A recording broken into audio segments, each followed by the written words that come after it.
Jiang Ling, an ordinary yet handsome man, stumbled upon a mysterious cube one fateful day, thus embarking on his extraordinary journey.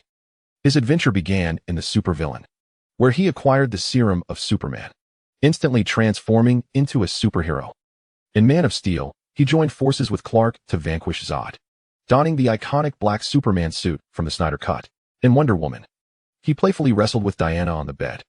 In The Boys, he indulged in chaotic mayhem against various subpar heroes while on vacation. In Godslayer, he seized the powers of the gods. Chapter 1. The Supervillain. Metro City Superhero is a beacon of joy. Today, the weather in the city center is splendid, and we gather to pay tribute to a true hero, Metro Man. His heart is broader than the ocean. For years, he has safeguarded us with his supervision, rescued us with his extraordinary powers, and cared for us with his boundless kindness. It is time we return the favor. I am journalist Roxanne Rich, reporting live from the Metro Man Museum. Jiang Ling gazed through the glass window at the television in the electronics store, his expression a mix of curiosity and confusion. Metro Man, what is this? DC Universe? But that doesn't seem right. I recall Superman being called Superman in DC, yet here he is named Metro Man. He pondered further. However, their attributes bear striking similarities: supervision, superbenevolence, and an expansive heart, all nearly indistinguishable. Shaking his head, he considered that perhaps he was overthinking it. Yet, this world seemed far from tranquil, especially with the existence of superheroes. Do I have a chance to acquire superpowers? Jiang Ling mused, arms crossed contemplatively. The Metro Man Museum? I should visit this place, he concluded, nodding resolutely in the direction of his newfound aim. Excuse me, could you direct me to the Metro Man Museum? Jiang Ling inquired of a seemingly kind young man. You're unaware of Metro Man? The young man scrutinized Jiang Ling as if he were an exotic creature. I'm a tourist here, Jiang Ling fabricated nonchalantly. That makes sense. It's hard to fathom someone living in Metro City not knowing about Metro Man. Let me tell you all about him. The young man launched into an enthusiastic monologue, animatedly sharing tales of Metro Man, his fervor evident. Jiang Ling, both amused and bewildered, listened as the young man passionately extolled the virtues of Metro Man, realizing he had merely sought directions. Through this encounter, he gleaned a general understanding of the city. It was home to two renowned figures, the heroic Metro Man and, of course, his arch-nemesis, the nefarious Megamind. The homage paid to the legendary superhero film Superman was apparent, as Metro Man bore striking resemblances to the original Superman. Thus, in both appearance and abilities, Metro Man was akin to Superman, immensely powerful, impervious to harm, equipped with laser vision and the speed of light. Conversely, the villain Megamind, like many cinematic antagonists, was frail in body yet possessed an astute intellect, aided by a loyal servant. Their rivalry had persisted for an unknown duration, one safeguarding the city, the other seeking its destruction. Presently, however, the scoreboard read entirely in favor of the hero. Such a familiar narrative, Jiang Ling mused, stroking his chin as he recalled an animated film from years past, though the details were hazy. I'm headed to the Metro Man Museum as well. Allow me to escort you, the young man offered with enthusiasm. Oh, I truly appreciate it, Jiang Ling responded, relieved that the conversation had finally returned to the matter at hand. Upon arriving at the Metro Man Museum, Jiang Ling was taken aback by the throngs of people, marveling at how adeptly the Americans engaged in the cult of personality. All right, everyone, raise your hands. At that moment, a man clad in a white superhero suit, emblazoned with an M across his chest, smashed his fist into the wall, striking a pose as he flashed his dazzling smile. Woohoo! The crowd erupted in unison. I love you, Metro Man. I want to bear your children. Ladies and gentlemen, let us welcome Metro Man. To whom do you pay homage? With an elegant sway, Metro Man soared into the air, inquiring of the crowd. Metro Man. The exuberant scene startled Jiang Ling, who was astonished by the theatricality. Indeed, it was reminiscent of an animated film, showcasing a level of expressiveness that was unparalleled. Yes, this is incredible super city. Metro Man reveled in the adoration of the masses like a national idol. Come on, let's give a high five. That's right. Metro Man glided over the crowd, exchanging high fives with eager fans. Jiang Ling watched enviously, not for the flamboyant display, but for the superpowers he so desired. In a moment of sheer disbelief, Jiang Ling observed as Metro Man accepted 3 babies from the hands of 3 mothers, skillfully performing acrobatics. With flair, he tossed the infants into the air, catching them with ease, planting a kiss on each, and deftly depositing them back into their strollers. As he caught the microphone thrown by the mayor, Metro Man returned to the podium. "Hey, Metro City," he exclaimed, flashing a charming smile. The citizens were so moved they were on the verge of Tersno, they were already crying. Even the police fired their weapons into the sky. Jiang Ling felt goosebumps rise on his arms, utterly astonished. Loading more content. Please hold on. This site only supports mobile browsers. If you see this paragraph, it indicates a failure to load the chapter content. Please disable reading mode, ad blocking features, or copy the URL to another browser. Alright. I'd like to ask you all to quiet down for a moment, Metro Man urged, soaring into the air, his magnetic voice soothing the excited populace. I wish to say a few words. He gracefully descended onto the surface of a nearby lake, where a woman even kissed his boot, eliciting a wave of disdain from Jiang Ling. Having a museum dedicated to oneself is truly remarkable, very remarkable. Metro Man strolled across the lake, leaving Jiang Ling to wonder how he accomplished such a feat. Was he walking, or was he still flying? But do you truly wish to know what my highest honor is? Metro Man began his genuine speech, dismissing the earlier bravado as mere theatrics. He'll tell you, the greatest honor you bestow upon me is the opportunity to serve the citizens of Super City in need. Each day, before I conclude my duties, I ask myself, without you, who would I be? Metro Man spoke with deep emotion, yet inexplicably, Jiang Ling sensed a tinge of sadness and confusion in his tone. At that moment, a citizen aptly interrupted, I love you, Metro Man. Huh, I love you too, my fellow citizen. Metro Man swiftly regained his composure, responding with a smile. I am honored to dedicate this museum to Metro Man. Please, Super. The mayor beamed as he invited Metro Man to cut the ribbon. With a flourish, Metro Man used his laser vision to sever the ribbon. A magnificent statue of Metro Man emerged from behind the golden curtain that had previously concealed it. Jiang Ling stared wide-eyed at the astonishing statue before him. Aside from the Statue of Liberty, he had never encountered such a grand sculpture in reality. However, at that moment, a tall figure clad in a trench coat obstructed his view. Hey, excuse me, you're blocking my sight, Jiang Ling said, tapping the man on the shoulder. With a mechanical whir, a robot head turned towards him, startling Jiang Ling. Behind the museum, a colossal malevolent airship belched thick smoke, engulfing the sky in a shroud of black. Suddenly, two large screens beside the Superman statue flickered to life.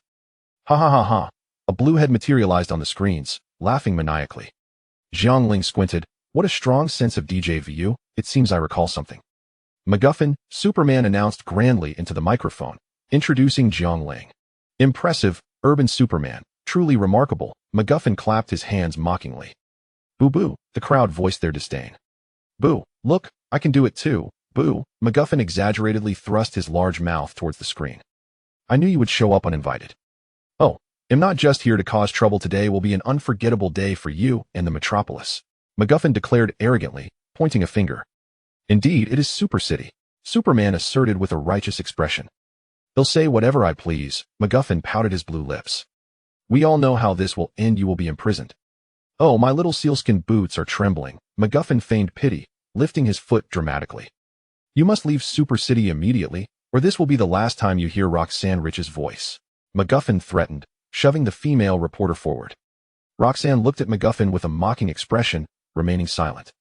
Roxanne, don't be afraid, it'll be there shortly, Superman frowned, striking a pose as if he had said this many times before. I'm not afraid at all, the female reporter replied nonchalantly, accustomed to being kidnapped by MacGuffin by now. Urban Superman, if you wish to stop me, you must first find me, MacGuffin teased, inspecting his nails. We're at the abandoned observatory, the reporter unhesitatingly exposed MacGuffin's location. MacGuffin panicked, hastily shutting off the display screen, while Urban Superman soared towards the destination with a sonic boom. The friends at the scene were unperturbed. Jiang Ling was indifferent, guessing it was just the same old plot, where good always triumphs over evil. Ah, the American narrative. Should I go back and search for this movie to see if there's something I can utilize? Jiang Ling pondered as he exited the museum, walking down the deserted street. However, if I leave this time, I will only have one chance to leap left. I still don't know how to charge up, nor do I know if electricity will suffice. Jiang Ling hesitated. Damn it, staying here guarantees no rewards. It's time to take a gamble. Jiang Ling had always been a decisive person, evident from his departure from a discordant family to live independently after leaving university. At worst, they'll just pretend I never obtained this cube, he reassured himself. Home. In the next moment, Jiang Ling vanished from the empty street, as if he had never been there. Chapter 2. The Mysterious Cube. My name is Jiang Ling, a citizen of the Celestial Empire, age 25. I reside in the vicinity of Hepping Garden on South River Street in Tianfu City, and I am unmarried. My parents divorced due to marital discord. I stayed with my father while my younger brother went with my mother. Consequently, our family relationship has been strained, leading to my early qualification for independent living. I work a 9-to-5 job at Kabuto Comics, exercise at the gym until 10 in the evening, and tutor neighborhood children on weekends for a fee. I do not smoke or drink, adhere to a strict work schedule, never bringing tasks home, and indulge in a warm bath followed by a bottle of hot milk before swiftly falling asleep, ensuring I never carry fatigue into the next day. I lead an utterly ordinary life, living as an average wage slave. Yet, I have long understood that a so-called peaceful life is akin to toilet paper, ready to be torn away by the harshness of reality. This is what one calls fate. The bathroom faucet flowed incessantly as Jiang Ling leaned against the sink, inhaling deeply before splashing cold water onto his face. He needed to awaken himself and regain composure regardless of how bizarre the situation might be. It was imperative to face it calmly to avoid airing out of panic. It seemed he had encountered a supernatural event, akin to something out of a novel, perhaps having stumbled upon a system that allowed for dimensional travel. This morning, while playing with a cube he purchased for his brother, he had suddenly found himself in an unfamiliar city surrounded by English-speaking foreigners, with additional information flooding his mind. Just 10 minutes prior, Jiang Ling had been fiddling with the cube he ordered online while lounging on the sofa. Suddenly, he heard a voice. Energy fully charged and ready. First leap is set to default mode. Jiang Ling was horrified. He hadn't washed his face or brushed his teeth, still clad in oversized pajama shorts when he abruptly found himself in such an alien environment. How could he not be terrified? Where was this place? Towering skyscrapers loomed. Noise replacing tranquility. At the center of 10 buildings stood a grand flower bed, beside which a tall fountain gushed water. A bewildered blonde foreigner pointed at Jiang Ling in astonishment. Where is this? How did I end up here? Is this an illusion or a dimensional leap? I want to go back, Jiang Ling exclaimed, his eyes wide as he surveyed the strange surroundings, his mind slightly dazed, muttering aimlessly. However, after uttering "I want to go back," Jiang Ling's body reappeared in his living room, precisely where he had been lounging on the sofa. His mind was still reeling. He could sense that it had not been an illusion. It felt too real. Yet here he was, safe at home, in the same position. Had he perhaps been half asleep? It was only 9:30. The sun had yet to rise fully. Perhaps he had awakened too early. He could always return to sleep since it was a holiday. Report. Energy consumption at 32, energy remaining at 68. In an instant, Jiang Ling was alert, springing to his feet. That voice was in my mind. He suddenly realized that he might not have been dazed after all. Perhaps he truly had experienced a dimensional leap. A shiver ran down his spine, fully awakening him. Hastily, he entered the restroom, leaning over the sink to splash cold water on his face, using the chill to fully rouse himself and regain composure. Returning to the present moment, he thought, stay calm, stay calm. What did that voice say? Something about energy? In the next instant, his expression turned blank as a cube materialized before him. This cube was remarkably familiar. It was the very one he had just been playing with on the sofa. Next to the cube, a progress bar appeared, indicating roughly 2/3 of its capacity remained. Jiang Ling gazed into the glass mirror and muttered to himself, so it is this Rubik's Cube that has enabled my traversal. I originally found it rather attractive online and had intended to bring it back for my younger brother to stimulate his intellect during the new year. Little did I know it was a piece of cutting-edge technology. Who exactly is this seller?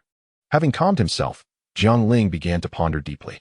He focused intently on his reflection, stating, for now, the danger appears minimal. Jiang Ling, at 25, you are a man and must not be daunted by such trivial fears. Go forth, young man, I have faith in you. Engaging in a bout of self-hypnosis, he picked up his phone to scour JD.com, only to discover that the seller had vanished without a trace. With a sigh, he set his phone down, contemplating, is this Rubik's Cube limited to a single function? It doesn't even provide an introduction or explanation. Feeling somewhat disheartened, he thought it rather simplistic. Other individuals with their extraordinary abilities often had system sprites to converse with, capable of playful banter or even causing mischief for their hosts. Why did his experience have to be so straightforward? Perhaps it's for the best. It saves me from unnecessary complications, he consoled himself. What should he do now? Should he surrender himself to the authorities? Jiang Ling, are you truly afraid? He queried his reflection. Afraid? How could I be? It's impossible for me to simply rush in without preparation. Look at me, I'm clad in nothing but my boxers. I must attend to my personal hygiene, don some proper attire, and gather essential supplies. He continued his self-dialogue in front of the mirror. As a distinguished graduate entering the workforce, he was no novice. He understood that crises often herald opportunities. Yet, preparation was paramount. Impulsiveness could lead him into perilous situations. Resolute in his determination, Jiang Ling was not one to dawdle.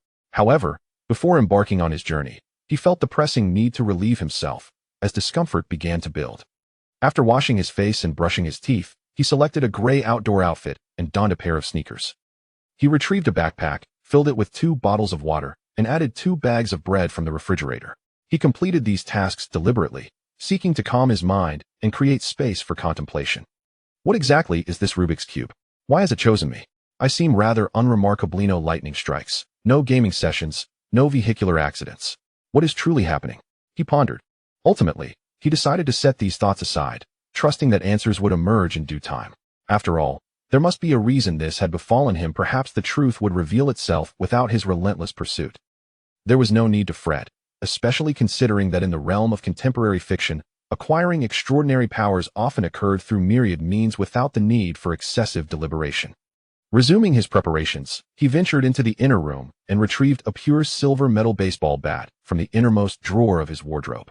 This cherished possession instilled courage within him during moments of trepidation.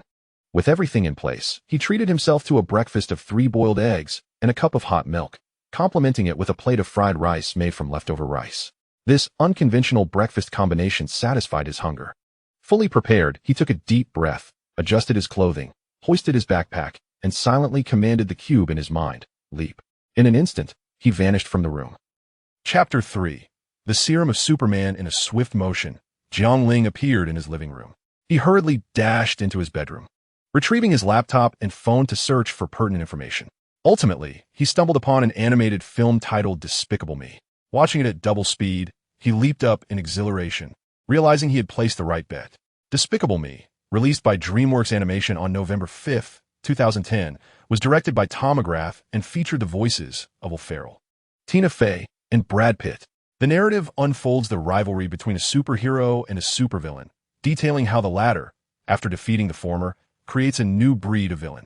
Many years prior, 2 planets at the far reaches of the galaxy were consumed by a black hole, sending 2 alien infants to Earth aboard a spacecraft. Possessing extraordinary abilities, they grew up in starkly contrasting environments, shaping their divergent personalities and life paths. Upon maturity, one became the dashing and virtuous city protector known as the City Superman, while the other, with a grotesque appearance and a large blue head, transformed into the malevolent villain, Megamind. Their lives became a perpetual cycle of conflict and warfare. On the day of the City Superman Museum's grand opening, Megamind successfully executed an escape from prison and kidnapped the beautiful news anchor, Roxanne. In a climactic showdown at the observatory, Megamind triumphed over his long-standing adversary, seizing complete dominion over the city. However, the thrill of victory was fleeting. Without an opponent, Megamind soon found himself engulfed in ennui. Inspired by Roxanne, he resolved to create a new heroic figure, yearning to reinstate the exhilarating days of their rivalry. Yet, events took an unforeseen turn. In a twist of fate during Roxanne's abduction, Megamind inadvertently killed the City Superman. For the first time, malevolence triumphed over justice, and the villain Megamind held the reins of power. Yet, a new dilemma emerged: what to do after gaining control of the world. This question, often overlooked in superhero films, lingered in the air. Villains consistently aspire to conquer the world and eliminate heroes, but once they achieve this and vanquish their rivals, they find the act of wrongdoing devoid of meaning. In the film, Megamind nostalgically reminisces about his intellectual duels with the City Superman, while Roxanne yearns for the days when the hero existed. United by their shared longing for the City Superman, the two found solace in each other's company. To alleviate his boredom, Megamind resolved to create a fated adversary for himself. This became Jiang Ling's opportunity. In the film, Megamind concocted a substance akin to Superman's serum, capable of transforming individuals into superheroes. Dramatically, this serum struck a target, resulting in the emergence of an anti-Superman, reminiscent of the original hero. Yet, this new entity was not inherently evil, merely intoxicated by the allure of power, which was ultimately reclaimed in the end. Therefore, What must be done is to ensure that an innocent person is not unjustly imprisoned. One must rescue him. That overwhelming power is beyond his control. Let the uncle take charge. Jiang Ling extracted her notebook, meticulously documenting every detail of the film down to the very second. Once fully prepared, Jiang Ling re-entered the world of the supervillains. Energy consumption report, 64, energy abundant, 32. Jiang Ling appeared on the street, only to find that night had fallen. The thoroughfare was in disarray, strewn with dollars, yet no one was there to collect them. Jiang Ling recognized this as the scene where McJermy had slain the city's superhero, dominating the metropolis. Since no one was tidying up, Jiang Ling graciously accepted the bounty. Akin to a scrap collector, she gathered all the visible money into large sacks and loaded them onto a truck for transport. She was grateful to McJermy for allowing her to experience the thrill of a zero-cost acquisition. In the days that followed, Jiang Ling took residence in an abandoned factory devoid of any inhabitants. During these days, while McJermy was still preoccupied with his escapades, she frantically transported money and goods into the factory. Jiang Ling had longed for a secret base of her own, and now that dream had come to fruition, filling her with immense satisfaction. In the dead of night, McJermy sat alone in the museum, occupying the seat that rightfully belonged to the city's superhero. Surrounded by heaps of dollars and fine items, he gazed at the sky outside, feeling an acute sense of emptiness and solitude. I know. Forever thirsty and never satisfied. I understand you, he mused, looking at a toy bird that incessantly drank water. Although he spoke of the toy, it seemed he was reflecting on his own existence. Without purpose, it felt overwhelmingly hollow. Do you feel empty too? McJermy rested his head on the table, his eyes vacant. Suddenly, a mechanical fish, Minnie Wong, burst into McJermy's office, cradling a goddess statue as if it were a guitar, singing exuberantly. Hey, don't be disruptive, McJermy retorted, tossing 2 stacks of dollars into the air, letting them cascade down. I'm engaged in an existential discussion with this plastic toy, he lamented, feeling utterly bored. You okay, boss? Minnie Wong inquired, dropping the statue and expressing concern over McJermy's demeanor. Consider this. We possess everything, yet I am left with nothing, McJermy lamented, feebly clutching at the air, his arms ultimately falling to his sides. It's too easy now. Sorry, I didn't quite grasp that, Minnie Wong replied, perplexed. What are you saying? I mean, we succeeded, right? You succeeded, boss. You articulated it very clearly. Then why am I so despondent? McJermy turned his chair to face the floor-to-ceiling window, his tone heavy. Oh, how about we kidnap Roxanne Ritchie tomorrow? Minnie Wong suggested. Every time we kidnap her, you get so excited. McJermy's eyes gradually brightened, only to dim once more. A splendid idea, Minnie Wong. Yet what significance remains in his absence? Jiang Ling remained ever vigilant, consuming the news, for Roxanne, being the journalist closest to Superman, would undoubtedly report the somber tidings of his demise. Through her coverage, Jiang Ling would swiftly grasp the unfolding narrative. He had always been our protector, eternally reliable. Perhaps we took his assistance for granted, only to realize our fortune in his presence once he was gone. We miss you, City Superman. I miss you, lamented Roxanne. Both Jiang Ling and McGlynn were engrossed in the broadcast. Yet while Jiang Ling leapt to his feet in excitement, McGlynn sank slowly, burdened by sorrow. This pivotal moment in the narrative was the catalyst that spurred McGlynn to develop the Superman serum. Jiang Ling retrieved his notebook for reference. I have a question for you. McGlynn, are you happy now? Roxanne inquired pointedly. Without a moment's hesitation, Jiang Ling discerned McGlynn's profound despondence. Indeed, City Superman was not merely McGlynn's adversary, but one of his 2 closest friends, though he remained oblivious to this truth. What distinguishes this film from other superhero narratives is its absence of absolute good and evil. The essence conveyed by the film is that human morality is inextricably linked to the environment one inhabits and the company one keeps. No one is born inherently just or wicked, yet, through warmth and love, even the most malevolent can awaken to redemption. In this world, there are no quintessential villains. If one removes their tinted lenses and embraces others with an open heart, one discovers that everyone possesses a glimmer of goodness. Evidently, McGlynn is not a villain in the truest sense, despite his many misdeeds. Roxanne declined the photographer's invitation to the party, as previously mentioned, and encountered McGlynn. who had transformed into Bernard using a shape-shifting watch, leading to a cross-dimensional dialogue about who would confront McGlynn moving forward. As the saying goes, no one is born a hero. Rather, heroes are forged by circumstance. Roxanne's unintentional remark illuminated McGlynn's understanding. Heroes can be created, Bernard murmured softly. Indeed, with the right ingredients, heroes can be manufactured, eliciting pure elation from McGlynn. Exactly. For instance, courage, strength, determination, while the components they discussed may differ somewhat. And authority, along with that final touch. McGlynn's eyes sparkled with renewed hope. It is time to let go of the past. Upon returning to the laboratory, McGlynn immediately commenced his research, ultimately fashioning a serum from Superman's unique essence. We have but one chance. We must find a suitable candidate, someone with noble character and a kind heart, who values the lives of others above their own. Clutching the injection gun, McGlynn seemed to cradle hope itself. Chapter 4. Success. Meanwhile, Roxanne and Jiang Ling had uncovered McGlynn's secret lair. Roxanne hurriedly called Bernard, and McGuffey cautiously answered the phone. How did you discover his secret hideout?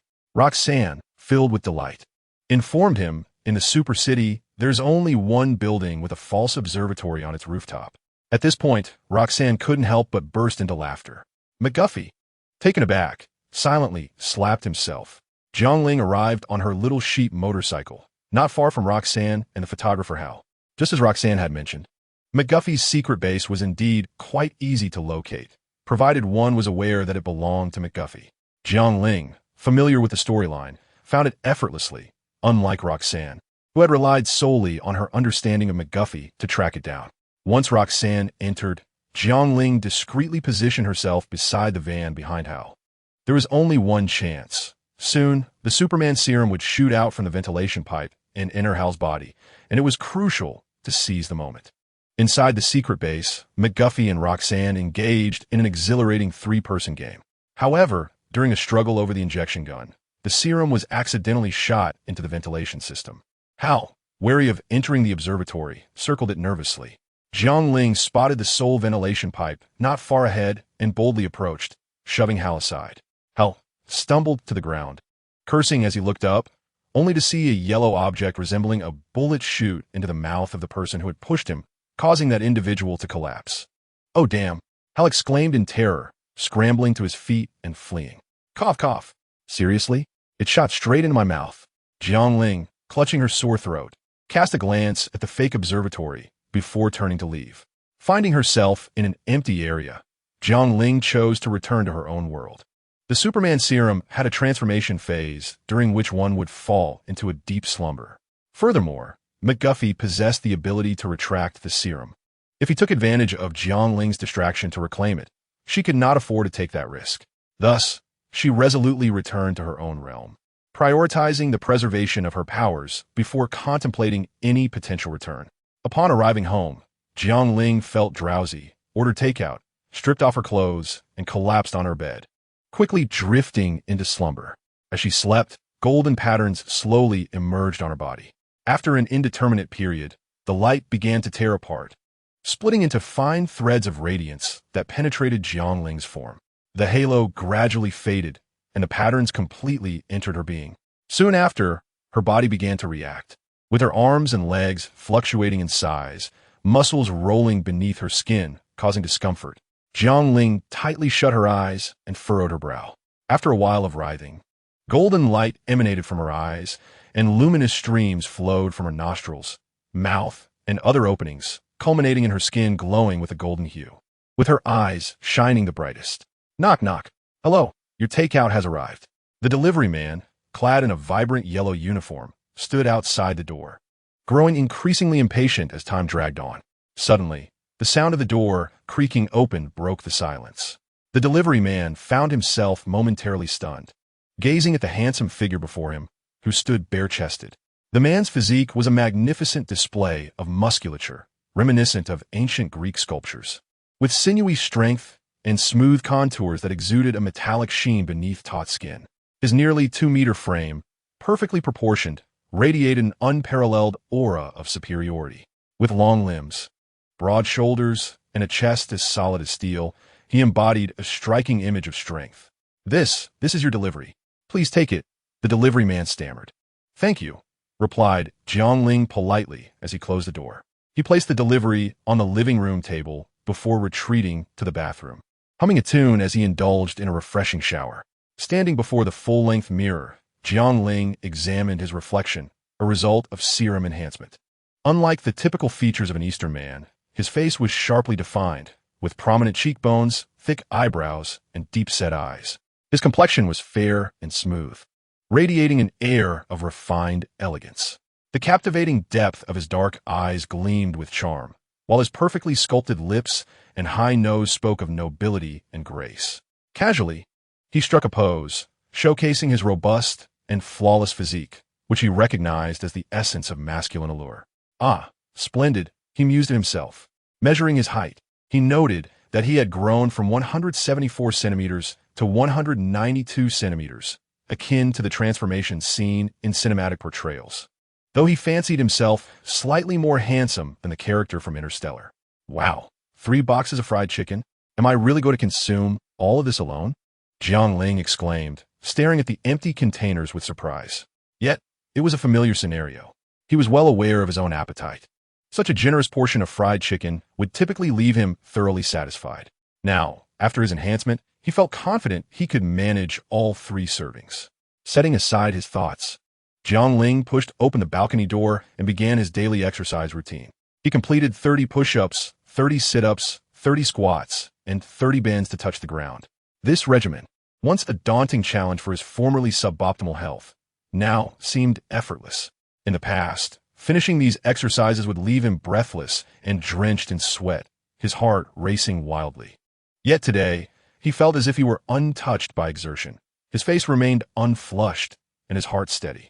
In fact, he could barely perceive his heartbeat. Had he not placed his right hand on his chest to feel the occasional robust thump of his heart, he might have believed himself to be devoid of life. In the ensuing moments, Jiang Ling engaged in nothing but acclimating to his newfound abilities. His powers, infrared vision, breath that crystallized in the air, telepathy, and X-ray vision, were akin to those of a Kryptonian superhero. It remains uncertain whether this serum can bestow such extraordinary abilities.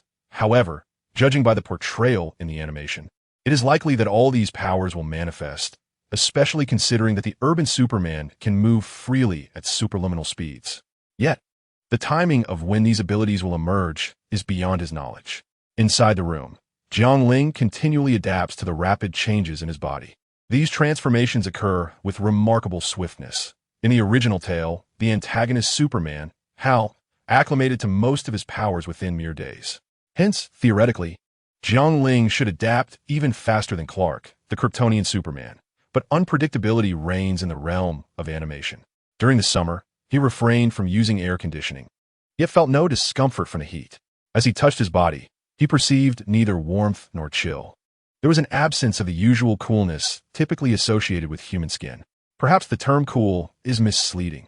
From another perspective, his skin simply failed to register the warmth emanating from his palm. However, these sensations eluded Jiang Ling entirely. If not for the friction between his palm and skin, he might not even have sensed the weight of his thigh. He retrieved a thermometer from the drawer, eager to measure his body temperature. After shaking it a few times to reset the reading, he tucked it firmly under his armpit and awaited a few minutes to ascertain his surface temperature. In adults, a normal armpit temperature typically ranges between 36 to 37 degrees Celsius. As long as it falls within this spectrum, one could be deemed healthy regarding body temperature. Moreover, he noticed another peculiar detail. He seemed to have forgotten to turn on the lights. The absence of illumination rendered the room pitch dark. Even in a bustling metropolis like Tianfu City, residing in a mid to high-end apartment complex like Xie Yuan, the interior should be enveloped in complete darkness.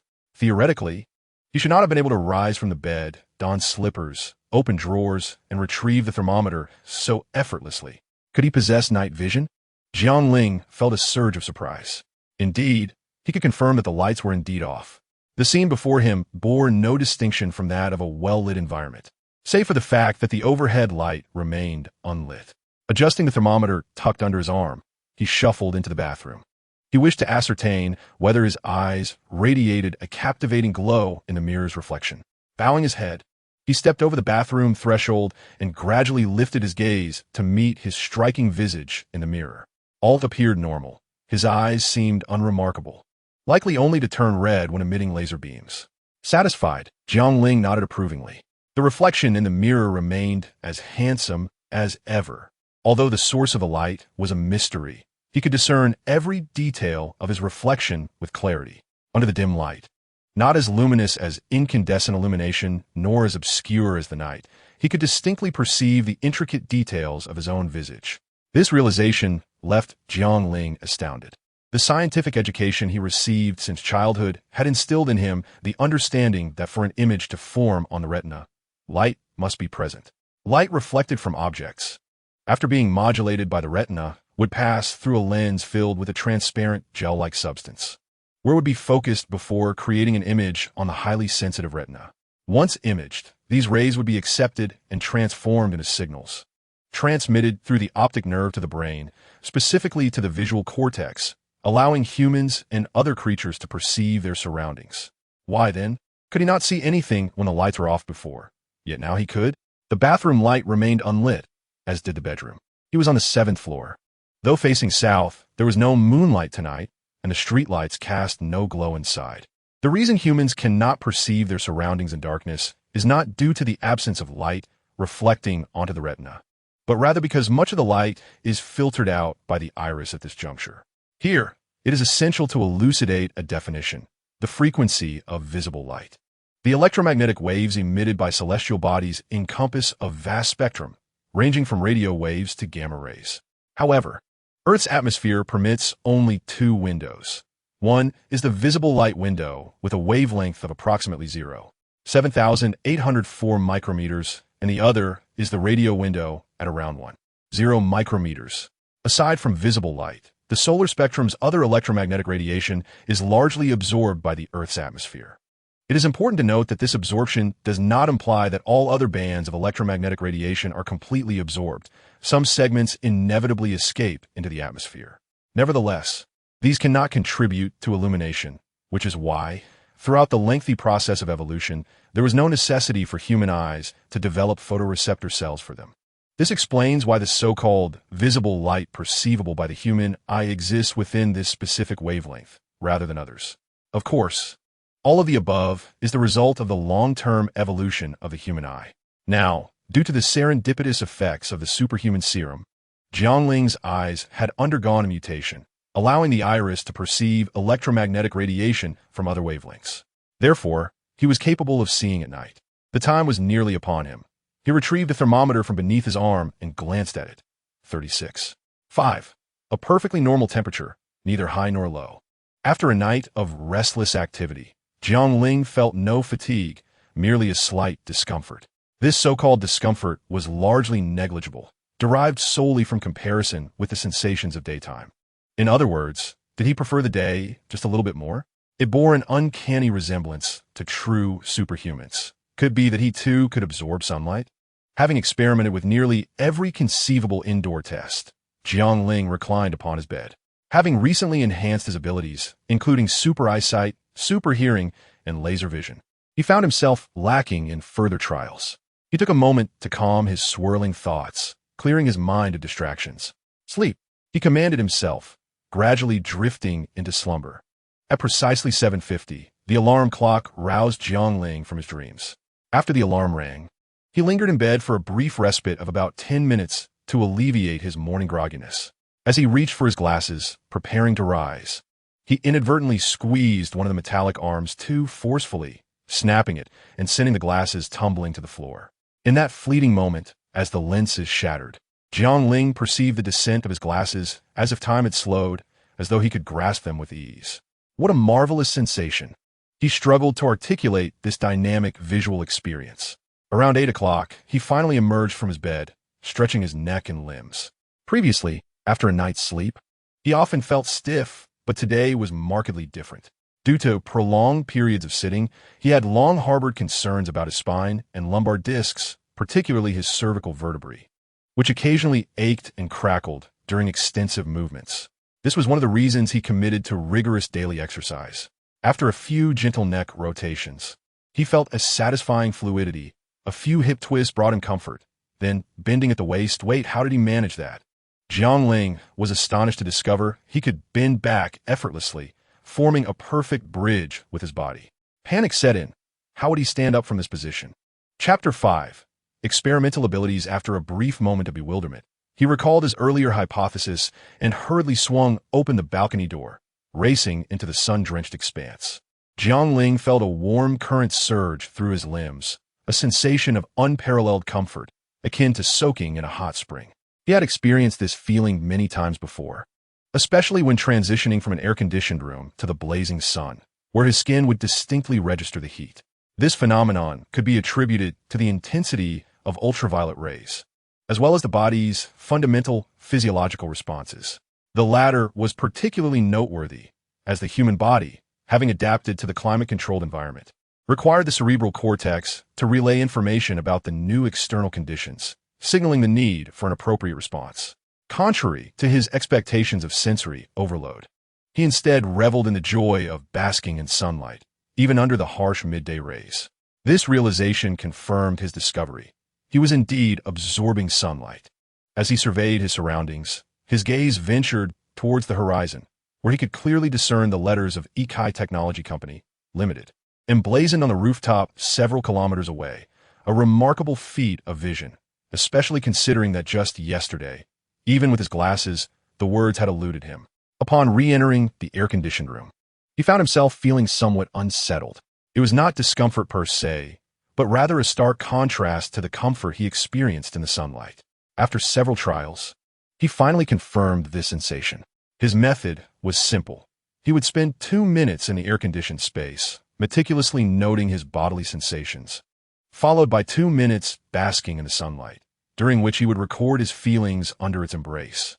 With his eyes closed, he savored the responses of his body in both environments, and a metaphor emerged in his mind. In the air-conditioned room, he resembled a satiated individual, his bodily functions operating under a normal digestive state, whereas beneath the sun, he was akin to a famished adult, ravenously indulging as if he had not eaten for 3 days, his stomach's hunger urging him to consume an entire cow. Indeed, in the sunlight, Jiang Ling genuinely experienced a delightful craving for sustenance. However, as a culinary enthusiast, merely basking in sunlight could not satiate his appetite. He retrieved a fluffy short-sleeved shirt from his wardrobe, hastily cutting the sleeves to wear it, resembling a second skin, with similar adjustments made to his trousers. As for his undergarments, they were an unattainable luxury. With no other choice, Jiang Ling donned a pair of flip-flops and descended the stairs to purchase clothing. Upon stepping outside and walking through the community, he suddenly clasped his hands over his ears, shaking his head vigorously while exclaiming, "Damn, it's so loud." The noise? It turned out to be a cacophony that erupted within his ears, heralding the awakening of his extraordinary abilities. Initially, it was an enhancement of his sensory perception, starting with his hearing. At that moment, he could discern every subtle sound within a 100-meter radius of himself. He could even hear the scurrying of mice underground, the rustling of insects among the grass, and the movements of several ants with crystal clarity. This sudden barrage of noise felt akin to someone conducting a concert with cymbals and drums right in his ears, an utterly overwhelming experience. Jiang Ling found himself momentarily disoriented, and when he lifted his gaze to observe the others in the vicinity, he unconsciously began to perceive the nascent form of supervision. Initially, he could see through their bodies, observing their hearts, bones, and the flow of blood within. Even more astonishingly, he experienced a microscopic effect where the minutest details, including fingerprints and cellular structures, became discernible. Suddenly, his vision wavered, as if enveloped in a white veil, alternating between darkness and clarity. Jiang Ling did not panic. He understood that this was the emergence of a new ability, likely related to his sight. Focusing all his attention, the alternating darkness and normalcy transformed into a singular abyss, within which numerous objects became visible through a bluish outline. He could even discern the remnants of an animal skeleton buried deep beneath his feet. A testament to the passage of time. Many find it hard to fathom that when senses are magnified to such an extent, it becomes both terrifying and overwhelming. Due to Jiang Ling's unfamiliarity with his newfound abilities, he initially struggled to master them freely. As a result, he was overwhelmed by every sound within a 100-meter radius. This incessant cacophony caused him considerable discomfort. He could hear the skirmishes among insects, the tearing of a caterpillar by several ants, a rat gnawing on refuse, and another rat seemingly indulging in a butterfly feast. To an ordinary person, these sounds might seem trivial, yet for Jiang Ling, their clarity transformed them into a source of terror. Furthermore, his vision had become involuntarily acute, granting him the ability to see through or magnify various objects. He realized he should focus his attention on what he desired to observe and the sounds he yearned to perceive, attempting to concentrate his mind. With his hands pressed against his head, he reflected on how superheroes manage their powers. After a while, the intensity of his sensations began to subside. Rather than venturing out again, he chose to remain at home for the day. The following day, Jiang Ling resolved to step outside. Upon descending the stairs, he discovered two additional extraordinary abilities: heightened olfactory senses and keen observational skills. The previous day, these faculties had not manifested in any remarkable way, but overnight, he found himself capable of detecting a myriad of scents in the air, each distinct flavor vividly discernible in his mind. The rapid evolution of his abilities was strikingly different from that of a superhero. Wearing a mask, Jiang Ling first visited a shoe store to purchase 2 pairs of athletic shoes, then proceeded to a clothing store for several outfits, and finally stopped at a lingerie shop for a few pairs of undergarments. While dining at a restaurant, he realized that his sense of taste had also undergone a significant enhancement. The chaotic medley of flavors in the food was nearly maddening. Unable to endure it any longer, he took a few bites and then ceased eating altogether, resigning himself to subsist on sunlight until he could find a solution, a truly lamentable predicament. As he wandered down the street, lost in thought, Jiang Ling caught a glimpse of a fashionable woman in a flowing dress approaching from a distance. Captivated by her grace, his gaze was drawn to her. Unbeknownst to him, his eyes began to act independently, penetrating the veil of fabric as if it were mist, revealing not the stark outline of bones, but rather the delicate contours of her form, including her pristine white bra and thong, complemented by her slender physique and smooth skin. In an age where every young man had likely encountered such imagery online, witnessing the reality of a living embodiment of beauty amidst a bustling crowd was a first for Jiang Ling, and he alone possessed this unique perspective. In an instant, her garments vanished from his sight, and before him lay the unvarnished reality of her skin, which faded to reveal crimson subcutaneous tissue, a web of capillaries intricately intertwined. The transformation was jarring. The alluring woman morphed into a ghastly figure, her anatomy exposed with terrifying clarity, far more vivid than any anatomical diagram seen in biology class. The overwhelming stimuli caused Jiang Ling to recoil in shock as his superhuman vision spiraled out of control. In mere seconds, her internal organs and brain became starkly visible, ultimately culminating in a skeletal frame, and then, abruptly, nothing remained, for the woman had passed by. Shaking his head vigorously, Jiang Ling hurried home once his perspective returned to normal. He feared experiencing the unsettling situation again. Such drastic fluctuations were hardly bearable. Moreover, the streets were not solely populated by beautiful figures. There were countless unappealing sights, and particularly distressing were those that, at first glance, appeared attractive yet revealed fatal flaws upon closer inspection, leaving one with a sense of nausea. After calming his emotions, Jiang Ling resolved to test his senses.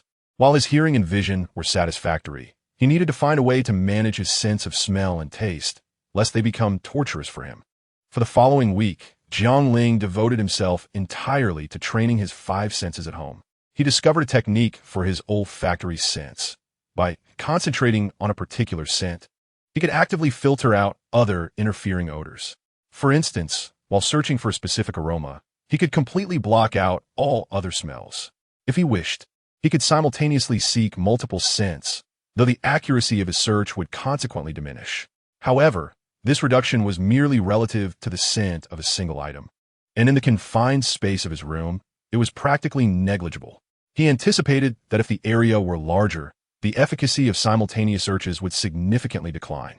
To test his hypothesis, Jiang Ling positioned himself in the hallway. He placed 2 items, socks and a bar of soap, at either end of the corridor, then walked to the elevator area, closed his eyes, and began to focus. He estimated the length of the hallway to be approximately 20 meters, but upon closer inspection, it measured about 178 meters. In the past, such precision based on mere visual estimation would have been impossible for him. It was a testament to his newfound abilities. As he closed his eyes and concentrated on the mucous membranes within his nasal cavity, a cacophony of various scents from the neighboring apartments flooded his senses. The overwhelming onslaught of dozens, if not hundreds, of aromas nearly caused him to faint.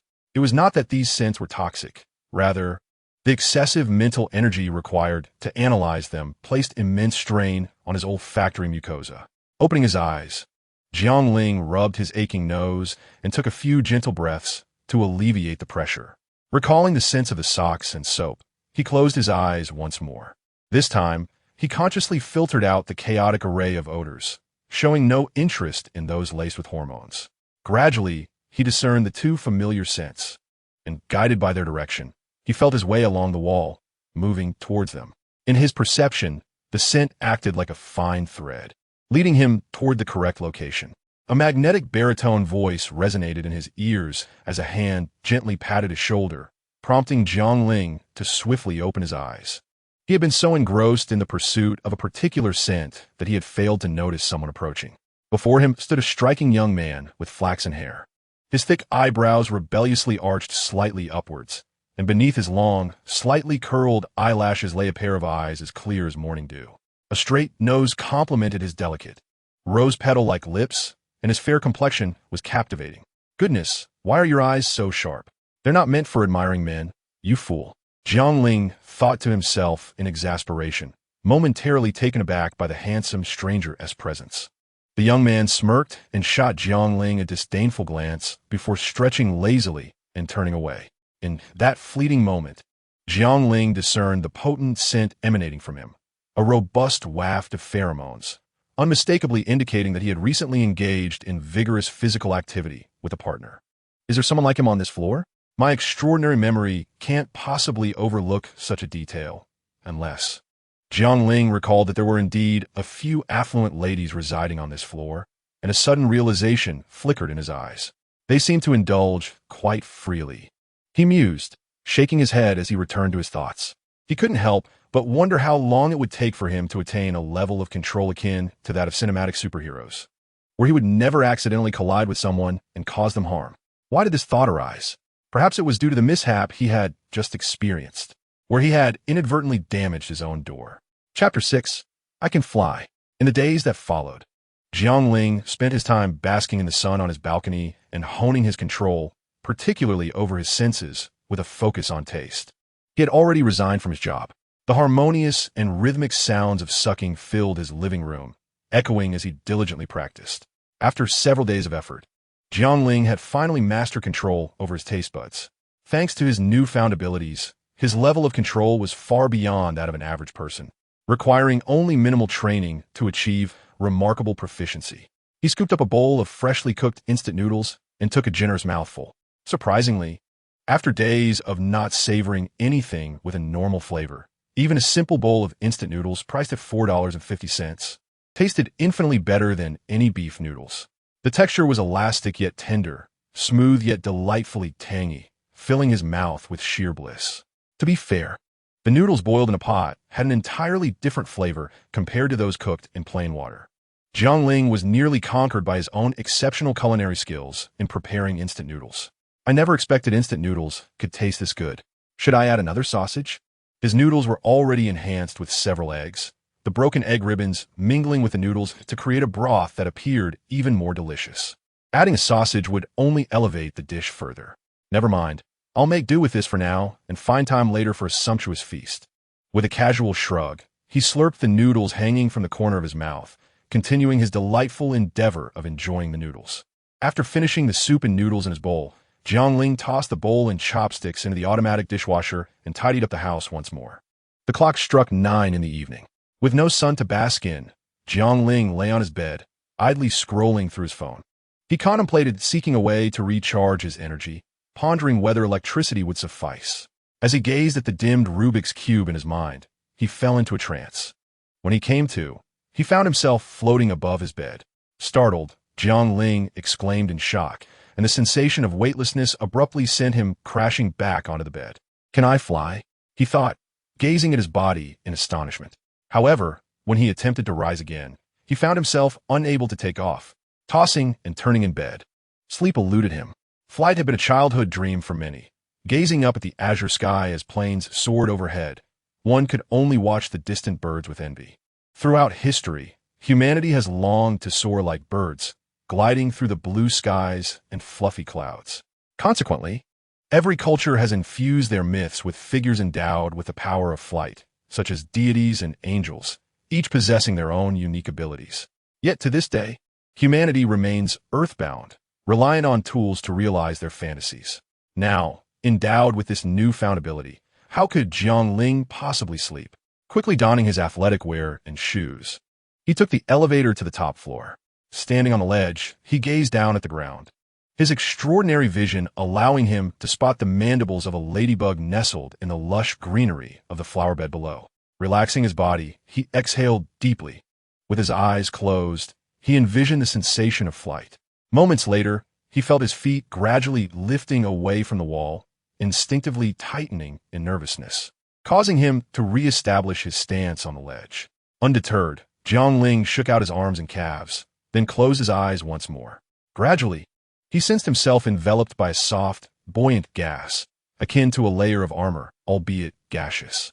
As he entertained the thought of levitation, the dense gas played a crucial role in supporting him, allowing his body to ascend. Strangely, he instinctively wished to breathe, but found himself unable to inhale this gaseous armor, which seemed to be a singular entity, unbreakable. His body slowly rose into the air, and the sensation was utterly enchanting. Holding his breath, he opened his eyes to behold himself suspended in midair, his heart racing with excitement. However, a pressing concern arose. How was he to navigate this newfound ability? Cautiously shifting his body, he suddenly felt the gaseous armor inexplicably dissipate, and he plummeted downwards. From a height of over 10 meters, he perceived the howling wind rushing past his ears, his mind clouded with confusion. He closed his eyes, resigned to the belief that his fate was sealed. After waiting for what felt like an eternity, he finally opened his eyes and beheld an astonishing sight, a wildflower blossoming gently at the tip of his nose. While Jiang Ling hovered half a foot above the ground, an eerie stillness enveloped the scene, as if time itself had come to a standstill. Moments later, Jiang Ling executed a swift somersault and shot into the air. What does it feel like to fly? Woohoo! As he weaved through the clouds, Jiang Ling could only describe it as exhilarating. During ascent, encountering air currents would induce a sensation of weightlessness, with jarring shifts upwards and downwards. Initially, it was quite disconcerting, but once accustomed, the experience became utterly delightful. However, while flying over urban areas, one must be cautious of telephone poles and the laundry rods protruding from neighbors' windows. In the early days, Jiang Ling nearly collided with one. As he gained proficiency, there was no need to ascend to the top floor. He could simply open a window and soar out. At the outset of his flights, he learned to relax his body, ensuring his muscles were not too tense, allowing him to maneuver his shoulders to avoid sudden obstacles. In the beginning, Jiang Ling found his eyes uncomfortable, often squinting. On one occasion, his eyes became so dry that he shut them, narrowly escaping a collision with a skyscraper, which left him terrified, unsure if anyone had witnessed his near mishap.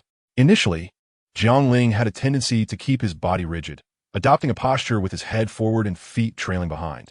This was due to his unfamiliarity with evenly distributing the lifting force throughout his body, resulting in a lack of control over his lower limbs, which dangled awkwardly. Such a stance was far from graceful and significantly hindered his aerodynamic efficiency, affecting both his speed and altitude. Consequently, Jiang Ling dedicated an entire day to mastering the art of evenly distributing the ascent force across his body, ensuring all parts, from head to toe, remained at the same elevation. Once he became acquainted with flying, Jiang Ling was able to execute various maneuvers and adopt any posture in midair, though there was one particular stance most suited for flight. He could twist his body and spread his arms, slicing through the clouds. When his arms were fully extended and the atmospheric conditions permitted, he could create beautiful vortices at his fingertips. This phenomenon occurred due to the differing air pressure above and below his arms, causing vortices to form at his fingertips. If the humidity in the air was sufficiently high, water vapor would expand within the vortices, resulting in white trails of vapor emanating from either side of his fingers. As he spun, the vapor trails would intertwine around his flight path, producing a captivating spectacle. Dressed in a light, form-fitting athletic suit, Jiang Ling darted swiftly through the clouds, feeling no chill. Instead, he was invigorated by the proximity to the sun. Boom, boom. The thrill of flying was liberating and joyous. Jiang Ling soared through the clouds time and again, relishing the sensation of drifting amidst the sea of clouds. Swimming is a skill that most humans can master. But is there anything more magnificent than gliding through the ocean of clouds? Undoubtedly. Otherwise, how could Jiang Ling fly from dusk until dawn? It must be acknowledged that Jiang Ling has somewhat lost his mind. He himself is uncertain how many times he has circled the earth. Continuous sonic booms resonate in the high skies as Jiang Ling's eyes blaze with a crimson glow, two beams of red laser shooting forth, disturbing the clouds ahead. Suspended in midair, his calves slightly bent, he embraces the heavens with outstretched arms. The sun rises directly above him, a gentle breeze caressing his face and tousling his hair. An inexplicable emotion wells up within him as his fingers lightly touch his face, a sensation of moisture transferring from his fingertips. Have I been crying? Two tear tracks appear on Jiang Ling's cheeks. Is this what it means to be moved? Truly magnificent. Chapter 7. Finding the method in the azure expanse of the skies, a figure suddenly darts past, piercing through a series of white clouds, traversing dozens of miles in an instant. The clouds he leaves in his wake ripple violently, the disturbed airflow swiftly dispersing the surrounding clouds within several miles. Sensing the rapidly approaching figure behind them, a flock of migratory birds flutters in panic. Such turbulence poses a dire threat to them, capable of inflicting grave internal injuries. The figure's speed remains unabated as it nears the birds, then, with a resounding crack, it abruptly halts mid-air, executing a sharp 90-degree turn, only to soon accelerate to a terrifying velocity once more. This exaggerated maneuvering, executed at such high speeds, would be beyond the capabilities of even the world's most advanced fighter jets. Yet, Jiang Ling can achieve it. Having returned to the real world nearly a month ago, Jiang Ling spends each day soaring into the heavens to bask in the sunlight, listening to music and quietly gazing at the earth. The azure planet is breathtakingly beautiful, a sight that never ceases to astonish, no matter how many times it is viewed. The Earth's atmosphere, held in place by its gravitational pull, consists of a vast accumulation of gases enveloping the planet, forming an atmospheric layer thousands of kilometers thick. The density of these gases diminishes as one ascends from the surface. Research rockets have detected thin air even at altitudes of 3,000 kilometers, and some believe the upper boundary of the atmosphere may extend approximately 400 kilometers above the ground. Scientists estimate that the mass of the atmosphere is around 60 trillion tons, accounting for roughly 1/1,000,000th of the Earth's total mass. Classified by the volumetric proportions of its various gases, the atmosphere's primary components include nitrogen, 78, oxygen, 21, argon, 0, 93, carbon dioxide, 0.03, and neon, 0.00018, along with water vapor and dust. Vertically ascending from the surface, the atmosphere is typically divided into 5 layers: the troposphere, stratosphere, mesosphere, thermosphere, and exosphere. Is truly magnificent. When Jiang Ling first broke through the atmosphere into the cosmos, it took nearly half an hour to behold the silhouette of the Earth. After a moment of awe, he expressed sincere admiration for the unparalleled beauty that 999 others could only dream of witnessing. Jiang Ling's current maximum flight speed is approximately 30 Mach, equivalent to 320 kilometers per hour, or 30 times the speed of sound, which is tenfold the velocity of the American state Route 71 reconnaissance aircraft. This speed is far from the extraordinary 200 Mach that Superman achieves while soaring through the atmosphere. However, it won't be long before Jiang Ling reaches such remarkable capabilities. The world engine, upon detaching from its mothership, attains a velocity close to 24 Mach, while the first cosmic velocity hovers just above 23 Mach. In the film, Superman possesses the ability to break free from Earth's gravitational pull, signifying that his speed is at least comparable to that of the world engine. In reality, even in cinematic portrayals, Superman's velocity vastly exceeds the first cosmic speed. This is evidenced by his rapid return to Metropolis after the destruction of the world engine, traversing half the globe in a remarkably brief span of time. The world engine and its mothership are positioned at opposite ends of the Earth, meaning the shortest distance crossed is approximately 20,000 kilometers. Given that Superman flies at high altitudes, the actual distance traveled is significantly greater than this. How long did it take Superman to rush back to Metropolis? Although the film does not specify, estimates suggest it was around 5 to 6 minutes, or perhaps a lenient 10 minutes. Within this time frame, Superman covered at least 20,000 kilometers, though the actual distance due to high-altitude flight is greater, implying a speed of roughly 100 Mach. If calculated over 5 minutes, this would approximate to around 200 Mach. The speed of sound is 224 kilometers per hour, defined as the rate at which slight pressure disturbances propagate through a medium, varying with the medium's properties and state. In air, at standard atmospheric pressure and a temperature of 15 degrees Celsius, the speed of sound is about 340 meters per second. Following this principle, the hourly speed of sound can be calculated to be 224,000 meters, which converts to 224 kilometers per hour. The Long March second rocket discards its fairing 212 seconds post-launch, at which point it can be considered as having exited the atmosphere. The orbital velocity of the rocket reaches 75 kilometers per second, a speed 22 times that of sound. At 75 kilometers per second, Jiang Ling gently turns to gaze at the distant white sun, from which his source of power emanates.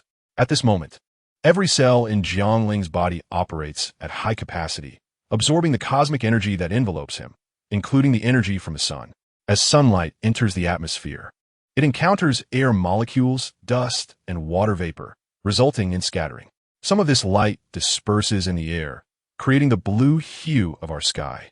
Red and yellow, having longer wavelengths, more readily reach the Earth's surface, which explains the colors we perceive from the sun. In truth, white is the sun's actual color. If observed from space, it would also appear white. Indeed, one might ponder the perplexing nature of a hand as formidable as Superman's, possessing a diminutive surface area, being subjected to the immense weight and volume of a relatively fragile structure like a building. It is akin to a block of tofu being pressed under the point of a needle, which should theoretically pierce through with a swift motion, causing the entire arm to penetrate the surface of the heavy object, or even more drastically, one would expect Superman's body to be perforated entirely. Why does this not occur? This invites a discussion regarding Superman's biological constitution. In the lore of Superman, he is endowed with a remarkably advanced physiological system. His body is capable of directly absorbing the pure energy generated by nuclear fusion, akin to that of a star. One might envision Superman as possessing two distinct digestive systems, one akin to that of a human, processing nutrients through a series of chemical reactions to convert them into biological energy. The other is a system that can directly transmute pure energy, such as solar power. It is as though Superman harbors an extraordinarily sophisticated device for nuclear energy absorption and conversion within his physique, enabling him to maintain an almost limitless strength as long as he has sufficient energy. Even in the event of injury, the energy can rapidly heal Kryptonian wounds, signifying an exquisite integration between Kryptonian biology and energy. Within Superman's bioelectric field, the Kryptonian system allows him to absorb solar energy, converting it into a protective biofield that shields both himself and surrounding object from harm, rather than relying solely on a physical barrier akin to iron or steel. This explains why his attire remains intact when subjected to gunfire, not due to the fabric being bulletproof, but rather because Superman's biofield simultaneously safeguards his clothing. For instance, there was an occasion when Clark flew with Lois, and she remarked on the warmth enveloping her. This warmth was not merely a result of accelerated blood flow, but rather a consequence of Superman's biofield insulating them from the frigid conditions of high altitudes. Thus, when Superman lifts an aircraft or a tank, the immense pressure exerted on the object's surface does not cause it to succumb to destruction. Instead, it accelerates or decelerates in unison with Superman, thanks to the extension of his biofield to the objects he contacts, thereby preserving their structural integrity. In All-Star Superman, Superman absorbs an overwhelming amount of solar energy, rendering him extraordinarily powerful to the extent that his biofield becomes visible to the naked eye, thereby protecting a spacecraft. This principle remains consistent. Jiang Ling, this pseudo-Superman, possesses a nearly identical capability and expresses his delight in this fact. Taking a deep breath, Jiang Ling realizes that he has absorbed nothing in the vastness of space.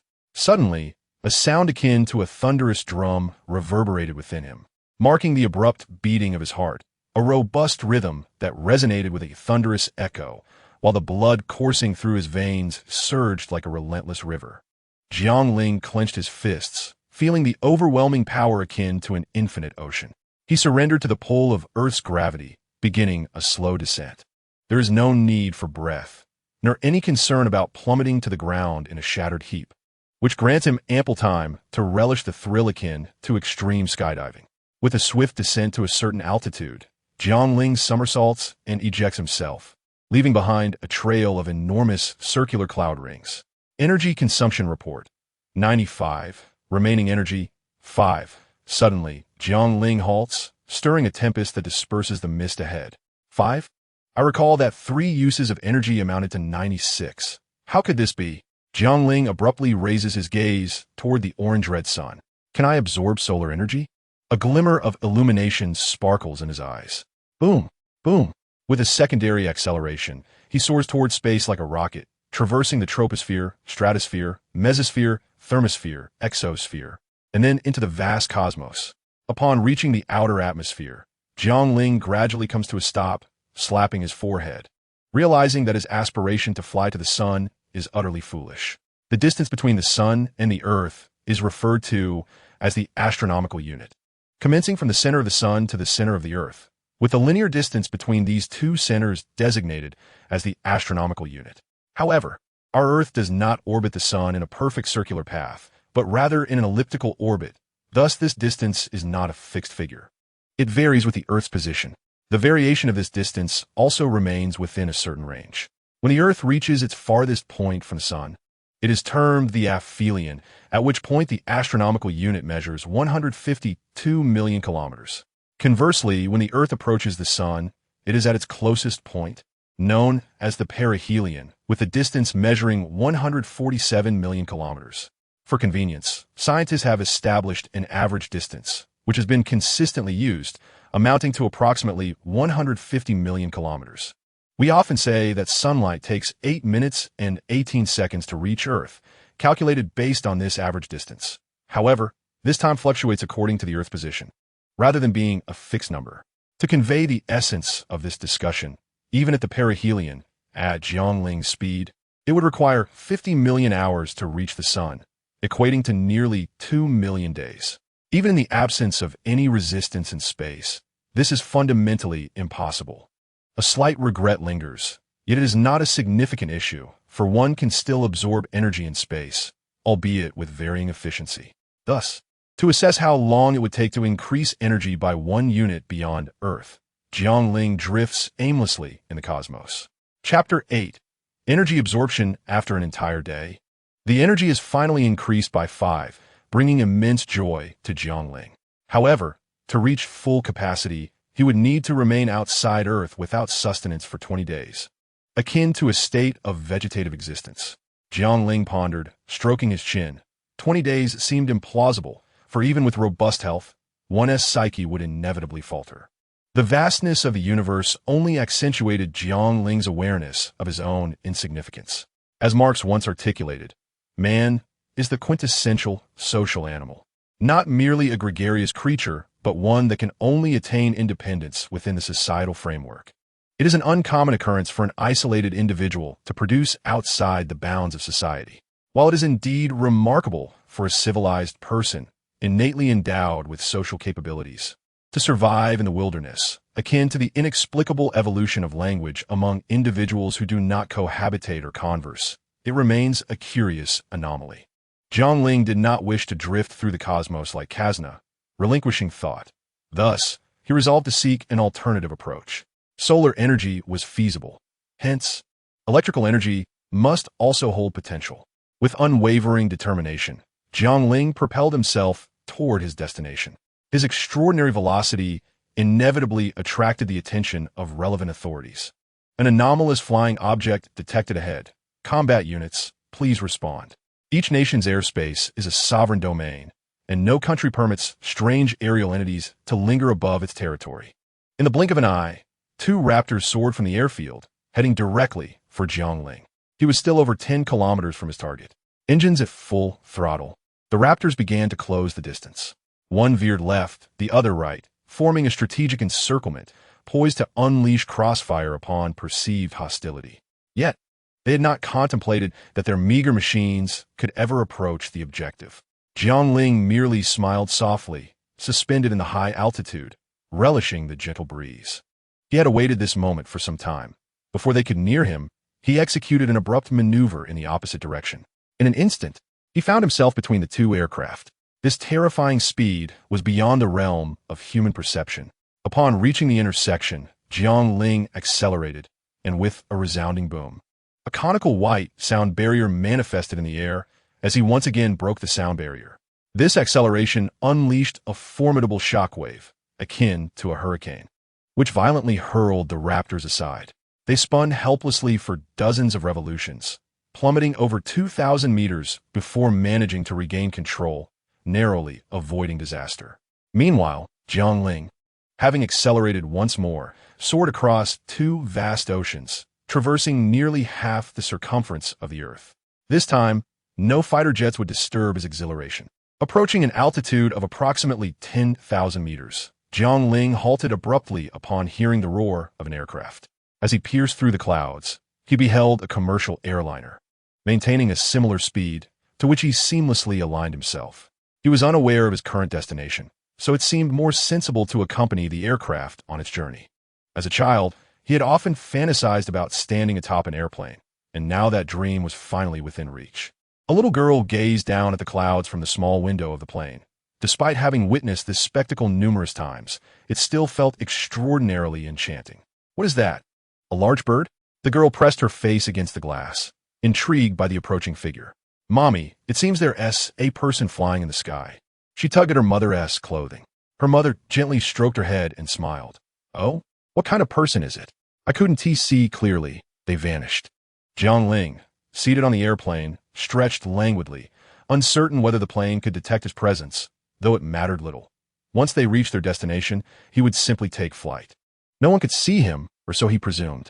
The aircraft landed at McCarran International Airport in Las Vegas, and Jiang Ling's expression turned peculiar upon realizing he had unexpectedly arrived in the United States. This was precisely his intended destination. McCarran International Airport, located approximately 8 kilometers south of the bustling city center of Las Vegas in Clark County, Nevada, is categorized as a civilian airport and is owned by Clark County. With a sudden thud, a meteoric figure descended, as if a shooting star, landing with remarkable ease. Emerging from a secluded area, Jiang Ling made his way to Clark County, where he dragged a few unruly thugs into an alley, confiscating their wallets and phones before releasing them. After all, he was not a cold-blooded killer, merely engaging in a minor act of redistributing wealth. He then opened his phone to search for information regarding nuclear power plants in the United States. Did you think Jiang Ling had come to be a superhero? Certainly not. His purpose was to pilfer electricity. Nuclear power plants are currently the most advanced power generation facilities in the world, utilizing significantly less fuel and causing less pollution compared to traditional thermal power stations. Despite their numerous advantages, they demand high levels of technology and capital, in addition to possessing considerable radioactivity. The United States was the first nation to embark on the industrialization of nuclear energy, constructing the first operational nuclear reactor and developing the atomic bomb. Today, the U.S. stands as one of the countries with the most advanced civil and military nuclear technologies, despite not having built a new reactor in 33 years. It still leads the world in the number of civil nuclear reactors and nuclear power generation. The vast majority of commercial nuclear power plants in the United States are located east of the Mississippi River. As of early 2018, Illinois boasted 6 nuclear power stations, comprising 11 reactors, ranking first nationally with a maximum net nuclear generation capacity of approximately 11,590. The largest nuclear power plant in the U.S. is the Palo Verde Nuclear Generating Station, featuring 3 reactors with a generation capacity of 3,937. The largest nuclear reactor is located at the Grand Gulf Nuclear Station in Mississippi, with a generating capacity of 1,400. The smallest nuclear reactor is located at the Prairie Island Nuclear Power Plant in Red Wing, Minnesota, with a maximum net generating capacity of approximately 520 during the summer. Jiang Ling is currently in Clark County, Nevada, and the nuclear power stations he found are relatively distant from Nevada, with the closest and most clearly defined being the Gulf Coast Nuclear Power Plant in Gibson, Mississippi. Upon identifying his target, Jiang Ling prepared to hitchhike. Although flying would be swifter, regrettably, he is not well acquainted with the intricacies of the United States. After several twists and turns, Jiang Ling finally arrived at Gibson, where, using his superhuman vision, he located a substation near the Gulf Coast Nuclear Power Plant and incapacitated the inspection personnel, leaving them confined in a small room. This substation is a critical part of the power system, responsible for transforming voltage and current, receiving and distributing electrical energy. Specifically, this substation operates at ultra-high voltage, facilitating the external transmission of nuclear power and large energy bases, 300 megawatts and above, and inter-regional connections through the 750, 500, and 330 kV substations. If the cube truly requires energy, the power available here would be more than sufficient for Jiang Ling to absorb. Previously, Jiang Ling had already infused considerable energy into the cube during his cosmic travels, so the demand was minimal. As many recall from their youth, standing on the ground without insulation and directly touching a live wire is certain to result in electrocution. The human body can withstand a safe voltage of 50, 36 in damp conditions, and a safe current of 30. Exceeding these thresholds places one's life in jeopardy. Thus, Jiang Ling resolved to adopt this rather straightforward approach, although it is advised that children refrain from emulating such actions. After thoroughly wetting himself, Jiang Ling approached the high-voltage line and grasped it without hesitation. Sparks flew, yet he felt no adverse reaction, only a tingling sensation throughout his body. At this moment, even without activating his superhuman biological stance, his physical resilience was far beyond the reach of high voltage, especially with the cube continuously absorbing energy. Energy consumption report, 30. Remaining energy, 70. Charging in progress. As he felt a torrent of electricity surging into the cube, Jiang Ling was quite pleased. Given the cube's capacity to absorb energy, it seemed unlikely that the substation could impede him.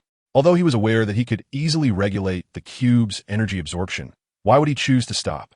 Filling it to capacity seemed far more advantageous, alleviating numerous hassles. After all, the energy he was consuming was American, translating into financial loss for the United States. Suddenly, Jiang Ling's ears perked up. Someone was approaching. "Hey, what are you doing?" The guard, finally arriving on the scene, drew his gun and pointed it at Jiang Ling. Admonishing him, Jiang Ling cast a cold glance in his direction, his eyes glowing red. Although he could not move at that moment, his laser vision remained at his disposal. He was a proponent of peace. However, under extraordinary circumstances, he was not averse to employing force. The guard stood dumbstruck, gazing at Jiang Ling, who was enveloped in a blue glow, his worldview seemingly shattered. "Put your hands up," the guard stammered, his voice trembling. "Do you truly believe that your toy gun, which is no different from a plaything, could harm me?" "You may attempt it if you wish," Jiang Ling replied with a grin. He had yet to experience the sensation of a bulletproof encounter. Perhaps it felt akin to being gently tapped by the fist of an infant. The guard's resolve wavered, as the scene unfolded with such surrealism that he was momentarily convinced he was ensnared in a dream. Chapter 9. A new world. Gunfire reverberated among the steel structures, and time seemed to slow in Jiang Ling's perception as he observed the orange-yellow bullets spiraling toward him. He remained motionless, allowing the projectiles to collide with his robust chest before tumbling to the ground. No sensation registered. Jiang Ling shook his head, his eyes emitting a crimson glow that severed the guard's gun barrel. The guard hastily discarded his weapon, nodding repeatedly, his trousers nearly soaked through with fear. In the ensuing hours, an increasing number of individuals arrived to inspect the scene, then joyously huddled together in a crouched position. Among them, a man of African descent attempted to escape unnoticed by Jiang Ling shaking his head. Jiang Ling decided that if persuasion had failed, he would not hesitate to act. 2 beams of laser pierced through the man's left leg, eliciting a pained wail, though no blood flowed, for it was, after all, a laser. After a full day of absorption, the Rubik's Cube finally signaled that the energy was fully charged. Energy report. Consumption, 0. Remaining energy, 100. Charging in progress. With ample energy at the ready, the query arose. Shall we commence the leap? Affirmative. In an instant, Jiang Ling vanished from the sight of the onlookers. The wind howled, and with that familiar sensation of weightlessness, he opened his eyes, turning to gaze upon the diminutive steel forest below. Remarkably, he had been transported high above. What misfortune! Thankfully, he was no longer an ordinary individual. Otherwise, the consequences would have been dire. After relishing the fresh air for a moment, Jiang Ling shot towards the city like an arrow. He pondered the fate of Meg and the others. Without Superman, how had they fared in the absence of the super serum over the past fortnight with Roxanne? His curiosity piqued. Jiang Ling's thoughts began to drift as he accelerated, breaking the sound barrier and descending into the wasteland near the city. Adjusting his attire, he strode into the urban landscape with a buoyant step. In the vast, boundless cosmos, a sword-shaped interstellar warship traversed countless light years, entering the solar system.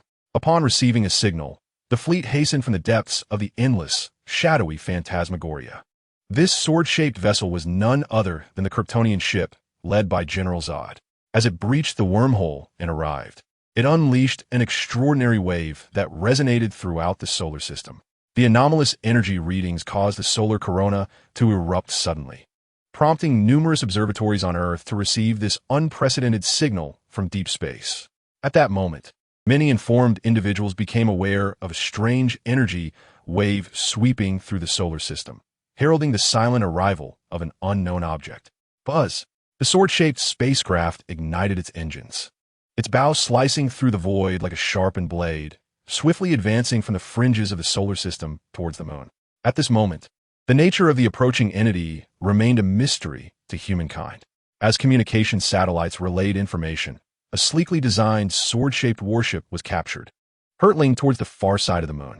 The fleeting trajectory of its flight sent chills down the spines of onlookers, drenched in a cold sweat. A warship? An extraterrestrial vessel? An impending conflict? In a KFC restaurant, Jiang Ling, clutching a bucket of fried chicken and with a piece of chicken dangling from his mouth, stared in bewilderment at the alien spacecraft soaring across the television screen. Just as he pondered whether it was a new toy from a gimme, the lights in the restaurant abruptly flickered out, plunging the surroundings into chaos. The television screen crackled into static, echoing a somber voice that repeated the phrase, "You are not alone." Jiang Ling recognized a few of the languages, particularly Chinese and English. The scene felt eerily familiar. Calmly sipping his soda, he began to reminisce. His memory had reached an astonishing level akin to hyperthymesia, but unlike those afflicted, he only recalled memories when he desired to. He lifted his gaze, his eyes piercing through the ceiling and the vast expanse of clouds, revealing a spacecraft concealed in the dark void of space. This was troubling. It seemed reminiscent of a plot for Man of Steel. Could the 3 jumps correspond to a different world? A world exchange? How absurd, he thought, unable to suppress his frustration. I am General Zod. The television screen shifted. I hail from a distant planet and have traversed the starry seas to reach Earth. For some time, your world has sheltered one of my people, and I demand his return. For reasons unknown, he has chosen to keep his identity a secret from you. He has endeavored to integrate among you. He may appear as one of you, yet he does not belong to you. The fate of your planet rests in your hands concerning those who may be aware of his whereabouts. Kal-El, within 24 hours, surrender or face the consequences. Suddenly, the lights flickered back to life, and an eerie silence enveloped the KFC restaurant, unnoticed by patrons as one individual vanished after finishing his meal. General Zod's declaration sent ripples of apprehension across the globe. It was no jest or prank. People merely had to look up to witness the meteor-like vessels gliding through the night sky. The alien spacecraft orbiting Earth, with its advanced technology, inspired a sense of despair. If there was a silver lining, it was that these Kryptonians seemed to be searching for a singular individual. Who could that person be? No one knew. Suspended in midair, Jiang Ling had one hand tucked into his pocket while the other grasped a can of cola, sipping thoughtfully. What if I were to surrender? Would they even recognize me? Jiang Ling mused, allowing his imagination to wander. Never mind, that would be foolish, he concluded, shaking his head as he employed his supervision to gaze at the spacecraft hovering in the cosmos. What could I possibly gain in this world? The technology of Krypton seems quite impressive, particularly their armor. A flicker of desire ignited within him. Whether it was Zod's ship or the Kryptonian reconnaissance vessel from a millennium ago, both bore the unique combat suits of Krypton. Zod's ship was an unattainable dream. The occupants could easily crush anyone beneath their feet. However, surely it wasn't unreasonable to desire just one piece of that impressive attire. The following day, discussions of the alien invasion proliferated. Humanity was tasked with providing an explanation to the distant Kryptonians. The Kryptonian warships, patrolling Earth's orbit, loomed like predatory tigers, casting a watchful eye upon the inhabitants below, akin to hunters surveying their prey in a cage. Panic, dread, and anxiety permeated the atmosphere, casting a shadow of negative emotions over the populace. We know virtually nothing about him, do we? If he truly harbors no ill intentions, he ought to surrender voluntarily and face the consequences. If he refuses to comply, perhaps we should take matters into our own hands. Jiang Ling took a swig of cola, shaking his head in disbelief. The Americans in this world fail to comprehend that a civilization capable of interstellar travel would obliterate Earth with the ease of crushing an infant. Would handing him over truly serve a purpose? It's astonishing that even the military and government share this mindset. The American way of thinking is indeed peculiar. Meanwhile, Clark found himself in a church, watching the news, feeling utterly bewildered. Not long ago, he had encountered his father through the control key left behind in the Kryptonian scout ship on Earth. His father had revealed the entire backstory, helping him understand his identity and the nature of Zod. "What are you pondering?" the priest inquired. "I scarcely know where to begin," Clark replied, taking a seat.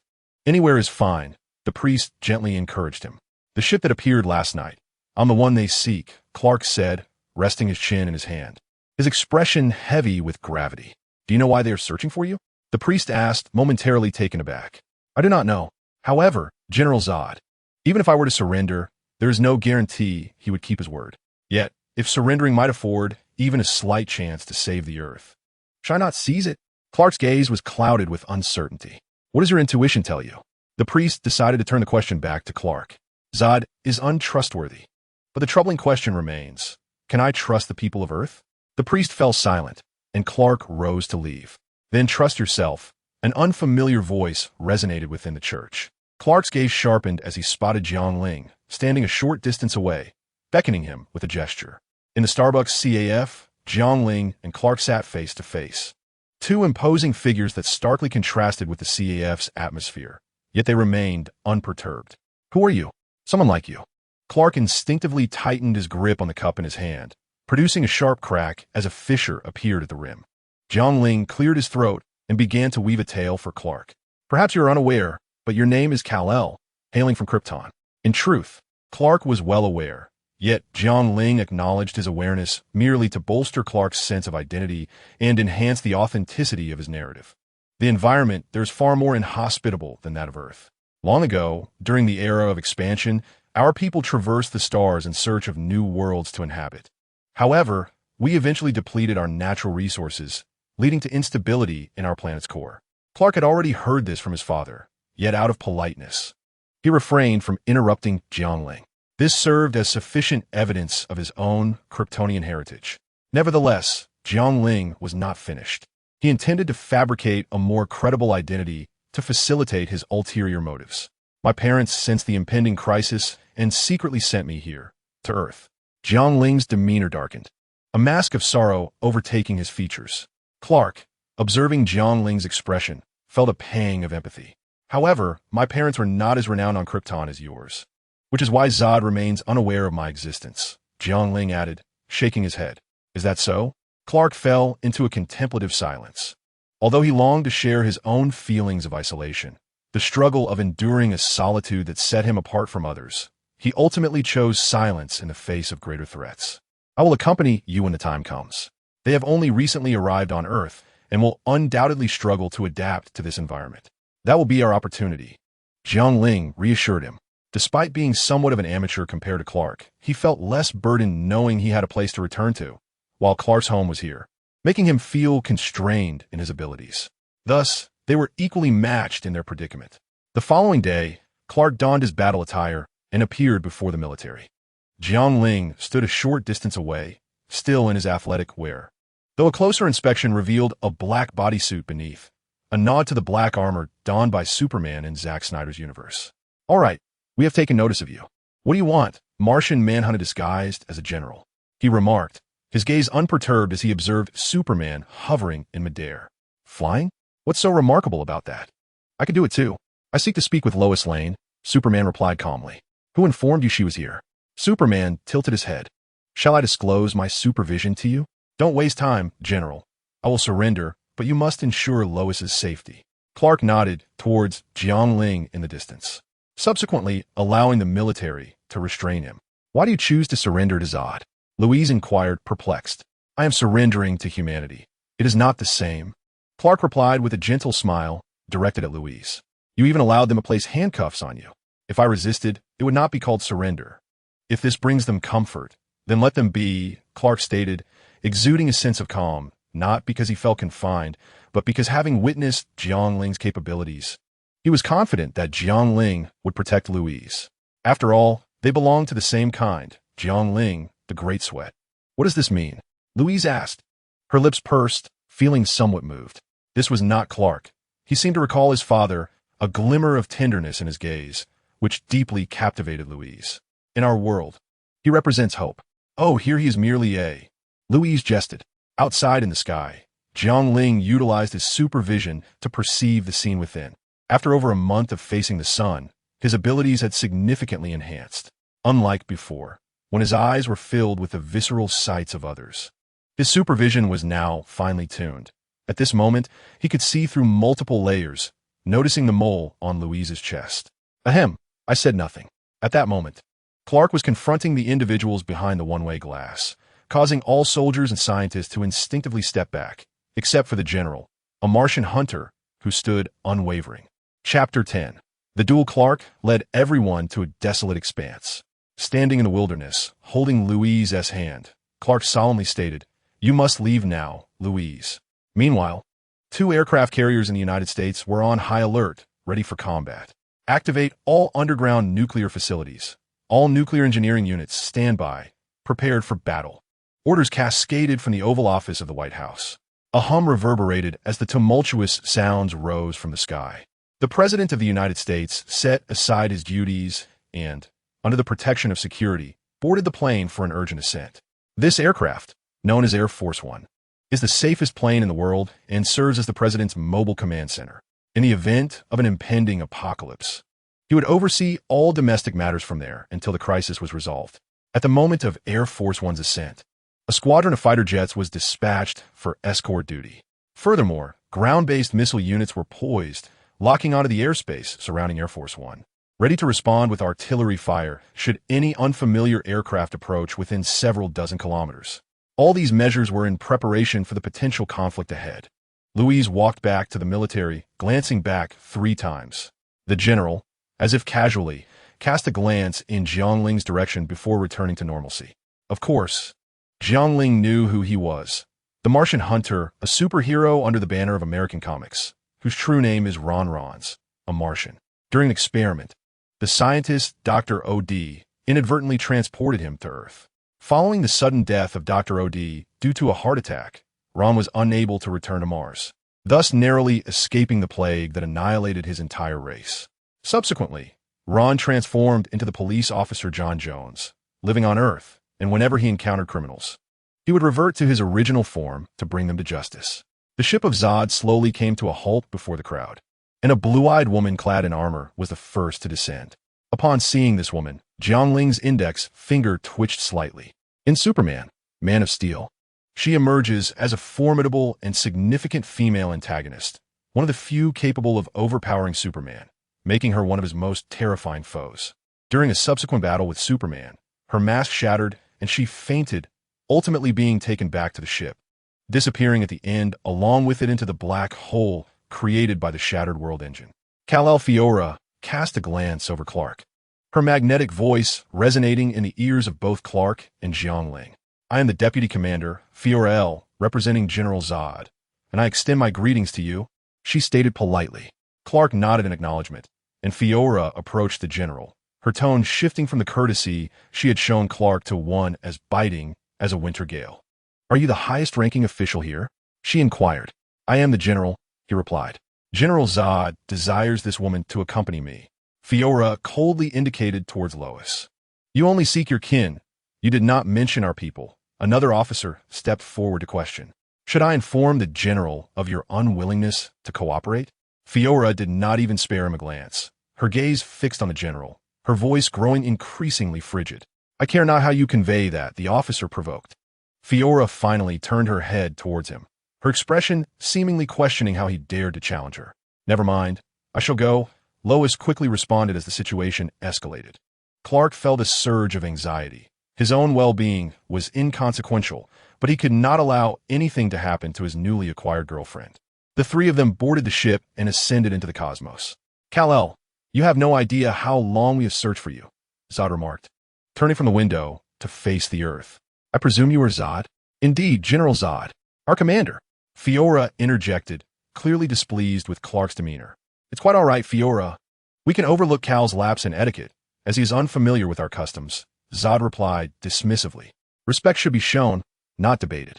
Suddenly, Clark knelt, his expression contorted with discomfort. I feel exceedingly unwell. He perceived a wave of dizziness, his internal energy spiraling chaotically, and a moment later, he expelled a mouthful of blood. What is happening? Clark felt utterly drained, collapsing weakly onto the ground. A stream of blood flowed from his mouth. You are merely unaccustomed to the atmospheric conditions of our spacecraft, Zod remarked condescendingly. You have devoted your life to adapting to Earth's ecology, yet you have failed to acclimatize to ours. Help him, Louise urged anxiously. I am powerless. Whatever transpires, he must rely solely on himself. Clark lay on the ground, succumbing to unconsciousness. Greetings, Cal. Clark awakened in a dreamlike state, gazing at Zod, who stood cloaked in the distance. Or would you prefer to be addressed as Clark? That is the name they bestowed upon you, is it not? Zod approached Clark, arms crossed, and continued, I was once the military leader of Krypton, while your father served as our chief scientist. The only consensus we reached was that Krypton was destined for destruction. Clark rose, listening intently as Zod slowly recounted his tale. I sacrificed so much, striving to protect our civilization, to save our planet. Zod's tone gradually crescendoed. Yet we were sentenced, imprisoned in the Phantom Zone. Then came the annihilation of our world, followed by our liberation. We drifted amidst the remnants of our planet, famished.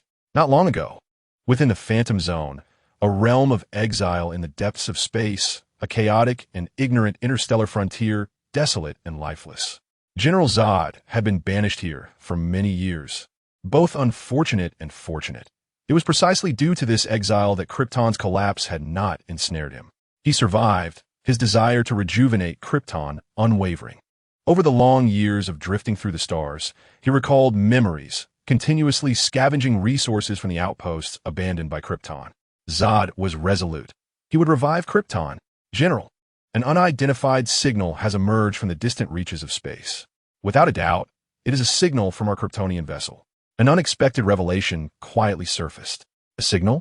Zod inquired with excitement. Indeed, upon analysis, it is a transmission from a reconnaissance ship that explored the stars thousands of years ago. This implies that, apart from us, other Kryptonians are still alive. Zod was resolute, then burst into laughter. So, it is a reconnaissance ship. They must possess the Genesis chamber. Have you traced the signal's origin? Yes, it originates from a blue planet known as Earth. Excellent. I'm certain there will be surprises in store. Fleet, proceed at full speed. It is you who has led us here, Cal. Now you possess the power to save our kind. On Krypton, every genetic template nurturing life was encrypted within the citizen registry. Your father stole the sacred text used for registration and concealed it within the spacecraft that brought you here. Why? Clark pondered, perplexed. Thus, our race shall be reborn upon this Earth. Zod fervently clenched his fists. The Codex, where is it, Cal? If the Kryptonians are resurrected, what will become of Earth? There must be a cornerstone. Even your father recognized this, Zod stated with a hint of indifference. No, Zod, I will not assist you. Absolutely not. Clark suddenly awakened to find himself bound by iron chains upon a metallic bed. Your father honorably atoned for his sins, Cal. Zod coldly fixed his gaze upon Clark. You killed him? Clark realized the gravity of Zod's words, locking eyes with him. Indeed, Zod softly replied. Since that day, I have lived in torment, but if given the chance, I would act the same way again. Zod's resolve dictated his actions, and he candidly addressed Clark's inquiry. Had he offered even a modicum of deceit to Clark's benevolent heart, Zod might have avoided such catastrophic consequences, such as fate. A small spacecraft launched from the cosmic vessel, heading towards Earth, entering the airspace over Kansas. Jiang Ling, ever vigilant, took notice. With fervor, Jiang Ling tore his tracksuit apart, revealing a black battle suit beneath. How exhilarating! I have longed to execute this maneuver. Breaking the sound barrier, Jiang Ling swiftly approached the spacecraft, lost in thought. As he arrived, Zod, clad in armor, descended from a vessel and inquired about Clark's mother, Martha. To Zod's astonishment, Martha boldly confronted him. Zod tilted his head, gesturing to a nearby soldier, as Fiora stepped forward, poised to seize Martha. Suddenly, a piercing roar erupted, and Jiang Ling, akin to a cannonball, collided with Fiora, sending her hurtling into the cornfield, tracing a graceful arc. With clenched fists, Jiang Ling's surging power was boundless, akin to the vast ocean. His black cape billowed in the wind as he lifted his gaze to Zod and coolly declared, "She said, perish, do you comprehend? Where have you emerged from?" Confused by Jiang Ling's presence, Zod questioned, "Oh, has a twin? I recall there being just one. Have I erred? I am your father." Jiang Ling swung his leg in a kick towards Zod, but Zod swiftly evaded to the left, grasping Jiang Ling's right leg, spinning him around and forcefully hurling him away. The immense force rendered Jiang Ling unable to halt his trajectory, and he tumbled through the air before crashing into the ground, creating an elliptical crater. Brushing off the dust from his attire, Jiang Ling soared back towards the previous direction. Zod, having failed to locate the codex within Clark's capsule, furiously smashed his family's truck into a twisted heap of metal. "Where is the codex?" Zod roared at the cowering Martha. "How dare you threaten Martha? How dare you threaten my mother?" Two voices echoed simultaneously, one laced with astonishment, the other brimming with rage. Superman broke through the sound barrier, sending Zod flying, and then plowed him across the ground for quite a distance. Clark unleashed a barrage of punches upon Zod's face, his voice echoing with fury. "How dare you threaten my mother?" Jiang Ling scratched his head, standing still as he glanced at the two remaining soldiers, contemplating their next move. Suddenly, a figure charged towards Jiang Ling, delivering a powerful punch that sent him soaring. Feeling further aggrieved, Fiora stomped forward with force, cracking the ground beneath her feet, and leapt towards Jiang Ling. At this moment, both Clark and Jiang Ling were nearing the city limits. One soared through the air, while the other was propelled through it. High above, Fiora grasped Jiang Ling by the neck and, like a pitcher, hurled him towards a distant skyscraper.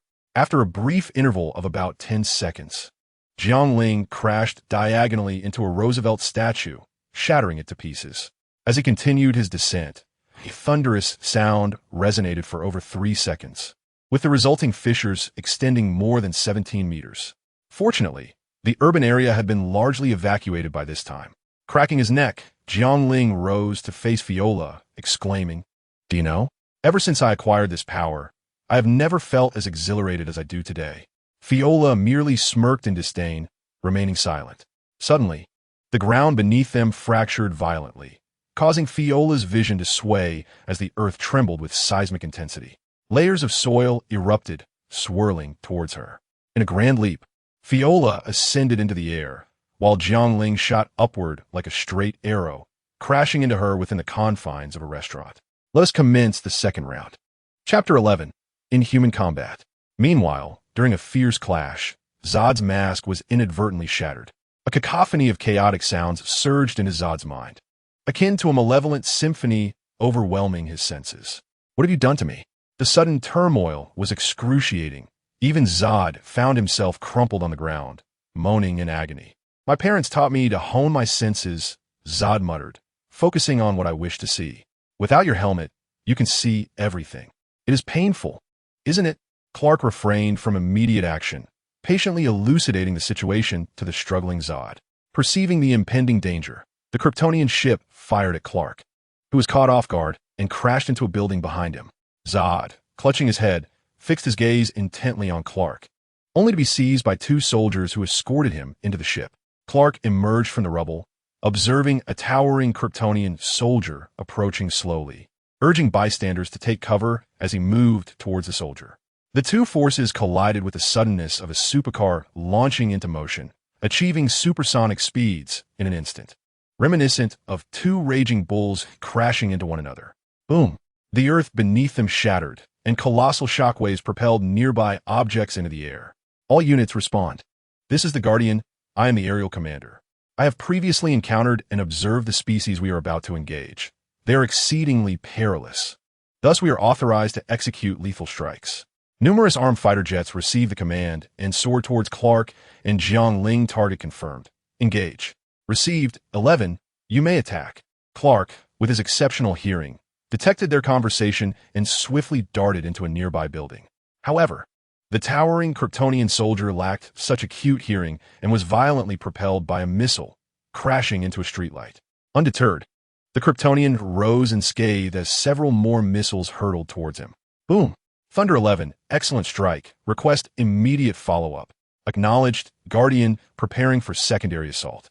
A small mushroom cloud erupted from the ground, demolishing a significant portion of the structure, while a terrifying heat wave swept across the area.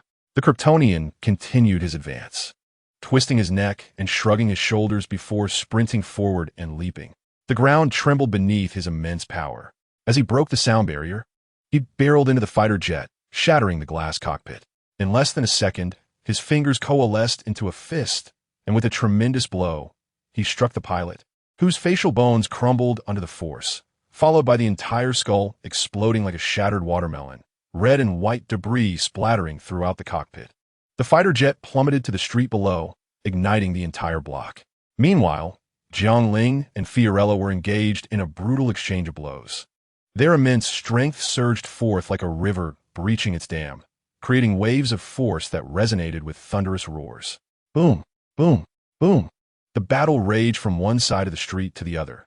This was not their home turf. Thus both were unrestrained by any moral qualms, laying waste to nearly every structure in their path. Although Jiang Ling often bore the brunt of the punishment, his fists, having faced the sun daily in the cosmos, were significantly heavier than Fiorella's, resulting in comparable damage sustained by both. Nevertheless, Jiang Ling's resilience was slightly greater than Fiorella's. At that moment, Fiorella, leaping into the air, launched herself with such velocity that her movement resembled teleportation. With the gravitational advantage and her boundless strength, her punch, imbued with an unmatched force, descended with tremendous impact. Bang!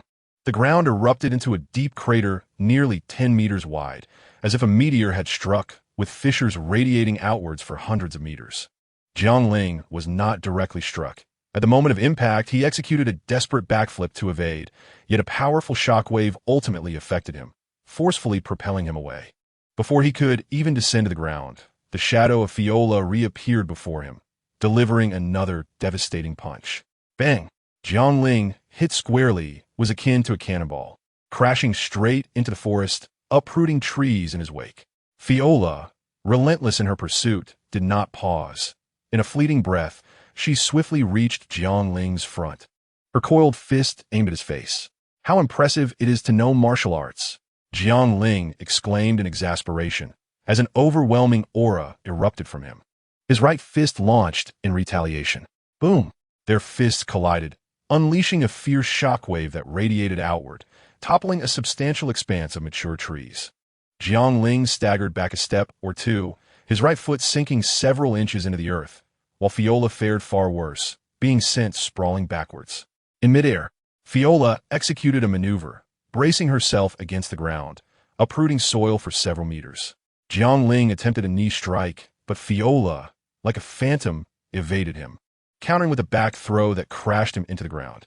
Rolling to evade Fiorella's stomp, Jiang Ling, half-risen, grinned, while Fiorella's expression remained as frigid as frost, her breath coming in short gasps. Bang! In the next instant, they collided fiercely, fists meeting with a thunderous impact, the terrifying shockwave obliterating trees in their vicinity, leaving nothing but a barren landscape, the earth upheaved in layers, devoid of any intact soil. Their figures engaged in a near-constant close-quarters battle, the air resonating with the sound of explosive strikes, while the ground yielded deep, bottomless craters. The earth seemed to tremble in an unending quake. The sky echoed with piercing howls. This ferocious combat style, resembled the spectacle of two legendary beasts clashing. At some point, their tumultuous battle transported them back to the town.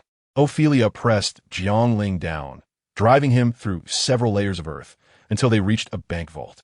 With both hands gripping Jiang Ling's neck, Ophelia panted heavily. Her voice laced with intensity. History has proven that the strong are always the victors. Oh, really? Jiang Ling retorted, grasping Fiola's arm, his face smeared with dirt. Though the damage he had sustained was minimal. A change flickered across Fiola's face as she sensed something amiss and attempted to disengage from Jiang Ling. Clearly, you are not the strong one. Jiang Ling tightened his grip on her arm, his eyes glowing with intensity, unleashing a laser that shattered Fiola's mask. Ugh! Fiola clutched her head, overwhelmed by the chaotic sound surrounding her. Having been severely injured by Jiang Ling, she succumbed to unconsciousness amidst the overwhelming cacophony. Jiang Ling forcefully embedded her further into the wall, his right hand thrusting into the side, extracting a substantial length of rebar from within the concrete. The elongated steel was contorted under the pressure of his might, binding Fiona's limbs and torso, rendering her unable to escape the wall. If she were to awaken, the efficacy of this measure might diminish, but it served as a form of psychological solace. Jiang Ling leapt from the breach, suspended in midair as he extended his arms. His robust physique, sculpted and powerful, basked in the radiant sunlight. In a realm invisible to others, his cells absorbed external energy, akin to a furnace, emanating a torrent of strength. All accumulated injuries healed in an instant. In the ignited streets, the superhero hurled a Kryptonian soldier into the ruins. Just then, a small spacecraft descended, poised to retrieve the towering Kryptonian. However, two broad beams of crimson laser swept around the spacecraft's hull. A violent explosion erupted, prompting the Kryptonian soldier to turn abruptly towards Jiang Ling Clark. Impede him. Jiang Ling disregarded the plea and soared towards the vessel, unaware that much of Zod's small spacecraft was constructed from kryptonite, oblivious to its detrimental effects on them. The black hole generated by the Shattered World engine consumed all that belonged to Zod. As for the kryptonite that Lex Luthor salvaged during the clash between Batman and Superman, it was entirely a product of the environmental alterations wrought by the World engine, retaining its primal kryptonite form. The Kryptonian soldier, shaking off his hands, strode towards Jiang Ling, only to be sent flying by Clark's intervention. Unfazed, Jiang Ling entered the spacecraft. After all, he was not a true Kryptonian. Kryptonite held no sway over him. This, in a sense, was a blessing. He possessed no weaknesses, embodying the essence of a true superhero. Retrieving a dagger and a handgun from the armory, he recalled how Lois had wielded such a firearm to slay two Kryptonian soldiers aboard the ship, weapons untainted by solar radiation. However, their utility now seemed negligible, and he casually discarded the gun onto the floor. Venturing into a shattered storage chamber, he discovered two green crystals embedded in the wall. Kryptonite, while not particularly resilient against Kryptonians unexposed to yellow solar radiation, proved lethally potent to those who had absorbed its rays. Jiang Ling squinted. Even a being as formidable as Superman, steeped in solar radiation for over 30 years, was rendered a frail mortal upon contact with green kryptonite. Stripped of nearly all retaliatory power, exiting the spacecraft, he witnessed Clark and the Kryptonian soldier engaging in a ferocious clash on the ground, the shockwaves reverberating as they plowed through the earth. The kryptonite crystal clutched tightly in Jiang Ling's hand pulsed with an emerald glow, having detected the presence of the Kryptonians. Jiang Ling arrived behind the two, and seizing the moment when the Kryptonian soldier was unguarded, he materialized before him and delivered a powerful punch aimed at his mask. In that instant, as the mask shattered, the Kryptonian soldier fell to his knees, his mouth agape in a wail of despair. Such a pitiful sight. Jiang Ling silently mourned for him, then thrust a piece of kryptonite into the soldier's mouth. The once impenetrable skin was punctured in an instant, and Jiang Ling's fist, imbued with immense force, burrowed into the soldier's skull. The soldier's body convulsed twice before falling still. "You killed him," Clark exclaimed, visibly shocked. "Cast aside your mercy, Clark. If we do not eliminate them, do you intend to witness the slaughter of humanity at their hands before you find satisfaction?" Jiang Ling withdrew his fist from the soldier's mouth, feeling a churn in his stomach, a wave of nausea threatening to surface. Yet, in an effort to maintain his composure, he restrained himself. It was his first act of killing, but he had long prepared himself mentally, so his reaction was not as severe as it might have been. Clark still felt a twinge of compassion, yet ultimately chose to remain silent. "Thank you for saving my mother earlier," Clark said to Jiang Ling, who was wiping his hands on the soldier's now lifeless body. Clark had seen everything through his supervision during Zod's interrogation, including Jiang Ling's intervention to prevent Fiora from attacking his mother. Jiang Ling waved his hand dismissively, indicating it was of no concern. In a vault beneath the surface, Jiang Ling pulled the unconscious Fiora out. The fierce battle had lasted only a few minutes. He threaded a piece of kryptonite crystal onto a string and hung it around Fiora's neck, ensuring it was securely fastened. "What is that?" Clark inquired, curiosity piqued. "Kryptonite, a specialty of our planet, capable of suppressing our powers," Jiang Ling replied casually. "If you encounter such glowing green stones in the future, feel free to destroy them. Otherwise, you will face dire consequences." "Why are you not affected?" Clark asked, intrigued. "I'm not sure. Perhaps it's innate." Jiang Ling fabricated an excuse, knowing no one could prove otherwise. Clark contemplated Jiang Ling's kryptonite with a thoughtful expression.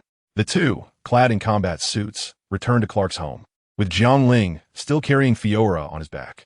"Mom, are you all right?" Clark called out anxiously as he entered the house.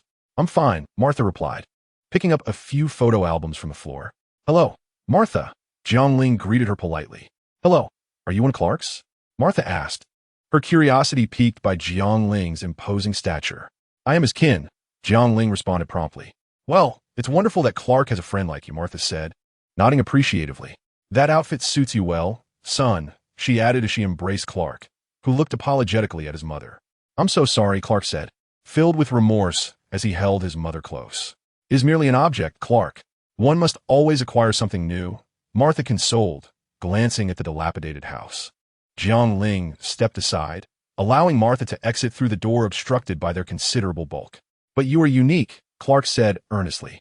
"Mom, Zod claims he has been searching for the Codex, which could grant my people rebirth." Before approaching Clark, he had inquired with Jiang Ling, who shrugged, indicating he too was unaware. Thus, Clark conveyed his concerns to his mother. "Isn't that a good thing?" Martha questioned, somewhat perplexed. "Not entirely, Martha. Zod and his ilk do not merely wish to share Earth with us. They seek to conquer it," Jiang Ling explained. Clark's expression grew somber. Therein lay his dilemma. He yearned to reunite with his kin, yet the cost would entail the annihilation of his native planet, a notion he could not abide. Fortunately, he was no longer alone. He had a companion. Clark smiled at Jiang Ling, who tilted his head in confusion. "What?" he mused, wondering why Clark was smiling at him. Just as Jiang Ling pondered this, Louise arrived in a police car. "Clark, I know how to stop them." Chapter 12. Zod, what transpired there? "Where are Fiora and Zack?" Zod inquired, furrowing his brow as he gazed out the window. "Those matters are inconsequential," the bald Kryptonian scientist aboard the ship replied impatiently. "I have pinpointed the location of the Codex. It is not in the cabin. Jor-El has taken it and infused it into his son's cells, merging the essence of billions within this exile's body." The scientist looked gravely into Zod's eyes. "All descendants of Kryptonians are contained within this fugitive." Zod, with a sullen demeanor, remained silent. Their urgent priority was to retrieve the Codex. He clasped his hands behind his back, contemplating Earth. "Must Kal-El live for us to extract the Codex from his cells?" "No, that is not necessary," the scientist pondered before responding. Zod's lips curled into a slow smile. "Very well then, activate the world engine." At a U.S. military base, chaos ensued. What is happening? General Martian Hunter demanded of his soldiers. "The ship has split into two parts. One is heading east, the other toward the southern hemisphere." "How fast is it flying?" A scientist with an Einstein-like hairstyle asked. 24 Mach, and it continues to accelerate. Its ultimate destination is the Indian Ocean. The ship had divided into two world engines. One remained over the Indian Ocean, while the other was en route to Metropolis. Meanwhile, Grandpa sped in his luxury car toward the Wayne Tower branch in Metropolis. As he watched the alien vessel soar overhead, he gripped the steering wheel tightly, accelerating with determination. His remarkable driving skills allowed him to evade numerous falling debris. Coming to a halt and merging into the crowd, Grandpa lifted his gaze toward the world engine suspended above Metropolis. The citizens of Metropolis looked on in terror at the world engine as chaos ensued. Loading the phantasmic projector, Zod instructed his subordinates in the Metropolis world engine. 2 world engines erupted from their bases, emitting waves of light as they began to alter Earth's environment. All our hopes now rest on the world engine. The bald scientist murmured. The Earth trembled, windows of towering skyscrapers shattered en masse, and vehicles were thrust into the air before crashing down. The crowd fled in a frenzy. What weapon are they employing? The general inquired.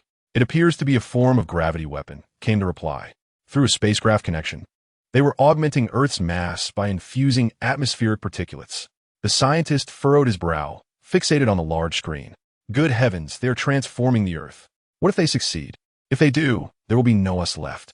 We have a plan, General, Louise addressed him.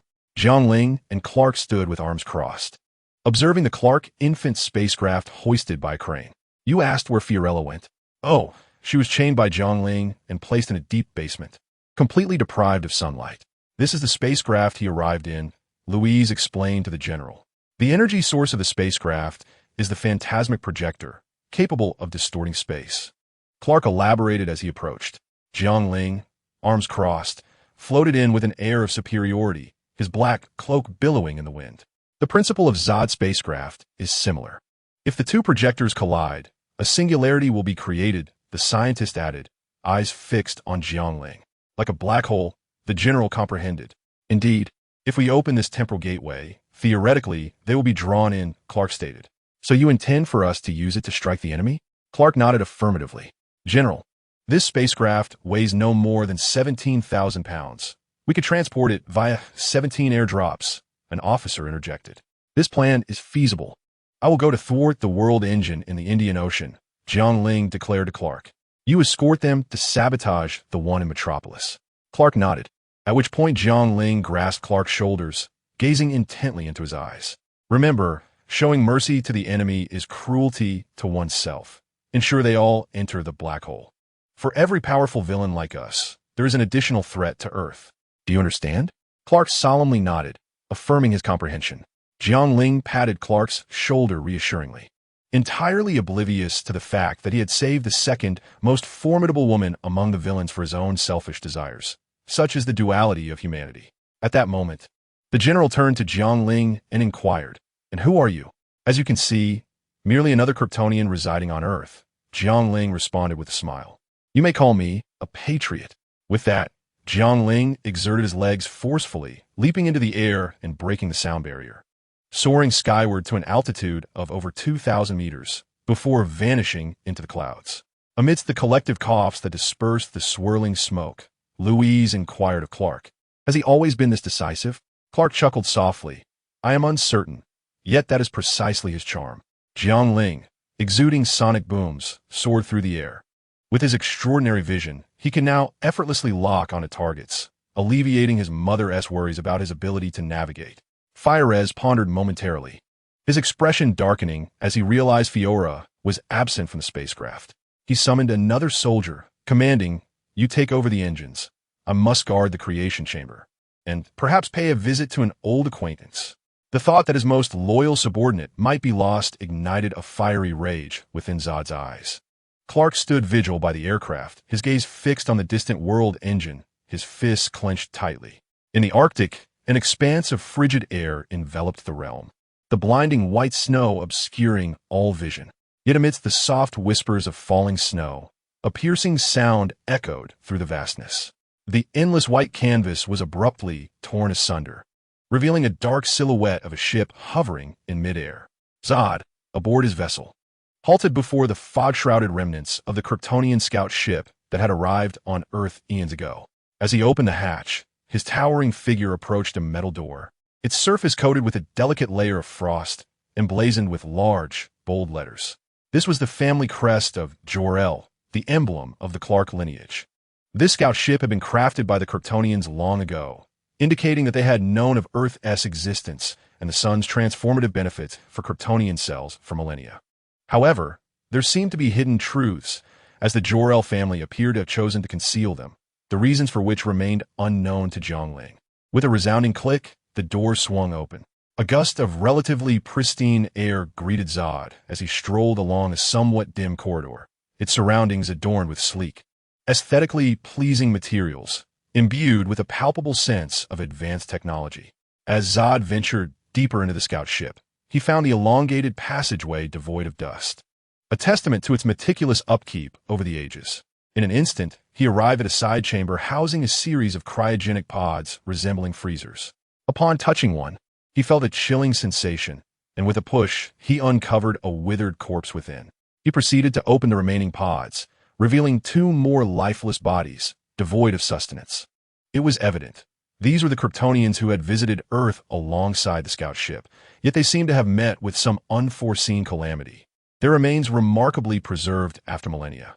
Zod squinted as his gaze fell upon the solitary vacant pod, which astonishingly contained no body, an emptiness that resonated deeply. Intriguing, is it not? That sudden emergence of the Kryptonian warrior. Could it be that he has awakened from this very place? A glint of ferocity flickered in Zod's gaze as he delivered a powerful blow, crushing the empty stasis pod. Oof. No one shall thwart my quest to restore Krypton. Without further ado, Zod pressed onward into the depths.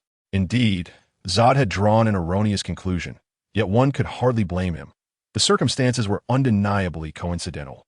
Upon departing the stasis chamber, Zod arrived at the most significant location of his Arctic expedition, the Genesis chamber. In that moment, Zod felt as though he were submerged in an aquarium. His eyes met by an expanse of azure pools, where ethereal white bubbles gently danced upon the water surface, accompanied by swathes of aquatic flora that swayed like coral in the depths. Suspended upon the vegetation were numerous gestation pods, the maternal machines nurturing new life, each Kryptonian emerging from this very pool, hatching within these womb-like vessels. This was the Genesis chamber, a grand incubator for artificial genetics. Zod's eyes shimmered with hope. With the nurturing environment of the Genesis chamber and the central codex that recorded all Kryptonian genetic sequences, everything could begin anew. Reluctantly, Zod cast a lingering glance at the incubation pods before hastening to a pristine platform. Suddenly, with a sharp click, a dark column of water erupted from the ground, coalescing into a stone pillar adorned with a keyhole, clearly a control interface. Zod retrieved his control key, but before he could insert it, a chrysalis-like entity silently hovered behind him.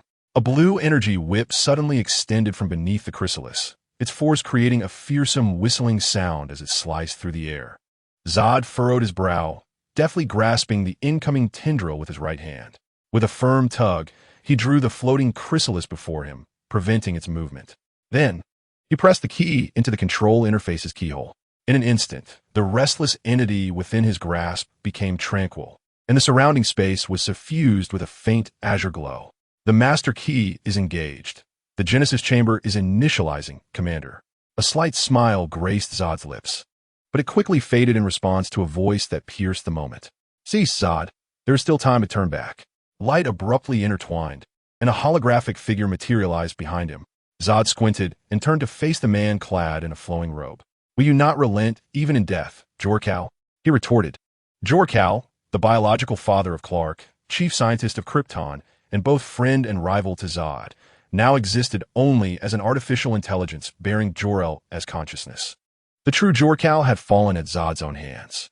Due to Clark's prior login on this reconnaissance vessel, Jor-Cal could manifest even without the control key, for he was the pinnacle of artificial intelligence.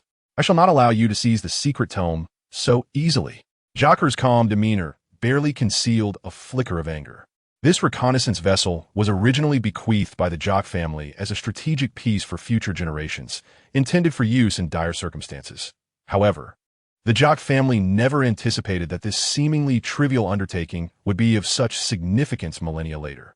At the zenith of Krypton's dominion over the cosmos, with no rivals in sight, it is likely that the Jock family paid little heed to this yellow son of Earth. After all, they had already mastered the most formidable powers in the universe.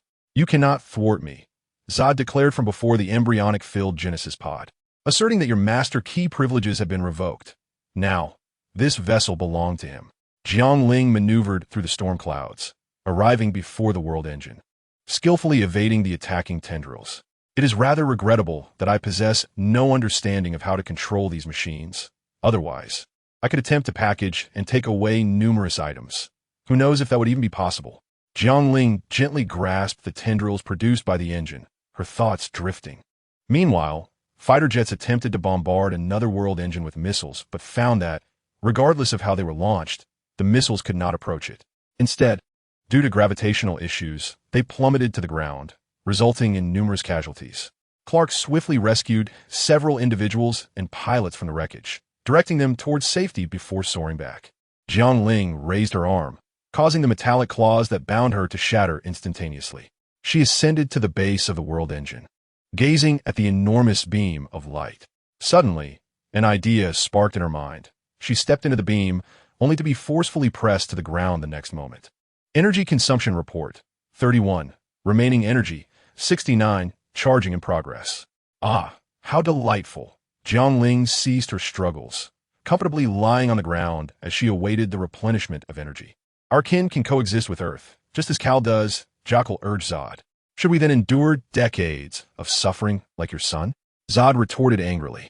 He, an elite among Kryptonian elites, could adapt swiftly to Earth's environment. Yet upon the shattering of his mask, he felt an excruciating pain. He would not permit his kin to endure such agony. Absolutely not. You are exterminating a race. Jock calmly responded to Zod. Indeed. And I find myself discussing the merits of this with a specter, Zod replied, unwilling to continue this discourse with the artificial intelligence. Vessel, have you detected this invasive intelligence? Detection complete. Then eliminate it. Zod commanded resolutely, despite a flicker of reluctance in his eyes as he turned his back on Jock. No one could hinder him from resurrecting Krypton. No one. This was his destiny. This was the very essence of his existence. Chapter 13. The Fate That Awaits. Unaffected by Kryptonian gases or kryptonite, Jiang Ling faced the world engine with far less exertion than Superman. The metallic claws grasped Jiang Ling's body, attempting to hurl him out. Yet he resolutely remained ensconced within the wave of light until he was fully charged with energy. Dusting himself off, Jiang Ling feigned nonchalance as he rose to his feet. His prior collapse had been due to carelessness, not a true inability to stand. Regrettably, upon glancing at the world engine, Jiang Ling soared upwards, delivering a devastating blow that obliterated the world engine. He had succeeded. From a considerable distance, Clark heard the resounding explosion of the world engine and immediately rushed to the cockpit, inserting the control key into his spacecraft. This was an achievement Jiang Ling had yet to accomplish. Despite possessing superhuman hearing akin to that of Superman, he was perpetually filtering out these sounds and had not yet mastered the ability to isolate the voices he wished to hear amidst the cacophony, as Clark could. The spacecraft was on the verge of being deployed when suddenly, Zod appeared piloting his ship, targeting the aircraft ahead. With a cold demeanor, Zod declared, "Target locked," and fired the laser cannon, only to miss by a staggering distance, as Clark, akin to a nail, crashed into Zod's vessel. Clark turned, his eyes glowing with a fierce red light. Stop. The suddenness of the situation left Zod no choice but to shout back, "If you destroy this ship, you will doom Krypton." Panic gripped Zod. The ship contained the Genesis chamber salvaged from Superman's wardrobe, their only means of cultivating Kryptonians. Without it, even if Zod were to acquire the sacred texts, he would be unable to breed any Kryptonians. Clark hesitated for a moment before unleashing 2 beams of laser fire. Krypton has its own destiny. At that instant, Clark's spacecraft was also deployed, crashing into the world engine. The collision of the Phantasm projector created a black hole that ensnared all Kryptonians within the world engine. Initially, the deployment had failed due to Fiora's interference, forcing the aircraft to sacrifice itself alongside the spacecraft. Now that Fiora was bound by Jiang Ling, the aircraft successfully released the spacecraft. However, as the aircraft attempted to ascend, it found itself unable to escape the overwhelming gravitational pull of the black hole. Just in time, Jiang Ling arrived, sprinting towards the aircraft with remarkable speed, a thrilling sight. Mere seconds away from being consumed by the black hole, Jiang Ling felt a surge of relief. There was no doubt that if anything were to happen to Louise, Clark would go berserk. That was not a scenario Jiang Ling wished to witness, for he had much to gain from this world, such as the Batmobile. If this world were to be destroyed, his plans would be in vain. The only uncertainty remained whether he could take anything with him. Lost in thought, Jiang Ling set the aircraft down, allowing everyone to disembark. Clark quickly flew over and embraced Louise, casting a grateful glance towards Jiang Ling. Jiang Ling shrugged and drifted towards Zod, who knelt on the ground, painfully clutching a handful of dust. We could have rebuilt Krypton from this ruin, but you ultimately chose humanity over us. Jiang Ling remained silent, gazing at Zod. After all, Zod fought for his own people. He had not erred in the eyes of Krypton. However, their paths diverged, and Jiang Ling could only offer Zod a dignified death, sparing him from becoming a monster in the afterlife. My existence is to protect Krypton. Zod's gaze was fixed fiercely on Jiang Ling and the approaching Clark. This has been my sole purpose since birth. Everything I have done, no matter how violent or cruel, is for the utmost benefit of my people. Yet now, I have no subjects. Zod's voice was filled with despair, evoking a sense of pity in Clark. He was not opposed to the revival of Krypton. Had Zod chosen any other planet, he would have ensured there was no obstruction. But Earth was different. It was his homeland, his place of origin. My soul has been taken from me. Zod's emotions surged, and he roared at Jiang Ling. In the next instant, Zod charged forward, delivering a powerful blow that sent both men flying. The deafening sound of the shockwave reverberated, and Jiang Ling, lost in thought, was taken aback by the old man's unexpected strike. Such a breach of combat decorum. I will take back every last human you have saved. Zod spat through gritted teeth. Jiang Ling was never one to passively defend himself. With a swift motion, he propelled himself forward like a bolt of lightning, enveloped in mist, and hurled a punch at Zod. Zod roared in fury, channeling his strength into his arm, his right fist crashing against Jiang Ling's in a titanic clash. The impact was thunderous, a pure contest of raw physical power. Circles of broken stones swirled around them as Zod seized Jiang Ling's fist and, in a moment of shock, delivered a brutal elbow strike to his nose. Jiang Ling flew backwards like a severed kite, shattering steel walls in his wake.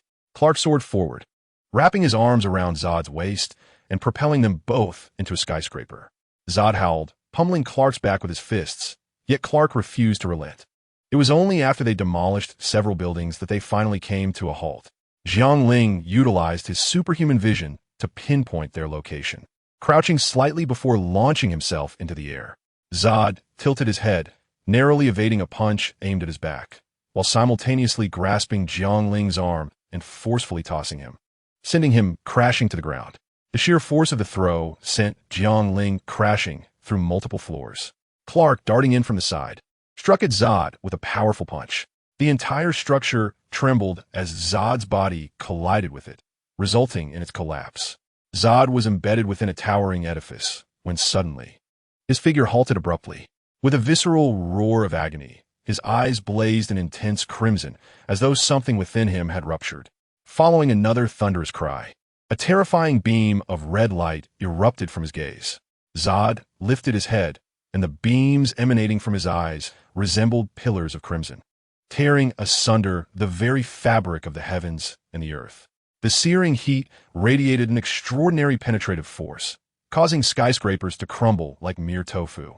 Offering no resistance as they were relentlessly pierced through, Jiang Ling materialized before Zod, delivering a punch that created a sonic boom upon impact with his visage. The searing rays were compelled to cease as Zod, enraged, lunged toward Jiang Ling.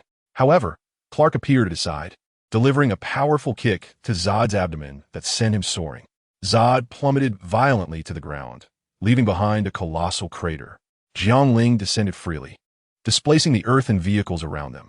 Two beams of intense heat shot towards Zod, immediately cleaving his armor in twain. Zod staggered back, shaking his head, his eyes aflame with fury as he initiated a clash with Jiang Ling. You, who have absorbed sunlight for mere hours, dare to engage in a contest of might with me?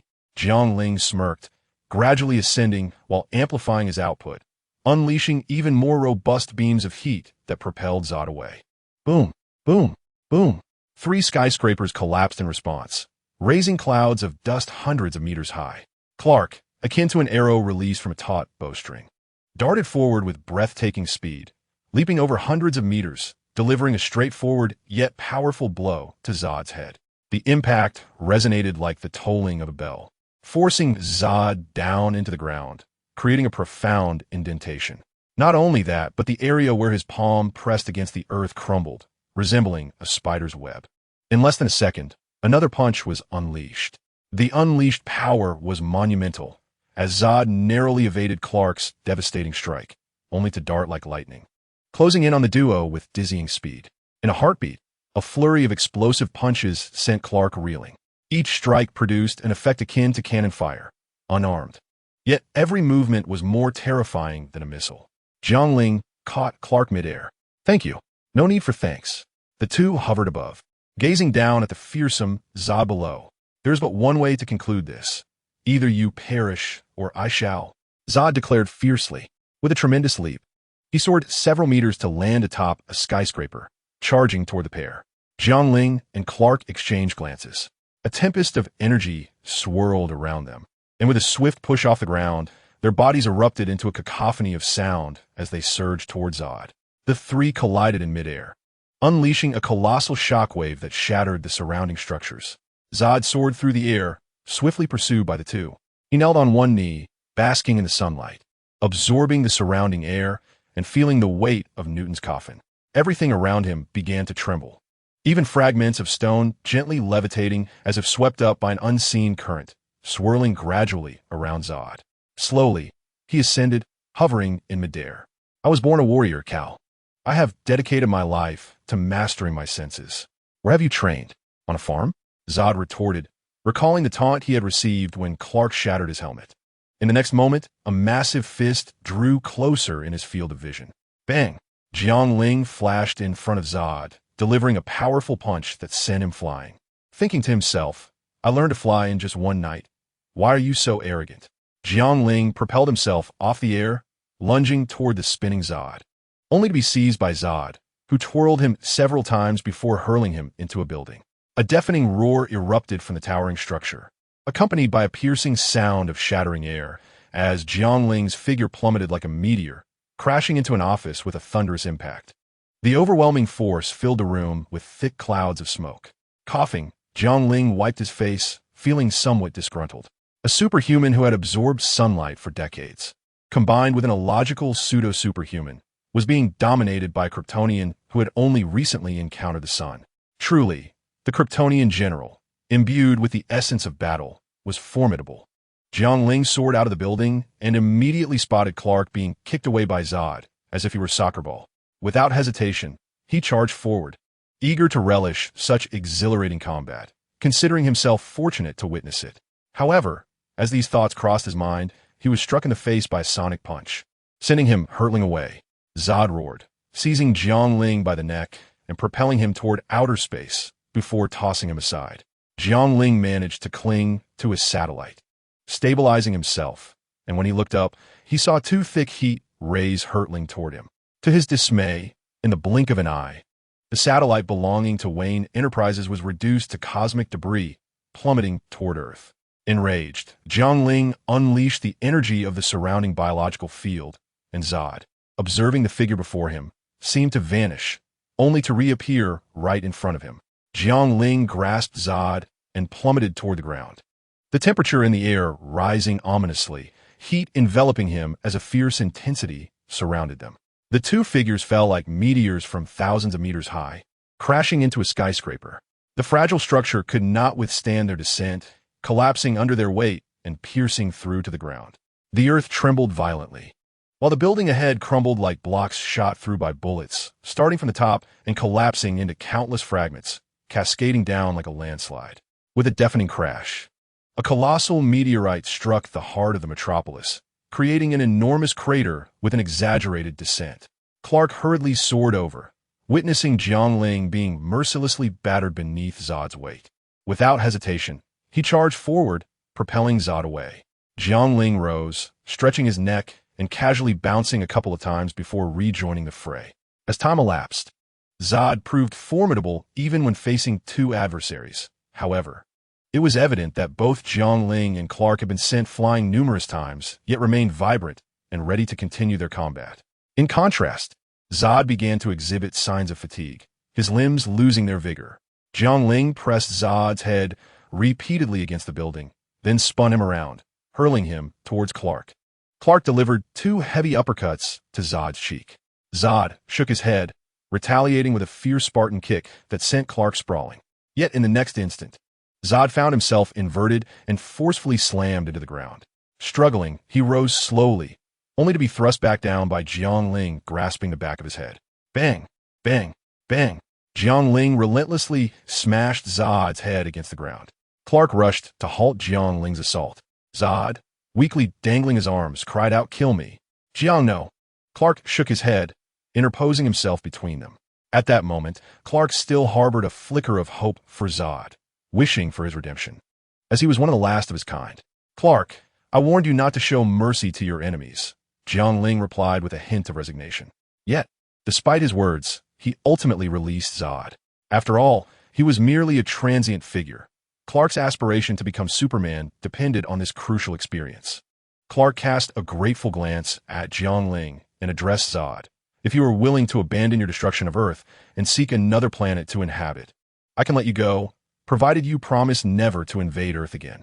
My existence is solely to protect Krypton. That has been my only purpose since birth." Zod replied slowly, kneeling upon the ground. Clark observed Zod, who seemed torn, his eyes closing as his fists clenched in apparent struggle. The surviving inhabitants of a city, witnessing what seemed to be the conclusion of the battle, cautiously emerged from the ruins. Suddenly, Zod raised his head with fervor, exclaiming, "Since you cherish these humans so dearly, go to hell and mourn them." Zod's eyes glowed red as twin beams of laser shot towards the nearby survivors. "No!" Clark shouted, racing toward the crowd. The survivors, despairing, closed their eyes and huddled together, only to discover, after a moment, that the anticipated death had not arrived. Upon opening their eyes, they beheld a towering figure clad in red and blue standing protectively before them, his legs firmly planted on the ground, carving deep furrows in the earth. "Zod, why would you do such a thing?" Jiang Ling gazed deeply at him. Zod closed his eyes in silence, his heart having long departed with the destruction of the creation chamber. What remained here was merely a shell. Jiang Ling felt a pang of regret, yet he understood that this was Zod's fate. Positioning himself behind Zod, Jiang Ling slowly grasped the general's head and twisted it with force. In the next moment, a shockwave reverberated through the heavens, and Zod's body slumped lifelessly to the ground. Clark cast a mournful glance at Zod's corpse, closing his eyes in anguish. Chapter 14. The basement. Subsequently, Jiang Ling placed Zod's body into his small spacecraft, sending it forth into the cosmos, allowing this great general to be interred amidst the vastness of space, a gesture of respect. Jiang Ling understood the weight of such emotions, for he too cherished his own country and people. If the circumstances were reversed, he would not hesitate to act for the survival of his nation. Months passed in a blink, during which Jiang Ling, with Clark's assistance, diligently honed his abilities. Sitting cross-legged in midair, he felt a humming resonance gradually filling his mind, growing ever louder, until it erupted within his consciousness. Frowning, Jiang Ling struggled to adapt to the cacophony surrounding him. The sounds he perceived multiplied, not only capturing the conversations of those nearby, but also gradually deciphering their thoughts. Even the whispers of the forest, chirping insects, the song of cicadas, the barely audible movement of ants, and the tender shoots breaking through the soil seemed to resonate within him. It felt as though he had captured the essence of all existence in its myriad sounds. After a considerable duration, Jiang Ling's condition improved. The clamor in his mind began to dissipate. Through sheer will, he learned to control his thoughts, ceasing the outward flow that had allowed him to read others' minds. After several attempts, he successfully managed to completely shield himself from the telepathic intrusion, silencing the incessant buzzing that had plagued him. Now, his telepathy allowed him to gradually discern the thoughts of others, though he could not fully control or selectively read a person's mind at will. For the sake of tranquility, he chose to maintain his mental barriers. Conversely, the ability to listen to the world around him became an increasing mastery, centered within a radius of several miles. He could perceive all sounds, ranging from the movement of ants to the breaking of tender sprouts, the calls of birds, and the rhythmic ebb and flow of ocean tides. Each sound resonated clearly in his ears. To further refine his control, Jiang Ling employed the techniques taught by Clark. He envisioned his superhuman hearing as a sophisticated sound wave receiver, manipulating his mental focus as if it were a series of buttons. He could mute the cacophony of noise while amplifying the sounds he wished to hear. With a mere thought, he engaged this newfound power. Sure enough, The sound of the howling wind and the chirping of birds faded away into silence. The melody of dolphins echoed nearby. As Jiang Ling contemplated, the dolphin sounds from the coastal area continued to amplify. At that moment, his ears were no longer bombarded by a cacophony of noises. Instead, he floated in the air, quietly savoring the enchanting sounds of the dolphins, feeling his body relax and liberate itself. Clark, having returned to his normal life, repaired his house with Jiang Ling's assistance. Holding a wooden plank, he secured it in place, casting a glance at the restrained Fiola in the distance, and asked Jiang Ling how to handle her. Are we just going to keep her tied up like that? Jiang Ling shrugged. I don't know. I just feel reluctant to let her perish. It would be such a waste.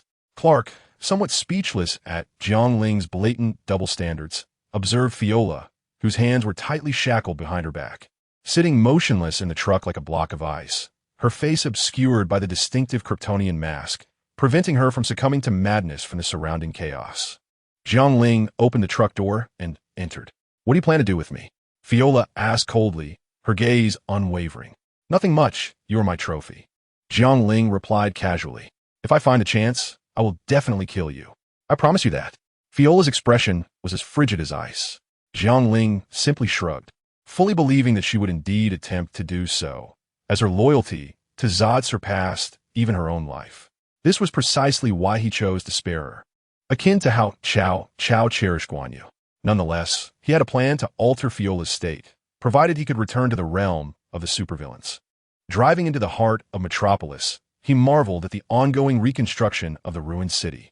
Two statues particularly delighted him, one of Superman and the other of his own likeness as a proud citizen. Children, Fiola scoffed. Jiang Ling rested his head on the steering wheel, humming softly without uttering a word. Indeed, superheroes possess their own unique joys. Placing his hand on Fiola's shoulder, Jiang Ling closed his eyes, silently invoking a return. In an instant, they found themselves at the American Gulf substation. We did it, Jiang Ling exclaimed joyfully, glancing at Fiola, who appeared somewhat shocked and wary. Where's this place? She inquired. A new world, my world. Jiang Ling laughed heartily, wrapping his arm around Fiola's waist and soaring towards his home. Reclining on the sofa, Jiang Ling's thoughts drifted. He sensed that perhaps a nation had already taken notice of him during his previous flights in the sky, and he speculated that his homeland might be aware of his presence. To avert potential conflict, Jiang Ling had hastily relocated to America under the cover of night. After all, amidst the chaos in America, Jiang Ling felt a greater sense of security. Therefore, he was no longer in his homeland, but resided in a luxurious seaside villa owned by a wealthy individual. As he contemplated the abilities reflected by the Rubik's Cube in his mind, Jiang Ling absent-mindedly stroked the newly sprouted stubble on his chin, lost in thought. The report indicated an energy consumption of 32 and a surplus of 68. Previously, during the confrontation with the World Engine, he had fully replenished his energy. Yet now, upon returning, he had consumed 32? Originally, the round trip had only cost him 32, implying that the energy expenditure for two individuals was doubled. This posed a dilemma for Jiang Ling, who anxiously scratched his head, pondering whether bringing items into the equation would amplify the consumption or if only life could be quantified. It seemed the only option left was to venture in once more, this time aiming for the Batmobile. Jiang Ling rose to his feet and glanced at Fiorella, who sat with her eyes closed. After a moment's hesitation, he decided against bringing her along. A round trip for both would amount to an exhausting 64 units of energy, rendering any plans futile. Nevertheless, Jiang Ling would not simply allow her to remain here unguarded, for he believed that once he departed, this Kryptonian deputy commander would find countless ways to extract the kryptonite and escape, which would create complications. Thus, under Fiorella's furious gaze, Jiang Ling confined her to the basement, bound hand and foot, after clearing away various chaotic items to ensure she had no means of escape. He locked the iron door with a sense of satisfaction. Admittedly, this may seem rather extreme. However, once Jiang Ling returned to the supervillain's lair and concocted the appropriate antidote with magma, Fiorella would be liberated from such a predicament. For now, all he could offer was a sheepish smile and a sincere apology. Jiang Ling opened his eyes to find himself surrounded by an endless expanse of azure ocean. Schools of fish swimming gracefully around him. Am I truly in the sea? He wondered, brushing aside the fish before him, disbelief evident in his expression. Suddenly, A tremendous sound erupted as Jiang Ling broke through the water surface, soaring into the air like a cruise missile launched from a submarine. Tracing a straight line into the sky, suspended in midair, he gazed at the boundless ocean, momentarily stunned. Goodness, is this really happening? Have I been launched into the depths of the sea? Thank heavens I am no longer considered a normal person, or I would be in quite a predicament. Jiang Ling felt somewhat speechless. The gentle sea breeze caused his cape to flutter, and the sleek metallic coating of his fitted black battle suit accentuated his physique, exuding an aesthetic sense of power. Truth be told, had it not been for the fact that removing the cape made him resemble a figure in a tight bodysuit, he would have discarded it long ago. With his hands hanging at his sides, Jiang Ling ascended higher, reaching several thousand meters above sea level, employing his enhanced vision to scan the horizon for signs of human habitation. What is that? He spotted a bowl-shaped blue barrier shimmering faintly in the distance, situated in an uninhabited stretch of ocean. Jiang Ling felt a surge of curiosity, releasing a tremendous sonic boom as she soared towards the source. In the early morning, sunlight cascaded down from Paradise Island, while the dewdrops glistened like diamonds on the tips of the verdant grass blades. Behind Paradise Island, a dense forest sprawled, with towering trees undulating continuously, some even reminiscent of ancient Jurassic vegetation, forming a vast and vibrant green sea of life. Diana inhaled deeply, savoring the crisp morning air, which was infused with the refreshing fragrance of earth. The coolness of the morning caressed her skin, providing a delightful sensation. Clad in grass sandals, she tread upon the damp grass, her waist adorned with animal hides, her chest covered only by a leather bodice. Her cascading black curls framed her wild and vigorous silhouette as she sprinted across the forested peaks. With a Greek longsword in hand, she moved with the agility of a cheetah, her graceful form dancing among the greenery, causing droplets of water to cascade from the tree trunks. The morning sunlight illuminated her sun-kissed skin, a gift from the gods that rendered the heavens and earth momentarily awestruck. Her strong brows mirrored her indomitable spirit, while her beautiful visage radiated excitement, her confident gaze sparkling with composure. A charming smile played upon her lips as she ascended a plateau, a flat-top peak designated for practicing combat skills. The sharp winds atop the mountain sliced through the air, stirring her hair into a wild dance. With delicate fingers, she tucked the rebellious strands behind her ear, her striking dark eyes scanning the horizon. From this vantage point, she could see the palatial structures of the Amazonian tribe not far away, their white walls seamlessly blending with the lush green forest that enveloped them. The magnificent white columns of the architecture stretched extensively, showcasing unique ancient Greek design elements that imbued the island-esque structures: spacious roads, fountains in the plazas, domed residences, and intersecting arches with a grandeur akin to mountains. Particularly noteworthy was the royal palace of Paradise Island, the most majestic edifice of the entire island, exuding the grandeur bequeathed by Zeus over millennia. The palace bore the historical essence of ancient wonders, with intricately carved goddess figures adorning the pale gray sedimentary columns. The vastness of the palace's interior evoked a profound sense of one's insignificance against its lofty aura. Diana gazed at the Amazonian vitality rising under the sun, pondering that her mother had likely noticed her absence early in the morning and was undoubtedly frowning over breakfast, perhaps sending someone to find her. A faint smile graced her lips as her gaze traced the architectural marvels of the Amazons, extending further towards the azure sea meeting the sky, where ripples danced upon the surface. Diana's eyes sparkled with a sense of longing and curiosity for the world beyond, the realm of humanity. After a moment of contemplation, Diana, with her long sword in hand, commenced her morning practice, her graceful and beautiful form shimmering in the sunlight, her dark hair swirling about her, radiating confidence and beauty. However, at that moment, Diana, who was training alone, suddenly cast a grave glance towards the sky. Chapter 15.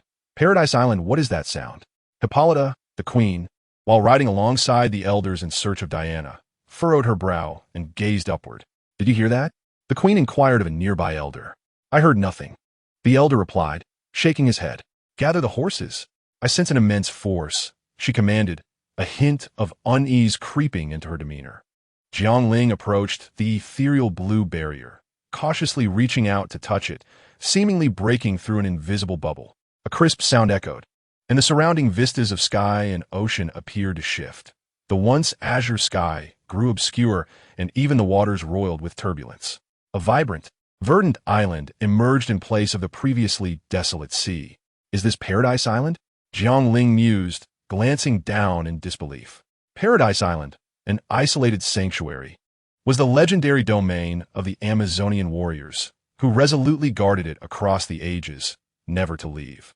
Furthermore, no vessels from the outside world could breach its shores without extraordinary circumstances.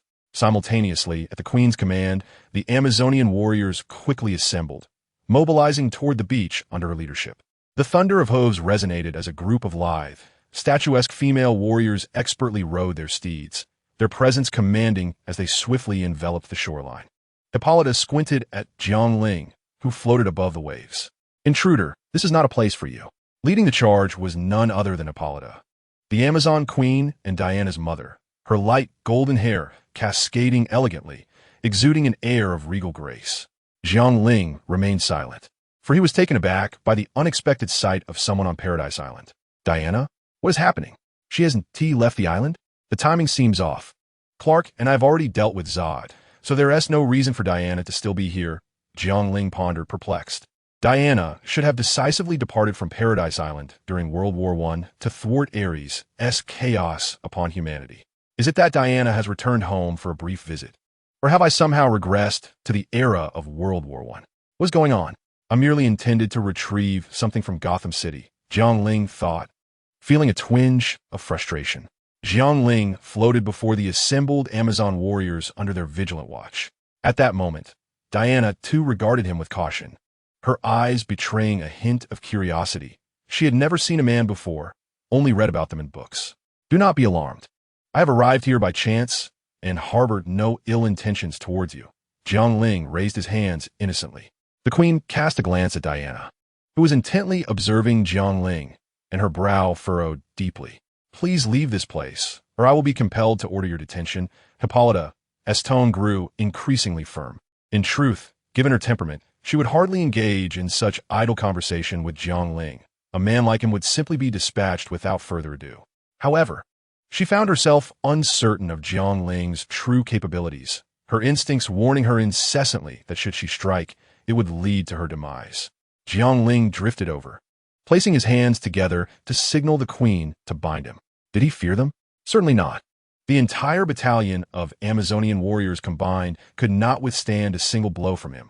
Yet, as Jiang Ling gazed upon Diana, with her striking presence, curvaceous figure, exquisite features, and an air of innocent naivety, he realized he might have returned to a moment in time reminiscent of the First World War, where no Batmobile awaited him. Nevertheless, he had set his sights on new aspirations.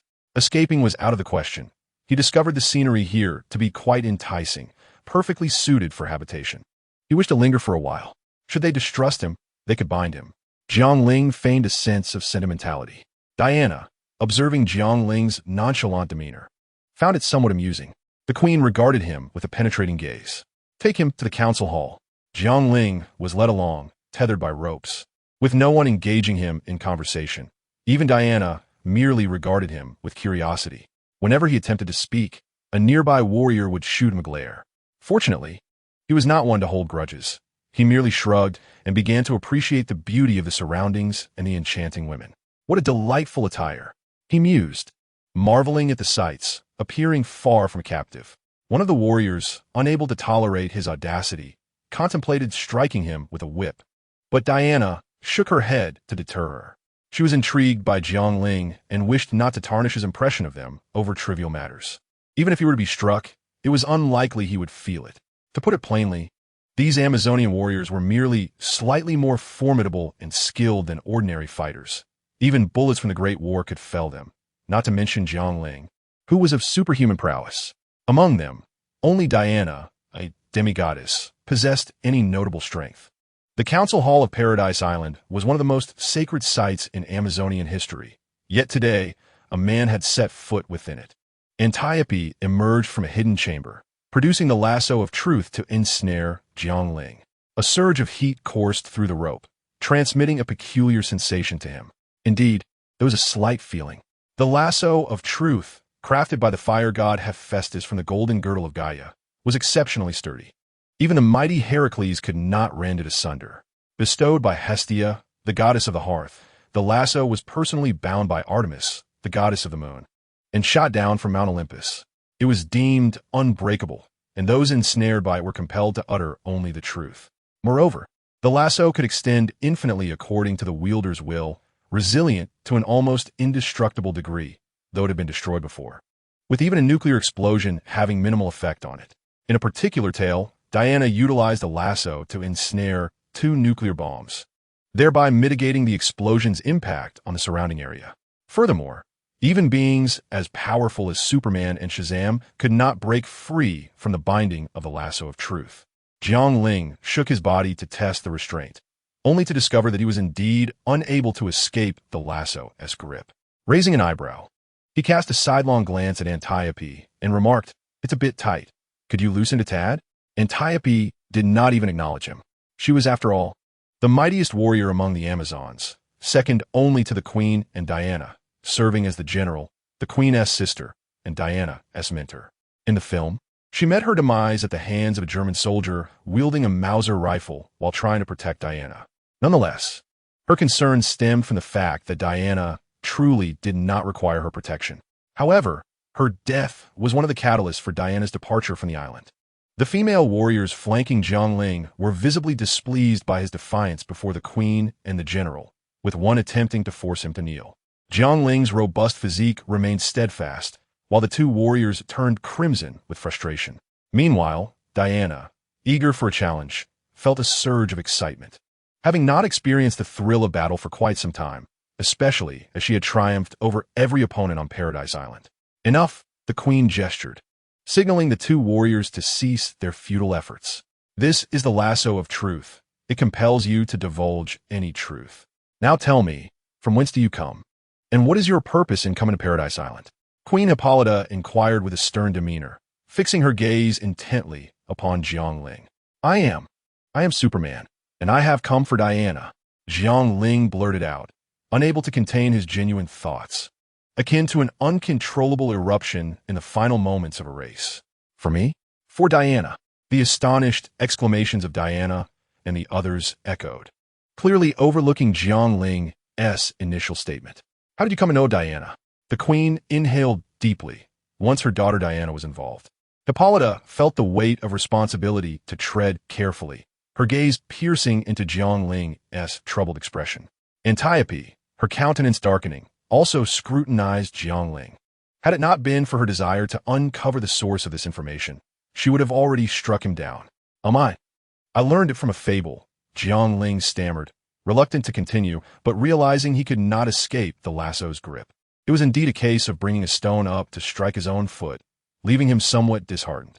"What? I gleaned it from a fable that foretold future events," Jiang Ling managed to emphasize. "The future? What about Diana?" The queen's urgency was palpable. She was profoundly concerned about Diana growing stronger and uncovering her lineage, as such knowledge could draw Ares' attention to her existence.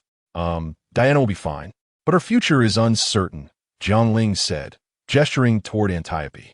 "Me?" Antiope was taken aback, her grip on the lasso of truth faltering slightly. Taking advantage of her momentary distraction, Jiang Ling swiftly turned and flung her aside, causing the truth lasso to slip from her grasp and revert to its ordinary state, which Jiang Ling then coiled around her hand. The surrounding female warriors immediately assumed a defensive formation, enclosing Jiang Ling within their ranks, while Antiope gracefully descended from the air. "Relax, I am not your enemy, so please do not treat me as a criminal," Jiang Ling stated, extending her hands as she tossed the truth lasso back into Antiope's possession. "This world is on the brink of a calamity, the specifics of which remain unclear to me. However, this disaster is inextricably linked to the war god Ares, and the key to preventing it lies with a girl named Diana, namely you." Jiang Ling spoke to Diana with a serious demeanor, asserting, "This is your destiny, a fate born to save this world." "Ares? Did he just mention that name?" Diana pondered, taken aback by the revelation. The surrounding warriors, captivated by Jiang Ling's impressive performance, began to murmur amongst themselves. Is what you say true? Is this truly my destiny?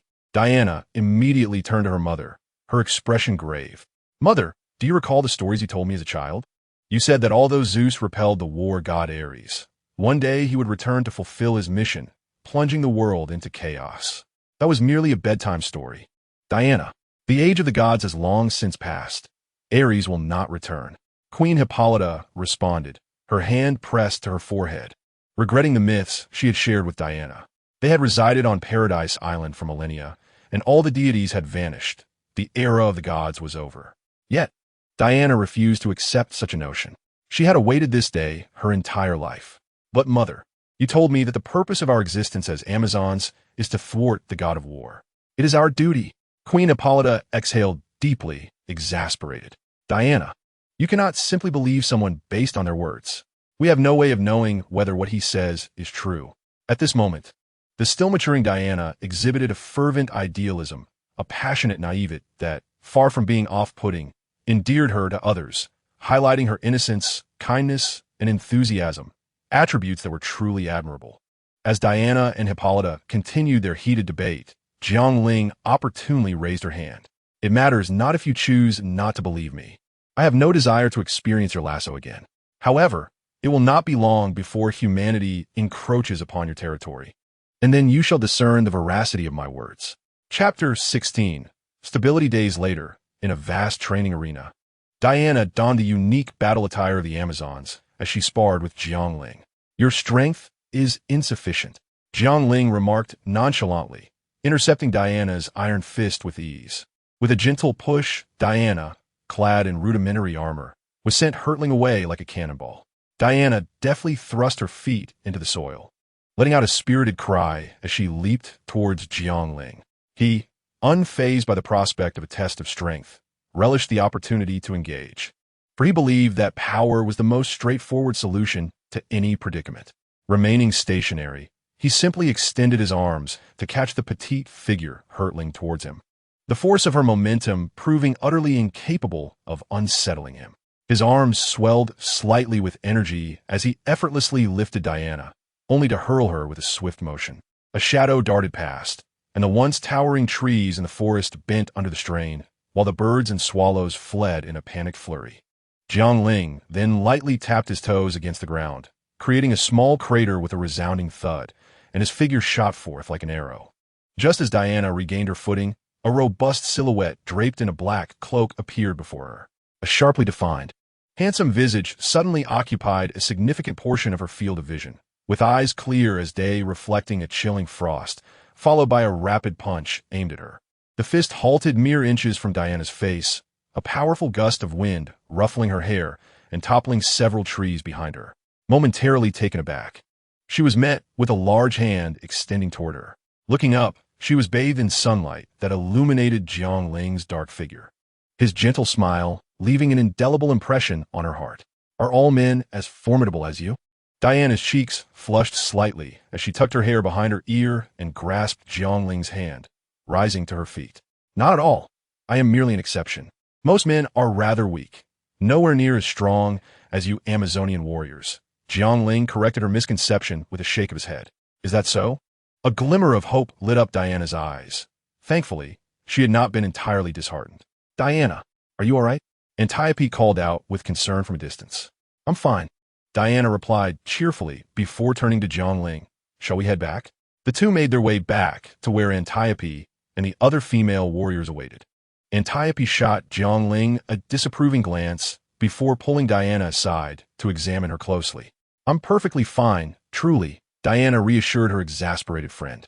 Jiang Ling shrugged and said to Diana, let us call it a day. I must return now. Without waiting for her response, he soared away with a whoosh. Diana stamped her foot in frustration, disregarding Antiope's attempts to dissuade her, and sprinted towards Jiang Ling's residence. Antiope and the elders watched her retreating figure with growing concern. Could it be that the princess has fallen for that man? After all, she has never truly interacted with men, and he is quite extraordinary. The elders exchanged worried remarks. Though Antiope remained silent, her eyes betrayed her deep apprehension. Meanwhile, Jiang Ling, completely unclothed, luxuriated in the unique hot springs exclusive to Paradise Island. the azure surface shimmering with an enchanting glow. Jiang Ling contemplated when Steve Trevor would arrive on Paradise Island, hoping to find an excuse to depart from this place. Although he could leave at any moment, he required a legitimate opportunity to take Diana with him. Departing without a proper reason would be utterly unacceptable to Queen Hippolyta. Thus, Jiang Ling sought a stage for his display. The German soldiers provided an excellent option. Just as his thoughts wandered, Diana unexpectedly entered through the cave's entrance. "I found you here," Diana remarked with a smile. Jiang Ling was momentarily taken aback. "How did you know I was here?" Most of the time, his heightened senses were dulled. After all, unlike Clark, he did not need to constantly monitor the world's happenings, as that would diminish much of the enjoyment. Much like the present moment. "I went to your room and found it empty. Then I asked around, and they told me you were here, so I came," she replied, twirling a strand of her hair while glancing at the muscular physique of Jiang Ling, which was partially submerged in the water, her mind somewhat distracted. She felt her heart race. She had read about such sensations in books, where the proximity of bare bodies evoked a similar response. Initially skeptical, she was surprised to find it was indeed true.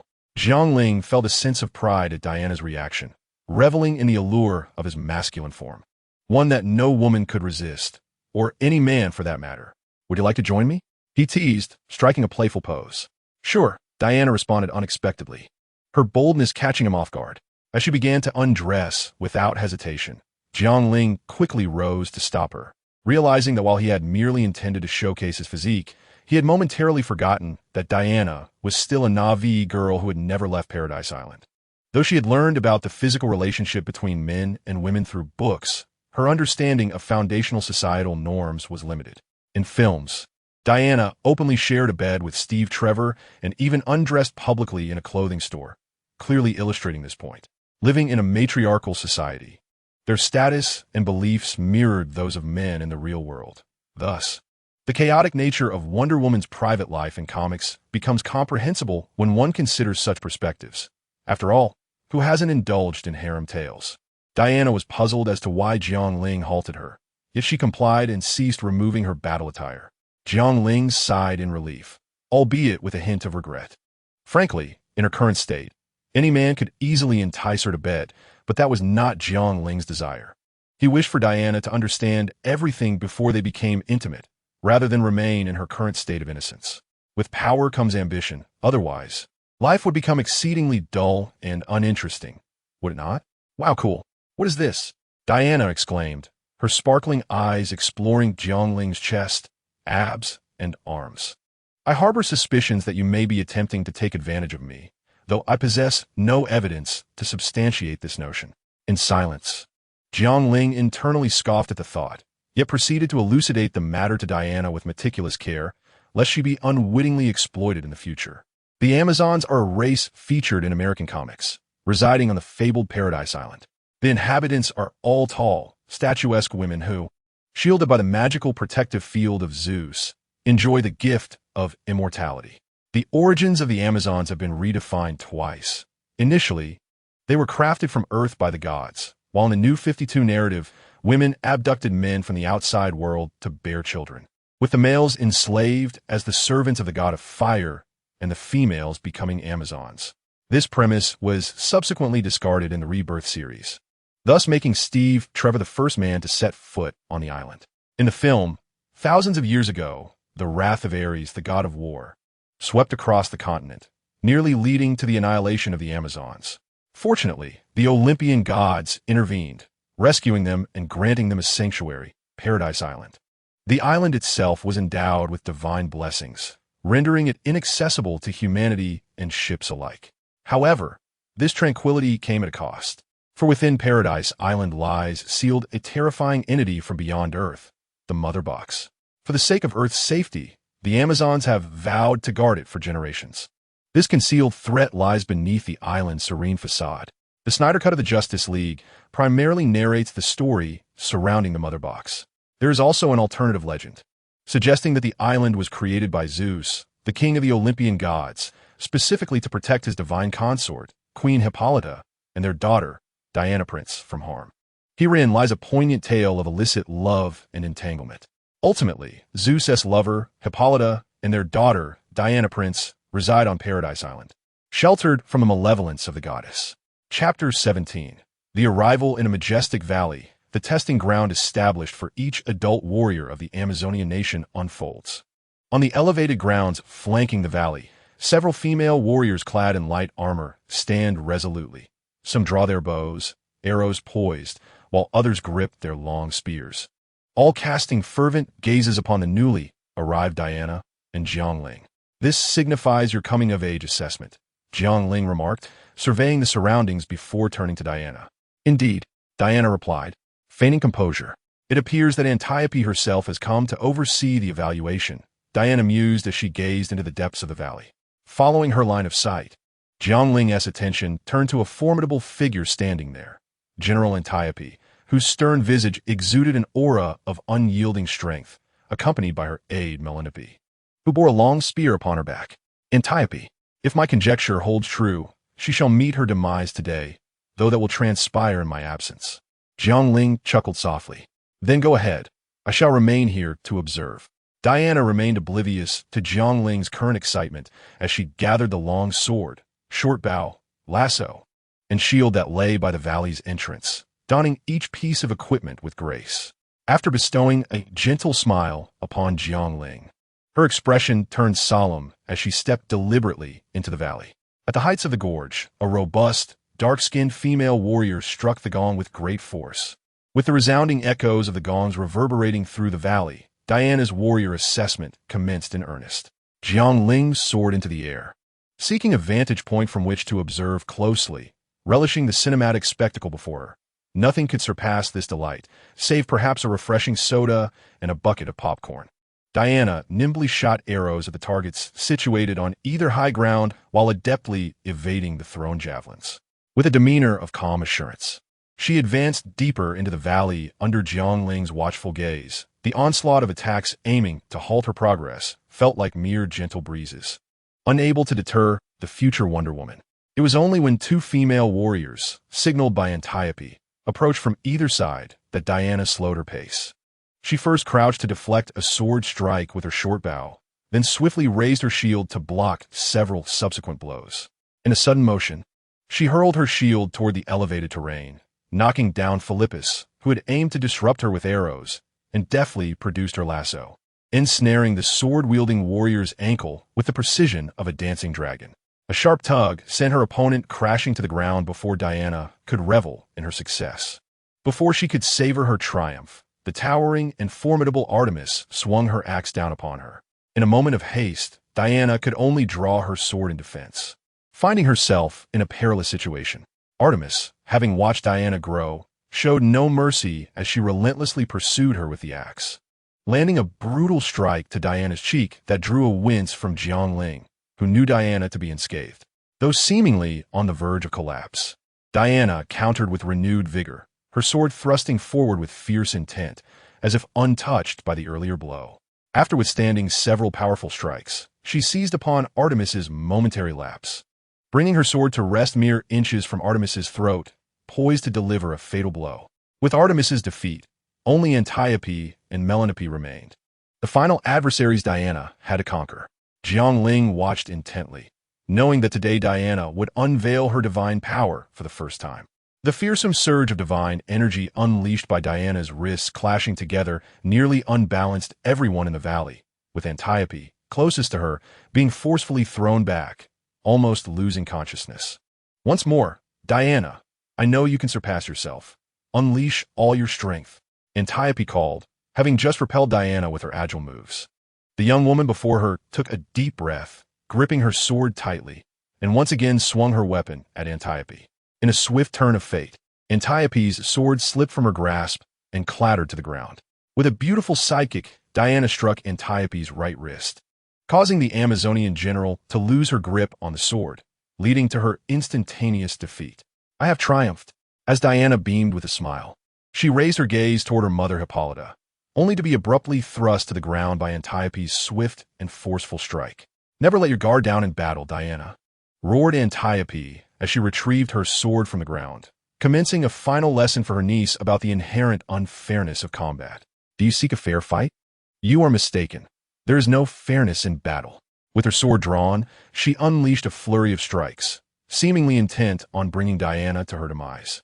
In her panic, Diana could only rely on the silver bracelets on her wrist to defend against Antiope's relentless assaults. Finally, as Antiope swung downwards, Diana crossed her arms, the silver bracelets colliding with a resounding force, unleashing a visible golden shockwave. With a thunderous roar, stones and debris from the grass were swept away by the surging gusts. Time appeared to slow, and in that critical moment, Jiang Ling seized Antiope, pulling her to safety while raising a nearby shield to withstand the oncoming tempest. The shards of stone clattered against the shield, creating a cacophony of sound. Eventually, the tumult ceased, the storm abated, and the golden shockwave dissipated, allowing the weary Amazon warriors in the valley to finally catch their breath. Yet, a profound silence enveloped them, with some casting fearful glances at Diana. "I am truly sorry," Antiope, the bewildered girl murmured, retracting her arms. Upon realizing the scene before her, she understood that had it not been for Jiang Ling's timely intervention, Antiope might have met a dire fate. No one responded to her. Even Antiope, closest to her, was lost in a haze of confusion, unable to comprehend her words. Jiang Ling, too, remained silent. This was a necessary trial for Diana's growth. Without certain pivotal experiences, who could fathom what Diana might ultimately become? The comics presented a myriad of Wonder Woman personas, and not all Dianes are as endearing as depicted in films. "I'm sorry." The sensitive girl sensed the unfamiliar gazes cast upon her, and with a final, hurried apology, she turned and fled toward the valley's exit, as if she were the true failure in this trial. "Go after her." Antiope, realizing the gravity of the situation, struggled to her feet and called out to Jiang Ling. Without needing further prompting, Jiang Ling darted after Diana's retreating figure. Steve Trevor, the man who had attracted the German forces and would take Diana away from the island, was someone she could not afford to miss. The precious cabbage she had nurtured must not be uprooted by a wild boar. Additionally, Jiang Ling needed to leverage her connection with Steve Trevor to align with the narrative and accompany him and Diana off the island, back into the realm of humanity. He distinctly recalls that the cinematic adaptation of Wonder Woman is set against the backdrop of the waning days of World War I, with Captain Steve Trevor serving as a spy dispatched by the victorious nations of the war. Through him, one could naturally reach the heart of the world at that time, London. Having perused numerous historical time travel novels in his past life, he had long desired to experience the journey of reincarnating into a business magnate. Diana. Jiang Ling glided slowly to the edge of the cliff, spotting the familiar silhouette of a young girl, and called out in a deep voice. Yet, the girl did not turn. Instead, she raised her head high, seemingly gazing into the horizon. Over there, Jiang Ling activated his supervision, his sight astonishingly acute, allowing him to discern the approaching figure on the distant skyline. It was indeed Steve Trevor. A plume of black smoke trailed across the sky as the film's protagonist. Steve Trevor piloted a stricken aircraft that had intruded upon the hallowed paradise of Themyscira. Diana's gaze remained fixated on the doomed plane until it was on the verge of plunging into the sea, at which point she gracefully leapt outward, akin to a mermaid, diving into the ocean. "I knew it," Jiang Ling muttered helplessly, launching himself like an arrow, rapidly accelerating to reach the site of Steve's crash. Chapter 18. The plot commences. The aircraft descended into the sea, gradually submerging, while Steve Trevor remained ensnared in the cockpit. He struggled desperately, but the control panel pinned his lower body, and, as the water rose to his throat, he took a deep breath, hoping to find a glimmer of hope in the fleeting moments before immersion. Yet, the wings beside him and the tail behind him began to fracture inch by inch, and his consciousness began to fade. As he watched the surface of the water recede from him, he thought he glimpsed a figure appear. Was it a mere illusion before death? Unable to keep his eyes open, he felt his awareness slipping away. At that moment, as his eyes closed, Jiang Ling swiftly descended beside him, tearing through the front panel, casting aside the control stick that constrained Steve's legs, and grasping his shoulders to lift him from the depths. He cast Steve onto the beach and turned his gaze toward a nearby German soldier. The soldier occasionally glanced backward, where it seemed devoid of life. Yet, Jiang Ling understood it to be an illusion wrought by Zeus's barrier, for on the other side of the sea, a German warship loomed. "I shall deal with it later," Jiang Ling thought, retracting his gaze. Unlike the gentle and courteous Diana in the film, Jiang Ling struck Steve's abdomen with his elbow. The newly rescued Allied spy, Captain Steve, immediately expelled a mouthful of seawater, his eyes fluttering open in a daze. Cough, cough, cough. Steve felt a searing pain in his abdomen, and as the discomfort subsided, he began to take in his surroundings. His eyes landing on the man in black attire before him. Where are we? He asked, a hint of confusion in his voice, realizing he had been rescued by this peculiar figure clad in a cloak and tight-fitting attire. Paradise Island. Paradise Island? Steve, perplexed, repeated that he had never heard of an island by such a name. At that moment, Diana also swam back, her expression one of indignation as she glared at Jiang Ling, who had interrupted their course. Suddenly, a resounding gunshot shattered the tranquility. Both Jiang Ling and Diana spotted several small boats brimming with people gradually approaching them across the horizon. Damn it. Listen, I'm a good person. But those fellows are villains, ruthless German soldiers. We must leave at once. Steve exclaimed, a hint of panic in his voice. Diana. A sudden shout caused both Diana and Steve to look up, while Jiang Ling, without needing to glance, already recognized the arrival of the Amazon Queen Hippolyta, accompanied by a multitude of female warriors appearing atop the towering cliffs. Her gaze turned icy as she observed the German soldiers not far off. Hippolyta, who had once led the oppressed Amazon women against humanity centuries ago, signaled the commencement of battle. Archers, prepare, her lieutenant immediately commanded, and a line of female warriors wielding arrows surged forth, swiftly knocking their arrows and aiming, poised to strike the moment the enemy fell within range. They don't have guns, do they? Steve exclaimed in astonishment at the unfolding scene below. Fire! On the closest German boat to the shore, an officer resolutely commanded.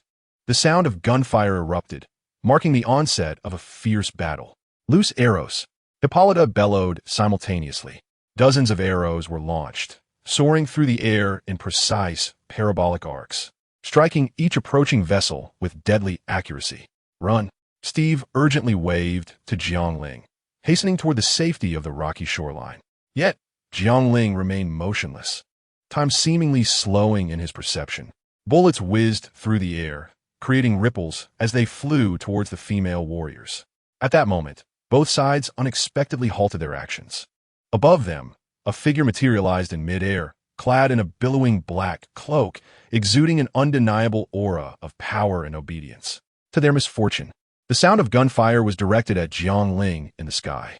Indifferently, he grasped the incoming bullets in his hand and casually swept them away, eliminating several remaining German soldiers with fatal shots to the forehead. The bullets that bypassed Jiang Ling struck a number of female warriors, knocking them down. Thud!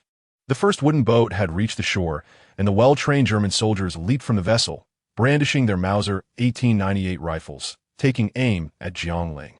Above them, a fierce Amazon warrior leaped from the precipice, skillfully launching her grappling hook towards the flanking rock walls. Harnessing the strength of her core, she descended swiftly along the rope, unleashing a barrage of lethal arrows at the German forces below as she fell. At last, the prey had reached the shore, and Jiang Ling, with a grin, lightly tapped his toes on the ground, creating a small crater upon impact.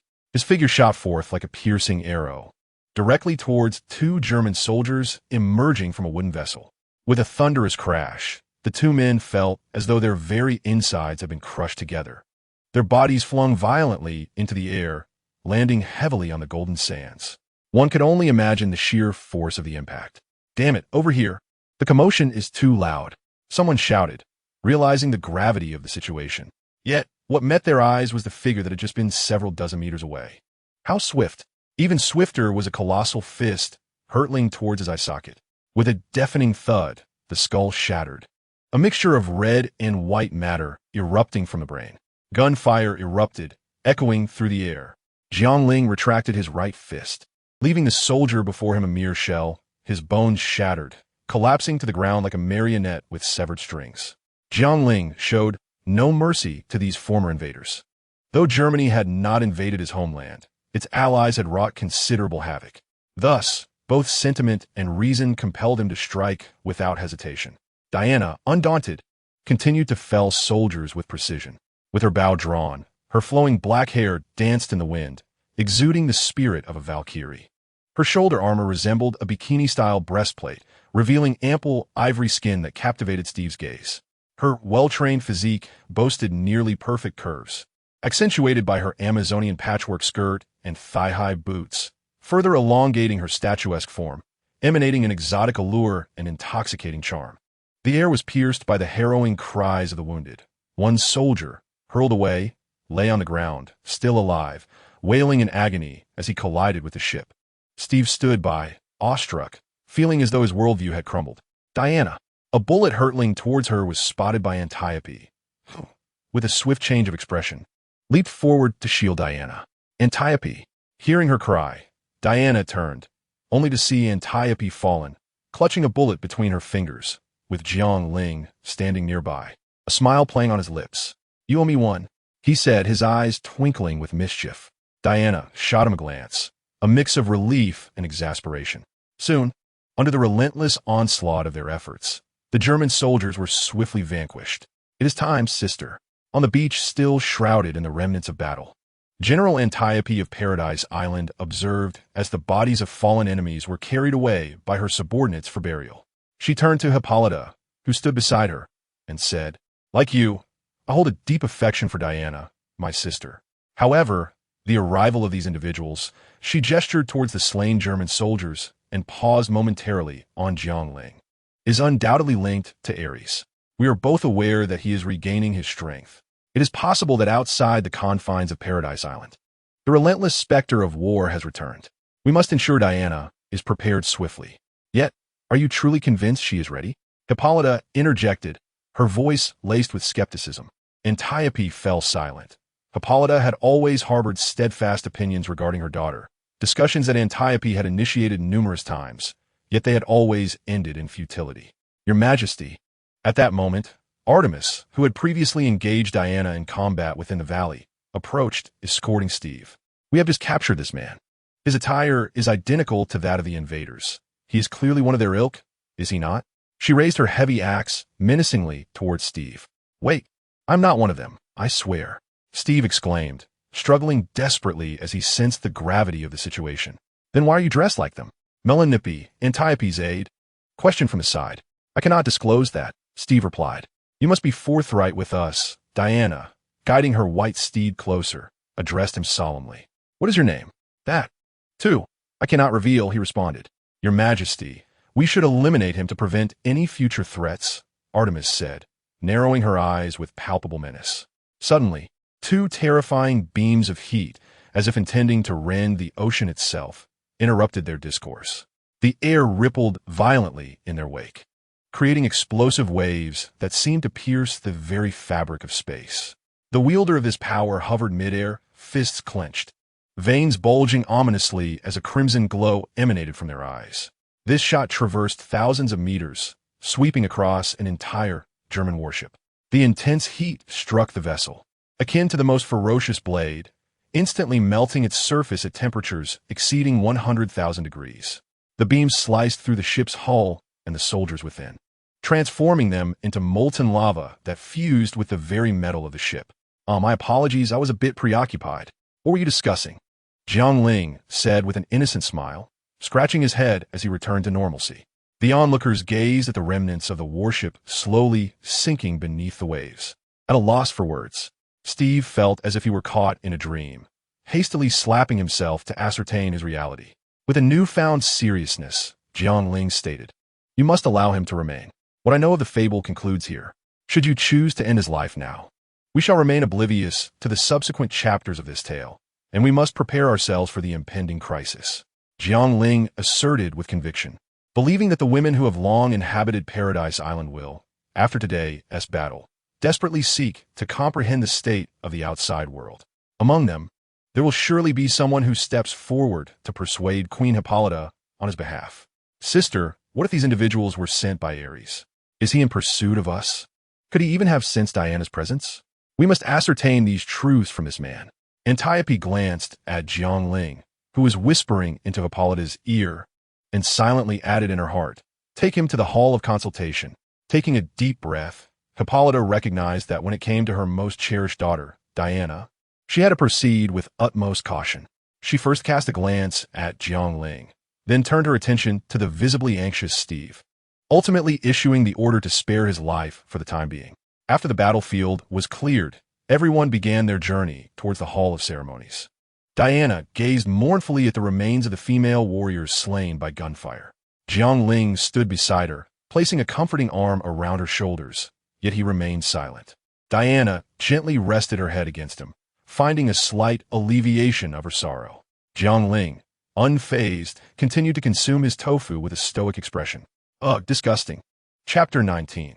Diana's visit within the Hall of Consultation. Jiang Ling and Diana fixed their gaze upon the bewildered Steve. The male protagonist of this tale was forcibly kneeling, ensnared by a golden lasso of truth that would become Diana's principal weapon.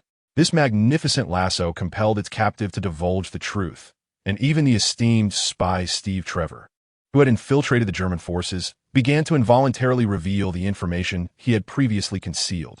I am Captain Steve Trevor, affiliated with the American Expeditionary Forces, military number 814-1921.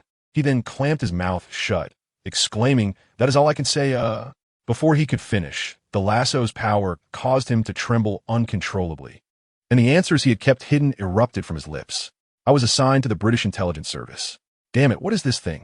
He stared intently at the golden lasso binding him, struggling to comprehend. This is the lasso of truth. It compels you to speak only the truth, Diana explained kindly, standing alongside Jiang Ling at the forefront of the gathering. That's too hot. Before Steve could voice his complaints, Antiope, standing before him with a serious demeanor, interjected impatiently. Trapped in the lasso of truth, man, your resistance is futile. Each attempt to lie will bring you pain. I care not who you are. Now, tell us. What is your purpose here? Do you understand? You are in a perilous situation, Steve said with great effort. What brings you here? I'm a spy. He could no longer contain his anguish and shouted his true identity. I'm a spy. Repeating this, and as the agonizing grip of the truth relaxed slightly, he continued, recently, my agency, the British Intelligence Service, received intelligence that General Ludendorff, a high-ranking officer of the German army, was about to visit a secret military base within the Ottoman Empire. I infiltrated their air squadron by masquerading as a German pilot. According to our intelligence at that time, the Germans should have no reinforcements and were facing a shortage of military funds and depleting ammunition. However, what I witnessed there. He paused and added, the facts revealed that we were all mistaken. The Germans are coercing the Turks to manufacture shells, explosives, weapons, and even secretly develop new weaponry, secret weapons. The head of the research initiative is Dr. Isabel Marou, Ludendorff's chief perverse advisor. It is no coincidence that the soldiers at the front refer to her as the poison doctor. I witnessed her releasing gas upon a test subject confined in a sealed chamber. The subject wore the gas mask commonly utilized by our allies, yet still struggled against the toxic fumes. Although that gas experiment ultimately failed, I surmised that should Dr. Marou complete her research, millions will suffer, and our war shall never cease. He gasped for breath and continued. Although my mission was to observe and report all that I saw, I knew then that action must be taken. Thus, I stealthily entered their laboratory during their experiments and absconded with Dr. Marou's research notes. Just as I thought I would succeed in my escape, they discovered me. I had no choice but to seize a Fokker fighter plane amidst the alarm and destroy their military facilities during the ensuing battle. But I was also pursued by a multitude of German troops until my aircraft crashed into these waters. Having laid out the entire sequence of events and clarified why he had intruded here, Steve raised his head and addressed Hippolyta and Antiope, who were evidently in charge. If I can return Dr. Marou's research notes to the British Intelligence Service in time, I can save millions of lives and truly bring an end to this war. Under the influence of the truth lasso, he unburdened himself of the thoughts he had long concealed. War? What kind of war? Diana, who had never experienced warfare, could not help but inquire after Steve concluded his account. It is the war that will end all wars. For 4 years, 27 nations have participated, with 25 million lives lost, soldiers, civilians, innocent individuals, including women and children, ruthlessly slain. Their homes have been ravaged and set ablaze. You do not understand. The weapons I discovered there are exceedingly perilous, beyond your imagination. I have never witnessed such devastation. It feels as though the apocalypse is upon us. After Steve divulged everything and was escorted away, Jiang Ling could distinctly observe the myriad expressions of the Amazon warriors within the council hall. For these women, who had long been devoid of warfare, the account of this conflict, as articulated by Steve, was far more terrifying than any recorded battle on the island. Particularly for Diana, who was profoundly shaken, Jiang Ling comprehended the nature of her feelings. It was as if the once beautiful worldview had been suddenly tainted by the most malevolent and dark forces in existence. One could either cower in acceptance of this transformation or muster the courage to resist. Undoubtedly, Diana chose the latter. Jiang Ling had refrained from explaining to them previously, for he had not endured such brutal warfare and could not candidly express sentiments akin to those of Steve. Thus, he awaited this day, when Steve would dismantle the antiquated notions held by the Amazons. In the dead of night, a forceful knock abruptly interrupted Jiang Ling's reverie. "Jiang, are you inside?" Diana's voice resonated from beyond the door. Upon hearing her voice, Jiang Ling surmised that she had likely encountered resistance from Queen Hippolyta and sought his counsel. "Come in, Diana." He beckoned softly. The young woman gently pushed the door open and entered, her exquisitely featured face now a canvas of confusion and hesitation. Jiang Ling understood the source of her distress. Her proposal to assist humanity had been summarily dismissed by Queen Hippolyta. Clearly, after hearing the unvarnished truth that Steve had been compelled to reveal under the influence of the lasso of truth, Diana had come to believe that the horrific war unfolding outside was orchestrated by the war god Ares. She surmised that it was the god of war who instigated the Germans to wage aggression, and she felt that the Amazons ought to rise against Ares, for that was the very purpose for which they were created by Zeus. Yet, she remained naively optimistic. Jiang Ling mused inwardly that Ares was merely a catalyst. Humanity had always been unchanged in its essence. However, at this moment, Diana, having yet to witness the true nature of humanity, clung to her naive beliefs. Jiang Ling refrained from commenting, having previously told them that he did not consider himself a typical human. Thus, he said nothing, merely patting the other side of the wooden bed on which he sat, indicating for the young woman to take a seat and converse further. "Jiang, do you know, my mother just rejected my proposal. She is unwilling to allow us to venture out and confront Ares. She believes that the world war occurring outside bears no relation to us," Diana lamented, her brow furrowed in deep frustration as she settled down. "It is abundantly clear to us that the true architect of this calamity is the god of war, Ares. He incites innocent humans to slaughter one another, sowing discord and enmity, resulting in the tragic demise of millions under his nefarious schemes. However, Your Majesty's descent renders it impossible for the Amazons to engage in battle, a truth you are well aware of, Diana. Yet, as Amazons, it is our sacred duty to thwart Ares and prevent him from wreaking further havoc upon the world. If we choose to cower in the face of danger now, what then is the purpose of our existence?" Diana gazed at Jiang Ling with a look of helplessness, expressing, "Moreover, my mother explicitly told me that I am unlike the other Amazons. I am not obliged to act for humanity, and, as their queen, she forbids me from venturing forth. Well, after all, there are just the two of you gods in this world." Jiang Ling, sensing Diana's turmoil, pressed her hands firmly on the young woman's shoulders, drawing her closer, their faces nearly touching. "Listen to your heart. Whether it is to halt the war outside or to preserve our current way of life, your decision must not be swayed by the opinions of others." Choosing not to comment further on Queen Hippolyta's decree to keep Paradise Island uninvolved, Jiang Ling refrained from excessively urging Diana to rise and fight for humanity. The somewhat naive and innocent Wonder Woman, Diana, would ultimately make her own choice. Upon hearing Jiang Ling's words, Diana fell into a contemplative silence, her eyes regaining their spark and brightness. Suddenly, she enveloped Jiang Ling in a tight embrace, her lips slightly parted as she whispered in his ear, "Will you stand by me, Jiang?" Jiang Ling gently returned the embrace, replying, "Of course, Diana. Have you forgotten the purpose of my arrival? I will always support you." Emotion welled in Diana's beautiful eyes, glimmering with unshed tears. Her gaze shifted from Jiang Ling's face to his lips, and, as she leaned in closer, he did not resist, embracing her softly in return. Minutes later, Jiang Ling playfully brushed Diana's nose, eliciting a playful pout from her. "I want you and me to go somewhere first, Jiang," she stated with newfound seriousness after her smile faded. "Is it to see that captive?" Jiang Ling inquired with a smile, though his tone was resolute. "Yes." I wish to ask him a few more questions to ascertain whether he can lead us to Ares, Diana replied candidly, revealing her intentions without hesitation. Then let us proceed. I suspect you have other plans aside from this matter, Jiang Ling said, exchanging a knowing glance with the young woman before shrugging nonchalantly. Diana let out a haughty hum as she led the way outside. Deep within the caves of Paradise Island, the captive protagonist, Steve Trevor, was enjoying a leisurely bath. Just as he was about to conclude his bathing ritual and don his attire, the sudden entrance of two figures startled him, prompting him to hastily cover himself with his hands, awkwardly addressing the newcomers. I didn't notice you coming in, if it's convenient. His words trailed off as Diana's inquisitive gaze rendered him speechless. Does this qualify as a typical representation of human males? Diana inquired, her eyes fixated on the area Steve was desperately shielding.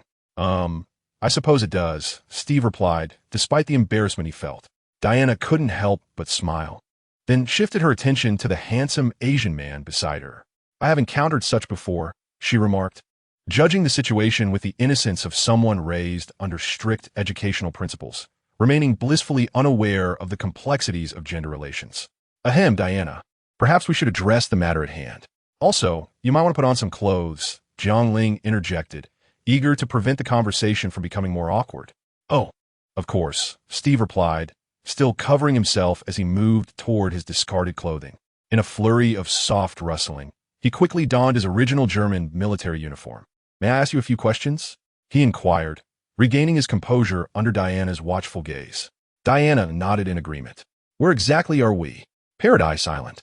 I understand we are on Paradise Island, but I wish to know its location. Steve sighed, then continued, and who are you? Why do you wield cold weapons, and yet speak English so proficiently without ever having seen a gun? We can converse in hundreds of languages. A gift bestowed upon the Amazons by Zeus. We exist to foster understanding and peaceful coexistence among humanity, Diana explained, drawing from the tale she had heard throughout her upbringing regarding the origin of the Amazons and their divine purpose. However, her response left Steve looking utterly bewildered. Well, all right, he muttered, realizing that the girl before him was completely naive to the world outside her own. He then turned to the handsome Asian man beside Diana. I am truly grateful for your life-saving intervention at sea, and for vanquishing those German soldiers who were pursuing me on the beach. Steve expressed his gratitude to Jiang Ling, who waved his hand dismissively, indicating it was of no concern. You need not concern yourself with the whereabouts of Paradise Island. The Amazon tribe has resided here in isolation for centuries. Having witnessed our abilities, you should comprehend that deities indeed exist in this world. The Amazon tribe was created by the gods to safeguard humanity from significant peril. Steve ultimately chose to abandon the topic. So, are you here to release me, or? He bravely posed a question that he yearned to have answered. We wish to set you free, but that is beyond our authority. I even wish that all of us Amazon warriors could accompany you, for safeguarding this world is our sacred duty. I wish to join you too, yet my mother forbids it. Diana initially spoke with fervor, but her tone gradually revealed a hint of frustration. I can understand. If the war outside continues in such a manner, I would never allow those I care for to partake in it. Steve managed a faint smile. Then why did you claim in the council chamber that you wish to return? Diana pressed further. In truth, I do not desire to go back.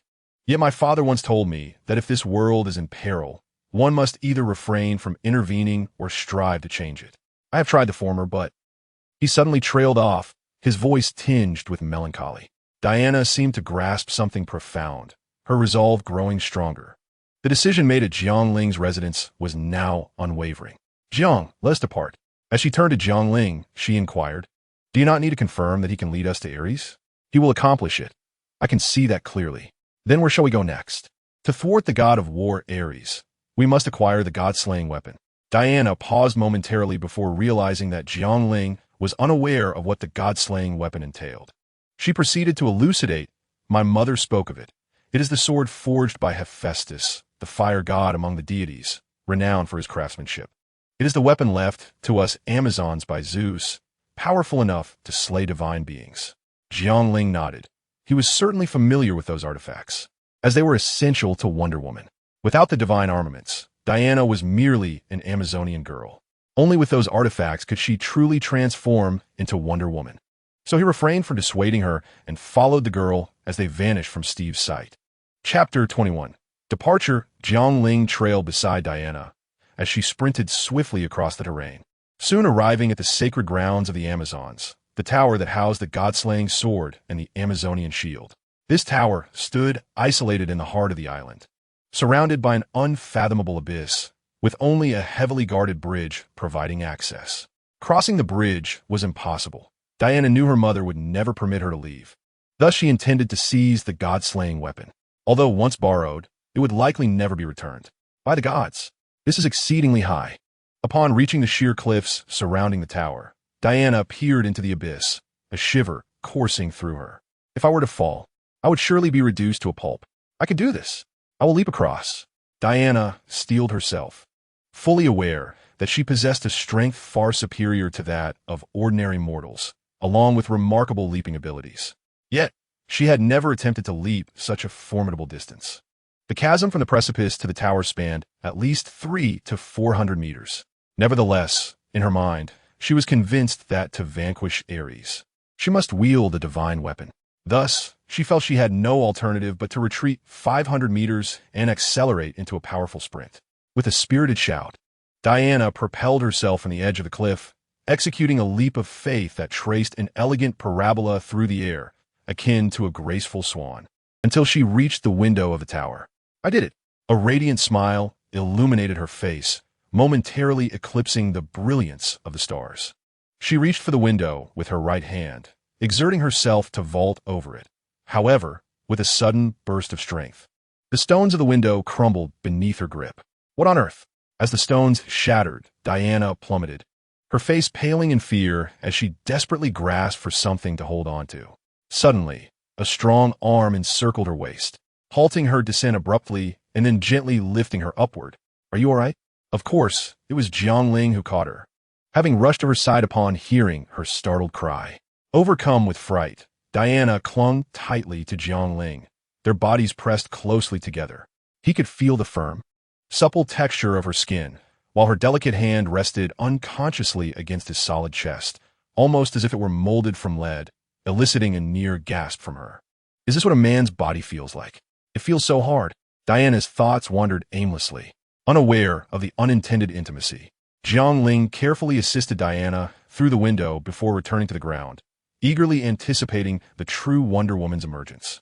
The Amazonian shield, the lasso of truth, the champion's helmet, Hermes' flying sandals, and the protective silver bracelets. This was the authentic Wonder Woman, Diana. As Jiang Ling stood watch beneath the high tower that safeguarded these divine artifacts on Paradise Island, he awaited the emergence of Diana, fully equipped. Upon her arrival, he gazed at the strikingly beautiful yet formidable young woman, sighing inwardly.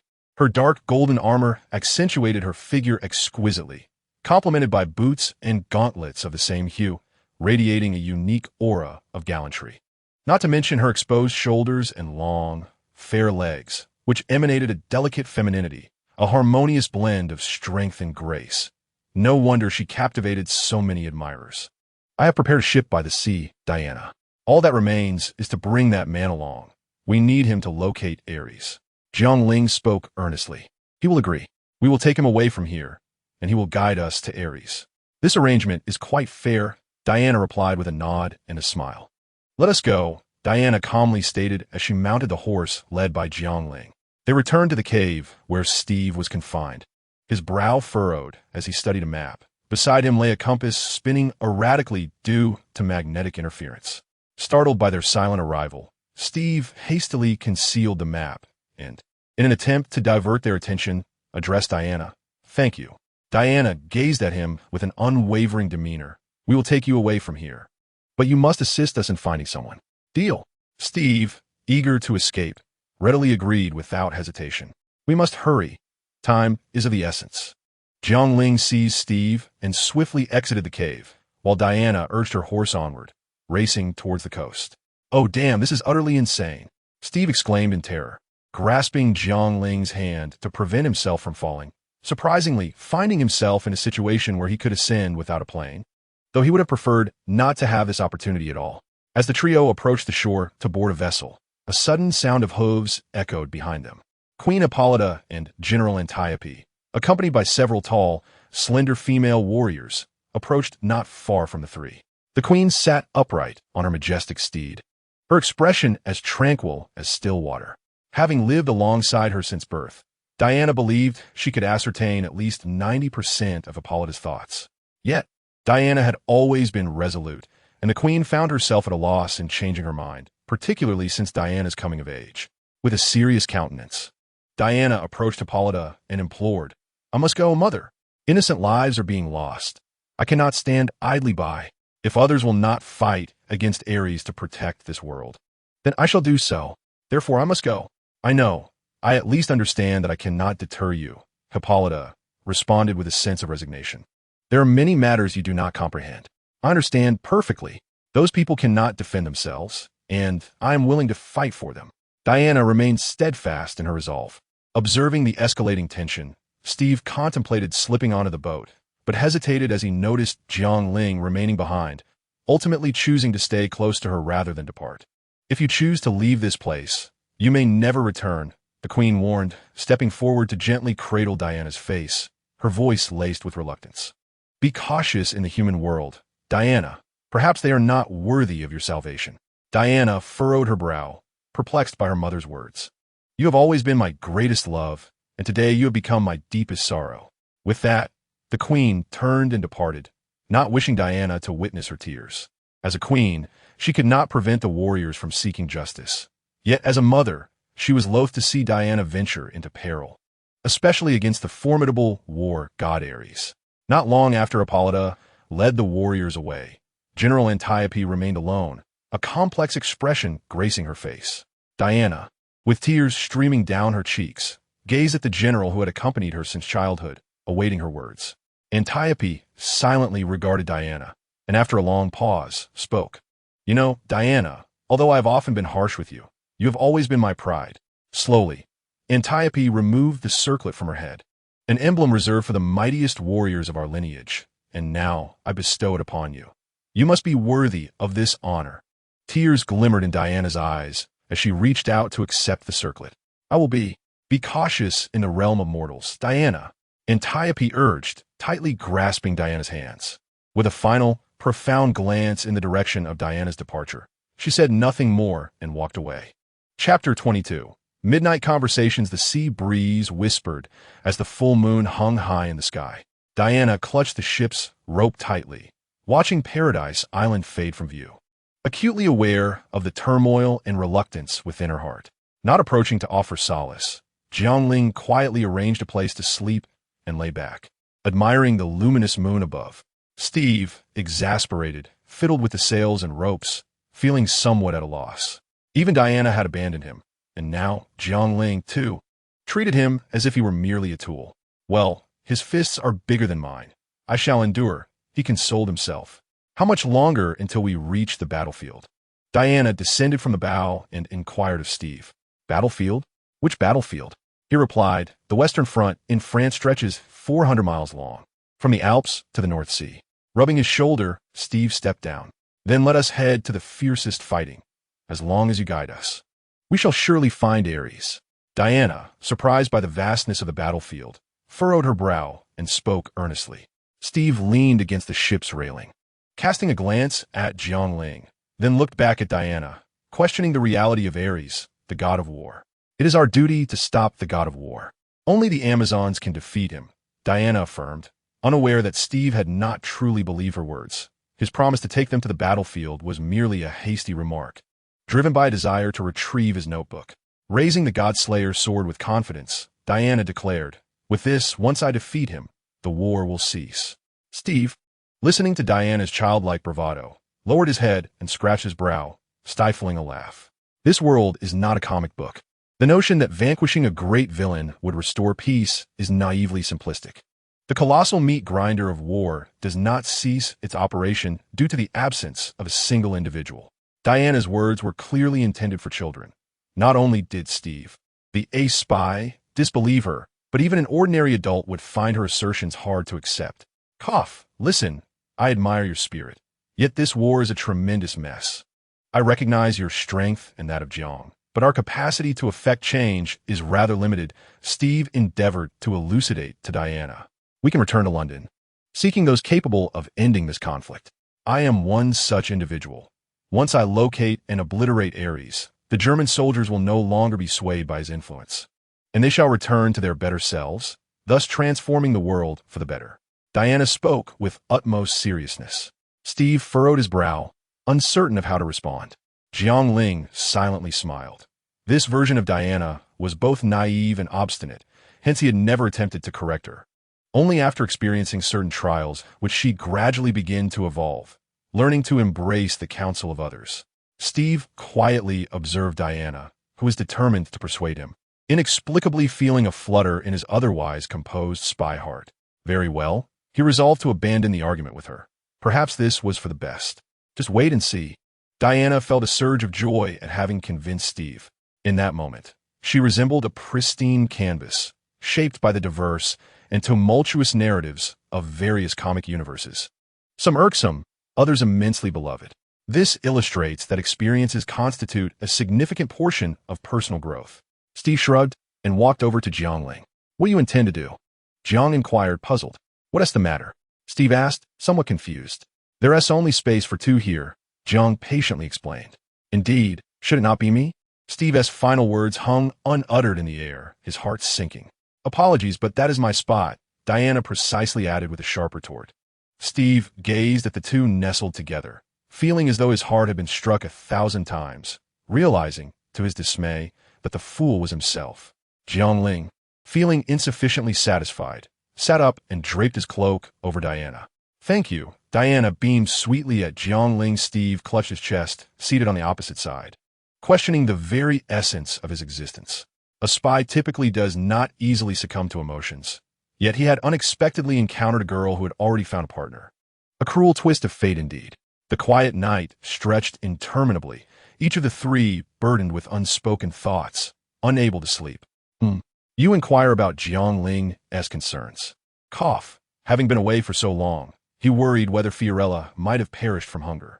However, due to the peculiar nature of this temporal leap, Jiang feared that upon his return, everything might have changed once more. Thus, he could only endure the distress of Fiorella for now, as a formidable elite from Krypton.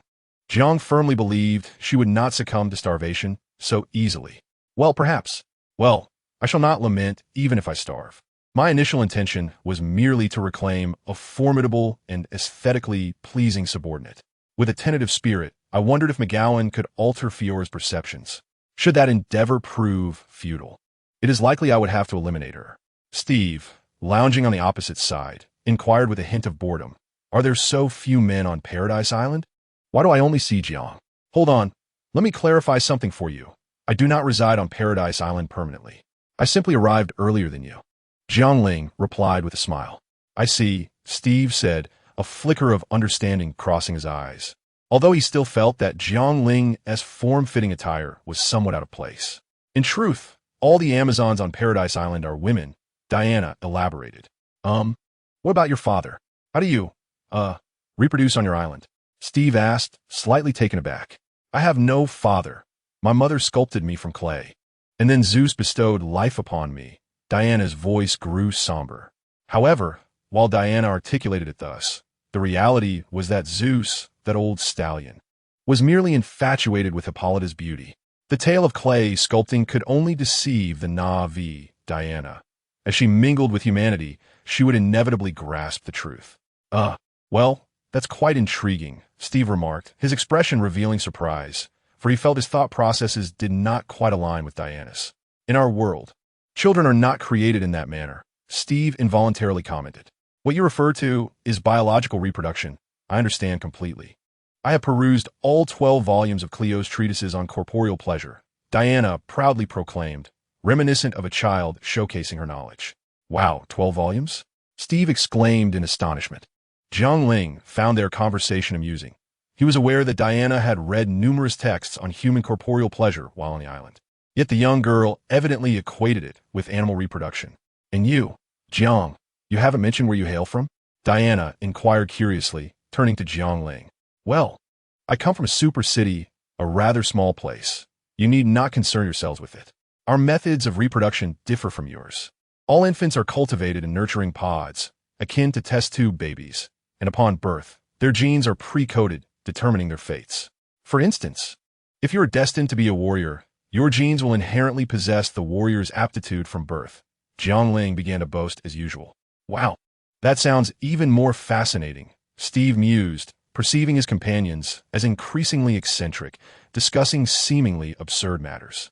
So, is your fate predetermined from the start? Although Diana did not fully comprehend the earlier parts of Jiang Ling's explanation, she clearly grasped the latter statement about the destiny of a warrior. No, it is not. I consider myself fortunate to belong to a generation of natural births, which allows me to pursue whatever I desire. Jiang Ling casually appropriated Clark's settings for her own use. A brief silence ensued. Pardon my audacity in asking, but Steve ultimately could not restrain himself from inquiring, have you two already married? Married? Diana propped her head up, intrigued. I mean marriage. Since your place is filled with women, perhaps such a concept doesn't exist, Steve remarked. A man and woman approach the priest, then vow to love, respect, and cherish each other until death parts them. Is that true? Love until death. Diana found it somewhat incredible. For ordinary individuals, this sentiment may pose no issue. However, for the Amazons residing on Paradise Island, who were immortal, this notion held a completely different significance. Well, it isn't always the case, Steve shrugged, also finding it somewhat absurd. Chapter 23. London is characterized by its winding Thames River, the iconic Big Ben, Tower Bridge, and the renowned St. Paul's Cathedral. When Diana awakened to the cacophony of a ship's horn, she discovered Jiang Ling and Steve standing at the opposite end of the vessel, gazing out at the colossal city that was drawing ever nearer. Good morning, Diana. Upon seeing the girl awake, Steve waved at her. We were quite fortunate. After you fell asleep yesterday, a large ship offered us passage, allowing us to arrive ahead of schedule, he continued, gesturing toward London. So, welcome to the legendary London. It's rather unappealing, and the air smells foul, Diana remarked, observing the strange buildings along the shore that continuously emitted black smoke, her brow furrowing at the acrid scent. Of course, not everyone will appreciate this city, Steve replied, somewhat awkwardly. However, he added with a shrug, indicating the man beside him who remained silent, gazing at London, Jiang. He claims to quite like this place. At that moment, Jiang Ling caught wind of the commotion, turned his head, and upon seeing Diana, nodded before drifting over to her. You seem quite pleased to be here, Diana noted, detecting a hint of joy beneath his seemingly calm exterior. Indeed, I have only ever seen cities of this era in books and films, Jiang Ling said, pointing to both banks.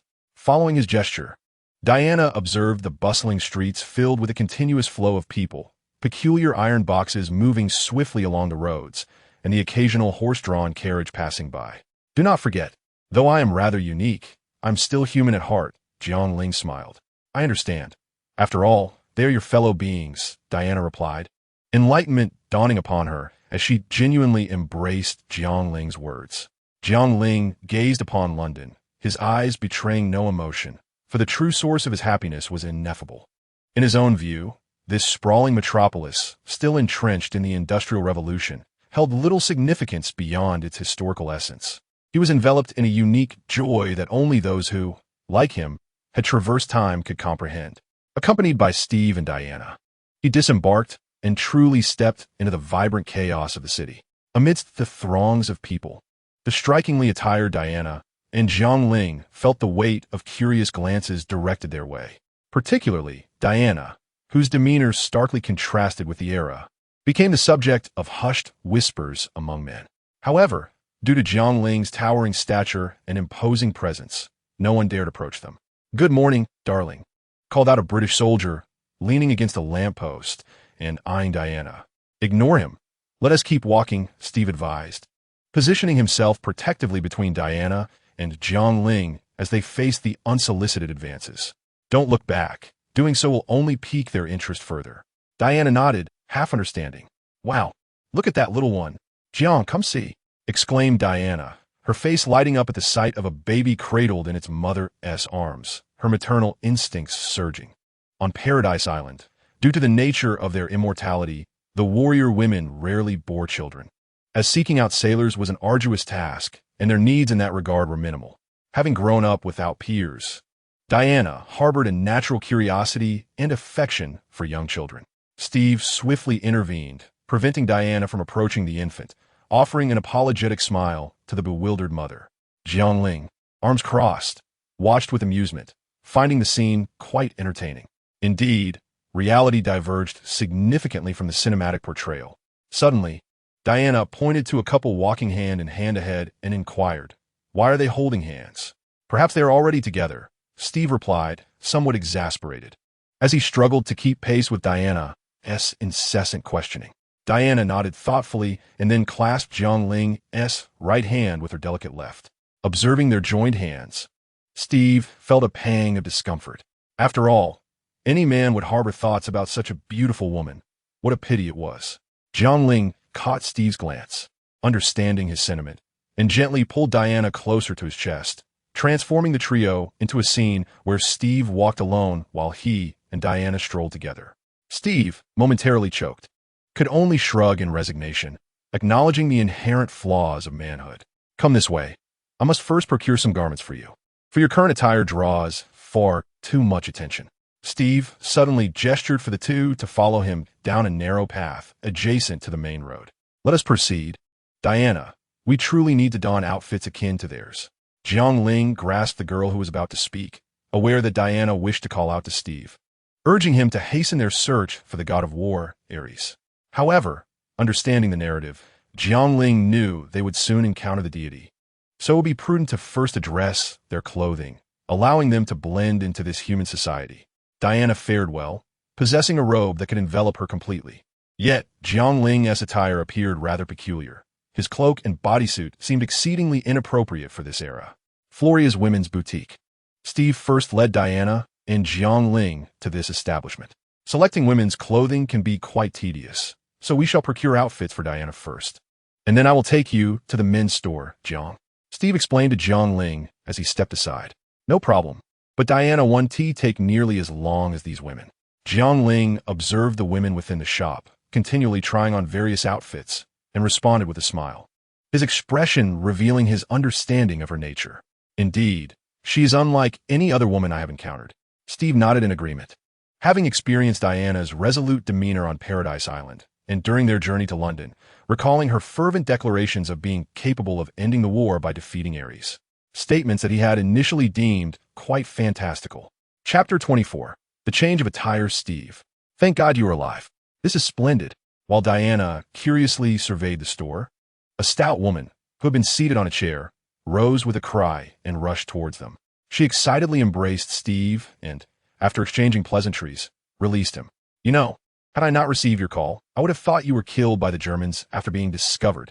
She punctuated her words by poking Steve with her finger, then turned to Diana and Jiang Ling, saying, "He disappeared for several weeks. He didn't make any regular contact, nor did he leave a single message. This behavior is most uncharacteristic of him." Ahem. As an agent of the British intelligence service, Steve promptly coughed to remind her to be discreet. The stout woman quickly fell silent and extended her hand towards Diana and Jiang Ling, introducing herself.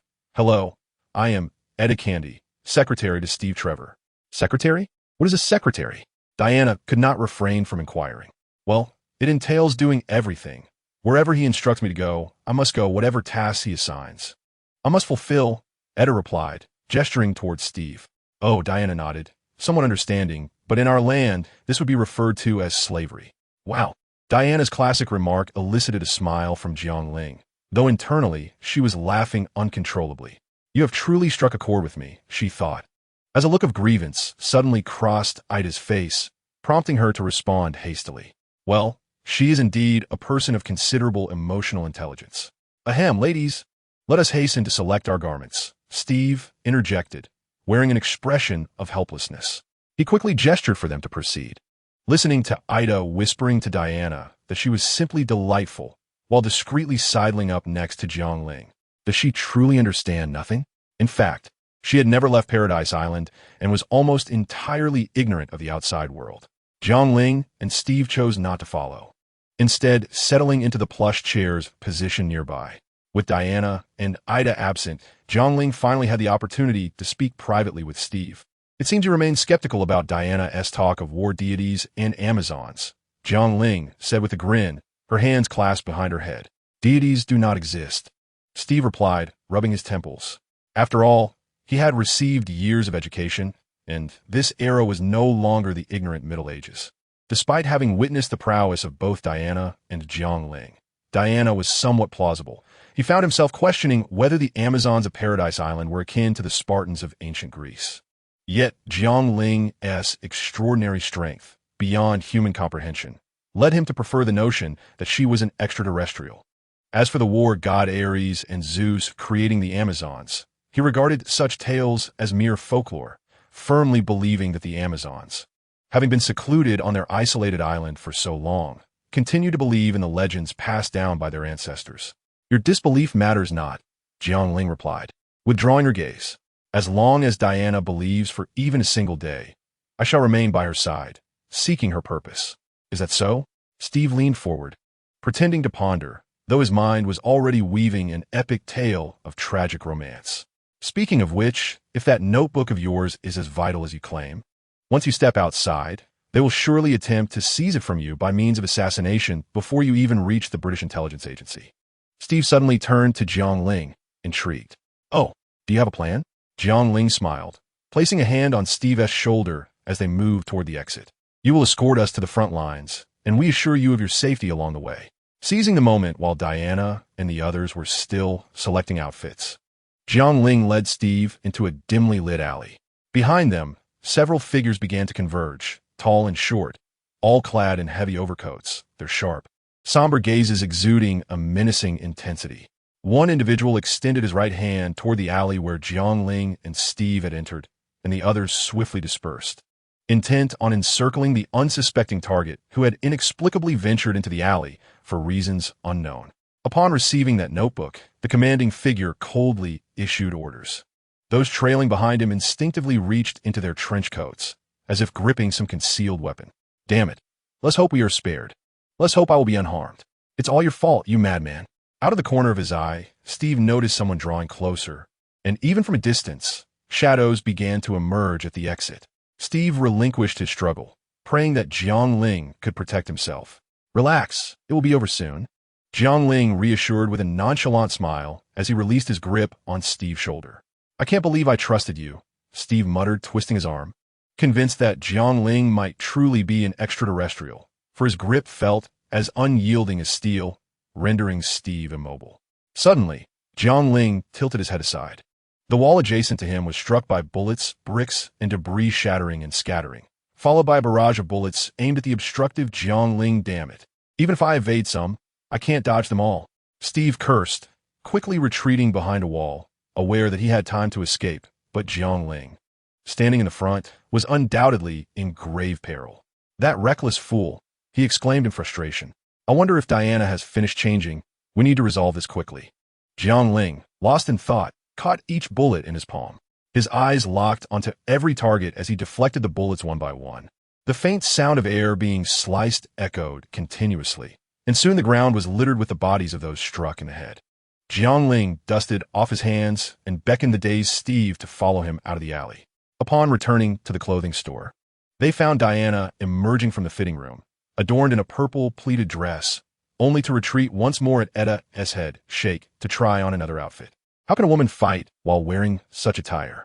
As Jiang Ling and Steve settled back onto the plush chairs near the two ladies, they distinctly heard Diana's complaints emanating from the fitting room.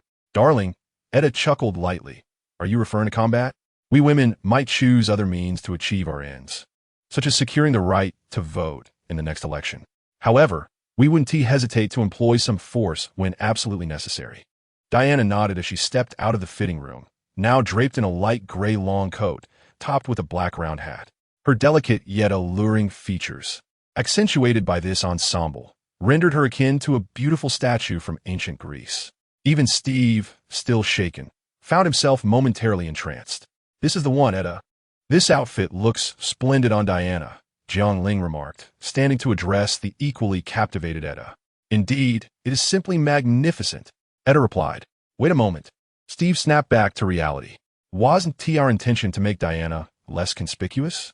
Dressed as such, he leaned down to remind his secretary, Ida. As Ida remained silent, unsure of what to do, Jiang Ling picked up a pair of glasses from a nearby table adorned with trinkets and gently placed them upon Diana's face. With the black-rimmed glasses perched on her nose, Diana's demeanor subtly transformed, evoking the image of a shrewd and capable office lady. Coupled with her slender waist and crimson lips, an indescribable allure began to emanate from her. Are you sure about having her wear those glasses? Isn't that going to make her the most beautiful woman on the street? Ida murmured to Steve from behind. Much better than before, Steve responded begrudgingly, unable to resist stealing another glance at Diana. All right, let us go. We still need to buy Jiang Ling an outfit. He gestured for Ida to settle the bill at the counter, then addressed Diana and Jiang Ling. Diana once again took Jiang Ling's hand, and the two followed Steve toward the next Paul men's clothing store. Chapter 25, Aries. Fortunately, they had a coat in a largest size. Otherwise, I fear that even if we scoured every men's clothing store in London, we would struggle to find something suitable for Jiang Ling. After making another payment and exiting the men's store, Ida hurried back to Steve, chattering away, while in front of them walked Jiang Ling and Diana, now attired in trendy outfits. Jiang Ling is just so tall and well-built, Steve. Is he perhaps from a special operations unit of the Allies? Ida inquired curiously, gazing at Jiang Ling's broad back. Him? No. He is far more formidable than any of those special forces. Steve shook his head vigorously, dispelling Ida's assumptions. All right, you head back first. I need to take these two to meet the general. We must deliver the notes to him promptly. Steve watched the two walking hand in hand ahead of him, feeling a twinge of melancholy, and waved his hand. Of course, you are the officer, Ida replied, pouting slightly before bidding farewell to Steve and the others. We must hurry. I just learned from Ida that the general is in a meeting at the House of Commons. His schedule today is tight, and if we miss him, we'll have to linger in London for an additional day. After watching Ida depart, Steve rushed forward to Jiang Ling and Diana. The general he referred to was none other than Major General Joseph, who currently oversaw the British intelligence agency. The notes, originally belonging to the nefarious Dr. Isabel Wan, had to be presented in person. Having just learned from Jiang Ling that Steve had promised to take them to the battlefield to find the war god Ares after delivering the notes, Diana naturally had no objections. Upon hearing Steve's words, she tugged at Jiang Ling's large hand. In perfect harmony with her, Jiang Ling used his other hand to assist Steve, saying, "Which way to the House of Commons?" "Let us run." That way, Steve instinctively pointed in the direction of the house, despite a growing sense of foreboding. "Run, Diana."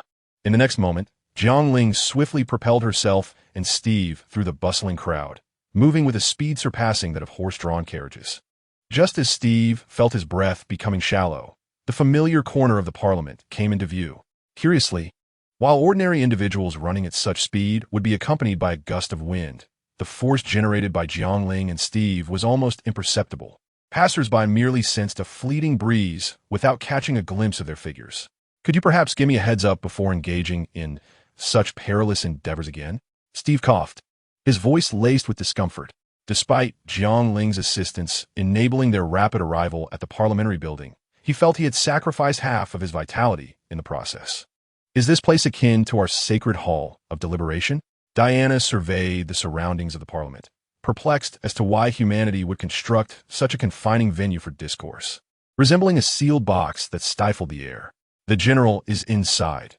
Follow me." But refrain from speaking indiscriminately, Steve instructed Diana and Jiang Ling, leading them up the steps toward the assembly hall after receiving their nods of agreement. Through the walls, Jiang Ling had already glimpsed Sir Patrick Morgan, who was fervently advocating for a swift peace negotiation with Germany. Having seen the films, he was acutely aware that the war god Ares, whom Diana was concerned about, was indeed him. Upon entering the parliament, even the naive Diana could sense the solemn atmosphere enveloping the space. "They are convening upstairs. I believe the general has already entered." "Follow me," Steve beckoned, leading them to the second floor. The trio halted before a pair of grand wooden doors, where the vibrant murmur of discussions could be heard even through the thick barrier. "This is an affront to the British Empire. We cannot cease hostilities with them." As Steve cautiously pushed the door open, Diana and Jiang Ling witnessed a gaunt parliamentarian rising to vociferously declare his stance. His words resonated with many inside, prompting several individuals to passionately toss their hats to the ground. "I think it best for you to remain outside for now. I shall return shortly," Steve remarked, Having assessed the raucous scene within, noting that neither Diana nor Jiang Ling objected, he swiftly slipped through, weaving between the seats of the assembly, heading toward an elderly gentleman clad in military uniform seated at the far end. Gentlemen, let's be clear. Our ire should be directed at those in the German upper echelons who orchestrated this war. Our adversaries are not the loyal soldiers who serve the German crown. Amid a throng of dissenting parliamentarians, a middle-aged man, sharp-eyed and composed, rose with the demeanor of a statesman. In a measured tone devoid of emotion, he emphasized the true nature of our enemies. Despite the cacophony of voices opposing him, his countenance remained unchanged. We shall enter as well, Diana. Upon sighting this man, Jiang Ling pushed open the door, and with a quiet curiosity, Diana stepped inside. This was her inaugural encounter with humanity engaged in fervent dispute within the confines of a narrow room. They remained oblivious to the fact that the true instigator of this war was Ares, who incited them to turn against one another. Diana listened intently to the myriad opinions echoing through the hall, then leaned closer to Jiang Ling and whispered in her ear. Jiang Ling nodded, contemplating that Diana had indeed discerned a fragment of the truth, albeit not in its entirety. Her gaze fixated on the middle-aged man, Sir Patrick Morgan, who was fervently advocating for a ceasefire that garnered no support. He appeared to be urging the parliamentarians to set aside their prejudices and accept negotiations with Germany. Yet the terms he proposed were anything but palatable. Quite the performer, Ares, Jiang Ling mused, observing the impassioned oration of Ares in his guise as Sir Patrick. She deemed it unnecessary to unmask him prematurely. After all, the resolution could wait, and it might serve better to allow him to play his final role in awakening Diana's latent powers. At that moment, Diana stood directly across from Ares. Germany, a nation steeped in pride, would not yield easily. If negotiations were not pursued, they would opt to continue the fight. It seemed that the only viable path to end this war lay in peaceful discourse. As Ares, in his masterful performance as Sir Patrick Morgan, earnestly articulated his views on the future of the conflict, he momentarily faltered, his expression shifting as his gaze fell upon Diana. The sole means to conclude this war is through peaceful negotiation. His eyes remained fixated on Diana, revealing a myriad of emotions. Yet he overlooked Jiang Ling, who was equally attentive to him. Chapter 26. The debate, what is a woman doing here? Remove her at once. The parliamentarians began to murmur, and Colonel Steve, his face ashen, commanded Steve to escort her out. Jiang Ling maintained a stoic demeanor, betraying no reaction as Steve approached, urging them to leave with him. Conversely, Diana, as she made her way to the exit, frequently glanced back at the debating parliamentarians, seemingly captivated by the unfolding scene. Why do they oppose negotiations? I believe that the individual is correct. It is the German royalty that incites soldiers nationwide to wage aggression, making them the true adversary. I suspect that the German royalty has been seduced by Ares, yet the reasons behind this are rather intricate. Let's discuss it further outside. Steve, who failed to deliver the notes to the general, must also attend to the troublesome young lady, Diana. He cast a pleading glance towards Jiang Ling, who fortunately tugged at Diana, finally drawing her attention away from the assembly chamber. The three remained in the hall, observing Steve's restless pacing. Diana, perplexed, turned to Jiang Ling and inquired, "Why do they not heed what the speaker on the platform is saying? He speaks of peace." Jiang Ling adjusted his collar, which felt somewhat constricting, and explained, "Diana, not all matters are as straightforward as they appear. You must learn to think more deeply." Clearly, Diana did not comprehend the meaning behind his words, and just as she was about to say more, the doors to the Parliament Hall swung open. The colonel strode out briskly, reprimanding Steve. "Trevor, what on earth were you thinking, bringing a woman into the assembly?" However, Steve insisted, "But the intelligence I have is of utmost urgency. This is Dr. Maru's research notes." He produced a notebook from his coat and handed it to the colonel. "We must decipher it at once, and I need to convene with the generals immediately." "You burst in here and expect to meet with the cabinet?" The officer retorted. "Forgive my boldness, sir, but what I witnessed during my last mission could alter the course of the entire war," Steve countered, engaging in a heated debate with the colonel. Meanwhile, Diana, frowning, leaned closer to Jiang Ling and asked, "Why are they so unwelcoming towards me? I feel I have done nothing to provoke them. They do not harbor disdain for you per se. In truth, they extend little warmth to any woman. It is a limitation of this era, and I cannot elucidate it to you in a moment," Jiang Ling replied, uncertain of how to explain to Diana. Ares, who had confirmed that Diana remained oblivious to his true identity, then interrupted them, adopting the guise of Sir Patrick Morgan. Upon learning that the notes originated from Dr. Isabel Marou, he expressed a willingness to summon the cabinet immediately to discuss the intelligence Steve had gathered regarding the German military facilities in the Ottoman Empire. That evening, as anticipated, Diana faced considerable opposition from numerous generals. Members of the cabinet, including the British Army's Field Marshal Earl Haig, opposed the idea of sending a significant number of soldiers into Belgium, which was still under German occupation, merely for an experimental gas weapon that was still under development. They insisted on locating General Ludendorff and Dr. Isabel Marou. Their reasoning was sound. At this critical juncture, the Allies were on the verge of signing an armistice with Germany, and any rash military action could provoke a desperate Germany, leading to a directive that Steve must not complicate matters during such an essential phase, as the military would not support such action. Unable to endure the indignation, Diana vehemently chastised their weakness and incompetence.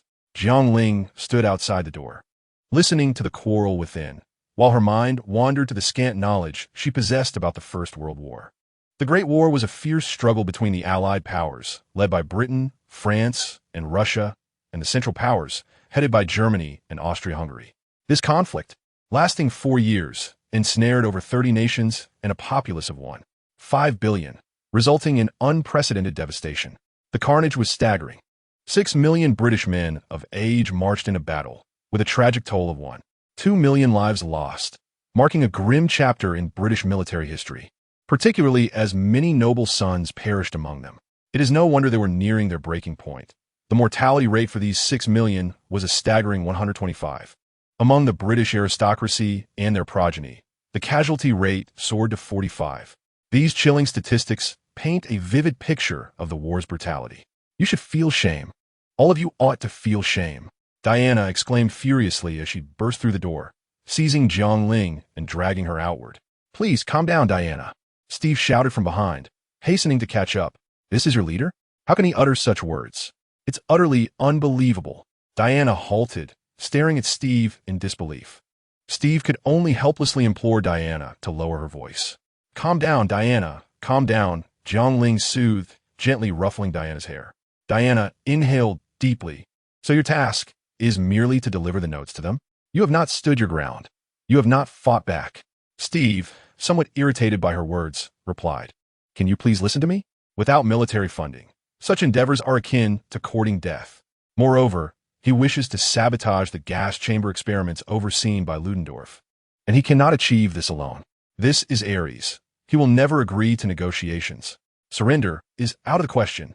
The millions you speak of will perish. Diana seethed, her heart heavy. She was indifferent to the so-called military funding. She knew that if they did not act to thwart Ares now, the death toll would only rise.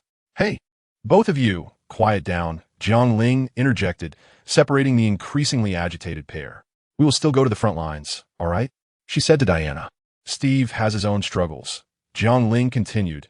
In human society, one's strength is often minuscule. He requires the general's endorsement to amplify his power.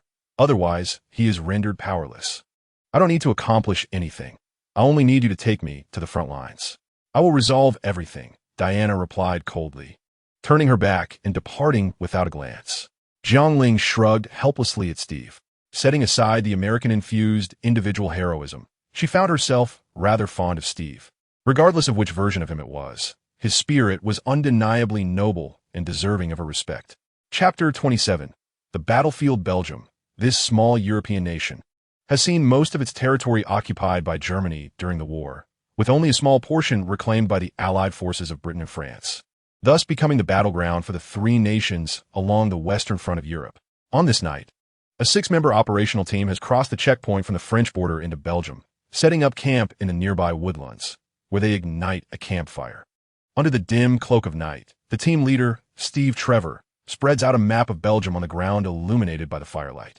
Listen up, comrades. Tomorrow, we must infiltrate the area occupied by the Germans through the Western Front and locate General Ludendorff and Dr. Isabel Marou, with the objective of destroying their factory responsible for producing the new type of gas bomb. As Steve's finger glides across the map, He articulates the operational plan for the following day to his 5 companions. "Well, Steve, let us hope everything goes smoothly," remarks Amir, the newest member of the team, a senior spy affiliated with the British intelligence, appearing to be in his 50s with somewhat sallow skin and small eyes that lend him a rather dubious appearance. However, he is multilingual, particularly adept in German. Even if the mission is a success, we must pray that we do not end up facing a military tribunal upon our return, chuckles Charlie, a professional sniper recruited by Steve, his thinning brown hair barely remaining on his head. If their positions are compromised on the battlefield tomorrow, Charlie will have to use his Lee-Enfield rifle to cover the advance of the team. "Remember, I will only guide you to the no-man's land of the battlefield. After that, you must navigate on your own," speaks the last member, an Indian chief donning a cowboy hat. No one present knows his real name, only that he is the most formidable smuggler on the Western Front between France and Belgium, intimately familiar with every path that allows safe passage amidst the gunfire. "That will suffice, my friends," Steve nods, directing his gaze across the fire toward the 2 individuals seated opposite him. "Jiang, Diana, as per our agreement, once we reach the destination, you may depart to seek out the one you refer to as Ares." "Understood. We have no objections," Jiang Ling replies, his words echoing Diana's sentiments. The girl leans against his shoulder, clad in a long, thin overcoat, her eyes half closed, appearing to drift into slumber, though in truth, she merely wishes to ignore Steve. "This marks the 3rd day since we left London, Steve," Samir suddenly interjects while sipping beer by the campfire. "Although we have been blessed with the sponsorship of Sir Patrick Morgan, providing us with weapons, funds, and a guide like the chief, I find myself questioning how Charlie and I were foolish enough to agree to accompany you here, my friend. You must realize that we will be returning to that damned front line tomorrow. Perhaps we shall meet our demise here. You must understand that our meager group attempting to thwart Ludendorff and dismantle his nefarious gas plans is indeed a most foolish undertaking."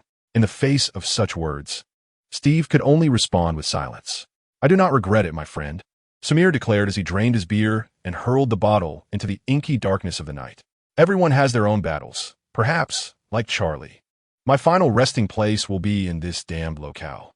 On the other side, Jiang Ling observed him, while even Diana, who rested against him, widened her eyes in surprise, as if she had come to a newfound understanding of Samir, who had previously left them with the impression of a grand deceiver. "Can we find Ares, Jiang?" Diana whispered in his ear. They had now arrived near the most intense battlefield, as Steve had previously described, but would Ares, the architect behind the war, truly be present here? Since you suspected him of orchestrating the war initiated by the German royal family, Jiang Ling gently brushed the girl's dark hair and replied, "Then perhaps our presence here will lead us to some clues, such as uncovering German high-ranking officers under his control from whom we might extract information about Ares. Consider this. Even if he is the god of war, he must have trusted subordinates to oversee this conflict, and I believe our journey will not be in vain."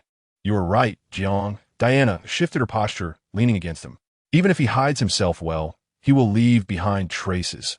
We shall find them." Cradling the gradually slumbering Diana, Jiang Ling gazed down at the flickering campfire.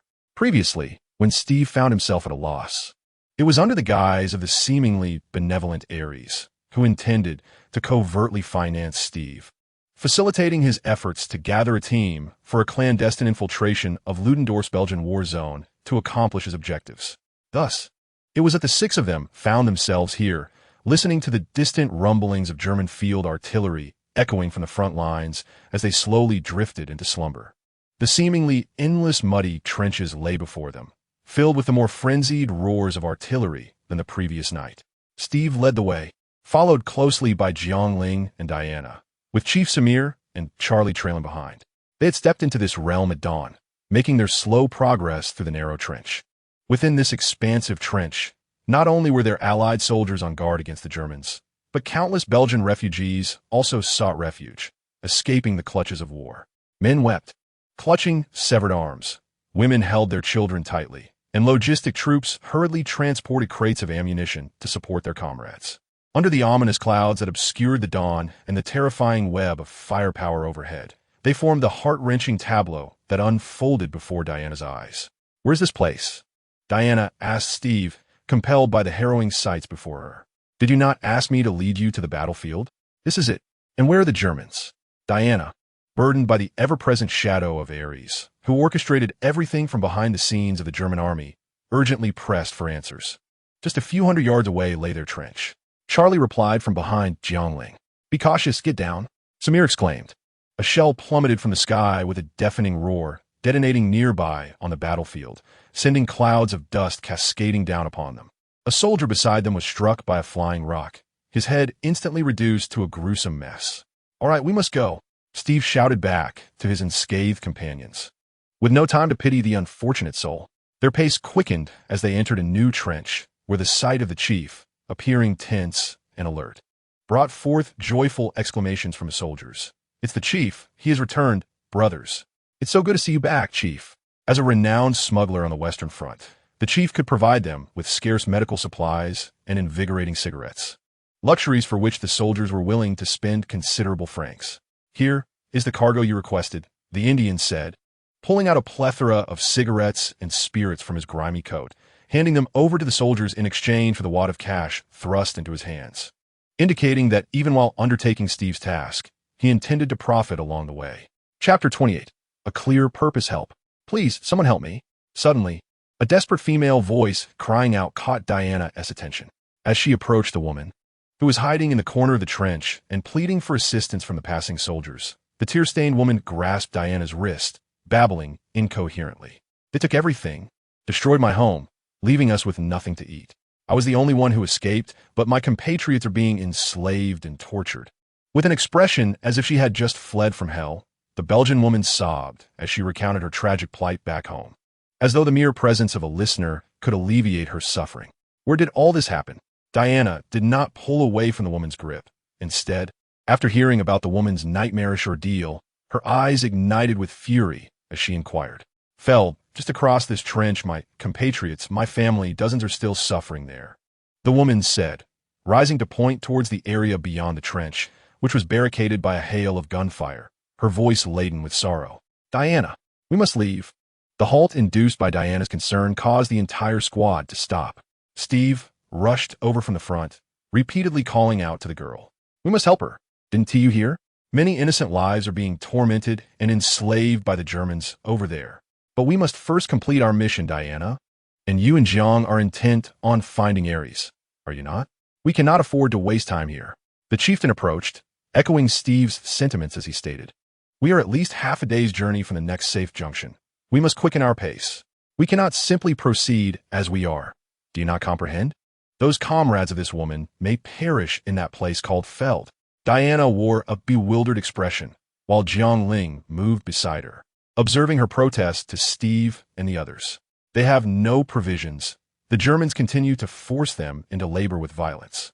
This woman claims that those who Haven T escaped are enslaved. Indeed, Diana, I empathize with your feelings. Yet we must reach our designated location before sunset, Steve implored earnestly. How can you utter such words? And what is wrong with all of you? Are we to abandon them? Diana exclaimed, her eyes wide with disbelief. This is a battlefield. This woman's homeland, Feld, lies across the fray. No one can withstand the artillery and machine gun fire, do you understand? It is not that we do not wish to save those people. We are simply powerless to do so. Steve shouted, gesturing around him. This trench has existed for nearly a year, yet the Allied forces have not advanced an inch. Do you grasp my meaning? Because beyond this trench lies a death zone, where a battalion of Germans aims their machine guns at every inch of land and bombards every patch of mud. The army cannot breach this point. We cannot rescue those individuals. It is impossible, do you understand? And so what? Does that mean we can stand by and do nothing? Diana retorted sharply, her eyes widening in indignation. No, we are indeed rescuing people like them. However, we cannot save everyone embroiled in this war.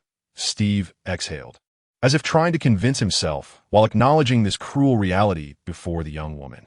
You must remember that our mission is not this. We all have responsibilities to fulfill. Upon hearing this response, Diana resolutely turned and walked towards the edge of the trench, with Jiang Ling closely following her, fully aware of her intentions. The young woman, clad in a light trench coat, removed the headband she had worn in London, donning her original tiara instead, and slipped back into her Hermes sandals. As she shed her trench coat, all the artifacts she possessed from Paradise Island returned to her. The Amazonian shield, the lasso of truth, the champion's helmet and tiara, the Hermes sandals, the silver bracelets, and the sword of Ares. This ensemble astonished all those around her. You say our purpose is not this. Dressed in her full regalia, Diana turned sharply to Steve, declaring, "No, our purpose has always been to stop the war and save the innocent." With that, she exchanged a knowing glance with Jiang Ling, who had been waiting at the edge of the trench. She placed her feet on his sturdy arms, and with his support, she leaped out of the trench, exposed to the hail of gunfire. "Then let us bid farewell here, Steve." Jiang Ling grasped his clothing with both hands and tore it apart, revealing the Superman suit beneath. He cast a fleeting smile at Steve, leaving behind his final words without looking back. With a sudden leap, he soared into the air, landing beside Diana. "Let us go." "Diana," Jiang Ling said, twisting his neck towards the girl beside him. As they turned, a barrage of bullets rained down upon them. "Diana, Jiang." Steve's incredulous voice echoed from the trench behind them. In that moment, several bullets struck Jiang Ling's torso almost simultaneously, yet he did not even blink. In the next instant, amidst the sparks flying around him, he let out a cold snort, and, like a bolt of black lightning, he dashed forward, covering dozens of meters in the blink of an eye. Close beside him, Diana kept pace, effortlessly deflecting the incoming bullets with the protective silver bracelets on her wrists. The Hermes boots on her feet propelled her forward with lightning speed, allowing her to nearly match Jiang Ling's swift advance. "Jump!" Jiang Ling's voice suddenly rang in Diana's ear. Without a moment's hesitation, she leaped forward. At that very moment, a shell whistled violently overhead, crashing down where they had just stood, erupting in a powerful explosion that sent waves of dust and smoke swirling. "Oh my God! Fire! Fire!" In the German trench, a pale-faced officer, witnessing the two emerge unscathed from the smoke and rapidly approach, frantically urged his soldiers to continue shooting. German soldiers rose from their cover, having been suppressing the Allied forces, now aimed their Mauser rifles at Jiang Ling and Diana. In an instant, gunfire erupted, bullets raining down upon them. Jiang Ling, perceived as the greater threat compared to Diana, was the focus of their fire.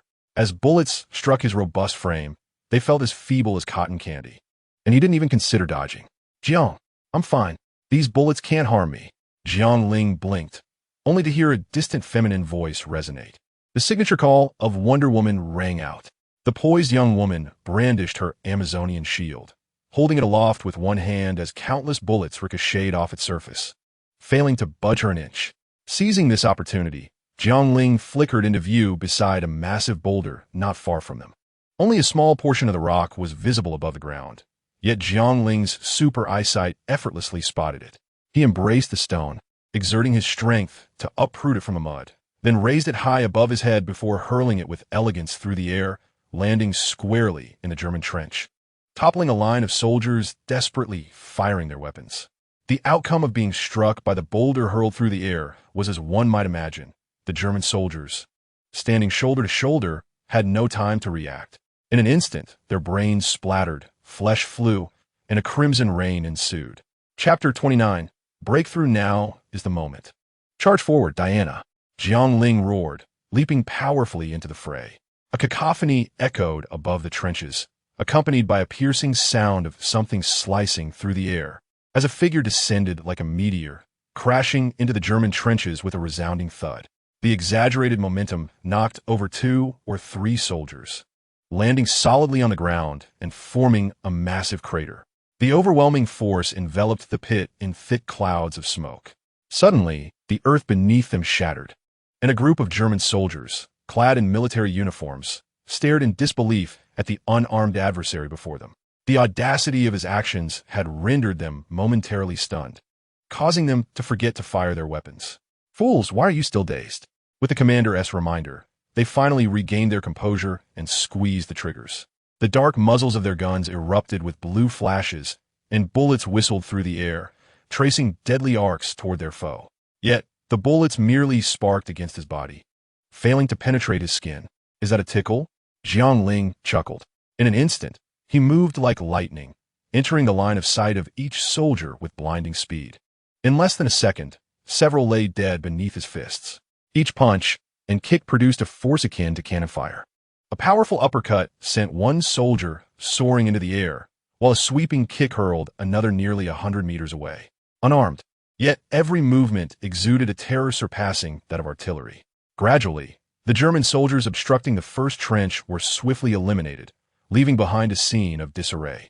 Astonishingly, even the earthen walls bore the grotesque impressions of bodies, forcefully embedded into the earth, instilling a profound fear of his might. A monster! This is a monster! Quickly! Kill him!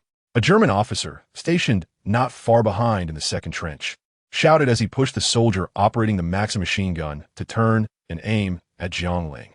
Just as the gunner adjusted his aim, Diana descended from above, smashing down with her shield, followed by a brutal strike that dismantled the machine gun before it could fire a single round, leaving it bent and collapsed before she leaped to the next trench.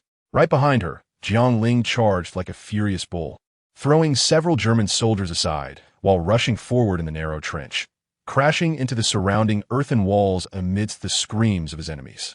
With a swift kick, he toppled the second Maxim machine gun and leaped toward the fourth trench. They had achieved it. They have shattered the German front lines. Let's advance. From the rear trench, Steve gazed in astonishment as Jiang Ling and Diana swept through, causing the German trenches that had been firing to suddenly fall silent. In a fit of exhilaration, he was the first to leap from the trench, rallying Samir, Charlie, and the chief to follow closely behind Alex and Diana. Keep up. They have pushed them back. Charge.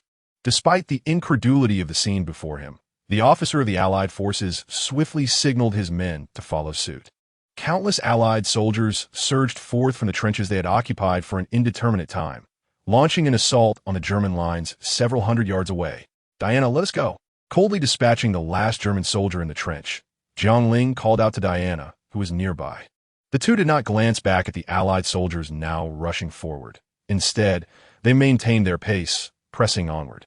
Their swift and ruthless slaughter instilled terror in the hearts of more German soldiers, causing them to flee in panic. These Germans were not fools. They witnessed these two terrifying figures breach their year-long blockade in mere minutes, while their brave comrades who dared to confront them fell beneath the onslaught. The remaining soldiers dared not linger. Like a summer flood rushing down a mountainside, they could only cover their heads and flee for their lives. In this ephemeral moment, the German front disintegrated. Hurry, Jiang, they have charged ahead, Steve shouted anxiously, urging his companions to quicken their pace. Meanwhile, he remained in a state of disbelief. He could scarcely fathom that Jiang Ling and Diana had managed to repel the Germans single-handedly. More alarming was the sight he had just beheld. The trenches that had once belonged to the Germans were now strewn with the bodies of the fallen, and he counted no fewer than 200 corpses in his view alone, with the remaining survivors likely few and far between. Jiang Ling, Steve murmured, recalling the man who had left a profound impression on him on Paradise Island. He believed that all of this was a consequence of that man's prowess, envisioning the sheer force of his blows, akin to a deity among mortals. Who are they, Steve? Samir shouted breathlessly from behind, with Charlie and the chief casting their gazes upon their leader.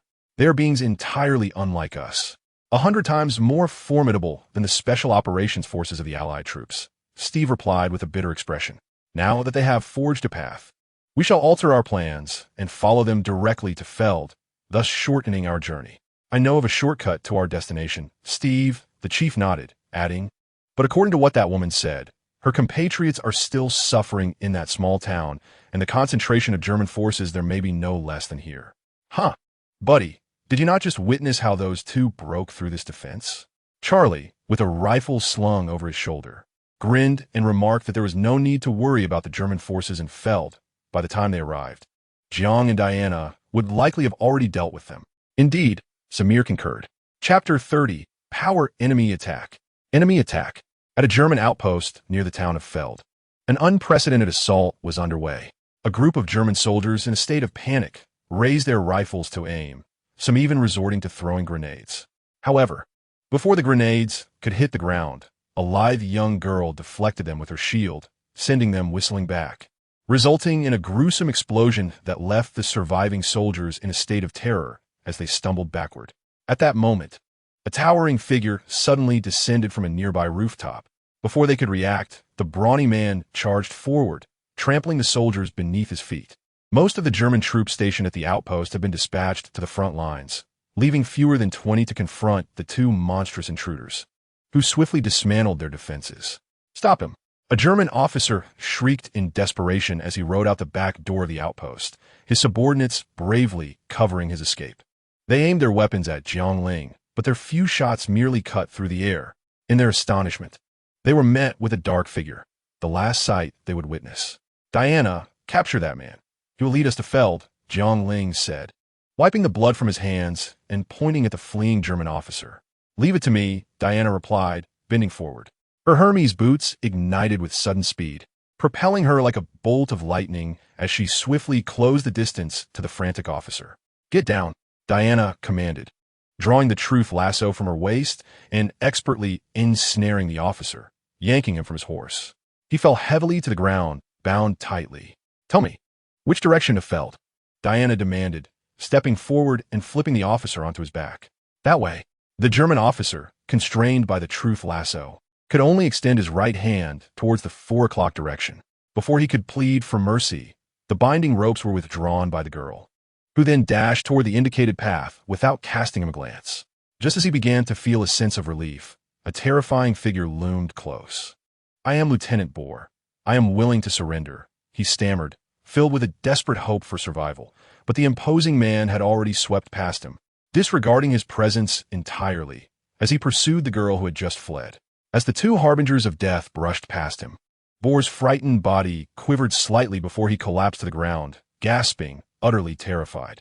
Jiang Ling's expression remained impassive, disregarding the wails and curses behind him, as he quickened his pace to pursue Diana, who had already sprinted towards Feld Village.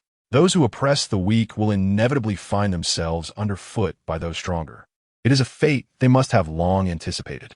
Feld Village, a once thriving settlement, had long since succumbed to the occupation of the German forces. The brutal soldiers, facing an increasingly tightening front, coerced the villagers into fortifying their defenses day and night. The village's central clock tower had even been transformed into a fortress, with a Maxim machine gun positioned within, allowing the gunner to command a vantage point, creating a formidable web of crossfire with his comrades.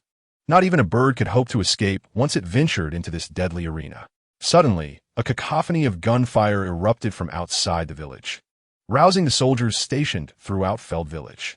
Some sought refuge in the shadows of the rubble, peering cautiously outside, while others readied their carbines, loading bullets and aiming at the horizon, prepared to unleash a barrage at the first sight of the enemy. "Diana," Jiang Ling called out to the silhouette ahead. The beautiful girl had just dispatched several guards at the village entrance. Upon hearing his voice, she paused and turned to look at him. "Be wary of the clock tower inside. As for the rest, you take the left, and I'll take the right. Sweep through," Jiang Ling directed, gesturing towards the towering structure barely visible behind the gate. No sooner had he finished speaking than his figure vanished from sight, like an arrow released from a taut bowstring. He shot forward with an ephemeral speed that brought him directly to the iron gate. With a forceful punch, devoid of any embellishment, he struck the imposing barrier. Boom! The sound resonated like the tolling of a bell, echoing in his ears. The unleashed might was overwhelming, if the gate could withstand a deluge. This punch exceeded even that force. With a thunderous crash, the metal door collapsed under the impact. "Let us go." The two swiftly crossed through the entrance, only to be greeted by a hail of bullets. "Kill!" Jiang Ling leapt into action, crossing his arms before him as the bullets rained down, deflected by his formidable presence. Even when some managed to pierce through, his robust form remained steadfast, akin to a mountain bearing down upon the soldiers below. With a thunderous crash, soldiers found themselves flung through the air, limbs flailing helplessly before crashing to the ground. Meanwhile, Diana continued her fierce assault, the sounds of battle raging on her side. Jiang Ling seized the soldier by the leg and casually hurled him into a nearby wooden crate. As he cleared the immediate threat, preparing to move toward the other side, a sudden roar erupted. A tank smashed through a nearby wall, charging directly at him. Under Jiang Ling's watchful gaze, its cannon was aimed squarely at him, and a shell was fired. Time slowed to a crawl. As Jiang Ling's perspective followed the trajectory of the shell, he sidled up beside it just as it approached, contemplating for a moment before altering its direction. Satisfied, he nodded and snapped his fingers, allowing time to resume its normal flow. To the onlookers, It appeared as though an explosion erupted upon the tank in the blink of an eye. Another tank swiftly abandoned its shelling and commenced firing at Jiang Ling with machine guns. However, as bullets kicked up clouds of dust behind him, each shot narrowly missed its mark. Before the soldiers inside the tank could react, Jiang Ling was upon them in a single breath. With a powerful punch, he crushed the machine gun platform, then half-squatted and, with one hand gripping the tank's track, effortlessly flipped the massive vehicle, weighing over a ton, onto its side. "Steve, I believe they require no assistance from us," remarked Samir, his skin pale and stature diminutive, as he and his companions arrived just in time to witness this spectacle. Jiang Ling, having overturned the tank, seemingly heard Samir's voice and glanced in their direction before turning to leap over the wall breached by the tank, vanishing from sight. "What should we do now, Steve?" the Indian chief croaked. "We must aid Diana. She is likely in that direction." As the squad leader, Steve surveyed the path Jiang Ling had taken, then noted the distant sound of gunfire emanating from the left. After a moment's contemplation, he made his decision. "All right, we shall follow your lead." Charlie, shouldering his rifle, muttered in agreement. "Indeed, that hulking figure appears to require little assistance." Samir nodded in affirmation. Thus, the group hastened down the street cleared by Diana, veering to the left. Chapter 31. Purity and Kindness. Damn it. There's a sniper. Charlie, take him out. Following Diana, Steve and his team had pushed into the heart of Feld Village with relative ease, but before they could truly reunite with her, a bullet shot down from above, narrowly missing Steve. Had it not been for the chief's quick reflexes in pulling Steve behind the wall, the leader of this special operations team would have met his end right then and there. "Hurry, Charlie. He's in the clock tower." Samir peeked from behind the wall and quickly retreated, calling out to Charlie, who was nervously loading his Lee Enfield rifle. "Damn it, I know, give me a moment." Charlie, clearly struggling with post-war psychological issues, was slow in chambering the bullet. "Quickly, Diana is in danger," Steve shouted urgently from his side. Not far from them, Diana was being relentlessly suppressed by the machine gun atop the bell tower. Although she held the Amazonian shield high, shielding herself from the barrage of bullets, she found herself similarly immobilized. Steve had noticed nearby German soldiers hastening toward them, and one was aiming to shoot Diana from her blind spot. "Watch your right, Diana," he shouted. At that moment, the soldier poised to fire was suddenly hurled aside, crashing against the wall like a toy. "It's Jiang. He's here too," Samir exclaimed excitedly. "Hold on, Diana."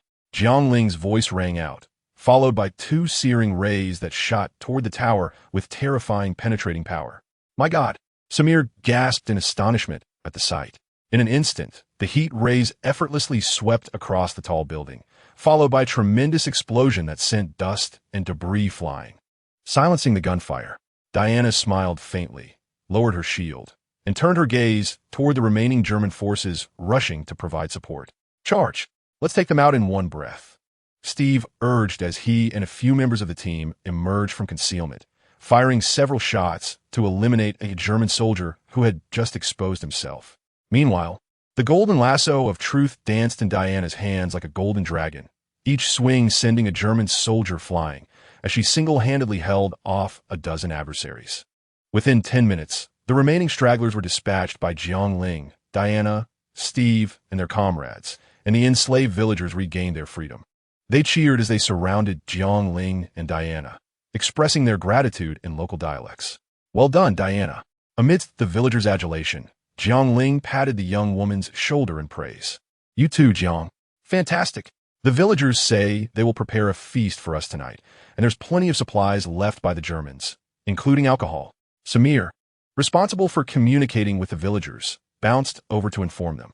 "Indeed, we must raise a glass in celebration," the chief added with a smile. As night fell, Field Village felt less lonely and more warm. To celebrate the day's victory and express gratitude to Jiang Ling and his team for their rescue, the villagers spontaneously organized a feast for this special operations squad. "Hey, Charlie, catch this. It's whiskey, pure Scottish stuff," Samir exclaimed, pulling bottles of liquor from a wooden crate and suddenly tossing one to Charlie, who was devouring ham. "Damn it," Charlie cursed as he scrambled to catch the bottle, finally managing to secure it while rising to his feet. He then bit the cap open and gulped down the liquor. "They look completely different from yesterday, Jiang." Observing the keenly perceptive Diana, who gazed at the radiant smiles illuminating the faces of each team member, she addressed Jiang Ling. "Just yesterday, They had been consumed by the apprehension of potential demise on the battlefield. Yet tonight, the morrow need not be clouded by such thoughts, Diana. Jiang Ling raised a bottle of brandy to her lips, laughing as she spoke. Why? Diana inquired, her curiosity piqued. Because we are here, Jiang Ling replied, grinning. Having witnessed our prowess in battle, they're no longer fearful of what tomorrow may bring. That is truly wonderful, Diana remarked, her beautiful eyes momentarily cast downward. Since arriving in this world, on this battlefield, I have sensed that each person here is enveloped in fear, terrorized by the prospect of being consumed by this war. Whether victor or vanquished, they are but puppets manipulated by Ares. We must find Ares swiftly. Once we defeat him, surely all those embroiled in this conflict shall experience the same happiness as those here. The innocent and naive words of the girl stirred a sense of reflection in Jiang Ling. This young maiden still believed that the strife and slaughter among people were orchestrated by the war god Ares. Thinking that vanquishing the hidden puppeteer would restore everything to its former glory, returning humanity to the idyllic state of creation by Zeus. Despite having witnessed the malevolence and devastation wrought by war, Diana's unwavering belief in the inherent goodness of humanity was something Jiang Ling truly admired. Chapter 32. The enemy strikes. What is it, Jiang? Diana asked, sensing a peculiar atmosphere between them. Nothing. I merely observed them dancing and thought we might also give it a try, Jiang Ling replied, setting down the empty bottle and smiling at her. At that moment, the accompanying music shifted, and Charlie, seemingly intoxicated, began to sing exuberantly, his voice surprisingly pleasant. Come on, Diana, let us descend and dance a tune. Jiang Ling rose, extending his hand in invitation. But I do not know human dances, Jiang, she protested. I shall teach you. Without hesitation, Jiang Ling gently grasped her delicate hand, exerting a slight pull that caught the unsuspecting girl off guard, drawing her into his embrace. Now hold on to me, and we shall move to the rhythm of the music. The two drew close together, swaying left and right to the melody, appearing harmonious and natural to onlookers. Hey, Steve, look how perfectly matched they are, Samir remarked, taking a seat beside Steve and tossing a peanut into his mouth while pointing at Jiang and Diana. They are both so strikingly beautiful, and their strength is astonishing, as if they were destined to be a pair. Enough. Drink your whiskey, Steve interrupted for reasons unknown, thrusting an open bottle into Samir's hands. Hey, my friend, I must advise you to abandon that woman sooner rather than later, Samir mumbled, half inebriated. They are not of our world, including Diana. In my lifetime, I have never encountered a woman of such formidable strength. I am well aware, Steve replied, taking a large gulp of his drink, a profound bitterness settling in his heart. I certainly know her identity and origin. Jiang, are they kissing?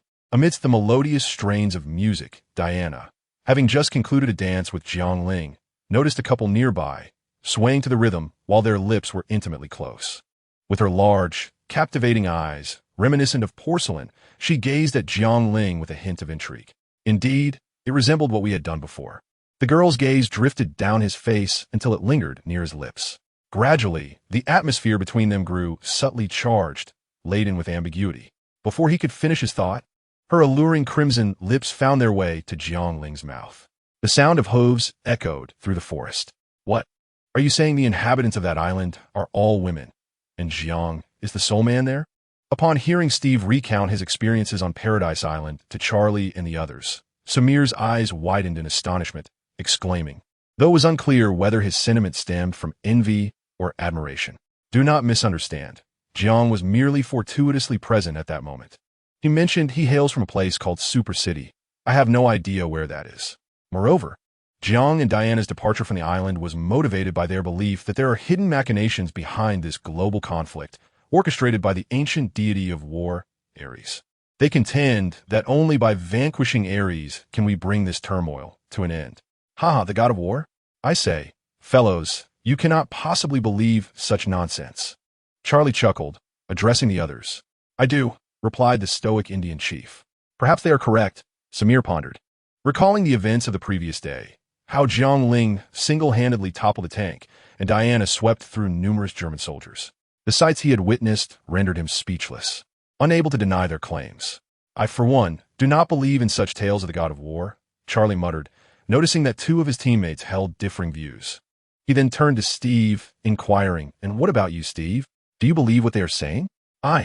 Steve faltered momentarily, his gaze involuntarily drawn to Diana, who was riding at the rear of the group. "I believe that as long as we can cease this war, whether it be Ludendorff or the god of war Ares, we must put a stop to him. That is the very reason we have journeyed so far." "Well said." Suddenly, a voice interjected into their conversation. It was Jiang Ling, who had galloped up to them and, upon hearing Steve's response, nodded in approval. Diana likewise acknowledged him with a slight nod. "Steve," Jiang Ling called to the squad leader, "I have just discussed with Diana that we will assist you in completing your mission first. However, regardless of whether we uncover any leads on Ares, we shall depart afterward." His eyes narrowed slightly, and Diana could sense the presence of Ares, the god of war, nearby, perhaps on the verge of revealing himself. Although his words sounded absurd, as a traveler of realms, he was acutely aware of their truth. In the film Wonder Woman, after Diana confronted Ludendorff, she believed the world would be saved. Yet nothing changed. It remained mired in conflict as before. Just as Diana found herself momentarily lost in confusion, the true god of war Ares would emerge, intent on seducing her into joining his quest for humanity's destruction. Thus, Ares had been watching this special task force all along. "I understand," Steve nodded, a shadow of melancholy crossing his eyes. Yet he knew that he, along with Jiang Ling and Diana, belonged to different worlds. Once this mission was complete, their paths would inevitably diverge. The chief suddenly pointed ahead, exclaiming, "Look over there. That castle is the German base where Ludendorff is said to be." "All right, let's approach cautiously," Steve replied, regaining his composure and issuing instructions. Dismounting their horses, they gradually advanced towards the castle, utilizing the dense jungle for cover. "Security is tight. How do we get in?" As they neared the castle's entrance, Samir observed the patrols and the military transport vehicles coming and going, turning to Steve with a question. "I've already had Ida prepare a German officer's uniform for me. You all wait outside while I change and look for an opportunity," Steve said. "No need for such complications," Jiang Ling interjected, pulling Diana forward. "You change into the uniform, then drive one of those vehicles over. Samir will take the wheel, and you two can impersonate German soldiers to blend in. Diana and I will take a different route for a direct assault. After all, this towering castle cannot possibly impede us." He gestured towards several jeeps parked on the other side of the entrance, likely belonging to the guests attending the banquet hosted by Ludendorff. He need not elaborate, although Diana's demigod powers had not fully awakened. She had easily scaled the tower housing the artifact on Paradise Island, let alone this castle. "All right." Steve opened his mouth but found himself at a loss for words. Recognizing the wisdom of this strategy, "Diana, let us proceed." Jiang Ling beckoned to the young woman, the first to dash from the jungle. In a moment, the Germans would launch experimental gas shells towards the village. While Jiang Ling did not consider himself a virtuous man, he certainly did not identify as a villain. He could not bear to witness hundreds of innocent lives extinguished without reason. If it were soldiers, he could accept it as their fate. But the murder of innocent civilians was something he could not tolerate. Thus, he swiftly scaled the wall, while Diana, with a powerful leap, adeptly ascended the outer wall. Chapter 33. The unmatched fury opened fire. With the roar of a German officer, dozens of soldiers behind him raised their rifles, aiming at the two approaching intruders. Amidst the billowing smoke, a flurry of bullets whistled through the air, hurtling towards the trespassers. Clang, clang, clang. A series of crisp sounds erupted as a charming young woman among the intruders suddenly darted forward, raising her wrist high, astonishingly. She deflected the bullets with the silver bracelets adorning her arms, only sparks flying before her. "What?" The officer's astonishment was palpable, yet before he could fully grasp the situation, a tall, handsome man beside him grinned, sending a chill down his spine. In the next moment, Jiang Ling, who stood firmly on the ground, seemed to vanish from his sight in an instant. Before he could utter that final scream, his body was hurled backward, crashing heavily from the upper floor. "Show them no mercy, Diana," Jiang Ling said to the girl who had not yet engaged after they had efficiently dispatched over a dozen foes. "I understand. They remain our enemies," Diana nodded. The Amazonian education she received from a young age instilled in her the conviction that one must never show compassion in the face of adversaries. Only after defeating Ares would there be a chance for these misguided humans to find redemption. Until then, She would not hesitate to vanquish anyone daring to obstruct her and Jiang Ling in their divine retribution. Which way shall we go? Jiang Ling ignored the alarms blaring in the aftermath of the gunfire, surveying their surroundings before pointing to the largest edifice within the castle. Very well.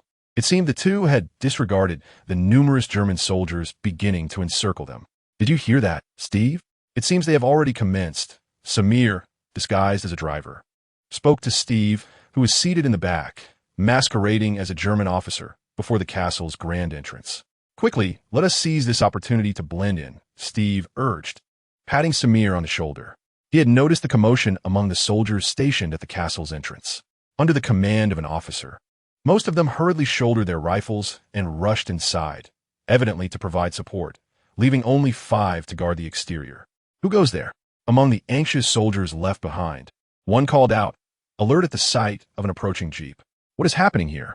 A young officer clad in a colonel's uniform demanded as he alighted from the jeep, his demeanor brimming with authority. Why is the alarm sounded? Is there an enemy assaulting the headquarters? Why are you still standing idle? Quickly call for reinforcements to protect General Ludendorff and his men. Yes, Colonel. We will immediately summon support from the nearby garrison. The soldier, awestruck by Steve's remarkable performance, completely forgot to check their identities and hastily stepped aside to allow Steve and his companions to pass. You are truly exceptional, Steve, Samir exclaimed as the jeep came to a halt before the ancient castle. We must hurry inside, now that the alarm has sounded. I suspect General Ludendorff will surely make an appearance. We need to find an opportunity to approach him. Steve continued, and Dr. Isabel Maru, she is also our target. If she is here, seize her and extract the location of the manufacturing facility. I believe that amidst this chaos, our mission can undoubtedly succeed. The frantic gunfire gradually diminished after the cries of anguish, as the enemies, whom they presumed should have been shot down, seemed impervious to bullets, systematically dispatching their attackers. Line up and fire! Line up and fire! The hoarse voice of the commanding officer betrayed his trembling heart. Surrounding him were panicked soldiers, as their once infallible rifles failed to fell the man before them. Jiang Ling's keen hearing instantly captured the officer's voice, and without turning back, he vanished from sight, only to reappear abruptly in the officer's line of vision. So swift, a formidable grip descended upon the officer's head, slamming him violently against the adjacent wall with a resounding thud, blood spraying forth instantly, the point of impact sinking several inches deep.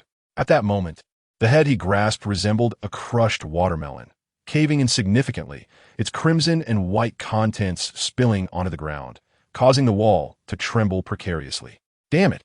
A tall officer unsheathed his saber, displaying considerably more courage than his terrified comrades, advancing rather than retreating, brandishing the blade toward the oncoming Jiang Ling. Alas, the saber was firmly grasped by Jiang Ling, who, despite the officer's desperate exertion, rendered the weapon immovable, ultimately snapping it with a resonant clang. Then, Jiang Ling clenched his right fist and struck forward with tremendous force. The officer's facial bones shattered under the impact, leaving him crumpled on the ground. With a resounding thud, Jiang Ling seized his lifeless body and hurled it into the crowd, inciting even greater panic. Faced with such a monstrous figure, impervious to bullets and blades, the soldiers' weapons offered no sense of security. The soldiers, paralyzed by terror after witnessing such one-sided slaughter, were soon led to flee, a mass exodus ignited by an unknown instigator. Cursed be that man! Who on earth is he? We must escape at once. How can we flee? Even those soldiers could not survive. High atop the castle's platform, a group of dignitaries led by General Ludendorff wore no semblance of their usual composure, their faces now betraying sheer terror. Isabel, distribute the newly developed special medication to my soldiers. I refuse to believe they cannot eliminate those 2 individuals. Ludendorff slammed his fist onto the dining table with great force, as if he had reached a momentous decision, then turned to his trusted confidant, Dr. Isabel. However, General, those drugs have yet to undergo human trials, and once administered, the consequences are unknown, stammered Dr. Isabel. Is that truly more terrifying than being slain by these 2 monsters? I have faith in the choices they will make. Thus, Dr. Isabel could only acquiesce, turning to descend the stairs. The special medication they spoke of was developed based on a peculiar gas discovered by Dr. Isabel. If Jiang Ling were present, she would undoubtedly connect this gas to the forbidden substance crafted by the god of war, Ares, which had previously granted the mortal Ludendorff and the semi-divine, yet unawakened, Diana the ability to engage in several encounters. It was unexpected that Ludendorff had already commissioned Dr. Isabel to create a combat drug suitable for the troops. The reason this did not appear in the film was due to Steve's intervention during the castle's banquet, which prevented Diana from assassinating Ludendorff on the spot, thus keeping this untested medication from the audience's view. Chapter 34. The Death of Ludendorff's Steve. Steve. In the castle's lower level, Samir called softly to Steve. As Steve searched for his target, he turned at the sound of Samir's voice. "Look, isn't that Dr. Isabel you mentioned?" Samir pointed to the woman descending the spiral staircase. "Indeed, that is her. Let us follow," replied Steve, his expression brightening as he gestured for Samir to accompany him. The hurried soldiers around them remained oblivious to the two scheming agents as they trailed behind. Dr. Isabel approached a room on the left of the castle's first floor, where two soldiers stood guard. Upon seeing the doctor, they nodded respectfully, allowing her entry. Realizing that they must neutralize the guards to capture Dr. Isabel, Steve and Samir exchanged knowing glances and quietly approached. "Hey you, what are you doing? Do you not know this is a restricted area?" One of the guards barked at them. "Hey, buddy, General Ludendorff sent us to fetch the doctor. He has urgent matters to discuss with her," Steve replied, lifting his gaze. "Is that so?" The soldier had just begun to lower his guard when a dagger plunged into his chest. As the second guard moved to act, Samir lunged forward, swiftly dispatching him as well. "Quickly, let's enter and seize her." Steve rose, wiping the dagger clean, and instructed Samir. Outside, Diana leapt gracefully, eschewing the internal staircase of the castle. With remarkable agility, she bounded off the marble exterior, akin to a dragonfly skimming over water, and swiftly arrived at the banquet hall where Ludendorff and his associates gathered. Raising her sword with precision, she aimed it squarely at Ludendorff. "Tell me, where is Ares?" she demanded coldly, convinced that Ludendorff was indeed the nefarious agent of the war god Ares. "If I were you, I would refrain from such actions, Dr. Isabel." As Steve and Samir burst into the laboratory, they found Dr. Isabel packing vials of combat pharmaceuticals into a suitcase. Steve leveled his gun at her, questioning, "Who are you?" The poison doctor, startled by the menacing barrel directed at her, stammered, "I am merely following Ludendorff's orders to package these special combat agents. We've come to thwart your and Ludendorff's ambitions. Now, raise your hands and step back slowly," Steve commanded, advancing a step while keeping his weapon trained on her. Once she complied, he approached the nearly filled case of vials and demanded, "Speak. Where's the factory where you manufacture the gas bombs?" "Tell me." "Not far from here. In a secret military base," she replied. "That is where we produce them." "Excellent." Steve narrowed his eyes. "Then I must insist you lead us there." "Who the hell are you?" Ludendorff cried out, his hand cannon sent flying by a bullet deflected by Diana's silver bracelet. Clutching his hand in pain, he inquired vehemently, "You will know soon enough, provided you name your master." Diana retorted coldly, gripping her sword tighter, sensing the precariousness of his situation as Diana advanced. Ludendorff swiftly retrieved a small vial from his pocket, an enhanced agent specially concocted for him by the poison doctor. He uncorked it and inhaled deeply, his muscles swelling rapidly, transforming him from a weary middle-aged man into a formidable giant, his expression twisted with rage as he swung a heavy fist towards Diana. Thud! Reacting swiftly, Diana blocked the blow with her silver bracelet, feeling the impact as if struck by a ferocious bear. "Is this the power bestowed upon you by Ares?" she surmised, recognizing that such strength was beyond that of a mere mortal. "You have sold your soul to him, unleashing devastation upon your own kin. Is this your choice?" Diana paid no heed to the fleeing German nobles behind Ludendorff and charged at him once more. With a sweeping strike, she severed Ludendorff's right hand and deeply plunged her sword into his lower ribs. The sheer force sent him staggering back several meters, crashing into the banquet table and collapsing to the ground. In the ensuing struggle, even with the enhancement of the potion, Ludendorff was no match for the demigoddess Diana, who ultimately toppled him after several exchanges. Coughing, Ludendorff, pierced through the abdomen by a sword, resembled a deflated balloon, though he still clung to life. He was in a state of desperate survival. "Where is your master, Ares?" Diana swiftly approached him, lifting Ludendorff with a firm grip, her voice rising with urgency. Cough. I cannot comprehend what you are saying. Ludendorff gasped, his breath shallow, clearly indicating that his time was limited. Whoosh! Seeing that Ludendorff was evading the truth, Diana cast the truth lasso, ensnaring the notorious German commander. Now, tell me where the god of war, Ares, resides. She pressed again, trusting that the lasso would compel him to speak honestly. I do not understand your words. Cough. I have but one master.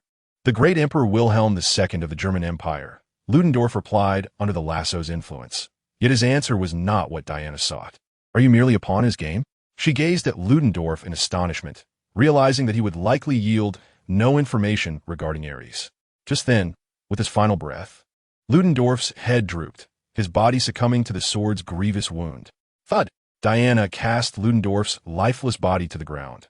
Despite having slain him, her countenance bore no joy. She had ultimately failed to uncover Ares' whereabouts. The mastermind orchestrating this war remained shrouded in darkness.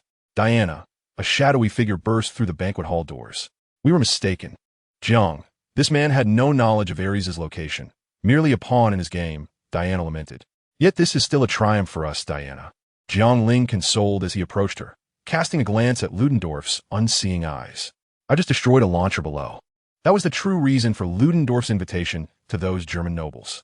He intended to conduct a test firing of the developed gas bombs, with Feld as the designated site. Had we not come here today, the village we saved yesterday would have been lost. Jiang Ling's words gradually rekindled a spark in the girl's eyes.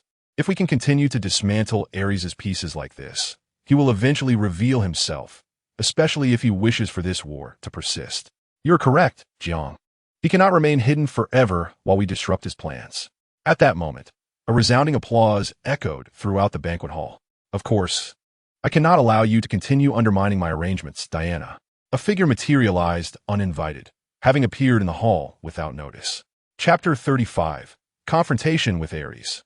Diana suddenly turned, realizing the figure before her was none other than Sir Patrick, who was supposed to oversee the mission's command in London. Is it you? Diana gazed intently at the figure before her and could not help but inquire, Sir Patrick, what brings you here? Her astonishment was palpable upon recognizing the unexpected visitor. Jiang Ling extended a hand to shield Diana, finding no surprise in the appearance of the war god Ares. After all, with Ludendorff's demise, the strategy advocating for gas attacks on the Allied forces had come to an end. The remaining German high officials had all succumbed to surrender. The First World War was nearing its conclusion, provided that the Ares impersonating Sir Patrick refrained from further mischief. Yet it was evident that this god of war, who typically operated from the shadows, could no longer endure the persistent obstructions posed by Diana and her companions, and had chosen to confront them directly. Diana, even if you were to slay Ludendorff, it would only grant humanity a fleeting respite from the unending cycle of warfare, Ares stated coldly, casting a glance at Ludendorff's corpse. War can never truly be quelled. Why do you remain oblivious to this truth amidst the chaos of this battlefield? The fault lies not with me, but with humanity. Without my intervention, world wars and local skirmishes would inevitably erupt, would they not? War is a divine gift. Humanity must sacrifice lives through conflict to appease the gods, for they are filthy, petty, and malevolent. Only war provides them with a semblance of significance, while peace merely serves as a prelude to the next battle. Stepping over Ludendorff's remains, Sir Patrick smiled as he delivered his proclamation. It was clear to all that he placed himself above humanity, viewing them as wretched beings. And his true identity was becoming apparent. Ares, so you are indeed Ares, Diana exclaimed, raising her sword defiantly at Sir Patrick. Indeed, Diana, I am Ares, but I am not your enemy. I am your brother, your kin, he countered. What madness is this? I am Diana of Paradise Island, daughter of Queen Hippolyta of the Amazons. And you, Ares, your wrath upon this world ends here. Jiang, let's advance, the valiant young woman cried, charging towards the war god Ares. Jiang Ling, initially contemplating the opportunity to exploit the chaos, was taken aback by Diana's disregard for fairness, as she sought to gang up on an ancient being. This is unseemly. We must learn to respect our elders. Do you truly believe that a mere mortal, fortuitously endowed with a modicum of divine power, can assist you? Ares scoffed, seizing Diana's Godslayer sword. A scorching red light flared from his grip, and in an instant, the Godslayer was reduced to mere ashes before Diana's astonished gaze. Only a god can slay another god, Ares remarked dismissively, scattering the ashes from his palm. I grant this endeavor a perfect score. However, a figure had already begun to stir. Bang! A sudden explosion reverberated through the air, as a dark cloak billowed with the wind. In an instant, a tall and robust figure stood before Ares. Oh, are you certain? A voice drifted in unexpectedly. Ares' heart raced. In a moment of panic, he raised his hands defensively. Simultaneously, a fist collided with his guard, the immense force surging forth like a torrent breaching a dam, sending him hurtling several dozen meters away, caught off guard. Fuming with rage and humiliation, Ares quickly steadied himself, shaking his arms as he grimly spat. Damn human! Who gave you the audacity to confront a deity? Yet in the next moment, a sharply defined and handsome visage filled a significant portion of his view, eyes of black and white reflecting a frost-like coldness, followed by another swift punch aimed at him. Damn it! Ares, now somewhat psychologically prepared, firmly dug his feet into the ground, his hands braced like mountains. However, the incoming fist still knocked him back several meters. Impossible! He exclaimed in astonishment. Along the way, he had gathered intelligence that Diana was accompanied by a formidable human, but he paid little heed to it. After all, a mere human was nothing more than an ant, easily crushed at will. Yet now, this seemingly inconspicuous human wielded an overwhelming strength, nearly leading to his own defeat with just 2 blows. Who on earth are you? Ares growled, his eyes igniting with fury, pupils aflame. The figure before him, cloak swirling without wind, hovered effortlessly in mid-air, resembling a god looking down upon Ares as one would regard an insect. A mere ordinary human. Ares' expression darkened. This individual was undoubtedly no common human. Was he perhaps the illegitimate offspring of some god? Why was there no trace of divine power manifest? Before he could ponder further, Jiang Ling launched another attack. Suspended in the air, he lunged forward with astonishing speed, his movement akin to teleportation. The momentum from his elevated position, combined with his boundless strength, sent a fist crashing down with an unrivaled force. Boom! The ground erupted, a crater nearly 10 meters deep forming, as if a meteor had struck, fissures radiating outward for hundreds of meters. Ares' pupils constricted, and he was blasted away. Before he could touch down, Jiang Ling's dark figure reappeared before him, delivering another crushing blow. Boom! Struck directly, Ares was sent hurtling like a cannonball, crashing through walls and into the forest, trees splintering beneath the impact. Seizing the opportunity, Jiang Ling did not pause. In the blink of an eye, he reappeared before Ares, coiling his fist with intent to strike his face. This set belongs to him, Theophila, and I must admit, the thrill of battle is exhilarating. Bastard, do you truly believe I cannot contend with you? Ares roared in fury, his divine energy radiating throughout the forest, commanding nearby boulders to adhere to his hands as he delivered a powerful punch. Chapter 36. The Death of Ares. Boom. The collision of 2 fists unleashed a violent gust, sweeping across a vast expanse and uprooting a multitude of mature trees. Ares staggered back only a couple of steps, his right foot sinking several inches into the earth. Compared to his earlier struggle, he was faring much better. Yet, in a moment, his aura surged once more, vibrant blue light emanating from his body, seemingly resonating with the heavens above. The power of Zeus awakened.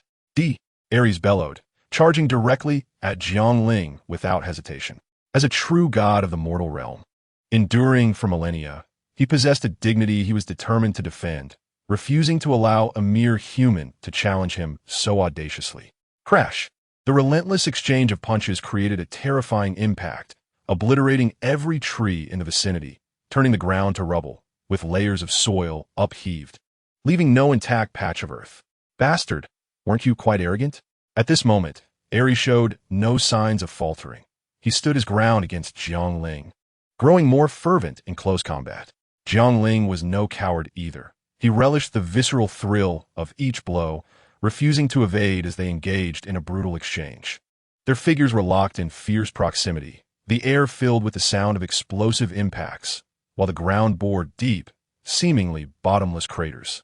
The earth trembled incessantly, and the sky echoed with piercing howls.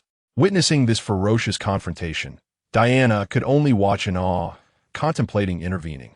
Yet she was not yet the formidable woman capable of standing against the day of destruction after her awakening. She was astonished to realize that Jiang Ling was far stronger than she had anticipated. He had clearly held back during their previous training sessions. Boom! A powerful punch struck Jiang Ling squarely in the chest, the force akin to a thunderclap, momentarily numbing his body. However, Jiang Ling retaliated with an even more devastating blow to Ares' face, shattering several of his teeth. Enraged and humiliated, Ares steadied himself to counterattack, only to discover that this adversary was relentless, never once adopting a defensive stance, continuing his unyielding assault. "You madman!" Ares realized that if he continued to press forward, he would likely suffer considerable damage himself. Such a reckless exchange of blows could only be described as madness. Another punch came flying in. In a moment of panic, Ares attempted to evade, yet his entire form was seized by Jiang Ling's right hand. With a swift pull, the world around him flipped, and he was hurled backward, colliding with a nearby hillside. The impact was so tremendous that half of the cliff crumbled as though it were mere building blocks. Suspended in midair, Jiang Ling grinned, remarking that Ares' strength was not only insufficient to rival Clark, but also lacked even half the might of Zod. If not for the enhancement of magic, Ares' Wu Ti had been able to harm even a single hair on him. How feeble! Can this truly be termed divine? Jiang Ling extended his arms, his robust physique basking in the sunlight, resembling a genuine deity. Ares spat a mouthful of blood, slowly rising from the rubble, his piercing gaze fixed upon the unscathed steel form of Jiang Ling, filled with a sense of envy. So this is how it is. Once upon a time, I too possessed such a body. Yet, those deities and humans who feared me conspired to drag me into the infernal abyss. Though I was not destined to perish, I lost that divine form and could only cling to this human vessel to survive. Ares began to reveal his past. He then wiped the blood from the corner of his mouth, a cruel smile blossoming upon his lips. "Nevertheless, it matters not. I shall accept this body of yours." With that, azure light erupted from his being, akin to serpents of thunder darting about. The power of Zeus. Diana gasped. It was the undeniable force of thunder, the purest manifestation of divine power. Boom! Suddenly, the ground beneath shattered, and Jiang Ling's vision swayed as seismic tremors erupted, causing the very heavens to tremble. Layers of earth rolled forth, engulfing Ares' form. The earth itself adorned him with a heavy, dark armor. Clang! The sound of clashing metal rang out as two sharp blades materialized in his hands. Ares let out a furious roar.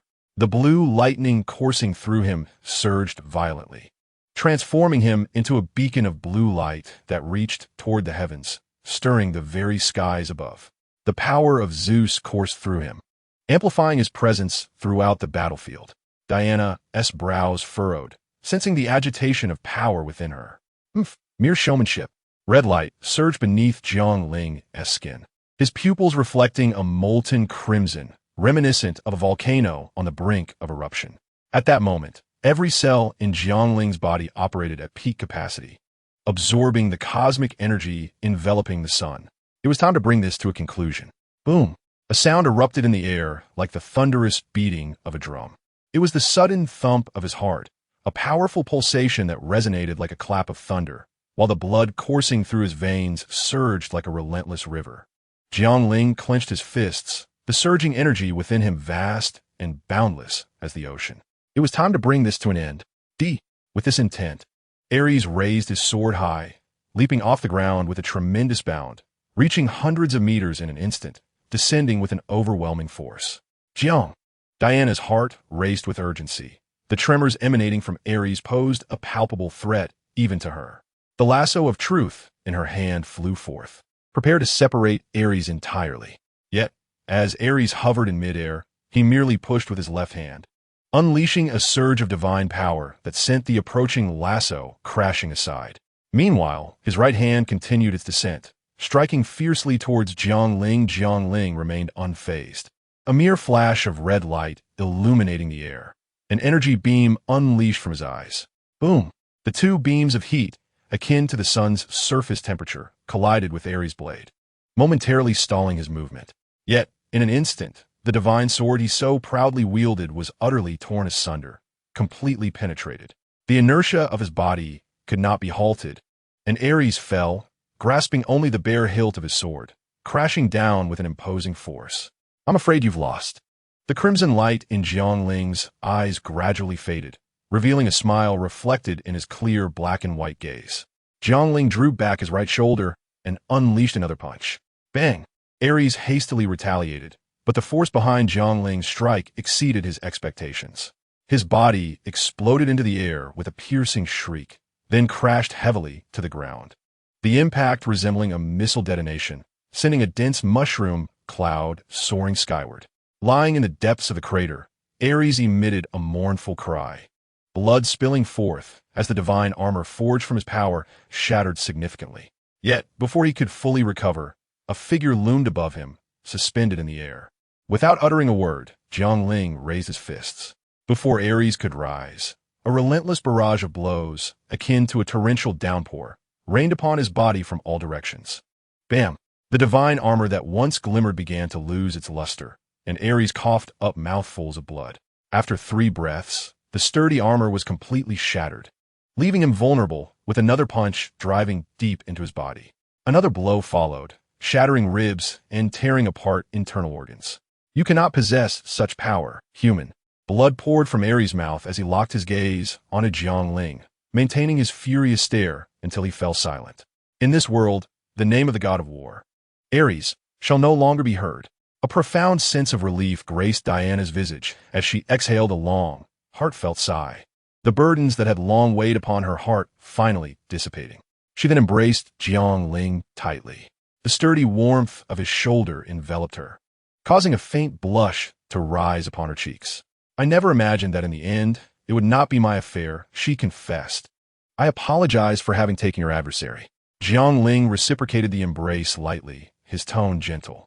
After a prolonged moment, she finally extricated herself from his hold, reminiscent of an innocent young girl, stirring a flutter of emotion within Jiang Ling's heart.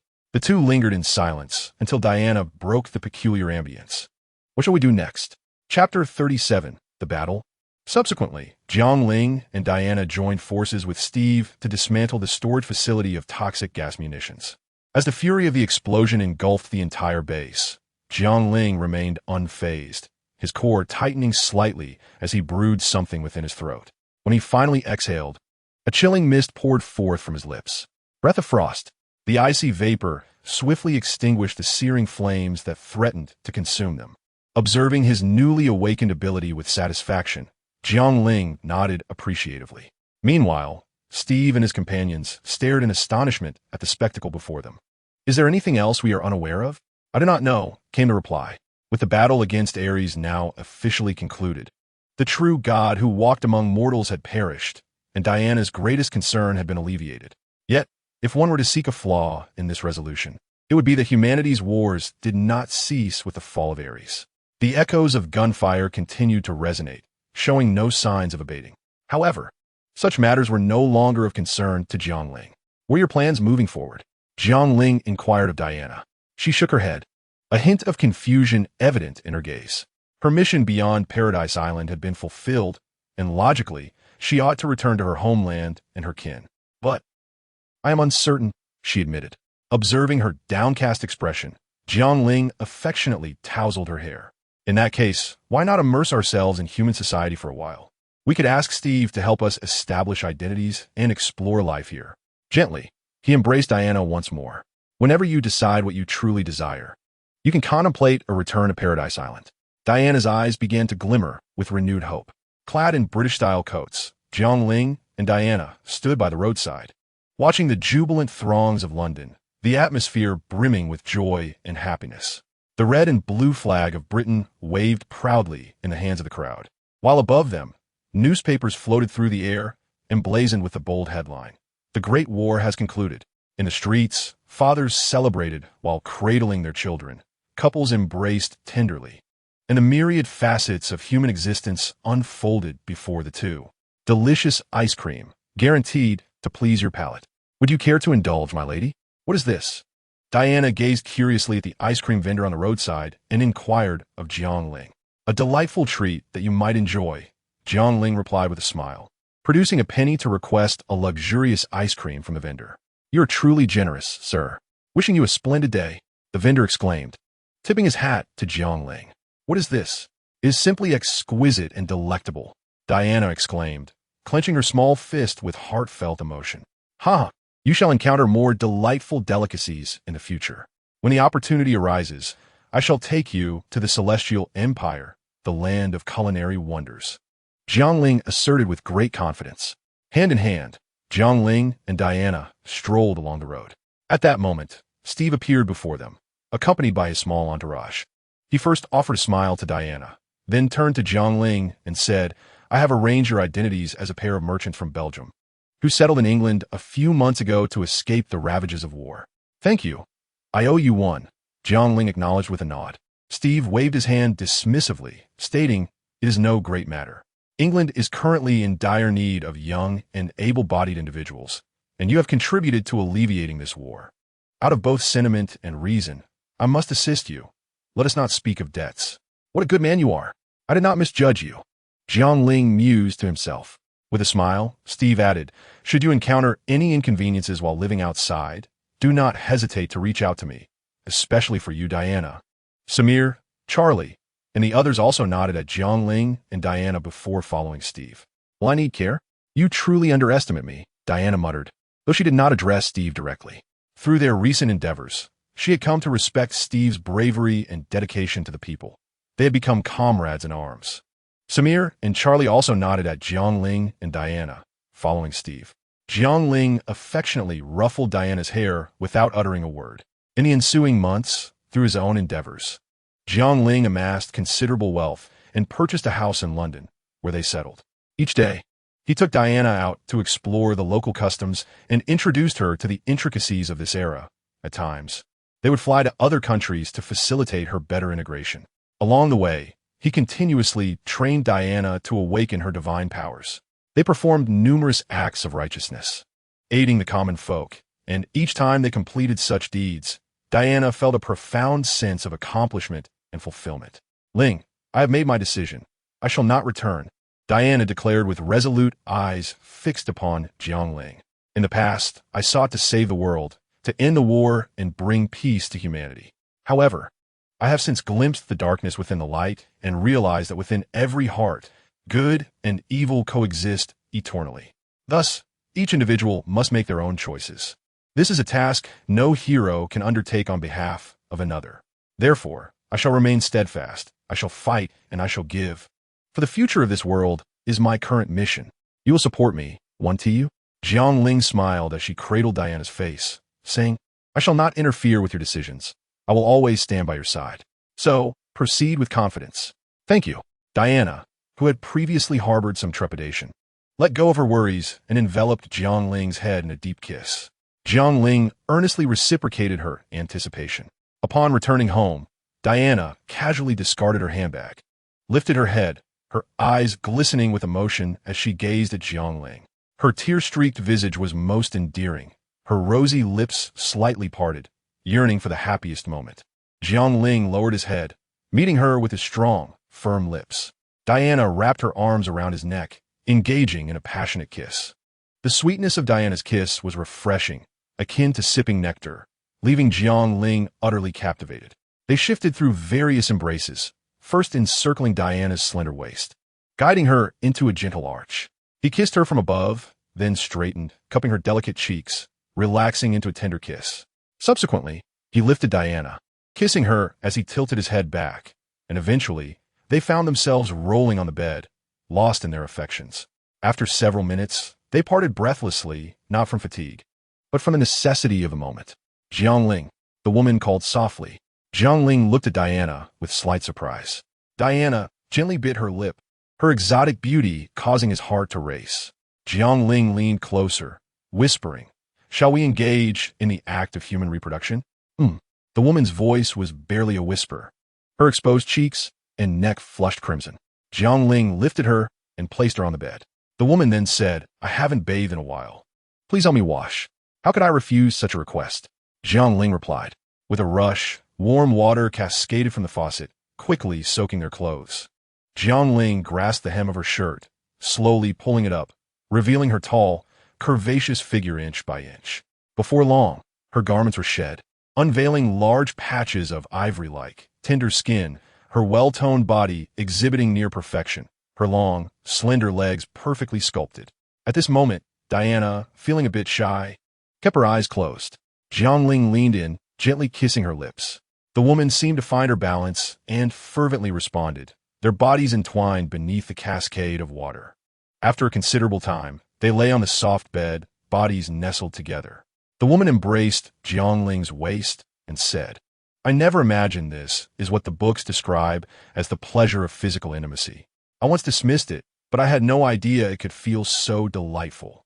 Jiang Ling caressed her cheek, remarking, "Such experiences can only be shared between lovers. Do you understand what I mean?" Diana gently caressed Jiang Ling's chest, responding softly, "Jiang Ling, what is it?" With wide eyes, Diana smiled at him. Jiang Ling, momentarily taken aback, then turned the tables, pinning the woman beneath him. With her long legs resting on his shoulders, he gritted his teeth and glared at her, saying with fierce determination, "I initially felt sympathy for you, thinking I could be lenient. Now, even if you plead for mercy, it's too late. Am I truly afraid of you?" The room echoed with a series of sharp slaps. When dealing with a formidable woman, sometimes sweet words and gentle treatment fall short. One must dominate her, thoroughly subjugate her, and explore a myriad of positions until she becomes compliant. After a second round of education, the woman was left gasping in his embrace. It seems I have triumphed," Jiang Ling declared, rubbing his nose with a smug grin. Dream on. Chapter 38, Training. On a deserted island under the night sky, Jiang Ling, clad in a black superhero suit, stood opposite Diana, ready to commence their delayed training session after a day filled with affection. He gazed up at Diana, her cascading curls of black silk framing a goddess-like face, breathtaking even in the darkness. Her figure was striking, the form-fitting Amazonian armor accentuating her flawless silhouette. The genuine lasso hung from her slender waist, alongside the god-slaying sword capable of splitting atoms, while a round Amazonian shield rested on her back. Silver bracelets adorned her wrists, restraining her overwhelming divine power. Her steel boots crunched on the small pebbles along the shore. The ocean breeze whipping her curls as her resolute gaze and serious demeanor commanded attention. With her head held high, she revealed a swan-like neck, illuminated by the brilliant starlight and moonlight as she gazed skyward. Originally, Diana's god-slaying sword was meant to be destroyed by Ares, but after gaining control over her divine powers, she infused energy into the hilt, allowing the sword to be reborn. "Ling, I'm coming for you. Bring it on." Diana, shield raised, charged forward, her powerful thighs taut and beautiful, as her steel boots crushed the multitude of small stones beneath her. An aura of indomitable spirit radiated from her, embodying the essence of a valiant heroine. As if leading an army, she surged towards Jiang Ling, the air parting around her, creating white ribbons that danced in her wake, framing her resolute and striking features. Jiang Ling's eyes narrowed with intensity as he grounded himself, fists clenched at his sides, breaking the sound barrier with a sharp, crimson cry as he prepared to meet the oncoming force of her shield. Boom! In an instant, their fists and shield collided, producing a resounding echo that reverberated through the night sky. A colossal wave of energy surged outward, a whirlwind sweeping across the ground, creating a crater nearly 500 meters wide. The two were propelled downward, the shattered stones defying gravity in their ascent. The fierce gusts of air rolled forth, far-off hurricanes swirling away. The wind rustled through Jiang Ling's cloak, creating a sharp sound, his countenance cold and striking against the backdrop of the night. The world seemed to still, rendered as if in a vacuum by their clash, their postures locked in a moment of confrontation, each augmenting their immense strength to resist the other. Diana's resolute visage emerged from behind her shield, slowly raised high, her beautiful eyes brimming with determination. A powerful roar erupted from the depths of her throat as the silver bracelets on her wrists clashed together, releasing a tremendous surge of divine energy that reverberated with explosive force. The sound, akin to a thunderous boom, emanated from the potent divine energy within her. The impact of the silver bracelets unleashed a colossal power, resonating louder than the previous collision, generating waves that rippled through the air, cascading outward. A vast wave of divine energy surged toward Jiang Ling's form, transmitted through the shield he bore. This divine energy, boundless and overwhelming, flowed inexorably into him. With a swift motion, Jiang Ling's dark silhouette was propelled backward, his cloak billowing as he suspended momentarily in midair before launching forward with a fierce flying kick. With a thunderous impact, his foot, reminiscent of a train's weight, struck Diana's divine shield, causing her to sink lower, her sturdy legs embedded deep within the earth. Before she could regain her composure, Jiang Ling's shadow reappeared, delivering another heavy kick. The blow struck Diana squarely in the abdomen, propelling her like a cannonball into the forest, snapping trees in her wake. Seizing the moment, Jiang Ling pressed on without hesitation, swiftly closing the distance to Diana, his fist coiled and ready to strike her chest. "You underestimate me," she cried out, unleashing an aura of formidable might as her right fist surged forward to meet his. The collision of their fists unleashed a powerful gust of air that radiated outward, uprooting a vast expanse of dense woodland.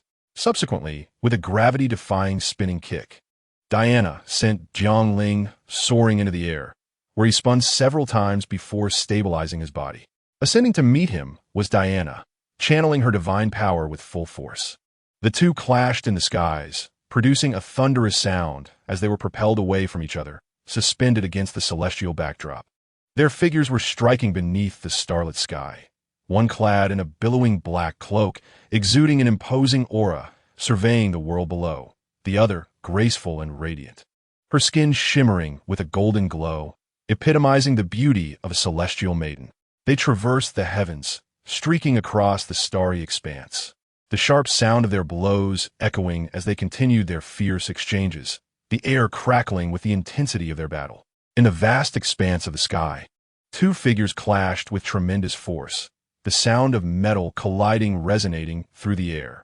Jiang Ling seized an opportunity, landing a powerful blow on the side of Diana's God-slaying sword, producing a thunderous metallic echo that pierced the heavens. Diana's expression turned to one of shock as the grip of her sword fractured her palm.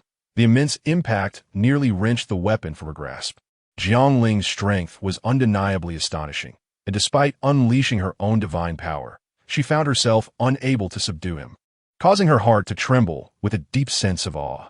This was power akin to that of a deity. Diana's heart raced. Her own strength was nearly divine, infused with the bloodline of the supreme god, Zeus. Though she remained unaware that Zeus was her father, she understood the magnitude and potency of the divine power that surged within her. Within the Amazonian tribe on Paradise Island, no one could rival her abilities. Thus, following her mother's counsel, she adorned herself with a protective silver bracelet to conceal the overwhelming divine energy she could not yet control. Yet now, even this unleashed divine energy was insufficient to overpower Jiang Ling, leaving her utterly astonished. To her disbelief, Jiang Ling proved to be a formidable match, even gaining the upper hand in their battle. This was akin to the strength of a god. The so-called Olympian deities could not have been much more powerful. With her golden eyes narrowed in determination, Diana raised her shield to brace against Jiang Ling's oncoming assault. Bang! The impact was monumental. Her divine shield absorbed the force of a being of planetary caliber. The golden energy radiating from the Amazonian shield shattered under the strain, dissipating into twinkling starlight as the powerful force sent her hurtling backward. Diana's body soared through the night sky like a meteor, her smooth shoulders igniting with a searing heat from the friction of the air. In a flash, Jiang Ling appeared behind her, enveloping her in an embrace and chuckling. "You lost again." Diana, her expression stoic, broke free from his grip and plummeted to the ground, creating a massive crater upon impact. I was wrong. Next time, I shall concede to you," Jiang Ling said with a sheepish grin, slapping his forehead. Each time their excitement escalated, particularly after Diana awakened her divine powers. They struggled to rein in their strength. Was it appropriate for a boyfriend to continuously overpower his girlfriend like this? Observing Diana's silence, Jiang Ling feigned anguish and declared, 3 luxurious ice creams. 5. Deal. Chapter 39. The waste of a superhuman thunder rumbled ominously as the sun set, dark clouds gathering overhead, lightning flashing intermittently across the sky. Suddenly, the heavens erupted with electric fury. The sky ahead was completely shrouded in dark clouds as thunderous dragons roamed, their presence shaking the heavens. With each resounding clap of thunder, a formidable bolt of lightning plunged downward, striking the surface of the sea. The speed of the descending lightning increased exponentially, and in the blink of an eye, the entire ocean was enveloped in its fury. A cacophony of thunder danced wildly, reverberating with an awe-inspiring might. Amidst the tempestuous storm clouds, Jiang Ling stretched out his arms, his robust physique entirely immersed in the onslaught of lightning. Arcs of electricity crackling and striking him in chaotic bursts. It was a scene of apocalyptic terror, as the wrath of thunder raged on, howling in fury. Energy consumption report: 48, remaining energy. 52, charging continuously. 32 consumed, bringing fury back to reality. 16 consumed by Jiang Ling himself. With his eyes closed, Jiang Ling floated serenely within the storm clouds. Days earlier, in a bedroom in London, Jiang Ling, with slightly disheveled hair and a weary expression, pushed aside the covers and sat up in bed. Though it was not the dry winter season, his lips remained pale and cracked, and dark circles underlined his eyes. He stared vacantly for a moment. Then, as he attempted to get out of bed to escape the confines of the room, he realized his movements were hindered. Looking down in response to the force that restrained him, he discovered a pair of snow-white arms had unexpectedly coiled around his waist, seemingly intent on preventing his departure. With a resigned sigh, Jiang Ling turned to face the person behind him, his tone imbued with a pleading quality. "Diana, you must be aware of a saying from Huaxia." At that moment, a melodic laugh escaped Diana from beneath the covers. In an agile manner reminiscent of a water snake, she entwined herself around Jiang Ling using both arms and legs, and with a forceful tug, she pulled him back into the warm embrace of the bed. With a soft thud, Jiang Ling's sturdy frame was yanked back onto the mattress, and the covers once again enveloped the two of them. "On my back! My poor back!"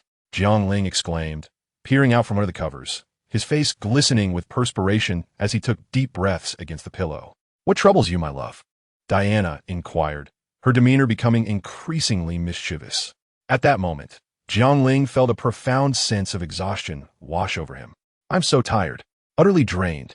It was the day after Jiang Ling's training session with Diana, during which he had unashamedly claimed victory, depriving the awakened Diana of any semblance of a gaming experience. To mollify her subsequent annoyance, he had treated her to an array of culinary delights from this era. He had thought the matter was settled. However, as night fell, and upon hearing Diana's teasing words, Jiang Ling adopted an expression of cosmic understanding, responding in a zen-like manner. "Diana, spare me this torment. If this continues, I may very well become the first superhero to perish in bed." "You are not as capable as you claim," Diana remarked, inching closer to Jiang Ling. "During training, you appeared so vigorous. I can't even manage to win once. Why is it that in bed you falter?" In response, Jiang Ling said little, merely extending his right arm to embrace Diana, soothing the emotions of this fierce warrior. After Diana peacefully drifted into slumber, Jiang Ling gazed at her deeply, placing a gentle kiss upon her forehead. Sensing that Diana had nearly acclimated to human society, he left a letter for her at home before departing. In truth, Jiang Ling wrestled with the decision of whether to take Diana back to his world. Ultimately, he resolved against it. Diana did not belong there. It was here that she could discover her true purpose. He could not allow his selfish desires to dictate her fate. Love must be mutual. An unreciprocated affection is merely possessiveness. Moreover, Jiang Ling was not barred from returning. He had a premonition that he could revisit the world he had once known, though he had yet to discern the proper method. Thus, having reached clarity, Jiang Ling spent a fervent night with Diana before setting off alone. Energy report: consumption, 0. Remaining energy, 100. Energy fully charged. Commence jump? No. Jiang Ling opened his eyes. Although the energy cube was fully charged, he needed to conduct an experiment. He wished to ascertain if he could transport objects without living beings, how many he could bring, and how much energy would be required for a single journey. Boom! In the next instant, Jiang Ling's figure shot upward like a straight arrow, soaring towards the northern reaches of Earth. The Arctic, an endless expanse of frigid air, enveloped the realm, with a blinding white snow obscuring vision. Yet amidst the sound of falling snowflakes, a piercing whistle echoed through the vastness. The boundless white canvas was rent asunder by a long gash, revealing a black silhouette that hovered in midair. Jiang Ling squinted, his black and white, clear eyes glimmering with a faint light as he sought the Kryptonian scout ship concealed beneath the ice. Endowed with extraordinary vision, he could easily perceive any hidden object. Yet, even after half an hour had elapsed, the vastness of the Arctic ice field was indeed formidable. Jiang Ling sighed, a breath of frosty air escaping his lips, and a subtle smile began to grace his face. At last, he had found it. The ship remained entombed in this icy expanse. Nestled at the base of an iceberg, nearly 1,000 meters deep, lay a completely frozen black vessel. At this moment in time, one might assume there was little of value on Earth. What? You say there's nothing worthwhile? Ahem, you are mistaken. Treasures abound. Chapter 40. Treasures. For instance, among the more familiar artifacts are the M-bias chair, the anti-life equation, the lantern ring, the atomic axe, and the mother box. In the realm of superhero narratives, this universe stands on par with the Marvel Universe, particularly in the intricate construction of its comic book cosmos, which, in certain aspects, may even surpass Marvel in terms of excitement. The Mobius chair, crafted by Mobius, the anti-monitor on the planet Covert. The Mobius chair serves as a temporal and spatial dimensional conduit designed to aid him in his quest for knowledge. It was later entrusted to others. Its sole known energy source is an elemental force, and it possesses functionalities reminiscent of a mother box. Notable features include interstellar transport. The primary function of the Mobius chair is to facilitate travel across space and time within mere seconds. It is also capable of flight. Life support. The chair enables its user to survive in the vacuum of space or other harsh environments. Omniscience. It encompasses all knowledge of the new gods, including the history and maps of all visited locations. Danger and life perception. Holography. It can project holograms to distract adversaries or convey information. Force field. It generates a formidable force field to shield itself from attacks and can be wielded to control foes. Even beings with phase-shifting powers cannot breach this barrier. Gravitational pull. It possesses the ability to exert force sufficient to drag a planet. Notably, Batman has also utilized this extraordinary device in the comics. The lantern rings. These ancient and widely used artifacts possess immense power. The lantern rings, known collectively as the Seven Core, comprise the colors green, red, orange, yellow, blue, indigo, and violet, each housing distinct energy entities that bestow power upon their bearers. They enable survival in the void of space and project energy in pure light form. Beyond these 7 rings, there are the Black Lantern rings, which draw energy from the deceased, and the White Lantern ring, the most potent source of life energy, capable of resurrecting the dead. These 2 are particularly formidable. The Lantern rings are the principal weapons of the Lantern Corps, created millennia ago by the Guardians through scientific means. Each ring requires a unique aspect of humanity, and through imagination, one can manifest its potential. The White Lantern ring is a crucial medium for mastering the equation of life. A bearer of the White Lantern ring is theoretically immortal and can revive any biological entity, capable of altering the course of the universe and exerting control over all. The anti-life equation. In contrast to the life equation governed by the White Lantern ring, the anti-life equation has the power to dominate the will of any sentient race, granting the freedom to alter and distort reality.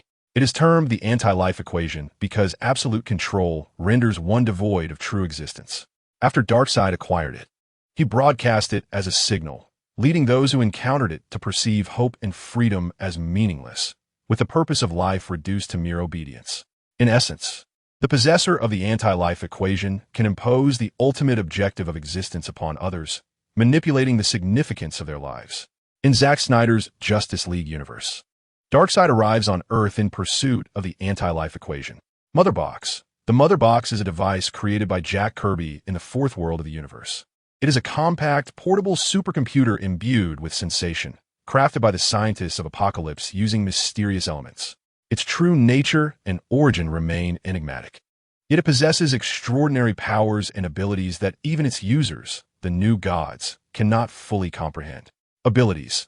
The Mother Box can trace the source of energy, alter the gravitational constant of a region, transfer energy from one location to another, sense danger, perceive life, generate force fields, rearrange the molecular structure of matter, absorb or project powerful shock waves, create electronic networks, facilitate telepathic communication between subjects and other life forms, and take over and control both unconscious and conscious machines.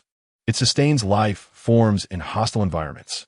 The mother box is intricately connected to the source, considered a wellspring of its power.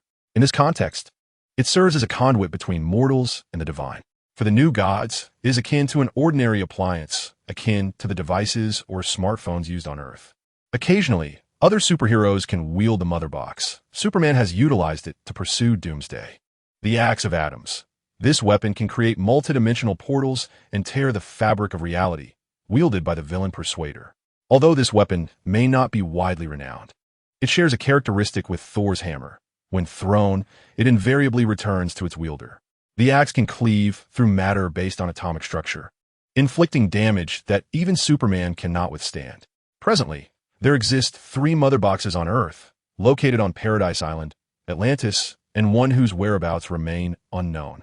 Other artifacts include the dual pistols of the Godslayer, the Heart of the Planet, the Helmet of Fate, the Speed Force, the Still Force, the Power Force, and the Sage Force, among others. Those with interest may wish to explore further. Of course, these items are quite distant from Jiang Ling. Thus, he chose to focus on something more accessible: Superman's wardrobe. Buzz. A crimson beam erupted from Jiang Ling's pupils. The searing heat possessed an extraordinarily terrifying penetrating power. As the ice layer crumbled like tofu, offering no resistance whatsoever, continuously being pierced. In a short while, Jiang Ling's tall and robust figure silently approached a metallic panel, its black steel surface adorned with a faint frost, emblazoned with large letters. Although Jiang Ling lacked the Kryptonian control key and could not commandeer the spacecraft, acquiring it would still be advantageous. However, if he succeeded in taking this reconnaissance vessel, what would become of Clark? What the events he had previously experienced? Jiang Ling lowered his head in contemplation. If he could indeed take it, it would imply that this was undoubtedly a parallel world. Otherwise, it would contradict his earlier encounters. After all, if it were merely time travel, there was no way he could carry this spacecraft away. Try it out. Jiang Ling, with his eyes closed, placed his right hand upon the hull of the reconnaissance ship, silently chanting a wish to return home. In an instant, his shadowy figure vanished from its original location. Amidst the vast expanse of ice and snow, the howling wind echoed, leaving behind a small pit and a massive steel vessel quietly resting below. Indeed, he brought anything back. Jiang Ling shook his head, feeling no significant disappointment, for he had anticipated such an outcome. Chapter 41. The Black-Robed Enforcers Afterward. Jiang Ling hastened to the basement and opened the iron door. There, he found Fiorella still in the same position he had left her, her limbs tightly bound to the wall, her gaze coldly fixed on Jiang Ling, who stood at the entrance. Don't you feel hungry at all? Jiang Ling inquired with a hint of guilt. No response came. Well, asking you is pointless, he sighed, placing a hand on his forehead in resignation. Returning to his bedroom, he powered on his computer to review the surveillance footage. What's going on? Jiang Ling's eyes widened in astonishment as he observed the video showing himself exiting the iron door only to re-enter moments later. The interval between the two actions barely 5 seconds. He quickly exited the surveillance interface and glanced at the timestamp. July 12, 2021. Wasn't he that precisely when he had departed? Had he traversed back in time within a mere 5 seconds? What could possibly explain this? Due to his prior assumptions, Jiang Ling had overlooked the passage of time. In both the world of the supervillain and that of Superman, the flow of time was equivalent to that of reality. Even if he returned to his own world, time there had not ceased. Why was this instance so different? Not only had he jumped timelines, but the rate at which time flowed in the real world had also shifted. Why? As Jiang Ling pondered these questions while changing his clothes, the energy report from the cube chimed in. Energy consumption, 16, remaining energy, 84, energy abundant. Suddenly, a spark of insight flashed in his mind. Yes, that was it. In the world of the supervillain, he had not replenished the cube's energy. Rather, he had exhausted it and then recharged in reality. Thus, when it ran out of energy, it switched world coordinates. However, during his time in the Superman realm, he had fully charged the energy using the world engine, which meant it did not change the world coordinates, but instead shifted to a different point in time. Furthermore, without replenishing energy, it would continue from a last point of departure. Only by replenishing energy would the cube alter its time point. Jiang Ling felt he had uncovered the truth. In Wonder Woman, he had also supplemented his energy with the power of thunder, suggesting that his timeline might leap again next time. He gently tapped his fingers on the gaming chair, deep in thought. Speaking of which, now that his energy was not at full capacity, should he recharge it once more? What might occur then? Should he give it another try? Jiang Ling found himself in a state of indecision. Having just returned, he had yet to savor any delicacies, indulge in games, or catch up on films and series. It seemed rather inappropriate to leave so abruptly. However, this newfound discovery stirred a restless curiosity within Jiang Ling. Matters of personal interest could wait. First, he resolved to attend to pressing affairs. With determination, Jiang Ling descended to the basement to install a solar-powered lamp for Fiorella, ensuring she would not perish from hunger. The kryptonite necklace remained securely around her neck, providing her with much-needed sustenance, as she had yet to reach a state of strength that rendered her impervious to kryptonite. Once everything was arranged, Jiang Ling donned his superhero attire and soared towards a nuclear power plant in America, intent on seizing an opportunity. As for the risk of detection, he dismissed the notion. Even if he were spotted, he could easily conceal his identity with a mere gesture. Who could possibly recognize him? A shadow suddenly darted through the sky, piercing a series of clouds and traversing dozens of miles in an instant.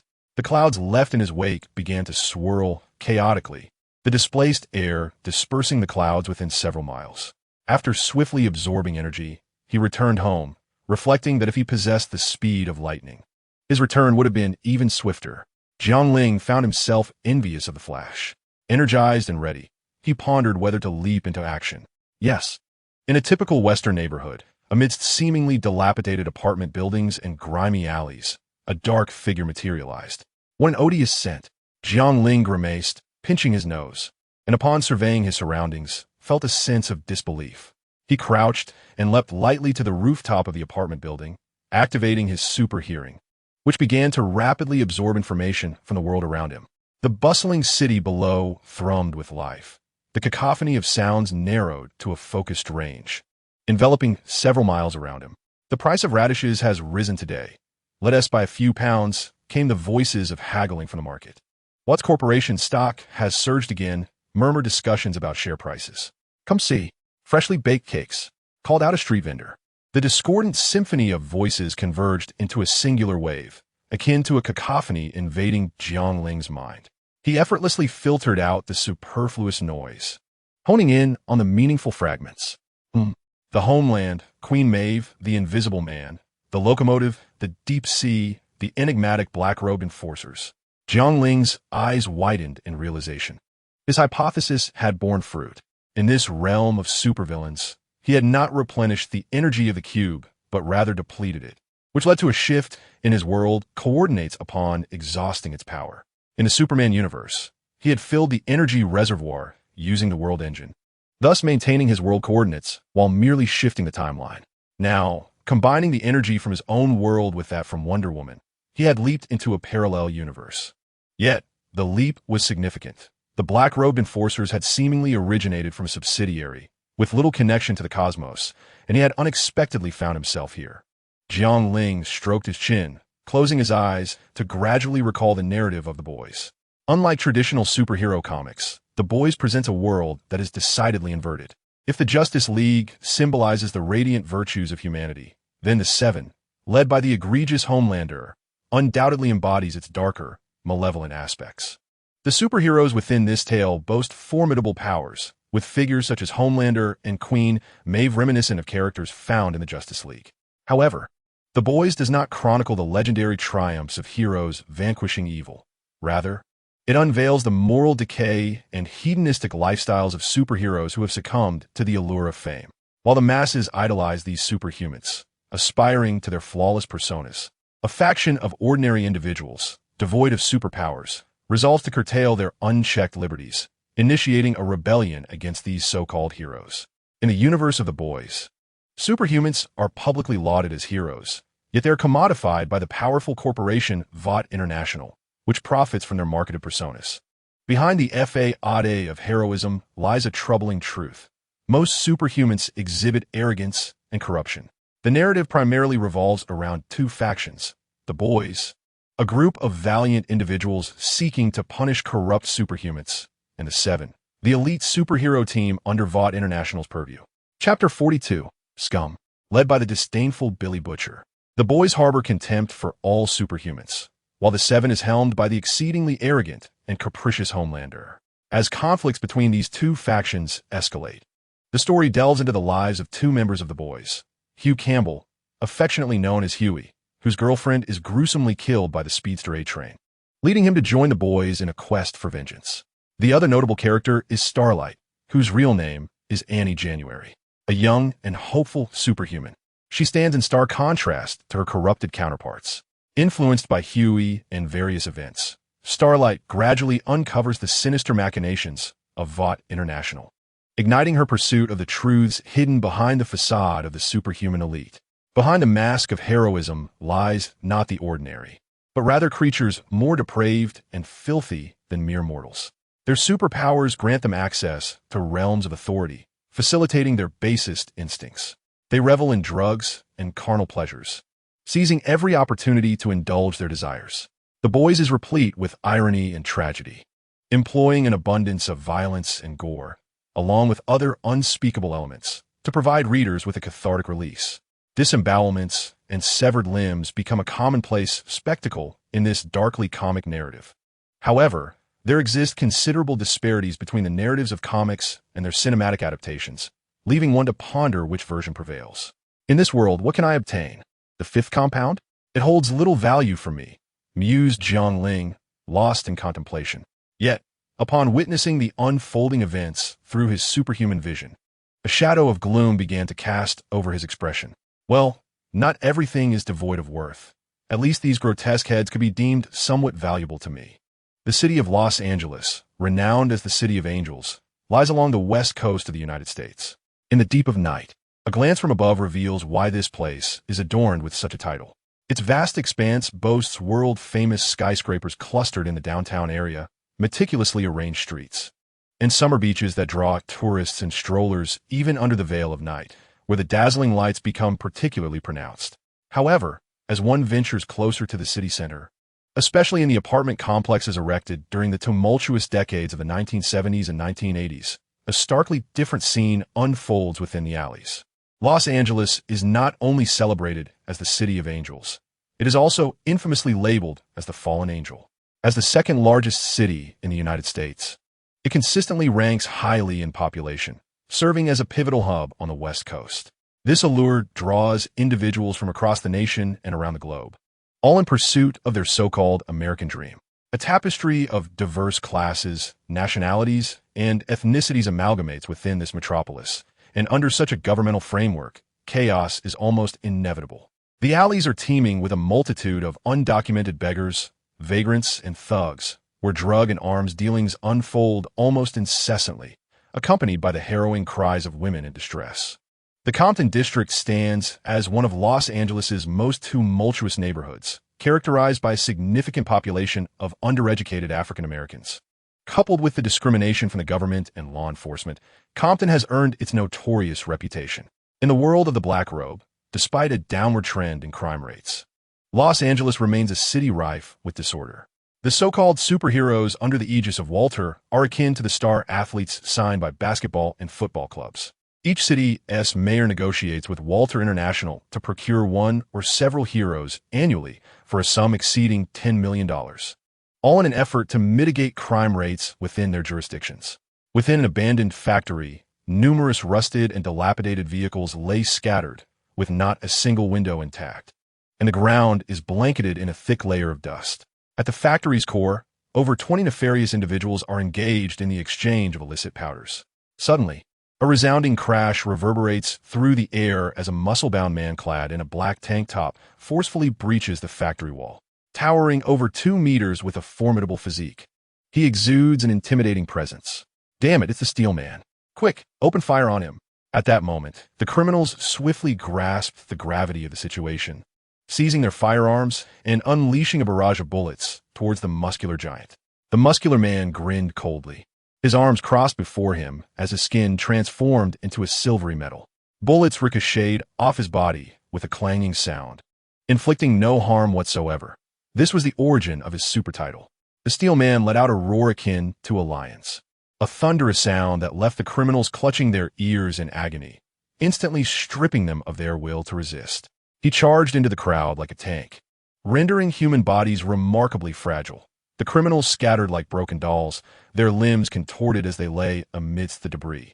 The remaining lawbreakers promptly fled in all directions, while the Steel Man merely stood, arms crossed, observing their panicked escape with keen interest. At the entrance appeared a disheveled man clad in a leather jacket, chewing gum and muttering about the troubles at hand. As the criminals approached, he nonchalantly brought his index and middle fingers to his temple, placing a gun in his mouth, prepared to end his own life. In that instant, most of the criminals froze, as if under a spell, raising their weapons to their mouths and pulling the triggers, their bodies collapsing neatly to the ground. This spectacle compelled the few remaining criminals to surrender. Their courage evaporated in the face of these superheroes. However, while there were still a few left, noticing the enemy disarming, the Steel Man and the Hypnotist approached slowly, raising their hands to perform a strikingly graceful high five. Snap! The sound of a camera shutter pierced the air. Cut! Excellent. Everyone, let's relax. A loud reminder, utterly out of place, shattered the typical superhero narrative of vanquishing villains. Two photographers, burdened with expensive cameras, emerged from the shadows, accompanied by several assistants and lighting technicians. The once imposing Steel Man let out a sigh of exasperation, lamenting the cumbersome nature of the spectacle. The Hypnotist, shedding the smoky makeup and chewing gum, reverted to a more mundane appearance, abandoning the earlier air of despondency, all merely a fade for the sake of their personas. As the crew emerged, both the Hypnotist and the Steel Man discarded their heroic facades, accepting refreshments from their assistants, engaging in casual conversation. Surprisingly, the surrendered criminals also retracted their gestures of capitulation, partaking in refreshments provided by the crew. It turned out that the earlier powder transaction was nothing more than a reality show, a fabrication. Yet, it could not be deemed entirely false. The unfortunate criminals had indeed met their irreversible demise. The colossal corporation commanded a private militia of over 1,000 personnel, both domestically and internationally, wielding considerable influence in both the underworld and legitimate spheres. By leveraging connections in the criminal underbelly, they lured minor thugs into transactions at low prices, subsequently notifying superheroes to eradicate them. This scheme had been the modus operandi for over a decade. The crew had already positioned themselves in the trading venue, ready to capture the thrilling scenes of gang deals and superheroes combating crime.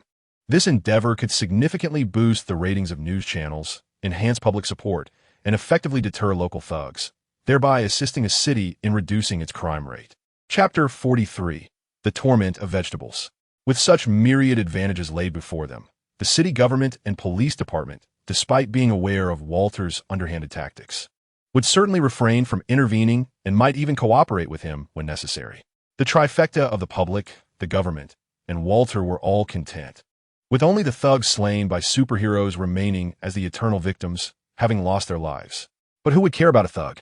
Moreover, it is only just to eradicate evil and uphold righteousness. If one commits a crime and is dealt with by a superhero, there is no issue in the eyes of the public. For the government and Walter, the list of deceased thugs was merely a collection of data. At that moment, inside the factory, the Steel Man, resembling a bear, struck a muscular pose and laughed heartily at a cameraman. Hey, did you capture the moment I broke through the wall? Look at these muscles. I'm sure I have a legion of female fans swooning over me. All right then. The Hypnotist took a sip of the sports drink handed by his assistant and retorted, You may be big, but your muscles are overly inflated. How could that attract female fans? It's suave guys like me who have an abundance of admirers. You, with that morose, smoky appearance, don't flatter yourself. The Steel Man clenched his fists, scrutinizing the Hypnotist with derision. It seemed that the apparent camaraderie between these two on the silver screen belied their true relationship. The Hypnotist, however, took no offense to the Steel Man's mockery. Instead, he turned to the cameraman with a sleazy grin that contradicted his handsome visage, saying, Cologne, we've got plans tonight. We must at least have some fun with a few young models. Don't be late, haha. The cameraman nodded in agreement, chuckling, of course. But remember, no black girls. I find them dirty. That essay given, replied the Hypnotist. As the Hypnotist and Cologne engaged in their conversation filled with racial prejudice and vile remarks, as well as a blatant disregard for life. The crew had long since grown accustomed to such behavior. They had all signed employee contracts and confidentiality agreements, and considering their personal safety and lucrative salaries, they naturally would not disclose such content to the public. However, just then, a resounding crash reverberated through the air as a massive force struck the wall in front of them, bringing it crashing down. The tremendous noise stirred up a cloud of dust, causing most of those present to cover their mouths, squint, and cough. Despite being superhuman, the Steel Man and the hypnotist were not immune to the thick smoke, and the tension etched on their faces suggested they were even more unsettled than the seasoned criminals who frequented the underworld. Thud, thud, thud. Suddenly, a heavy and oppressive sound of footsteps echoed from the collapsed opening, captivating the attention of all present. A tall figure draped in a cloak steadily approached the crowd. What is this? Cologne? Is this the new plot you have arranged? The hypnotist turned to the crew member named Cologne, his voice laced with panic. No, it's not us. As the thick smoke gradually dissipated, the unfamiliar man revealed his true form. Undoubtedly, it was Jiang Ling. Who are you? The Steel Man, startled, bellowed at Jiang Ling in fury. The one who will kill you, Jiang Ling replied coldly. Arrogant, as the imposing figure strode forward with an intimidating presence. Jiang Ling boldly met him. The two collided with a force akin to a meteor striking the earth. Boom! A violent gust of wind filled the warehouse. Ah! The Steel Man clutched his twisted right hand, collapsing to the ground in anguish. Ha! You can't withstand this little force. I haven't even used 1% of my strength. Jiang Ling mockingly taunted. You! The burly man's eyes widened, rendered speechless. For the first time since awakening his abilities in childhood, he felt pain. Fractured bones protruded from his contorted joints, his body trembling violently. Jiang Ling shook his head and slowly approached him. Don't come any closer. Hypnotist, do something. The Steel Man cried out to the hypnotist, whose face was flushed with anxiety. I can't control his body.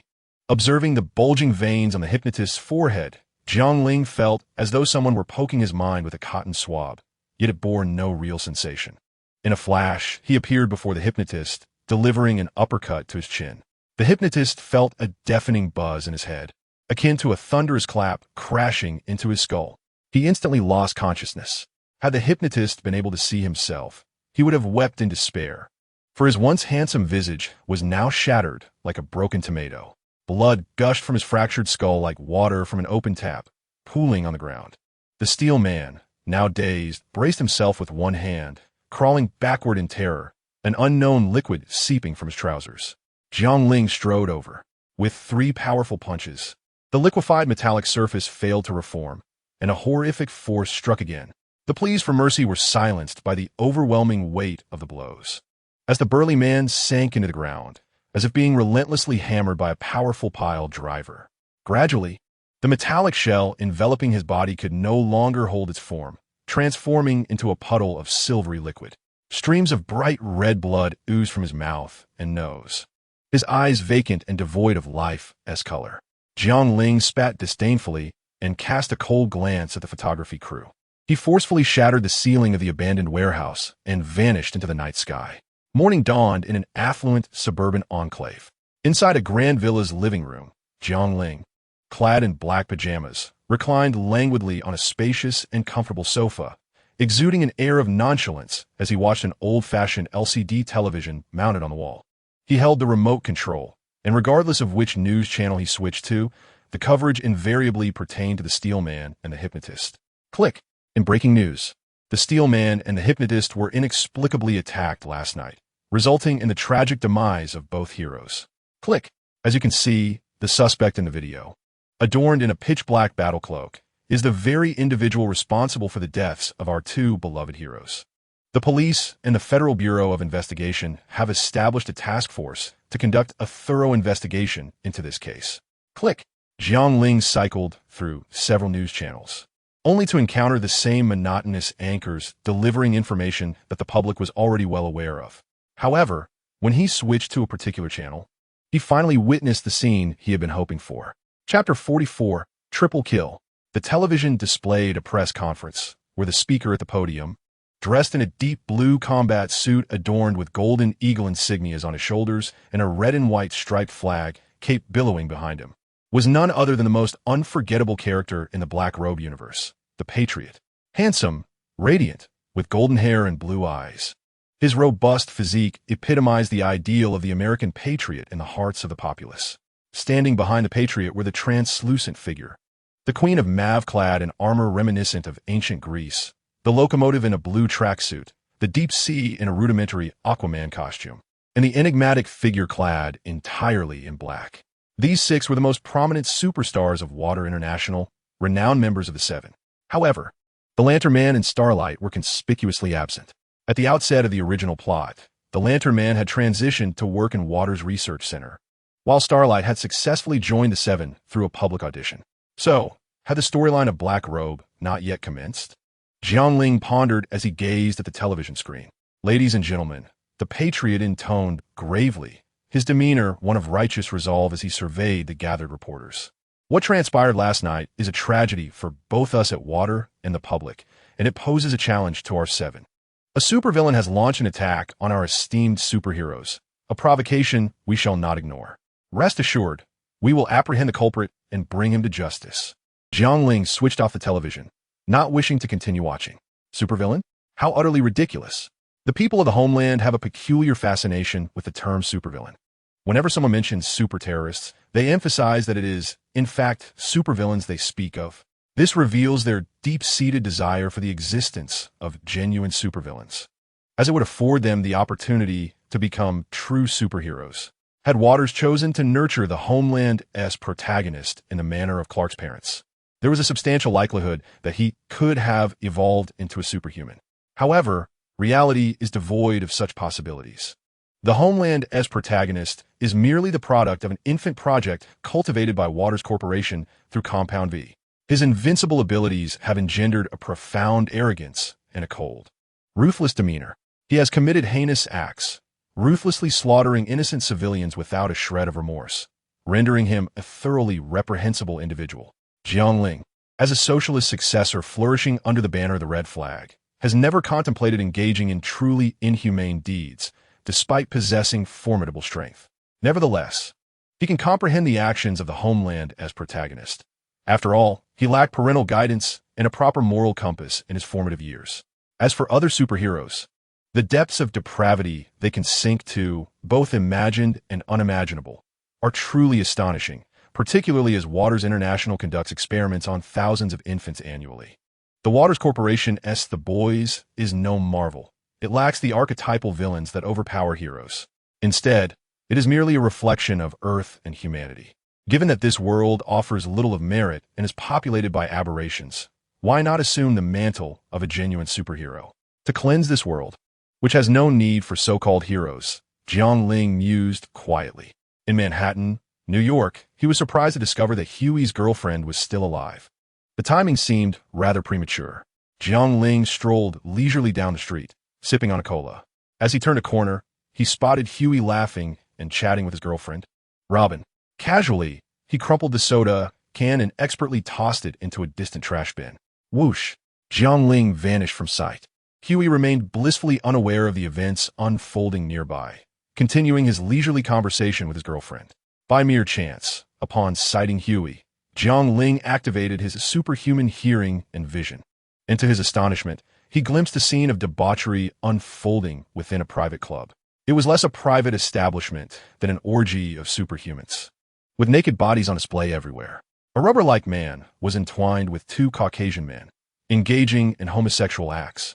A diminutive figure, measuring no more than 10 centimeters, was swimming in a glass filled with alcohol before leaping into the intimate embrace of a naked woman.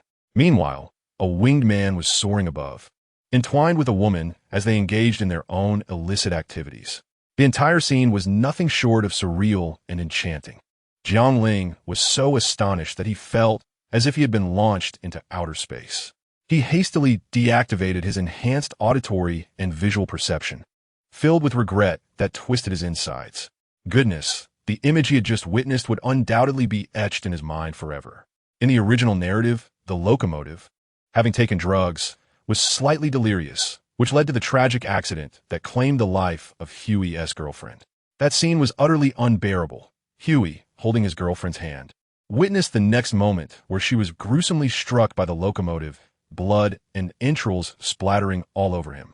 Jiang Ling vividly recalled the gruesome sight of the intestines hanging from Huey, pondering what emotions Huey must have felt at that harrowing moment. Furthermore, the locomotive later jested with others, claiming that it had inadvertently swallowed one of Huey's girlfriend's wisdom teeth due to its excessive speed. Who could endure such a thing? Jiang Ling certainly could not. He was determined to put an end to it. As he approached the entrance, he spotted the locomotive staggering out, standing at the doorway and shaking its head as if it were still recovering from the effects. It raised its gaze to the sky, regaining its composure. Suddenly, it vanished. Good heavens, how audacious to sprint down the street while under the influence. Any ordinary person colliding with it would surely meet a fate as grim as Huey's girlfriend. Robin. The absence of restraint indeed posed the greatest terror. Without further contemplation, Jiang Ling immediately followed. With his biological stance providing protection, he need not worry about his shoes wearing out from the sprint. The locomotive dashed forward, appearing as nothing more than a fleeting shadow to onlookers. After all, it was a being modeled after the Flash. In terms of speed, no one in this world seemed capable of surpassing it, at least not before Jiang Ling's arrival. As they traversed several streets, the locomotive steps still seemed somewhat unsteady. In a fleeting moment, Jiang Ling realized that someone was running alongside him. This was inconceivable. He was the locomotive, the current world record holder for speed. Who could possibly match his pace? Perhaps it was merely a hallucination induced by the drugs. Focusing intently, he finally discerned the figure beside him. "Who are you?" The locomotive exclaimed in shock, astonished to find someone had stealthily kept pace with him. Beside him, Jiang Ling flashed a brilliant smile and then swiftly extended his right foot, tripping the locomotive. In its high-speed state, the locomotive was sent tumbling, rolling like a tire for several hundred meters before finally coming to a halt. The locomotive lay in tatters, its breath short and labored, clearly on the brink of death. After all, it was merely a mutated being reliant on Compound 5, lacking the protective speed force akin to that of the Flash. The consequences of being forced to stop at supersonic speeds were evident. Casting a glance at the astonished Huey and Robin nearby, Jiang Ling vanished from the scene. Chapter 45. The Son of the Motherland. Meanwhile, at the accident site, a resounding crash echoed as the Son of the Motherland descended from the sky, creating fissures in the ground. He had just received word of the incident, which was not far from the water company. To cause an incident here would be akin to slapping their faces. He greeted the surrounding onlookers with a radiant smile. The individual, known as the Patriot, turned, furrowing his brow as he began to scrutinize the environment around him. There were no signs of combat or explosions in sight, merely a trail of blood leading from the locomotive. He gestured for the crowd to disperse. Observing the contorted body on the ground, the Patriot's brow furrowed deeply. Good heavens, this truly is the locomotive, and its condition seems rather dire. Call the authorities. But why? Isn't the Patriot here? Damned fool. What on earth has he done? A surge of indignation welled up within the Patriot. Each one of them represented the honor of the 7 from Vought. Now, with the locomotive lying on the ground in such a disgraceful manner, he felt as though the image he had cultivated over the years was on the brink of ruin. Instinctively, he looked up. His gaze swept across the crowd, searching for any signs of abnormality, as some individuals might return to the scene of their misdeeds. As he scanned the area, his eyes fell upon a man clad in a black trench coat, his demeanor cold and stern. Butcher was observing the crowd with a detached gaze. As the leader of the Black Noir squad, dedicated to exposing the true nature of these anomalies to the world, he would not overlook any information related to this mess. Sensing his gaze, the two locked eyes for a moment. Butcher's expression remained impassive. In the blink of an eye, he vanished into the throng. The Patriot furrowed his brow, not paying him much heed, though he felt a twinge of familiarity. This fellow got someone's wife pregnant and still cannot remember others. Truly the Patriot.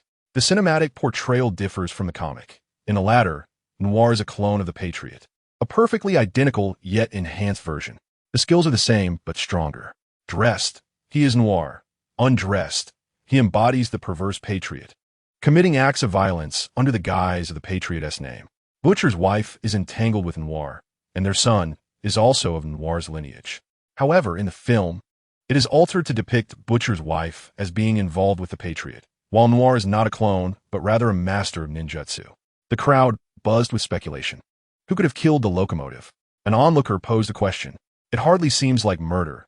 It appears more as though he fell and met his demise. Just look at this long streak of blood. How could this have happened?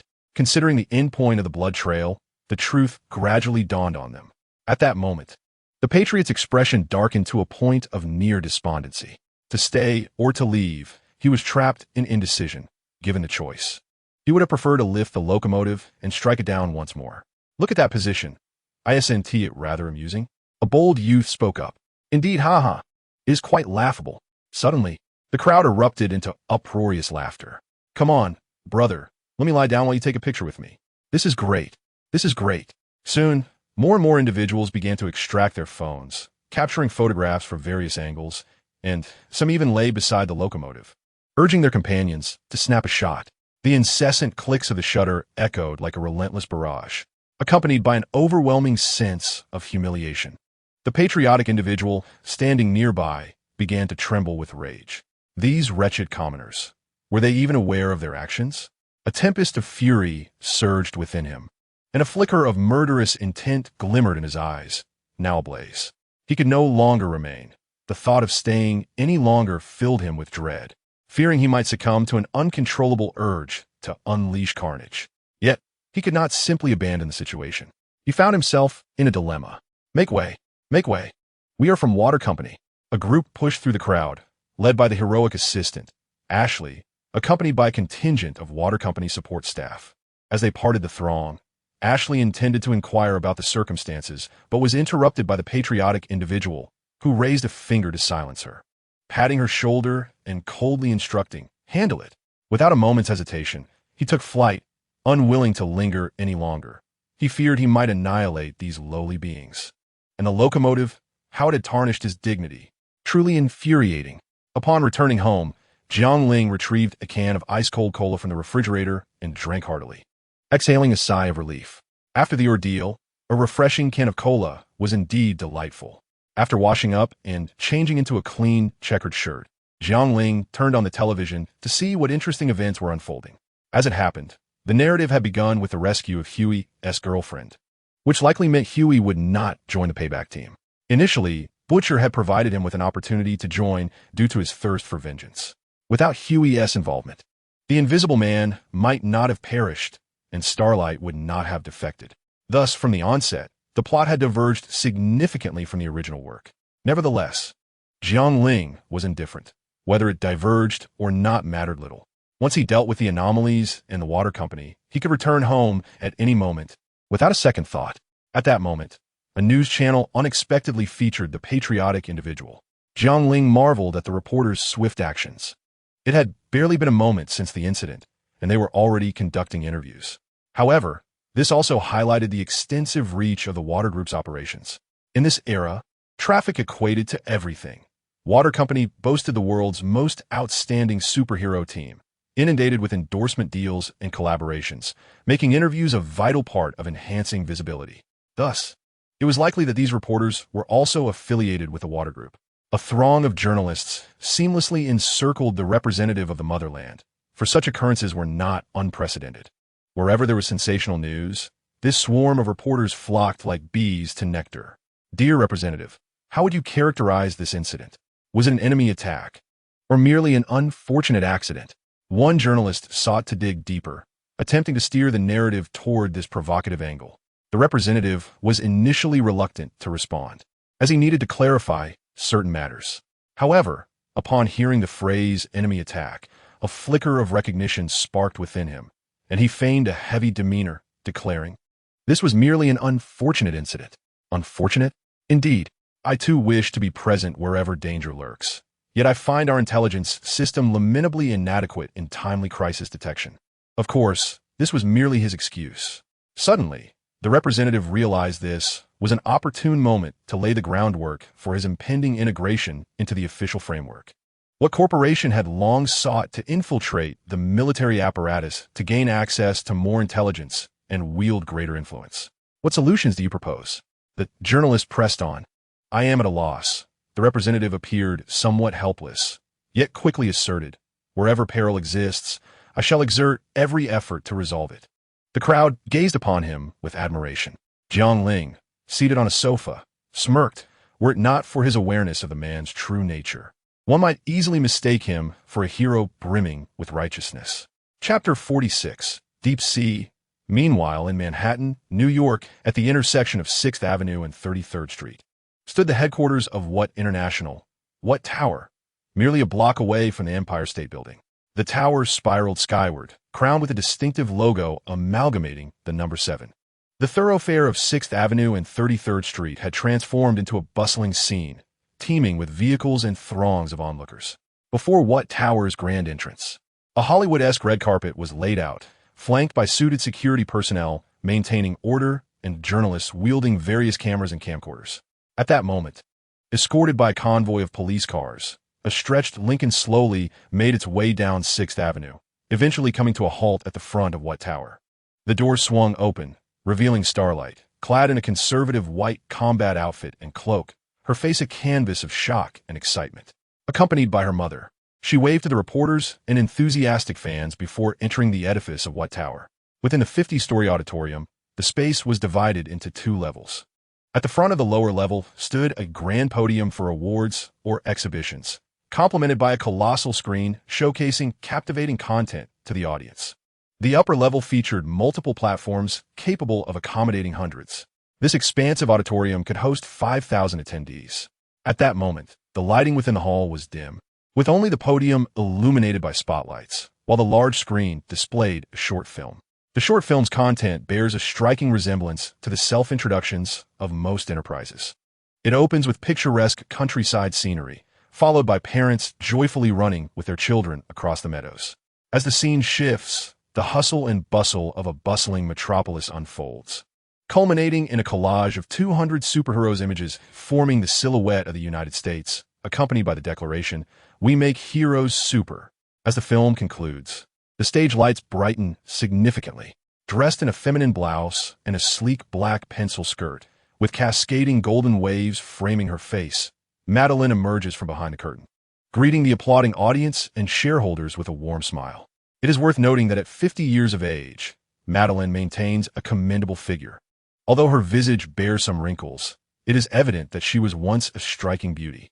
The citizens during their adolescence were nurtured and cared for by Madeline, and naturally, as they navigated the tumultuous waters of puberty, they regarded her as an object of affection. The upper echelons of water recognized this characteristic, allowing them to indirectly manipulate the citizens through Madeline. With measured steps, Madeline approaches the center of the stage, microphone in hand, and beams at the audience. "Ladies and gentlemen, various data indicate that now is the prime moment to join the superhero industry. Our net income has surged by 12%, and our latest superhero ensemble film has achieved a staggering box office total of $2 billion. The applause erupts in response to her words. Half of the audience comprises Water shareholders, while the other half consists of invited dignitaries, politicians, and affluent merchants. In capitalist nations, financial prowess reigns supreme. Upon witnessing Water's revenue capabilities, the invited elites express their intent to invest. Following the applause, Madeline gestures toward the audience, her smile unwavering as she announces, "I have a surprise for you all. Let us welcome the members of the Super 7 and the Lords of the Seven Seas to the stage. Please welcome Deep Sea." The audience erupts in cheers as Deep Sea humbly steps forward with a microphone, eliciting an even more enthusiastic response.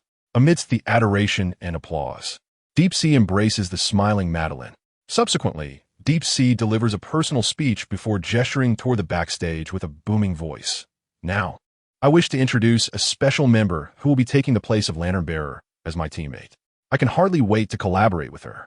Please give a warm welcome to Starlight as she joins us on stage." With a mixture of nerves and excitement, Starlight steps out from behind the curtain, engaging with the audience as she ascends the stage.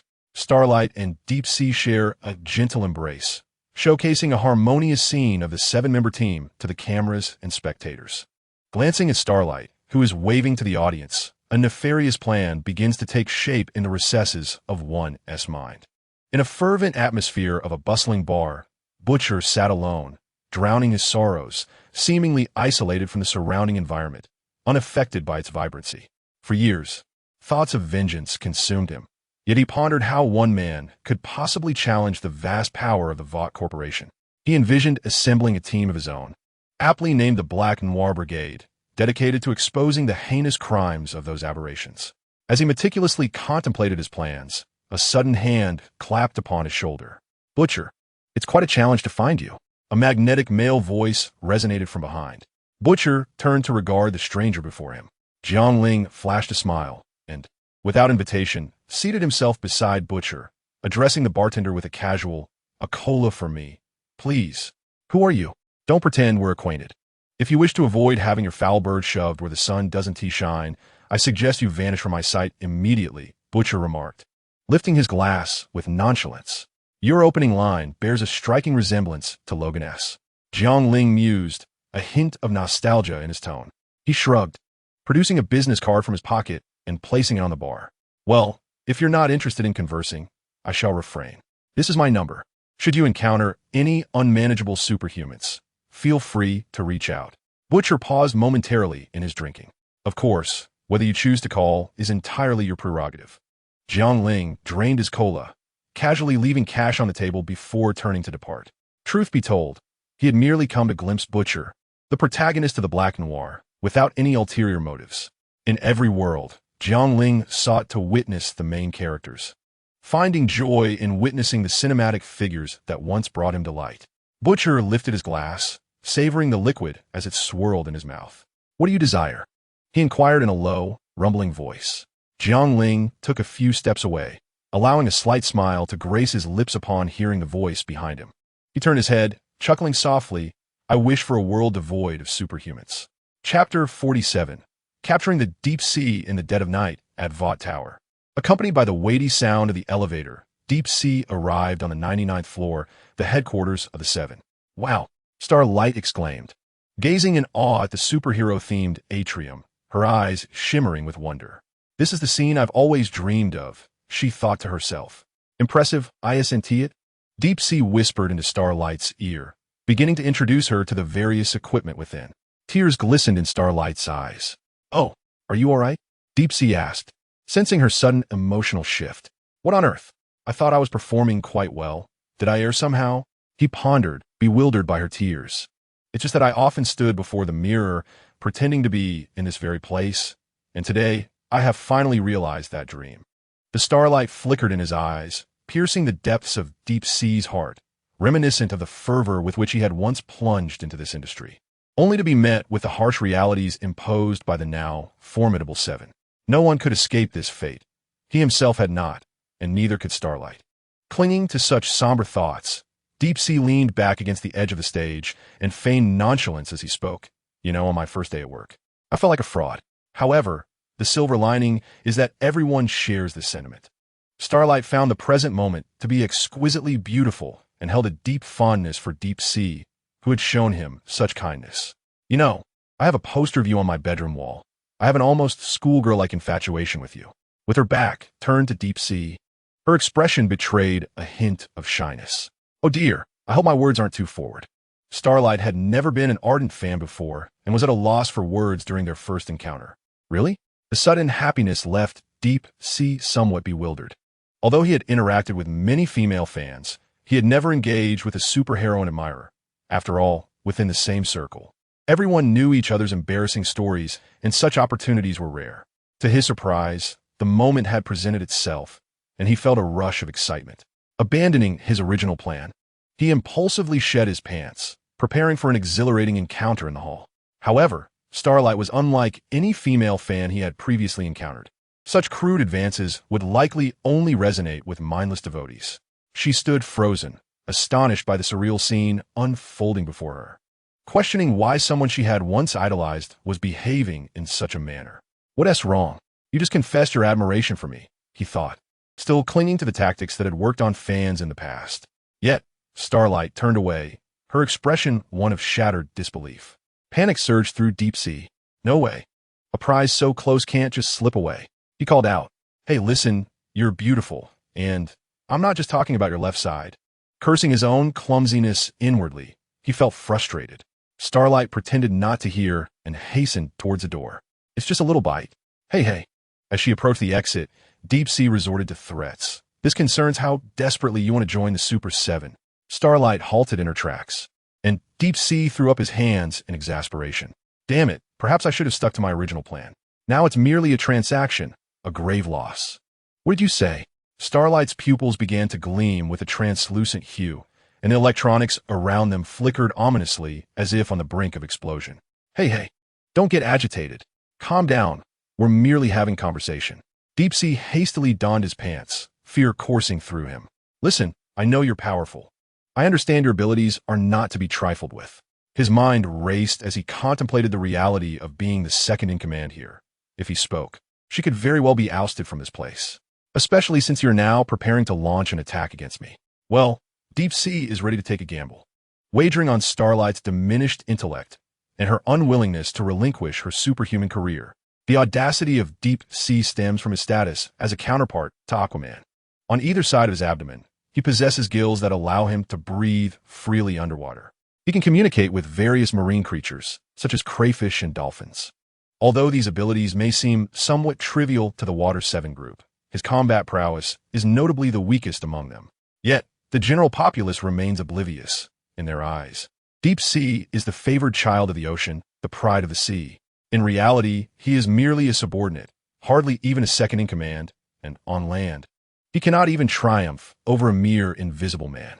Am I to attack you? Starlight could hardly believe such despicable words could escape his lips.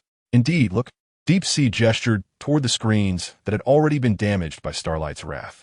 Consider the fact that Iowa's sweetheart has gone mad, violently assaulting Deep Sea. He feigned sincerity as he approached Starlight, speaking with a weighty significance. I believe that could be sufficient to erase you from this industry entirely. Starlight's expression shifted to one of unease. It was evident that her obsession with being a superhero ran deeper than Deep Sea had imagined.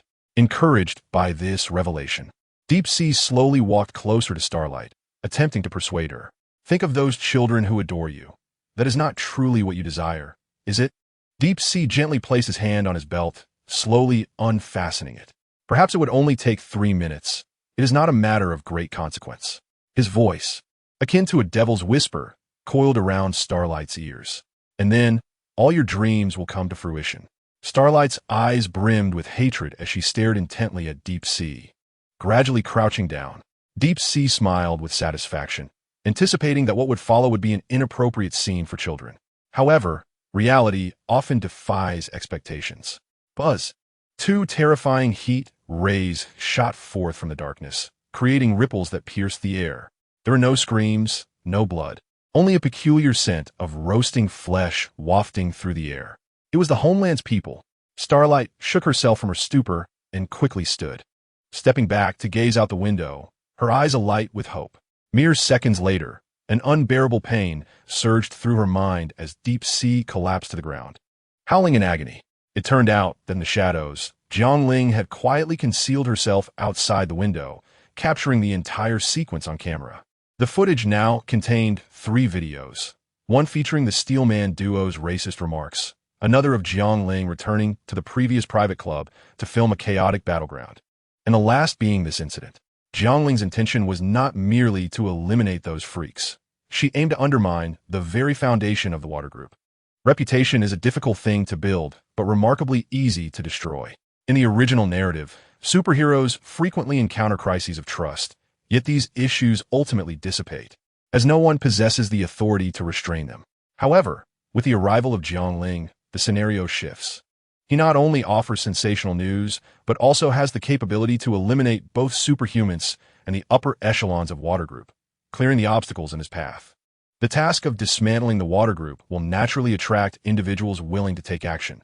Take Butcher, for instance, who could easily prove to be a formidable challenge for them. Contemplating this, Jiang Ling pressed his palm against the glass and gave it a gentle push. With a sharp crack, the seemingly impenetrable bulletproof glass shattered into countless shards. Glancing at Starshine, he sees Deep Sea and soared out of the window. Wait, who are you? Starshine snapped back to reality, initially believing him to be a compatriot, only to discover that he was a complete stranger. Jiang Ling chose not to divulge that Starshine was not his type. Rescuing her was merely a spontaneous act. He left her with a cryptic remark that she would understand in due time before taking flight. As Jiang Ling continued to deal with more abnormalities, he would inevitably capture the public's attention. Chapter 48. The Real World. Who are you, and what do you intend to do? Deep Sea, disregarding the pain in his lower body, clutched Jiang Ling's collar in a panic. Jiang Ling remained silent, gazing down at the bustling traffic weaving through the vibrant city night, where beautiful colored lights intertwined, outlining the silhouettes of towering buildings. The neon lights above flickered in a myriad of hues, resembling a multitude of colorful trains in motion. The shop windows and buildings were adorned with lights of various colors, some resembling flowers, others like festive ornaments. It was only in moments like this that Jiang Ling could truly appreciate the fortune of being a superhuman. After a moment of reflection, he brought Deep Sea closer, remarking, "I hear your combat prowess in the ocean is formidable." What do you mean? Upon hearing the word ocean, Deep Sea instantly perked up. Although he appeared foolish and inept on land, it did not reflect his capabilities underwater. If he could return to the sea, he was confident that no one could defeat him except for his compatriots. "I'll take you back to the ocean," Jiang Ling replied with a light chuckle. Boom! A sonic boom erupted as Jiang Ling, with Deep Sea in tow, crossed several cities in the blink of an eye, arriving above the vast ocean. To ensure Deep Sea did not succumb to the rigors of flight, Jiang Ling employed biological positioning to protect him. Who exactly are you?" Deep Sea stammered. Sensing the intangible pressure emanating from Jiang Ling, regret flooded his mind. Had he known the consequences of his actions, he would have refrained from stirring up trouble. Now, not only had he lost his dignity, but his very life felt precarious. "You may call me Superman," Jiang Ling replied with a smile, releasing his grip. "Ah!" Deep Sea cried out in terror, flailing his limbs in a desperate attempt to grasp Jiang Ling. But regrettably, he lacked the capability to do so. So, this was the true meaning behind his return to the ocean. Splash! Like a fall onto unforgiving concrete, the Deep Sea screamed as it plummeted from an altitude of 10,000 meters, crashing upon the ocean's surface, undoubtedly reduced to mere pulp. Even though the Deep Sea's physique surpassed that of an ordinary person by several magnitudes, such a height would render any being into nothing more than scattered bones. At Vought International, Starlight sat upon the toilet, attempting to soothe her turbulent emotions. This was a far cry from her fantasies. Even her once-beloved Deep Sea was tainted by this reality, prompting her to question the true nature of other heroes. Emerging from the restroom and approaching the sink, she noticed Queen Maeve also attending to her hygiene, feigning tranquility as she washed her hands, uncertain of how to confront these once-admired superheroes. Maeve cast a glance at her disheveled appearance, initially resolved to ignore it, but ultimately could not resist interjecting. "For heaven's sake, tidy yourself up. Clean yourself before they see you like this." Queen Maeve was no longer the naive girl who had first joined the Seven. Yet, she could discern that Starlight, much like her youthful self, brimmed with vitality and righteousness, yearning to change the world single-handedly. Thus, she casually remarked, "Unlike the Homelander and the Trainwreck, Maeve remained oblivious to the existence of Compound V. To this day, she believed her mother to be a lowly servant of the gods, named Medusa from Greek mythology, who perished during childbirth. Consequently, she had been raised by her father with the notion of being a demigod destined to wield her unique divine power for humanity's benefit. It was only upon discovering the pervasive darkness and the oppressive presence of her compatriots that she succumbed to lethargy, aimlessly drifting through life, drowning in alcohol, sloth, and promiscuity. Starlight cast a grateful glance at Maeve and inhaled deeply. Perhaps she had misjudged. Perhaps only the Deep Sea was an irredeemable scoundrel. Yet once again, reality ruthlessly shattered her beliefs.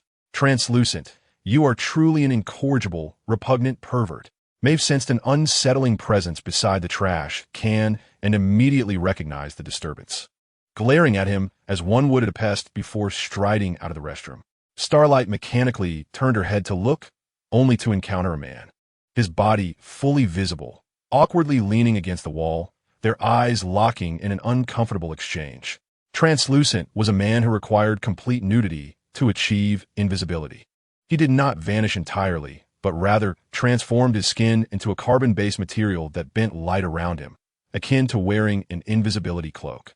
Moreover, while his skin was as impervious as stone, his internal organs remained as fragile as those of an ordinary human. an archetypal means of demise. In the upper echelons of Vought International, Vice President Madeline, unaware of the Seven's latest losses, wore a smile as she conversed with the mayor of Baltimore. Baltimore is a beautiful city, but may I inquire about your murder rate? Increased by 62? Madeline jested, her tone laced with irony. The mayor, swirling his glass of fine wine, remained silent. The police are unable to solve the case, and you may soon require federal lifeline funding. Speak plainly, Madeline. The mayor interrupted her spell. What are your suggestions? The Nubian prince would suit your demographic composition. Madeline smiled gently and pressed a button on her remote control, revealing a black man clad in a superhero costume on the large screen behind her. Moreover, he is not overly aggressive, and the Caucasians also favor him, enjoying a support rate of 59. I am willing to offer you a 3-year exclusive contract, complete with comprehensive public relations support, and I will provide you with 5 of the sales of derivative cultural products. Madeline revealed her sharp smile.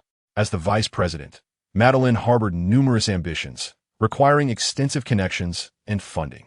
Thus, she persistently offered superhero services to other cities, albeit with prices that often felt exorbitant. How much? The mayor appeared somewhat tempted, yet maintained an air of nonchalance. $300 million per year. Madeline chuckled lightly. The mayor shook his head.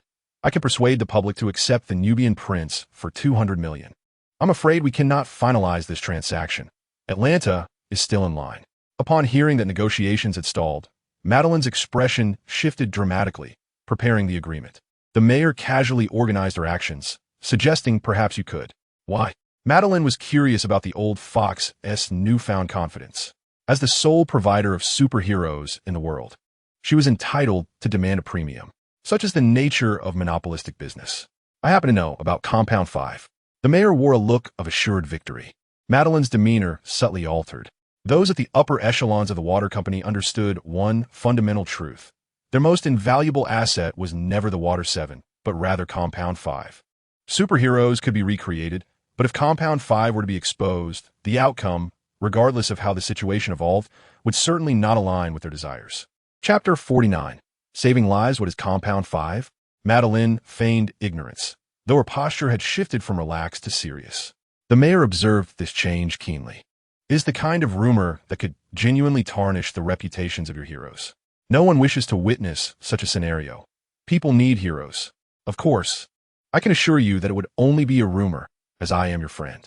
However, friendship has its advantages and disadvantages. Watching the mayor's insincere demeanor, Madeline smiled, but chose not to elaborate further. No one noticed a shadow darting past the window. On a flight to Baltimore, the sky was overcast, filled with thunder and lightning. The mayor's son was delighting in a signed photo of a national hero, unaware of how envious his classmates would be. He thought proudly to himself. Just then, a swift figure emerged from the clouds, gradually approaching the plane.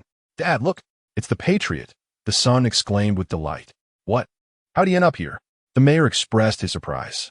The Patriot smiled and offered a salute, while the mayor's son mimicked an adult's response. Just as they believed the Patriot had come to safeguard them, his eyes gradually turned a deep crimson, emitting 2 intense rays of fiery red light. In an instant, these beams swept across the entire aircraft, melting its surface at temperatures exceeding 100,000 degrees. The plane shattered into 2 halves in the darkness, plummeting out of sight.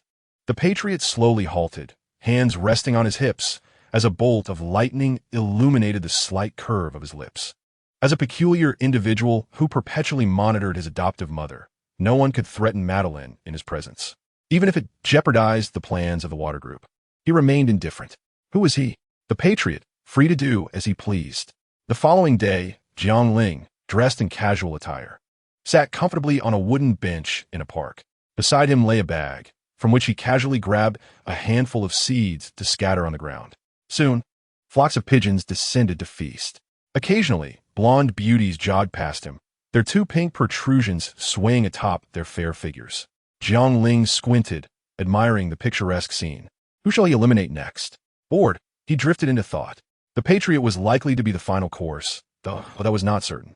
The Storm Woman's whereabouts remained unknown, and Queen Maeve had not committed any grave misdeeds apart from her private life, so it depended on the circumstances. The enigmatic figure, always donned in sunglasses and battle garb, was yet another mystery.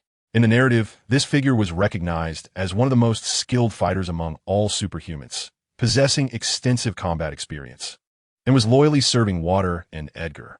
While his strength was decent, he excelled in artistry and close-quarters weaponry, capable of tearing apart ordinary individuals.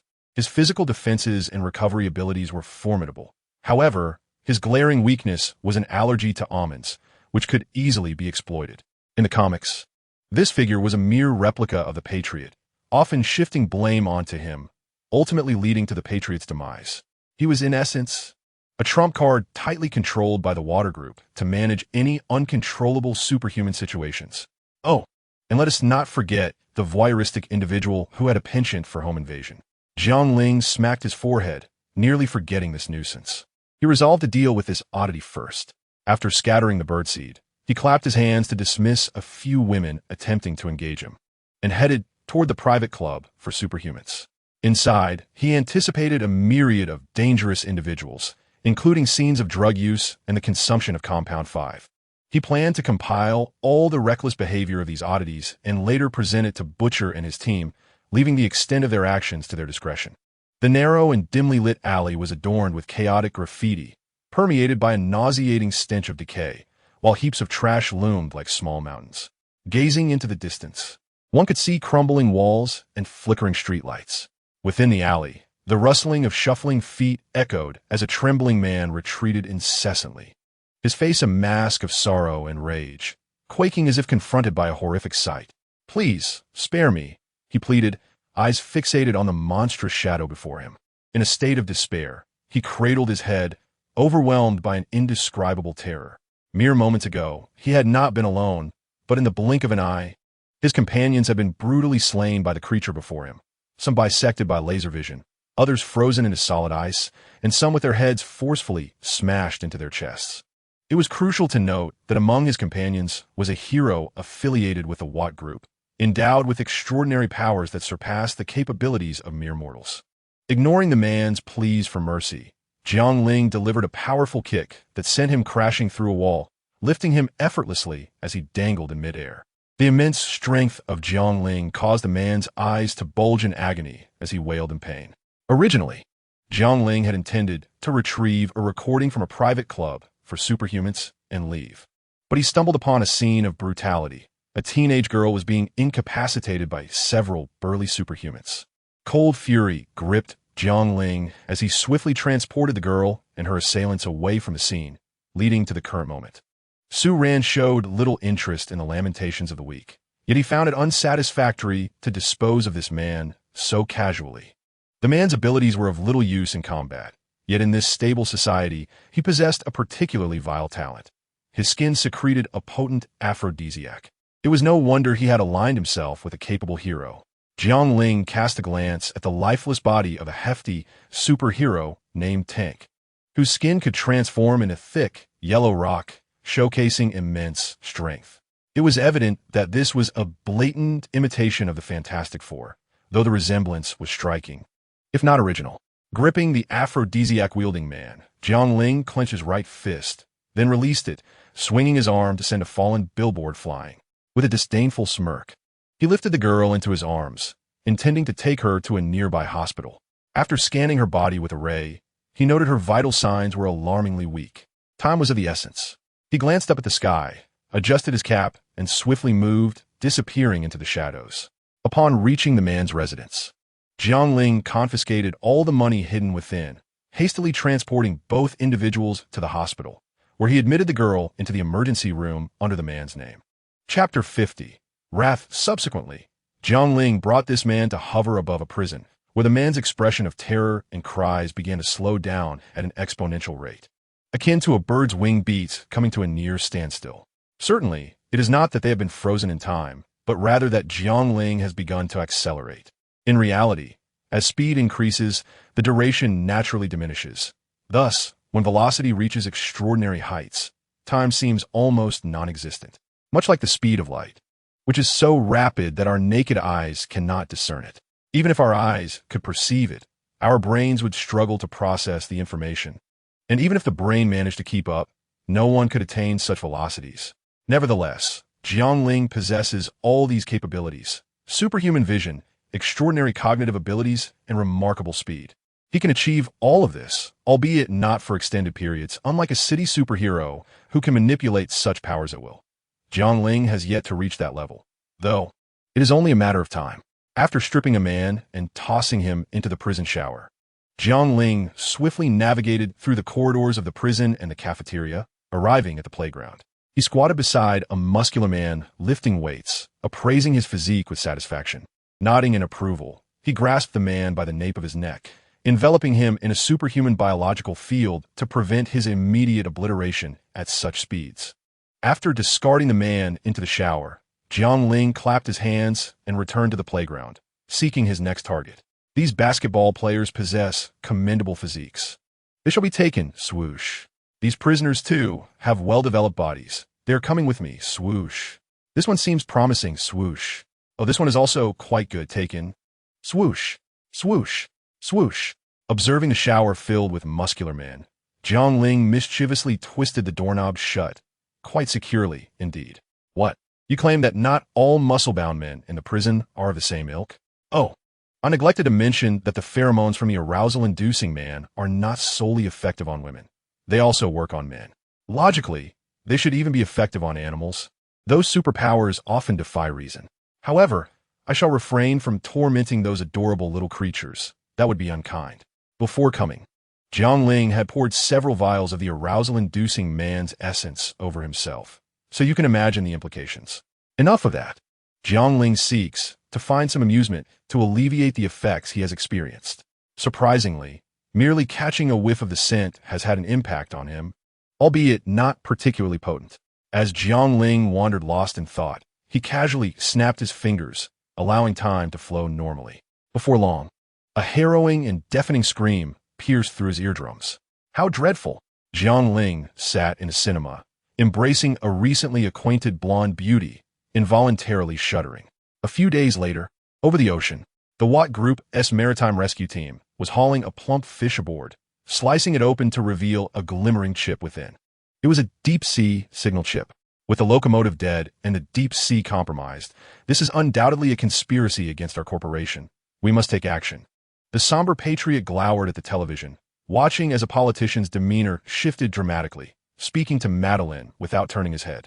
The senator from Oklahoma, who had once staunchly opposed Waters' initiative to integrate superhumans into the military framework, found himself unexpectedly ensnared by Madeline's cunning manipulation involving a shapeshifter. This shapeshifter transformed into a beautiful woman, engaged in intimate relations with him, and subsequently reverted to a man, capturing a photograph in the process. In Oklahoma, where homosexuality is not widely accepted, he felt compelled to support Waters' legislation. Madeline, tenderly cradling her child, amused herself with the infant's joyful laughter, which ignited a profound sense of jealousy within the patriot. He struggled to contain the urge to unleash his heat vision upon the child's head, feigning calmness as he spoke. Yet, deep down, his concern lay not with those two fools, but solely with Madeline. My people are investigating. Do not worry. Perhaps the locomotive has indulged too much and met its demise. We're all aware of its sordid affairs. Madeline paid little heed, continuing to entertain her child. What a deep sea. The patriot could no longer restrain himself and turned to see Madeline planting a kiss on the baby's cheek, jealousy tearing at his very essence. I do not know. Perhaps it was devoured by a shark, Madeline replied nonchalantly. To be honest, there is an abundance of superheroes like the locomotive and deep sea, all easily replaceable. For instance, the recently popular Shockwave, whose speed reportedly surpasses that of the locomotive and is, notably, Caucasian, thus likely to garner greater public support. The only reason they remain is that there is still profit to be made from them. Now that they are dead, it is time for a change. The public can experience aesthetic fatigue, and in this fast-paced era, it won't be long before they forget them entirely. I almost forgot to give you this here. Madeline, cradling her child, handed a document to the patriot from her desk. What is this? He inquired impatiently, accepting it. These are your new talking points. Now that the military bill has passed the committee vote, the company seeks to generate significant momentum, Madeline said with delight as she kissed her child. This was an incessant assault on the patriot's psyche. He inhaled deeply. Only in Madeline's presence did he exhibit such patience. Yet, that damned woman remained oblivious to his efforts. What merit did that insufferable child possess? Merely because he was her biological offspring? Nevertheless, the patriot, still a dutiful sycophant, suppressed his indignation. "Hey, do you remember when you wanted me to wear the red cape? And I suggested we make it resemble the national flag? That time?" He attempted to reason with her. Madeline responded dismissively. Perhaps she recalled, but more likely she had forgotten, as that was a long time ago. "I do not require these nonsensical talking points. I could easily insert myself into the military defense system. Thank you." The patriot looked at the apathetic Madeline, his patience exhausted, and tossed the document aside as he turned to leave.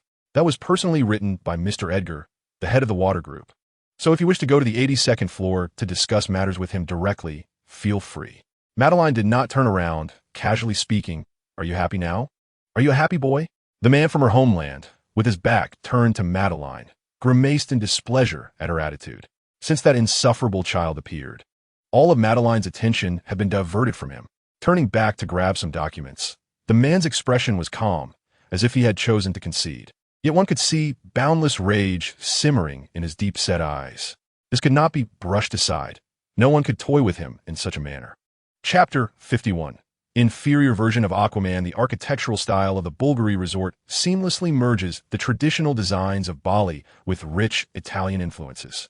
Each stone in the construction is intricately carved according to Balinese tradition, with many structures employing exquisite relief techniques, showcasing craftsmanship that is truly unparalleled.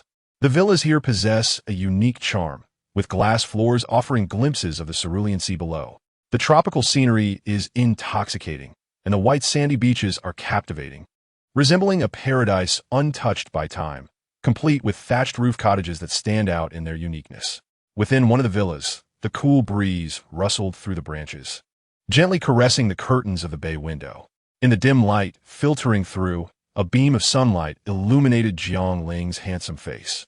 He lazily awoke, rubbing the two fluffy snowballs beside him, and pushed aside the golden-haired beauty who had entwined herself around him like an octopus. Standing before the floor-to-ceiling window, he stretched his body languidly. His striking posture, robust physique, and well-developed muscles, especially his defined chest and abs, presented an immediate impression of strength and stature. The allure of this man was simply maddening. Dressed and making his way to the living room, he turned on the television, where numerous channels were broadcasting news about the unfortunate deaths of the leader and the deep-sea member from the Seven. Opening his phone, he couldn't help but laugh at the absurdity of it all. In stark contrast to the serious tone of the news, sensational headlines dominated the internet, vying for attention with shocking reports. Rumors suggesting the leader tripped over his own feet and fell to his demise, while the deep-sea member was allegedly devoured by a shark. As a premier superhero team, the Seven commanded considerable popularity. However, the upcoming Century race was likely to eclipse these events, as the leader's untimely death had cast a shadow over what was supposed to be a thrilling competition between the rising hero Shockwave and the leader. Many had high hopes for Shockwave, not only because he was Caucasian, but also due to his recent achievement in breaking the leader's world record. While the online community reveled in celebration, many in reality mourned the leader's passing, with a substantial following still devoted to him. In the original narrative, he was initially a fan of the leader. Yet, when they see the footage Jiang Ling had recorded, their perceptions may shatter. For some of the content is likely to evoke a desire for retribution against the wrongdoers. On the Golden Beach, numerous vibrant shells lay quietly scattered upon the soft, fluffy sand, which felt as comforting underfoot as a plush blanket. Jiang Ling reclined leisurely on a sunbed, donning sunglasses, basking in the warm sunlight. His bronze skin glimmered under the sun, while his well-defined muscles shone brilliantly, their sinewy contours exuding an undeniable vitality. His smooth, fair visage was marked by sharp, handsome features. Deep, dark eyes shimmered with an alluring gleam, and his thick brows, prominent nose, and exquisitely shaped lips all radiated an air of nobility and elegance. Such a figure resembled not merely a man, but rather the princely hero from a fairy tale. Countless beauties nearby gasped in admiration, with several even approaching him to strike up conversations. It was clear that attraction was not solely a male pursuit. Women too appreciated handsome appearances. Jiang Ling savored the moment, reflecting that one must learn to relish life, balancing work with leisure. The mundane concerns of the day could wait. He chuckled to himself as he gazed at the golden sands, where countless women in swimsuits frolicked and sunbathed. He refrained from employing his powers of perception, understanding that sometimes less is more. The allure lay in the tantalizing mystery. The fierce battles with superheroes could wait. There was no need to rush. Yet, some individuals seemed intent on stirring trouble, persistently pushing boundaries. As Jiang Ling indulged in this tranquil experience, a sudden, piercing scream shattered the calm. A woman was abruptly engulfed by a torrent of water, her flimsy attire torn away, as if the water were a monstrous arm. Observing the scene, Jiang Ling furrowed his brow in concern. Was this chaos truly necessary? Why must misfortune come to him? With a resigned sigh, he no longer hesitated. He swiftly plunged into the sea, following the woman swept away by the current.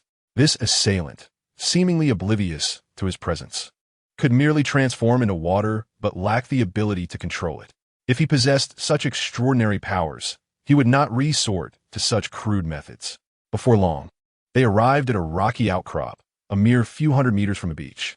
The young woman lay unconscious, barely clinging to life.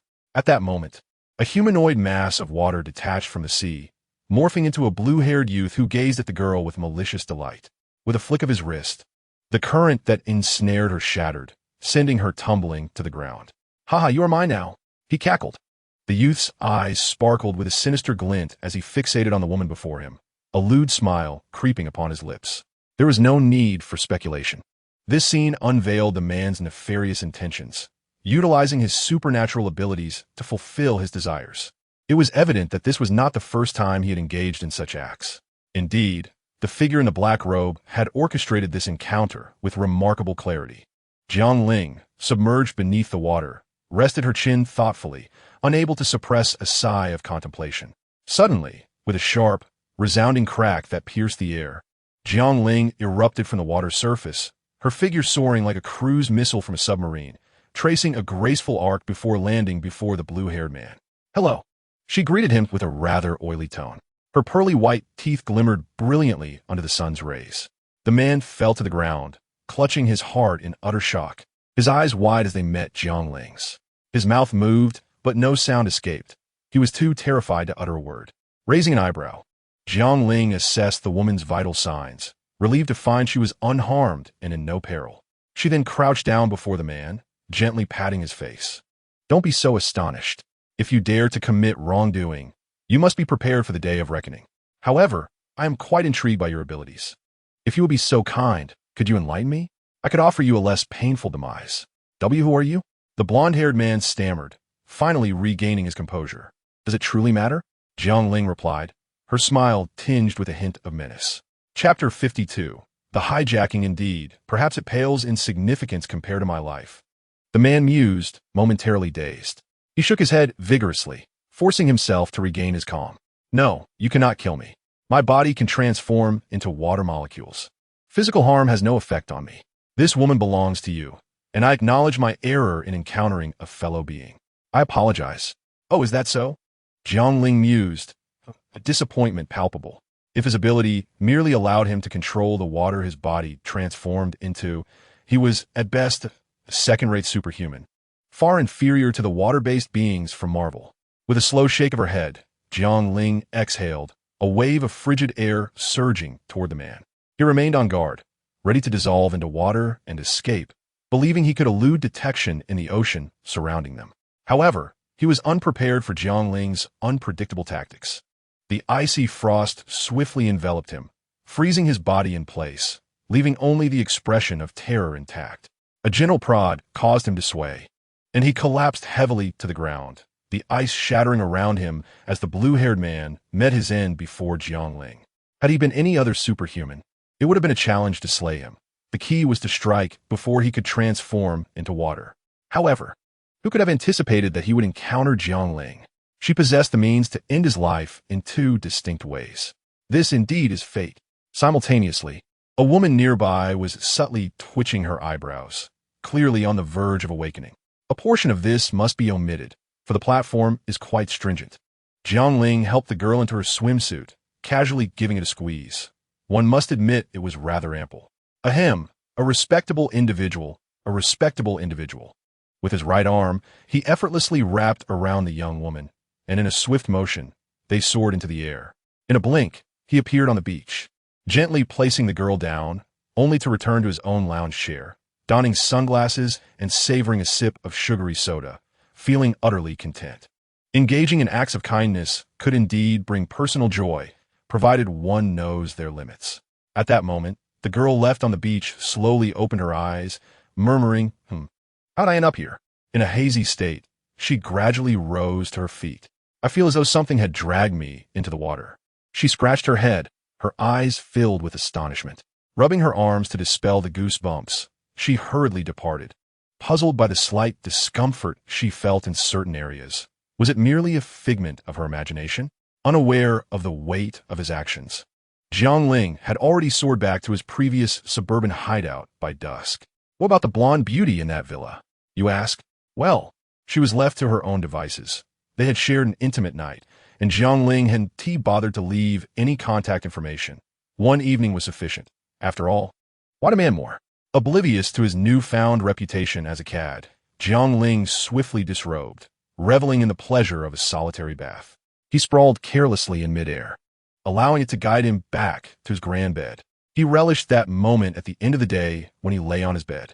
Even as a superhuman, with minimal need for rest, sleep remained a cherished pastime, untouchable by anyone else. A deep slumber could alleviate all ailments. Sufficient sleep was superior to any tonic. And quality rest could replenish one's vitality. A serious observation indeed. A life almost boundless in duration would undoubtedly become exceedingly dull without necessary interests, or so Jiang Ling pondered.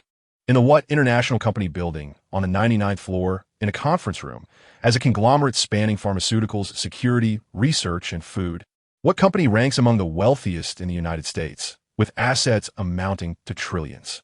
Most notably, it is recognized as the largest superhero operation in the nation, boasting over 200 formidable heroes. However, truth be told, there is much superficiality within. The majority of these heroes are not particularly powerful. The most renowned and competent among them are merely the Super Seven. Within the conference room, Madeline, her expression grave, addressed the patriotic man and Queen Maeve. 7 minutes ago, transatlantic flight 37 from Paris to Chicago was hijacked.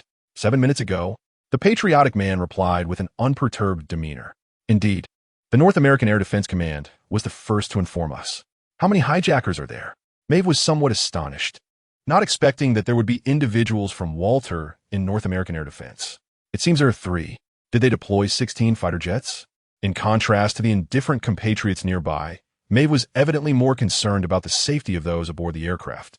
Yes, as we speak, but your speed will surpass that. Madeline held a firm confidence in the capabilities of her compatriots. If you can bring those passengers back alive, no congressman would dare to reject our proposal. This is our opportunity, more crucial than anything else at present. Madeline gazed at the large screen, her back turned to her compatriots, whispering with conviction. Unbeknownst to her, as her concern for them waned, their willingness to heed her commands began to diminish as well. Do they care so little for my proposal? I shall make them aware that I am the most significant figure within the Walter Group. Oh dear, sitting comfortably in a CF, Jiang Ling oddly placed down her cup, having merely sought to find the invisible man, only to inadvertently overhear this news. Jiang Ling's fingers lightly tapped on the table, feeling as though there was something she could manipulate. 10,000 meters above ground, a large passenger aircraft was gliding at high speed. Everyone sit down. Behave yourselves. Otherwise, you will all perish, shouted a masked assailant, gripping a submachine gun in one hand while holding the flight attendant hostage with the other, his voice laced with madness. Dozens of terrified passengers stared at him, too frightened to move, dutifully remaining in their seats. Another assailant brandished a dagger, spewing incomprehensible gibberish at the passengers. They had 2 additional accomplices who had entered the cockpit. However, the cockpit door was firmly shut, leaving them unaware of the situation inside. Bang! A dull gunshot echoed from the cockpit. Ah, help me. Oh God, why am I so unfortunate? Mommy, I am scared. Some began to scream. Others bowed their heads in prayer, and a child, terrified, nestled into her mother's embrace. Chapter 53. Brutality, damn it, I'll fight you. A robust man suddenly leaped up, attempting to seize the gun from the assailant. The assailant, already on edge, was ready to fire at the slightest provocation. Bang! Bang! Bang! Baludo! Time freezes. The door burst open, and Jiang Ling swiftly entered, closing the door behind her. She casually pocketed several suspended bullets before returning the robust man to his seat, finding a corner to sit down and snapping her fingers. Time resumed its normal flow. The chorus of screams from the passengers erupted. Where is everyone? What is happening? The assailant appeared utterly bewildered, questioning his own senses as he scanned the vicinity for the imposing figure that had seemingly vanished before his eyes. The robust man had lowered his head, feeling an inexplicable sense of gratitude for his unexpected survival. He had presumed, upon the sound of gunfire, that his fate was sealed. Where are the superheroes? Why had no one come to deliver justice upon these villains after such a prolonged wait? Cursed be the lack of signal. As someone attempted to use their phone to send a distress signal, despair washed over them as they realized the absence of any connectivity. Inside the cockpit, the captain trembled violently, cradling his head, his attire splattered with blood. Beside him, the co-pilot lay lifeless in the co-pilot's seat, forever silenced. Moments prior, the co-pilot had endeavored to relay a distress message to the ground control, but was tragically shot dead by one of the assailants. That same criminal stood there, still in shock, as the majority of the passengers began to unravel emotionally. Jiang Ling, resting a hand on her head, smiled knowingly. Here they come. Boom. The heavy outer door of the aircraft was suddenly yanked open. The bewildered assailant was immediately sucked out by the forceful air currents. The door located in the middle of the plane was wrenched open from the outside. The drastic difference in air pressure created a violent suction, pulling everything within the cabin outward as though caught in a vacuum. Passengers emitted heart-wrenching screams. At an altitude of 40,000 feet, the sudden opening of the door was nothing short of catastrophic. The cabin rapidly lost pressure, causing the majority of passengers to experience excruciating discomfort akin to being pierced by needles in their ears and nostrils. In stark contrast to Jiang Ling's almost serene entrance, the approach of the Homeland's heroes was far more brutal, disregarding the well-being of those inside. Beep, beep. Various alarms began to blare. The protector of the nation deftly dodged the unfortunate soul who had just been expelled from the aircraft. He had no interest in saving such worthless individuals. The temperature plummeted, as if one had been cast into the frigid depths of Siberia, each breath feeling as if shards of ice were piercing the throat. The relentless wind threatened to drag the passengers outside, who clung desperately to their seats as if grasping onto a lifeline. The tail of the aircraft erupted with a deafening roar. Overhead, the luggage compartments burst open, sending round, flat yellow plastic bowls bouncing down, each attached to a transparent tube.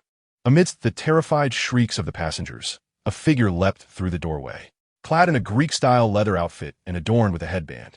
The superhero queen, Maeve, entered with the swiftness of lightning, positioning herself before another assailant wielding a dagger, gripping his throat firmly. The once menacing robber now resembled a quail awaiting slaughter, terror etched across his face. Crack! Maeve swiftly snapped the criminal's neck. Silence, everyone. Everything will be all right. The Homeland hero flew in, closing the doorway with a radiant smile, greeting the passengers. It's the Homeland hero, they exclaimed. Oh, merciful Lord. Did you send them to rescue your devoted followers? Mother, it is the Patriot. We are saved. Thank heavens, we are safe. People began to rejoice, as if no challenge could thwart these superheroes. Their mere presence signified security. A blonde woman gazed adoringly at the Patriot, as he was the embodiment of her dreams. A nervous thug, who had just emerged from the cockpit, aimed his weapon at a passenger, whose fear had rendered him helpless. Calm down, my friend. I don't believe this is a wise course of action, the Patriot said to the masked assailant in a tone reminiscent of camaraderie. Don't move, or I will kill him immediately, the desperate thug shouted. Could he not feel despair? After all, he had encountered the Patriot. In truth, Jiang Ling could hardly fathom that. In this day and age, anyone would dare to hijack a plane. How could one even contemplate such audacity? Even robbing a bank, in Jiang Ling's view, would have a higher likelihood of success. In the sky, where could one flee? It was a dead end, unless someone had orchestrated this or had no intention of surviving. Jiang Ling raised her phone to record the event, yet her mind wandered. Suddenly, the thug emitted a piercing scream. Before anyone could react, a searing beam of heat melted the masked assailant's hand, dripping the remains of his firearm onto the ground with a sizzle. The thug collapsed, clutching his arm in agony. Silence.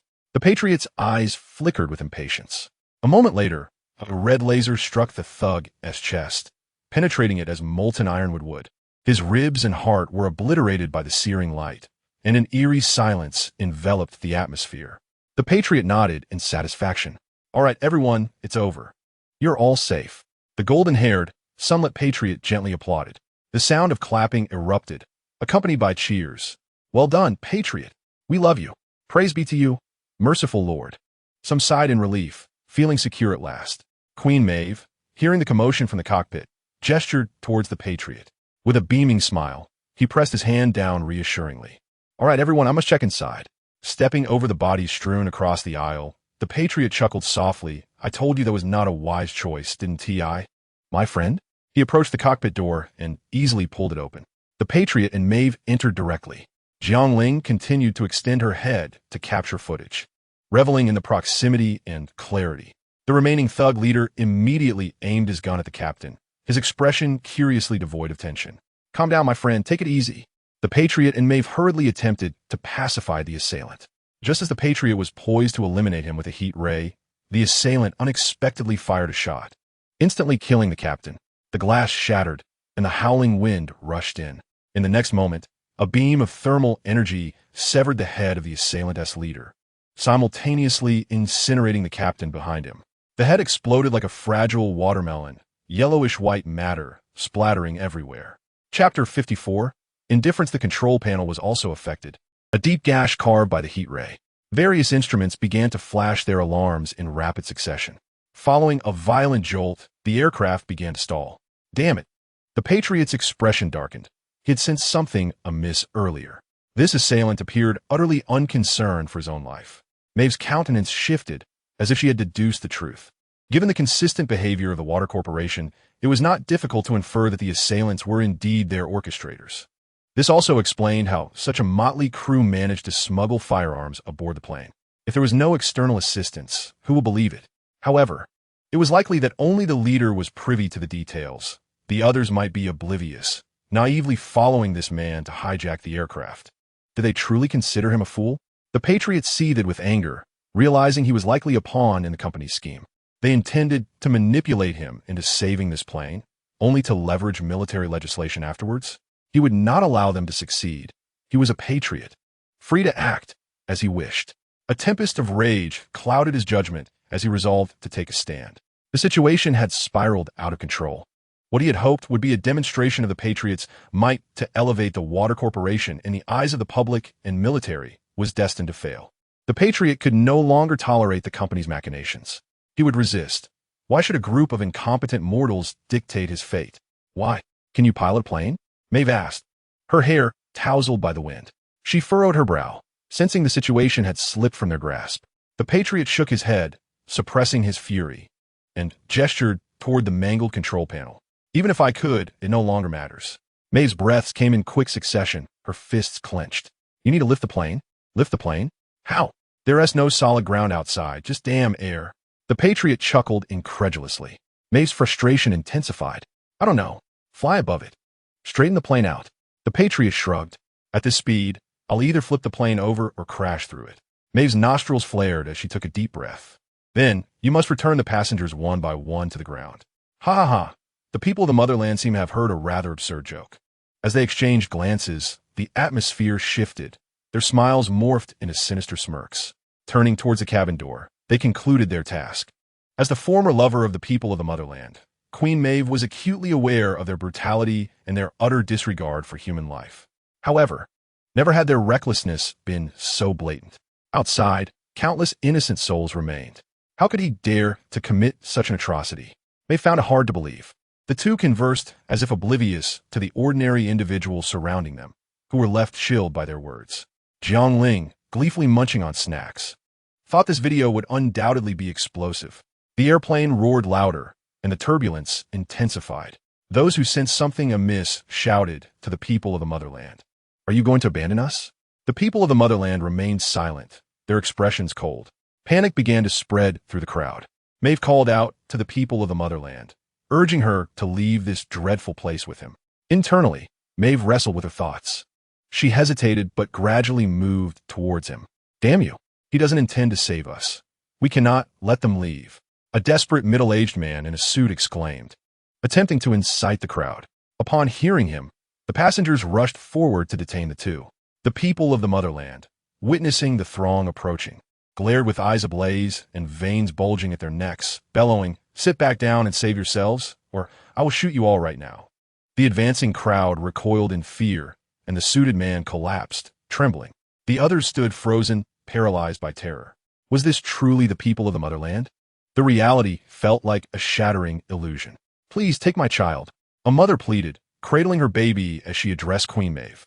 Swiftly, Maeve took the little girl from a mother's arms and moved towards the cabin door, determined to save at least one soul.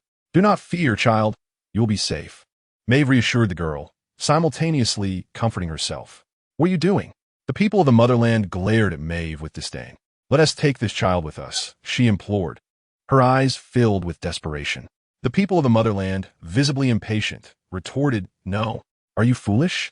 Let her go down and tell the world we abandoned those on the plane." Maeve's hands trembled, struggling to hold the weight of the girl. These hands had once supported a school bus dangling from an overpass filled with children. Back then, she felt an abundance of strength within her arms. Yet now, she felt utterly powerless and frail. Gently, she placed the little girl on the ground by the door, whispering as if seeking absolution, I'm sorry. Let us go." The patriotic individual forcefully opened the cabin door, and an influx of air surged in from outside. The little girl gazed at her idol, extending her hand in a desperate attempt to reach out, pleading not to be abandoned. Maeve looked at her with anguish, retreating step by step. Moments later, the guardian of the nation and Maeve hovered high above, witnessing the aircraft plummet. "Look, you still enjoy feigning false benevolence," mocked the guardian.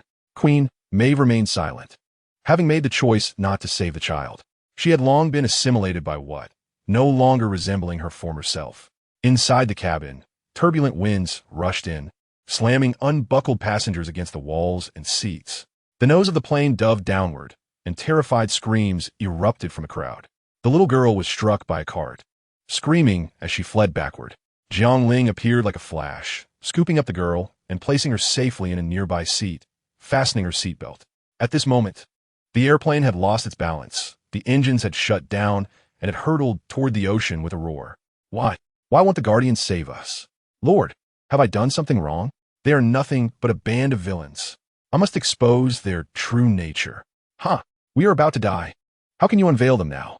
Jiang Ling silently shoved his phone into his pocket, observing the chaotic scene before him, feeling a surge of emotion.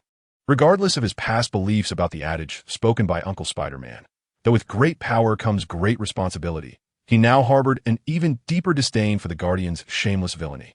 Though Jiang Ling considered himself no saint, he held a reverence and gratitude for life.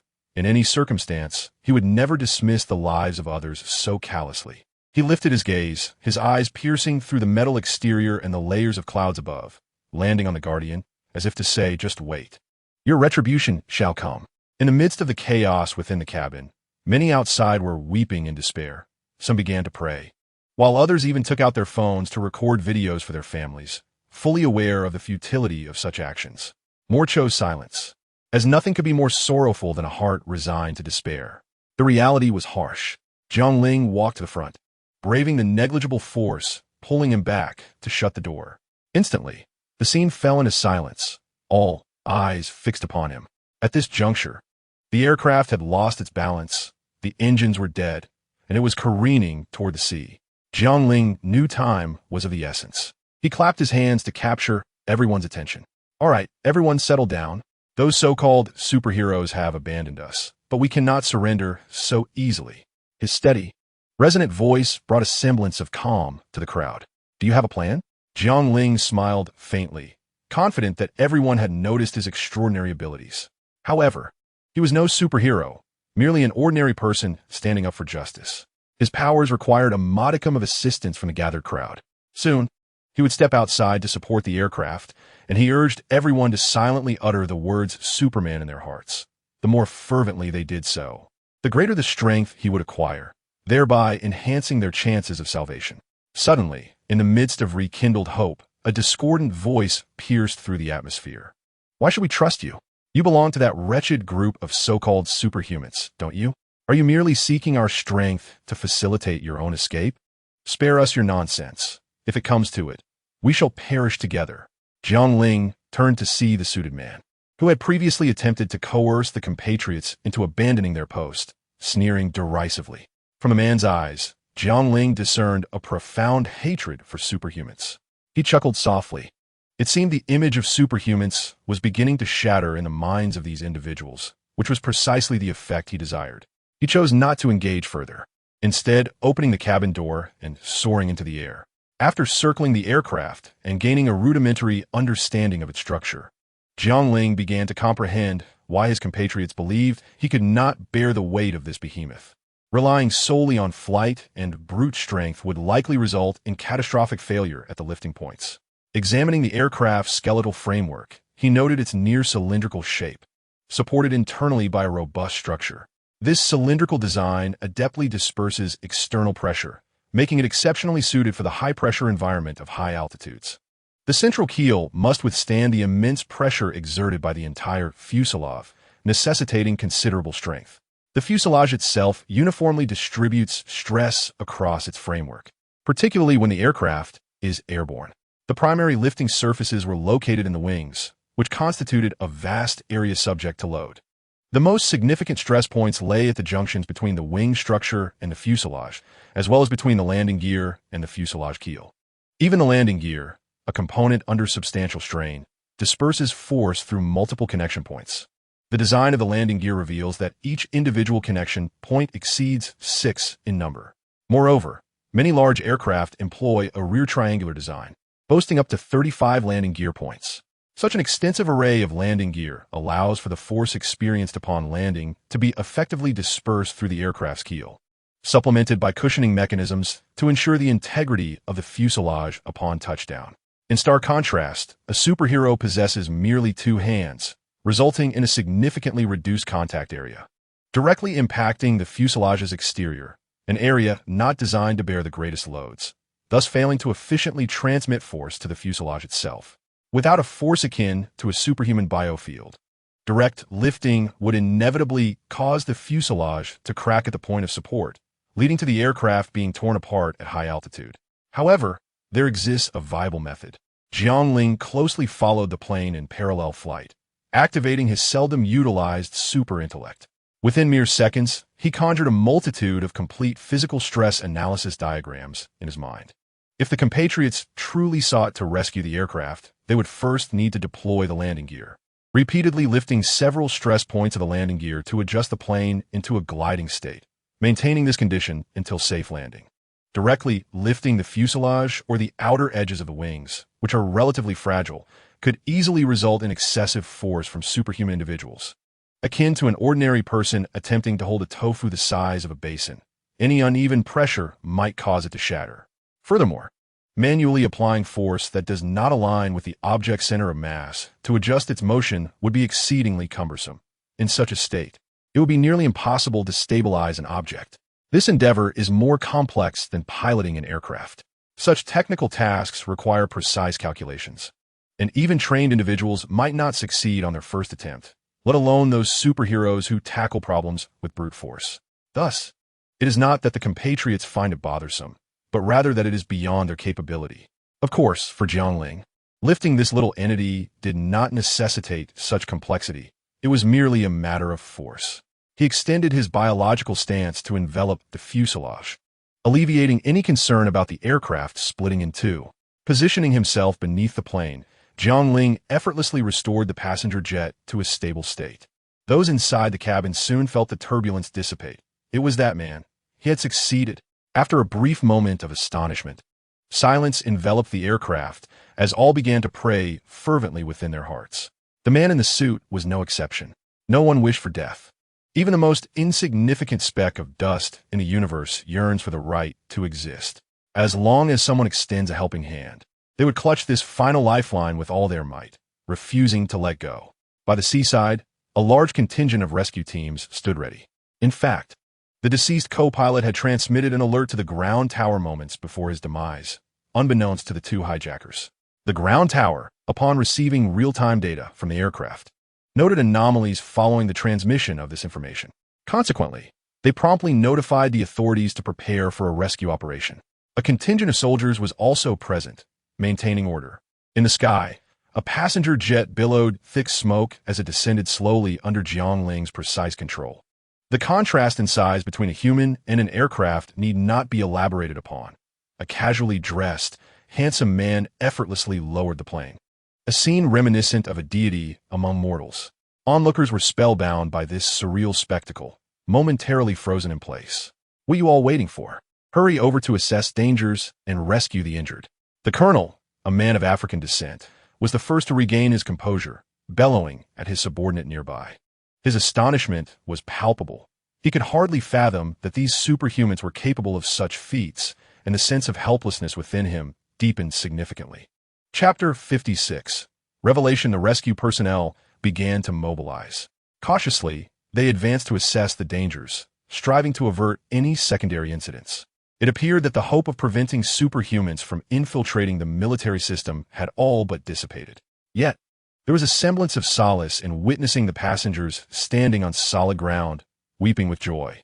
The colonel sighed, realizing that in future crises of this nature, they would not be left so utterly powerless. A resonant voice interrupted his reverie. Turning, he beheld the enigmatic man, who was half raising a phone, watching him with a smile. "Colonel, I believe you ought to see this first," he said. After watching the video in a daze, the colonel closed his eyes, inhaling deeply. Upon reopening them, he fixed a piercing gaze upon Jiang Ling's smiling face and inquired, "You are also a superhuman, aren't you? Do you comprehend the implications of this action?" Should this video circulate, the Watt Group would not merely face challenges in entering the military system. They would be mercilessly flayed by capital interests. The Watt Group, relying on its monopoly over the superhuman cash cow, had managed to offend nearly every adversary, whether in entertainment, arms dealing, or in official circles. The Watt Group was deeply loathed. Any significant misstep on their part would invite a fierce backlash from their rivals. The moral shield of superheroes would likely lose its efficacy in the future. Yet, what did this have to do with Jiang Ling? After completing this endeavor, he would return home, indifferent to the plight that awaited superhumans thereafter. It was a consequence of their own making. "I intend to dismantle the Watt Group," Jiang Ling declared softly. The colonel tightened his grip on the phone, regarding him intently before shaking his head. "That alone is insufficient." "Oh." Jiang Ling tilted his head in curiosity. "Unless you can eliminate the Patriots," the colonel replied, fiddling with the phone. Current military weapons proved largely ineffective against the Patriots. The higher-ups were quite reluctant to act decisively against what without absolute assurance of success. While they could toy with what at the table, should the table be overturned, the dynamics would shift dramatically. The colonel cast a meaningful glance at Jiang Ling, leaving his thoughts unspoken, yet Jiang Ling understood his implication. The world of the elusive top assassins was familiar to him. Meanwhile, far away, the Patriots were leisurely soaring through the skies, embracing Queen Maeve. Their expressions tinged with regret for the lives lost. Why? Because they had conceived a method to attribute the incident to military incompetence. There was no need to rescue the common folk. By manipulating public opinion, they could justifiably intervene in the military system. The Patriots' hearts surged with elation. Now, all that remains is to await the arrival of the journalists, who will then stage a performance that brings tears to the listeners, evoking the sorrowful narrative. This incident must be magnified, reaching a level of notoriety known to all. It is imperative that the significance of the Water 7 Group is fully acknowledged, particularly by their compatriots. At that juncture, not only could they gain access to the military, but they could also enhance the influence of the Water Group. Contemplating this, he instinctively straightened his chest, gazing into the distance at the rescue site, a look of sorrow and shame crossing his features. However, it was of little concern if the compatriots were indifferent. Upon closer inspection, they would discern that something was amiss. The Queen Maeve had come, along with the Water Group. The compatriots were mere scoundrels, unworthy of the title of hero. And that Maeve, she was no different. Everything was a fabrication. The notion of superheroes was entirely deceitful, a mere ploy of capitalism. Like lightning, the journalists swiftly received the news and arrived at the scene, commencing interviews with the rescued passengers. Before long, The reporters exchanged glances, collectively sensing the aroma of a major scoop. Some astute journalists, having obtained footage from the passengers, opted to retreat early, for the first to publish would garner the most attention. Others, having learned of Jiang Ling's presence from the passengers, encircled him. "Sir, are you a superhero from the Water Group? Is Superman your moniker? What are your thoughts on this incident? Has the Water Group been concealing unsavory matters?" The journalists bombarded him with inquiries, to which Jiang Ling responded with a smile, ready to stir the pot. "Firstly, I am not one of those oddities from the Water Group. Superman is merely a nickname I adopted. The Water Group has long operated under the guise of superheroes while engaging in various unlawful activities. This incident is but one of many previously suppressed by the Water Group. There are numerous unsavory affairs within the Water Group that I shall not elaborate on here, but I can share this. Their promotion of the so-called gifted theory and the notion of superhumans as divine blessings is entirely false. You will understand why in due time." With that, Jiang Ling suddenly exerted force with his legs and leaped vertically, shattering the sound barrier as he ascended into the sky, disappearing into the clouds at an altitude of over 2,000 meters. What I ist. Dealing with the reporters was tiresome. He still needed to create a video to stir the pot further. A few tidbits for the journalists would suffice. The subsequent maneuvers would be entirely in his hands. The reporters stood agape, bewildered by his abrupt departure, leaving behind a multitude of enigmas. Meanwhile, concealed within the clouds, the compatriots wore expressions of displeasure, clutching Maeve's hand with increasing intensity, causing her to emit a cry of pain.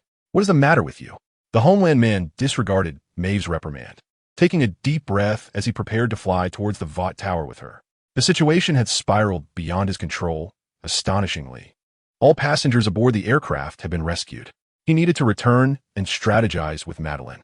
Who could have anticipated that there would be a superhuman on the plane, capable of saving an entire aircraft? Aside from the superhumans concealed by Vought, none within the Homeland Man's knowledge possessed such extraordinary abilities. As for the supervillains created from the Compound 5, transported worldwide, they were utterly incapable of such feats.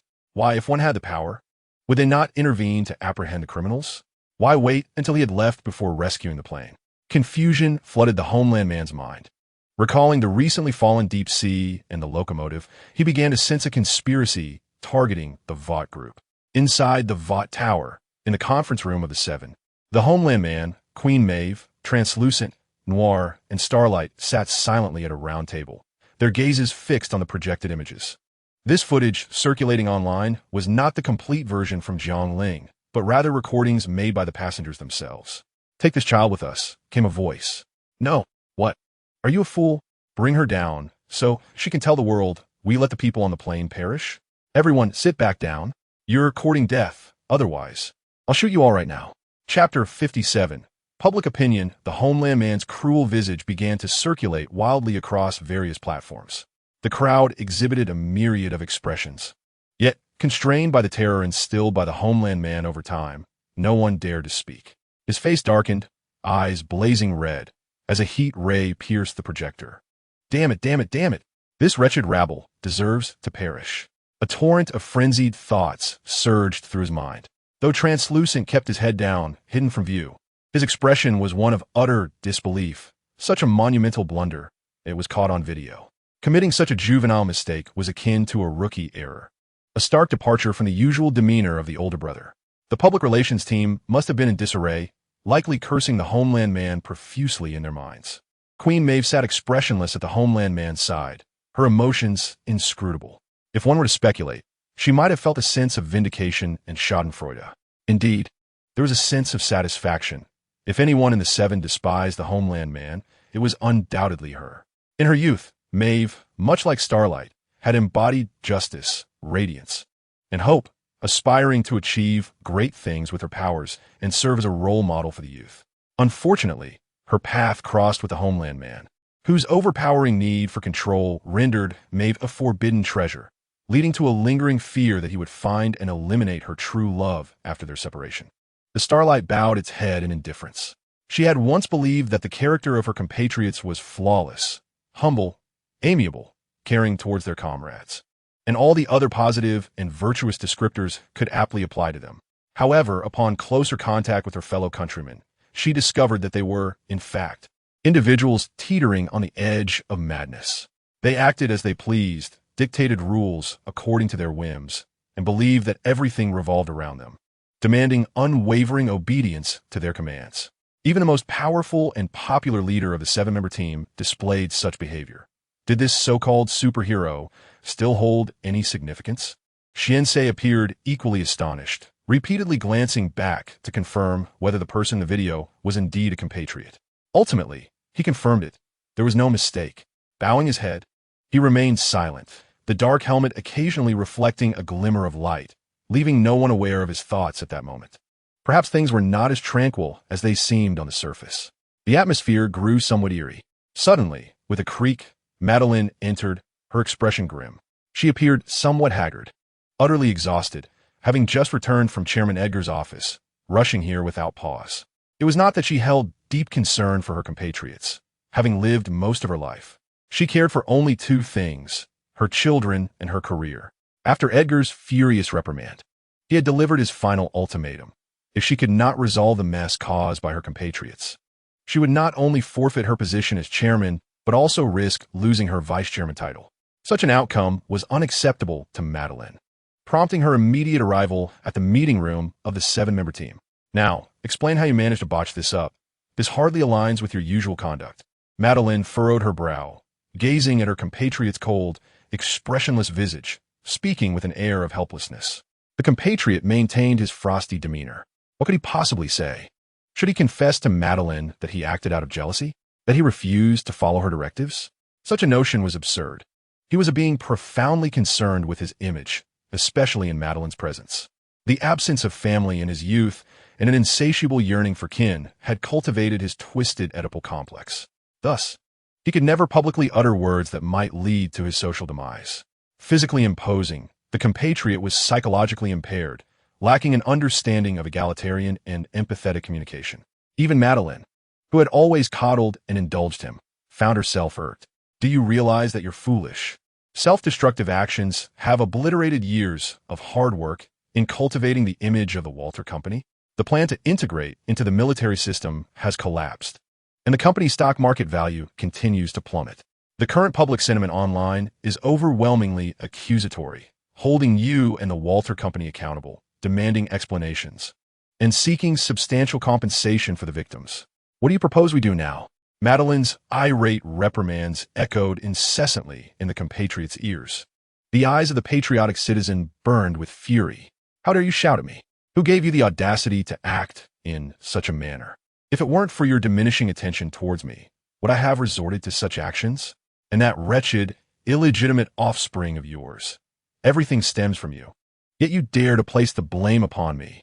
Truly, you live up to your reputation. If Jiang Ling were to overhear this inner monologue of the patriotic citizen, he would likely raise a resounding thumbs up. Just as the patriotic citizen was on the verge of an outburst, the invisible man suddenly spoke up, suggesting, "Why don't we invest heavily in hiring a legion of online trolls to create a frenzy, asserting that all those videos are fabrications, and the individuals involved are merely opportunists seeking to capitalize on the situation? We could even invite a so-called professor to feign analysis, claiming these videos are entirely false, deliberately crafted to tarnish the reputation of Water Company, and we could actively call for legal repercussions against these individuals." The patriotic citizen's eyes lit up at this proposition.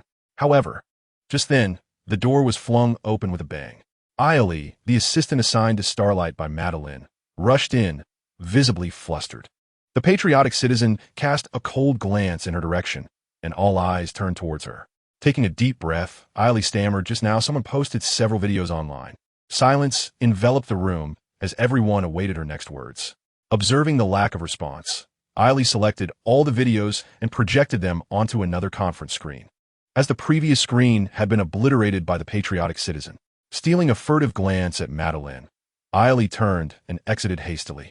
The first video that played was strikingly shocking. Everyone gaped at the content, a chaotic assembly of superhumans, with both men and women unabashedly exposed. Among them were several well-known superheroes, including a flamboyant rubber man embracing two Caucasian men. This was Iskil, the notorious Catholic figure. Equally infamous were the Plastic Man and Marvel's Mr. Fantastic, a diminutive figure, barely 10 centimeters tall, swam in a glass filled with liquor before leaping into the intimate embrace of a nude woman. This was Bullet Man, akin to Marvel's Ant-Man. A winged man hovered above, entwined with a woman, engaging in scandalous activities. Was he a parody of Hawkman or Marvel's Angel? What in the world is this? Starlight's expression was one of sheer disbelief. An ominous dread welled up within Madeline, prompting her to click on the remaining videos one by one. Drug-fueled train conductors, the Iron Man making racially charged comments, and Martian Wanderer igniting a waitress in a fit of rage, among others. The audience remained speechless, their gazes fixated on the projection screen. Suddenly, a deafening roar erupted, and a plume of orange flames billowed forth from a private booth. A bald man struck his hands together, and a torrent of searing flames erupted, enveloping a mere waiter who stood no chance of resistance. In an instant, the flames consumed him, leaving behind only a charred corpse. Madeline, clutching her forehead, retreated a few steps and slumped into a chair, rendered speechless for an extended period. Chapter 58.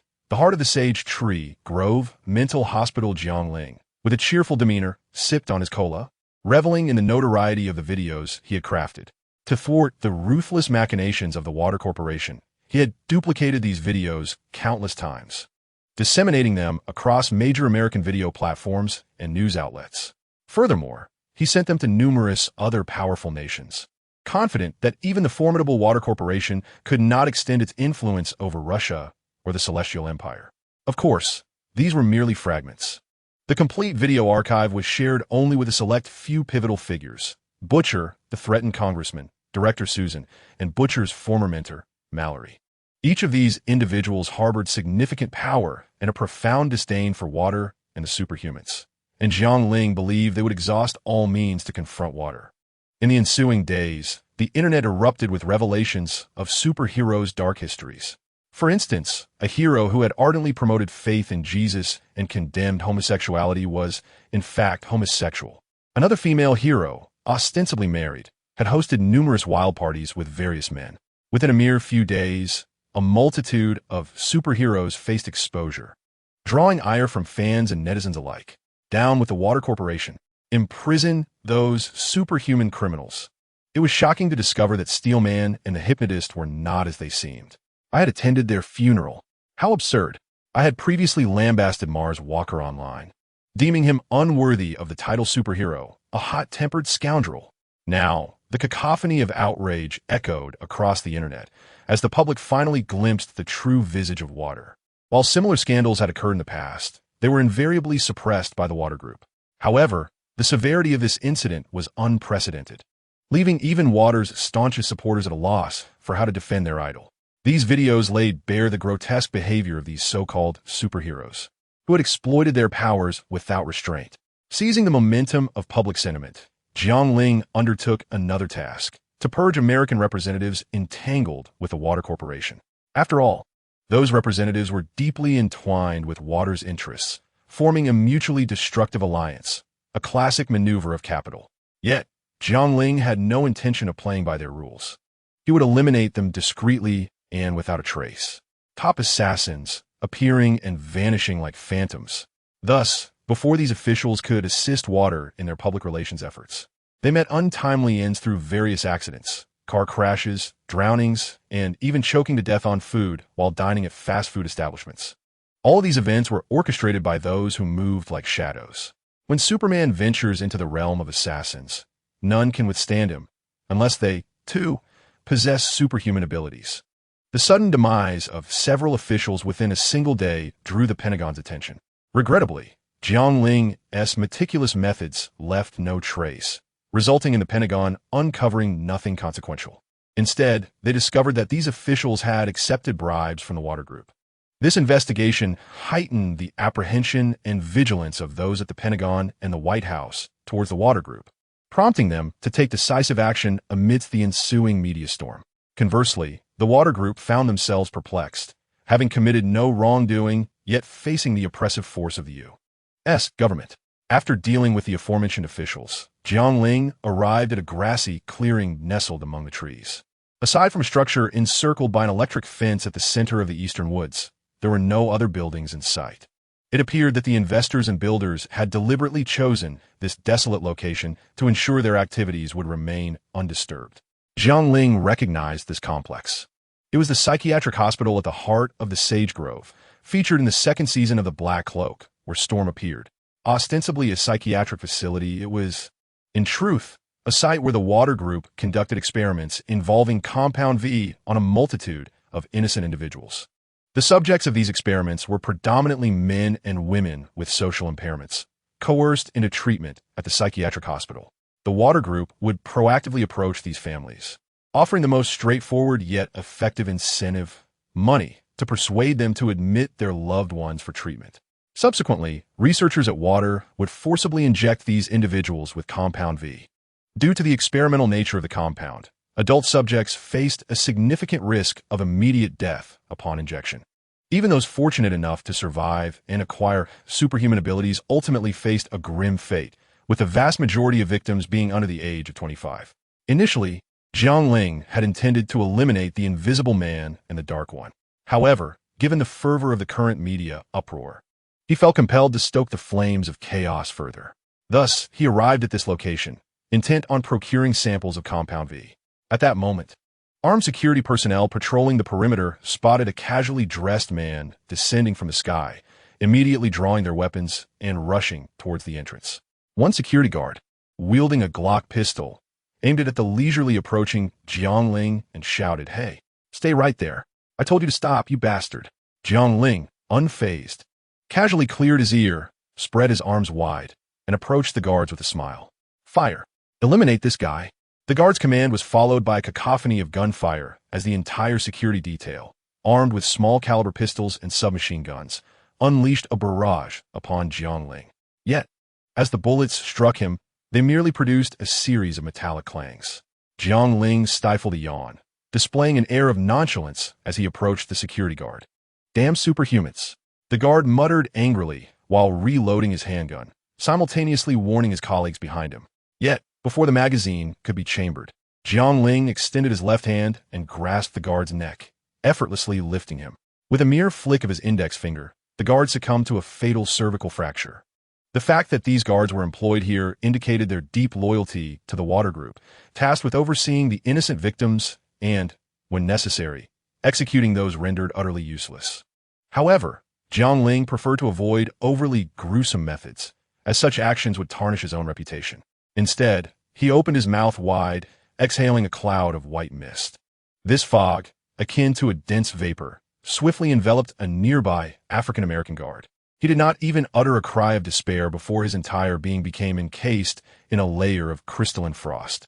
The ice rapidly spread from his feet to his neck and face, draining the warmth from within, slowing the flow of blood, and seemingly freezing his heart.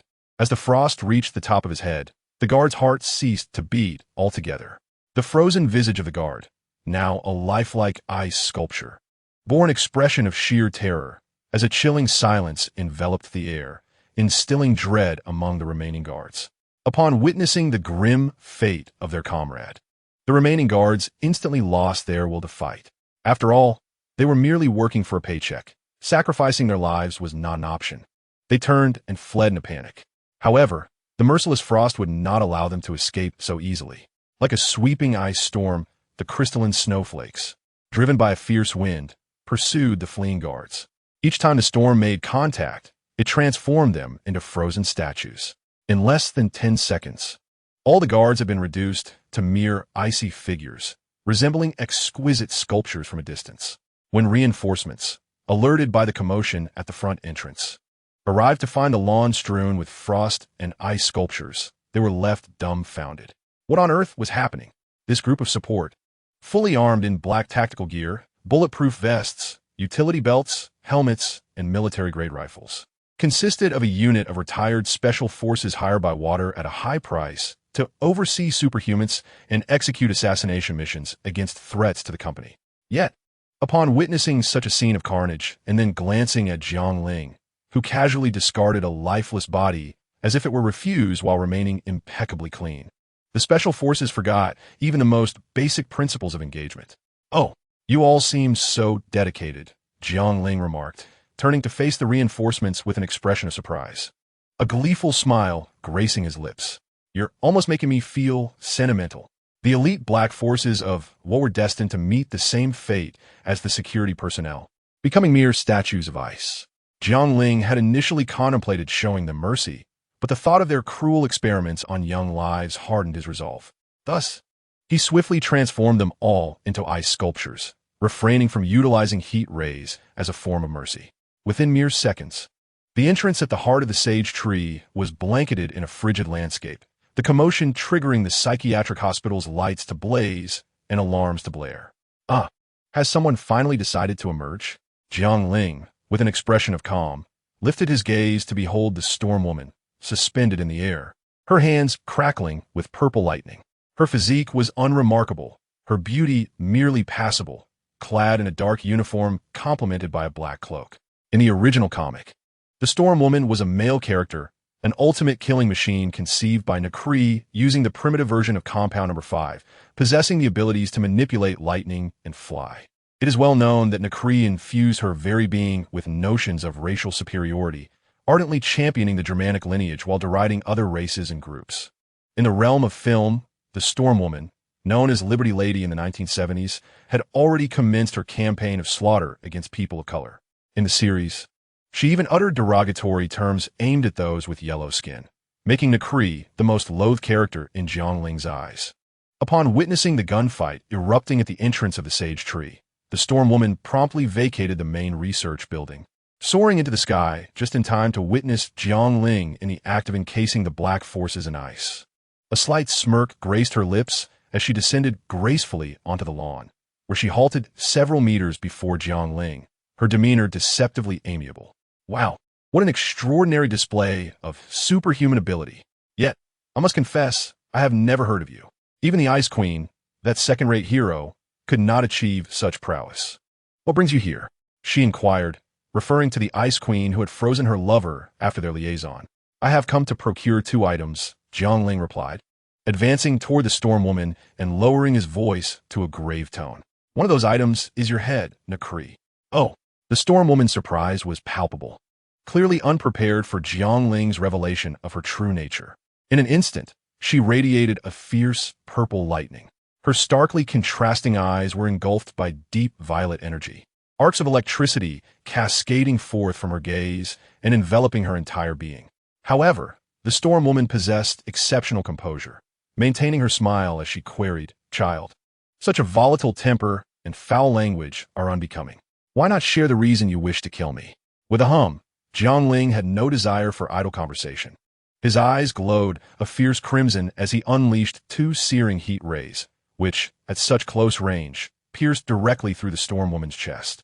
The skin of Storm Girl is remarkably resilient, ranking just below the superhuman strength of Homelander in the narrative, possibly even more formidable than Queen Maeve. She can endure the lesser intensity of Homelander's heat vision. However, Jiang Ling's heat vision is not to be compared with that of Homelander, and she certainly does not exhibit the same restraint. Consequently, Jiang Ling's heat vision effortlessly pierces through Storm Girl. With a grunt, Storm Girl collapses to one knee, her composure shattered as she expels a copious amount of blood, her face contorted in agony as she inquires, "Who are you?" "You are not worthy to know," Jiang Ling replies coolly, delivering a swift kick that sends Storm Girl sprawling onto the icy surface. She then places her foot upon Storm Girl's face, her expression devoid of emotion as she coldly states, "You need only understand, yellow-skinned trash, that you are not in a position to insult." A resounding crack echoes as Storm Girl's visage freezes in a moment of horror. Her neck and above have shattered like a burst watermelon. Blood, mingled with ice shards, trickles down to the ground, causing the ice surface and the underlying earth to fracture in a spiderweb of cracks. Disgusted, Jiang Ling lifts her right foot from the deep pit, wiping the sole on Storm Girl's body. In a moment of impulsiveness, she laments that she should have tormented her further. Observing the lifeless Storm Girl, Jiang Ling feigns a look of profound regret, then nonchalantly retrieves her phone to capture several photographs before strolling towards the main research building. Thereafter, Jiang Ling wanders the research center with her phone in hand, capturing images like a casual tourist. Along her path, she encounters numerous researchers clad in light blue attire, as well as doctors in white coats. Among them is a former member of the Seven, the lamplighter, akin to the fire-wielding hero in the Marvel Universe, who, like others, possesses a penchant for flames. This individual is among the rare heroes burdened with a conscience. Ever since he inadvertently caused the deaths of Butcher's Minor Mallory's family, he has been plagued by guilt. However, this does not absolve him of his past transgressions, and thus Jiang Ling offers him no mercy, appearing behind him to deliver a swift neck massage. Indeed, he departs in tranquility. Subsequently, Jiang Ling advances towards the containment area of the experimental subjects, capturing the scenes before her with her phone. The sight is truly harrowing. Peering through the one-way window of the isolation door, she observes a 15 or 16-year-old boy, devoid of limbs, languishing on a prison cot. The boy convulses and weeps, unable even to perform the simplest act of wiping away his tears. It is evident that the victims confined within these cages remain oblivious to the events unfolding outside. Chapter 60. Collapse and fragmentation. This child appears to have been subjected to some form of regenerative ability, as that group led by Vought severed his limbs for research purposes. Jiang Ling shakes her head and continues her descent into the depths of the facility. Within the confines of the cell, there exists a collection of victims endowed with various extraordinary abilities, such as the power to diminish their physical form, the capacity to expel corrosive acid, and a bearded giant possessing an extraordinarily oversized appendage. My goodness, it has truly left me astounded for an entire year. This individual, in reality, exudes a more formidable presence than the impact portrayed in the narrative. Upon glimpsing the giant's extraordinary endowment through the one-way window, Jiang Ling could not help but exclaim in astonishment. In the storyline, this character nearly strangled one of the protagonists with his remarkably extensible member. After transmitting the location to others, Jiang Ling took flight from the psychiatric hospital, clutching a box of the coveted Compound Number 5, leaving the aftermath to be managed by others. After all, this is America. Jiang Ling's actions were merely a response to his disdain for Water Corporation and its superhuman affiliates. At that moment, Jiang Ling had entered the laboratory and secured Compound Number 5. In New York, Manhattan, in the conference hall on the 99th floor of the Water Tower. The space was vast and luminous, adorned with expensive marble flooring and columns, complemented by expansive fan-shaped windows and several colossal screens mounted on the walls. The centerpiece was a uniquely shaped conference table. Seated on the left side were Maeve and Starlight, while the right side was occupied by the Invisible Man and Black Noir. The Patriot, draped in a flag as a cape, stood beside the window, gazing down upon the entirety of Manhattan. Uphold justice. Restore the truth. Let us collectively boycott Water Corporation products. Water Corporation, a deceitful enterprise. A large crowd had gathered outside the Water Corporation building, brandishing a myriad of placards and vocally protesting with fervor. An extensive contingent of security personnel and logistical team members had mobilized, encircling the entrance to the corporation, creating an impenetrable barrier. They anxiously observed the enraged populace, feeling utterly helpless, unable to strike back or respond in kind. In the past, merely revealing one's association with Water Corporation would earn one a measure of respect. Now, to step outside without being assaulted or accosted is considered a stroke of divine favor. Regardless of how events may unfold, it is foreseeable that a significant number of employees will choose to resign from Water Corporation. Inside the conference hall, silence reigned. Each individual possessed extraordinary physical capabilities, allowing them to hear the tumultuous shouts from several hundred meters below. Except for the Patriot and Maeve, the others dared not breathe audibly, their expressions grave and tense. The Patriot ceased gazing out at the Manhattan skyline and turned to survey those present. His facial muscles were taut, with veins bulging at his temples, evidently struggling to contain his simmering rage. Once the focus of public admiration, he now seemed akin to a rat fleeing from the crowd. His once loyal supporters appeared to have transformed into fervent detractors. The chasm within him is a burden only he can comprehend. Damn it! Upon recalling these thoughts, his patriotic fervor erupted in a furious roar, his eyes igniting with a crimson glow. Yet what could he do? Descend and wreak havoc? He was painfully aware that such actions were beyond his capacity. Even endowed with capabilities far beyond the ordinary, he must adhere to the societal regulations that bind him. Recently, the water company had been eager to engage with the military systems, aspiring to become both enforcer and creator of these very rules.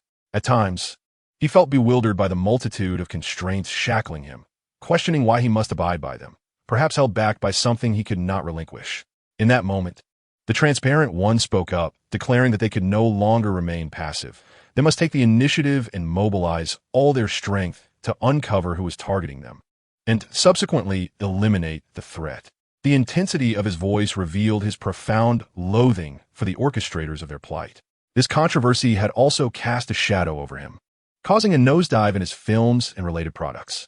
To add insult to injury, even his son had come to view him as an irredeemable voyeur, casting him furtive glances. These transformations inflicted a torment upon the transparent one, fueling a desire to drag those who exposed him into the light, to rend them asunder and revel in their suffering. Maeve and Starlight remained silent, having all but lost hope in water. However, Xian quietly retrieved a tablet from beneath the table and opened a video. It was footage of Jiang Ling brutally dispatching the Steel Man and the Hypnotist. This clip had not been filmed by Jiang, but rather by the crew accompanying the two. What is this? The Patriots suddenly recalled the incident, initially dismissing it as trivial, merely reciting a script. Now, it was evident that someone was indeed targeting them, and the crimson light in his eyes intensified. Xian paused the video at the third-to-last second, capturing the moment when Jiang Ling broke through the ceiling. Casting a glance at the crew, Jiang Ling's stern visage was reflected on the screen. "It's him." Starlight gasped involuntarily. All eyes turned toward her, and her expression shifted, vexed at her lack of composure. When previously questioned about her whereabouts after the event, she had lied, claiming to have gone alone to the conference room for 7, subsequently losing control of her abilities due to overwhelming emotions, which resulted in damage to the electrical equipment and glass. The Water Task Force had failed to uncover the truth, as the damage was indeed caused by Starlight's emotional turmoil, driven not by excitement, but by rage. As for investigating the surveillance, who would dare install cameras on the Patriots' territory? That would be courting death. With eyes glowing crimson, he fixed his gaze on the trembling Starlight and, venting his fury, bellowed, "You damn wretch, what do you know? Speak, or I shall burn you alive." Upon finishing his words, the brilliance in his eyes intensified considerably. Under a series of relentless blows, the spirit of the patriotic figure seemed to teeter on the brink of collapse, his grotesque expression sending shivers down the spine. Among all superheroes, none cherished their reputation more than this patriot. He was even willing to don a facade of amiability to appease what he deemed inferior mortals. Now, having reached the nadir of his esteem, he felt as though he had lost the very essence of his existence. Should there be no reversal of fate, this world would soon welcome its own unique supervillain. "Please, I implore you, allow me to explain," Starshine stammered, her eyes wide with fear as she desperately pushed away from the Patriot in her wheeled office chair, retreating with every movement of her legs. Witnessing Starshine's feeble demeanor, the crimson glow emanating from the Patriot's eyes flared even brighter as he emotionlessly intoned, "That is not the answer I seek." Starshine, in a state of desperation, raised her hands, shielding her face with closed eyes as she made one final plea. "No, do not kill me. Enough." At that critical moment, Maeve abruptly stood, her voice ringing out as she interrupted the imminent discharge of the Patriot's heat ray. She positioned herself protectively before Starshine and declared, "Let her finish. I believe she has no connection to the individual in that video."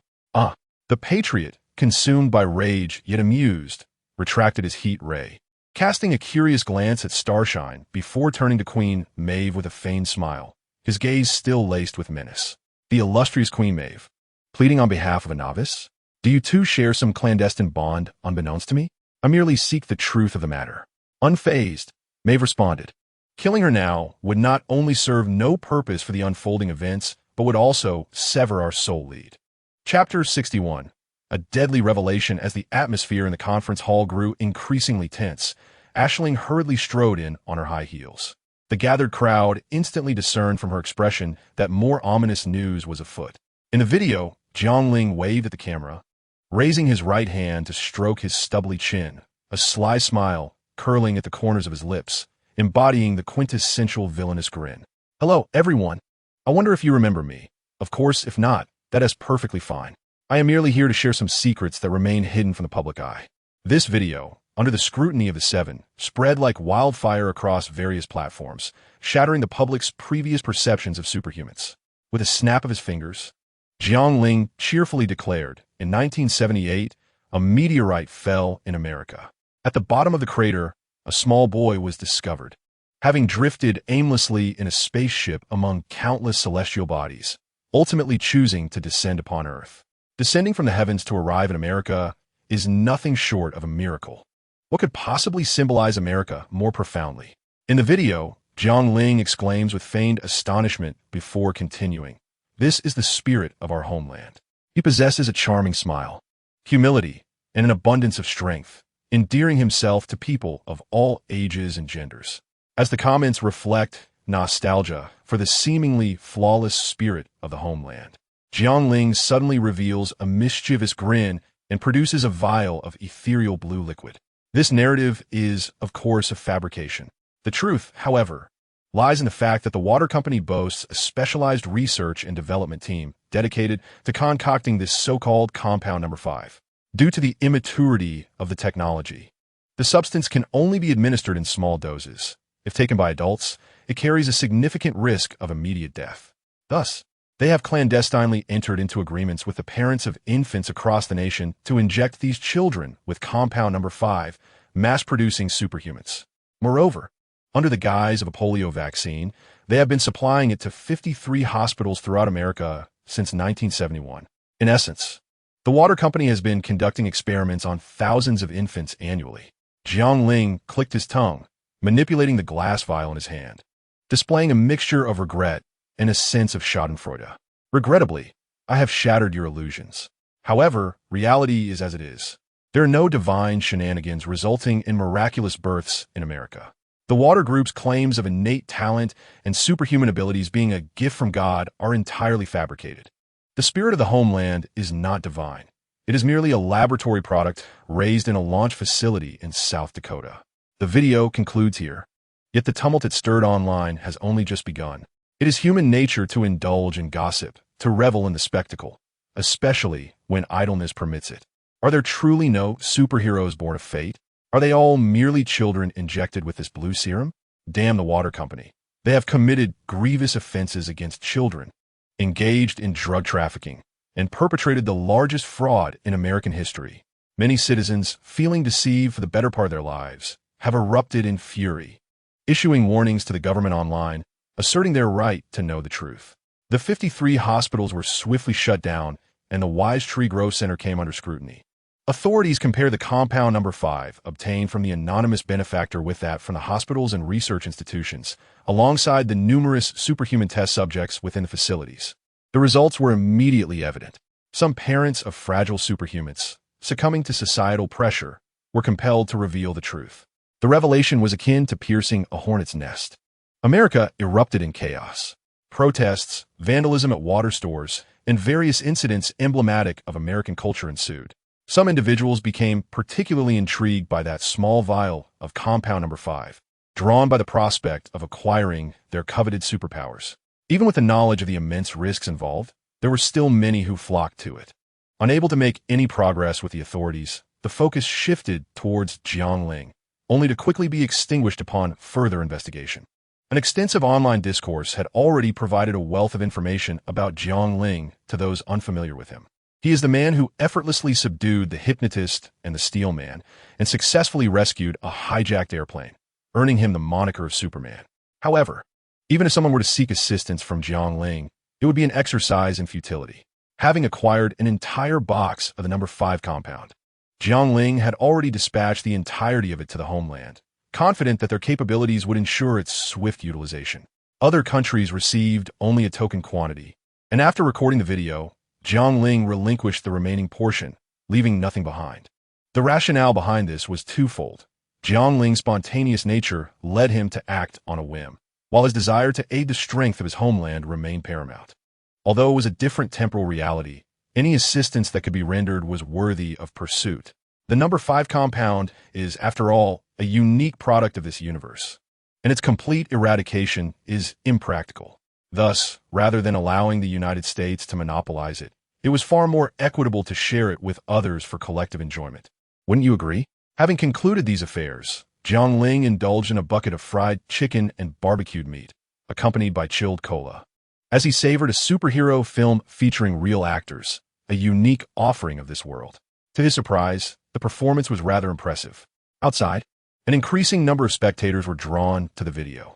Meanwhile, within the Watt Company, employees huddled nervously inside the entrance, anxiously observing the crowd outside. Beyond the official barrier, several prominent figures in the United States vociferously demanded the downfall of Watt Company and the surrender of their compatriots. Execute the compatriots. Deliver justice to the passengers. In him, the slogans reverberated with fervor. Upstairs, the atmosphere grew increasingly oppressive. The Invisible Man was tense, fearing that the compatriots might soon erupt in fury, putting his life at risk. He yearned to shed his battle attire and become entirely transparent, as the environment was perilous. Amidst the chaos, the compatriots encircling the Watt building erupted into a fit of manic laughter. Is this my fanbase? How absurd. Their laughter, tinged with madness, seemed to signal a breakdown, as their expressions oscillated between grief and mirth, sending chills down the spines of onlookers. Starshine's head hung low, while Queen Maeve furrowed her brow in deep concern. Uncertain how to proceed, Xianxie remained silent, his presence barely felt, often indifferent to his attendance at meetings. The laughter of the Guardian Superman echoed hauntingly within the expansive conference room, instilling a sense of dread. Chapter 62. Xianxie requests to engage in battle as the crowd vehemently cursed the compatriots and the Watt group. A sudden shattering sound pierced the air. Crash! Suddenly, a piercing howl echoed from above the towering edifices. This cacophony abruptly ceased, and a figure emerged into the gaze of the populace below. Draped in a billowing stars and stripes cloak, clad in a deep blue uniform with dark crimson boots and gloves, the patriotic individual hovered in the air, casting a sinister grin towards the crowd, holding placards. He feigned nonchalance as he addressed them. I understand some of you feel disheartened by the videos circulating online. I want you to know that I empathize with your sentiments. I too feel a sense of loss. My friends, no one wishes to witness the suffering of the innocent. Certainly not I. Yet, at times, such occurrences are inevitable. Were your apologies, patriot? Not a single word of remorse. A discordant voice interrupted his discourse. As this voice rang out, an increasing number of individuals began to hurl their furious inquiries at him. Die, patriot! D. As these words reached his ears, a shadow darkened the patriot's gaze, veins bulging on his forehead. Apology. Such a term had never graced his vocabulary, not once. Struggling to maintain the last vestiges of his sanity, he envisioned inflicting 1,000 tortures upon these wretches. Yet he restrained himself to utter one final query. I have done so much for you. Do I not rescue America daily for your sake? Is this not sufficient to earn your forgiveness? The only response he received was a torrent of spittle-laden insults. At that moment, the last thread of restraint within him snapped, and his eyes blazed with a fury that seemed capable of manifesting into tangible flames. He had never been a champion of justice. His motives had solely been to garner public attention, to satiate his twisted psyche. With the absence of this validation, his descent into darkness became inevitable. With a resounding hum, two terrifying beams of thermal energy surged forth, seemingly tearing the sky asunder. In their wake, the air rippled as if punctured by a force of unimaginable might. The patriot, fists clenched and suspended in midair, bore a visage contorted with rage, veins throbbing as they glowed with a crimson hue. This onslaught traversed hundreds of meters, sweeping across everyone present, rioters, security personnel, and innocent bystanders alike, enveloping them in a searing embrace. The scorching rays struck their bodies like the most ferocious of blades, instantly cleaving the fragile forms in twain. In an instant, the ground before the Watt group was littered with lifeless bodies, rivers of blood flowing freely. When Madeline and several superheroes hastily descended to the scene, they were profoundly shaken by the horrific tableau before them. Madeline, in particular, found herself collapsing to the ground, utterly disoriented. Everything was over. The Watt group was destined for oblivion. At this moment, Edgar, known as the fried chicken uncle, leaned heavily against his desk, his complexion pale as he gazed at the scene unfolding on the screen. He was acutely aware of the ruthless determination of his compatriots, who would stop at nothing to achieve their goals. Thus, he had always maintained a degree of vigilance towards them. However, bolstered by the presence of countermeasures, he had not been overly concerned. Yet, even so, He had never anticipated the events that were now transpiring. Had he foreseen this, he would have rescued the individual when the dark secrets of his compatriot first emerged. Initially, he had contemplated the possibility of salvaging the reputation of this marquee figure from the water group, but now it was far too late for such considerations. Edgar's visage was as cold as the waters of the Arctic Ocean, yet it seemed to harbor the tumultuous heat of volcanic magma within. He retrieved a black communicator from a drawer and dialed the sole number it contained. The water group must not fall into ruin on his watch. As he remained in silent observation of his compatriots wreaking havoc, his mobile phone suddenly rang. He answered it, bringing the device to his ear. A deep voice resonated beside him. "Eliminate the compatriots." Edgar remained silent, quietly disconnecting the call and slipping the phone back into his pocket. Meanwhile, his compatriots, eyes ablaze with rage, continued to vent their fury upon the lifeless bodies. Edgar quietly approached, gazing up at one of them. "What? Are you attempting to stop me? On what grounds? You are merely a worthless wretch clad in tight attire." The compatriot sneered, descending from the air to stand before Edgar, pressing his face close to Edgar's mask with disdain. "I had never imagined that such a sense of being unrestrained and liberated could feel so effortless and exhilarating. I'm a god. I was born to transcend the mundane. I shall do as I please."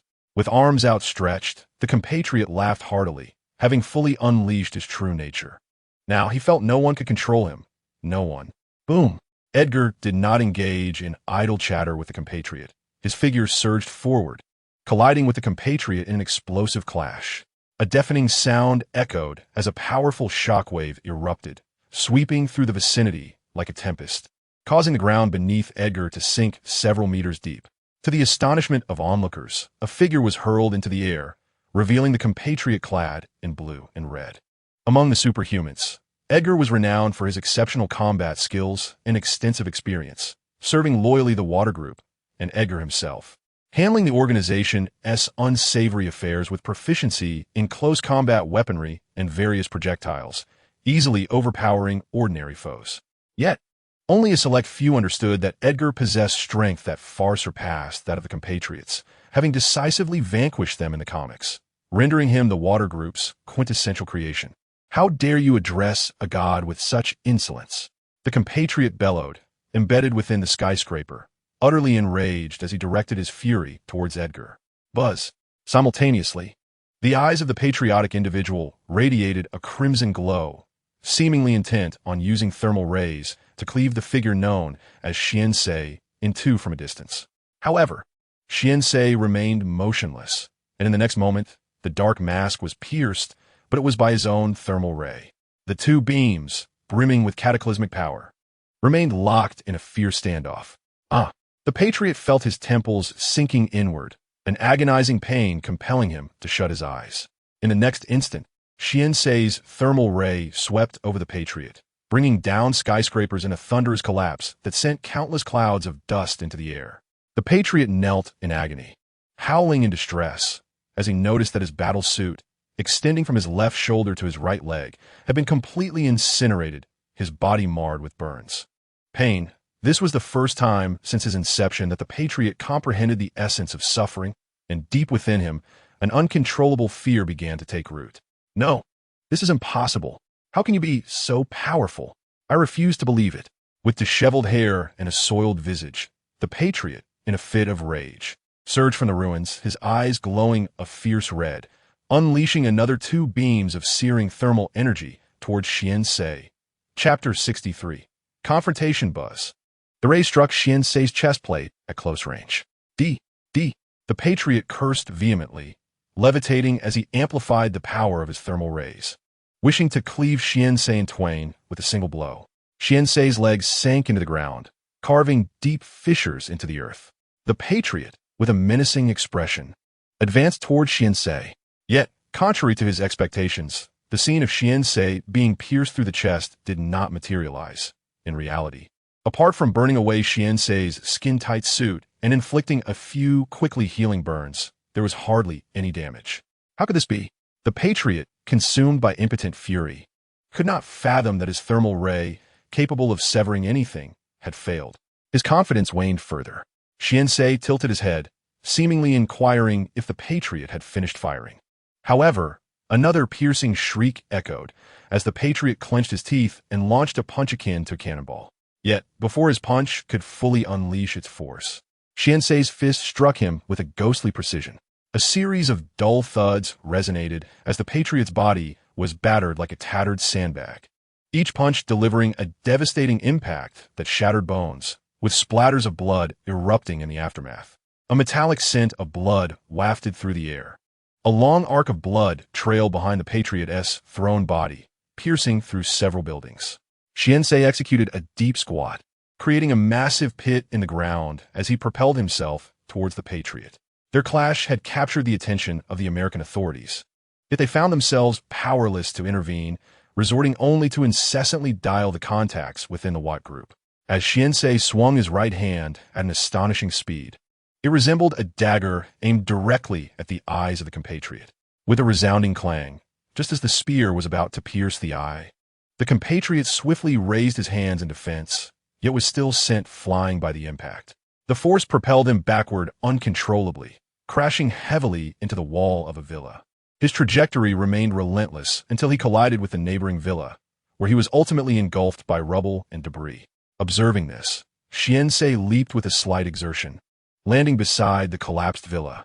With a rustling sound, the compatriot struggled to rise from the wreckage, gritting his teeth and glaring fiercely at Xiansei, bellowing his defiance, claiming divinity as he entered a state akin to divine speed. In this altered state, the world around him slowed to a crawl, while his own speed remained unimpeded as he charged his right fist towards Xiansei's chin. As his fist drew perilously close, the compatriot's visage morphed into one of madness, his expression betraying a sense of triumph, revealing his inner thoughts. In terms of velocity, the compatriot was swifter than a locomotive, and he was neither a drug addict nor reliant on any compound to enhance his abilities. However, Xiansei, whose gaze had previously been vacant, suddenly focused intently on the approaching figure, a glimmer of incredulity in his eyes, as if questioning the compatriot's intellect. This moment of bewilderment momentarily distracted the compatriot. Before he could react, Xiansei vanished from sight, completely disappearing, even evading the keenest of perceptions. Then, with a thunderous impact, he struck upward with a powerful punch aimed at the compatriot's lower abdomen. The blow forced the compatriot to relinquish his super-speed state, sending him soaring uncontrollably into the sky once more. Xiansei, witnessing this, knelt and leapt powerfully from his position, chasing after the compatriot at an even swifter pace. With his fingers interlaced, he raised them high and then brought them crashing down onto the compatriot's lower back with tremendous force. The sound of Xiansei's fist slicing through the air resonated as the compatriot plummeted towards the ground at supersonic speed. With an earth-shattering roar, he crashed down, creating a towering mushroom cloud of dust and debris that reached several dozen meters into the sky. The earth trembled, buildings swayed, and every shard of glass shattered from the force of his descent. The shockwave, laden with dust, surged outward rapidly. As the tumult subsided, a silence fell over the scene. In a villa not far from the battlefield, occupied by Jiang Ling, he reclined in a chair, his eyes narrowing as he utilized his enhanced vision to observe a small mushroom cloud rising 100 meters away. After consuming a few pieces of popcorn, he expressed his surprise. Goodness, is Xiansei truly this formidable? It feels as though my presence is no longer necessary. At that moment, Xiansei descended from the sky, landing on the street not far from the Patriot. Observing the mushroom cloud of smoke and dust that had ascended before him, Xiansei, with an impassive expression, unleashed the Green Giant's signature technique, the sonic boom, effortlessly dispersing the smoke and sand. The Patriot, struck down by Xiansei's blow, lay face down in the crater created by the impact, his body sprawled out like a character in a comic strip. It appeared that his cervical spine was fractured, potentially rendering him paralyzed. However, one should not underestimate the Patriot's healing abilities. Xiansei approached the edge of the crater, gazing down at the motionless Patriot. After a moment, the latter slowly began to rise from the pit, his disheveled hair, grimy face, and tattered battle attire making him appear even more disheveled. The anger in the Patriot's demeanor had considerably diminished as he regarded Xiansei, standing at the edge of the crater, his expression now filled with trepidation, with a flicker of fear evident in the depths of his eyes. Indeed, the Patriot was afraid, not of Xian-sei himself, but of death. Xian-sei remained silent, vanishing from his original position in the next instant. As the Patriot's gaze shifted to the left, Xian-sei materialized at his right rear. With remarkable swiftness, Xian-sei seized control of the Patriot's right wrist and shoulder joint. With a resounding crack, the Patriot's anguished screams echoed, audible even several kilometers away. Xian-sei wielded overwhelming power, forcefully twisting the Patriot's right elbow until it snapped, dislocating his arm in the process. The cries of the Patriot continued to resonate in the air. Xian-sei delivered a powerful kick, sending the Patriot crashing to the ground, where he writhed in agony. "This is impossible. It cannot be. I am a god. I am the one who reigns." The Patriot's face turned pale, his left hand clutching his dislocated right shoulder. His expression twisted in pain, yet his eyes were filled with fear and confusion, babbling incoherently. Xian-sei remained silent, turning his head slightly to observe the sudden apparition. Clap, clap, clap. Jiang Ling stood at the edge of the crater, astonished, applauding. Chapter 64. The starry sky battles Xian-sei, without even turning his head, fixed his gaze on Jiang Ling. He then seized the lamenting Patriot from the ground, tightening his arm around the latter's neck. A resounding crack echoed, and the Patriot's body slumped lifelessly to the earth, leaving only the grotesque expression as a testament to the existence of this once mighty deity. Standing at the edge of the crater, Jiang Ling wore a mocking expression, observing Xian-sei at the center of the pit without uttering a word. To confront the seemingly invincible beings of our homeland, akin to ironclad titans, impervious even to missiles, the most effective approach would be to vanquish them with magic. Taking it a step further, one could employ greater strength to shatter the vertebrae in their neck. No matter how formidable their healing abilities or how resilient their skin, they cannot withstand the severing of their neck. The two figures gazed silently at one another, the muffled thumping of their hearts echoing within. In an instant, the two collided, a deafening explosion resonating through the air, sending shockwaves that swept like a tempest across several miles. The ground beneath them transformed, a deep pit forming within another, even larger. The sound of blood coursing through their veins resembled a surging torrent, and the energy within their bodies had been honed to perfection. Jiang Ling's eyes burned crimson. As he fervently absorbed energy, a searing ray shot forth, piercing the heavens like a blade, cleaving the sky, parting the clouds with fierce precision. With a grin, Jiang Ling suddenly exerted his legs, launching himself skyward with tremendous force, breaking the sound barrier as he soared upwards, reaching over 2,000 meters in mere moments. Xian-sei steadied himself, watching Jiang Ling ascend into the stratosphere, his eyes flaring an ominous red as beams of energy erupted forth. In a swift motion, Jiang Ling, clad in a dark superhero suit, evaded Xian-sei's scorching rays, swinging his right hand back and bending his left knee. He executed a powerful strike that landed squarely on Xian-sei's cheek, his momentum propelling him beyond Earth's gravitational pull and into the expanse of outer space. The sun, a radiant source of boundless power, invigorated Jiang Ling as if the energy within him had found a release. The beams of heat intensified, transforming into a brilliant crimson column that illuminated Xian-sei. Yet despite this overwhelming force, Xian-sei remained steadfast, enduring the onslaught. Blood erupted from his mouth, staining his mask. As he struggled to stabilize himself in the cosmos, he had never fought in such an environment and could not draw energy from the sun. This was not his domain. Hovering above, Jiang Ling unleashed another formidable punch, while Xian-sei, though determined, found himself barely able to evade the blows. The immense force that could shatter meteors was not easily dodged. In an instant, he was struck again, his blood-soaked suit torn asunder. Yet his super healing tenaciously mended his wounds. Having not felt such exhilaration in ages, Jiang Ling seized the opportunity, treating Xian-sei as a punching bag, striking and kicking him relentlessly. Eventually, as Xian-sei adapted to the conditions of outer space, their playful skirmish came to a close. In the starry expanse, two streaks of light collided continuously, creating a dazzling display, reminiscent of shooting stars illuminating the night sky in all its splendor. Rather than a mere battle, it could be described as Jiang Ling relentlessly pursuing Xian-sei to strike him down. As Xian-sei was incessantly bombarded, his heart brimmed with shock.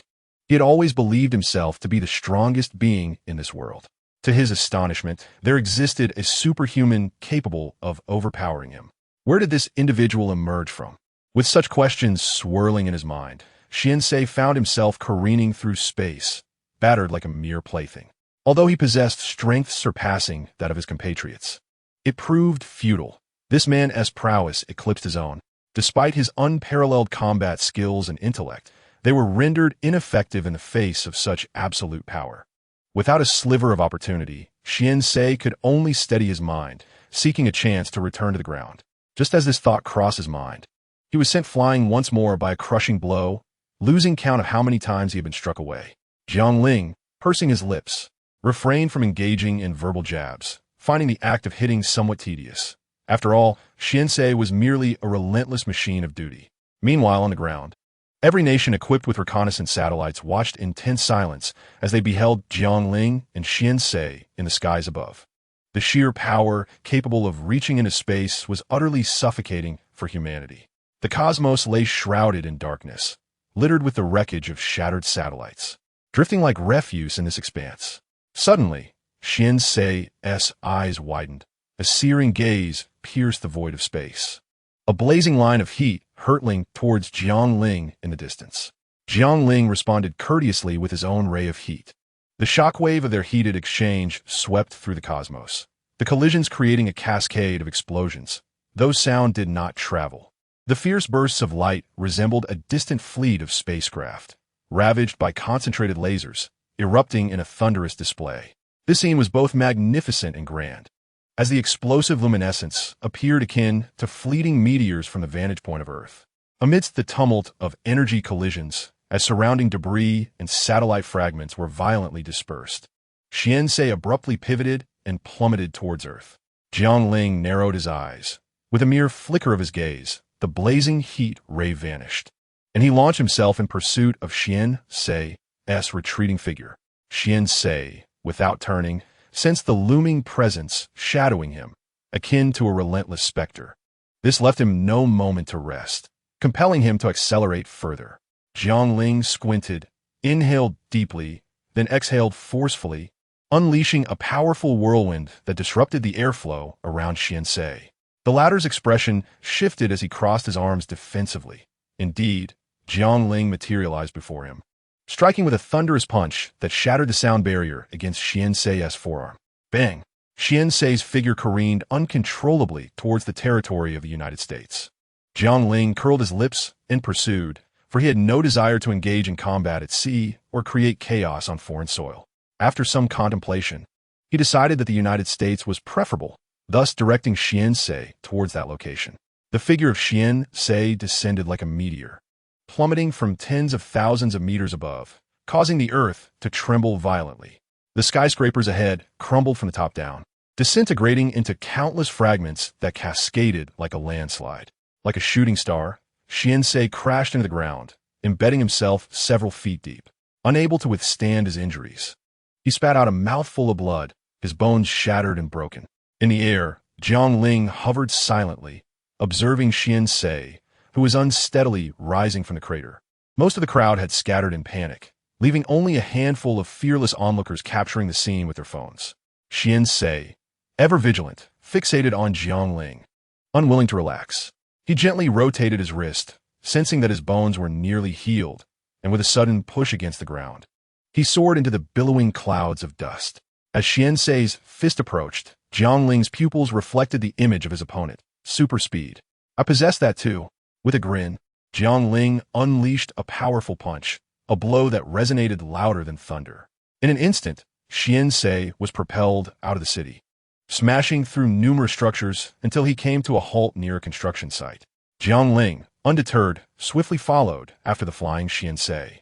In retaliation, Xianxei swung a massive steel rebar as if it were a baseball bat, the impact echoing like thunder as Jiang Ling was sent flying.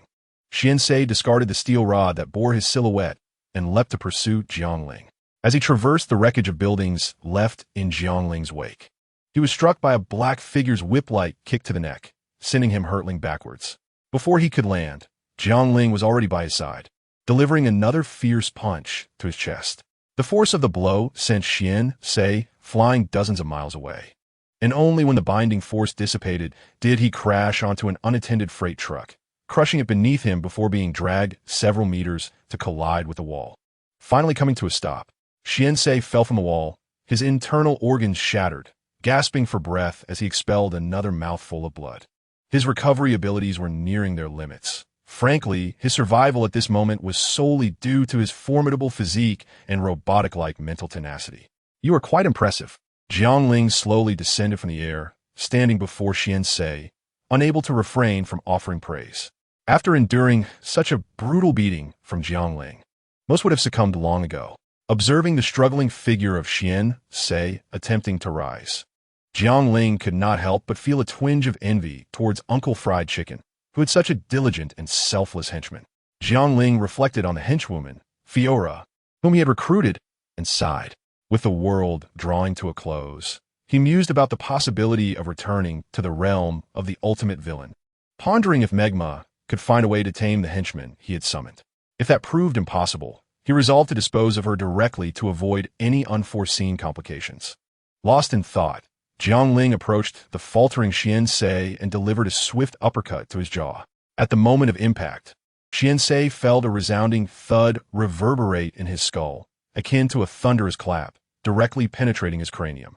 The lifeless body crumpled to the ground, and Jiang Ling casually dusted off his hands before leaping into the air, shattering the sound barrier as he ascended into the clouds, swiftly vanishing from sight.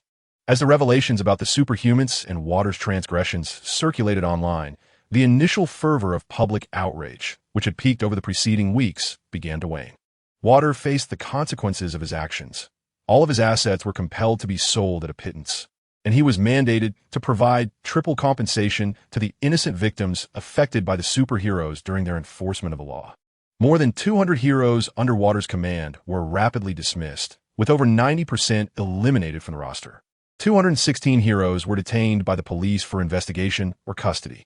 Furthermore, due to the egregious slaughter conducted by the patriotic men and the devastation wrought upon several cities by the battles involving them and Xian Sei, as well as Jiang Ling, the United States resolved to permanently seal Compound 5, prohibiting any unauthorized development or utilization of it. Internationally, nations possessing remnants of Water's laboratories and hospitals were urged to surrender relevant materials and documents to the United States for destruction. Whether anyone heeded this call was another matter entirely, as it was well understood what the United States intended, for many shared similar sentiments.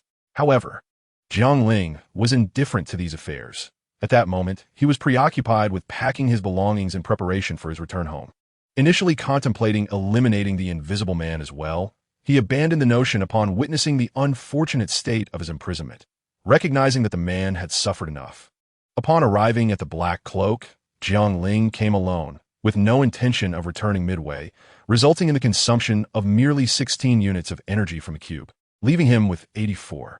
His decision to forego a return journey was not only due to a lack of necessity, but also stemmed from his desire to assess how much energy was required to carry items, a consideration that would influence how many local specialties he could bring back from future worlds. Thus, Jiang Ling arranged all his possessions from this world in the entire backyard. 1, a vial of the 5th compound of the virus. 2, the battle suits of the Steel Man and the Hypnotist, which were not required for the episode they filmed, so Jiang Ling retrieved them later from their home.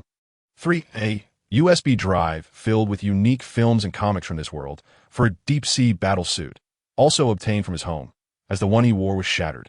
5, a luxurious Bentley Continental sports car, acquired from certain superhuman's residence. 6, the battle suit of a compatriot. The previous one was charred. This one is from his home. 7, a dark-hued battle suit. Not every superhero possesses only one suit. 8, the battle suit of Storm, similarly. 9, some firearms and ammunition boxes obtained from American military base, though Jiang Ling had no use for them. Guns are undeniably impressive. And 10, a watch box filled with top-tier timepieces. That was about it. Jiang Ling raised his right hand, pinched his stubbled chin, and stood on the tender green lawn, pondering aloud how wonderful it would be if the Rubik's Cube could store items, as it was cumbersome to carry so many things. As soon as he finished speaking, countless tiny silver cubes surged from the ground, gradually encircling Jiang Ling. What was happening? Jiang Ling was taken aback. The space suddenly became unstable, with transparent waves radiating from Jiang Ling, impacting a 3-meter radius around him.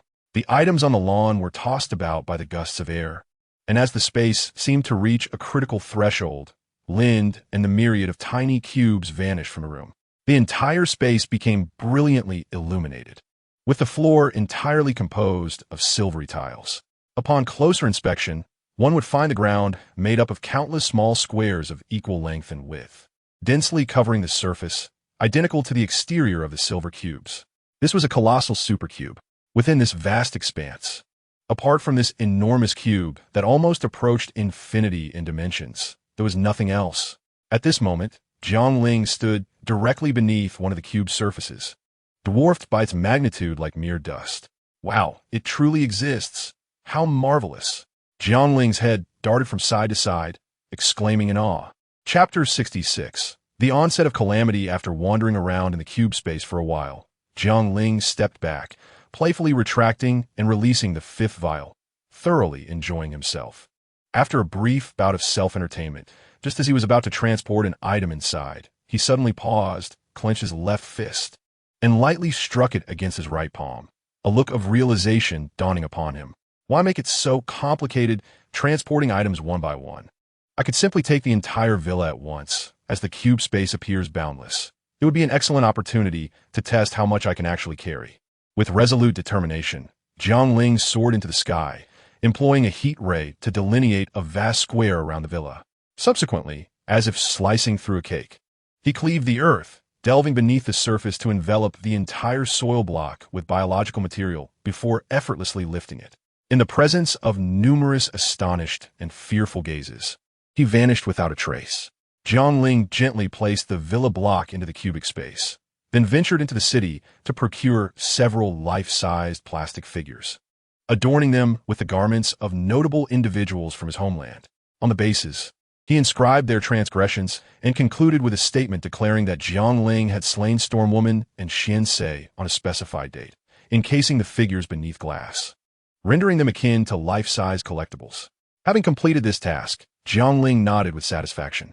He had initially intended to return to his own world to finalize everything, but unexpectedly discovered a portable space. Seizing the opportunity, he decided to complete the process immediately, allowing himself to unwind upon returning home. With a mix of trepidation, he silently invoked the notion of return, hoping for a seamless transition. At the villa by the American coast, upon arriving home, Jiang Ling swiftly returned to the cubic space, pleasantly surprised to find that he had successfully transported all items, including the villa itself. The energy report indicated a consumption of 97, with a remaining energy of 3. Had he truly expended 81 units of energy? Given the total weight likely amounted to thousands of tons, he was astonished that it all could be brought back. It seemed that as long as he did not exceed this amount in future endeavors, he could transport whatever he desired. Relieved, Jiang Ling nodded contentedly, shedding his superhero attire. He indulged in a refreshing bath and retrieved several snacks from the refrigerator. Leaning back, it felt as though unseen hands were cradling him, gently guiding him onto the sofa. Adopting a relaxed posture, he stretched lazily, crossing his feet atop the glass table, and opened his phone to resume watching his favorite series. It had been a long time since he had relished a laid-back existence in his own world, having spent days immersed in thrilling escapades in other realms. While he did not find it tiresome, he found himself nostalgic for his previous lifestyle. Suddenly, a comment flashed across the screen. The Earth is on the brink of destruction, and you are here watching shows. Can't you be more aware? Initially, Jiang Ling paid little attention. After all, his fellow viewers often concocted amusing remarks, which was hardly surprising. However, as more comments of a similar nature began to flood the screen, he sensed something amiss. What was happening? Why were people claiming the Earth was facing annihilation? Confounded, he opened his browser, and several alarming headlines caught his eye. Asteroid impacting Earth. Humanity on the verge of extinction? Are humans to follow in the footsteps of the dinosaurs? How can humanity save itself? Confronted with these chilling reports, Jiang Ling furrowed his brow in disbelief and switched on the television. As expected, every channel was engrossed in this unfolding crisis. Given the gravity of the situation affecting all of humanity, every media outlet was broadcasting 24/7 coverage of the event. Before Jiang Ling's departure, The world was on the brink of an unprecedented calamity. A colossal meteorite, exceeding 10 kilometers in diameter, had been detected by astronomers, and calculations confirmed that its trajectory would intersect with Earth's orbit, leading to a collision within mere months. Upon receiving this alarming news, governments worldwide hastily sealed off the information to avert societal panic, imposing strict silence upon nearly all astronomers. However, such monumental news was impossible to contain. With the meteorite looming in the sky, its increasingly bright and sizable form became visible to avid stargazers equipped with telescopes. Moreover, the immediate response from various governments, including space missions and contingency measures, was difficult to conceal in this era of advanced internet connectivity. Consequently, fragments of information naturally disseminated online, igniting fervent discussions, while some astute individuals began stockpiling essential supplies. Food, medicine, protective gear, and communication devices were swiftly snatched up. The online discourse was ablaze, with experts eagerly sharing their insights and arguments. The imminent impact of the enormous meteorite threatened to unleash catastrophic devastation upon the blue planet. Given the meteorite's current size, the likelihood of successful interception by national space programs seemed grim. The most probable outcome would be the fragmentation of the meteorite into smaller pieces due to human intervention, which could either graze Earth or collide with it. Nonetheless, this did not imply a reduction in the potential for disaster. One must not underestimate the peril posed by smaller fragments, as they remain formidable in comparison to the original 10-kilometer-wide meteorite. Even pieces several kilometers in diameter could still wreak havoc upon impact, leading to the utter destruction of Earth's ecology and the probable extinction of humanity. Jiang Ling, feeling the weight of the situation, nervously shook his leg as he scoured the internet for updates. He discovered that the 5 major powers had commenced their preordained plans. Yet the current state of human space technology rendered the complete obliteration of the meteorite a fanciful notion. However, humanity had never been a race to surrender easily, and Jiang Ling was no exception. He leapt from the window, activating his super hearing in hopes of gleaning more definitive information from high-ranking officials in the United States. If the nations of the world were unable to destroy this meteorite, the responsibility would inevitably fall upon him. Beyond the great powers, it seemed that only Jiang Ling possessed the capability to thwart this gigantic 10-kilometer-wide threat. In the previous 4 worlds, Jiang Ling had never felt such urgency. This was not a distant affair unrelated to him. His country, his people were entwined in this reality, and he could not allow a mere meteorite to erase their existence from the annals of history. This meteorite must be stopped. A flicker of realization crossed Jiang Ling's eyes. Chapter 67: The Meteorite Assault. As Jiang Ling sifted through the overwhelming barrage of inconsequential information in his mind, he finally discerned what he sought. During a special United Nations conference convened by the 5 major powers of Blue Star, various proposals were put forth and subsequently dismissed until ultimately 3 plans garnered the majority's approval for implementation. The first proposal, originating from the Celestial Empire, suggested the installation of a powerful thruster on the surface of the meteorite as it approached the moon's orbit. By leveraging the moon's gravitational pull, this plan aimed to alter the meteorite's trajectory, thereby preventing a catastrophic collision with Blue Star. This proposal boasted the highest feasibility and effectiveness among the trio, albeit with the greatest technical challenges. The second plan, proposed by the Americans, drew inspiration from the Hollywood science fiction films Armageddon and Deep Impact. Thanks to the ingenuity of Hollywood screenwriters, they devised a plan to land on the meteorite, create an opening, embed a nuclear device, and subsequently detonate it. The third proposal, presented by the Russians, was straightforward and rather aggressive, embodying the characteristic boldness of the warrior nation. It entailed the deployment of all existing nuclear arsenals of the 5 major powers of Blue Star to execute a saturation nuclear strike on the meteorite, shattering it into fragments. Although these fragments would still impact Blue Star upon re-entry into the atmosphere, the devastation wrought by the already fragmented meteorite would be within the bounds of human civilization's endurance. Moreover, the majority of debris would incinerate upon atmospheric entry, minimizing the remnants that would reach the surface. However, this plan also faced a significant hurdle. Humanity's current nuclear launch technology lacked the capability to enable missiles to traverse vast distances in space. Therefore, Strikes would necessitate the meteorite being sufficiently close to Blue Star before nuclear deployment could occur. The success rates of all three plans appeared bleak. After fervent debate and contention, the nations ultimately resolved to pursue all three strategies concurrently. As the Celestial Empire, the United States, and Russia prepared their responses, the meteorite steadily approached the moon's orbit, advancing toward Earth. This operation, pivotal to the fate of all humanity, captivated the attention of everyone on Earth, with major media outlets and television stations broadcasting live coverage around the clock. Following the completion of fuel replenishment, the spacecraft of the Celestial Empire and the United States departed from the Tiangong Space Station and the International Space Station. They would first orbit Blue Star, utilizing its gravity to accelerate toward the moon, and then employ the moon's gravitational influence for a second acceleration, enabling the spacecraft to synchronize their speeds with that of the approaching meteorite, ensuring an accurate landing. As Jiang Ling observed the diminishing figures of the three spacecraft captured by the space station's cameras, he resolved without hesitation. He donned his superhero suit, opened the balcony door, and soared into the vastness of space. Jiang Ling swiftly traversed the atmosphere. His incredible speed sent rippling shockwaves through the layers, causing vapor to condense and form a white arc behind him as he surged into the depths of space.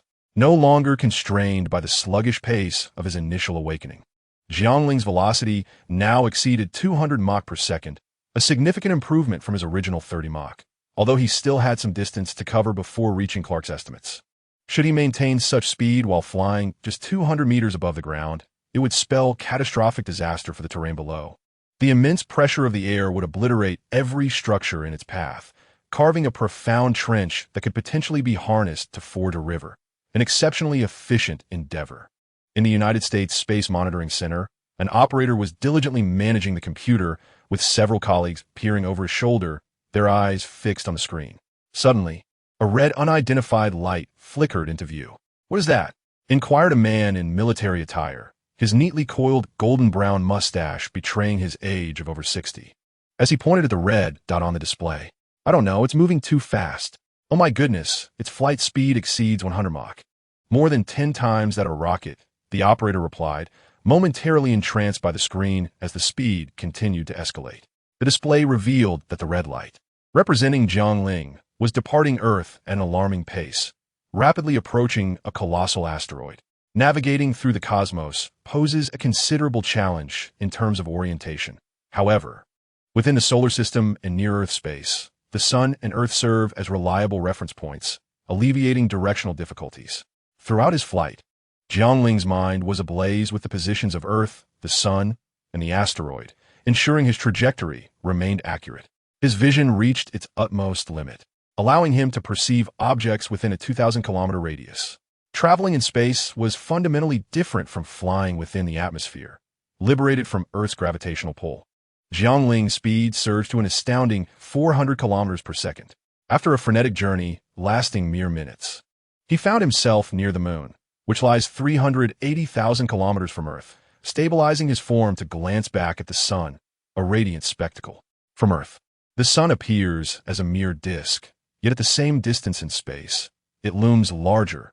When focused upon, its diameter seems magnified 1,000-fold, igniting a fiery brilliance that dazzled the eyes. Turning to observe the opposite direction, the distant Milky Way shone with an even more resplendent light, and in these moments, Jiang Ling truly grasped humanity's insignificance within the cosmos. During his flight, he remained vigilant of his surroundings, detecting no anomalies. Meanwhile, the majority of Earth's inhabitants were fervently praying to all deities, invoking every name of the divine they could recall, even venerating the ancient ones and the outer gods. In such dire times, even malevolent entities would likely be hailed as the greatest of divine beings. Casting a final glance at Earth, the azure planet retained its captivating allure, overwhelming him with awe. Turning his gaze toward the vastness of space, he felt an unwavering conviction that, as long as he existed, nothing could obliterate it. No one could. Gazing ahead, the colossal meteor remained elusive, for when viewed within the vast expanse of the cosmos, this so-called giant meteor was no more significant than a mere atom. In the serene and boundless void of space, the moon revolved quietly around the blue planet. A meteor, trailing a long, bright, and sparse tail, hurtled toward Earth. Should no other factors intervene, this celestial body would collide with Earth in a matter of days, potentially instigating a mass extinction akin to that which transpired 65 million years ago. At this moment, 3 spacecraft, having completed their acceleration, were en route to the meteor, carrying humanity's most formidable weapons and hopes, striving to obliterate the impending disaster. Chapter 68. Repel the Invader. Although the spacecraft were but mere specks in the vastness of the universe, Jiang Ling possessed extraordinary vision, effortlessly spotting their silhouettes. With a jet-like acceleration, Jiang Ling propelled himself toward that direction. Having previously calculated the intersection point of their trajectories, the spacecraft, after harnessing the moon's gravitational force for acceleration, approached the meteor in a synchronized flight pattern, intending to land on a relatively smooth area of its surface. However, the meteor had developed a cometary tail due to its gradual proximity to the sun. This tail was a trail of particles from the meteor's surface, influenced by solar winds, which, if viewed from the blue planet, would appear as a beautiful luminescent ribbon. Yet, traversing it would be akin to driving through a sandstorm or hailstorm for the spacecraft and its astronauts, where survival hinged entirely on fortune. If luck favored them, they might only encounter a slightly turbulent sandstorm, making landing challenging but not fatal. Conversely, should misfortune strike, they would face hailstones capable of shattering windows and denting the spacecraft's hull, sufficient to bring about catastrophic destruction. Undeterred by these risks, Jiang Ling plunged directly into the debris surrounding the meteor, arriving beside the enormous celestial body. He refrained from immediate action, instead circling the meteor twice, finding no suspicious signs of life aside from the cratered surface. Peering through the meteor's outer layer to a depth of 4 to 5 meters, he confirmed it as a rocky, celestial body, solidifying his understanding. With a diameter of 10 kilometers, the meteor's mass was staggering when compared to the mere 2 meters of human height. Standing on its surface, one would perceive an arc encircling them, with the side facing away from the sun adorned with twinkling stars, while the sunward side, devoid of atmospheric protection, endured scorching temperatures exceeding 100 degrees. To stand upon such a massive meteor was akin to standing on the slopes of Mount Everest. One felt insignificantly small. Attempt to destroy my home, my planet? Do not presume your status as merely a meteor. Even if you were a planet, I would show you. With this thought, a flicker of wrath flashed in Jiang Ling's eyes. He unleashed a violent punch upon the meteor's surface, sending shards of rock scattering into the vastness of space, creating a large crater approximately 100 meters in diameter. The once formidable rock was reduced to mere tofu beneath the might of Jiang Ling's fist. Jiang Ling spat at the meteorite, soared several kilometers away, and then lunged towards it, akin to an ant attempting to shake the earth. His palm struck the surface of the meteorite with great force, creating a deep crater in its hardened exterior. The celestial body merely trembled slightly, remaining largely unchanged. Damn it! Jiang Ling pressed his hands down firmly, striving to exert force upon the meteorite. As he did so, cracks began to form in the surrounding rock, and soon, his palms sank into the stone. The meteorite was far too fragile. His strength was ineffective. He needed to increase the area of force applied. Gritting his teeth, Jiang Ling endeavored to expand his biological field to envelop the meteorite, uncertain if this method would indeed propel the celestial body. He had never imagined he would one day attempt to push a meteorite with a diameter of 10 kilometers. He could only give it his all. A human body weighing merely a few hundred kilograms was attempting to move an object with a mass over 100 million times greater. Only the legendary Superman could accomplish such a feat. The direction in which he pushed the meteorite was crucial. If he directed it outward from the solar system, he would have to overcome the sun's gravitational pull and achieve escape velocity, a daunting task. Should he fail to detach it, there was a possibility it might return to Earth's orbit in the years to come, posing a threat. Conversely, pushing it towards the sun would conserve energy and leverage the sun's gravity. Should it plunge into the solar inferno, it would vanish forever. There was no need to worry about the sun's mass increasing. Relative to the sun, the meteorite's mass was akin to a grain of sand on Earth. Move, damn it! Jiang Ling roared, channeling a vast reservoir of power, and cracks appeared anew in the rock before him. After several minutes of exertion, the meteorite finally began to shift. What is happening? Why has the meteorite stopped? As the astronauts aboard the spacecraft found themselves at a loss, the monitoring room suddenly observed the meteorite inexplicably halting its course. In the celestial monitoring room of the Heavenly Empire, the meteorite had indeed moved and was now departing from Earth's orbit. The monitor reported in astonishment. "Can we ascertain the cause?" inquired a stern man in a suit, positioning himself at the detection station. "Unknown. It appears as though someone is pushing it." The monitor's eyes widened in disbelief as he beheld the blue tail flame vanish from the screen, alongside the retreating meteorite. This defied the astronomical knowledge he had learned. In the vastness of space, Jiang Ling closed his eyes and exerted force upon the meteorite. As it was compressed, it began to fracture, and his body gradually sank into its depths until all that remained visible was a human-shaped opening, the depth of which was immeasurable, shrouded in darkness. The sun continuously infused Jiang Ling's body with energy. Suddenly, he opened his eyes, feeling an even greater surge of power. With renewed strength, he pushed the meteorite a considerable distance. It gained kinetic energy and commenced its journey towards the sun, expected to completely exit Earth's orbit within a few hours. As for when it would be captured by the sun, that was beyond his concern. Jiang Ling forcefully kicked the meteorite, imparting a significant force, then retreated several kilometers before accelerating sharply to deliver a devastating blow to it. As he watched the colossal meteorite recede into the distance, Jiang Ling hovered in the cosmos, an overwhelming sense of accomplishment swelling within him. This was not merely a recreational escapade in another realm. It was the exhilarating sensation of rescuing his own world. Sunlight streamed down, illuminating Jiang Ling's towering figure. Under the absorption of solar energy, a faint halo emanated from his skin, while the sunlight revealed tiny particles of dust dancing in the air, all seemingly accentuating the figure before them, as if he were glowing, radiating an otherworldly brilliance akin to a divine being. Jiang Ling extended his arms. His robust physique, clad in a sleek black superhero suit, resembled that of a deity. The meteorite had flown away. The astronaut aboard the spacecraft stammered. Given that this was a live broadcast for the 7 billion inhabitants of the globe, there was no possibility of cutting to an advertisement or switching back to the studio. The American astronaut's words instantly sent ripples of excitement throughout the world. "We have survived. Ha ha ha, my life is meant to endure." The crowds on Earth erupted into a frenzy, while scientists from various nations frantically sought the cause of this phenomenon. The spacecraft, positioned just beyond the debris surrounding the meteorite, captured some indistinct footage. Most of it consisted of ordinary images, yet two frames drew considerable attention.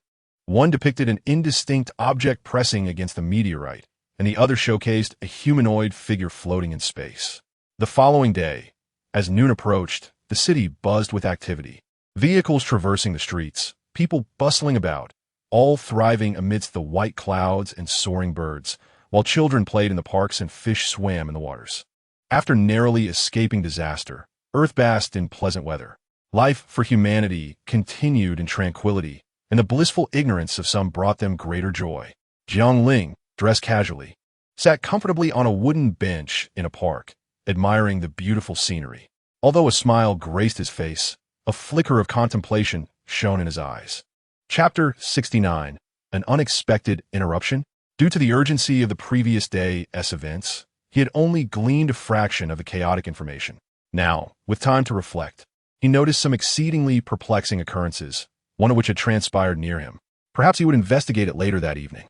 As night fell, the silver crescent moon hung in the sky.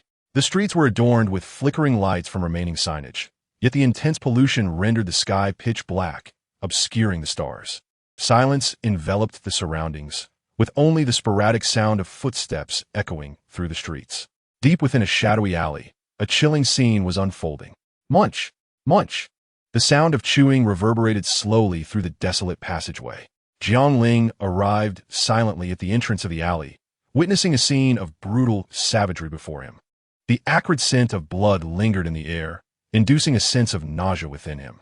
A white woman, cloaked in a hood, was engrossed in her grotesque feast. Prostrate upon the ground, the gray fabric of her hood was splattered with blood, accentuating her curvaceous form, while her trousers were soaked in crimson. Her obsidian-like eyes, with blood-red pupils, harbored a thirst for carnage. Fresh blood seeped through her teeth, pooling onto the filthy ground, forming a small rivulet. It was evident that she was ravenous. Tender pink flesh was relentlessly torn and chewed, flowing down her alabaster throat into an utterly emaciated stomach. Jiang Ling's heart raced in quiet astonishment as he observed. In the darkness, with his enhanced vision, the scene unfolded before him with the clarity of daylight. Even from behind, he could discern the strikingly distinctive black and red hues of her eyes, along with the crimson veins encircling her eye sockets. This visage was so recognizable that it instantly invoked memories of related information in his mind. These were ghouls, creatures from the Japanese manga series Tokyo Ghoul. Ghouls subsist on human flesh, finding ordinary human food repulsive and harmful if consumed. They have been described as monsters masquerading as humans, as they typically appear unremarkable. Possessing a peculiar ability known as kagun, each individual ghoul exhibits different predatory and combative capabilities, with the quality of their sustenance directly correlating to the potency of the energy they derive. Consequently, stronger variants arise through cannibalistic tendencies. They possess human-like appearances and language, yet their very existence hinges on the consumption of human flesh. They cannot savor culinary delights, as only human meat can satiate their hunger and fulfill their drug-like cravings. Usually indistinguishable from ordinary humans, their eyes transform into a striking red-black pattern during combat or feeding. Ghouls can discern their kin from humans via their sense of smell. Their physical strength vastly surpasses that of humans, with skin akin to iron, rendering conventional weaponry ineffective against them. But why? A multitude of questions flooded Jiang Ling's mind. Why had a creature from a manga manifested in reality, and in America rather than Japan? Furthermore, this ghoul clearly belonged to the Caucasian demographic, not that of an Asian. He recalled that ghouls could sustain themselves for an entire month on a single meal. Yet this woman had clearly fed just yesterday, and here she was again today. A flicker of curiosity sparked in Jiang Ling's eyes. He felt compelled to capture her and inquire further. At that moment, the hooded woman was voraciously gulping down blood, her beautiful face smeared with crimson stains, rendering her somewhat terrifying. However, the sweet nectar of blood and the aromatic morsels of flesh precluded her from minding such trivialities. Jiang Ling watched her as she indulged in her meal, unable to suppress a swallow. The sight of the succulent morsels vanishing into her mouth undeniably evoked a peculiar sense of pleasure. She was savoring her food with such delight.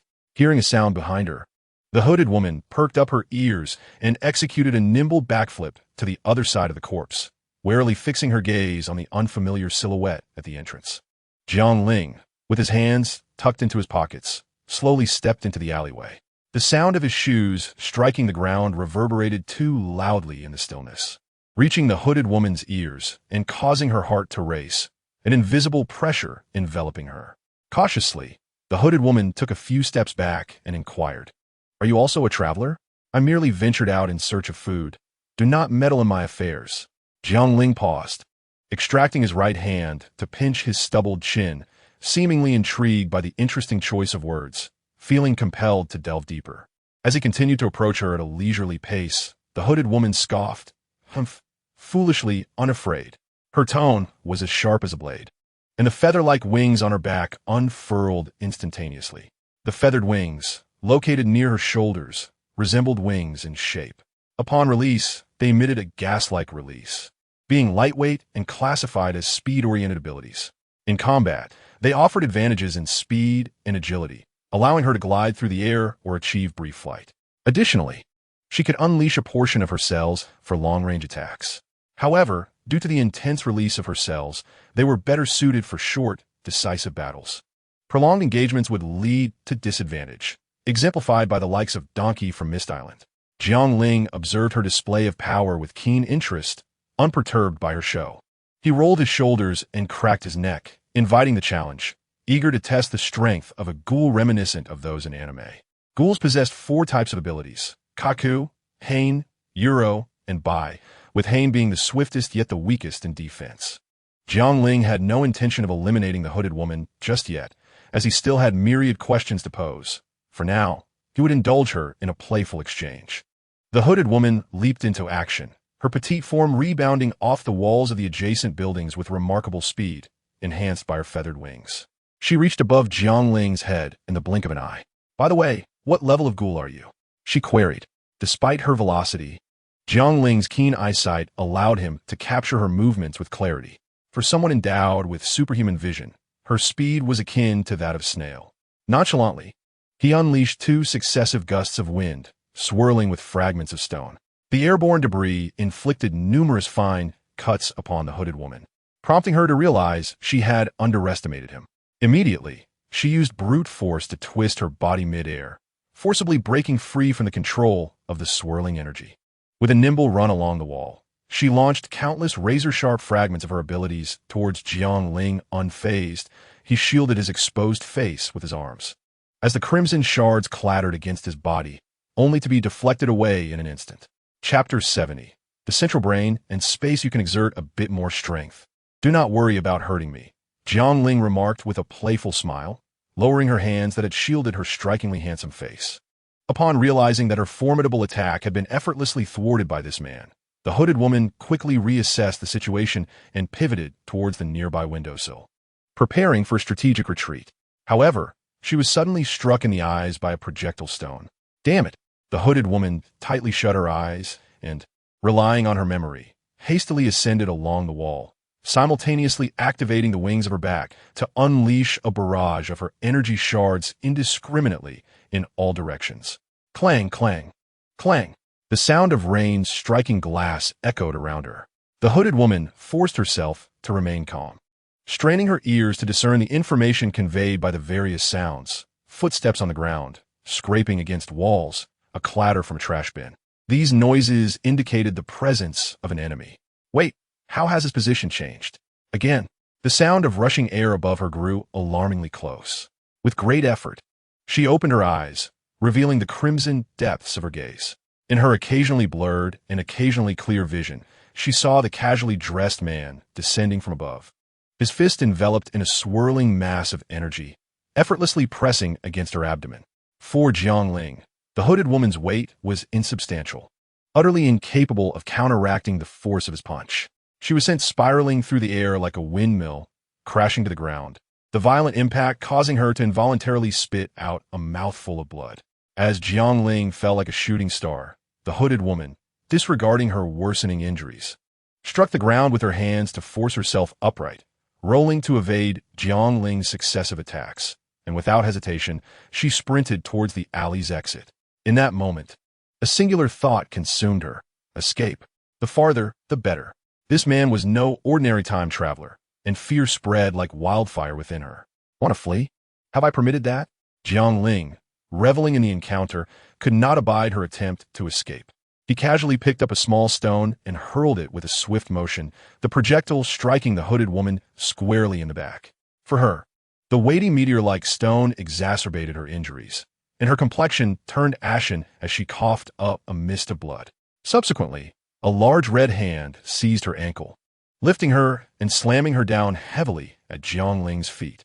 Before she could even struggle to rise, Jiang Ling pressed his foot against her back, forcing her to expel another stream of blood as her body slumped helplessly to the ground. I surrender. Please do not kill me. I will give you anything you desire. Overwhelmed by her injuries, the hooded woman automatically exited her energy state, her delicate face resting in a pool of blood as she spoke in terror to the man behind her. Jiang Ling crossed his arms, surveying his captive with a nonchalant demeanor. I will not kill you now. I need to ask you some questions, and you must answer truthfully. However, before Jiang Ling could pose his inquiries, the hooded woman, upon realizing she would not perish, relaxed her guard, and darkness enveloped her as she fainted. Jiang Ling sighed, chiding himself for having been a tad too forceful. In an unfamiliar chamber, the hooded woman slowly opened her eyes, momentarily lost in the strangeness of her surroundings. Suddenly, her expression shifted as if recollecting something significant. She swiftly rolled over and leapt from the bed, only to discover that her once agile body felt as heavy as lead, causing her to stumble and crash onto the floor beside the bed.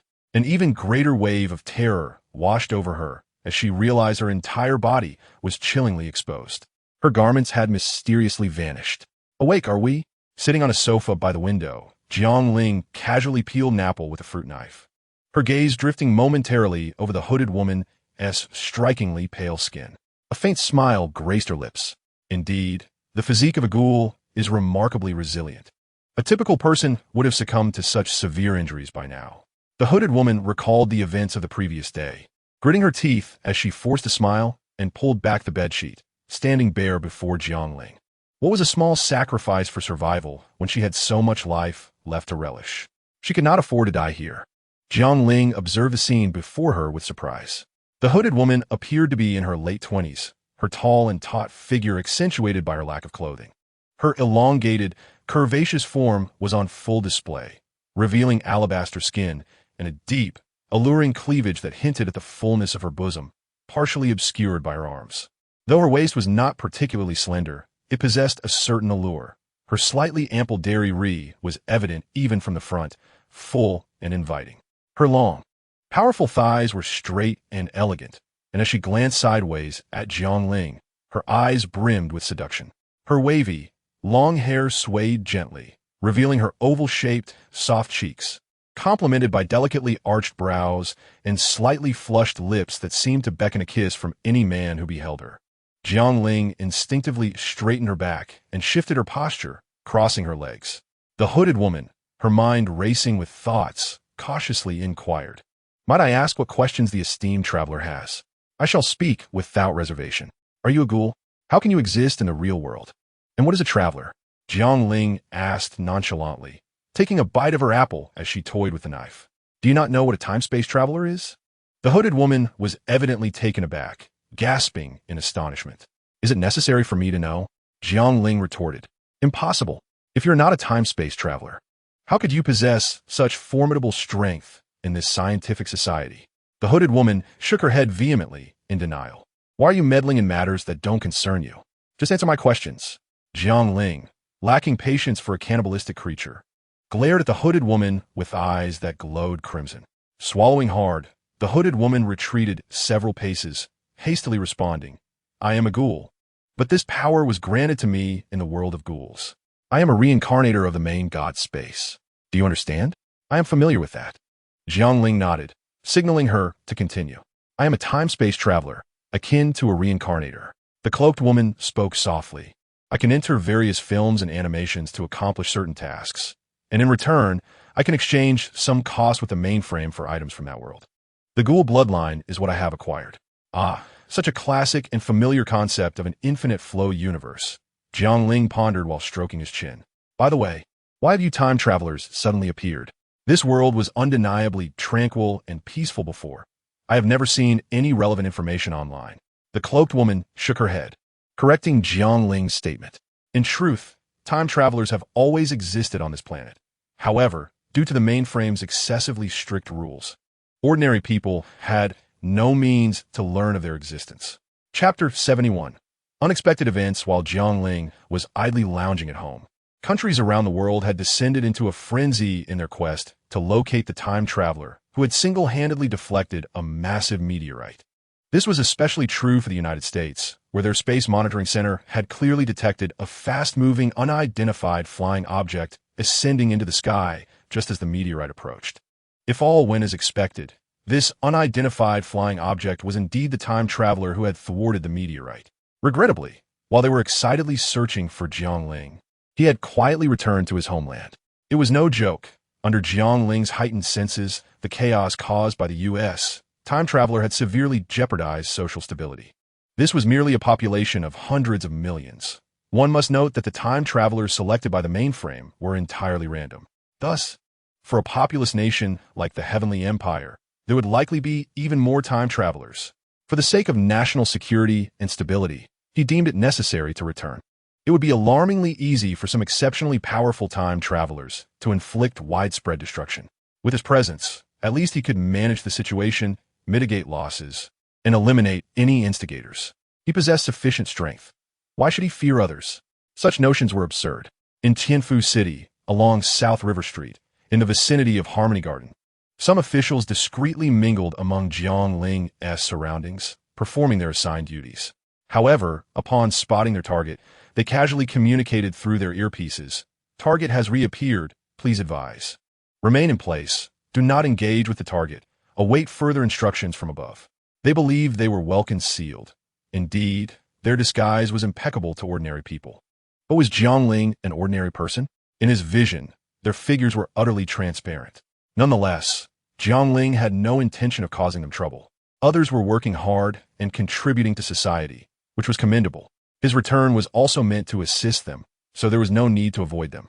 Previously, he thought the situation was calm and quiet. If he were discovered, it would benefit neither the country nor himself, hence he had fled. However, now that the nation was in peril and he could lend a hand, with shared goals and no threat to himself, he promptly returned.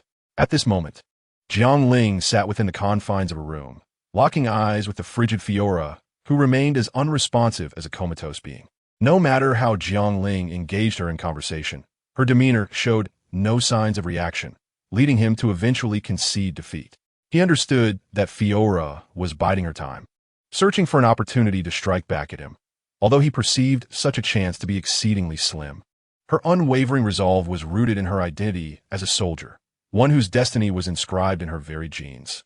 Having confined her for such an extended period, he felt compelled to provide her with an explanation, whether she were alive or dead. During his previous period of idleness at home, Jiang Ling had managed to charge the cube with electricity from a thundercloud and discovered a means to return to the worlds he had previously visited. The cube automatically recorded the coordinates of each realm he had traversed, allowing him to choose to revisit them as long as he replenished its energy in the primary world. However, the method of reaching unknown realms remained capricious. Initially, Jiang Ling had contemplated an expedient plan to travel directly to the Marvel Universe, where he could seize the Mind Stone and exert control over Fiora. This approach seemed straightforward and swift, especially considering Fiora's low magical resistance. Akin to that of someone who had scarcely been exposed to the sun, he surmised that she would likely succumb to the Mind Stone's influence. Nonetheless, he found no reason to lament. Simplicity often bore its own straightforward solutions, just as complexity harbored its own intricate processes. With his hand resting on Fiora's shoulder, under the scrutiny of her icy gaze, Jiang Ling made the choice to venture into the world of the ultimate villains.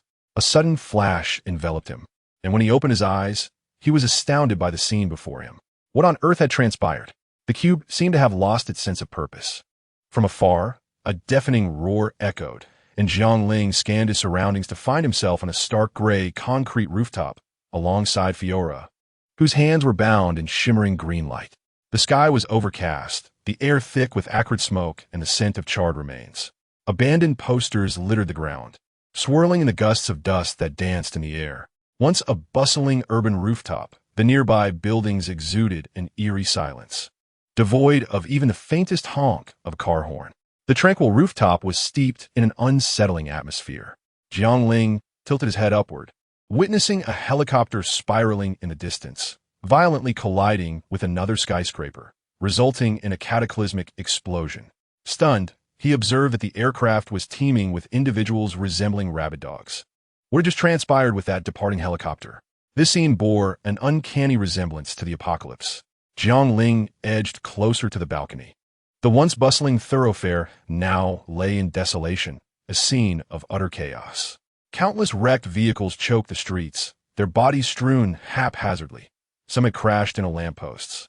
Others had careened into storefronts, while a few had been reduced to mere skeletal frames due to spontaneous combustion. A gust of wind swept through, lifting with it the desiccated leaves and refuse that littered the ground.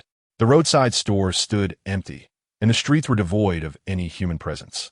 The mottled walls were stained with dark, dried blood, while the shattered glass of the storefront glimmered ominously in the evening sun, casting a faint red glow. An inexplicable aura of terror permeated the air. Had I stumbled into a world overrun by zombies? No, I distinctly remembered selecting the coordinates of a realm filled with supervillains. Jiang Ling felt a sense of disorientation. He needed a moment of solitude. 1 week prior, a white man clad in a hooded sweatshirt emerged bewildered from mire, surveying his surroundings with a mix of familiarity and strangeness. Clutching his head, sharp pangs radiated to his brain, as if a stirring rod had scrambled his thoughts. Unable to recall anything, he furrowed his brow. I am famished. I must seek sustenance. Standing up, he randomly chose a direction and staggered forward. under the cloak of night. The dazed man failed to notice a streak of red-black veins flickering across his dark leather jacket.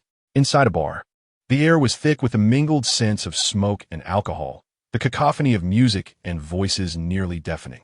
Elegantly dressed women laughed and mingled among groups of men, engaged in drinking games, playing billiards, and releasing their pent-up frustrations. Chapter 72. The emergence. The bartender, polishing a glass, cast a discerning glance at the figure in the leather jacket and hood. "What would you like to drink?" The man lifted his grimy face to meet the bartender's gaze. "Just bring me something to eat. Anything will do." The bartender hesitated, skeptical of the man's apparent lack of wealth, yet ultimately served him a plate of Italian pasta and a glass of snow beer. Without lifting his head, the man devoured the food voraciously.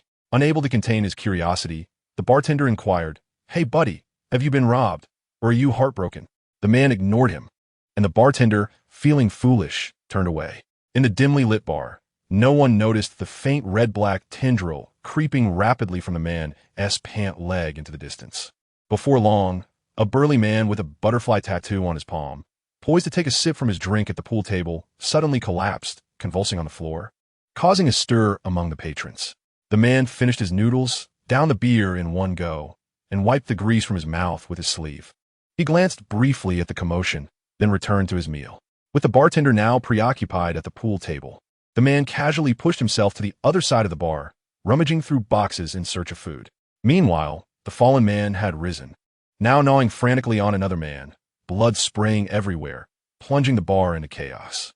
In the midst of the turmoil, no one noticed the man's malevolent actions.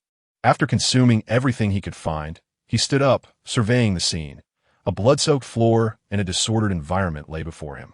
He gazed blankly at his palm, fragments of memories slowly surfacing in his mind. Taking a deep breath, he turned to the side. Suddenly, a figure hunched over a corpse lifted its head and, with a guttural roar, approached him. The man calmly grasped the intruder's neck and twisted it aside, causing the body to crumple to the ground. Crimson-black veins abruptly emerged from the man's leather jacket, entwining with the corpse before vanishing into thin air. Emotionless, he pondered urgently about his identity, why he found himself sprawled on the roadside, and why the fragments of memory urged him to dismantle this world. As his thoughts shifted, the virus-laden zombies had already spread from the bar, inciting a chorus of screams and curses. Exiting the bar, he surveyed the blood-soaked street, furrowing his brow before leaping with tremendous force onto the rooftop across the way. The sheer power of his jump cracked the ground beneath, sending the surrounding lunatics flying in a crimson-black shockwave. With a stoic expression, he glanced down before turning away. Dragon Valley. Before him stretched an endless expanse of blue sky and white clouds, with undulating mountains meeting the horizon. The mountains were not high and bore little greenery. The cool breeze that swept through evoked a sense of desolate melancholy. It was starkly barren. A strikingly comic book-esque muscular man with yellow hair hoisted a massive flying axe, laughing broadly at the sky. In response, a colossal dragon spiraled down from above, its abyss-like maw agape, a dazzling red light igniting within its throat. This was a crimson dragon exceeding 100 meters in length, a Western-style fire dragon, its fearsome head adorned with 6 pairs of spirally curved horns. Its long, robust neck bristled with spines extending from the nape to the tail. The dragon's entire body was covered in taut, dark red scales, and its powerful limbs could unleash devastating force, while its sharp fangs and claws inspired dread. With a roar that split the wind, the massive creature descended from the heavens, exuding an aura of overwhelming ferocity. The burly man remained unmoved, the pressure of the dragon sweeping over him, causing the ground to tremble slightly. After a resounding roar, a scorching wave engulfed the air, instantly submerging the muscular figure. Following a furious bellow, the fire dragon lashed its long tail, flapping its wings to create a tempest, its vast wingspan casting a shadow over the land.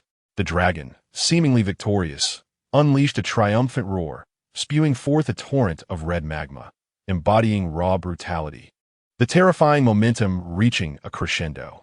Yet at that moment, a cataclysmic crash echoed, and the muscular man emerged unscathed from the flames, wielding the giant axe. A gust of wind swept by, and the dragon's roar turned hoarse, as if it were enduring some agony. Before long, it fell from the sky with a mournful wail. With a thunderous impact, the fire dragon struck the ground, causing the earth to shudder, its wings flapping wildly as it struggled, its gaping maw spewing blood in a frenzied torrent. Amidst a torrential downpour of blood, a towering figure emerged from the back of a colossal dragon, his body adorned with deep crimson energy patterns that dissipated upon contact with the surface of his skin. Scalding magma-like dragon blood trickled down his cheek, which he swiftly wiped away, splattering into a steaming crater upon hitting the ground. Suddenly, a notification tone signaled a message from friend. The robust man nonchalantly stored the dragon carcass within his system space, only to find his bloodthirsty grin vanish as he perused the team information, his expression turning grave. The simple three-dimensional screen displayed a few lines of text. Crazy Shark, we have located Dream's position. Return swiftly. Kid, we finally caught up with you. A flicker of excitement flashed in Crazy Shark's eyes as he prepared to exit the dungeon, but a howling gust of wind surged from behind him. The furious winds roared, transforming into a menacing dragon-shaped tornado, claws bared in the air. In its wake, all obstacles were reduced to mere fragments. Turning to face the onslaught, Crazy Shark wielded his massive axe to block the slicing wind blades, his legs sinking deeply into the ground, carving two deep trenches. A black dragon, several times larger than the previous red dragon, unleashed a thunderous roar that reverberated through the skies, directed at the unwelcome interloper who had slain its kin. Its antlers resembled those of a stag, splitting the heavens like a celestial sword. Its body, akin to that of a python, was immense and elongated. Its back was adorned with mane reminiscent of flames, fiercely ablaze, and its claws, reminiscent of crocodile-s, were sinuous and powerful, clad entirely in pure black scales. The creature mirrored the brilliance of a night under the setting sun. It lifted its head, gigantic golden pupils fixated intently on the diminutive figure on the ground nearby. I have no time to toy with you, Crazy Shark sighed, casually stowing his axe into the system space. He cracked his neck and shrugged his shoulders, then propelled himself towards the black dragon, causing the ground to shatter under his immense strength. The black dragon, sensing Crazy Shark's disdain, ignited with uncontrollable fury, its gaze flashing with wrath as it unleashed two torrents of power, a tempest and black flames, the wind fueling the fire's ferocity. The black dragon, enveloped in a conflagration of ferocious black flames, maintained its form, but its aura surged exponentially. An oppressive heat wave soared into the sky, incinerating the grass within a radius of several miles, transforming the ground into a parched hellscape. Crazy Shark tore apart his white tank top, revealing a muscular physique, as deep crimson energy patterns emerged upon his well-defined muscles. With a powerful leap, he charged toward the black dragon soaring above. A tempestuous energy enveloped him, his neck veins throbbing, muscles swelling, and the crimson patterns undulating as if animated by an unseen force, converging upon his right arm. A flicker of terror crossed the black dragon's eyes as it sensed an immense energy coalescing within Crazy Shark's arm. Die, you wretch! Detroit smash! Boom! The silhouette that broke through the sound barrier collided with the black dragon like a meteor, causing its entire head to explode like a shattered watermelon, showering the sky with a grotesque mixture of red and white. The mad shark bathed in the searing dragon's blood, his earlier fury, ignited by the dream invasion, dissipating somewhat. Out of the corner of his eye, he noticed that the clouds above were cleaved in two by the powerful wind pressure created by his right fist. The straight cut through the clouds resembled the precise stroke of a ruler, as if a large hand had measured and then sliced through with a paper cutter. Boom! The colossal body of the black dragon, nearly a kilometer in length, crashed to the ground, transforming into a valuable headless carcass. Chapter 73. The White Knight Shark charmed Dream Squad with the appearance of a white beam of light. The mad shark found himself on an immense, desolate platform. At the center of this platform stood an enormous luminous sphere, casting a radiance akin to that of the sun, illuminating the entire expanse, while boundless white curtains surrounded the platform, stretching into infinity. He was accustomed to this setting and lightly tapped on the floating screen before him, summoning 3 beams of light identical to the first. A young man clad in a white sweater and gold-rimmed glasses stepped forth from the light. His tousled short hair framed his face, with long, thick eyelashes casting shadows over his eyes, revealing only a prominent nose and delicate lips. The white light from the large sphere illuminated his face, bestowing a halo-like glow that faintly highlighted a handsome profile. The mad shark momentarily lost his focus before glaring at the man. "F.A.ing, for heaven's sake, turn off that damn charm. It's blinding me. My apologies. I forgot to deactivate it," replied the young man, named F.A.ing, adjusting his glasses with an expressionless demeanor, his charm instantly diminishing from a godly figure to merely handsome. This ability had been acquired early on in Yamada-kun and the Seven Witches, exchanged for 2,000 points from the novice gift pack, proving to be quite practical in the initial stages. Even as his strength grew, he had not deemed it necessary to replace it, opting instead to enhance it through various upgrades until the present day. The mad shark clicked his tongue, crossing his arms as he addressed the second man to emerge from the beam, an aged figure with white hair. "Let us not waste time. I am eager to eliminate that bastard. Let us not discuss this. It only angers me." Upon hearing the mad shark's words, the third man's expression darkened instantly. Standing at over 6 feet tall, with fair skin, he wore a slightly fitted black outfit that accentuated his flawless physique. His jet black hair was strikingly beautiful, and his smooth, pale face exuded a sharp, cold handsomeness. Due to an unexpected incident in the previous dungeon world, the remnants of a nuclear-bombed Alex Mosser had invaded the body of their inexperienced support member, Meng Shi. Driven by a desperate will to survive, Meng Shi chose to forcibly merge with the Blacklight virus through the system space, erasing Alex Mosser's persona while retaining the bloodline abilities of the Blacklight virus. Under normal circumstances, with the discernment of a central brain, such a situation could not be resolved through mere application. The only outcome left for Meng Shi was to be directly possessed by Alex Mosser. However, the crux of the problem lay in the disappearance of the central brain, resulting in all information processing being left to the system space for independent judgment. In the realm of replicas, obtaining abilities, skills, items, or bloodlines must adhere to a singular principle.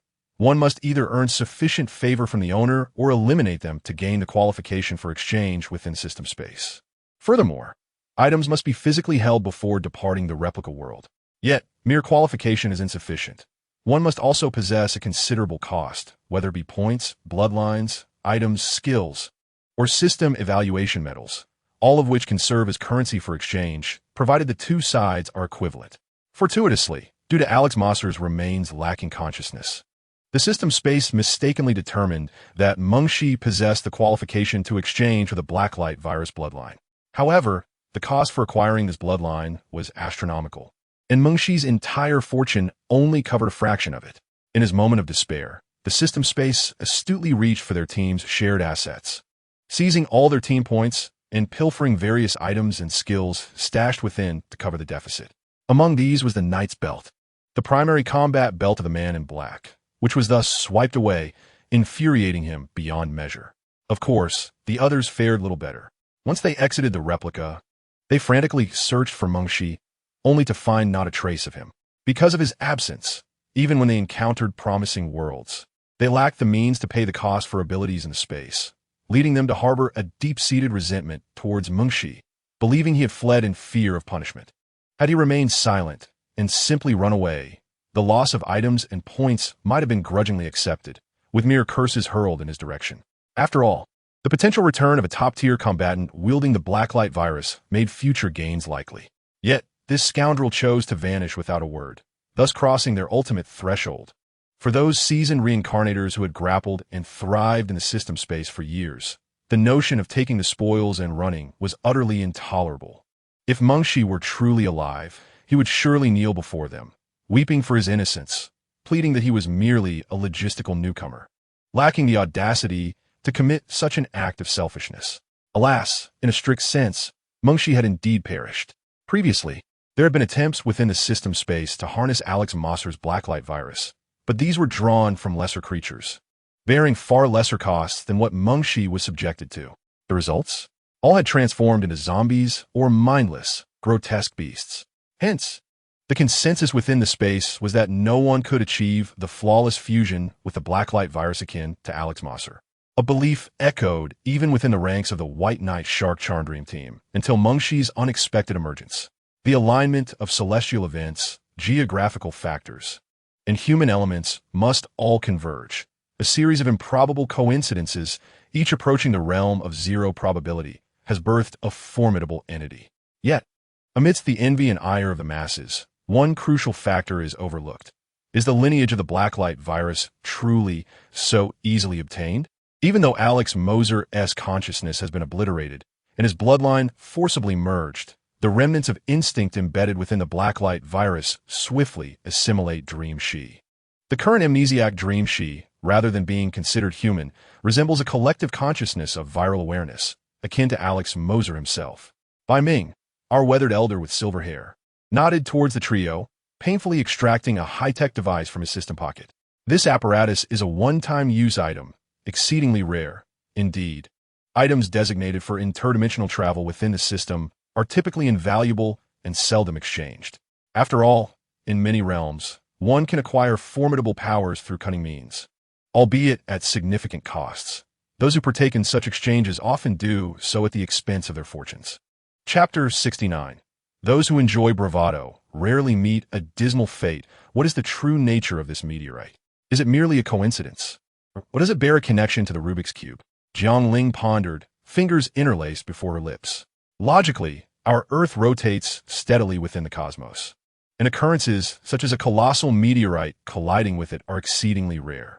In truth, Earth is struck by hundreds of meteorites daily, originating from the asteroid belt between the orbits of Mars and Jupiter, where these celestial bodies continuously collide and, at times, are ejected towards our planet. However, most meteorites disintegrate upon entering the atmosphere due to the intense friction, heat, and pressure, vanishing entirely. This particular massive meteorite, however, defies such norms.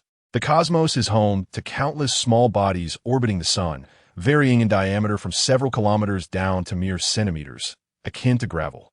During their orbital journey, these small bodies frequently collide. In layman's terms, those exceeding 10 centimeters in size endure impacts from thousands, if not tens of thousands, of pebbles or particles. Given that these small celestial bodies traverse space at velocities far exceeding those of bullets or shells, the force generated by their collisions is immense. Consequently, the likelihood of a meteorite, nearly 10 kilometers in diameter, arriving unscathed in proximity to Earth is astronomically slim. Thus, Jiang Ling has ample reason to suspect that this meteorite may be artificially manipulated, with the possibility of extraterrestrial involvement. Alternatively, it may not be beyond the realm of possibility for a latent superhuman on Earth to draw the meteorite from the cosmos, reminiscent of Tornado from One Punch Man. Thus, one cannot entirely dismiss the possibility of supernatural phenomena existing in the tangible world, which presents quite a conundrum. Jiang Ling sighed deeply, stuffing his hands into his pockets as he rose and began to head homeward. It seems that in future excursions to other realms, one cannot merely indulge in leisure. Enhancing one's capabilities remains imperative. Though his current strength is adequate, it is essential to enrich his repertoire of skills, especially considering the potential for confrontation. After dismissing a few blonde girls who approached him for conversation, Jiang Ling wandered into a grocery store to replenish his snack supplies. As he casually selected his treats, a disheveled man entered, clad in a tattered leather jacket and jeans, wearing a once bright cotton hat now dulled by moisture. His hair was unkempt, his complexion grimy, and his face was obscured by a tangled beard. The man's golden locks, perhaps due to neglect, appeared dull and unruly, giving him an air of despondency. The burden of superhuman vision lay in its ability to scrutinize even the most mundane details of a person from head to toe, often against one's will. Jiang Ling rubbed his eyes in frustration and approached the checkout counter, his pockets filled to the brim with snacks. He retrieved his wallet, preparing to make payment. Due to WeChat not being prevalent in the United States, he had to resort to cash. The cashier, a corpulent figure, was idly toying with his fingers until Jiang Ling rapped on the counter, prompting the clerk to reluctantly rise and tally the contents of Jiang Ling's snack-laden bag. At that moment, the scruffy man who had been meandering around the store approached Jiang Ling from behind, and feeling the rapid thumping of his own heart, Jiang Ling subtly furrowed his brow. "That will be $27.50, the cashier announced. As Jiang Ling prepared to gauge the scruffy man's thoughts, wondering what might be wrong with someone fixated on him, his introspection was abruptly interrupted by the cashier's impatient tone. Opening his wallet, Jiang Ling felt a twinge of embarrassment upon discovering he possessed only $27. Scratching his head, he handed the cash to the overweight cashier, Before Jiang Ling could suggest foregoing the cents, disdainfully remarked, "Yes, $27.50. Jiang Ling's mouth fell slightly agape. "There are people waiting behind you. If you can't afford your purchases, kindly step aside. You're obstructing others. Didn't your father provide you with sufficient funds for snacks?" The cashier sneered, adding, "Carrying all that and still short on cash, you're wasting my time." Jiang Ling's expression darkened immediately. Casting a disdainful glance at the mocking cashier, he chose to ignore him and strode towards the exit, planning to deal with the scruffy man first before returning to confront the insolent clerk. Not even returning the items? Such uncouth behavior, he thought, a grown man with such childishness. The corpulent figure, seemingly unsatisfied with the luster of his own misfortunes, continued to boast audaciously. With clenched fists, Jiang Ling twisted his neck, and a glimmer of murderous intent flashed in his gaze as he turned his back to the two. The disheveled man glanced at Jiang Ling, casually placed his beer on the table, and feigned an accident, knocking over a box of chocolates. "Are you serious?" The corpulent figure could no longer contain his ire and began to curse as he bent down to retrieve the fallen chocolates. However, to everyone's astonishment, the disheveled man showed no mercy. He swiftly reached into the open cash register and absconded with the largest denominations of dollars. He then grabbed a bag of snacks and handed it to a bewildered Jiang Ling, who stood at the entrance before hastily departing. "Wasn't this directed at me?" Jiang Ling mused, bemused, shaking his head as he wondered if he had been overly sensitive. Moreover, he realized that the man was rather decent, and he couldn't help but smile at the snack bag in his possession. At that moment, the corpulent figure, struggling to straighten up, muttered a curse and stared blankly at the now empty table, instinctively glancing at the cash register, his expression changing dramatically. "This isn't fair." He stomped his foot and dashed toward the exit. Meanwhile, Jiang Ling stood across the street, arms crossed, watching with amusement as the corpulent figure called out, straining to chase after the disheveled man, while the snack bag had already been tucked away in Jiang Ling's dimensional space. As the disheveled man turned to see the pursuing cashier, he quickened his pace, only to unexpectedly collide with a passerby, tumbling onto the pavement. The corpulent figure's face lit up with joy as he gasped for breath and hastened his steps. Jiang Ling, shaking his head, snapped his fingers, momentarily halting the world around him. The cacophony of his surroundings fell silent. Time froze at that instant, capturing the anxious expression of the disheveled man, the astonished and irate visage of the passerby, and the ecstatic face of the corpulent figure, all appearing comically absurd in Jiang Ling's eyes. Jiang Ling, stroking his chin thoughtfully, approached the corpulent figure, contemplating how to liberate this unfortunate soul. Chapter 70. Don't move, it's a robbery. Jiang Ling glanced at the large truck not far away, struck his palm decisively, and resolved the fate of his unwitting companion. Grasping the corpulent figure by the nape, he positioned himself a short distance in front of the truck, straightened the cashier's attire, and gently patted his plump face with the back of his hand before resuming the flow of time. The cashier felt a flash before him, suddenly confronted by the familiar figure of a man. "It's you." The corpulent figure, initially astonished, quickly simmered into anger. Jiang Ling, with a grin, casually tucked $27 into his collar and waved goodbye, vanishing without a trace. The corpulent figure rubbed his eyes in disbelief as a living person seemed to evaporate before him. How could this be? Yet, before he could ponder the source of the blaring horn that pierced his ears, a speeding truck barreled past, instantly halting his thoughts. However, following this incident, Jiang Ling realized his pockets were now devoid of any possessions. Yet he remained unperturbed, for he had already conceived a new plan. At 4 o'clock in the afternoon, Jiang Ling, clad in a black trench coat, combat boots, and a hooded cloak with a gas mask obscuring his face, appeared before a bank, resembling a Western cowboy as he raised his hands beside him and flexed his fingers. "You wonder how I arrived in such attire? Naturally, I came by car, though I did not pay for the fare." "Stop." 2 security guards, one black and one white, stationed at the bank's entrance, instinctively reached for their waists upon seeing Jiang Ling's peculiar appearance. Bang! Bang! Jiang Ling conjured 2 Beretta 92 pistols seemingly from thin air, delivering a metaphorical peanut to each guard's legs. Thus, in the realm of work, one must seize the opportunity to be idle. The more one does, the more mistakes one makes. Conversely, doing less results in fewer errors. With his thoughts drifting Jiang Ling pushed open the door and strode inside, firing a shot at the ceiling. "Don't move. This is a robbery." The customers within the bank were startled, crouching down in fear with their heads clasped in their arms. Such adeptness was unparalleled within the country. A wry smile escapes. The sole security guard in the lobby had already prostrated himself on the ground, valuing his life above all else. One aspect that Jiang Ling found quite perplexing was the absence of armed robberies in Chinese banks, which are fortified with bulletproof glass. While in a gun-friendly nation like the United States, banks rarely employ such protective measures. Although the lobby manager and the counter staff were initially taken aback, their speed in activating the alarm was commendable. Jiang Ling, unfazed, approached the counter and, as if performing a magic trick, produced 2 large burlap sacks from thin air. With the gun gently pressed against the lobby manager's forehead, he coolly requested, "Please fill these, thank you." "We don't have that much cash," the manager stammered. "Oh." Jiang Ling tilted his head, directing his weapon toward the nearby bank employee. "Children should avert their gaze. Go over there and squat." The employees dutifully turned their backs to Jiang Ling and crouched in a corner. The lobby manager felt an overwhelming urge to urinate. The atmosphere suggested a fatal outcome for him. He quickly reassured Jiang Ling, "There is money. We have cash in the vault."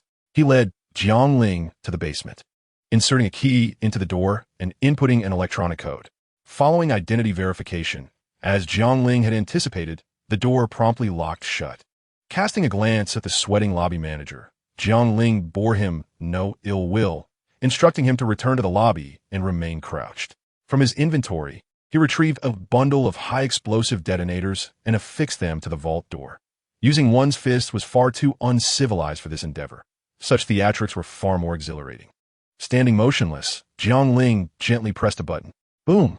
A cacophony of screams, chaos, and sirens filled the air.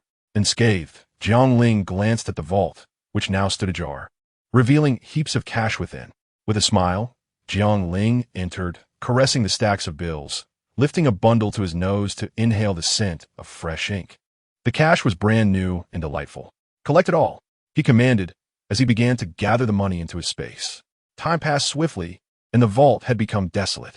At that moment, synchronized footsteps echoed outside, indicating the police had arrived rather promptly. However, with one robber wielding 2 handguns, Jiang Ling expressed considerable skepticism about the number of officers present. Concealed within the vault, Jiang Ling waited until the footsteps ceased at the vault's entrance, then retrieved a grenade from the cube space, pulled the pin, and hurled it outside. Art is akin to the stars. Boom!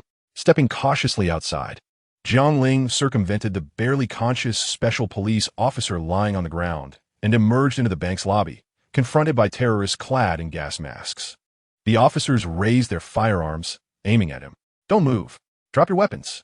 Ignoring their futile commands, Jiang Ling made no defensive maneuvers, sprinting towards the exit while drawing a Lee-Enfield rifle to fire at the officers.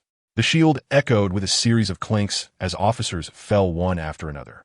Damn it! Weren't there supposed to be only one robber with a handgun? What is this? Are those fools incapable of distinguishing between a handgun and a rifle? Someone shouted in frustration. And what about that monster? Why is it impervious to bullets? This is absurd. Upon reaching the outside, Jiang Ling repelled the officers with his firearm, hastily commandeered a vehicle, and pressed the accelerator to flee wildly. At this point, numerous police cars had arrived, pursuing Jiang Ling through the city, causing considerable chaos. With his exceptional driving skills and a stroke of luck, he successfully evaded the police vehicles. Once he returned his belongings to the cube space, Jiang Ling changed back into his previous attire and paused time, returning to his home. Bank heist objective accomplished. High-speed escape achieved. Jiang Ling took out a small notebook and marked off the 2 completed objectives. This was a clever tactic he had devised earlier, containing many whimsical ideas he had once only dreamed of, but now had the capability to realize. He meticulously noted them down to provide some amusement for his future self. In the following month or 2, after exhausting the cube energy from the realm of the Black Cloak, Jiang Ling remained at home indulging in snacks and watching movies, honoring his prior promise to himself. If the outside world were to learn that a man endowed with superhuman powers spent his days cooped up at home watching films, anime, and novels, they would likely be left agape in astonishment.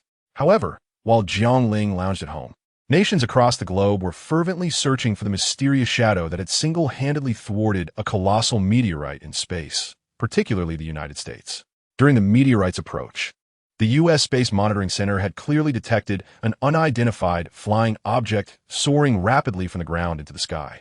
If suspicions held true, this unidentified flying object was indeed the shadow that had intercepted the meteorite.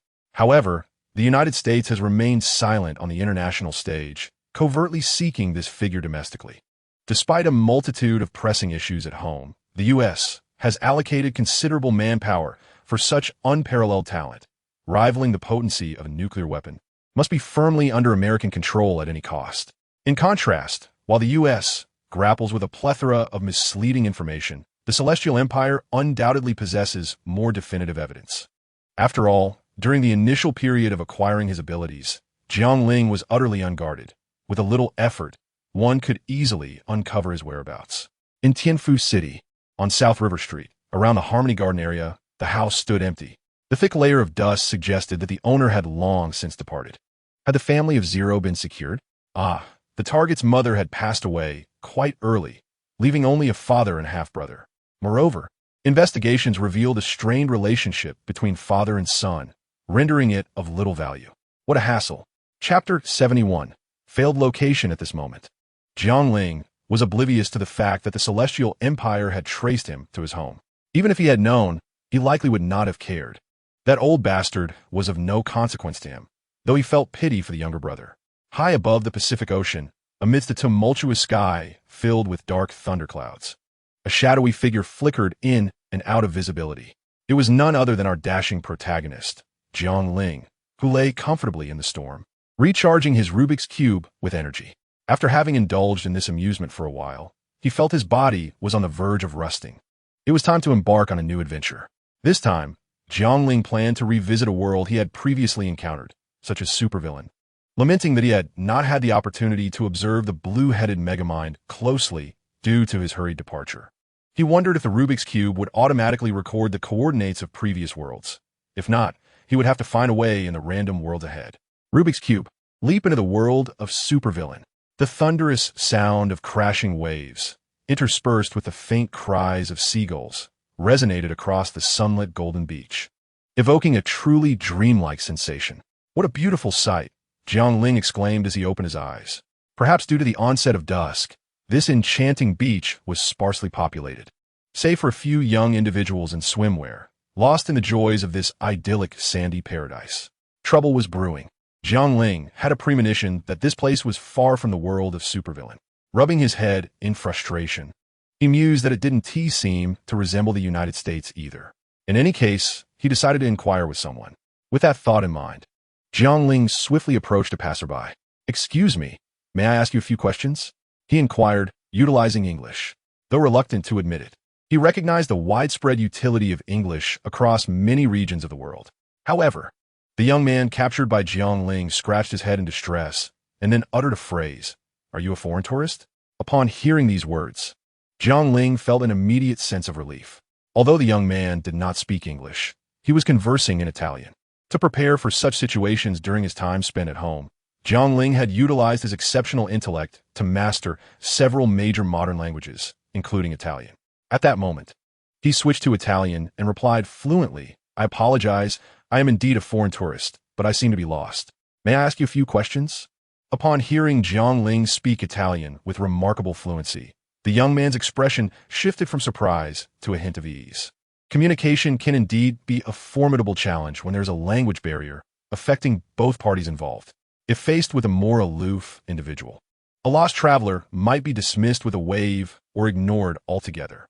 Yet, this young man appeared quite the opposite, exuding warmth and enthusiasm.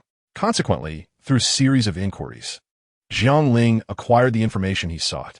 He had surmised that he was in Italy. More specifically, he realized he was positioned at the southern tip of Italy, on the resort island of Sardinia, which floats in the Mediterranean Sea. Sardinia is the second largest island in Italy, following Sicily and along with its surrounding isles. It forms the autonomous region of Sardinia. The capital, Cagliari, is a port city located in the southern part of the island. Originally founded by the Phoenicians in the 8th century BC, still exuding an ancient charm today. Sardinia, renowned for its pristine waters, is a vacation destination enveloped by stunning natural beauty. The island is roughly comparable in size to the combined area of the four neon countries.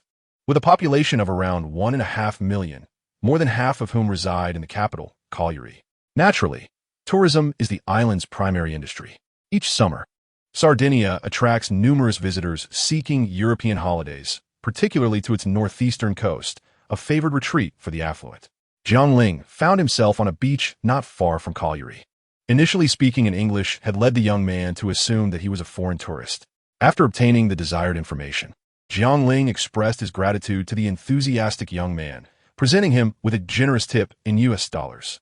The young man's smile brightened even further, and after exchanging farewells, Jiang Ling bid him farewell. Indeed, the Italians are remarkably warm-hearted, regardless of gender. Jiang Ling sighed, gazing at the path the young man had indicated, leading to Cagliari. The nature of this world remained a mystery, with the possibility of it being an ordinary realm not entirely dismissed.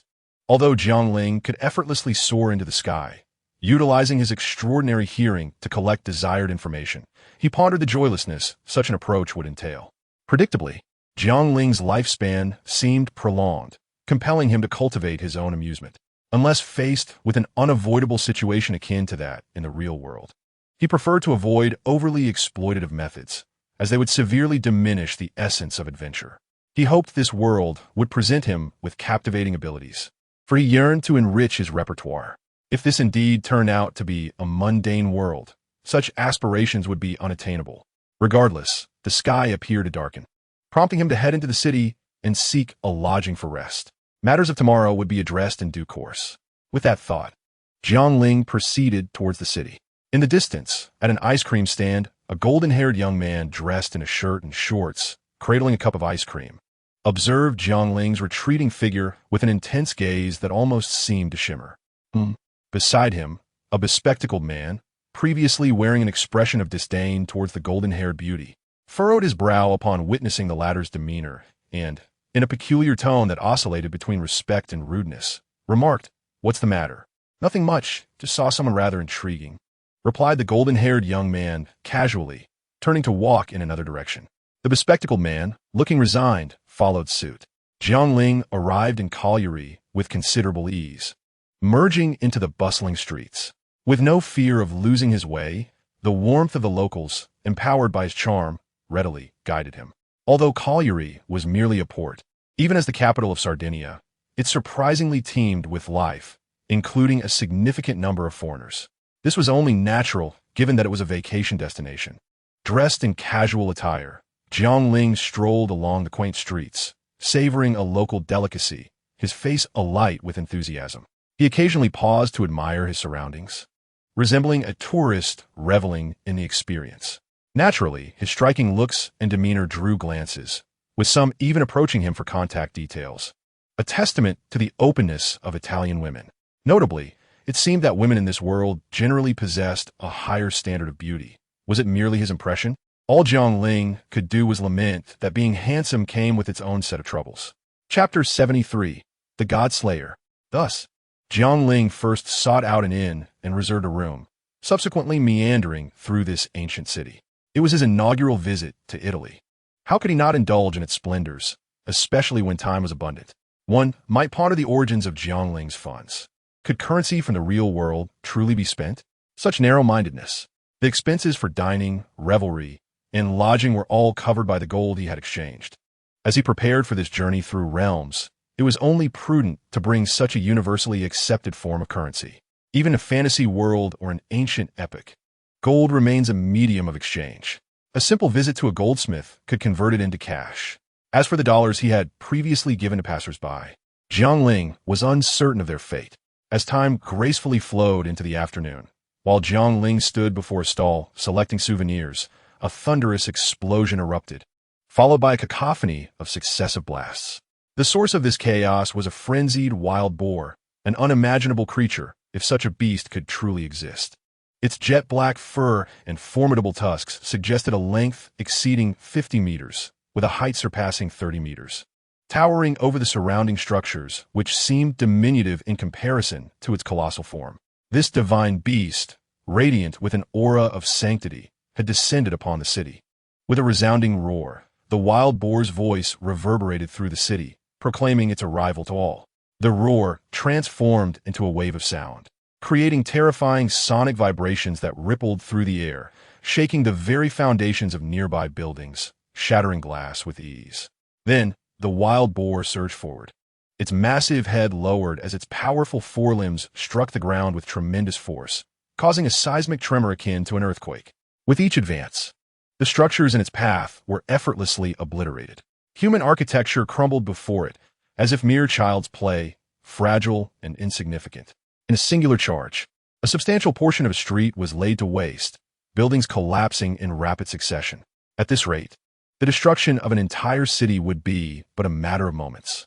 In that instant, calamity befell this ancient city, a scene reminiscent of mythological tales manifested in the contemporary world.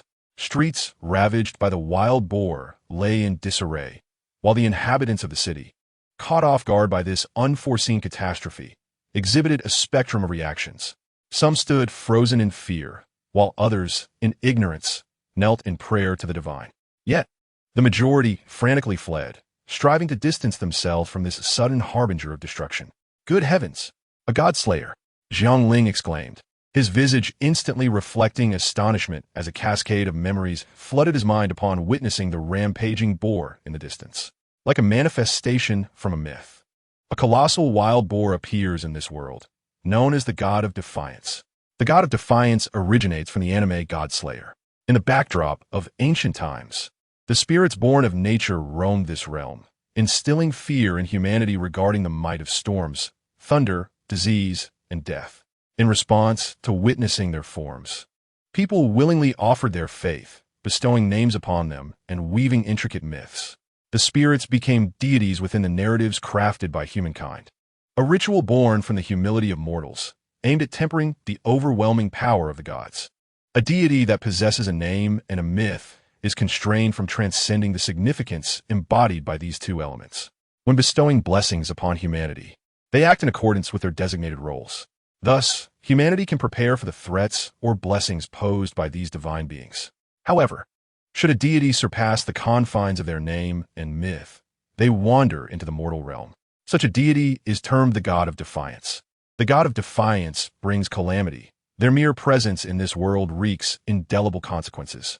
If the sun god descends, the entire world becomes unbearably scorching.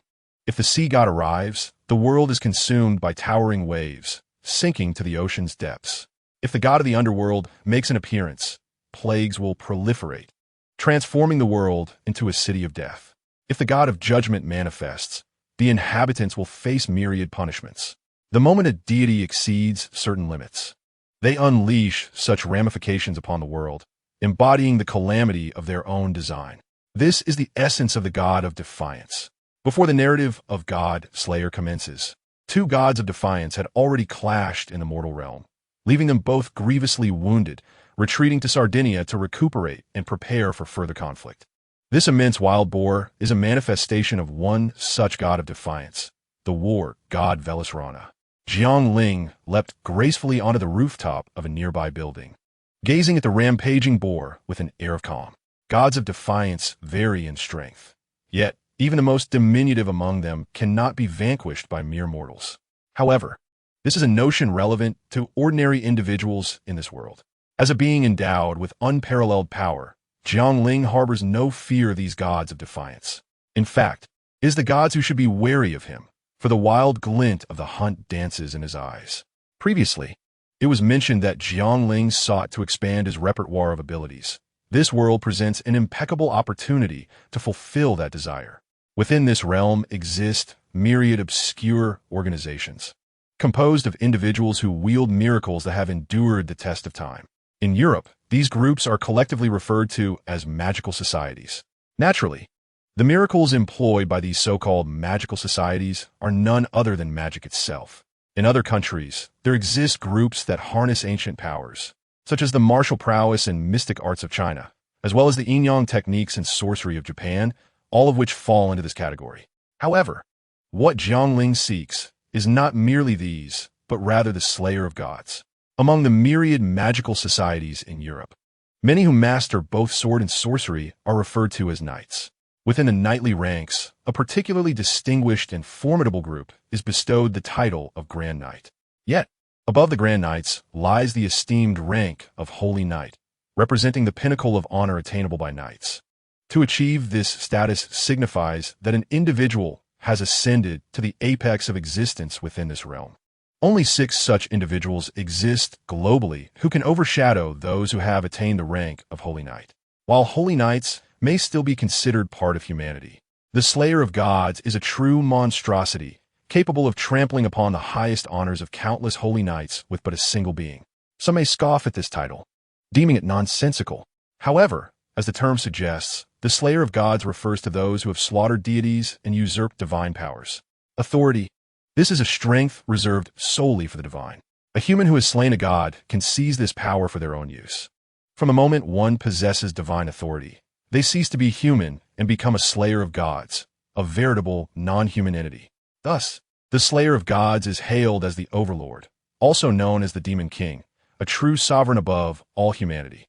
Chapter 73.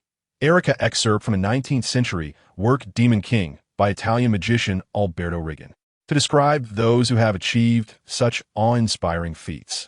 I wish to refer to them as Slayers of Gods. Some readers may frown upon what they perceive as an exaggerated title, or consider my record as trivializing the matter. Nevertheless, I must reiterate, the Slayer of Gods is a sovereign. They have slain the celestial deities and seized the supreme divine power.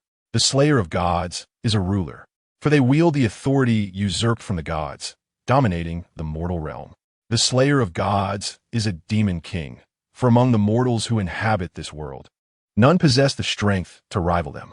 Excerpt from an early 20th century letter by Cardinal Antonio Tiberius to the papal court. Among those sorcerers who defy divine will and manipulate the knowledge of demons, there exists a king revered by them. You may have heard his name to some extent. The Slayer of Gods, Epimetheus's illegitimate son, the Demon King. Regrettably, we mortals possess no means to contend with him. The only beings capable of contending with them on equal footing are the Godslayers or the angels who serve our Heavenly Father, as well as the tabooed pagan deities. On the other side, the protagonist of the Godslayer narrative, Kazuki Kutu, stood in sheer terror, clutching the divine artifact Prometheus Codex while gazing at the colossal wild boar. Beside him, a golden-haired maiden regarded the insubordinate deity with grave concern. She was a strikingly beautiful girl, not particularly tall by European standards, standing just over 160 centimeters. Yet, how does one articulate the aura of authority that surrounded her? It was akin to that of a queen, standing with regal poise. Her long golden tresses danced in the wind, and her crimson attire, illuminated by the orange sunlight and contrasting with her golden locks, accentuated the vibrancy of her red ensemble. The fiery hue of her garb, resembling flames, along with her golden hair, made her appear as a warrior adorned with a crown, splendidly embellishing her presence. Her beauty, delicately crafted, surpassed that of any doll and radiated more vitality than any model or actress. Embodying nobility and confidence, a visage once seen is forever etched in memory. In essence, she was an exceptionally rare beauty. This young lady was none other than one of the original protagonists, Erica Blanchetri, hailing from the Italian Magical Association, the Copper Black Cross. Born into a prestigious lineage of magicians, the Blanchetri family, she ascended to the rank of Grand Knight at a remarkably young age. It is noteworthy that the Grand Knight is second only to the Paladin in hierarchy. The Paladin represents humanity's mightiest, surpassed only by Godslayers and insubordinate deities. Paladins possess the ability to withstand the might of divine beasts, and few have attained such a rank in the world, predominantly leading large magical associations. Smaller associations typically boast only Grand Knights as their strongest members. That Erica could become a Grand Knight at the tender age of 16 is a testament to her exceptional talent and prowess. Throughout the Italian magical realm, she is renowned as a prodigy. Was a deity? Kazuki Kutu frantically inquired of Erica, who remained fixated on the insubordinate god, offering no response. Instead, she commanded him to flee, darting towards the entity. Miss Erica! Suddenly, a jarring screech pierced the air as a red car accelerated beside her. It was her maid, driving towards her. Just in time, Aliana. Head south on the streets of Rome. With that, Erica performed a swift somersault and leaped onto the car's roof while in motion. On the labyrinthine and somewhat narrow city roads, the small red vehicle sped along at over 150 kilometers per hour. Reclining atop the car, Erica surveyed the distant chaos wrought by the insubordinate deity, her delicate features etched with confusion. According to the intelligence gathered by the copper-black cross, multiple insubordinate deities had manifested across Sardinia over the past 3 days, each taking on varying forms: camels, bulls, and sheep. Yet this time, it was a wild boar. What transpired on the island of Sardinia that summoned forth so many defiant deities simultaneously? While manifestations of rebellious gods have occurred in the past, none have appeared with such frequency as witnessed on this island. Suddenly, in the midst of her contemplation, Erica sensed a disturbance above her. Instinctively, she looked up, only to behold a massive fragment of architectural debris plummeting from the sky, hurtling directly toward her and the vehicle she occupied. In response to this perilous situation, the car veered sharply in a different direction. A thunderous roar echoed as the debris crashed to the ground, shaking the earth beneath her. Seizing the opportunity, Erica leapt upwards. Soro Hermes boots. A crimson magical circle unfurled beneath her feet, a spell of leaping that endowed her with extraordinary agility and jumping prowess. Utilizing this enchantment, she began to nimbly traverse the ruins, leaping from one building to another, swiftly approaching the location of the defiant god. Fortuitously, Erica was not far from the colossal figure of a wild boar, soon standing face to face with it. A brilliant light flashed, and her red attire transformed instantaneously into battle-ready magical garments. Come fort, stillion, O spirit of the lion, embodying the essence of struggle, respond to my hand and voice. You are the heart of the Lion King, a valiant inheritor of the name of the lion-hearted king. In response to the young woman's incantation, a vast crimson magical circle materialized behind her, from which a silver lion's head gradually emerged. With a swift motion, Erica drew forth a long sword from the lion's mouth. This was her beloved blade, named Reinhardt, a renowned magical sword bestowed upon her years ago by Saint Raphael, once regarded as Europe's mightiest swordsman. It was one of the twin swords of the lion and the craftsman. Now, the time for the duel has arrived. With unwavering confidence, Erica relentlessly launched her attacks against the wild boar. Yet, in stark contrast to Erica's exhilaration, the defiant god exhibited no response to her presence. Much like a passerby pays no heed to an ant on the sidewalk, the wild boar, currently in a state of excitement, remained indifferent. Although Erica's strikes landed, they failed to inflict any harm. Not even a single hair was displaced from the boar's hide. How could this be? This outcome was utterly unacceptable to Erica. Chapter 74. A feeble attempt against the juggernaut. Though it was not her most potent assault, she had exerted all her strength, yet it proved utterly futile, garnering not even the creature's attention. Is this the nature of the defiant god? Gazing upon the colossal beast for the first time, a sense of helplessness washed over Erica, a feeling that had not surfaced in the past 16 years. With a single attack, she starkly recognized the chasm that lay between them. This was merely a divine beast, a being commanded by the gods, not the true defiant god itself. The grandiose declarations made earlier now seem akin to mere jest. No, one cannot simply concede defeat. Erica gritted her teeth. If the wild boar were allowed to wreak havoc unchecked, this city would soon be reduced to ruins, and countless innocents would suffer. In truth, the current rampage of the wild boar has already claimed numerous lives.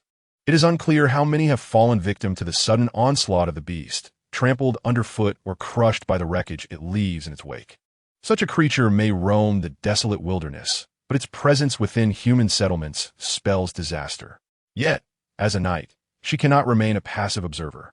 She must resort to her hidden card. Erica steeled herself. She still possessed a trump card. "O Lord, why have you forsaken me?" Erica chanted aloud. As her incantation resonated, an immense and ominous surge of cursed energy began to coalesce around her. This was the word of cacophony, embodying loathing and despair, and it represented the most formidable magic within Erica's grasp, capable of inflicting harm even upon deities, a pinnacle of combat sorcery. This was also the reason for her ascension to the rank of Grand Knight at such a tender age. However, in the next moment, a chilling dread surged within her. Erica looked up to find the colossal wild boar had halted, its crimson eyes fixated upon her. By invoking the word of cacophony, Erica had finally garnered the beast's attention, compelling it to cease its devastation. Yet, this outcome was not what she had envisioned. The savage cruelty reflected in its blood-red eyes, coupled with the malevolence emanating from this superior life form, sent shivers down her spine, instigating an involuntary gulp. With a thunderous roar, the wild boar unleashed a bellow that transformed into a shockwave, infused with overwhelming force, shattering the protective magic of her enchanted attire and sending her careening through the air. The young maiden traced an arc through the sky. Barring unforeseen circumstances, she would soon crash to the ground. The anticipated impact failed to arrive, prompting Erica to open her eyes, only to be greeted by the striking profile of a remarkably handsome figure. "This is perilous, miss. Please stand back," Jiang Ling implored as he set Erica down, then turned his back to her and advanced toward the wild boar, his eyes gleaming with eagerness. Realizing she had been rescued, Erica was about to express her gratitude when she noticed that this impeccably handsome young man, devoid of any magical aura, was approaching the divine beast with reckless abandon. She hastily called out to halt Jiang Ling, but he dismissively waved his hand, continuing his advance toward the wild boar without a backward glance. As he drew nearer, Jiang Ling felt the immense size of the beast firsthand. "What a colossal pig. I wonder how durable it is," he mused, stroking his chin with a look of curiosity. The colossal wild boar stood resolutely in place, its eyes ablaze with fury and savagery, the crimson orbs fixated intently on the position of Jiang Ling ahead. "Come forth. Let me test your prowess," Jiang Ling declared as he discarded his coat and assumed a wrestling stance, shaking out his arms. Erica, astonished, gazed at the man who had rescued her, his face alight with excitement as he locked eyes with the massive beast. Suddenly, a bold idea surged within the young girl, rendering her momentarily parched with anticipation. With a thunderous roar that reverberated through the air, the wild boar could no longer contain itself and lunged toward Jiang Ling, intent on impaling the insignificant creature before it with its formidable tusks. Jiang Ling, akin to a mantis attempting to halt a chariot, propelled himself forward like a cannonball, bursting through a veil of white mist and hurtling directly toward the boar's visage. The immense recoil created a vast, net-like crater in the ground. In the next instant, the two collided, sending shockwaves that dispersed the surrounding air for hundreds of feet.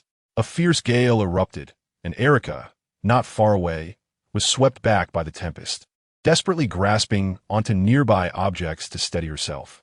Grass Chi Hudong sheltered behind a crumbled wall, debris swirling around him as dust danced in the wind, prompting him to squint and shield his eyes with his hand. Jiang Ling and the divine wild boar engaged in a relentless struggle, and then, lifting his head, he flashed a grin at the boar's fiery eyes, not bad, but still lacking in strength. As the words left his lips, he exerted tremendous force through his arms, stepping forward as his white sneakers slammed into the ground, instantly creating a massive spiderweb crater. "Lift off," he shouted, and to Erica's astonishment, the wild boar's enormous form was swiftly hoisted into the air. Can you believe it? A creature over 30 meters high was effortlessly lifted by a man less than 2 meters tall.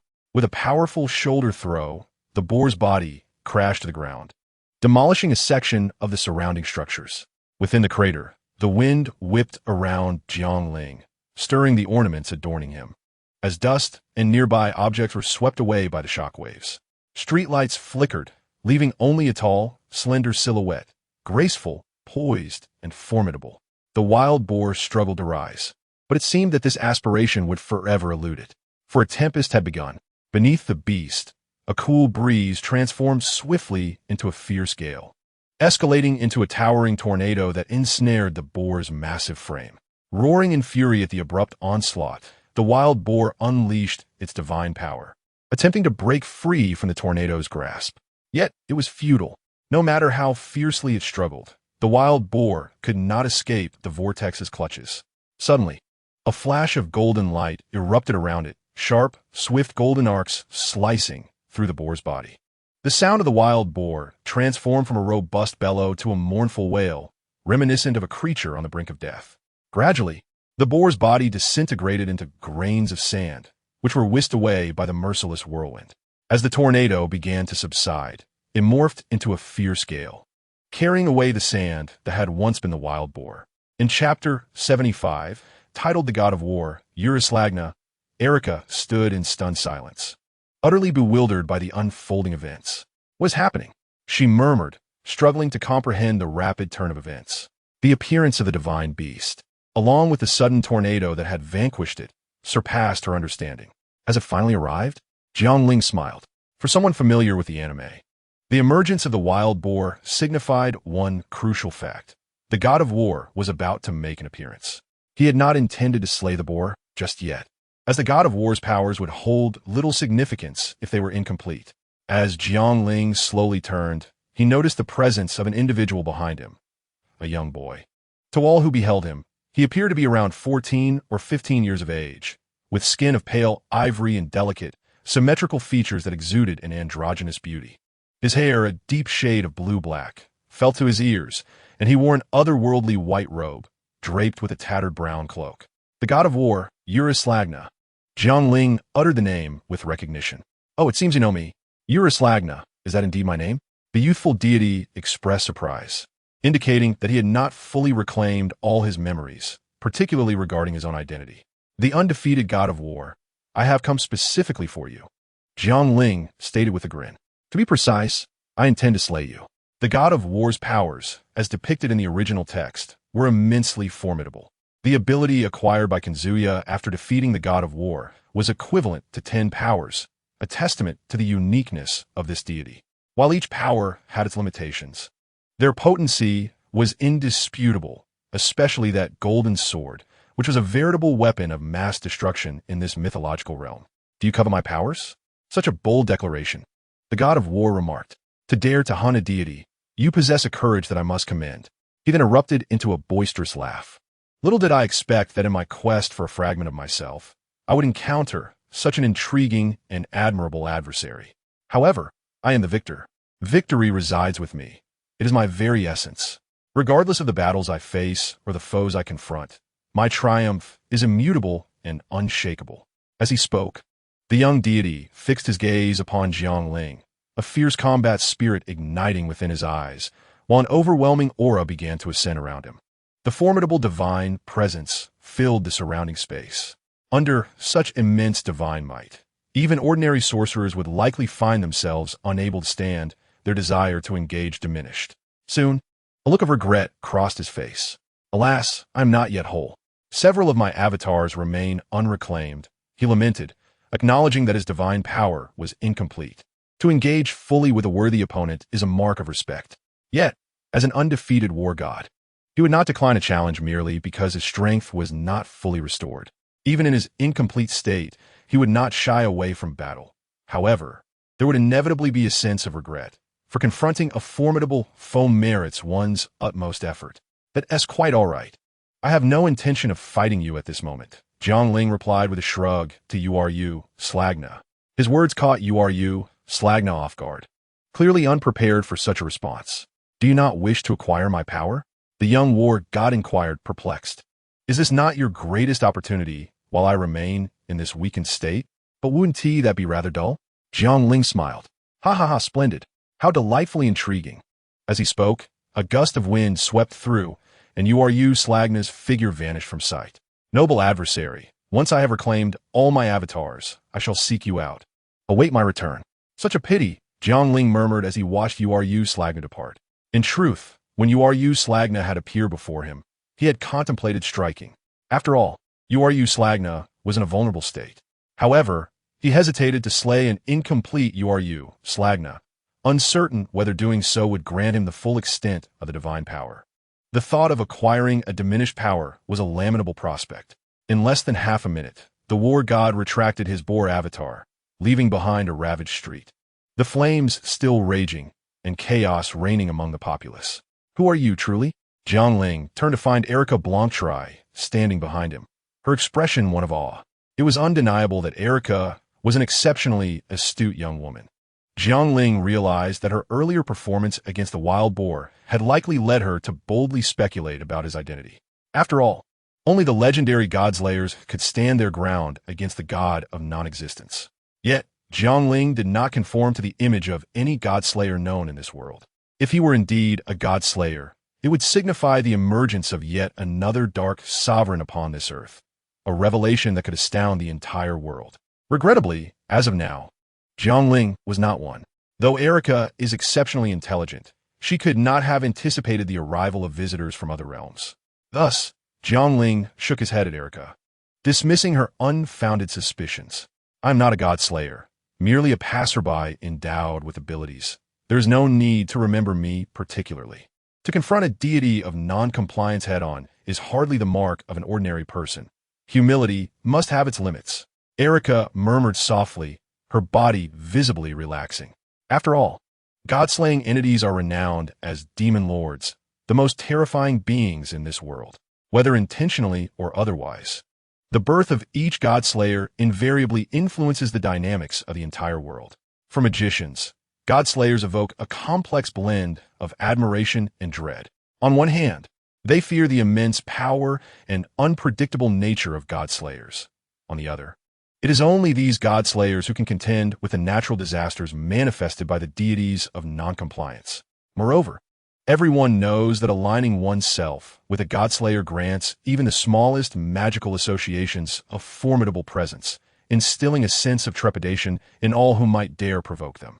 This association can catapult them to prominence, allowing them to rival or even surpass larger magical organizations. The distinction between having a Godslayer and not having one is profound. This is no mere platitude. Even if the Godslayer remains inactive, their mere existence serves as a deterrent, prompting countless magical organizations to seek their allegiance. Chapter 76. The search for Kusanagi K.T. The following day, Jiang Ling traversed the streets adorned with an exotic charm. This place lay a considerable distance from the port where the wild boars had emerged. Consequently, it had not suffered their devastation and remained largely intact. However, the presence of the wild boars had rendered the roads rather desolate, with few passers-by in sight. Kusanagi K.T., is that how you pronounce it? Why do you wish to find him? Erica, having followed Jiang Ling, could no longer contain her curiosity. He possesses a stone tablet sculpture that I require. It is essential for my endeavor to vanquish that deity of noncompliance.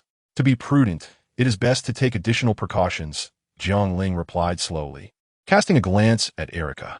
It must be said, as the leading female protagonist of the original tale, she possesses a remarkable figure.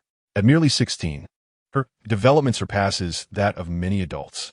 Is it an advantage of European lineage? Yet, that cannot be entirely accurate, as Erica's childhood friend, Liliana Clandy from the Bronze Black Cross, is rather unremarkable. Thus, it seems that innate talent plays a significant role. Some attributes are simply inherent, unattainable through envy, much like his own charm.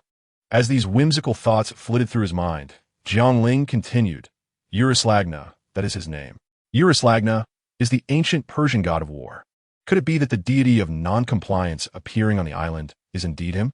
Erica exclaimed in astonishment. Usurps, the deity of victory and war in ancient Persian mythology, is indeed a prominent figure in this world, well known to the erudite Erica, who is well versed in the mythologies of various nations.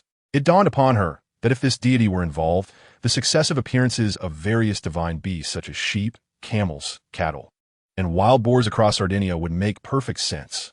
Usurps also holds another identity as a principal deity of Zoroastrianism, the god of war Bahram, symbolizing not only kingship and heroism, but also serving as humanity's savior. Legends tell of how he vanquished and bound the three-headed dragon Dahaka, a formidable entity that threatened the world, revered by the Aryan people during the Zoroastrian era for his ever-changing forms.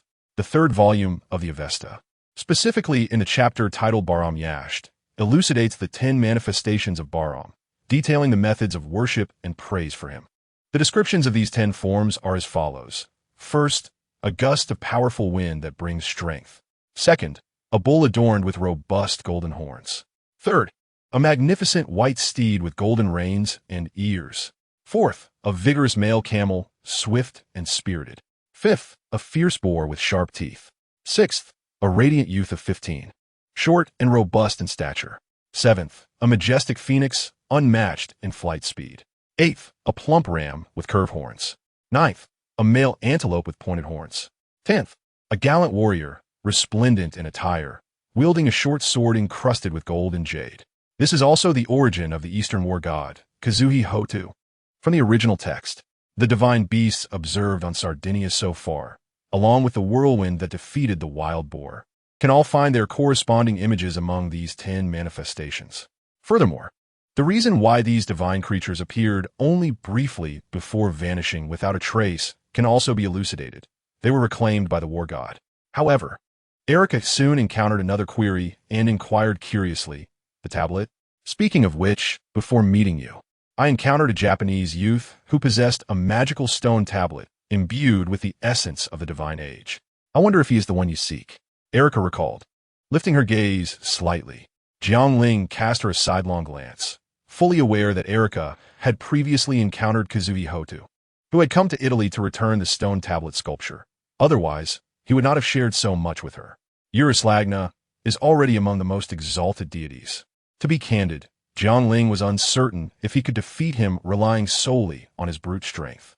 Moreover, this island is not home to just one defiant god of war. Another formidable deity, a king who can rival him, also resides here. He is Melkor, the dragon slayer, the king of the ancient Canaanites, a god of multifaceted attributes. He is the god of storms, the deity of the sea, the solar god, and the sovereign of both bountiful harvest and desolation, as well as the lord of the underworld. To ascend to the status of a mythological king among gods, such as Zeus or Odin, one must possess extraordinary strength. Undoubtedly, both are among the most exalted entities within the divine realm. As the two engaged in conversation, they found themselves standing before a quaint little cottage. "Is this the place?" In front of Jiang Ling stood a modest 3-story inn, its exterior quite unremarkable. Upon hearing the question, Erica looked up to inspect the inn sign and confirmed. Indeed, according to the information gathered, the individual you seek, named Kazuki-Hotu, resides in this very establishment. As a prominent figure within the Copper Black Cross, Erica found it remarkably effortless to locate someone who had only recently arrived. Jiang Ling nodded and stepped toward the inn's entrance. Soon, they arrived at the door of Kazuki-Hotu's room and knocked several times, yet received no response. Jiang Ling decided to employ his enhanced vision to peer through the door and survey the interior. No one. Jiang Ling furrowed his brow.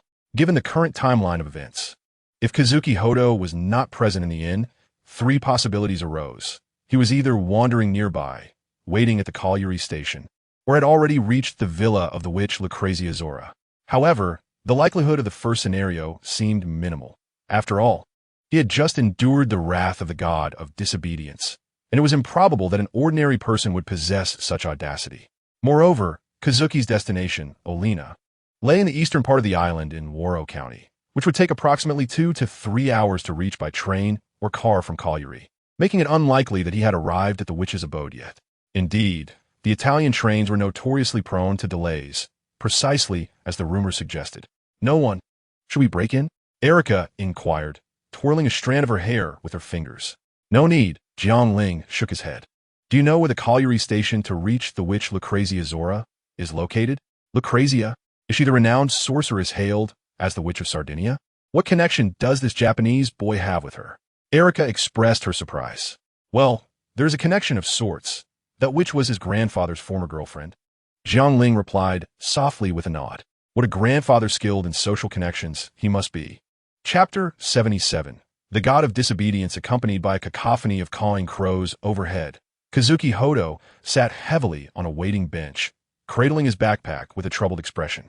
What exactly was that gigantic wild boar, and what was this god of disobedience that the golden-haired girl had mentioned? Kazuki opened the zipper of his backpack and retrieved the stone tablet. Did these matters have any relation to it? He scratched his head vigorously and sighed, feeling utterly overwhelmed. Returning to the matter at hand, why has the train not yet arrived? I long to return.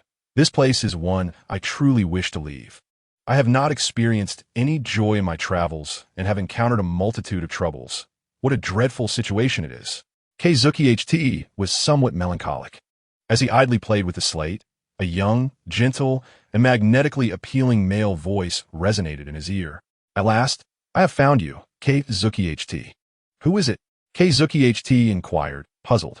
Before he could turn to look, everything around him abruptly froze, including the raucous crows in the sky. Jiang Ling approached him with a light-hearted stride, casting a glance at this Japanese traditional harem's quintessential male protagonist, and with a click of his tongue, he deftly snatched the Prometheus Codex from his grasp. Mimicking the slate's form, he skillfully crafted an identical replica using a heat ray. After blowing gently on the faux slate, he returned it to Keizuki HT's hand. Rejoining his companion, Erika, at a distance, he snapped his fingers, and time resumed its flow. "I'm off," Jiang Ling said, patting Erika on the shoulder as he slipped his hands into his pockets and strode away. With some confusion, Erika hurried after him. "Aren't you going to retrieve the magical stone tablet?" "Humph, I have already acquired it." Jiang Ling chuckled lightly, humming a tune as he prepared to return to his lodgings. "Acquired it? When?" Erika tilted her head, a few question marks hovering above her. Just now I thought I heard someone calling me. Was that merely an illusion?" Keizuki HT wondered, turning his head left and right without spotting anyone. How peculiar. Prometheus, the ancient sage, originates from Greek mythology. He embodies the god of fire and also the god of theft. He is the hero of wisdom, bestowing fire upon foolish humanity, imparting the knowledge of civilization, and playing the trickster who deceives the gods with intelligence. He guards both the sun and shadow of humankind, and is the brother of Epimetheus, who has a profound connection with the slayer of gods. In contrast, he represents human cleverness and foresight. The Prometheus Codex serves as the divine artifact of Prometheus, harboring one of his powers, which can be described as an extraordinary skill. It possesses the ability to usurp the powers of other deities, rendering it a crucial item in the original narrative. Without it, Keizuki would not have been able to twice usurp the divine authority of the war god. Unfortunately, in the original tale, when Keizuki HT attempted to seize the war god's golden sword, a clash with the divine power resulted in the artifact's destruction, forcibly annihilating the protagonist's cheat mechanism. However, now that this divine artifact has fallen into Jiang Ling's possession, it will not be so easily damaged. After all, Jiang Ling's acquisition of the Prometheus Codex is not solely for confronting the war god Velislana and the divine king Melka. It harbors a subtle desire for the fire thief. The god of wisdom, the deity of non-compliance, is not solely capable of manifesting itself. It can also be summoned by human hands, provided one possesses the corresponding artifacts. One may conduct a ritual to draw the divine from the realms of mythology into the present world. The war god Urislagna, for instance, utilized the connections with the island of Sardinia and the god king Mekalto to pull him from the annals of myth, even without mentioning the foolish god Epimetheus, brother of Prometheus, and the witch goddess Pandora, who are the creators of the god-slaying ritual. It is evident from the immense power contained within the Promethean tome that the original being must possess even greater strength, capable of usurping divine abilities. Should one succeed in summoning and slaying him, the powers obtained would be formidable indeed. As Jiang Ling lay in bed, toying with the stone slab in his hands, he pondered this notion. With this artifact imbued with the essence of that renowned god of thievery, he felt bolstered to confront the two foremost deities of noncompliance. Even if his own fist could not vanquish the two gods, he could deliver a decisive blow using this stone tablet. The following morning, before dawn had broken, a thunderous roar suddenly erupted in the sky, jolting Jiang Ling from his slumber. He swiftly donned his superhero attire and leaped from the window. To his astonishment, the sky, which should have been bright, was now shrouded in a thick layer of clouds, rendering it utterly dark, with brilliant flashes of lightning illuminating the interior, accompanied by a cacophony of thunder. The resounding booms reverberated through the dense clouds, and thick bolts of lightning clashed like meteors, flickering and rolling within the oppressive layer of darkness. Residents and tourists, initially expecting a downpour, hurried towards their homes or lodgings, while those who had risen early to set up stalls, hoping for a lucrative day, grumbled as they hastily dismantled their setups and departed. Before long, the square and the entire street were left sparsely populated with a few passers-by. Erika and her maid, Ariane, emerged from the adjacent room. The three stood beneath the ominous sky, gazing up at the once clear heavens now transformed into a scene reminiscent of the apocalypse, their expressions heavy with concern. "Do you feel it?" Erika's aura shimmered as her pink nightgown instantaneously morphed into a battle-ready magical attire. This is no ordinary storm. There is an immense reservoir of magical power coalescing within those clouds. In other words, this is not a natural phenomenon, but rather one induced by human forces. No ordinary individual could possibly incite such a dense manifestation beyond the typical storm. To influence the weather is a feat beyond the capabilities of common powers. It seems the war god has completed his gathering of avatars and is growing restless. Jiang Ling narrowed his eyes, fixated on the inky black expanse above, uncertain whether it is the thunder of the god king or the ram of the war god.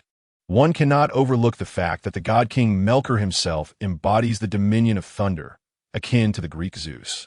Among the 10 incarnations of the war god, the ram's form also has the ability to summon lightning and thunder.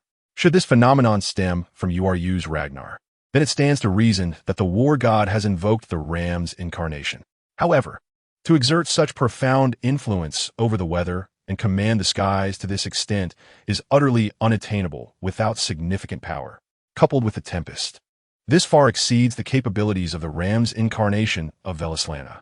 Amidst the stormy skies and flashes of lightning, Jiang Ling felt an undeniable surge of energy within her.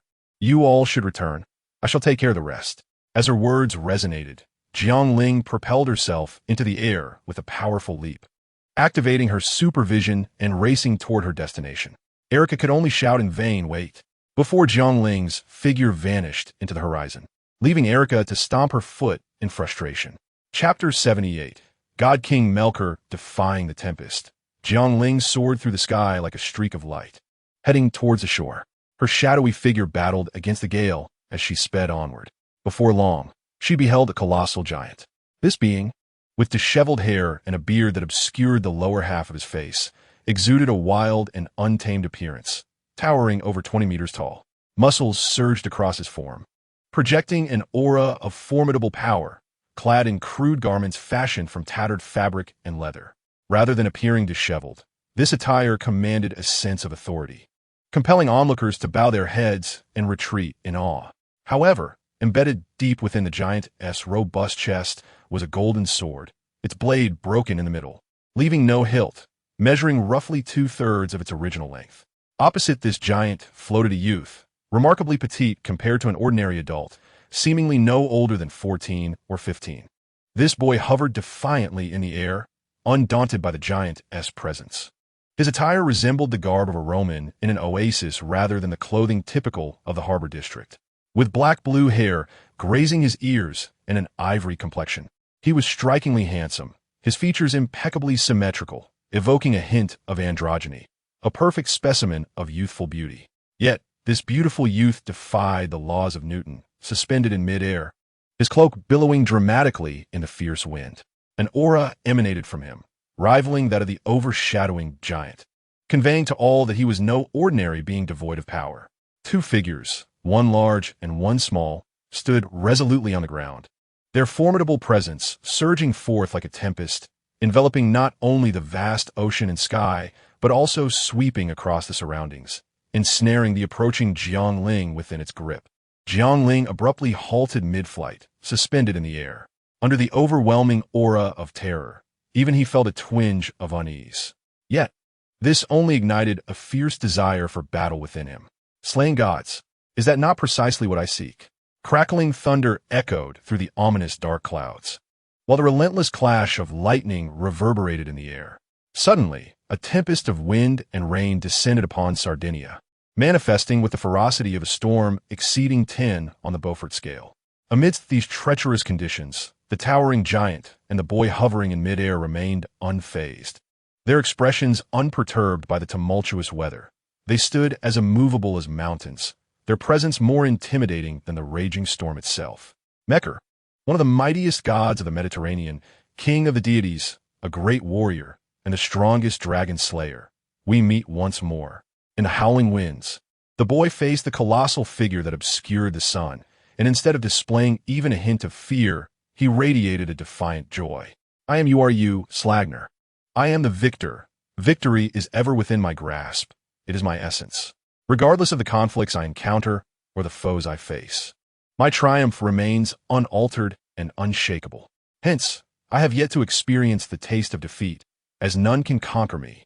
Proclaiming such a grandiloquent declaration that seemed capable of shaking the heavens, Slagner, the deity of victory, laughed, a maniacal gleam illuminating his face. King Mekar, can you grant me a defeat? Upon hearing these words, the towering giant immediately bowed his head, directing his gaze toward Slagner, who hovered not far from him, and let out a disdainful snort that sent ripples through the ocean. Slagner, protector of Mitra, once a guardian of royal authority, dares to challenge me. The sovereign, such audacity is worthy of death. Indeed, I was once a protector of the people and the crown, but now I am merely the god of defiance. What remains within this form is an indomitable will for struggle and victory. Slagner smiled with composure, yet his expression remained steeped in madness. Mekar, satisfy me. Grant me a battle that can quell the fervor within me. Ha ha. Mekar could not help but burst into a deafening laugh, the sound reverberating so powerfully that it disrupted the surrounding storm. Indeed, I too am a god of defiance, a king yet also a warrior. As the slayer of dragons, the god of victory, let my staff shatter your arrogant visage. With that proclamation, a pair of rough wooden staffs materialized in Mekar's hands. Amidst the tempest and flashes of lightning, there emerged a pair of formidable staffs. Their exterior, though exceedingly coarse, was animated by the swirling winds and crackling electricity, sending ripples through the very fabric of space. Ha! Slagna, overwhelmed by exhilaration, let forth a wild laughter, his cloak billowing ominously behind him, as a terrifying aura of sorcery ascended from his diminutive form. Come forth, king of the Mediterranean. The heavy atmosphere, thickening in the air, was on the brink of eruption.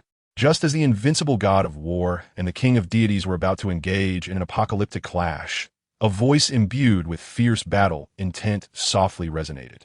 If that is the case, may I also claim a share? This voice was exceedingly faint, so much so that it was nearly swallowed by the storm within a heartbeat. However, neither Slagna nor Mekar were ordinary beings. They were the highest tier of deities from myth, and thus could not possibly overlook such a sound. In that instant, both Slagna and Mekar paused their actions, turning their gaze towards the island. There, in midair, a dark figure stood defiantly against the gale and downpour, captivating the attention of the two divine beings. The black cloak whipped wildly in the tempest. Slagna was momentarily taken aback, exclaiming in surprise, "Is it you? A mere human?" Mekar's voice boomed like thunder, his piercing gaze directed forth. "As a mere mortal, what audacity compels you to appear before us, the divine?" At the moment when Slagna and Mekar's scrutinizing gazes locked onto him, Jiang Ling felt as though he was ensnared by an invisible pressure, relentlessly pulling him downward. Slagna is the guardian of the populace and royal authority. Though not a king himself, he embodies the essence of kingship, coupled with his noble endeavors to protect the people, granting him the power to compel humanity into submission. Mekar, being the king of gods and once the sovereign of the Mediterranean, possesses a similar capacity to subjugate mortals. With both deities, each a paragon of divine might, now focusing their formidable presence upon Jiang Ling, even in the absence of overt force. The sheer weight of their aura and words could effortlessly bring a mortal to their knees. Chapter 79. The challenge. Regrettably, Jiang Ling was far from an ordinary individual. With unparalleled confidence and formidable strength, he found it utterly impossible for mere intimidation to sway him. Thus, beneath the overwhelming presence of the two deities, Jiang Ling merely felt a momentary heaviness upon his shoulders before returning to his normal stance, unscathed and unaffected. "Ha ha! Truly worthy of my admiration, warrior," Slagna exclaimed, arching an eyebrow and bursting into raucous laughter. "Remarkable fighting spirit. You seem to be a valiant warrior as well," Mekar acknowledged with a nod of approval. "I, a mere mortal, dare to challenge the two supreme deities." Jiang Ling hovered in the air, arms outstretched, his robust physique fully embraced by the torrential rain. Within a realm unseen by others, countless cells within him absorbed external energy, akin to a furnace emanating a surging power. He proclaimed loudly, "Two of you. Shall we engage in battle?" The arena fell into an abrupt silence. A heavy pressure permeated the space, instantly enveloping the entire world. "How intriguing. A mere mortal dares to challenge us," intoned Michael with an air of authority. "Mortal, have you steeled yourself for the death that may come? Before you stand the undefeated god of victory and the supreme deity of unparalleled might. Warrior, are you truly certain you wish to challenge us both? This is hardly a wise decision, added the war god Usurps, his brow furrowing. Since you embody the very essence of victory, you must understand what factors lead to defeat on the battlefield, Jiang Ling retorted, casting a slightly provocative gaze towards Usurps. Indeed, I am merely a mortal, yet I possess strength, and with strength comes the right to fight. I am not here to compare identities, nor to measure the might of our powers. My singular goal is victory. Are you not the god of victory? Are you not seeking defeat? Jiang Ling's voice resonated clearly through the storm, penetrating Usurps' ears. Then let us engage in battle. I will employ any means necessary to make you taste the bitterness of defeat. At these words, Usurps' eyes widened slightly as he regarded the audacious Jiang Ling, suddenly bursting into laughter, delight evident on his face. Excellent. A warrior who understands the true essence of victory. I apologize for my earlier rudeness. As the undefeated war god, I cannot disregard the challenge posed by one who seeks victory. Come with me. Understanding that his provocation had succeeded, Jiang Ling transformed into a streak of light, darting in another direction. My strength may be inferior to yours, so I will choose a terrain advantageous to me for our battle. All if for the sake of victory. Should you fear, you need not follow. With that, Jiang Ling swiftly vanished into the tempest. To engage in battle here would undoubtedly wreak havoc upon the citizens of this land, a consequence Jiang Ling wished to avoid. After all, he considered himself a being of chaotic order, not a pure villain. In moments of choice, he would certainly contemplate other factors. Yet, if confronted with an unexpected conflict, he would not hesitate, for he was no paragon of virtue. Usurps wore a delighted expression as he suddenly transformed into a whirlwind, rushing towards the direction Jiang Ling had disappeared. Mortal, war god, do you dare to abandon me, your king? Michael's voice thundered with fury. Unforgivable. With that, Michael's colossal form morphed into a bolt of lightning, soaring into the sky, vanishing from sight. Accompanied by a sharp sound slicing through the air, Jiang Ling resembled a missile streaking across the sky, darting towards the boundless ocean. Without glancing back or assessing whether her pursuers were in close proximity, she propelled herself forward at an extraordinary speed, activating her advanced auditory visual capabilities to survey the sea beneath her. Before long, her gaze fell upon a solitary island, remote and devoid of human presence. Should Jiang Ling and her two divine companions unleash their full might, sinking an island would pose little challenge. Thus, the true battlefield was centered around the surrounding waters of this isle. Imagining a scenario akin to the effortless slaying of deities as depicted in animated tales was but a fanciful dream.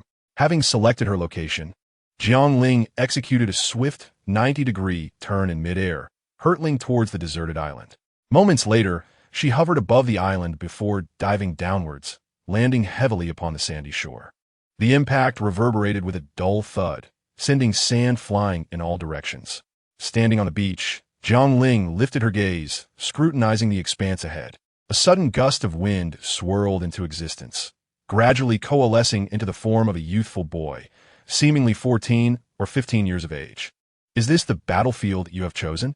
The invincible god of war surveyed the surroundings with ease. It appeared devoid of traps, yet perhaps there were subtleties he had overlooked. Indeed, only when one remains undetected by the enemy can a terrain be deemed advantageous. Once discovered, it becomes a vulnerability. Can you bestow upon me defeat here, warrior? Before Jiang Ling could respond, the sky was abruptly enshrouded by dense, ominous clouds. Thunder roared, and a deafening clap resonated as a bolt of lightning descended, striking the sea beside Jiang Ling and Usurps, sending forth towering waves that gradually morphed into the form of a colossal giant. Human, god of war, the deity, brandishing a crude staff, unleashed a furious roar. You shall pay for the audacity of mocking me, your king. You will repay with your lives. His laughter echoed, a manifestation of joyous anticipation for the imminent clash. To battle against a warrior who seeks victory in the king of the gods. How intriguing. At last, I feel the surge of battle in my veins. With that declaration, Usurps' gaze fixed upon Jiang Ling, his smile twisted by an overwhelming fervor for combat. Yet, in the theater of war, eliminating the weak in advance is common sense. Let us commence with you, boy. As his words fell, Slagna transformed into a tempest, charging fiercely towards Jiang Ling. Her eyes narrowed, her chest swelled, and she opened her mouth wide, unleashing a gale imbued with swirling frost and snow. The mist-like vapor spread rapidly, instantly crystallizing into a layer of ice upon the sandy expanse ahead. The tempestuous winds of the frost storm entwined with those conjured by Slagna. Slagna possessed 10 incarnations, among which the embodiment of strong winds could induce tornado phenomena. The surging gales rushed forth with astonishing velocity, effortlessly breaching Jiang Ling's blizzard winds, enveloping him like a silkworm in its cocoon. Suddenly, a faint sound resonated in the tumultuous winds. A figure erupted from the maelstrom, escaping the tempest's grasp. Within the swirling gales, Slagna's voice emerged slowly. Truly valiant in battle. Were this ancient times, I would bestow upon you sacred protection, sending you to the battlefield for my unyielding triumph. Now, continue to showcase your martial prowess before me. In an instant, the ferocious winds ascended rapidly, hurtling towards Jiang Ling's direction. Hearing the winds approach from below, Jiang Ling curled his lips, retreating explosively. Opponents of elemental nature posed a considerable challenge, and he lacked suitable means to confront them. Although a temporary retreat for the sake of victory was not an act of cowardice, incessant evasion proved rather tedious. Brave warrior, do not disappoint me. Chapter 80. An early exit. The speed of the swirling winds surged once more, swiftly reaching Jiang Ling, observing the impending tempest. Jiang Ling furrowed his brow, still opting against retaliation, merely altering his trajectory towards Michael's position. In the skies above the deserted island's beach, a figure in a shadow of wind engaged in a relentless chase, their distance rapidly diminishing. At that moment, another deity's simmering anger reached its brink. Mortal, god of war, do you dare disregard me, your sovereign? Michael struck out in fury. Whoosh! His staff transformed into a fleeting flash of lightning as he swung it with the force of a tempest, unleashing a tremendous shockwave that bore down on the approaching Jiang Ling with overwhelming might. Though Michael's stature was colossal, his speed was as swift as lightning. Jiang Ling's expression shifted in surprise. He had not anticipated the Divine King's attack to be so rapid. His plan to redirect the Divine King's assault towards the god of war was thwarted. As thoughts raced, the enormous staff, reminiscent of a celestial body, descended upon him. Mere half a meter away. Boom! A thunderous strike enveloped in tempestuous energy crashed into Jiang Ling, akin to a baseball hit with tremendous force. A resounding sonic boom erupted, propelling Jiang Ling through the air. A wave of shattering energy surged from his chest throughout his body, rendering him unable to control his trajectory, swiftly casting him out of the contest. It appeared someone had exited prematurely. The god of war, now reverted to his youthful form, shook his head in disappointment. This was distinctly different from his previous encounter with one of Slagna's 10 incarnations, the wild boar. The youthful incarnation of Ragnar is the form he is most accustomed to embodying. Not merely a human, but the guise of a 15-year-old boy. In the pursuit of restoring order in this chaotic world, under the command of his master, he relishes the appearance of youth while vanquishing disobedient deities. The radiant 15-year-old symbolizes the essence of a hero within the doctrines he safeguards. Presumptuous mortal. Meanwhile, the Divine King Mekr disdainfully exhaled 2 jets of steam, reminiscent of boiling water. It seemed we had returned to the confrontation where the outcome had yet to be determined. Ragnar cast a light chuckle at the towering Mekr, who snorted in irritation at the battle maniac forcibly extracted from his myth. Thus, let the clash commence between us. Their eyes met, and Ragnar struck first. Behind him manifested a brown, dreamlike halo, intricately inscribed with 10 distinct patterns, each representing one of Ragnar's 10 incarnations. The will spun rapidly, finally halting at the form of a goat. Boom! A golden thunderbolt, powerful enough to pierce the earth's surface, descended from the heavens, aimed directly at Mekr. With a single strike, Ragnar unleashed a thunderous assault. This golden lightning, generated by one of his incarnations, the goat, crashed down from the sky. Despite its seemingly modest appearance, the thunder harbored terrifying power. In this world, apart from the Godslayers and disobedient deities, anyone struck would be reduced to mere ashes.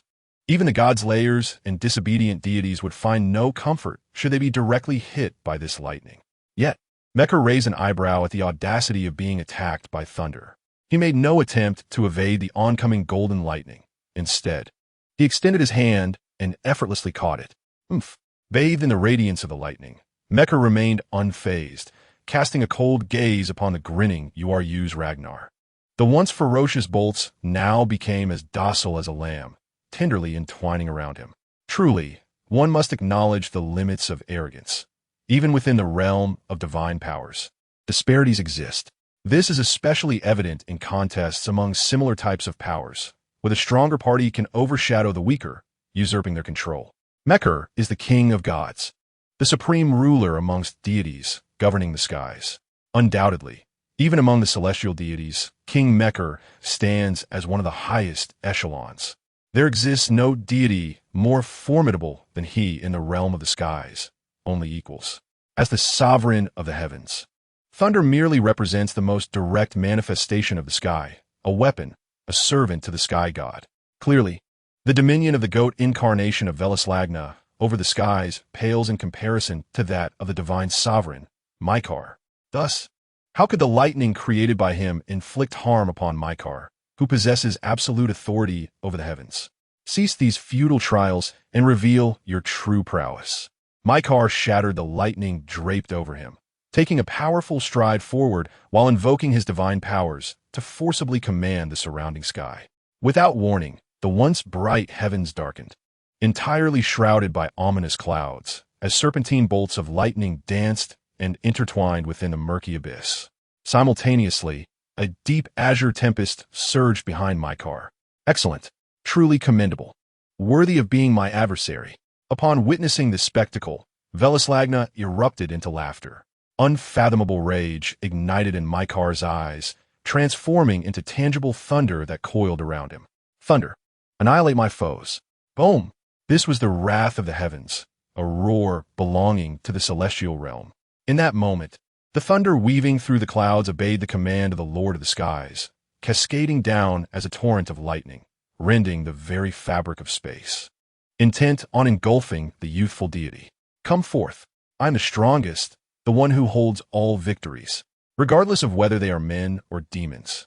I shall vanquish all adversaries. Thus, I shall shatter every obstruction before me. In this fervor, espousing the sacred words of the invincible military deity, Velslagna transformed into a tempest, vanishing from sight before the onslaught of thunder could reach him. One of the 10 incarnations, the fierce wind. By employing this incarnation, Velslagna could conjure formidable tornadoes. Previously, it was this very manifestation that ensnared wild boars within the city, and Velslagna could also traverse the battlefield as an elusive gale. Possessing 10 incarnations, he could fluidly alter his form on the battlefield, thus gaining the upper hand in combat. This is the essence of the undefeated war deity, Velslagna. The thunderous assault failed to strike Velslagna, and instead crashed to the ground. Under the force of divine lightning, the island was as fragile as parchment, easily pierced, eliciting tremors that shook the very earth. At that moment, the fierce wind that Velslagna had become surged toward Mykar. The divine sovereign's keen reflexes detected Velslagna's maneuver. The servants of the sky are not limited to thunder alone. Wind, like thunder, is also an extension of the celestial concept, and Mykar, as the god of storms, possesses the ability to conjure gales potent enough to sweep away entire cities.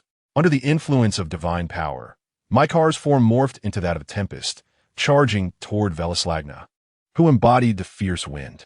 Thus, 2 gales, each capable of uprooting a city, collided with tremendous force. Chapter 81, The Divine Duel. Immediately thereafter, an unprecedented roar resonated through the heavens. The storm personified by Michael and the fierce wind embodied by Velslagna found themselves locked in a stalemate high above. The collision of their forces unleashed a tempest that swept through the surroundings, uprooting everything in its path. Forests, colossal boulders, and even the ground itself were swept away and shattered. Nothing could withstand this overwhelming force. Even the distant sea was stirred, generating towering waves, until a moment arrived when both winds erupted simultaneously. Michael and Uruslagna materialized from the swirling tempest, standing majestically in the sky, gazing intently at each other. Truly, they were embodiments of calamity, transcending humanity itself, an existence beyond human resistance. Even when faced with all of humankind, they would emerge victorious. Such was their nature. Meanwhile, the ensnared Jiang Ling skidded across the water's surface like a shattered stone, finally coming to a halt. How absurd! Jiang Ling, suspended in the water, felt a sense of frustration. While Michael had not inflicted any significant harm upon him, the accompanying control was rather vexing, propelling him far beyond where he intended to be. It seemed the decision to expand his abilities had proven wise. Relying solely on brute strength would inevitably lead to limitations. After a brief struggle beneath the surface, Jiang Ling burst forth like a submarine-launched missile, soaring into the air in a straight line toward the battlefield. In the heart of the conflict, beneath the inky heavens, the war god and the divine king, masters of the wind, faced each other. Indeed, a splendid sight, O king of the Canaanite skies, Uruslagna remarked, a smile gracing his handsome visage. However, should this be all, the victory of this battle shall belong to me. With this proclamation, an ethereal brown halo reappeared behind Uruslagna. Enough of your daydreams, Michael retorted, his silver hair and beard bristling like a startled creature. With a sweeping gesture, he summoned hundreds of bolts of lightning from the heavens. Such trifles shall not strike me, the youthful war god proclaimed. Fear those who possess wings, for the wicked and the powerful alike tremble before my avian might. The curse I bear shall render me untouchable. The pointer on the brown halo behind Uslagna spun, ultimately landing upon an image of a soaring bird. One of the 10 avatars, the phoenix. Before the lightning could strike him, Uruslagna vanished, only to reappear elsewhere as if leaping through space. Yet, this was merely an illusion born from his incredible speed. The phoenix's incarnation granted Uruslagna access to realms of divine swiftness. Even the speed of thunder could not touch the war god when he entered this state of extraordinary velocity. Thus, relying on the embodiment of the phoenix, Uruslagna effortlessly evaded the bolts of thunder summoned by Mecher, swiftly approaching his position. In the blink of an eye, Uruslagna's figure materialized before Mecher. All malevolent beings, tremble before my power. I now possess the might of 10 majestic mountains, the strength of 100 rivers, and the formidable vigor of 1,000 camels. I raised the fierce mark of the camel. The radiant wheel once again turned, landing upon the emblem of the camel.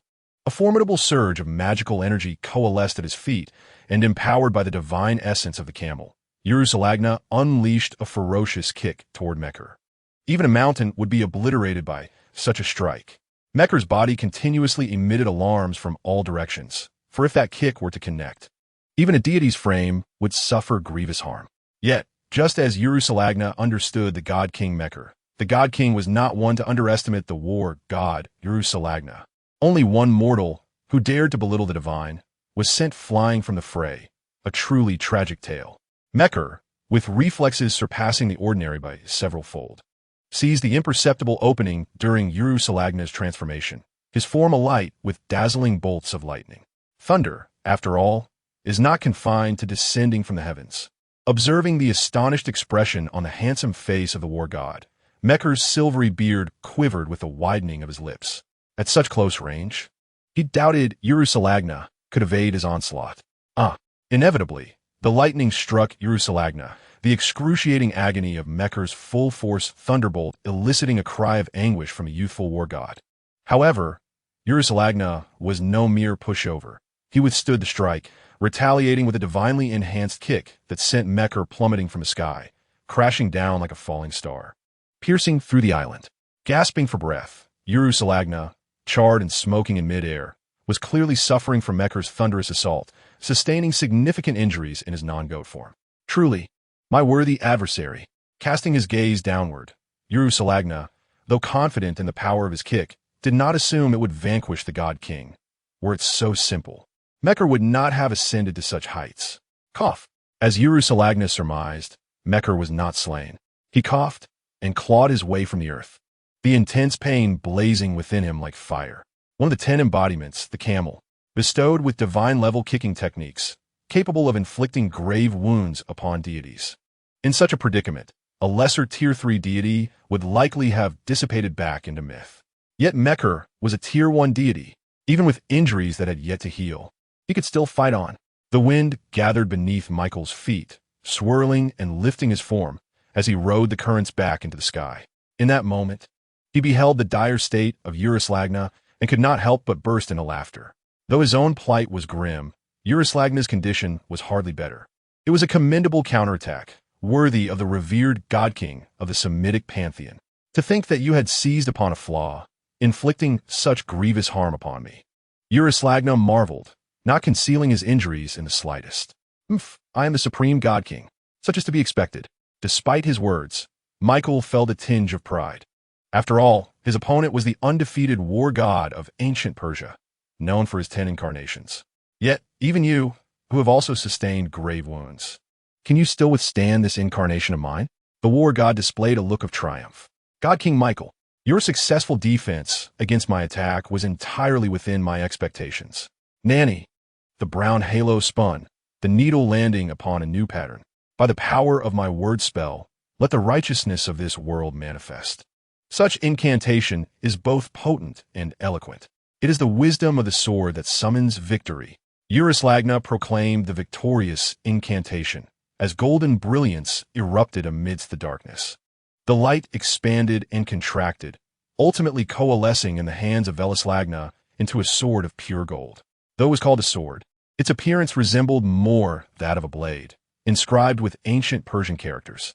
Upon seeing the golden sword grasped by Uruslagna, Michael was consumed by fury. The god-slaying golden sword. Indeed, it is this sword of victory. Uruslagna swung the golden blade with a smile directed at Michael, the warrior, one of the 10 incarnations. Chapter 82, The Golden Sword. This is Uruslagna's most formidable incarnation, without exception, and the one that best embodies the essence of the god of victory. To speak frankly, Uruslagna's ascendance as the god of victory owes much to the warrior incarnation. With the appropriate knowledge, one can forge a blade capable of severing divine essence, making it the most potent weapon and shield against all divine beings. Simultaneously, this is the incarnation that Michael fears to confront most. Observing the apprehension etched upon Michael's face, Uruslagna smiled. Now I shall commence. He gripped the hilt of the sword with both hands, pointing the blade toward Michael, his expression solemn.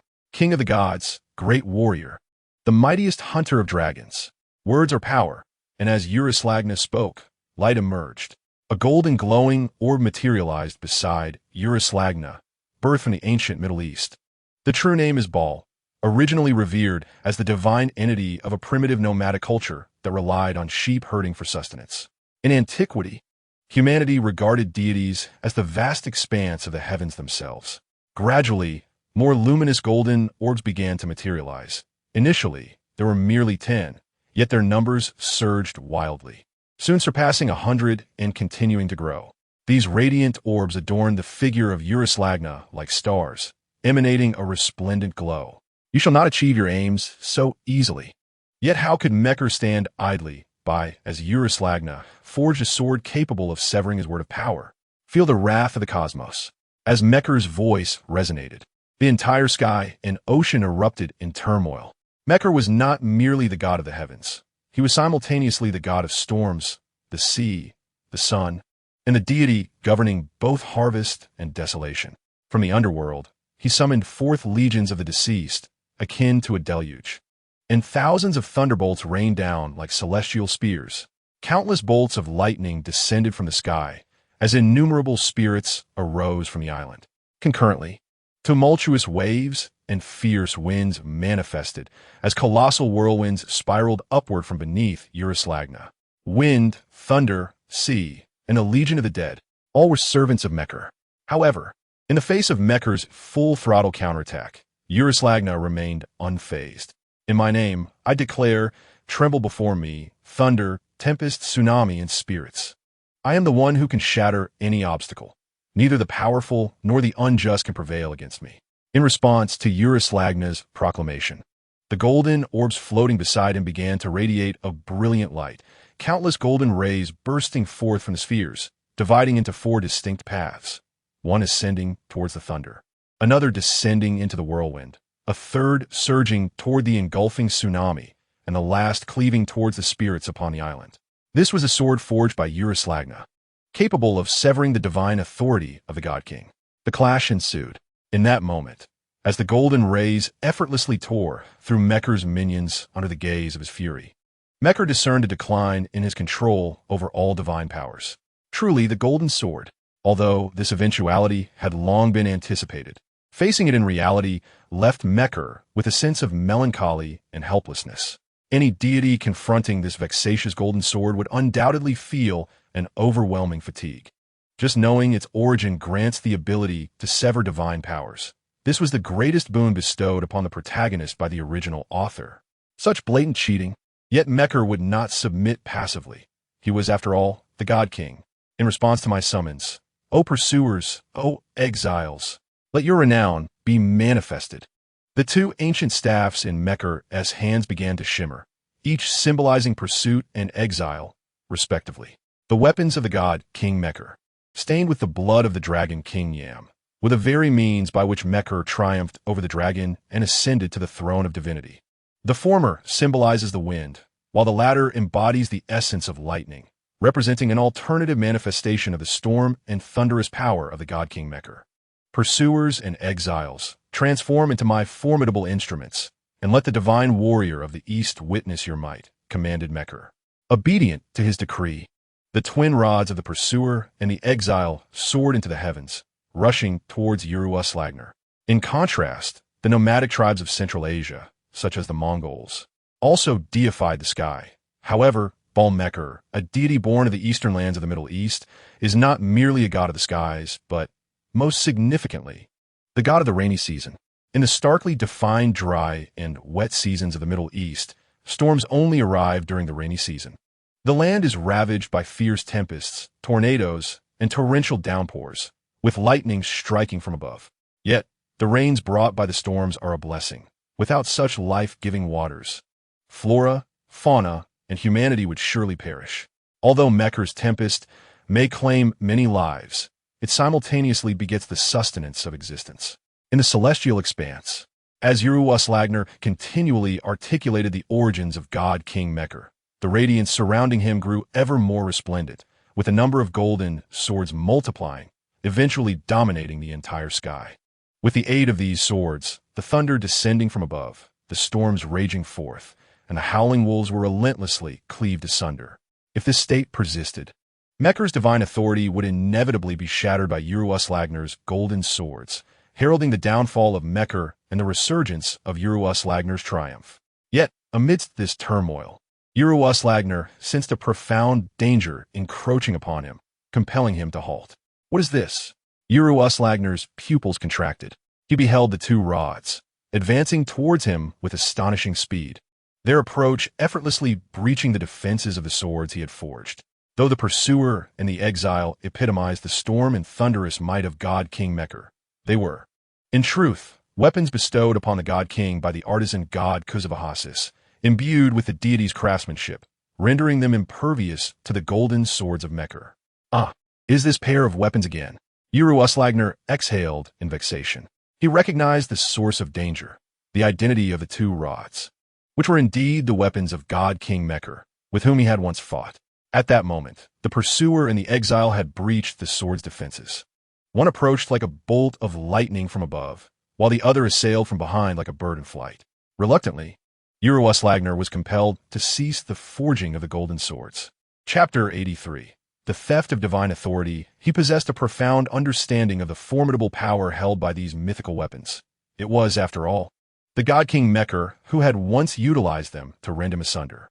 Usurps leapt high, transforming into a fierce gale, yet the two rods, as if possessing a consciousness of their own, deftly coordinated their pursuit of the tempest. What an infuriating artifact! As the exiles and pursuers closed in, usurps felt a twinge of vexation. He reverted from the fierce wind to the form of a youth, still brandishing the golden sword. I am the mightiest, the harbinger of all victories. Whether faced by man or demon, I shall shatter the hostility of all adversaries. I will crush any foe that stands in my path. Armed with the resplendent golden horn of the bull, grant me your aid. The will pointed towards the image of the bull, and in that moment, Usurps was imbued with the celestial strength of Atlas. A tremendous power surged within him as Usurps wielded the golden sword as his weapon, delivering a powerful slash forward that collided directly with an oncoming rod, sending the pursuer sprawling. Though Usurps could not simultaneously employ two incarnations, even without invoking the warrior's incantation, he was capable of wielding the golden sword as a weapon. However, just as he sent one pursuer flying, the other rod, the exile, seized the opportunity to swiftly maneuver behind the war god, delivering a devastating blow to Usurps from behind. Ugh! Usurps grunted in response to strike. Yet, with a swift counter, he swung his sword, sending the exile hurtling away. The scene appeared rather chaotic for the war god. Mekr, observing Usurps' disarray, mocked him as the pursuer and exile returned to his side, flailing about, awaiting his command. Almighty God King, truly, one must never underestimate you. Blood trickled from the corner of Usurps' mouth, his face pale, yet his eyes shone brightly as he gazed at Mekr in the distance. But a pair of irksome weapons shall not impede my resolve to advance. Let me sever those troublesome weapons as well. Usurps proclaimed with fervor. The pursuer and exile were gifts bestowed upon Mekr by the former god of crafts, Kuzavahasis. As Baal, Mekr had once used them to divert the dragon King Yam from his throne, ultimately slaying him. It was through this conquest that Mekr ascended to the throne of the God King. A new golden radiance blossomed in his hand, solidifying into a new sword in Usurps' other hand. In this moment, Usurps transcended his limits, forging a second sword capable of severing divine artifacts. Slash thrust cleave.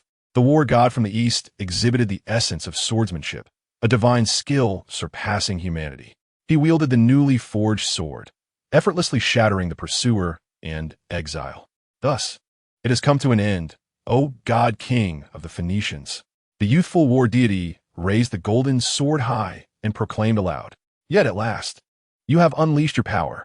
Seizing the opportunity during the war deity's skill cooldown, Jiang Ling suddenly appeared before Usurps, forcefully thrusting the Prometheus tablet towards its visage, declaring, "Behold my secret." In the astonished gaze of Usurps, the tablet made intimate contact with the youthful war deity's face. In the next moment, an unexpected blue flame ensnared the unsuspecting war deity. Jiang Ling had been patiently awaiting an opportunity, one that would allow him to wield the Prometheus manuscript. He understood that Usurps' limit was the ability to forge two distinct swords simultaneously. Thus, when he had previously observed the war deity summon the first golden sword with his enhanced vision, he had restrained himself from acting, fearing that Usurps might create a countermeasure specifically designed to thwart the Prometheus manuscript. After all, who could claim the same whimsical protagonist halo as the original character, Karasuba-Hotu? Therefore, the chance was singular. Should he fail, the war deity would undoubtedly become wary, making any future attempts exceedingly difficult.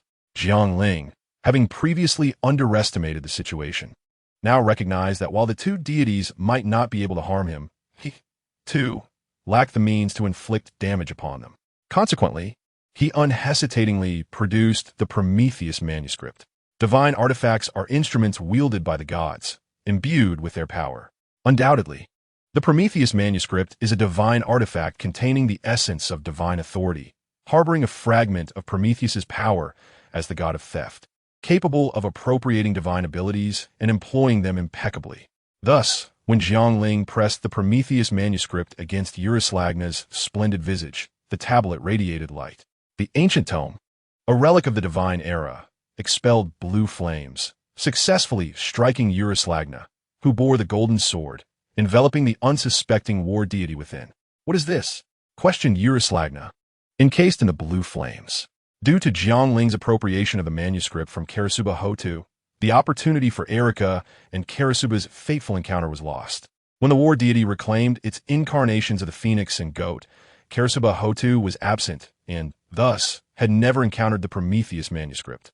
Although this resulted in the gathering of all incarnations, it also meant that Usurps would be entirely unprepared for the Prometheus tablet. Despite being engulfed in flames, Usurps remained unharmed, as this blue flame seemed to possess a more peculiar power. It turned its gaze towards Jiang Ling and beheld a white tablet in his hand. The ancient tablet bore a tender illustration of a man ensnared, and within the manifestation of the warrior, Usurps, possessing the ability to perceive the essence of the divine, recognized its identity. The punishment of the Titan, the sun's fiery flames, and the foolish populace's relief stem from the power of Prometheus, the deceiver of the gods and the heroic leader of humanity, the thief of fire. Indeed, within this lies the essence of thievery. With a smile, Jiang Ling addressed Usurps, holding the stone tablet in his hand. Thievery. I never expected you to possess such an object. So this is your true intention, warrior. At that moment, Usurps seemed to undergo a transformation, suddenly enlightened. It was evident that he had misconstrued Jiang Ling's earlier intentions as a strategic retreat, a ploy to outmaneuver and bring about mutual destruction. The mortal before him had calculated everything from the battle's onset. Every prior conflict had merely laid the groundwork for this very moment. The true lethal weapon of his opponent was the stone tablet in his grasp, an artifact imbued with the power of the god of thievery. He had even anticipated the forging of a second sword, which is why he had refrained from using it in previous skirmishes, waiting for this precise moment. Yet now, even with this knowledge, there was nothing he could do. The war god glanced at the two dissipating golden swords he held. He could feel something vital ebbing away from his being. Usurps realized that his strength was being siphoned by the power of Prometheus. Then, war god, I shall graciously accept your power, Jiang Ling declared. Chapter 84 concluded. The blue flames encasing the war god surged fiercely and then abruptly vanished. With the flame's disappearance, Usurps felt an emptiness in his hands as the two resplendent golden swords vanished alongside the radiant golden light. The world was plunged back into darkness. Success was at hand, and a smile graced Jiang Ling's face. He sensed an additional surge of power within the Prometheus tome he held. Without a moment's hesitation, Jiang Ling harnessed this newfound strength. Previously, he had acquired a tool from Erica that stored magical energy. Though limited, it was sufficient to activate the stone tablet. By my word spirit technique, let justice in this world manifest. Such a spell is potent and eloquent, a call to the sword of wisdom that heralds victory. This was the word spirit of triumph, spoken not by the war god, but by Jiang Ling himself. The golden light once more illuminated the darkness, shining brighter than any other radiance, a beacon of wisdom, accompanied by the incantation. A golden sword inscribed with sacred Persian characters materialized in Jiang Ling's hand, the sword of the god-slaying word spirit. Grasping the golden sword, Jiang Ling directed its blade toward the approving face of Usurps. War god Usurps, the second round of our battle commences. Are you prepared to confront your own power? Truly a commendable warrior, adept at employing strategies to achieve victory. Yet, my pride still requires tempering. Nevertheless, I shall not concede until the final moment. With that, the exchange concluded.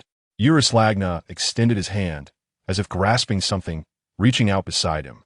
Sword, come into my grasp. Under the command of the young boy's incantation, a sudden whirlwind of sand surged from the beach, gradually coalescing into a sword of sand within Usurps' grasp.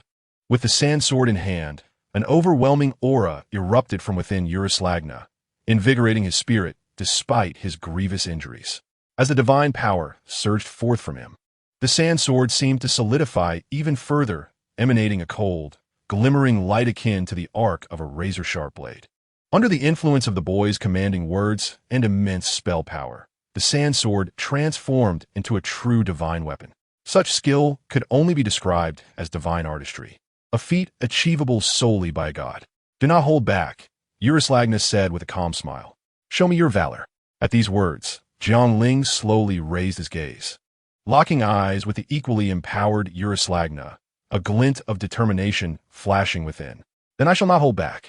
With a swift motion, Jiang Ling's golden sword sliced through the air like a streak of lightning, unleashing a fierce wind that rippled through the space around them as it descended upon the steadfast Usurps. The force of the strike was so potent that it displaced the very air beneath the sword, producing a resounding sonic boom that echoed relentlessly.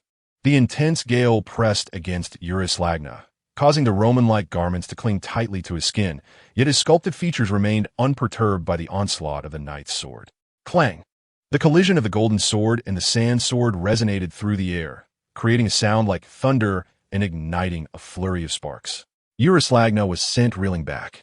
Even if he possessed other incarnations or the ability to summon a steed capable of moving the sun, it would not alter the outcome. For Jiang Ling had recited his life story, sealing his powers, and the demise of the unyielding war god was thus inevitable. As the golden sword, once his own, pierced through his body, Usurps laughed. I never imagined I would meet my defeat in this manner. Isn't this what you, the war god, have always sought? He mused, relishing the novelty of the experience. This is defeat indeed. However, this shall be the first and the last time I fall. Gazing at the close Jiang Ling, he displayed a joyful smile. Thus, I bestow my blessings upon you, Slayer of Gods. I look forward to our next encounter. At that time, I shall reclaim victory from your hands. Until then, strive to become stronger than anyone else. As these words were spoken, Usurps closed his eyes in contentment. Dissipating into the ether, the god of victory, the invincible god of war, had successfully vanquished his foe. Truly an extraordinary warrior. You have earned my respect. A hearty laugh echoed from a distance, and Jiang Ling turned to regard the god King Mekar, who had been observing the spectacle. Thank you for your praise. However, it is now your turn. I have yet to avenge that blow you dealt me, Jiang Ling declared, pointing his sword at the god king. Mekar was momentarily taken aback. Young one, do you still wish to battle with an old man like me?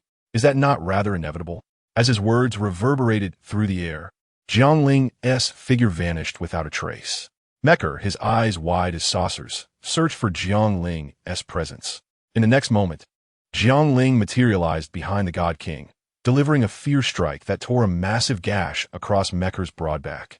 Unfortunately, having been grievously wounded and severed from his divine powers by the god of war's two golden swords, Mekar was unable to defend himself, left vulnerable to Jiang Ling's assault. Enraged, the god king bellowed, "Do you think you can confront me, the king of gods, with such feeble strength? Do not harbor such delusions, mortal." With that, Mekar swung his colossal fist around to strike at Jiang Ling.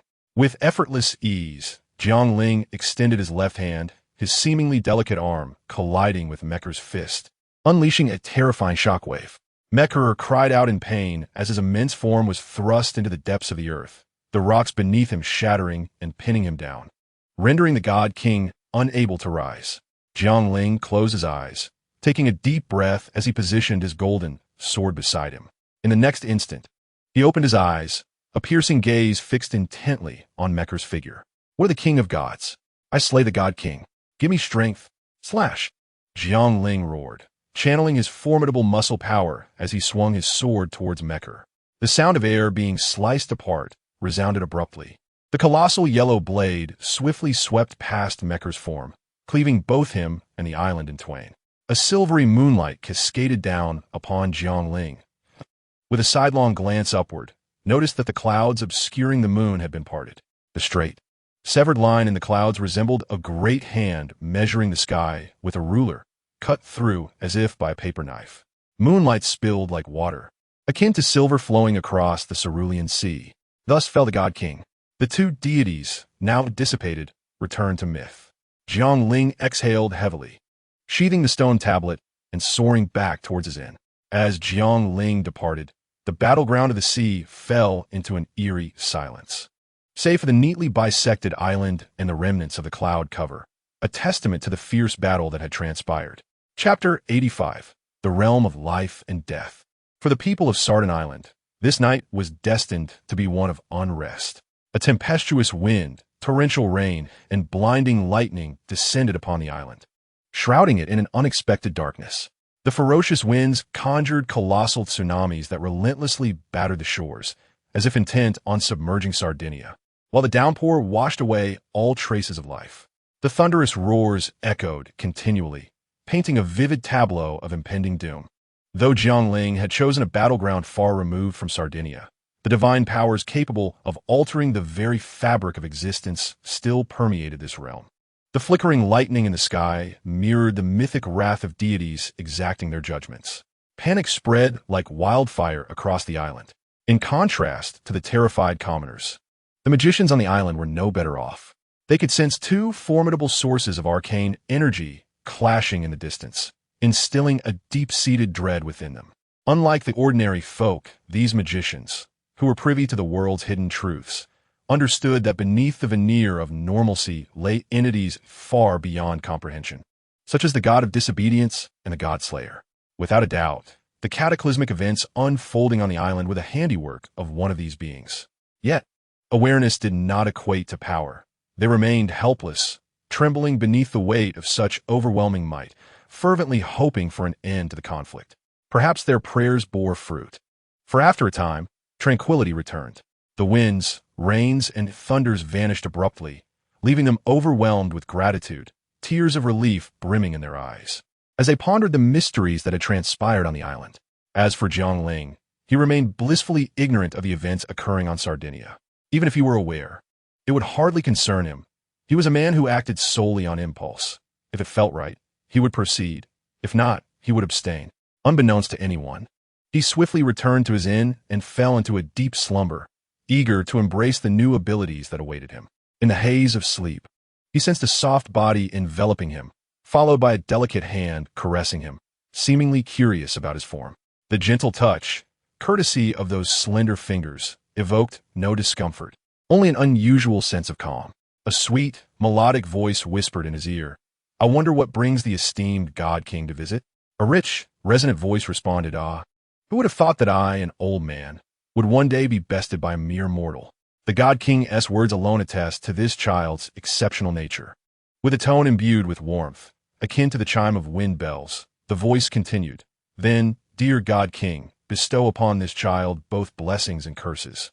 For the Godslayer the seventh is destined for a fate shrouded in mystery. Since he has vanquished me, these are his just rewards," came the reply, steeped in gravitas. "Warrior who has vanquished the King of Gods, take pride in your accomplishment.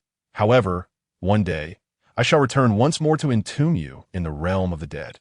As these words echoed, Jiang Ling felt an entity surging within him, as though he were immersed in molten lava, on the brink of complete dissolution.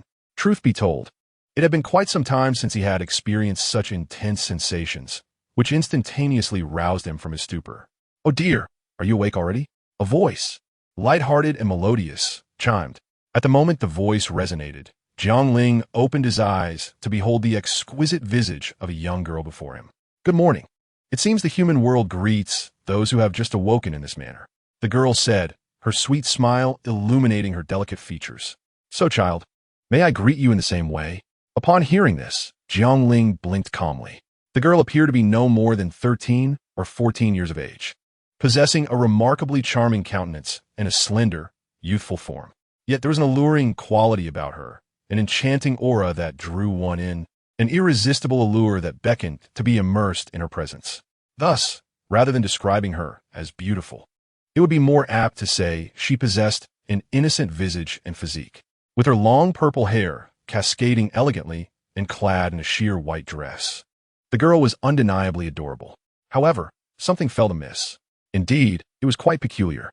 Jiang Ling realized he was reclining upon the girl's lap, inhaling a delightful fragrance while feeling the softness of her slender thigh against the back of his head. The periphery of his vision revealed the desolate landscape surrounding them, a realm shrouded entirely in shades of gray, stretching endlessly to the horizon. In this moment, the realization dawned upon him. Having just slain a god, he had been silently transported to this place. The answer was unmistakable. This was the so-called domain of life and death. Contemplating this, Jiang Ling reclined contentedly upon the girl's lap, even adjusting his position for greater comfort, having no intention of rising, for he was no innocent youth who had never even held a girl's hand. Undoubtedly, the girl before him was the very source of everything in the world of Godslayers, the creator of the dark rituals of god-slaying. Pandora, the first woman bestowed upon humanity by the Greek gods. "Who are you?" Although he was well aware of Pandora's existence, Jiang Ling feigned ignorance and inquired. Much to his surprise, Pandora was taken aback by his extraordinary composure, yet she responded with a beaming smile. "Pandora," she exclaimed with an adorably enthusiastic tone, as if one could append a heart symbol to her declaration. "I am the goddess who bestows both calamity and a glimmer of hope." "Oh," Jiang Ling replied with a single word to indicate his understanding. "What a mischievous child he is." Pandora puffed her cheeks, her expression undeniably adorable. stirring a flicker of emotion within Jiang Ling. However, the likelihood of winning her affection seemed exceedingly slim, so he merely felt a momentary stir of interest before returning to his usual demeanor. A lack of motivation, indeed. It's quite unacceptable to be so impolite to your mother, Pandora remarked with a hint of dissatisfaction. Jiang Ling's lips twitched, his expression slightly awkward. Although he had long known from the original story that this goddess held a profound attachment to the role of a mother, encountering her in person was still quite unexpected. Just a moment ago, I was contemplating pursuing you, and now you wish to assume the role of my mother? At that moment, strange thoughts flitted through Jiang Ling's mind. Chapter 86. Pandora Dam. The downside of having an impeccable memory is that odd thoughts occasionally leap forth unbidden. Please refrain from inscribing anything inappropriate into my genes, you rascal. It seems you're pondering something rather disrespectful. Pandora shot an indignant glare at Jiang Ling. I am the goddess responsible for overseeing the reincarnation of Godslayers. Since you have been reborn as a Godslayer, you are now my child. Am I mistaken in this? As the creator of the Godslayers, Pandora is indeed recognized in this world as their adoptive mother.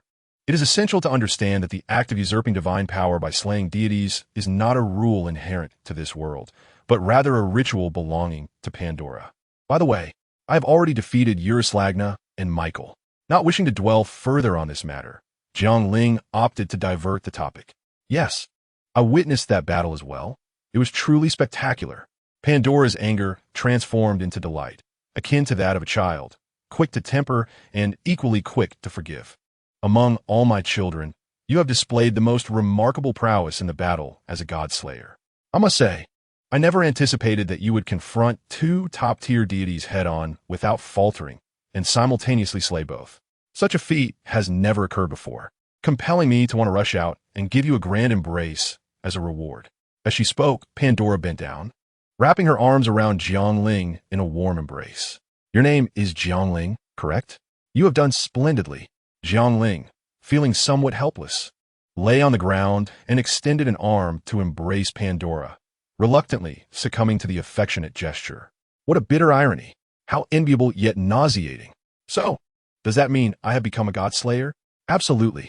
Pandora lifted her head from Jiang Ling's embrace, suddenly smiling brightly. Through the reincarnation spell left by me and Epimetheus, with deities as offerings, I have indeed transferred the powers of Usurps, the god of war, and Michael, the god king, onto you, making you the new Godslayer. After speaking, Pandora narrowed her eyes, her expression taking on a certain enchanting quality, subtly infused with an overwhelming curiosity, both in her gaze and demeanor. However, it seems that your body possesses some extraordinary traits. Upon hearing this, Jiang Ling was momentarily taken aback. Do you realize? Pandora released her embrace around Jiang Ling's neck, leaning onto his broad chest, tilting her head to gaze up at him, her eyes brimming with intense curiosity. Ordinarily, when utilizing the secret rites of reincarnation and sacrificing a slain deity, the Slayer may only acquire a single divine power. Yet, when the ceremony transferred the powers of the war god you are you, Slagna, and the god king Mekar into your being, your body astonishingly absorbed the powers of both deities, granting you not merely one ability. Jiang Ling expressed intrigue. Is it the serum of superhumans at play, or the cube? The simultaneous slaying of two deities is indeed remarkable, yet not entirely beyond the realm of possibility. However, to absorb the entirety of the divine powers from the reincarnated deities is an occurrence I have yet to encounter. Pandora leaned in closer to Jiang Ling. Are you concealing something? It is not permissible to deceive your mother. Observing Pandora's fervent curiosity, as if she wished to dissect him, Jiang Ling merely pursed his lips, refraining from answering her inquiry. You, my child, are truly disobedient. Pandora puffed out her cheeks, only to revert to her charming smile shortly thereafter. Well, although I am unaware of the transformations wrought by the war god and god king's powers within you, it must surely be advantageous, right? At her words, Jiang Ling's eyes sparkled, and he was about to pose a question when a sudden wave of dizziness washed over him, and his vision blurred. It seems the time has come, Pandora remarked with a smile. Truly, you are an astonishing child, she reflected with a hint of sentimentality. Not only have you sent two defiant deities back to myth within such a brief span, but those deities are none other than the undefeated war god and the supreme god king, who even came to see you personally. Although I long to converse more with little Ling, the time is drawing near. Today, your mother is quite pleased. As Pandora spoke, she bent down, lowering her head, and lightly brushed her lips against his forehead like a dragonfly skimming the surface of water. This is a reward for the obedient child, a blessing. Strive to live on, my most mysterious child. With another wave of disorientation, Jiang Ling awoke from the bed in the inn, a somewhat familiar ceiling coming into view. This realization confirmed that he had emerged from the realm of life and death. Something seems amiss. Jiang Ling touched his chin, astonished to discover a troubling thought. How is it that I still remember my experiences with Pandora? Lowering his head in contemplation, Jiang Ling found himself vividly recalling every detail of his encounter with Pandora in the realm between life and death, with not a trace of forgetfulness. He could still feel the lingering touch of the goddess upon his forehead, although it was quite normal for his extraordinary mind to retain such recent memories with clarity. The current situation rendered this normality peculiar. Logically, upon departing the realm of life and death, he should have forgotten all that transpired there. Yet, he remembered it distinctly.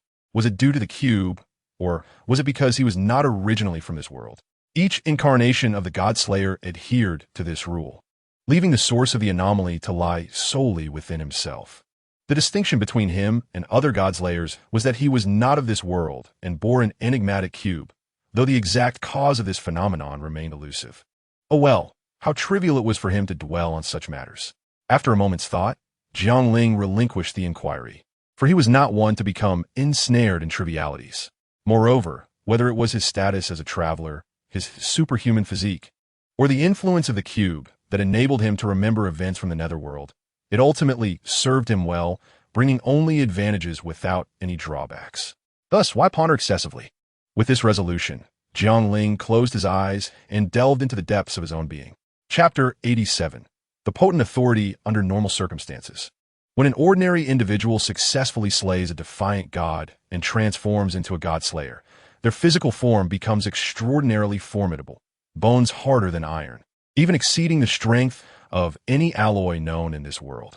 Furthermore, the muscle fibers become increasingly resistant to tearing, and the skin acquires an unparalleled toughness, rendering ordinary weapons ineffective against the Godslayer's dermal defenses. Once engaged in combat, the Godslayer's body instantaneously unleashes a capacity far surpassing that of adrenaline, propelling them into an optimal state of battle, maximizing their prowess.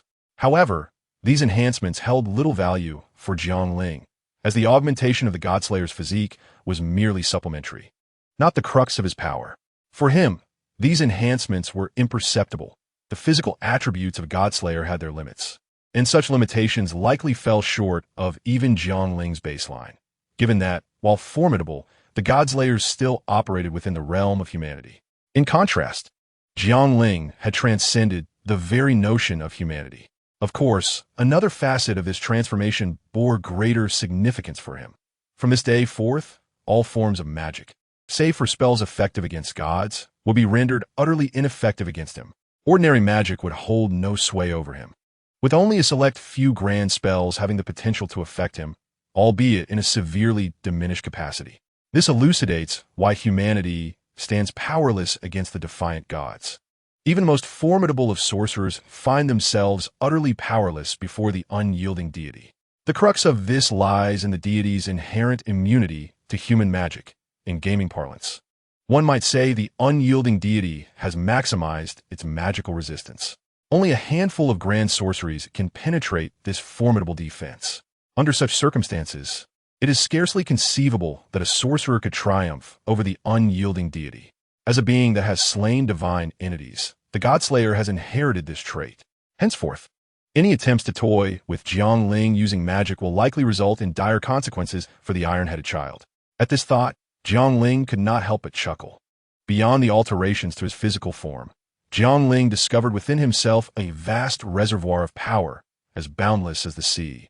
A mere thought could unleash this energy. Western magicians refer to this force as mana, while Eastern warriors call it true qi. There are also various other denominations, such as spiritual power and incantation force.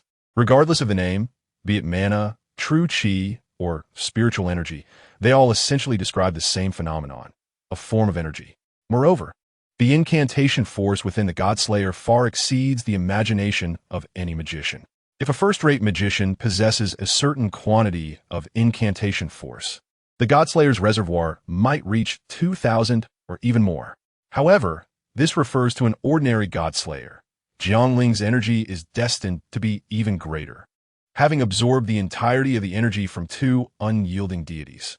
Nonetheless, whether it pertains to physical prowess or incantation force, this is merely the foundational aspect possessed by each Godslayer. The true strength of a Godslayer lies in their usurpation of divine authority. Each Godslayer wields distinct powers. Even after vanquishing the same unyielding deity, the powers acquired will differ among Godslayers. However, it is undeniable that the powers they obtain are intrinsically linked to the deity they have slain. One cannot expect to slay the water deity and gain powers associated with fire, unless the deity in question possess such attributes. Furthermore, the powers obtained by slaying the unyielding deity are entirely random, varying according to the personality and obsessions of the Godslayer.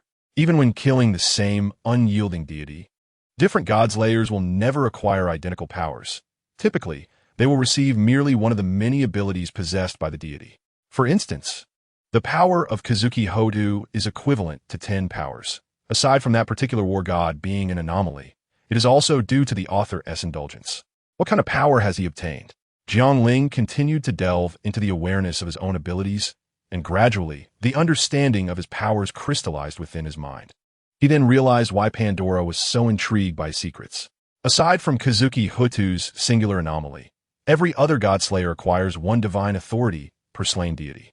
However, within Jiang Ling's being resided a total of 4 formidable powers: the ability to command the words of spirits, to bestow protection upon others along with the royal authority that compels humanity to obey, to significantly enhance the potency of explosive kicks, to acquire the divine-level kicking technique known as the camel's hoofprint, to possess the discerning vision that perceives the essence of deities, and to wield the golden sword of the unyielding warrior, which manipulates the sealed powers of the divine.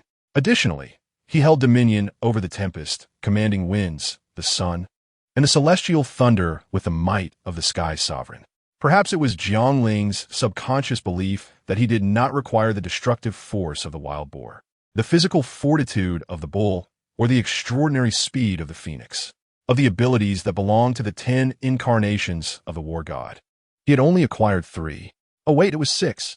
The powers of the tempest-controlling storm, the thunder-summoning goat, and the sun-carrying white horse from the 10 incarnations of the war god had merged with the sky sovereign's authority, culminating in the creation of a new divine power, the sovereign of the celestial canopy. Furthermore, because Jiang Ling did not wield his powers in a manner akin to that of the likes of Kazuki HT, who utilized a single power as if it were 10, but rather as 4 distinct and complete abilities, he faced no limitations on usage nor stringent conditions for application. Truly remarkable. Merely possessing these 4 powers justified his journey. Luo Zhen opened his eyes, a radiant smile illuminating his face as he activated his unique powers. Thunder rumbled. In an instant, the very heavens transformed in hue. The once clear skies above Italy were shrouded in ominous black clouds, while Sardinia was engulfed by darkness. The winds howled, heralding an impending tempest. Not to mention the multitude of individuals on Sardinia who were gripped by panic due to this sudden shift. Even Sword King Salvatore Doni, engaged in battle in South America, sensed something amiss and looked towards Italy with a beaming smile, anticipating another opportunity for conflict. Within the pitch-black clouds, myriad bolts of lightning crisscrossed. Yet, Jiang Ling understood that with a mere thought, these electric discharges could descend in an instant, reducing all to ashes. This was merely a fragment of the powers of the Sky Sovereign. Truly, the might derived from the fusion of 2 supreme deities was overwhelmingly potent. Jiang Ling marveled at the ability he possessed, which allowed him, at his whim, to command the skies, manipulate thunder, stir the winds, unleash torrential rains, and scorch the earth. It was a power of remarkable versatility. One cannot deny that acquiring this ability left Jiang Ling quite satisfied, for it was far from being useless. As he withdrew his dominion over the powers, the dark clouds receded, and the sky swiftly returned to its previous clarity, with the sun continuing to radiate its warmth and light, as if the oppressive darkness had never existed. Such is the nature of power, capable of transforming the world with but a thought, instilling fear in all magicians. Chapter 88. An overwhelming charisma. Just as Jiang Ling was coming to terms with the myriad changes and abilities within himself, a sudden knock at the door interrupted his reverie. "Come in." As soon as the words fell, Erica, adorned in a striking black and red princess gown, entered alongside her maid-clad counterpart, Ariana. Upon noticing Jiang Ling, who was half reclined on the bed, Erica initially exhaled in relief, only to be momentarily taken aback. At that moment, Jiang Ling refrained from invoking any of her powers. However, the immense magical energy she possessed, acquired through the slaying of deities, was palpable enough to be perceived by the naked eye, almost tangible to an ordinary magician. A simple utterance from the king bore an extraordinary weight of magical authority. Realizing this, Erica abruptly knelt on one knee and placed her right hand over her heart, offering Jiang Ling the highest form of chivalric salute. "I humbly present my utmost respect and congratulations to you, the seventh king," she declared. Observing Erica's profound confidence and her penchant for grandeur as she knelt, Jiang Ling felt a tinge of surprise, but remained largely unfazed, choosing to accept the gesture with calm composure. "Rise, I shall accept this gesture for now, but there's no need for such formalities in the future. While I possess a more laid-back disposition, I want to behave as recklessly as the others." "Thank you for your graciousness, my king," Erica replied respectfully, suppressing a thought within her. Wasn't that behavior already quite reckless? After all, Jiang Ling had faced divine beasts in the city and single-handedly challenged the undefeated god of war from ancient Persia. If that wasn't recklessness, then what was? Nevertheless, Jiang Ling's actions paled in comparison to those of other figures, such as the self-proclaimed sovereign of the Celestial Empire, the merciless Marquis of Woburn from Eastern Europe, or the fervent Italian warlord whose essence seemed as pure as a sword. Only the protagonist, Kazuki Kaku, who was manipulated by women, exhibited none of the traits of a Godslayer. It was almost comical to witness a demon lord being summoned at the beck and call of others, even subjected to so-called combat tests by magical societies under the guise of evaluation. "By the way, summon the 7 sisters of Italy. I have matters to discuss with them." With that, Jiang Ling rose slowly, stretching luxuriously. Her slightly lengthy hair cascaded casually, seemingly to shield her handsome visage, while her imposing physique exuded a captivating masculine charm that made Erica catch her breath. Noticing Erica's silence, Jiang Ling raised an eyebrow and playfully flexed her robust chest muscles, inquiring if anything else was amiss. No, nothing at all," Erica stammered. "Then off you go." Erica opened her mouth to speak, but hesitated. She had numerous questions. After all, Jiang Ling's opponent was none other than the legendary god of battle, Slagna, renowned as the god of victory and the undefeated warrior.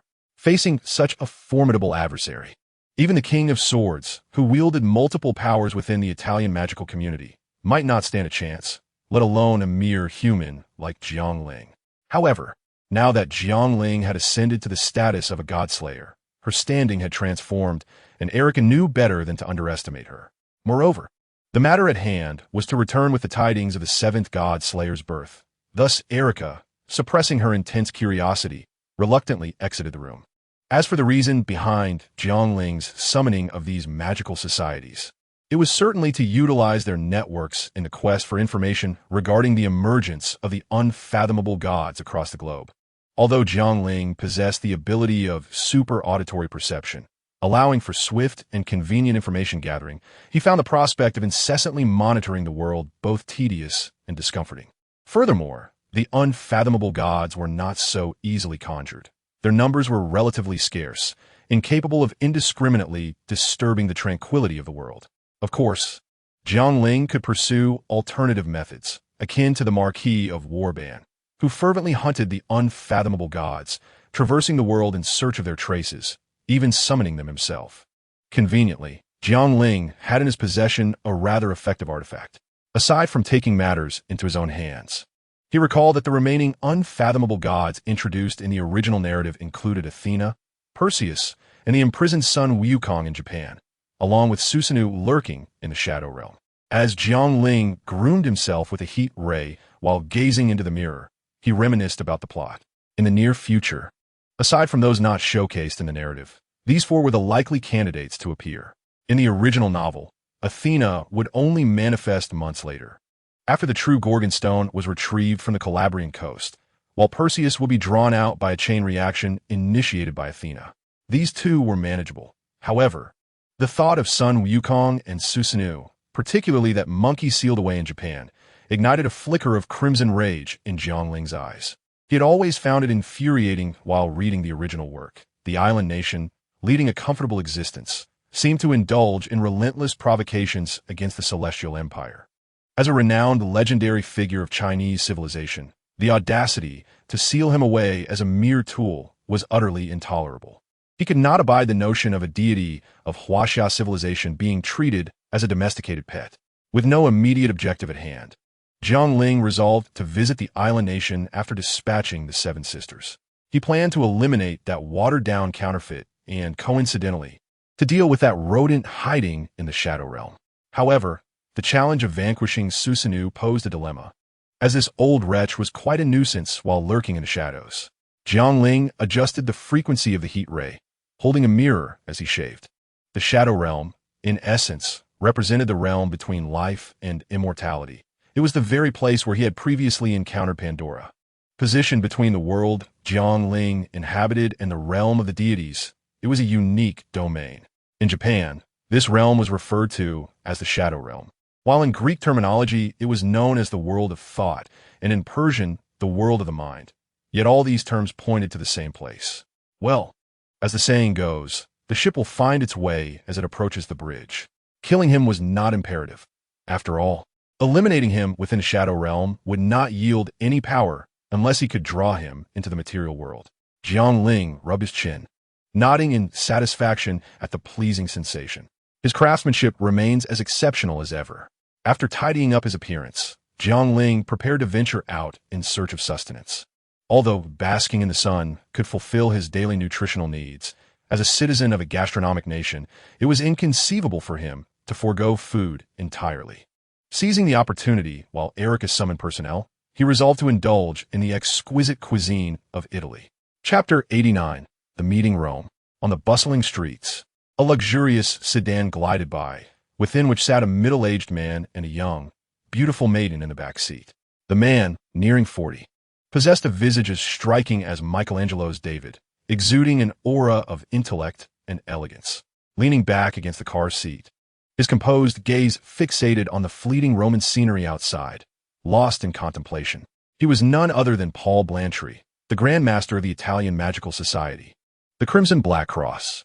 Having hurried from the Milan headquarters due to the shocking news brought by Erica, Paul Blantyre did not intend to visit the seventh new king on Sardinia just yet. Instead, he aimed to convene a crucial meeting at the headquarters of the Magical Society known as the She-Wolf in Rome. Beside him sat a golden-haired maiden clad in deep red, poised elegantly, her beauty reminiscent of a drawn sword, radiating the grace of a noble woman. "Uncle, are we not to meet the new king? This does not seem to be the route to Sardinia, but rather to the She-Wolf headquarters," she remarked, glancing at the scenery outside, her delicate brows furrowing slightly as she inquired with a melodious tone tinged with curiosity. "Erica, before we meet the king, our seven sisters of Italy must first convene a meeting, for the matter at hand is of great significance. We cannot approach the new king unprepared," Paul Blantyre replied gently. Turning to look at Erica. "Is it because of Lord Salvatore d'Antonio?" Erica asked, her voice laced with concern, for traditionally, the seven sisters of Italy belonged to the sixth among the Godslayers, under the command of the Sword King, who ruled over the magical society of Southern Europe. Approaching the seventh new king without prior notice might lead to unnecessary misunderstandings. Paul remained silent, merely nodding slightly in acknowledgement of her insight. The atmosphere in the vehicle grew increasingly tense, and the pair ceased their conversation until the car entered the She-Wolf headquarters. Beneath her red gown, a delicate foot clad in white stockings rested upon matching crimson high heels. The sound of her heels tapping against the floor echoed as Erica disregarded the gazes of other young magicians within the headquarters, whether filled with awe or admiration. She walked confidently, head held high, in stride behind her uncle, entering the conference room at the headquarters. Within the She-Wolf headquarters, the finest knights and magicians of Italy had already assembled. At the center of the hall stood a round table, adorned with 7 seats, designated for the leaders of the 7 sisters. Erica cast a brief glance around her surroundings before spotting a familiar face. The silver-haired knight stood resolutely behind a rather youthful-looking woman. With an unwavering gaze and a posture as straight as an arrow, the knight possessed a beauty that, while striking, was tempered by a seriousness befitting her role, lacking the youthful innocence one might expect. This was Liliana Clanical, the eldest daughter of the illustrious Clanical family in the realm of magic, affiliated with the organization known as the Bronze Black Cross. Although the Bronze Black Cross and the Crimson Black Cross were part of the Seven Sisters Alliance, their respective headquarters in Milan had been rivals for centuries. Thus, while Erica and Liliana maintained a cordial relationship privately, they were also competitors. Upon recognizing Liliana, Erica's graceful visage broke into a playful smile as she winked at her. In response, Liliana merely shot her a disapproving glance before returning to her stoic demeanor. Erica, unfazed, took her place behind her uncle. The conference hall was filled with prominent figures of the Italian magical community, and, as a junior member, she knew better than to behave too casually, lest she tarnish the reputation of the Crimson Black Cross and appear impolite. Lord Paul Blanchery had arrived, signaling that the meeting should commence without delay, for they must not keep the new king waiting. The supreme commander of the magical society of the City of Lilies, a young man barely in his 30s who had forsaken his true name, was known instead as the Purple Knight, inheriting the title from each successive leader. The supreme commander of the Old Matron Society, Torino, interjected, stating, "I believe the purpose of this meeting is clear to all. There is no need to waste time elaborating on the content. I shall ask but one question: who possesses detailed information regarding the new king? This concerns our Seven Sisters Alliance, and I trust there will be no concealment." The supreme commander of the Bronze Black Cross, the youthful woman standing before Liliana, named Diana Melito, immediately responded, "The powers of the new king can only be vaguely associated with the war god Uru Slagna. Even the idle gossipers in Greenwich have failed to uncover more detailed intelligence. This king has no recorded acts of aggression, and the circumstances surrounding his slaying of gods remain shrouded in mystery. It is as if he materialized from thin air. The only verifiable occurrence is his defeat of a divine beast loyal to the war god on the island of Sardinia, followed by his slaying of the war god in the Mediterranean, thus becoming the 7th slayer of gods. According to my sources, that island, which became a battleground for god-slaying, was cleaved in two by an immensely powerful sword energy, disrupting the ecological balance of the surrounding waters. Whether this is attributed to the defiant god or the king himself, it warrants our utmost attention. A heavy silence enveloped the room. Paul Blanchery furrowed his brow and remarked, "I have had numerous encounters with the slayer of gods, the Black Prince of England, and have witnessed firsthand the terror of the defiant god. Even with my own strength, I felt as powerless as a child in the presence of the defiant god. Slayers of gods are incomprehensible beings, existing on a plane entirely distinct from us knights and magicians." The conference room remained enveloped in silence, with each person's breath noticeably heavy. Paul Blanchery undoubtedly stood as a prominent figure among the Italian knights and magicians, arguably the strongest of them all. His words, however, deepened the despair and sorrow surrounding the Godslayer and the god of rebellion. Not everyone had encountered the god of rebellion, although it was a calamity of divine proportions. It was not unusual for years to pass without its appearance. Even if it were to manifest, it would be the nobility who would confront it, not these magicians. Even the young commander of the City of Lilies had never laid eyes on the god of rebellion, let alone the other young magicians present. Sensing the weighty atmosphere, Torino, the commander of the prestigious Magic Society, cleared his throat and articulated the primary purpose of the meeting. "Today, we convene to cast our votes on whether to continue supporting our Southern European leader, Lord Salvatore D'Antonio, or to betray him and embrace the new king." The commander of the City of Lilies expressed his opinion, stating, "Lord Salvatore is merely our nominal leader. The Seven Sisters are not his true subordinates. And this does not constitute betrayal." This tall man, nearly 190 centimeters in height, bore a disheveled beard on the lower half of his face. Though his features were well defined, He exuded a somber demeanor. His attire was a tastefully chosen suit, albeit paired with a rather garish purple tie, which symbolized the representative color of the City of Lilies. Members of his faction were expected to wear some form of this purple insignia, a duty of sorts. Moreover, Lord Salvatore's nature was ill-suited for loyalty. It was explicitly stated that had it not been for Andre's persistent persuasion, Lord Salvatore would not have even desired this nominal title. The character of the new king remained shrouded in uncertainty. If he were as tyrannical as the Marquis of Warband or the Eastern Patriarch, defying his commands could result in severe repercussions.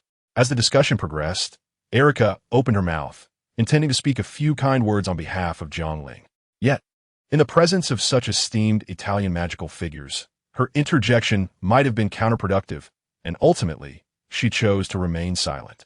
The atmosphere of the meeting began to shift, growing lively with fierce debates over whether to continue following the Sword King or to align with the new king who might usher in a breath of fresh air. However, amidst this fervent discourse, the sound of a door creaking open interrupted them. Everyone furrowed their brows. Surely, no one else was expected to join them. Who among the magical societies would be so impolite as to intrude upon such an important assembly? Countless gazes turned toward the entrance, where a young man clad in stylish casual attire stood, taking an interest in their gathering. It is quite a relief to find you all assembled here. It has spared me the effort of seeking you out individually. I appreciate your consideration, but I must inquire, why have I found you in the midst of a meeting rather than attending to me? As the words fell, the countenance of all the magicians and knights present shifted dramatically. Before them stood a remarkably handsome young man, seemingly in his late 20s or approaching 30. His slightly disheveled hair framed a strikingly handsome face, characterized by sharp angles that captivated all who gazed upon him.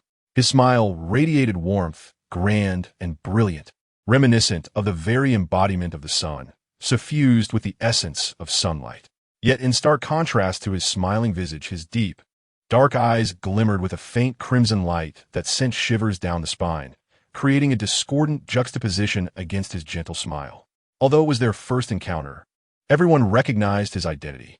The immense magical power he exuded, gained from slaying deities, was palpable, appearing monstrous in the eyes of ordinary magicians. He was the seventh Godslayer, renowned for vanquishing the invincible war god Urislagna of ancient Persia, a figure of significant stature in the world. The young individuals present resembled sheep confronted by a ferocious tiger, their faces paling instantly, cold sweat beading on their foreheads, lips parting in a dry gasp, and their bodies trembling slightly. The young magicians and knights felt an instinctual fear, deeply ingrained in their genes, while the older leaders of the magical societies, the Grand Master of the Bronze Black Cross, the She-Wolf, and others, though experiencing trepidation, managed to maintain a semblance of composure due to their life experiences. Nevertheless, even the typically affable Grand Master of the Bronze Black Cross, Italy's strongest knight, Paul Blantry, gradually adopted a more serious demeanor. Despite the fact that these grandmasters of various magical societies might not have witnessed a rebellious deity in their lifetimes, they had encountered Godslayers to varying extents. Unlike the incomprehensible nature of rebellious deities, Godslayers remained within the realm of humanity, their formidable power still permitting the possibility of communication. Thus, when confronting a Godslayer, understanding their character and avoiding ignorance that might provoke their boundaries became a fundamental strategy in facing a demon king. Among the Godslayers that currently exist, the one deemed most challenging to contend with was the self-proclaimed master of a demonic cult from the ancient Eastern nation, while the other was the ruthless Count Vauban of Eastern Europe. Although the Italian alliance of the Seven Sisters had yet to engage with the new king, Jiang Ling, they had heard from Erica that he too might be a rather self-centered individual, a trait that could prove difficult for subordinates to navigate. Esteemed guests, why do you remain silent? Jiang Ling inquired as he traversed the aisle leading to the round table, his presence commanding attention. He casually took his seat beside a grandmaster already seated, resting his left hand on the table, propping his chin thoughtfully. His gaze swept across all the leaders of the magical societies present, pausing momentarily on the captivating figures of Paul Blantry and Liliana Kranikar, before surveying the entirety of the assembly. In this oppressive and silent atmosphere, Jiang Ling waited for a considerable time, allowing the pressure to mount before finally speaking. I fully comprehend your indecision between myself and Salvatore Tony. After all, Tony is my compatriot and predecessor, albeit having committed his divine, slaying a mere 2 years prior to me. He is the sovereign of the Southern European Magic Alliance, while you may not owe him fealty. You are, in name, his subordinates. It is inherent in human nature to seek advantage and avoid harm, thus gravitating towards the stronger side for support. I concur with this instinct as it reflects wisdom. You may grapple with the question of who is stronger between Tony and myself, fearing reprisal from the alternative choice. Such concerns are entirely natural. Moreover, should you choose to submit to me and fall under my banner, rumors of betrayal may arise, which will be detrimental to your reputation. Observing that this new king did not appear to be as tyrannical as anticipated, and that he exhibited a degree of rationality and empathy by viewing matters from the perspective of the weaker party, many present felt a sense of relief, believing that this new king was indeed someone with whom they could engage in meaningful discourse. Diana Melito, the commander of the Bronze Black Cross, sat up straight and respectfully began to express her gratitude. We are grateful for your majesty's understanding. However, before Diana could continue, Jiang Ling interrupted sharply, silencing her. My words are not yet finished. It is not your place to interject, madam.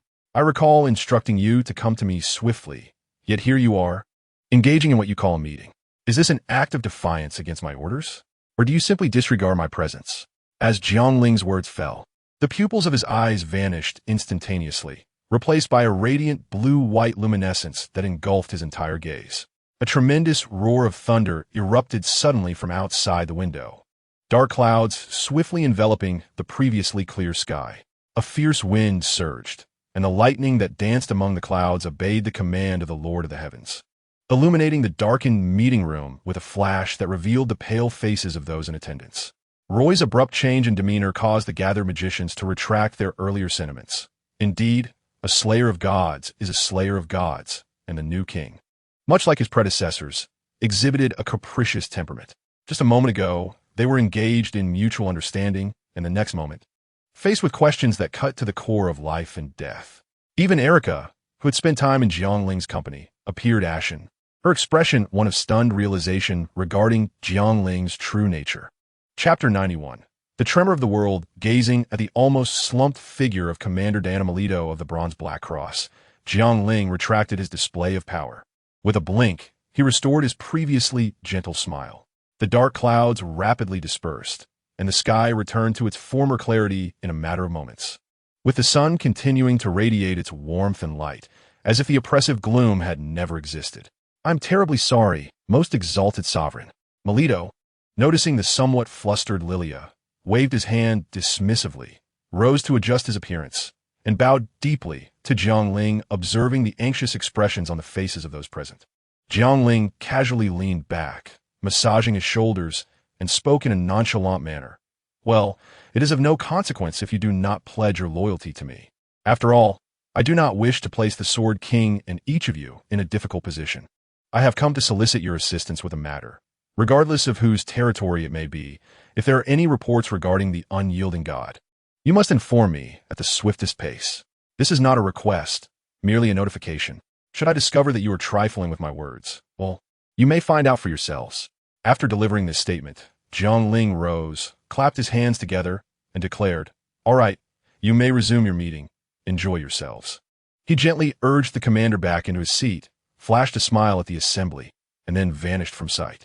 Jiang Ling possessed neither the temperament nor the patience of an easily placated individual. He merely sought a cadre of tools to assist him in his endeavors and had no desire for these individuals to engage in any foolish attempts to test his resolve. He preferred to assert his dominance directly, ensuring they understood their place in the realm of Godslayers. Anyone who dared provoke Marquis Vauban or the Easter Master would find even the jovial and naive Tony subject to Andre's authority.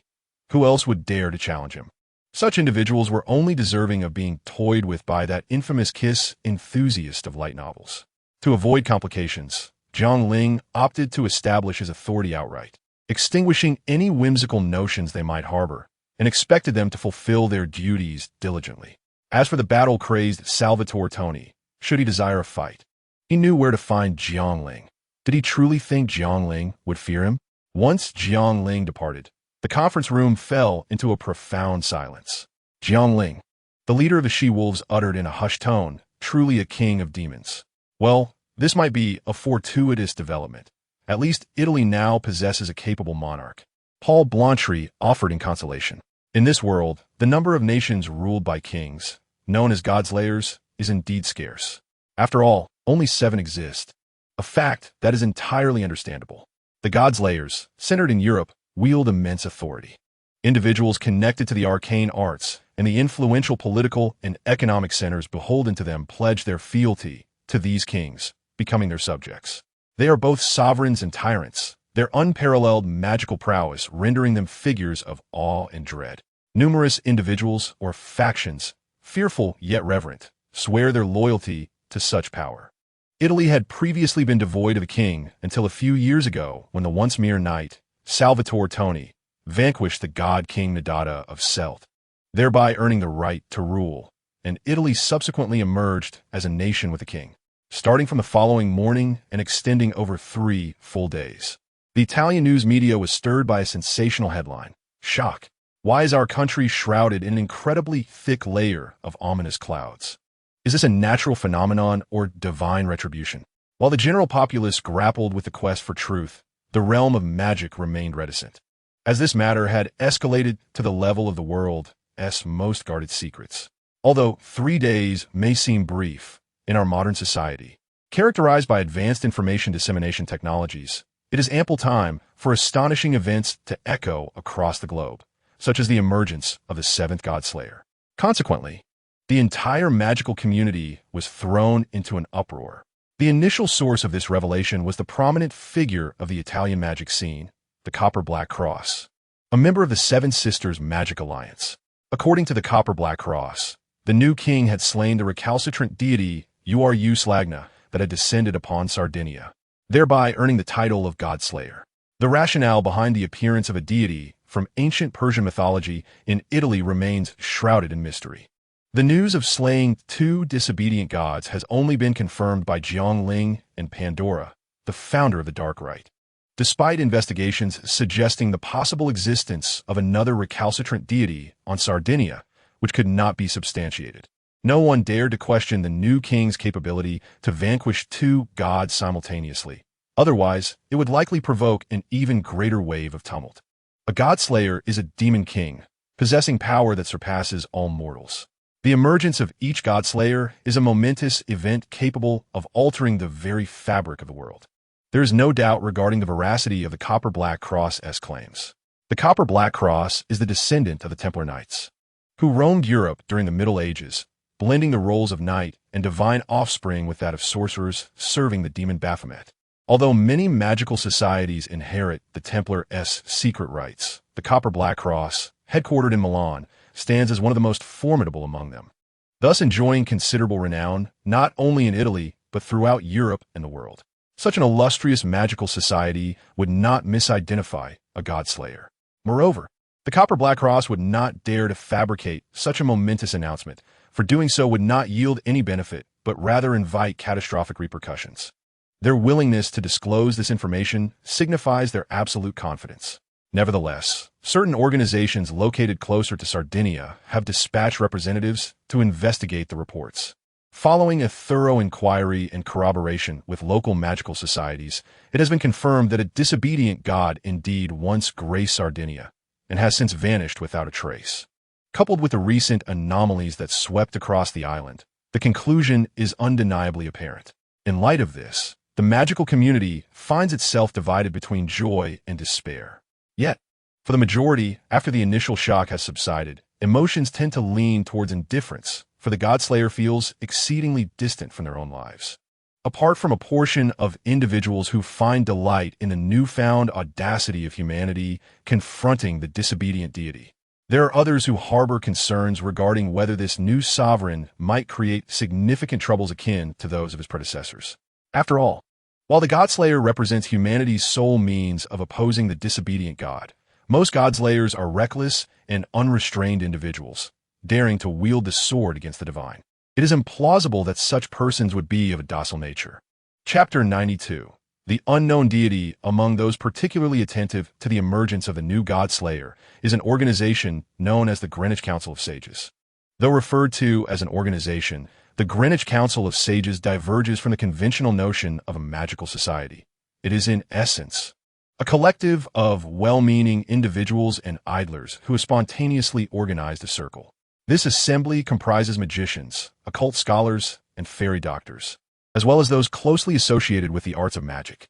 Additionally, it encompasses scholars, researchers, priests, ministers, monks, clerics, artists, capitalists, nobles, royalty, and aspirants of wealth, all united by their ambitions and quest for knowledge, exchanging information within this circle. As time progressed, the council gradually accumulated wisdom, and its influence steadily grew, ultimately establishing its headquarters in Greenwich, London. However, this is merely the surface narrative. In truth, the council's existence was not genuinely aimed at delving into the mysteries of the world. Rather, it was a matter of survival. Founded in the 19th century during the Victorian era in England, the council was established in response to the presence of the oldest and most seasoned Godslayer, the Marquis of Woburn, who was leading a metropolitan life in the bustling capital of the British Empire. This Godslayer was no virtuous being. He would treat deities as prey to satisfy his whims, indiscriminately taking lives for amusement, unrestrained in his actions. It is said that this individual approached Queen Victoria with a playful mindset, in order to safeguard England and its queen from the threat posed by this perilous Godslayer. The Council of Sages was formally established to conduct research on such entities. Consequently, the nature of the Greenwich Council of Sages has persisted, evolving into a collective dedicated to the study of Godslayers. Upon learning of the birth of a new Godslayer, this organization could not remain indifferent. It promptly mobilized. On one hand, they dispatched agents to Sardinia for investigation, while on the other hand, they sent inquiries to the Copper Black Cross for intelligence. Subsequently issuing a proclamation to the world a few days later, the seventh Godslayer has been born. According to Erica Blantyre, he is named Jiang Ling. Yet upon investigating individuals bearing that name within the world, no prior history of a new sovereign was discovered, suggesting that it may be a pseudonym. After conducting an investigation on the island of Sardinia, it has been confirmed that a rebellious deity has descended upon it. Erica Blantyre learned from the king that the god manifested on Sardinia is the ancient Persian war deity, Slagna. Slagna, the military god of ancient Persia, serves as the guardian of the light deity Mitra. He is also known as the warrior god of Zoroastrianism, Bahram, possessing 10 incarnations as an undefeated god of war. Referred to as the guardian of light in Western Asia, he shares a common origin with Indra, the thunder god of India. Slagna is not only the god of victory, but also the protector of sovereignty and the people. This rebellious deity is renowned throughout the world, and the powers bestowed upon the new king remain elusive, with suspicions of his ability to wield thunder. In summary, with the endorsement of the Greenwich Council of Sages, the most authoritative organization in the realm of god-slaying, it is universally acknowledged that another demon has ascended to rule this world.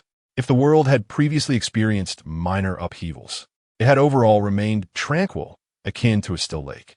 However, the emergence of the seventh Godslayer is like a boulder cast into that lake, stirring it into tumult that cannot be calmed anytime soon. The instigator of this turmoil has since departed from Italy and is now at a tourist spot in Greece. One hand clutching an ice cream cone while the other fiddles with an antiquated flip phone, attempting to capture a self-portrait. In contrast to the deftness with which he manipulates his modern smartphone, this old device proves cumbersome, serving merely for listening to music and making calls.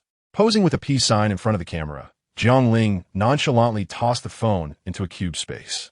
You ponder why Jiang Ling suddenly left Italy for Greece? This is due to a fleeting sensation of temporal stasis he experienced while basking in the sun on the beach. Although ephemeral, he keenly perceived it. Relying on his formidable muscle memory, he followed the direction to this locale. After swallowing the entirety of his ice cream, he licked his lips and slowly turned around, only to find someone had appeared behind him unbeknownst to him.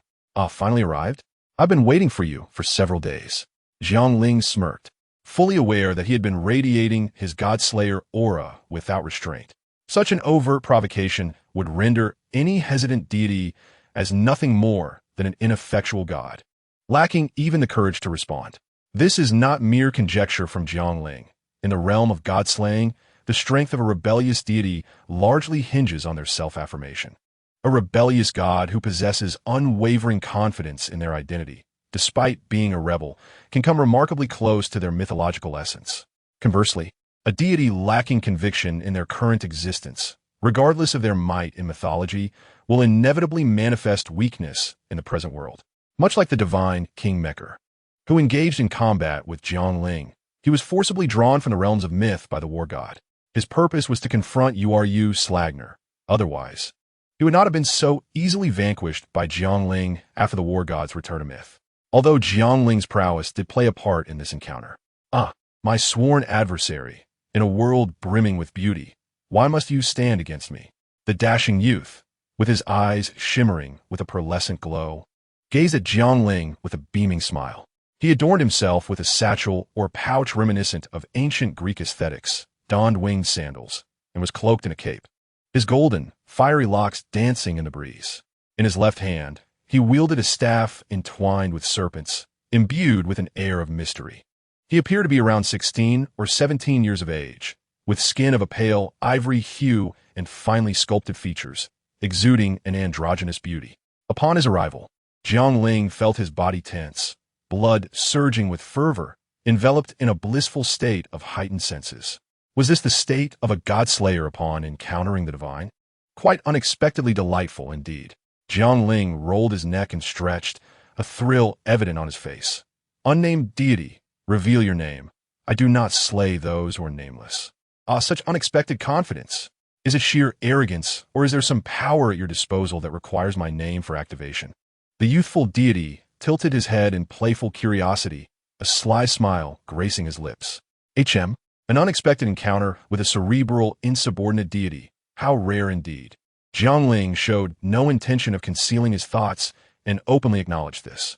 Chapter 93. The contest. The young god's eyes sparkled with mirth, as if he had conceived a delightful idea, and then spoke to Jiang Ling. It is of no consequence if you learn my name. However, I have a condition. If you agree, I shall divulge it. Hearing an insubordinate deity propose terms to a Godslayer was indeed amusing.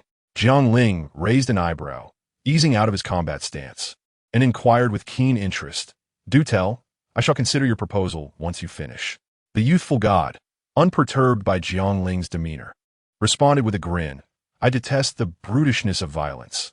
Let us engage in a contest. Should you prevail, I shall willingly bestow my powers upon you. Conversely, if I win, you must abandon any intent to fight me and ensure my safety until I willingly return to myth. What say you?"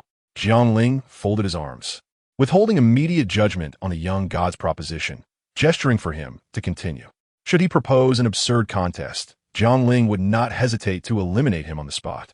However, if the challenge proved intriguing, he might consider acquiescing. Winning would be advantageous. This deity clearly lacked combat skills. If pressed in a battle, he might flee, evading capture. As for losing, Jiang Ling had no intention of defeat. Regardless of the outcome, he could twist it into a victory. The youthful deity cleared his throat and conjured a blackboard, tapping it lightly with his staff. The rules of the competition were thus. We shall commence from this point and circle the globe 10 times, forbidding flight and altering direction. The first to return here shall be deemed the victor. What say you? Competing with me in speed? Jiang Ling initially expressed surprise, but soon a barely perceptible smile graced his lips, swiftly passing across his face, only to coalesce into 2 flickers of light within his eyes, which vanished in an instant. Although unable to fly, Jiang Ling's running speed was equally formidable. "It seems I have encountered your forte," he mused. The youthful deity smiled at Jiang Ling, stating, "While I may not rival you in combat, I possess unwavering confidence in this domain. So what is your answer? Is speed indeed your strength?" The scope of this is rather vast. Jiang Ling contemplated several renowned deities known for their swiftness in his mind. "I accept," he replied. "Excellent." The youthful deity twirled his double serpent staff with grace, expressing his delight. A surge of divine energy swept across the ground, swiftly materializing a makeshift starting line. He then tapped the air lightly, causing a countdown in Arabic numerals to appear. Once this was accomplished, the youthful deity stowed his staff and assumed a precise starting position, glancing at Jiang Ling to signal him to get ready. Jiang Ling shrugged and positioned himself beside the youthful deity. As the countdown approached 0, the youthful deity, brimming with excitement, declared to Jiang Ling, "This shall undoubtedly be a most unforgettable race. Remember well, my arch-rival. I am Hermes." No sooner had he spoken than a powerful wave of divine energy emanated from him, spreading like a radiating pulse. Nearby onlookers, witnessing the playful antics of the two, were caught in the wave and instantly froze in place.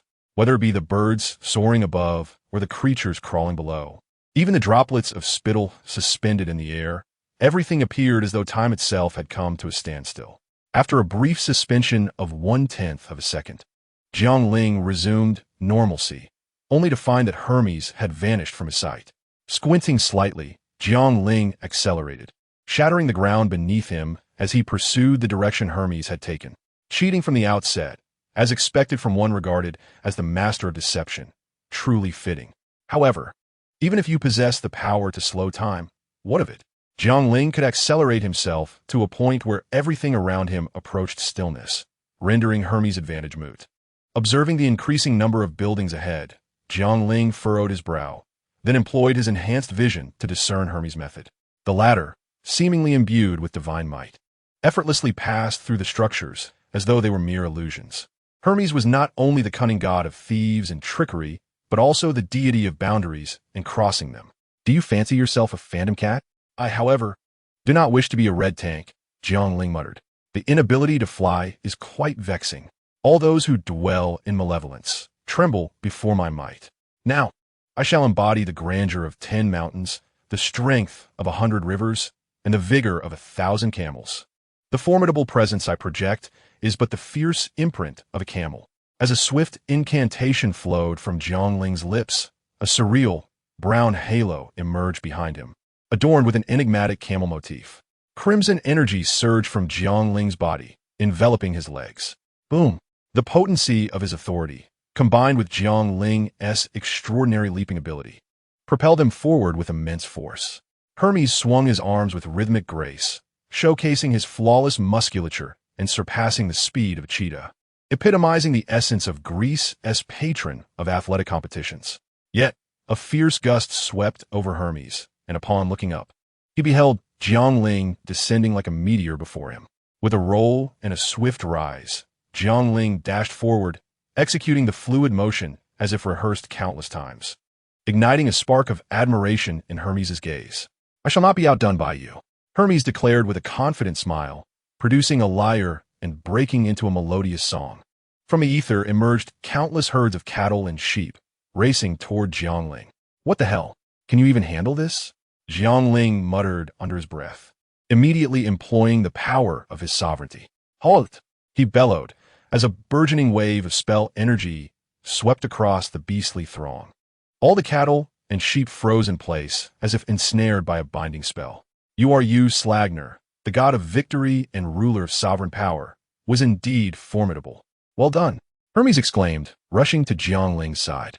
Jiang Ling shot him a glance, and a surge of crimson energy blasted past Hermes. "Save your effort.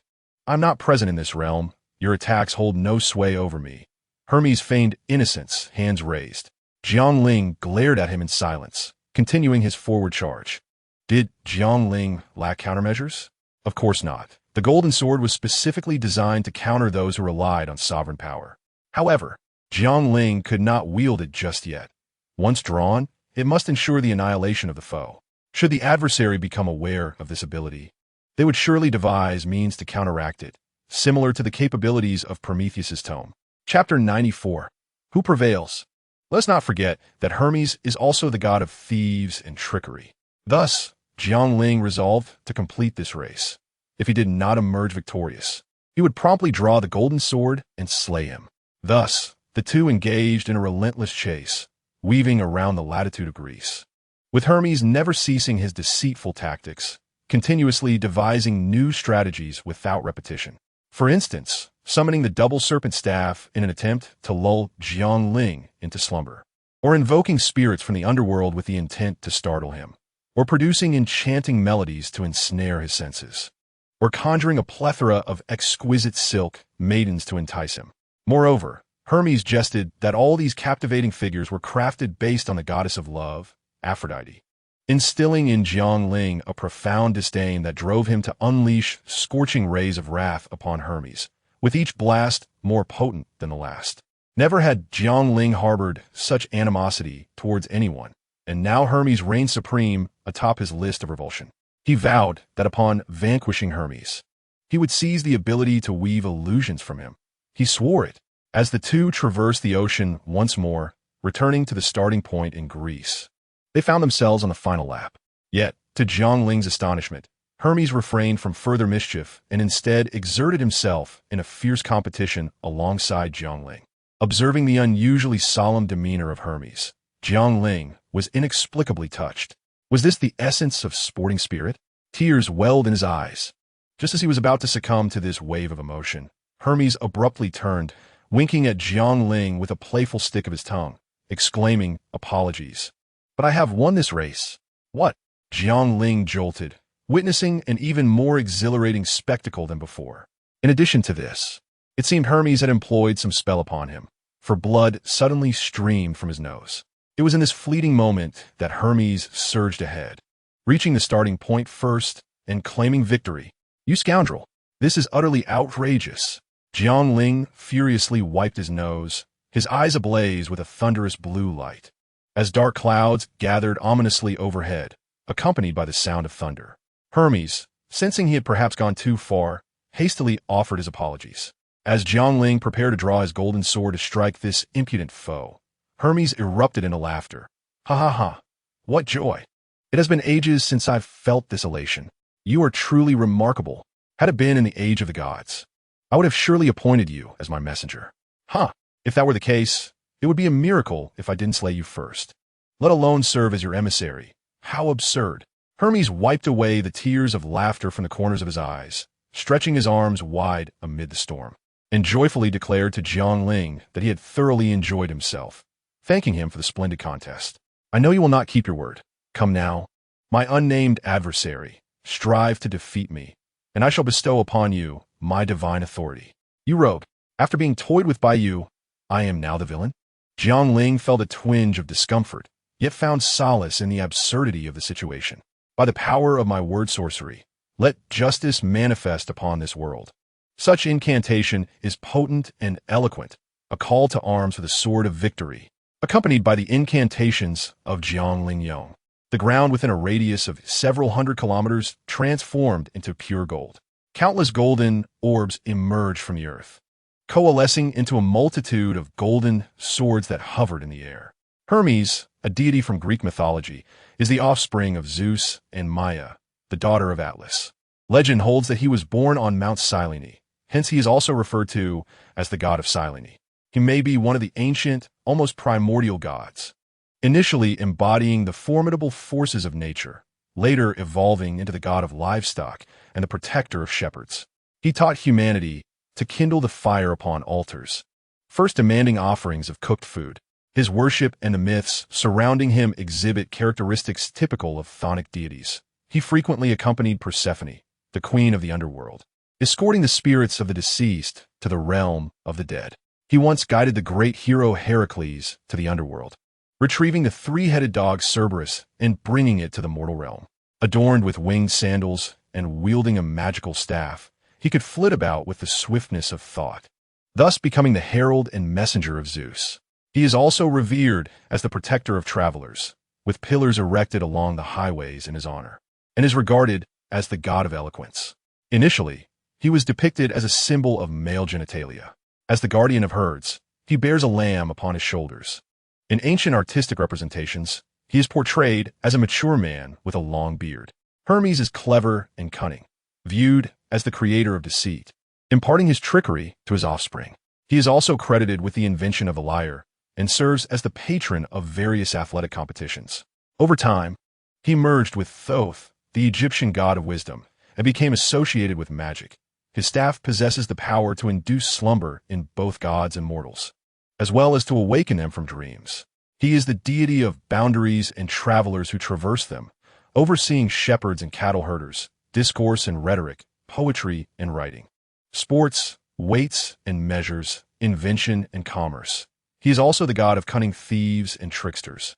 In the Homeric hymns, he is described as resourceful and sly, a thief, a cattle rustler, a dream weaver, a night watchman, and a lurking presence at doorways, quickly showcasing his luminous achievements among the immortal gods. Hermes is credited with the invention of fire by friction and the construction of the lyre.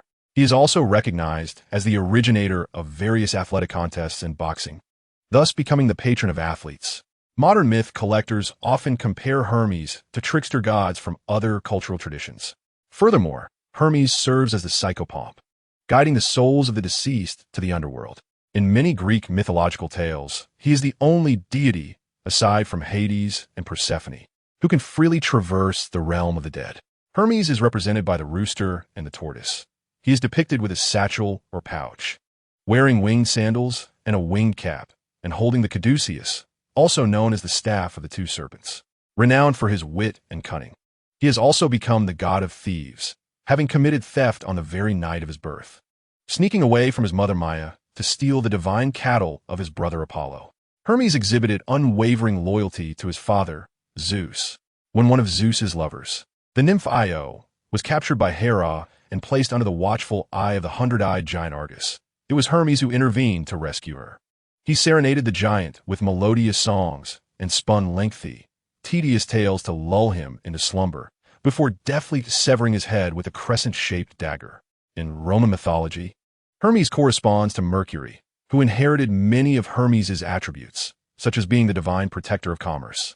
With wings adorning his feet, Hermes traversed the earth with remarkable swiftness, serving as the messenger of Zeus and the gods, conveying their messages and executing the various tasks assigned to him by Zeus. Chapter 95. The Seizure of Power Once More. So is the divine sword of the ancient Persian war god, the invincible guardian of the light god Mithras, Ulislagna, the slayer of gods, now appears to be an inescapable fate. Despite this revelation, a smile lingered on Hermes' face. It seems you truly contemplated fleeing, Jiang Ling mused internally. Fortunately, to thwart any cunning escape, Jiang Ling had already encompassed the area with his golden sword, ensuring Hermes could not abscond. After elucidating Hermes' origins, Jiang Ling drew a golden scimitar inscribed with ancient Persian characters from the ground. "Farewell, Hermes. I shall miss you," he declared. Hermes gazed at Jiang Ling with tender eyes and replied softly, "But I will not miss you. Perish." Previously charmed by Hermes, Jiang Ling, now filled with rage, struck decisively, taking him away. Hermes acknowledged that this contest had been won by Jiang Ling's spirit, and will coalesce once more into an ethereal form. Finding himself in the realm of life and death, within Pandora's domain. "What a swift reunion, my beloved child," came a familiar voice, as if continuing from their last parting. When Jiang Ling's consciousness flickered back to awareness, he was enveloped by an intoxicating fragrance reminiscent of opium poppies. The sensation of a delicate yet soft leg rested against the back of his head, a gentle knee pillow. The thought crossed Jiang Ling's mind. In this second encounter with the Godslaying, he was nearly devoid of any sense of faintness, unlike the first time when he had been drowsy. Upon opening his eyes, he beheld a goddess of remarkably slender and fragile form, appearing no older than 12 or 13, one who could be described as either a lowly or a young maiden. Though her visage was youthful, her smile was dazzling and mature, exuding an alluring charm that belied her tender years. "How delightful, I must say," she remarked playfully, her red lips parting to reveal a voice both innocent and beguiling. "Ah, you truly are something extraordinary, my most mysterious child." She gazed intently into Jiang Ling's eyes, a hint of curiosity and inquiry dancing within them. It was quite astonishing that one could retain memories of this place even after departing from the realm of shadows. Jiang Ling felt a shiver run through him. He had not anticipated that Pandora would possess such knowledge. Though a sense of wariness lingered in his heart, he maintained an outward facade of bewilderment, as if utterly oblivious to his own peculiarity. Pandora, with her delicate fingers, traced her red lips, her tone laced with curiosity. Only those enlightened beings among humanity can retain memories here, yet such individuals would never become Godslayers. How, I wonder, has my little Ling Ling achieved this? Do not refer to me in that manner. Jiang Ling silently shouted within, a chill running down his spine. It seemed that Pandora genuinely regarded herself as his mother, affectionately using his nickname. Her fingers, which had lightly brushed her own lips, now found their way to Jiang Ling's forehead, drawing circles as if she were observing a mischievous child, her voice imbued with maternal warmth. Ah, this is of little consequence. The fact that you can remember this place is, in fact, a fortuitous thing, for it allows me to impart certain knowledge to you. What knowledge? Jiang Ling inquired, scratching the back of his head in mild confusion. With an indulgent smile, Pandora playfully pinched his nose with her slender fingers, adjusting her position so that Jiang Ling could recline more comfortably upon her lap. As she gently stroked his hair, her expression turned serious, transforming her cherubic visage. I intend to share with you some vital truths concerning the divine to prepare you in advance. Listen closely, for I shall narrate the origins of the deities and their essence. In the distant epochs of antiquity, when humanity was still entrenched in a matriarchal society, women were the primary bearers of life, wielding the power of reproduction. In an era marked by scarcity and the struggle for survival, it was women who held dominion, and thus, the deities born from human faith were predominantly goddesses of exalted status. Jiang Ling remained silent, simply absorbing Pandora's words as he lay upon the lap of one who appeared to be merely 13 or 14, enchanted by her storytelling. After all, he understood that he was merely a spiritual entity, existing outside the constraints of time as perceived by the material world. Even if time were concurrent, there was no rush. Who could harm Jiang Ling, whose essence surpassed that of steel? No one. With the advancement of human civilization and the mastery of tool-making, particularly the development of metalworking that endowed humanity with steel weaponry, the threats posed by wild beasts diminished. As resources became abundant, the physical strength and combat capabilities of men became essential for survival and progress, leading to a gradual transition from matriarchy to patriarchy. In the realm of mythology, the status of goddesses began to wane, while that of gods ascended. Once sovereign in the pantheon, the goddesses found themselves relegated to the roles of wives and daughters of male deities, their former glory diminished. The most tragic among them fell into despair, transforming into monstrous beings represented by dragons and serpents. Little Lingling must have heard numerous myths about slaying dragons and serpents. Marduk vanquished Tiamat. Susanoo defeated the eight-headed serpent Yamata no Orochi. Perseus killed Medusa. Siegfried slew Fafnir, and even Michael imprisoned the ancient dragon Satan. These myths symbolize the dominance of patriarchy, where heroes wielding steel have subdued and triumphed over the once revered goddesses, thereby becoming the champions of steel.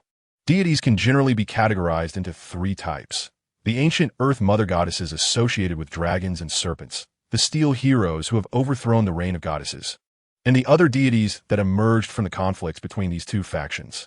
Pandora's fingertip gently caressed Jiang Ling's cheek, her expression heavy with sorrow and concern.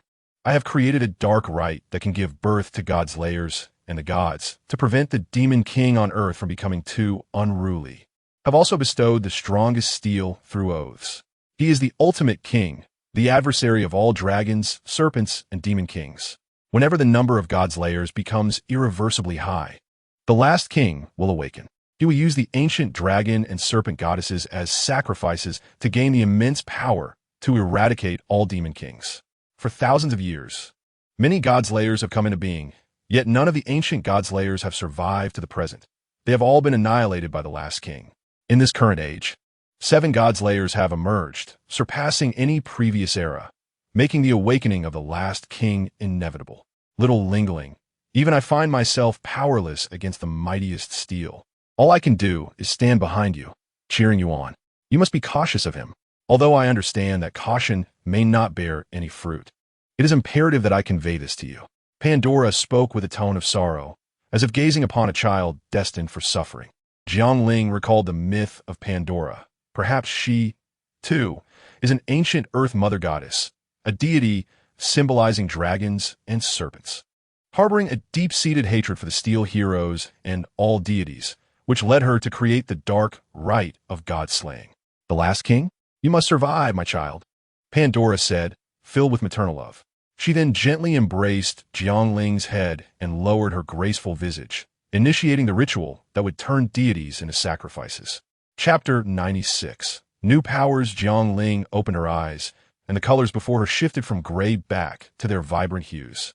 She touched her forehead, still lingering with the soft sensation of the goddess. As she felt the power coursing through her body, Jiang Ling furrowed her brow. Aside from the addition of a new power, there were no significant changes, whether in terms of magical prowess or physicality. She found herself nearly the same as when she first became a Godslayer. It was true that she had gained an additional power, yet in other aspects, there was little difference. This is the flaw of a Godslayer. Beyond the initial act of slaying a god, subsequent kills of defiant deities result merely in an increase in powers, without any substantial qualitative change in strength. Indeed, an increase in the quantity of powers naturally provides a wider array of choices when confronting equally formidable opponents, thus facilitating the path to victory. This can certainly be regarded as a form of strengthening. However, it ultimately signifies a mere quantitative change rather than a qualitative one. I had hoped that my unique constitution and the miraculous powers of the cube would assist me in overcoming the inherent flaw of being a Godslayer. Yet it appears that I have not succeeded in this regard. Jiang Ling scratched his head in a fit of helplessness. Well, it is still acceptable. At least it enriches my repertoire of abilities and expands my offensive capacity, which is quite commendable. One must not be overly greedy. Contentment brings happiness, Jiang Ling reassured himself. Nevertheless, he found his interest in this world waning. It seemed sufficient to eliminate the gods of disobedience identified by the Seven Sisters and then depart. This world had little else to offer. The original narrative spanned a considerable duration, and rather than idly waiting, it would be far more intriguing to embark on adventures in other unknown realms. As for the so-called Last King, setting aside the considerable time until his emergence, his objective of obliterating all Godslayers failed to stir any desire within Jiang Ling to impede him. To be frank, he would welcome the Last King's efforts to eliminate those Godslayers, as none of them possess any redeeming qualities. Were it not for their duty to protect the world, Jiang Ling would have been inclined to personally confront each one of them. Regarding the new power acquired from Hermes, it was regrettable that it was not the illusion manipulation he desired.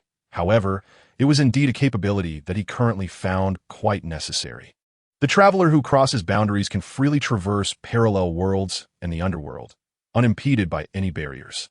He can easily leap through space, albeit requiring specific coordinates, those of places he had previously visited. To his surprise, this was the ability he had received. Jiang Ling's eyes sparkled with excitement, recalling how Hermes had irked him during the competition. Now he could only say that it was rather delightful.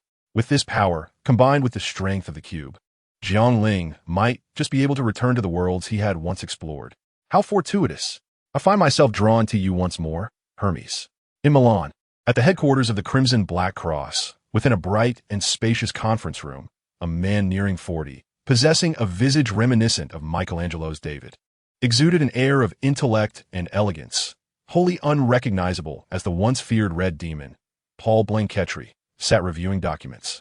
At that moment, the door to the conference room was rudely thrust open. Paul instinctively directed his gaze toward the entrance, eager to discern the identity of the rude intruder.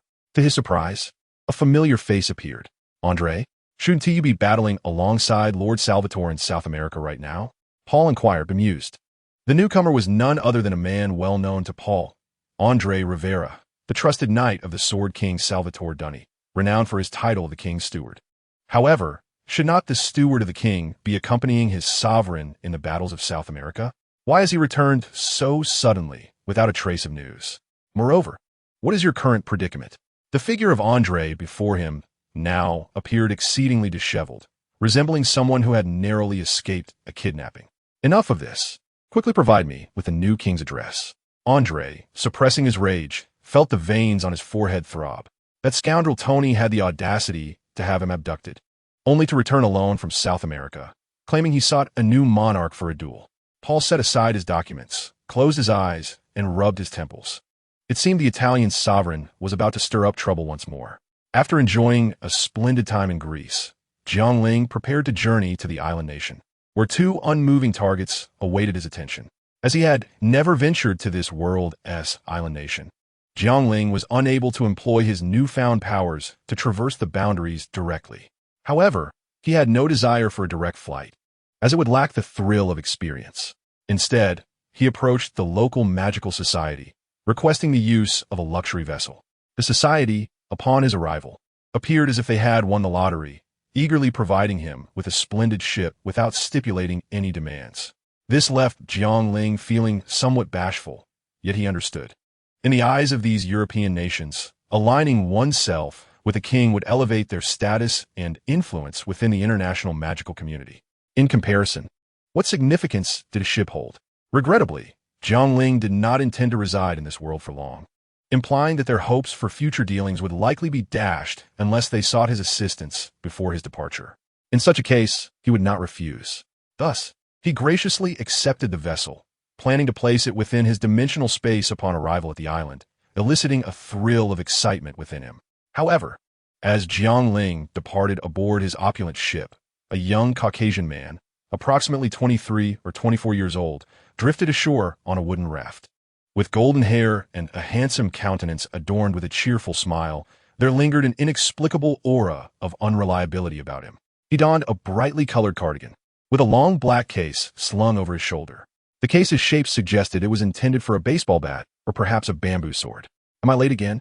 he mused, scratching his head as he sensed the distant yet powerful surge of magical energy. On the Mediterranean Sea, a super-luxurious cruise ship glided across the horizon. Fish darting beneath the waves, seabirds calling overhead.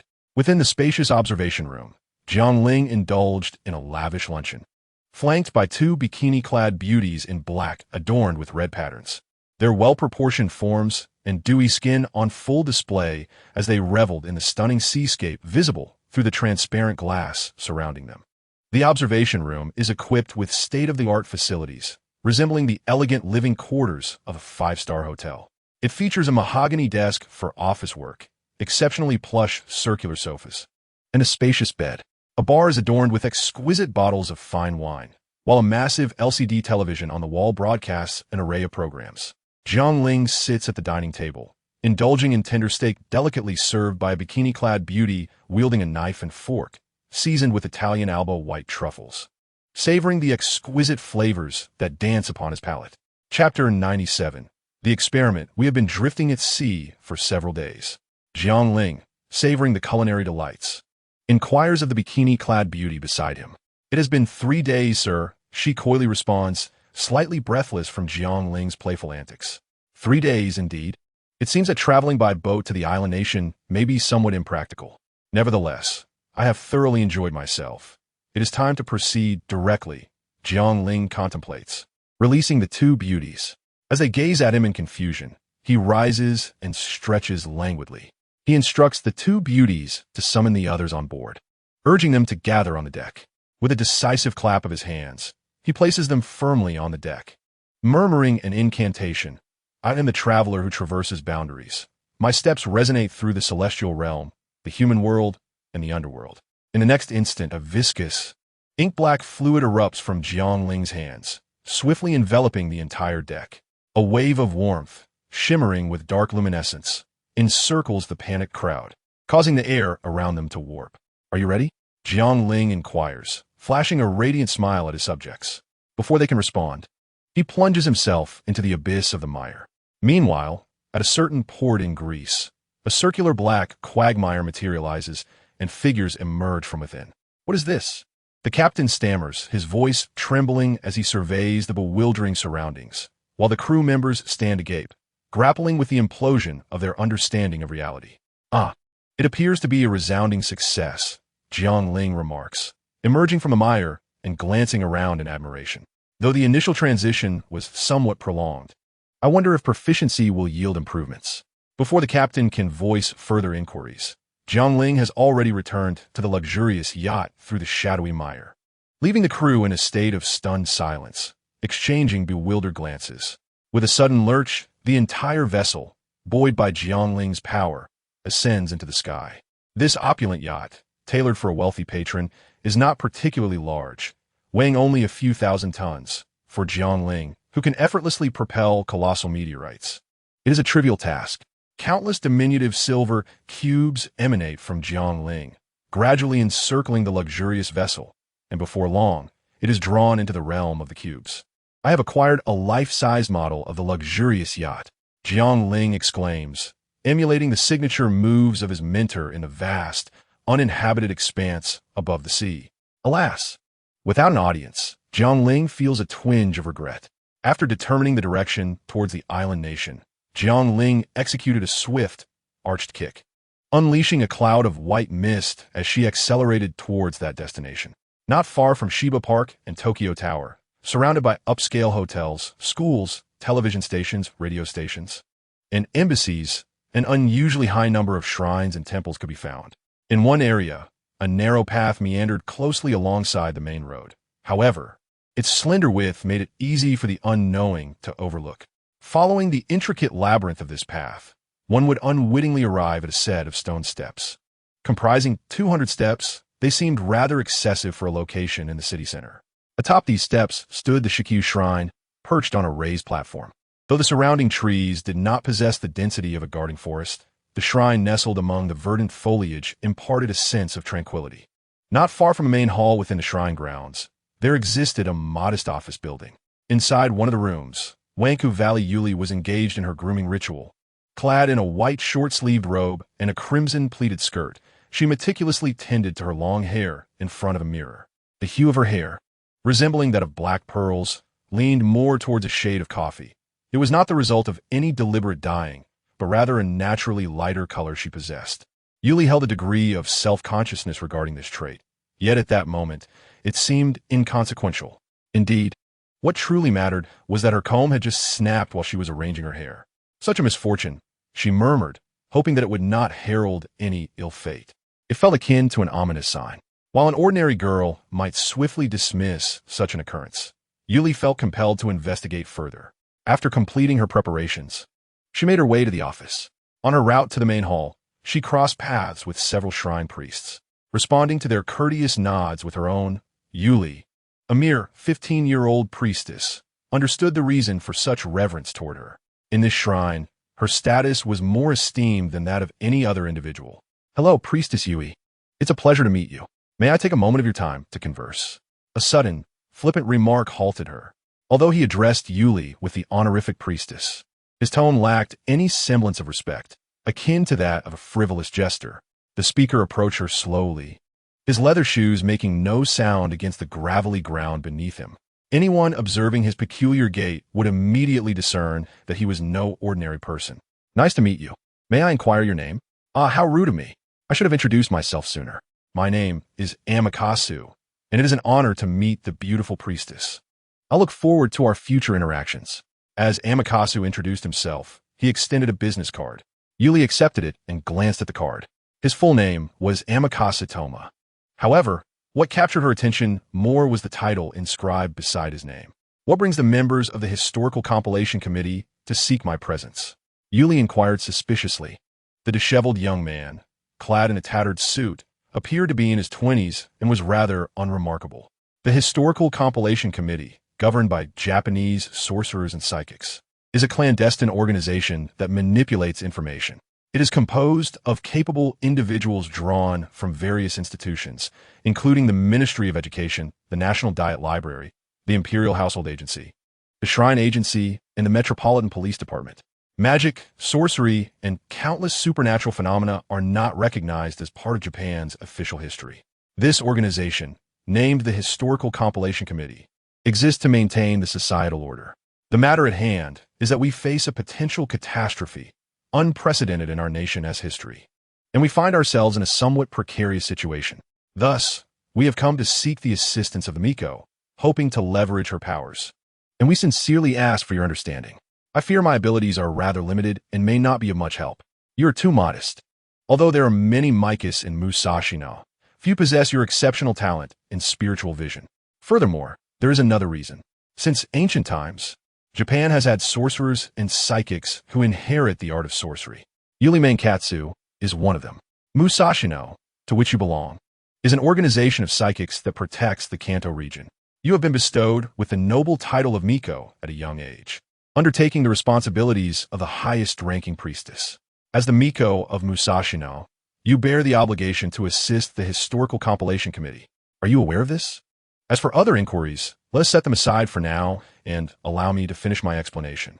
Chapter 98. the island nation living comfortably. Of course, that is not an issue. What is it that you require me to do? We have received intelligence that the new king recently embarked on a vessel from Greece towards our island nation.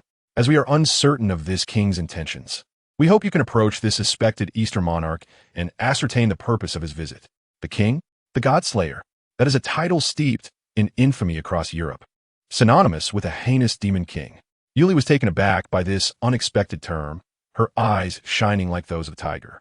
Upon hearing this name, her mind instantly conjured the image of the ancient demon king's malevolent gaze. This encounter had occurred 5 years prior in a small Eastern European country, where Yuli had faced the Godslayer at close quarters. Jiang Ling.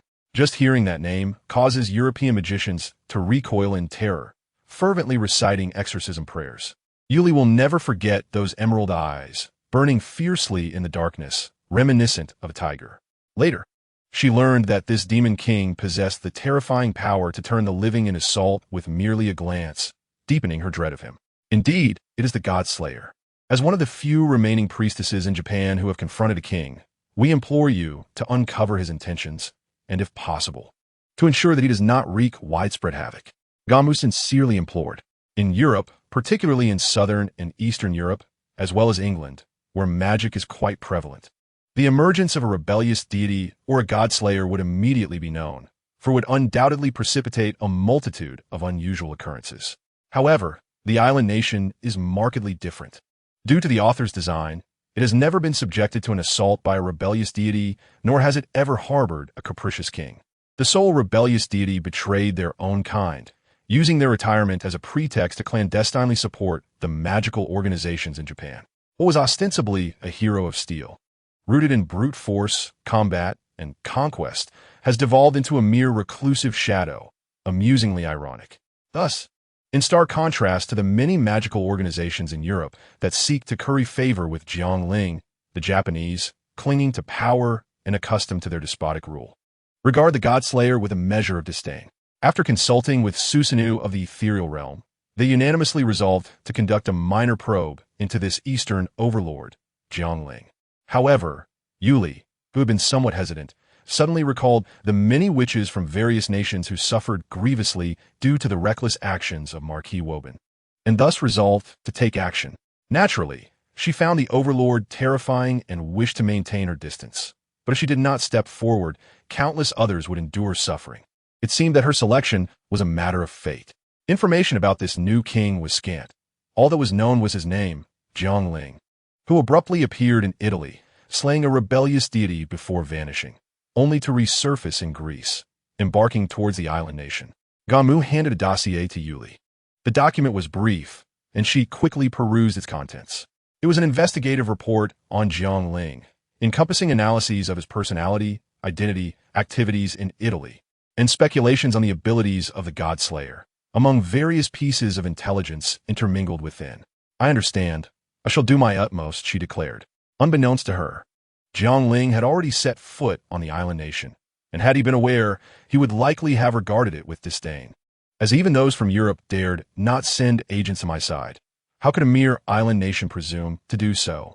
Particularly sending Yuli Wanragai, which was quite perplexing. In the face of Athena's peril, she merely destroyed a courtyard and was met with her furious rebuke. How laughable!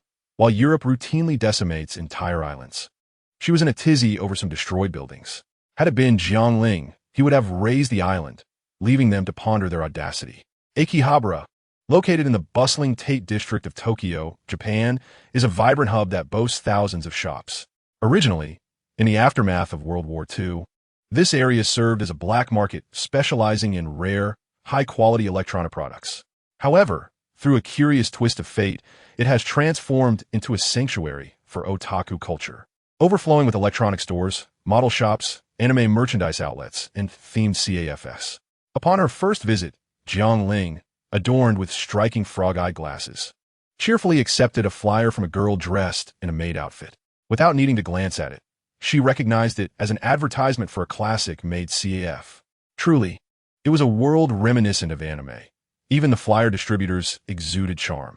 Yet, Jiang Ling's standards had risen considerably, and such establishments no longer piqued her interest.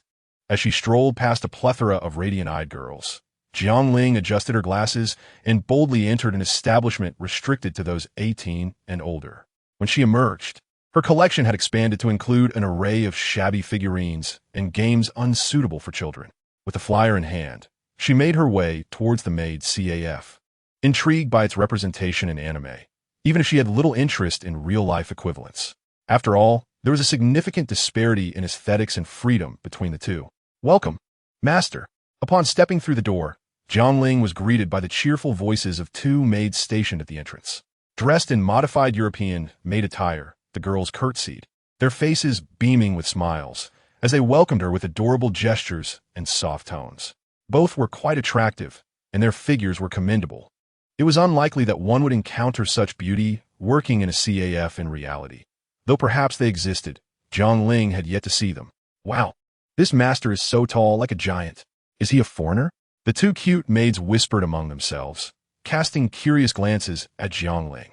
She raised an eyebrow at their remarks, realizing they barely reached the height of 1.6 meters. Oh, never mind, she thought. Her height of 1.92 meters was indeed towering compared to them. As Jiang Ling surveyed the maid CF, she was immediately enveloped by a myriad of anime elements. The walls were festooned with posters, and a glass cabinet displayed an assortment of unfamiliar figurines of anime characters.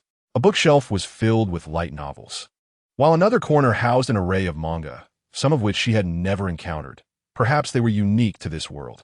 While searching for a seat, a petite girl rushed over.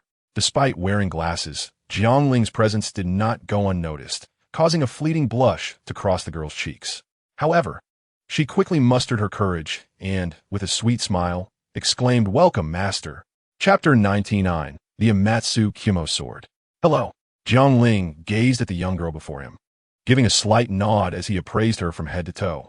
Clad in a traditional maid outfit of black and white, adorned with a charming hair accessory, she stood slightly taller than the two at the entrance. Despite her stature, her age appeared to align with that of an ordinary middle or high school student, perhaps embarking on her maiden voyage as a maid, which rendered her somewhat bashful. She was an exceptionally beautiful young lady, seemingly delicate enough to draw tears. Her cherubic face flushed with a subtle rosy hue that only enhanced her allure. If she were in a school setting, she would undoubtedly be surrounded by admirers. After taking in her upper half, Jiang Ling's gaze drifted to her slender legs, clad in maid stockings. The pristine expanse of her thighs, creating an enticing contrast that captivated the eye. A wave of emotion washed over him. Indeed, this was the essence of the anime world, and this made the journey worthwhile. Regrettably, she was a touch too young for his inclinations, as Jiang Ling held no such thoughts about underage girls. Unlike a certain Wu Qian. At that moment, the young maid spoke up. "Excuse me, is this your first visit, Master?" Jiang Ling nodded and smiled. "Yes. It is my first time here. Are there any particular guidelines I should be aware of?" Then, the girl produced a small card, placing it before Jiang Ling, while cheerfully exclaiming, "Master, are you ready for class?" "Class." Jiang Ling tilted his head, perplexed by this novel concept. In the next instant, she began to outline the rules of the maid CAF. Although the information was rather rudimentary, her playful demeanor and lively gestures melted Jiang Ling's heart, awakening his youthful spirit. "Thus concludes the lesson. Did you understand, Master?" she inquired, though it seemed that was not the entirety of it, as she urged him to sign the card. Suddenly, the girl let out a yawn and, in a daze, began to topple over, only to be swiftly caught by Jiang Ling. The others, however, were not so fortunate, crashing to the ground and promptly falling into slumber. Jiang Ling squinted slightly, placing the girl on a nearby sofa as he turned his attention to the entrance. A girl clad in a school uniform, her long hair cascading down to her waist, bore an uncanny resemblance to a Yamato Nadeshiko, armed with a black longsword. She blocked the doorway while dragging a battered man, whose condition was unclear, behind her. With narrowed eyes, the girl emanated a terrifying aura of cursed power, a malevolent purple light swirling around her. "To encounter the Supreme King here is truly an honor," she declared, her body cloaked in an unsettling, magical energy, her lips curling into a morbid smile. "Saiki and Kana, the Miko of the Great Sword, I presume," Jiang Ling remarked coolly. "Why are you not in Tokyo, behaving yourself, but instead have come here?" Kana swayed slightly, her movements stiff and mechanical, as if she were a marionette. Tengemitsu no Tachi, I offer my body as a sacrifice. May you quell the restless spirit, she recited, her voice weaving an incantation that resonated with both emptiness and devotion. Yet, within her gaze lingered a fierce resolve and an underlying menace. The gaze of a swordsman was not one that wagered life itself for the thrill of battle. Rather, it was the malevolent eye of a demon, intent on vanquishing all foes that dared to obstruct its path. Kaiotake Iane casually hurled the man in her grasp into a nearby shop, a morbid smile gracing her features, radiating an astonishing fervor for combat. What was the matter with this individual? Jiang Ling squinted, a hint of confusion crossing his face. Had she fallen under the control of the Amaterasu Cloud Sword? In the land of the rising sun, Kaiotake Iane was regarded as the pinnacle of spirit summoning talent, a rarity not seen in 3 centuries. She was one of the few prodigies capable of summoning spirits with the Amaterasu Cloud Sword, possessing the prowess to contend even with the unruly deity, placing her on par with the 2 Italian prodigies.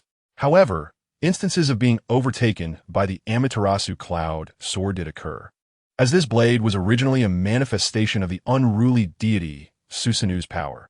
In a sense, the Amaterasu Cloud Sword could be considered a demigod. As Jiang Ling pondered these matters, Kaiotake Iane assumed an attacking stance, her presence sharp as that of a beast, violet cursed energy coiling around her like a malevolent shroud. In an instant, she lunged forward. The terrifying cursed energy coursed through her, mingled with the aura of the unruly deity. A typical magician would likely have knelt in submission. Yet, was Jiang Ling an ordinary man? With a sound akin to steel clashing, he merely extended 2 fingers, effortlessly pinching the Amaterasu Cloud Sword that swung towards him. Truly, one could not help but marvel at the audacity present in this land, where one could encounter individuals willing to strike at a Godslayer. Kaiotake Iane's pupils contracted.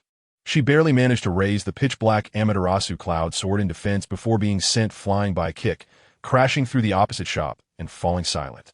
Simultaneously, the final word of Jiang Ling's utterance reached her ears. "Oh, can you still stand after receiving my kick?" Jiang Ling remarked with interest, surveying the ruins. The violet cursed energy surged, reaching for the heavens. This was no longer mere human strength. It was divine power. The demonic cursed energy emanated from the Amaterasu Cloud Sword, wrapping around Kaiotake Iane and enveloping her in darkness. Concurrently, a protective barrier of color entwined her right hand and spread across her body, her eyes gradually losing their luster, becoming akin to a steel form. At long last, steel warrior, a voice emerged from Kaiotake Iane, devoid of femininity, resonating with the timbre of iron. The words spoken were not her own, but rather those of the sword she wielded. The Amaterasu Cloud Sword, a gift delivered to my doorstep. How could I refuse such an offering? Jiang Ling replied with a faint smile, delivering a gentle strike. The sound of flesh colliding with the divine instrument forged of steel reverberated ominously. To confront my brilliance with mere flesh. It seems I have been underestimated, warrior. Declare the Amaterasu Cloud Sword, its tone devoid of any emotion. A piercing sword aura relentlessly attempted to slice through Jiang Ling's palm, yet all efforts proved futile. The expression of the Amatsumikiboshi sword shifted slightly. Before it could utter a word, a voice imbued with the essence of royal authority imprisoned its form. "Kneel." Jiang Ling released the blade from her grasp and spoke coldly to the Amatsumikiboshi sword, regardless of whether it could be deemed a true deity of defiance. The fact remained that it resided within the vessel of an ordinary human girl, rendering it powerless against Jiang Ling's linguistic prowess. "You." The Amatsumikiboshi sword glared furiously, yet its body obediently knelt upon the ground. Jiang Ling cast a dispassionate glance its way and raised her hand towards the heavens. The so-called God of Steel embodies both the process of steel refinement and the legends of being steel itself. For instance, the Amatsumikiboshi sword is born of steel, while Sun Wukong's transformation in the Bagua furnace represents steel acquired through experience. In terms of sheer power, Sun Wukong is undoubtedly formidable. But when it comes to the purity of steel, the Amatsumikiboshi sword reigns supreme. The process of forging steel necessitates fire. Thus, the sun god and flames are its nemesis. With a swift descent, flames charged with solar energy cascaded from above, a divine fire capable of incinerating all malevolence.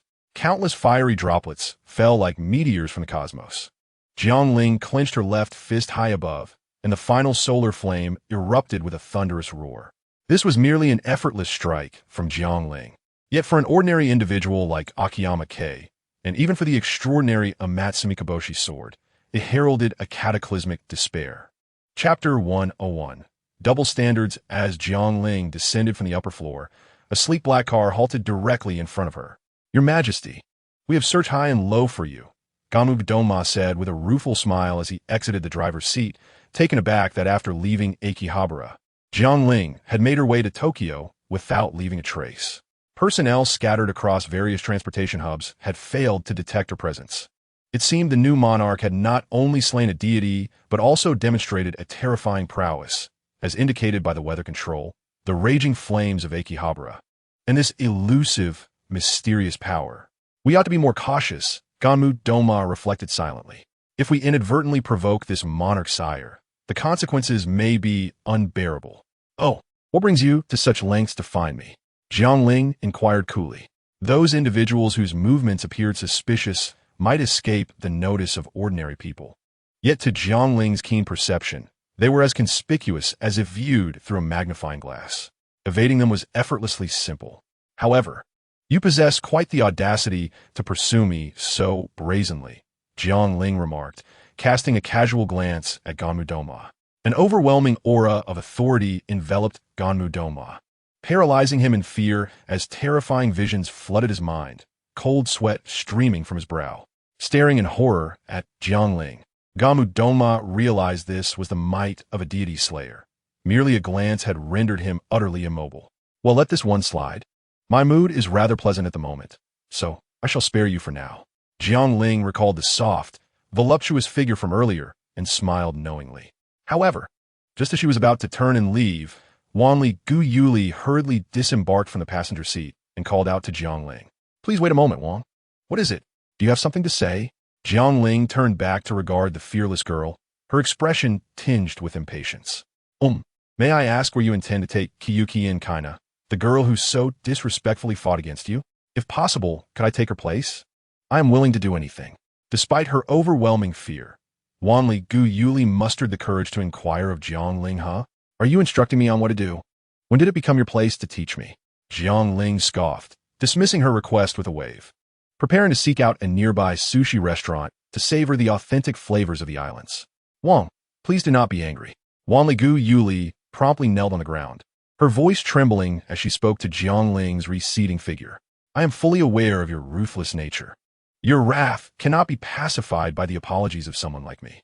But I beseech you, spare a thought and attribute all the blame to me alone. Please do not involve the other people of the islands. I implore you." Feeling the malicious gazes of those around her directed at Jiang Ling, Ganmu Donma felt a sudden chill in her heart. A glint of red flashed in Jiang Ling's eyes, and she found the girl insufferably irritating. "Yet, if you think I would cower like a mere chicken, you are gravely mistaken. Allow me to correct 2 of your misconceptions." Jiang Ling spoke calmly. "First, I am not any kind of ruthless demon lord. You may address me by my name without consequence, but you must never dare to label me so." "Why, yes, I apologize." Jiang Ling sensed the tension in their bodies and let out a derisive laugh, indifferent as she continued. "Second, are you attempting to command me?" "No. I merely heard that you once served as the priestess for the Marquis of Woban, summoning the disobedient deities and miraculously surviving. If the Marquis of Woban stood before you, would you dare to speak to him in such a manner?" Jiang Ling scoffed, her tone icy. "It appears that my previous acts of mercy have become your justification for further impertinence. Is Wanli Gu Yuli truly of any significance? She is merely a high-ranking priestess within the spiritual circles of the Kanto region, holding little real power in Japan, nothing more than a tool. Not to mention, even if she were the emperor of the islands, Jiang Ling could easily manipulate her without fear of retaliation. To label Jiang Ling as ruthless and engage her in conversation as a victim only served to paint her as a villain. Moreover, that statement, "Please attribute all the blame to me alone, do not involve the people of the islands," highlights her supposed nobility while showcasing her fearless defiance against authority.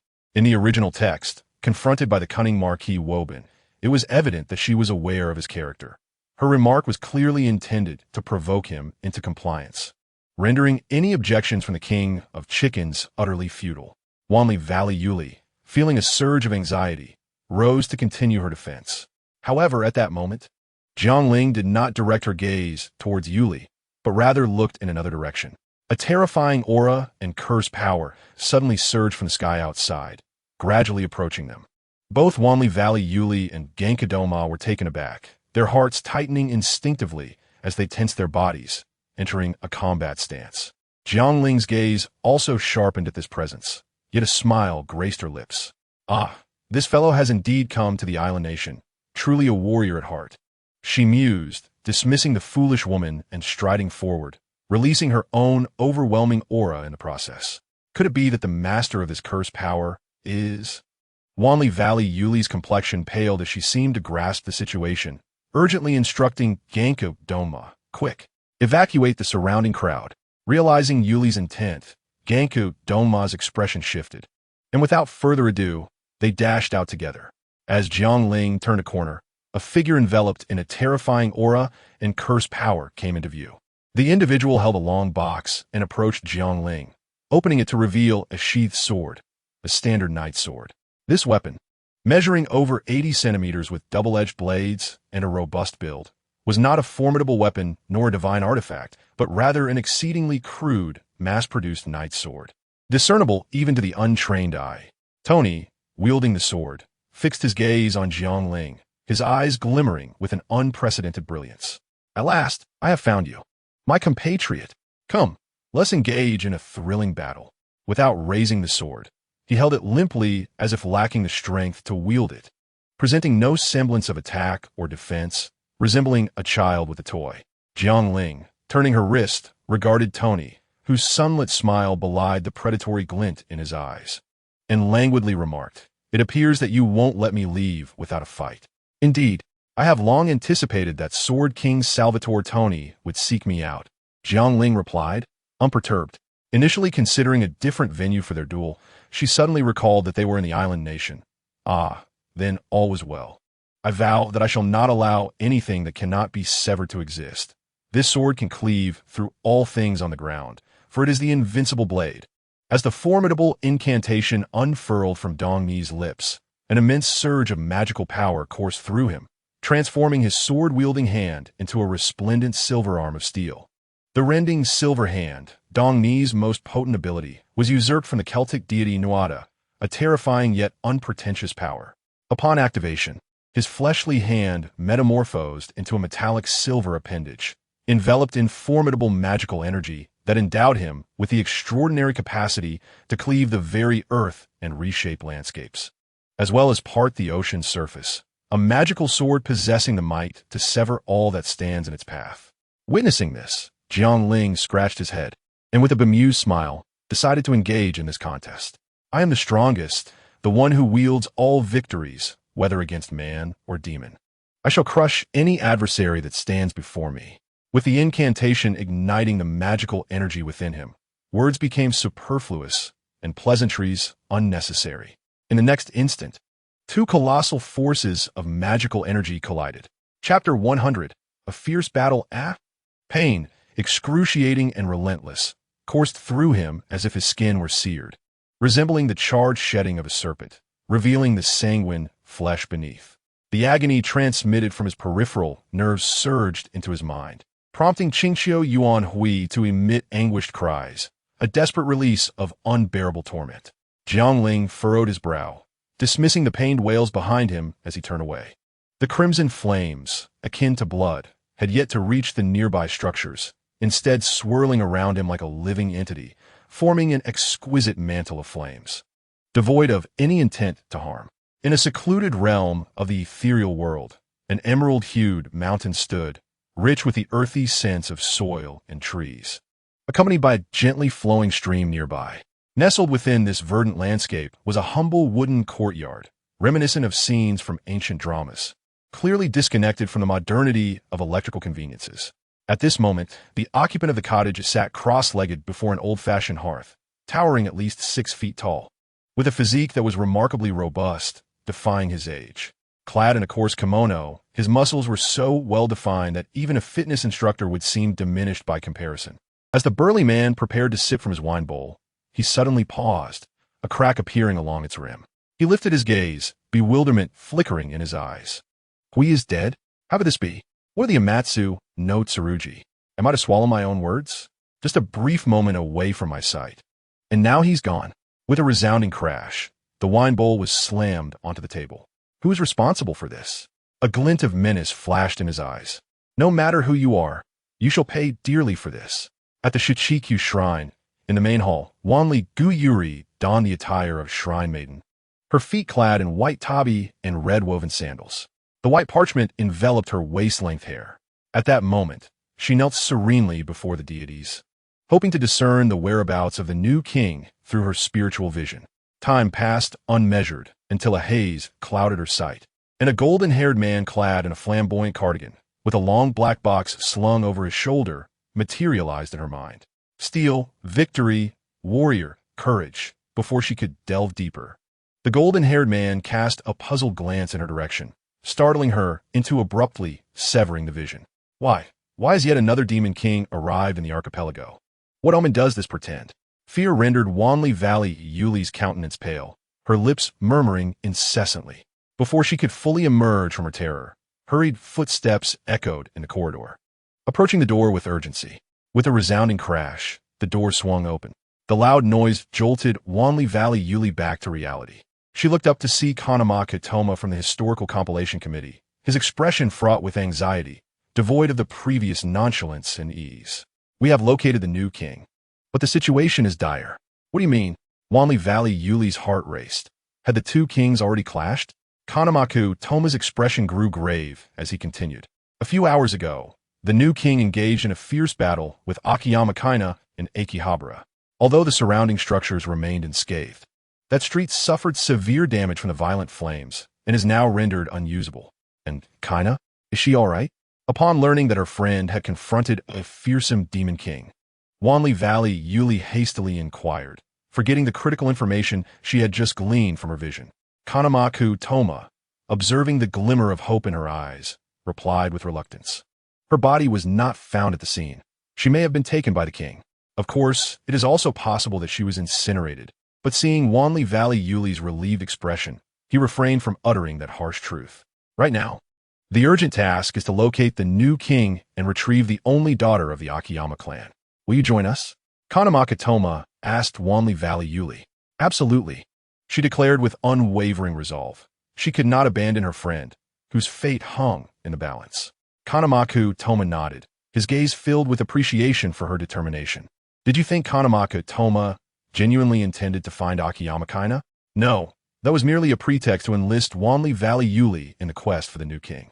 Regardless of Kaina's significance, she was simply one among the four great families, and the other three would hardly care for the so-called foremost priestess of the Akiyama clan.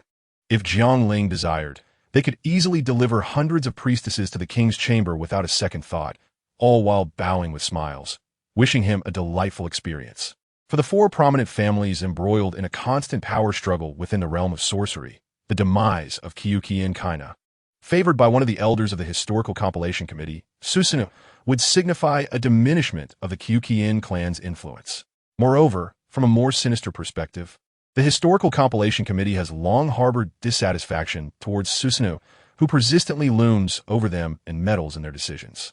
If the opportunity arises, they would seize it to orchestrate a cunning ploy, directing the god of disobedience, fueled by rage over the loss of his granddaughter, towards the demon king who revels in godslaying. Meanwhile, Jiang Ling, who had been loitering in Tokyo, found himself on a train where he inadvertently helped a strikingly beautiful woman, scoring a perfect 90 in appearance to fend off unwanted attention. Subsequently, upon her insistence, he accompanied her for coffee, a movie, and dinner, which culminated in them retreating to her bed. Wow, you have quite an impressive physique. Are you a fitness instructor? The blushing woman inquired, draping a thin blanket over herself as she rested on Jiang Ling. Not at all, he replied with a hint of mischief. You might not believe it, but this is all natural. I have never worked out in my life. Jiang Ling, with his right arm encircling her curvaceous form and his left striking a bodybuilding pose, captivated her gaze. Thus, in a moment of unrestrained desire, the woman leaned in, whispering a tempting request into Jiang Ling's ear. He responded with a charming smile and turned the tables. What followed is best left to the imagination, as recounting it would only invite scrutiny. The woman eventually succumbed to a deep slumber, and after Jiang Ling refreshed himself and donned his attire, he departed from her abode. Unspoken, they both chose to forego inquiries into one another's names, simply relishing the experience, aware that each harbored their own troubles. Yet Jiang Ling opted to bring her joy through his actions. Chapter 103. The Heavenly Sword of Amaterasu Tornadoes. Unlike thunder and solar flames, do not dissipate in an instant without Jiang Ling's sorcerous power to sustain them. Once formed, they remain unless he actively chooses to halt them. Therefore, should this tornado continue to expand unchecked, it could ultimately engulf the entire archipelago, potentially leading to the complete annihilation of a land. However, Jiang Ling had not yet descended into such madness. With a mere wave of his hand, he commanded the remaining winds to vanish into the ether. As the gusts subsided, he landed gracefully on the ground and gazed ahead. Nothing remained, literally nothing at all, in the expanse of his vision, apart from the distant horizon behind him. All that should have existed, the asphalt roads, buildings, vehicles, and ground, had entirely vanished. What was left was merely a vast, deep crater. Scattered within it were fragments of various structures, rubble, and remnants of asphalt and cars. Upon witnessing this scene, Jiang Ling gained a profound new understanding of the power he now possessed. It is not an exaggeration to assert that he could effortlessly annihilate all of humanity with minimal exertion. However, he sensed a disquieting shift within himself. It was imperative he remained mindful of his mental state. Noticing this internal change, Jiang Ling's expression shifted, recognizing it as an ominous sign. Casting a glance around the vast pit, he found no trace of any individual, raising an eyebrow in contemplation. Suddenly, a booming laughter erupted from one of the debris piles within the chasm. "Truly, you are a worthy adversary," Tony exclaimed with exuberance. "To possess such power upon merely becoming my peer. I have not misjudged you." With joyous laughter, Tony unleashed a torrent of magical energy, effortlessly clearing the rubble that had piled upon him. Upon closer inspection, it became evident that he emerged unscathed from the cataclysmic onslaught. For nearly 100 cuneiform-like symbols appeared to be protecting him, pulsating gently in the air around him. These Nordic runes, derived from myth, were sacred characters wielded by the god of magic. This was no mere trick or sorcery. It was the genuine power of a deity, an essence drawn from authority itself. Before him lay the massive pit he had created, while the environment behind him remained intact. Standing at this precarious threshold, Jiang Ling directed his gaze towards the cuneiform symbols enveloping Tony. "As you can see, this is my second capability." Noticing Jiang Ling's scrutiny, Tony patted his body and hoisted his knight's sword. "The council refers to it as the Steel Guardian, enabling me to transform my very flesh into steel. Both weight and hardness are elevated to an extraordinary degree. With such a formidable physique, even your recent tornado attack cannot harm me. Moreover, due to the increased weight, should I land a punch, it would not be a trivial matter," Tony declared with pride, seemingly indifferent to his surroundings. Yet, without his prompting, Jiang Ling was well aware of the implications. The Steel Guardian, a power usurped from the Nordic hero Sigurd, may be an unfamiliar name to many, but the name Siegfried resonates more widely. Sigurd is indeed the archetype of Siegfried. This capability endowed Tony's body with the hardness and weight of steel, providing him with formidable protection. Ordinary collapses were mere inconveniences to him. The unparalleled weight and hardness of this power rendered Tony virtually immune to being blown away, and his agility remained intact despite his increased mass, allowing him to harness this extraordinary weight for offensive purposes. Striking foes with such a formidable body proved exceedingly effective. Thus, this power is also referred to as the Steel Immortality. However, its most significant weakness lies in extreme heat. Nonetheless, it can endure high-temperature assaults equivalent to a solar flare for several minutes, resulting merely in sunburn. Beyond offensive and defensive capabilities, the steel empowerment allows Tony to exist without the need for oxygen or sustenance, enabling him to remain submerged in water or in a vacuum for years without succumbing. Moreover, as a last resort, Tony can enter a state of apparent death to evade fatal attacks, albeit this renders him utterly defenseless, presenting a considerable risk. Due to the steel-like enhancement, his body becomes slightly less agile, necessitating a momentary release of this power to wield his most potent sword effectively. With this formidable physique, combined with a magical sword, these two abilities have consistently formed the core of my combat prowess. The other two abilities are nearly useless in battle, and one of them endangers even myself. Thus, it is typically employed only in desperate situations. As he spoke, Tony directed his fiery gaze, brimming with battle intent, towards Jiang Ling. "Can you compel me to utilize that power?" he inquired. In response, Tony's right hand once again glimmered with a silvery radiance. An immense magical energy swirled around his knightly sword. "We shall discover the answer through experimentation," Jiang Ling replied nonchalantly, conjuring a nearly 1 meter long pitch-black straight sword from beside him.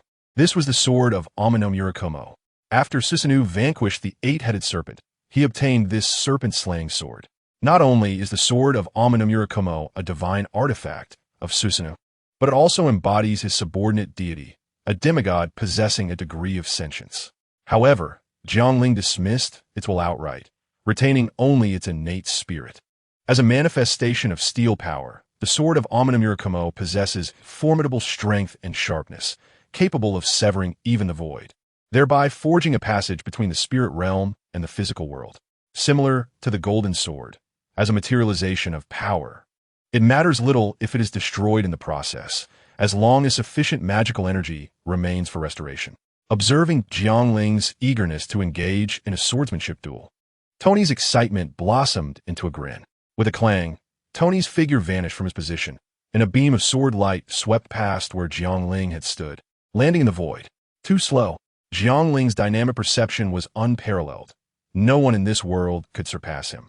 With a twist of the black straight sword in hand, he shifted from a downward cut to a powerful strike, and with a fierce whoosh of wind, he delivered a heavy blow to Tony's chest.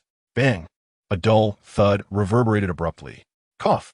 Tony emitted a muffled sound of distress, his body akin to being struck by a truck, scraping through the air like a cannonball, hurtling backward and crashing into a wall resembling a guardrail beyond the ruins. The residual force of that formidable strike shattered the wall, sending debris flying as he crashed into a nearby home. Chapter 104. Defeating the Omnipotent Superman. In Chapter 104, as Tony coughed twice before he could rise, a howling sound reverberated overhead, accompanied by a piercing whoosh. A figure descended like a meteor, crashing into the room with a resounding thud.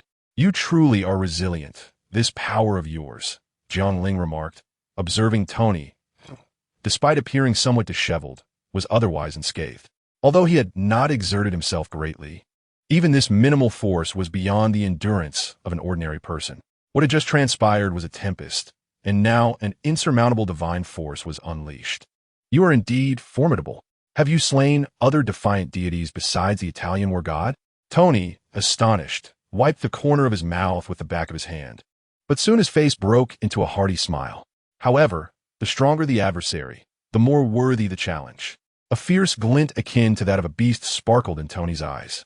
Before Jiang Ling could retort at Tony's berserker-like demeanor, the radiant blade of Tony's demonic sword flashed forth, slicing through the ground where Jiang Ling had just stood, cleaving it in two and carving a trench hundreds of meters long, continuing its relentless trajectory. The sharp sound of the air being cut echoed as it tore ahead. Attacking an elderly man? How unchivalrous! Jiang Ling quipped while the very space around them trembled. He darted like a specter through the distortion, creating a long shadow as he appeared behind Tony, raising his fist with immense, terrifying pressure aimed at Tony's back. At that moment, Tony remained poised with his knight's sword, feeling the dreadful force bearing down from behind, his heart tightening in response. Yet, regrettably, despite his beast-like instincts, Tony could not evade the lightning-fast blow.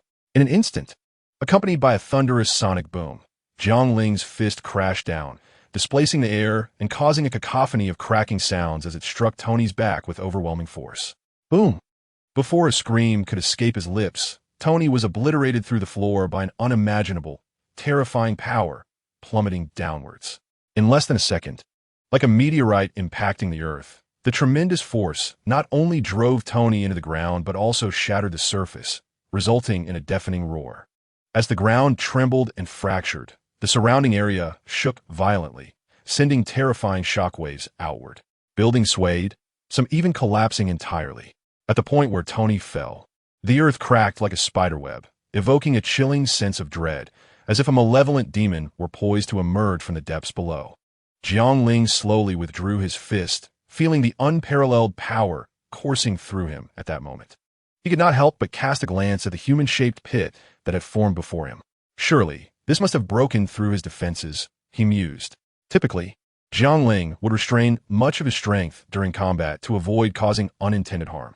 However, given that Tony possessed the formidable power known as the Steel Guardian, which granted him an immortal essence, it was evident that without exerting some force, breaking through his defenses would be quite impossible. Moreover, this was in the despised land of the island nation, prompting Jiang Ling to release a slight measure of his limitations. As for the beautiful woman whom Jiang Ling had targeted earlier, she had long been relocated to a safe position with his extraordinary speed before the battle commenced. A portion of the island's inhabitants had also been discreetly moved by the Historical Compilation Committee and the four great families using magic and various means. Those who remained, however, were regrettably left to their fate. Given the circumstances, it seemed they were in grave peril.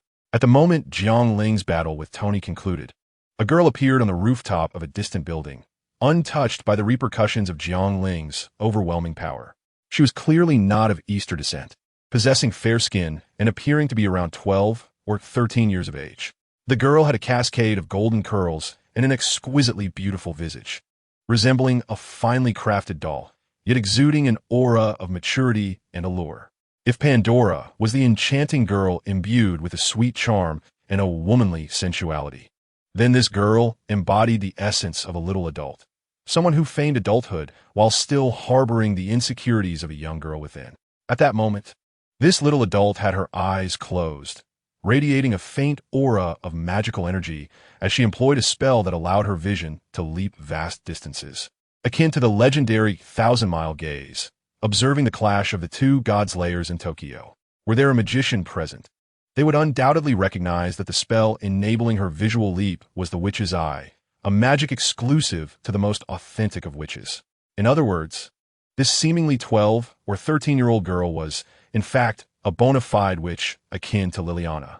Through the magic known as the witch's eye, the girl witnessed Jiang Ling leap into the immense pit formed by his strike against Tony, silently retracting his magical energy, nullifying the spell, and opening his eyes to gaze at the exaggerated chasm before him.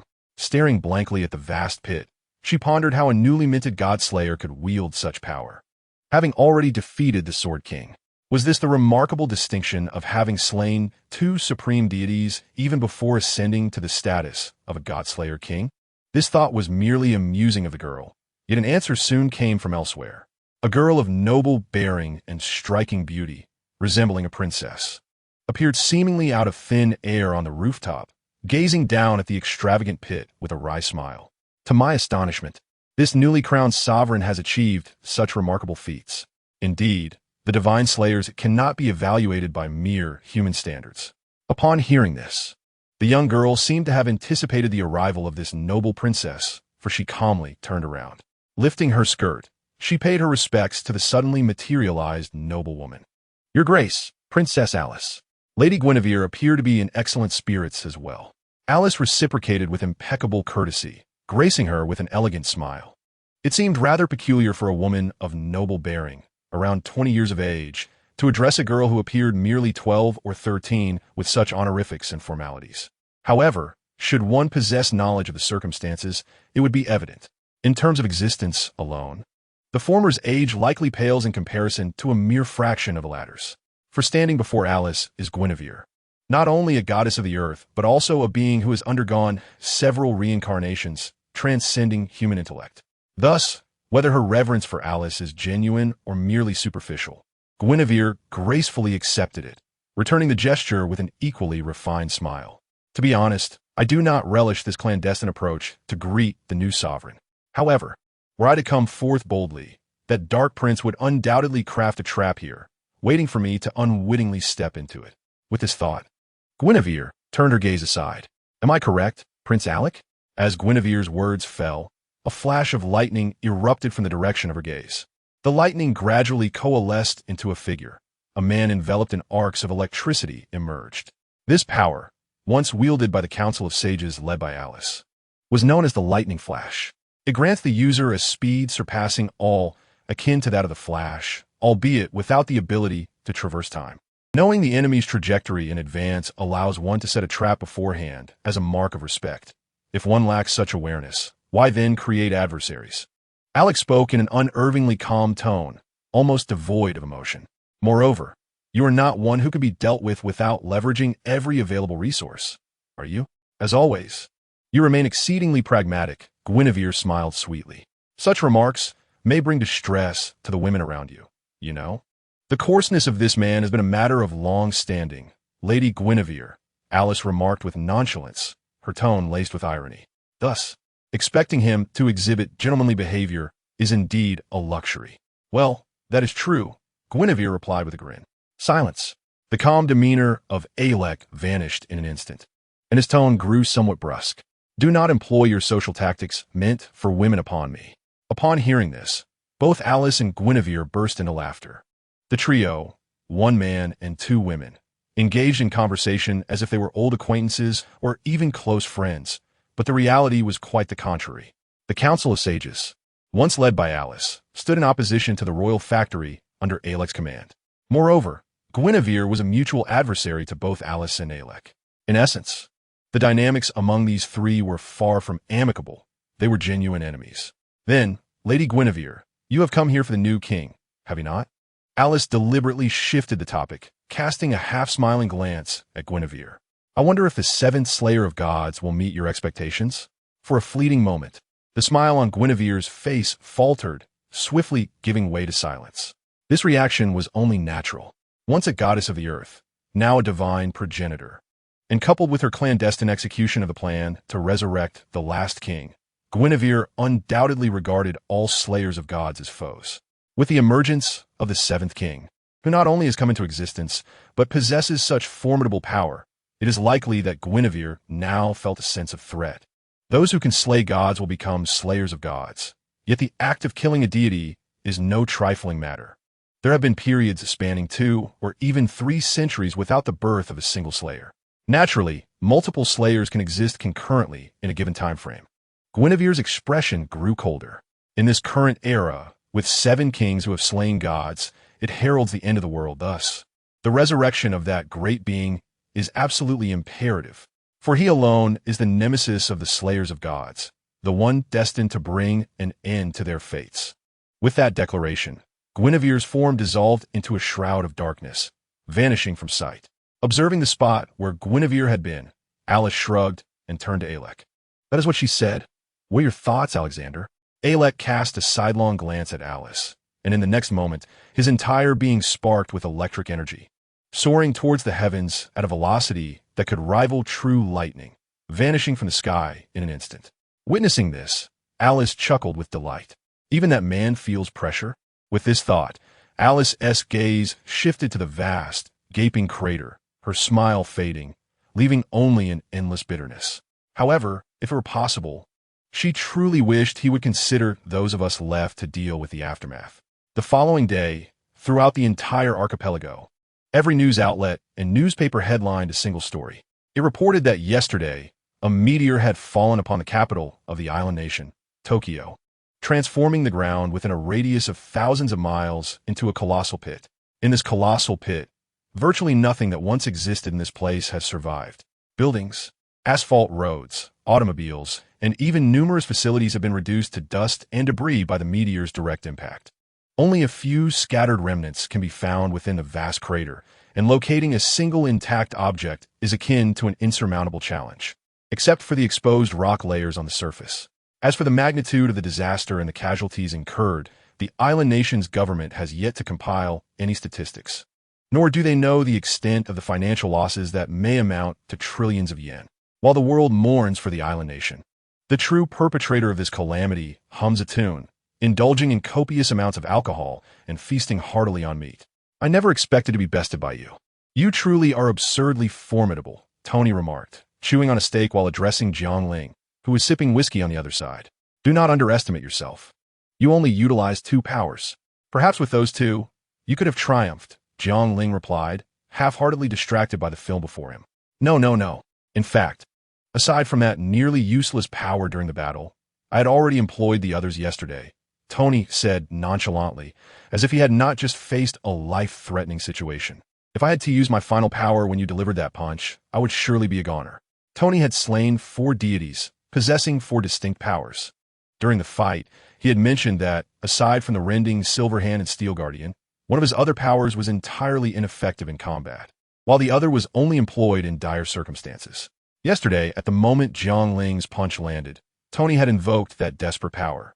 The Council of Sages referred to this ability as the Divine Wine of Fury, an ability Tony had usurped from Dionysus, the god of wine in ancient Greek mythology. No wonder I felt my magical energy spiraling out of control at the last moment yesterday. Jiang Ling feigned realization, though he had been aware all along. The sacred confusion can create a zone where magic, magical energy, and even powers run amok, potent enough to unleash chaos upon Tony's own powers as well. While it may appear, at first glance, to have limited practicality akin to a return to ancient times, depending on its application, this power can become a terrifying trump card. Utilizing this ability forces opponents to engage Tony in pure, unadulterated close combat, making it his ultimate technique. Although employing this power requires extensive preparation, a brief period can yield a smaller scale effect.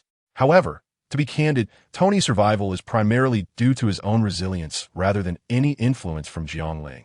For the ability that provoked the magical energy frenzy does not affect Jiang Ling's inherent strength. Nonetheless, Tony mistakenly believes that Jiang Ling's immense power stems from a power of his own.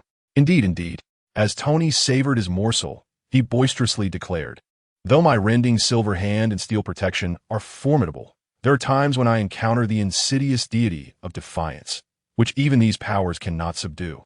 In such moments, I employ this ability, rendering everyone within a certain radius, myself included, incapable of utilizing spell power. This forces a confrontation of sheer physical prowess, a final chance for victory, reserved for desperate situations." As for the perplexing question of how Tony, despite sustaining grave injuries yesterday, appeared so invigorated today, the answer lay in his steel protection ability. This power not only allowed Tony to transform his very being into steel, dramatically enhancing both weight and resilience, but it also granted him immunity to suffocation and low temperatures, enabling him to enter a state of suspended animation. Thus, Tony endured the crisis, only awakening this morning. "However, you are indeed formidable," Tony remarked. "Your powers spiraled out of control, yet still managed to shatter my steel protection and leave the ground in disarray. Are you certain you have just become a Godslayer?" Tony inquired, to which Jiang Ling nonchalantly shrugged, resting his long legs upon the low table. "Well, I concede this time, but rest assured, I shall reclaim victory next time." Wiping his mouth with a napkin, Tony raised his gaze, his eyes ablaze with fervor as he looked at Jiang Ling. "Whenever you feel ready to challenge me, do come. I'm ever prepared." As Jiang Ling took a sip of his chilled whiskey from a classic glass, he silently mused, "If only you could find me." Satisfied with Jiang Ling's response, Tony departed to refine his training. Once silence enveloped the room again, Jiang Ling surveyed the chaotic scene on the table, devoid of any inclination to tidy up. "Perhaps I should consider acquiring a maid," he pondered, his mind conjuring images of various exquisite maids from films and anime. Alas, the cube space could not manifest life, leaving him uncertain about the feasibility of robots. Contemplating a few particular maids, a smile graced Jiang Ling's face. "If only the cube could transport me to the world I desire," he thought, though he recognized that such control was beyond his grasp. The true nature of the cube remained a mystery to him. Propping his head with one hand, he gazed vacantly at the large screen. If I could unravel the origins of the cube, perhaps I could gain true mastery over it. Yet, these thoughts felt distant, prompting Jiang Ling to shake his head slightly. "Enough of this. Remaining in this room is tedious. I shall venture out in search of amusement." At the Historical Compilation Committee, Akasaka branch, Kanematsu Toma remained alone in his office. Observing the workspace, it was evident that the National Intelligence Agency's personnel were few, occupying a floor within a mixed-use building. Several desks were arranged within the office. The table was cluttered with a myriad of items, various computers and documents piled into small mountains, an assortment of books, snacks, health products like acupressure sticks, and toys better suited for older children rather than toddlers. One might easily mistake this for the office of a fellow game or film producer, or perhaps someone from the publishing industry.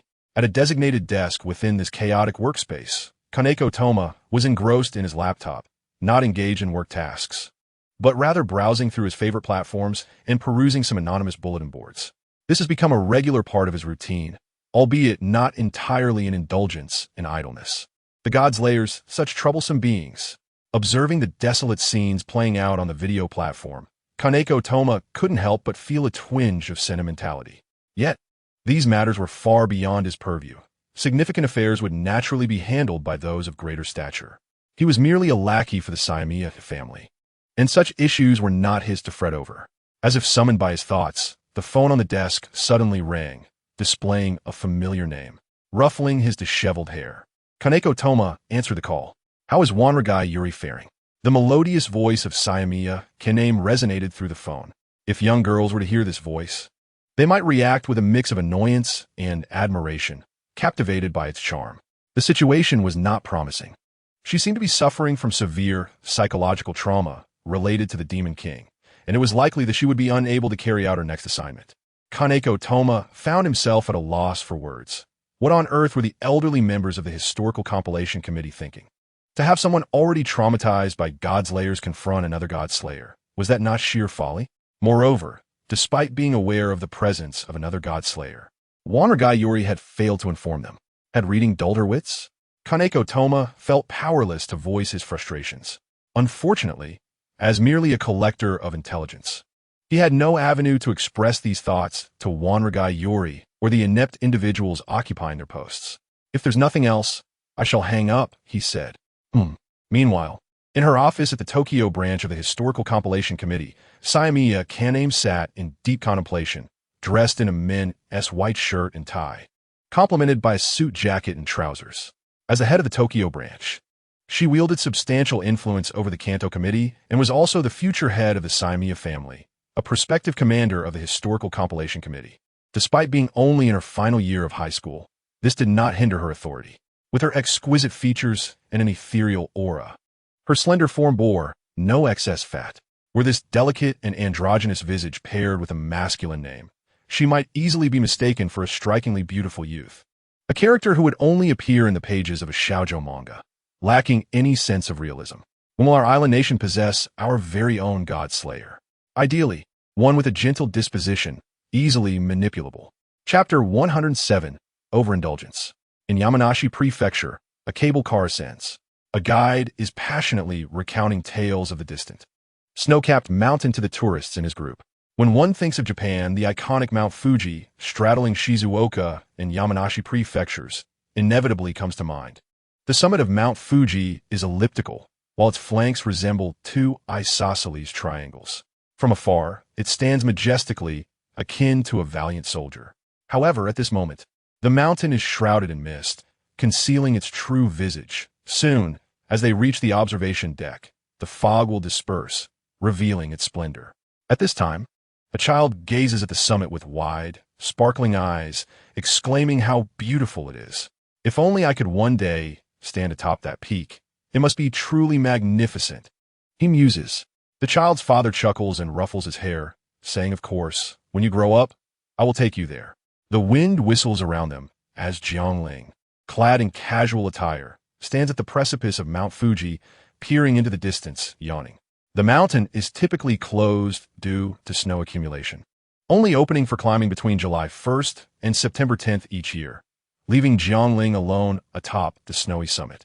As one of Japan's symbols, Mount Fuji enjoys global renown and is often referred to as Fujiyama or the Peerless Heights. Its towering form pierces the clouds, resembling an inverted fan, which has earned it the moniker of the Jade Fan. Jiang Ling retrieves a Sony camera from his dimensional space, capturing a few photographs before unceremoniously stowing it away. To be frank, the view from the summit is somewhat underwhelming. He has spent merely half an hour gazing around. Observing alone lacks the vibrancy of companionship, and he has not arrived at the most opportune moments. According to Jiang Ling, the sunrise and the starry night sky atop Mount Fuji are the true spectacles to behold. The sunrise at Mount Fuji, known in Japan as Garake, emerges solemnly and mysteriously from the sea of clouds, presenting a unique beauty that captivates many who endeavor to summit the mountain for a glimpse of this sacred phenomenon. Likewise, the celestial canopy and the dazzling meteors that traverse the night sky are breathtaking sights in contemporary society. What if I were to transport Mount Fuji elsewhere? Jiang Ling's mind whimsically entertains this thought, but he quickly shakes it off, dismissing the potential ramifications for the island nation and its neighbors. Not to mention that his dimensional energy is insufficient for such a feat. What a pity. Yet, this prompts him to recall an intriguing tidbit about Mount Fuji. It is not state-owned, but rather private property. The Japanese government pays annual rent to the landowners who hold the rights to the land of Mount Fuji. Otherwise, the operation of the mountain would encounter numerous obstacles. Upon first encountering this intriguing piece of knowledge, Jiang Ling found herself rather astonished. Mount Fuji, revered as the highest peak of the archipelago and a national emblem, prominently featured in countless artistic representations of the nation, is surprisingly privately owned, a fact that leaves one at a loss for words. In ancient times, Mount Fuji belonged to the Tokai family, who later donated it to a shrine for the worship of deities. It was not until the Meiji Restoration that the ownership of Fuji was entirely transferred to the government. During World War II, Japan declared the privatization of land, returning all properties to the local populace, with the singular exception of Mount Fuji, which was not returned to the Asama Shrine. Upon discovering this, the shrine felt it was treated unfairly and engaged in numerous discussions with local authorities. Eventually, both parties agreed to a compromise. The Japanese government would grant the summit of Mount Fuji to the Asama Shrine while retaining ownership of the base. To enable visitors to admire the breathtaking vistas of the mountain, the government decided to pay rent to the shrine, thus designating it as one of the world's most esteemed landlords. Such dealings indeed reflect the dominance of conglomerates over the archipelago. Jiang Ling mused with a hint of schadenfreude. After a while of enjoying the scenery, feeling a tinge of ennui, Jiang Ling stood at the mountain's edge, spread her arms wide, and leapt into the air, executing a graceful 270-degree somersault, a magnificent leap of faith completed with elegance. Oh yes, as she felt the resistance of the air against her body, she surrendered to the pull of gravity, plummeting swiftly towards the mountain. The prolonged whistling sound aroused the curiosity of several tourists, who looked up, yet saw nothing amiss. Relishing the exhilarating sensation of free-falling without a parachute, Jiang Ling spun and shot forth, leaving behind a trail of enormous circular cloud rings that vanished from sight. In Akasaka, a renowned restaurant famous for its delectable sushi, Jiang Ling sat in a private room awaiting her lunch. Though modest in size, the establishment boasted an exquisite ambience and held a prominent position within the culinary scene of the archipelago. Despite the restaurant being fully booked for an indeterminate period, Jiang Ling leveraged her esteemed reputation to secure a table. Although the hour approached noon, the restaurant remained devoid of patrons. Nevertheless, the enticing aroma of rice, mingled with various other fragrances, ignited one's appetite. Shortly thereafter, a girl of approximately 16 or 17 entered, her head bowed as she balanced a tray. With an oval face and gentle features, she bore a delicate appearance, adorned with a light touch of makeup. Clad in traditional Japanese-style service attire, her long hair cascaded down to her waist. Jiang Ling cast a fleeting glance before averting her gaze. The girl was simply too young to pique her interest. The young server placed the tray on the table, revealing an exquisite sake decanter, a small porcelain cup, and a pair of bamboo chopsticks. Unlike the Chinese wine pot, the Japanese sake vessel is more compact, exhibiting a nearly cylindrical shape that tightens slightly near the opening.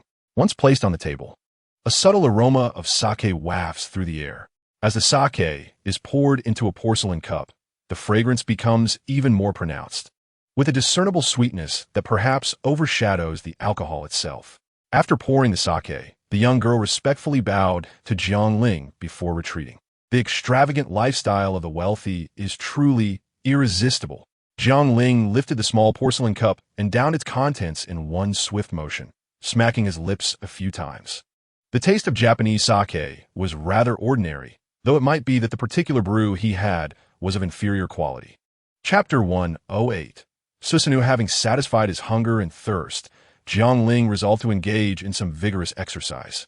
He casually sought out an unoccupied space and summoned the Amano Murakumo no Tsurugi, driving it into the ground to activate its ability to traverse the ethereal realm. Instantly, the blade, which had radiated a divine white light, transformed into a deep black, its form resembling a sword engulfed in dark flames, embodying calamity. The skies quickly dimmed, succumbing to the encroaching darkness. The sun, once resplendent in the heavens, was entirely shrouded in black, with a white corona appearing around the darkened orb. A phenomenon reminiscent of a total solar eclipse. Jiang Ling calmly observed the unfolding scene, his surroundings descending into darkness. The earth beneath him was consumed by an inky void. Gradually, he found himself sinking deeper into the shadows, enveloped by an abyssal space that elicited a sense of ennui. He mused that this ability to traverse was rather sluggish, far from the efficiency of a boundary-crossing traveler. Yet, this power would prove invaluable shortly, and the moment was not yet ripe for revelation. As his vision cleared, Jiang Ling felt the gravitational pull return, the ground reappearing beneath his feet. He surveyed his surroundings, discovering himself in an unfamiliar forest. The air was rich with the scent of damp earth and foliage, and a nearby stream bubbled cheerfully, its waters crystal clear. The atmosphere was imbued with a grayish hue, the sky appearing gloomy. Although light permeated the space, neither the sun nor clouds were visible. On a sunny day, a stroll here would indeed be delightful. But the current downpour of hefty raindrops pattered relentlessly against his skin was rather bothersome. The air was saturated with a potent aura of sorcery. Undoubtedly the work of that wretched old sorcerer, Jiang Ling mused, shaking off the rain with a slight shiver before employing his superhuman stance to shield himself from the deluge. The atmosphere in the ethereal realm seemed exceptionally murky. Even breathing yielded scant oxygen, rendering the human body ill-suited for this environment. Typically, traversing from the earthly plane to the underworld is a feat of extraordinary difficulty, necessitating the consumption of precious elixirs beforehand. Such potions activate mental efficacy, allowing the body to acclimate to this otherworldly realm, where the spiritual realm supersedes the physical and the ethereal is prioritized above the material. The number of magicians who have ventured into the starry abyss is exceedingly rare, for the ritual required to teleport to another world, along with the necessary elixirs, is incredibly challenging to obtain. Yet, Jiang Ling is no ordinary individual. He is impervious to such discomforts as intense nausea, chills, and headaches that might assail others. Activating his supervision, Jiang Ling surveyed his surroundings and, with a grin, declared, "Found you." A swirling gale enveloped him, and with a deft push from his toes, he soared into the air, a sharp crack echoing as he propelled himself towards his destination. In less than 2 seconds, Jiang Ling arrived before a modest cottage upstream. "Will you not come out to greet your esteemed guest?" he taunted the cottage's occupant. Silence ensued. Well then, Jiang Ling chuckled lightly, crimson patterns emerging around his eyes, his pupils igniting with a fiery hue. Suddenly, a searing beam of energy erupted from his gaze, obliterating the quaint wooden structure with a resounding crash. Such a tempestuous guest, boomed a robust man clutching a wine bowl, who burst through the roof amidst the debris, laughing heartily. "Why not come in and share a drink with this old man?" he lamented with a hint of regret. Undoubtedly, this was a reclusive deity, known as the Master of the Abyss, who bore a more illustrious name. Susanoo. Susanoo. A deity capable of deceiving even the sun, shrouding his divine essence in capricious mischief. "Do you think I would fall for your tricks?" Jiang Ling shook his head in disbelief. "Indeed, I have committed many misdeeds, such as imprisoning my sister in a cave, but subterfuge and concealment are trivial matters to me." Susanoo acknowledged with a proud nod. "However, from the moment you stepped into the abyss, you were already ensnared, to leap so unprepared into this realm. It seems the Godslayers are merely a band of muscle-headed fools," he lamented. "Huh, did you not sense it? Those memories threatening to burst your mind," Susanoo chuckled, taking a hearty swig of wine, a flicker of malice crossing his gaze, obscured by the bowl. "Is that all?" Jiang Ling mused, momentarily pondering whether this old man was a fool. He was well aware of the chaotic influx of fragmented memories from history within the abyss. But who was Jiang Ling? His super brain rivaled that of a quantum computer, Though he seldom utilized its full capacity, it was hardly susceptible to torment by mere memory fragments. In fact, those memories proved quite useful, revealing many truths previously unknown to him. For instance, whenever he contemplated the true nature of Susanoo, corresponding memories would surface, elucidating that Susanoo was originally a land god of Izumo. However, through repeated amalgamations with various myths, he had transformed into a quintessential hero deity. In the Tempest, drawing upon his divine essence that governs storms, Susanoo acquired the iron sword capable of slaying serpents. This sword, known as the Aim no Murakumo, serves as the pivotal instrument that transforms him into the god of steel conquest. Moreover, Susanoo embodies the archetype of a cultural hero adept in cunning, exemplified by the tale of banishing his sister, the sun goddess Amaterasu, into a cave. The myth of stealing the sun resonates as a widespread tale of deceit throughout the Pacific Rim.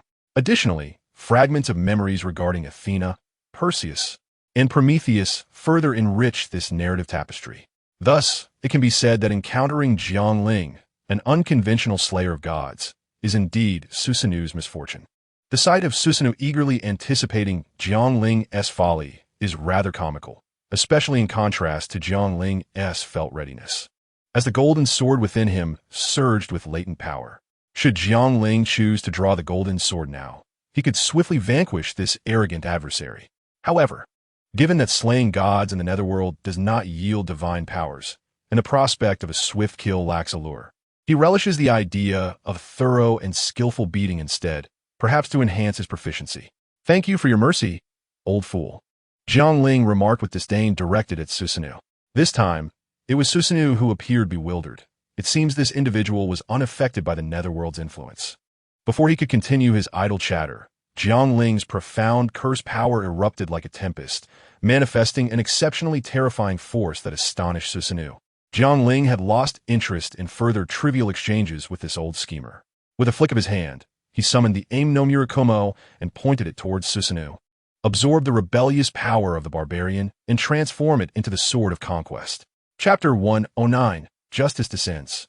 As Jiang Ling uttered the incantation for the Aim no Murakumo, the immense curse power emanating from Susanoo began to be absorbed by the sword.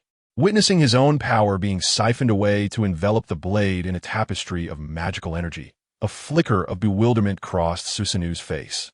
"You dare to use my own power against me?" Realizing the humiliation of his waning strength, an overwhelming fury surged within him. "Impudent wretch!" Susanoo roared, extending his hand toward Jiang Ling to unleash the stolen power. Drawing upon his profound connection with the Aim no Murakumo, he easily reclaimed it from Jiang Ling's grasp. As the Aim no Murakumo transformed into starlight and vanished from his hand, Jiang Ling merely smiled, unperturbed, for his objective had already been achieved. Now, weakened and bereft of considerable curse power, Susanoo grasped the Aim no Murakumo, intending to execute a familiar tactic against Jiang Ling. Yet, Jiang Ling would not permit this. He invoked his royal authority and commanded, "Kneel." A colossal wave of curse power, combined with the swirling energies around him, coalesced into sound waves that ensnared Susanoo. "What is this?" Susanoo's expression shifted dramatically as he found his knees buckling uncontrollably to the ground. Jiang Ling slowly approached him, bending down to pat his face with a teasing remark. "Oh dear, how exhausting." The humiliated Susanoo glared at Jiang Ling with contempt. Unperturbed by the defeated demeanor of Susanoo, Jiang Ling placed his hands firmly on the ground, murmuring an incantation. "I am the traveler who traverses the boundaries. My steps reach the realms of heaven, earth, and the underworld." A viscous, pitch-black fluid erupted from Jiang Ling's hands, swiftly expanding to engulf the entire area. A wave of shadowy, luminous heat encircled the immobilized Susanoo, causing the very air to warp. In Tokyo, amidst the ruins, a dark circular fluid appeared, from which Jiang Ling and Susanoo emerged. Casting his gaze upward at the brilliant sun, Jiang Ling nodded in satisfaction. It was a splendid day. At that moment, the magical energy controlling Susanoo was nearly depleted by his divine power. Susanoo's eyes were bloodshot, veins bulging on his face, and he had no interest in exchanging idle words. Gripping the Kusanagi sword, he roared and swung fiercely at Jiang Ling, the sword's energy transforming into a howling tempest that surged toward him. The violent whirlwind filled the space, For he was indeed a god of steel. Ferocity and bloodlust were integral to his divine essence. No matter how he attempted to disguise it, his inherently brutal nature remained unchanged. Clang! Jiang Ling drew a golden sword and effortlessly parried the blow. The resonant clash of steel echoed through the air, accompanied by bursts of fiery sparks flashing in succession. Hiss! Susanu's gaze turned sinister. The tip of his blade quivered slightly before swiftly evading the golden sword's obstruction, aiming directly for Jiang Ling's neck. Seeing the cunning thrust of the sword, Jiang Ling retreated without hesitation, his feet lightly tapping the ground, each contact propelling him backward with remarkable agility. Huh! Observing Jiang Ling's retreat, Susanu let out a low growl, his foot crashing down with a force far more brutal than Jiang Ling's, akin to a leaf caught in a tempest, as if an invisible force propelled him forward, allowing him to swiftly dart towards Jiang Ling. Watching Susanu, who was becoming increasingly vigorous under his playful taunts, Jiang Ling squinted slightly, a smirk gradually forming on his lips. Susanu, acutely aware of Jiang Ling's expression, felt an instinctive warning surge within him, compelling him to stomp down, sending a shower of debris flying as he abruptly halted and turned to flee, realizing he had been outmaneuvered. Yet, what significance did fleeing hold now? Jiang Ling gently lifted his foot and then stomped heavily upon the ground. Thunderous rumblings ensued. The earth trembled violently, and the deep soil transformed into a mist that splashed up to 100 meters high. Beneath Jiang Ling's feet, profound fissures appeared in the ground, followed by a thunderous rumble as the earth collapsed again, creating a pit reminiscent of a meteor impact. In the distance, Susanu swayed, his complexion grim. Before leaping into the air, Jiang Ling extricated his calf from the earth, and the earth-shaking tremors gradually subsided. Observing the soaring Susanu, Jiang Ling smiled knowingly, pointing one hand skyward, envisioning a white stallion illuminated by the sun's brilliance, radiating a pure white glow like a majestic warhorse. The sun was rising, casting a crimson hue across the eastern sky at dawn. His grandmother once proclaimed that justice resides within oneself. I am justice. Thus, Susanu, taste my divine justice. It seemed as if ash and smoke from a volcanic eruption obscured the sky, with red flames hovering above the burning remnants, twisted whirlpools swirling in the high heavens. Above the Pacific Ocean, the entire island's landmass and surrounding waters bubbled with boiling effervescence and the scent of sulfur, as if this land had connected to the fabled underworld, filling the atmosphere with a sense of desolation, destruction, and oppression. The roaring flames of the heavens locked onto the suspended Susanu. It is well known that Susanu has profound ties to steel, with his domain being a renowned source of iron ore. And the heroes of steel are often the most formidable against the dragon and serpent goddess. But what counters the heroes of steel? The answer lies in the thunder and fire from the heavens. As the fleeing Susanu was struck by the cataclysmic flames from above, countless fiery meteors rained down upon him, scorching his very soul. Amidst the earth-shattering cacophony, Jiang Ling seemed to hear Susanu's anguished cries and his shouts. Yet soon, under the fury of the heavenly flames, the deity was reduced to fragments, which the descending solar fire mercilessly crushed into ashes. Meanwhile, near the rooftop of a towering edifice that reached for the skies, 2/3 of the structure's roof was sheared away, resembling a cream hill being sliced off, completely vanishing. Below, a section of the highway had also disappeared, as if ice columns were melted away by a gas torch, leaving no trace behind. The flames raining from above had engulfed the area. Due to the extreme temperatures, the remnants of the obliterated elevated highway appeared as if they had melted. Yet this was neither candy, nor cream, nor ice, but rather reinforced concrete. Chapter 110. Returning to Italy. Has Susanu returned to myth? Saya Mayama gazed in astonishment at the report from her subordinates. Indeed, Director. However, due to the overwhelming strength of both parties, the battle inflicted yet another significant loss upon Tokyo. The Historical Compilation Committee, under the auspices of the Sayakami family, reported expressionlessly to Sayakami Rin. Tokyo, perhaps, could be considered a silver lining. Rin inexplicably recalled the events that transpired in Kyoto, her body shivering slightly. The Godslayer and humans, after all, are two distinct entities. With the demise of Susanu, there would no longer be anything to challenge the authority of the committee's council. Rin felt no sorrow over Susanu's death. Director, there's one more matter. The anomalous repercussions from the King's battle with Susanoo require our urgent attention. Very well. Inform the incident response team to work overtime.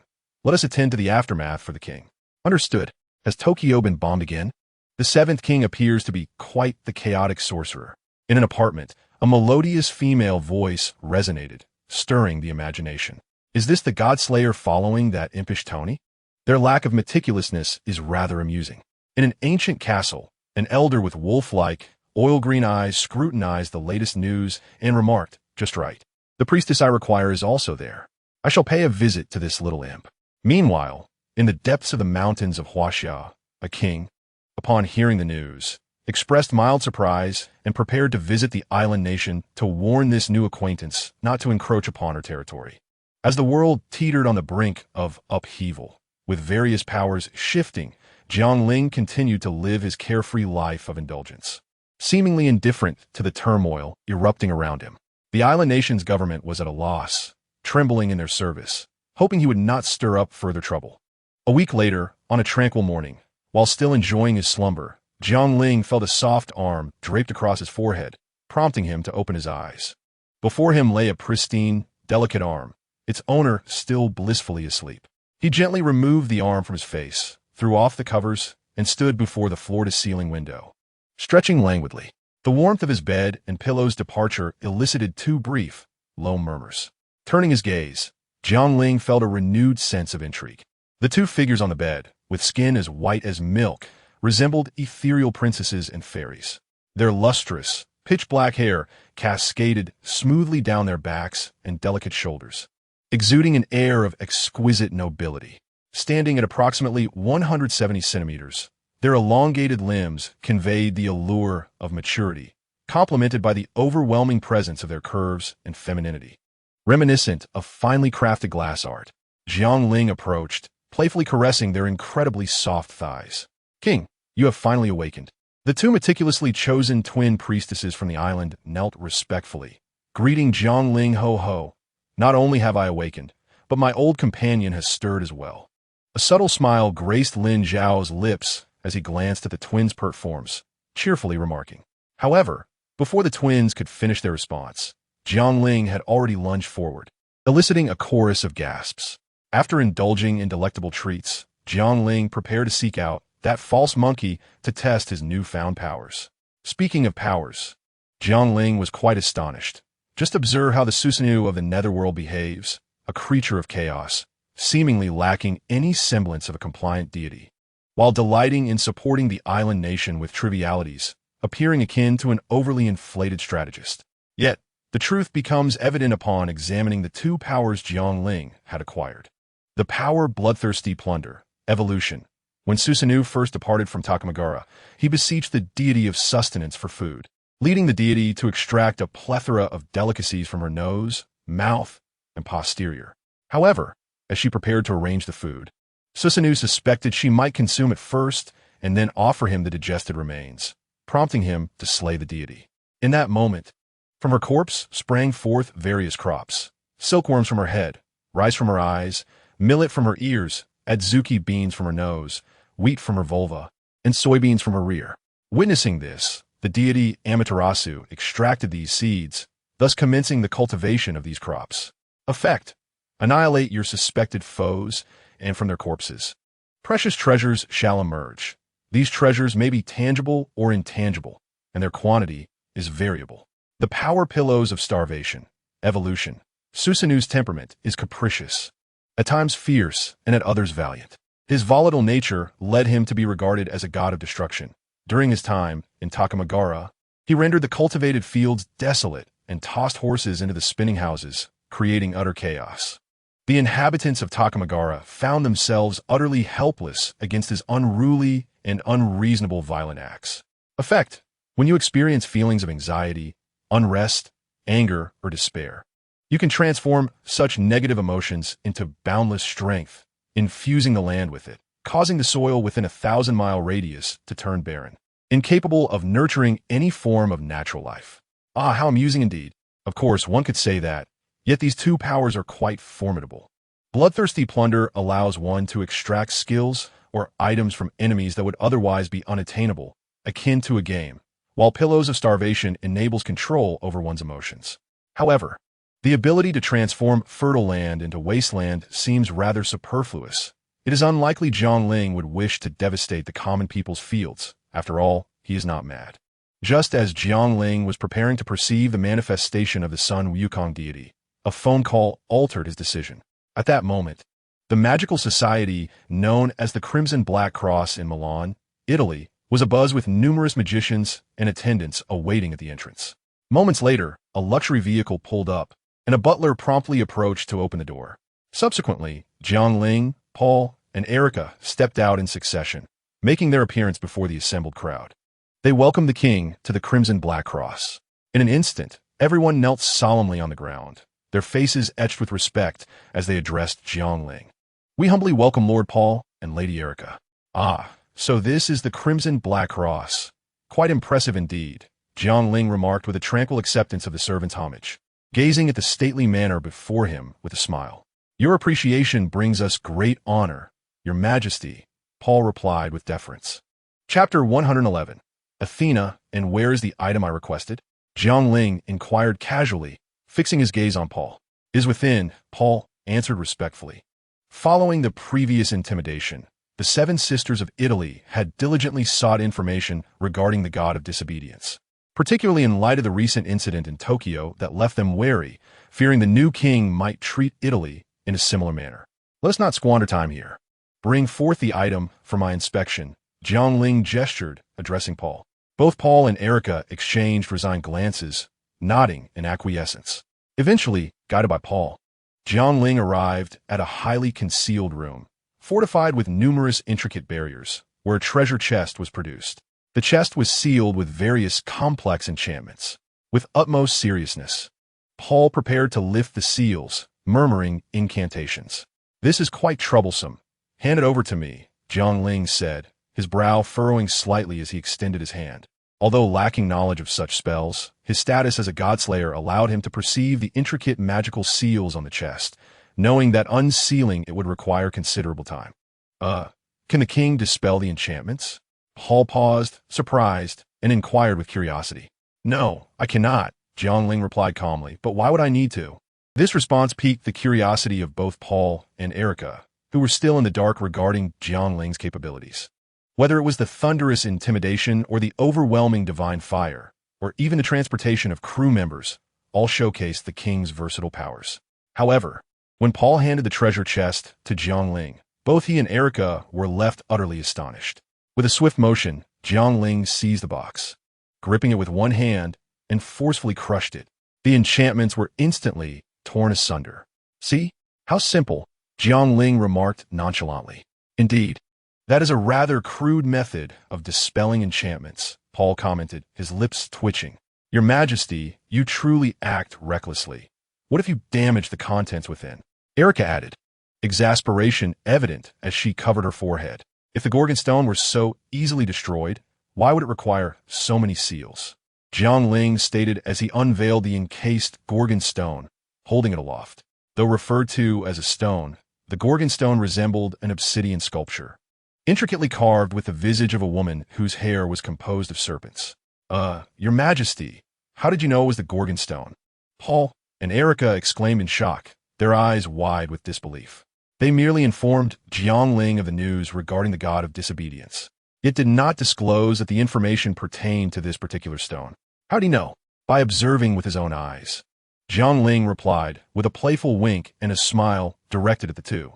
"Wang is indeed beyond our comprehension," Paul remarked with a wry smile. Few were aware of the Gorgon stone, and those who would never divulge such secrets. In Paul's eyes, it was quite peculiar that Jiang Ling possessed this knowledge. However, Paul remained oblivious to the existence of extraordinary beings in this world. Indeed, it is the Gorgon stone. Not long ago, the genuine Gorgon stone was salvaged from the Calabrian coast, and it is suspected that the god of disobedience is in pursuit of this artifact. Thus, I believe Wang would find it quite intriguing, Paul stated with a serious expression. For them, this object is a source of calamity that would attract the god of disobedience. Yet for Jiang Ling, who is seeking this very deity, it would surely serve as an excellent gift. Certainly, The Gorgon Stone is rather appealing to me. The goddess of wisdom and warfare from Greek mythology should possess formidable powers, Jiang Ling remarked, gripping the Gorgon Stone and observing the serpentine patterns etched upon its surface. A hint of excitement playing at the corners of his mouth. The original text reveals that Athena, the Godslayer, harbors numerous flaws: arrogance, underestimation of enemies, and an extreme sense of self-importance. Her obsession with the Gorgon Stone is deeply rooted in her desire to ascend as one of the Trinity goddesses ruling over the world. If he were to wield such an artifact, it would not be long before Athena, the goddess of wisdom, would manifest before him. After all, she possesses a unique sensitivity towards the Gorgon Stone. I shall take this item with me. Jiang Ling then carelessly tossed the Gorgon into his pocket, refraining from placing it into the cube space to ensure Athena could locate it. By the way, arrange for me a deserted island. Jiang Ling instructed Paul after a moment of contemplation. A deserted island? Is Wang planning to confront the god of disobedience there? Paul inquired, momentarily taken aback before expressing his curiosity. Precisely, Jiang Ling affirmed with a nod. The first destruction of the island nation of Tokyo occurred due to the overwhelming force of the Sword King, leaving no room for retreat. The second confrontation took place right in Tokyo. After all, the damage had already been done, so it was certainly not Jiang Ling's fault. Upon hearing this, Paul felt a surge of gratitude. He had prepared to disperse the populace, as Wang had no concerns in the island nation. He was touched by the care Jiang Ling showed toward them. I understand. I will prepare immediately, Paul replied, bowing respectfully before departing. In the stillness of the night, enveloped by an extraordinary silence, the atmosphere was undisturbed by any sound, akin to a refreshing night breeze. The Gorgon Stone, inscribed with the serpents of the Trinity's wisdom, had fallen into the hands of an adversary. She stood at the edge of a towering building, a sense of intuition stirring within her. In the distance, the lingering presence of the Gorgon Stone and its foe remained. She could not be mistaken. Surrounded by over 100 diligent souls engaged in their labors, not a single one perceived her presence. This was, of course, to be expected. She merely pondered within her mind, contemplating that there was no time to concern herself with the trivialities of mundane humanity. Such was the nature of her existence that ordinary mortals could hardly sense her being. Those human sorcerers entrusted the Gorgon Stone, an enigma they could not fathom, to the Slayer of Gods. Yet, even against formidable foes, she would not flinch. The bond between her and the serpentine essence was one that would never decay, guiding her inexorably towards the snake. What I seek is the Gorgon Stone, inscribed upon my shield, dwelling within the ancient serpent's reverie. Naturally, an ancient melody flowed from her lips. She gazed into the distant horizon, stepping forward. What I seek is the Gorgon Stone. O serpent, bestow upon me the ancient authority, for I shall no longer be subservient. She bore many names, whether Gorgon or Medusa. They were but vestiges of a bygone era. Yet, the essence remained unchanged, a homage to the past that once reigned over the Mediterranean. The revered title of the Trinity Mother. O ancient serpent, may you guide me on the path of the defiant queen, granting me once more the dark wisdom of the earth and the heavens. With that, Athena raised her arm in a sweeping gesture. In an instant, countless owls soared forth from the depths of darkness. Go forth, my servants, and seek the trail of our adversaries. Chapter 112. The Veil of Night the following night. Darkness enveloped the sky, with the moon and stars casting their presence in the celestial expanse. This was the hour most favored by the goddess Athena. Yet, the nights of this age were far too illuminated. The nocturnal realm was awash with the artificial glimmers created by humankind. Even when one gazed upward, the stars appeared faint, their luminance barely touching the earth. Humanity has long harbored a fear and disdain for darkness, a sentiment not born of modernity. Amidst the hypocritical glow of the city, Athena strolled leisurely. Though her pace appeared to be leisurely, she traversed realms beyond the reach of mortals. Her destination was the nostalgic essence of the Gorgon Stone. As Athena advanced along the path, the serpentine aura intensified. The moment of resurrection drew near, and a smile unfurled upon Athena's visage, revealing her true form for a fleeting instant. Those who crossed her path gazed at her with enraptured eyes, yet Athena remained unperturbed. It was only natural for humanity to gaze upon divinity.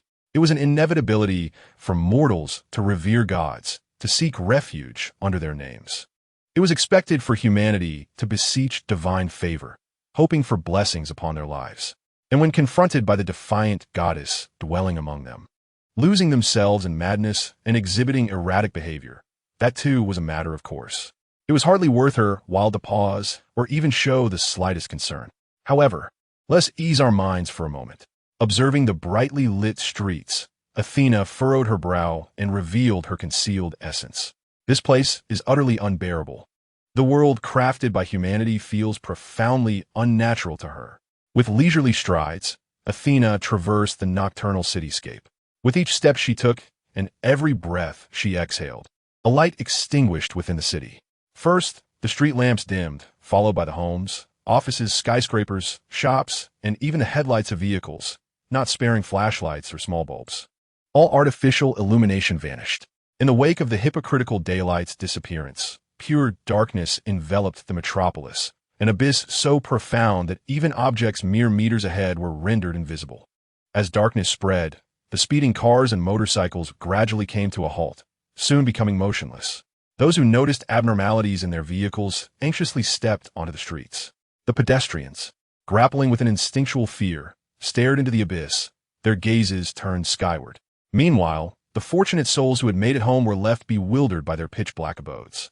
Clusters of people gathered uneasily in front of their homes, trembling with uncertainty, yearning for the light that showed no signs of returning. A palpable terror of the darkness, a fervent longing for brightness, and the anxieties, fears, despondence, and helplessness of those waiting for the sun to rise to find the essence of the night. Sensing the sentiments of the populace, Athena, satisfied, began to chant her incantation. By the command of Athena's true name, let the dark night manifest here, dispelling the blessings of the sun and extinguishing the fire of Prometheus. Oh, the myriad stars and the winds of darkness, may you recreate the ancient night. As Athena sang, she continued her forward march. With the curtain of night unfurled, all that remained was the pursuit of the Gorgon stone. The defiant goddess Athena is a deity of the earth and darkness. The pitch-black, unfathomable realm of night has awakened, devoid of even a glimmer of light. What is needed next is a potent breath of the earth, a bounty of life. What I seek is the Gorgon stone, to reclaim the ancient serpent this very night. With each utterance of Athena's incantation, the form of a bird emerged in the air. Unfazed by the night, the owls continued their flight. Beneath dozens of soaring owls, Athena pressed onward without pause, singularly focused on the scent of the Gorgon stone, causing the city's functions to fall into a state of complete paralysis. Regardless of size, all sources of illumination extinguished.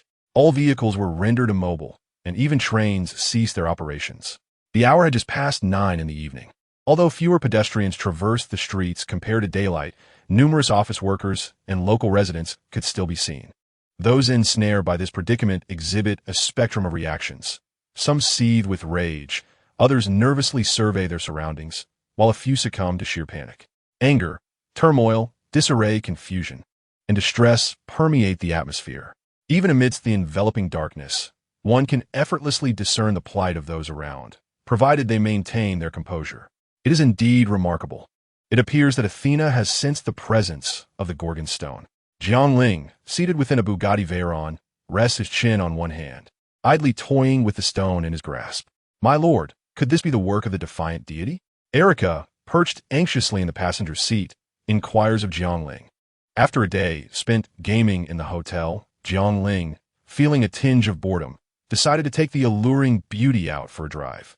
However, unexpectedly, after merely half an hour, the supercar abruptly decelerated, reducing its pace to a mere crawl before coming to a complete halt within 2 minutes.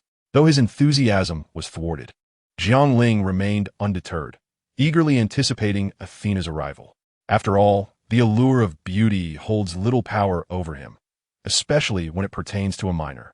Unbeknownst to him, Erica, whom he deemed less powerful than a mere stone, exited the vehicle with a serious expression and stood beside him. Jiang Ling cast a glance in her direction before proceeding along the sidewalk, prompting Erica to hastily follow. Darkness enveloped the surroundings, with only the faint glow of the moon and the dim twinkle of stars piercing the blackness.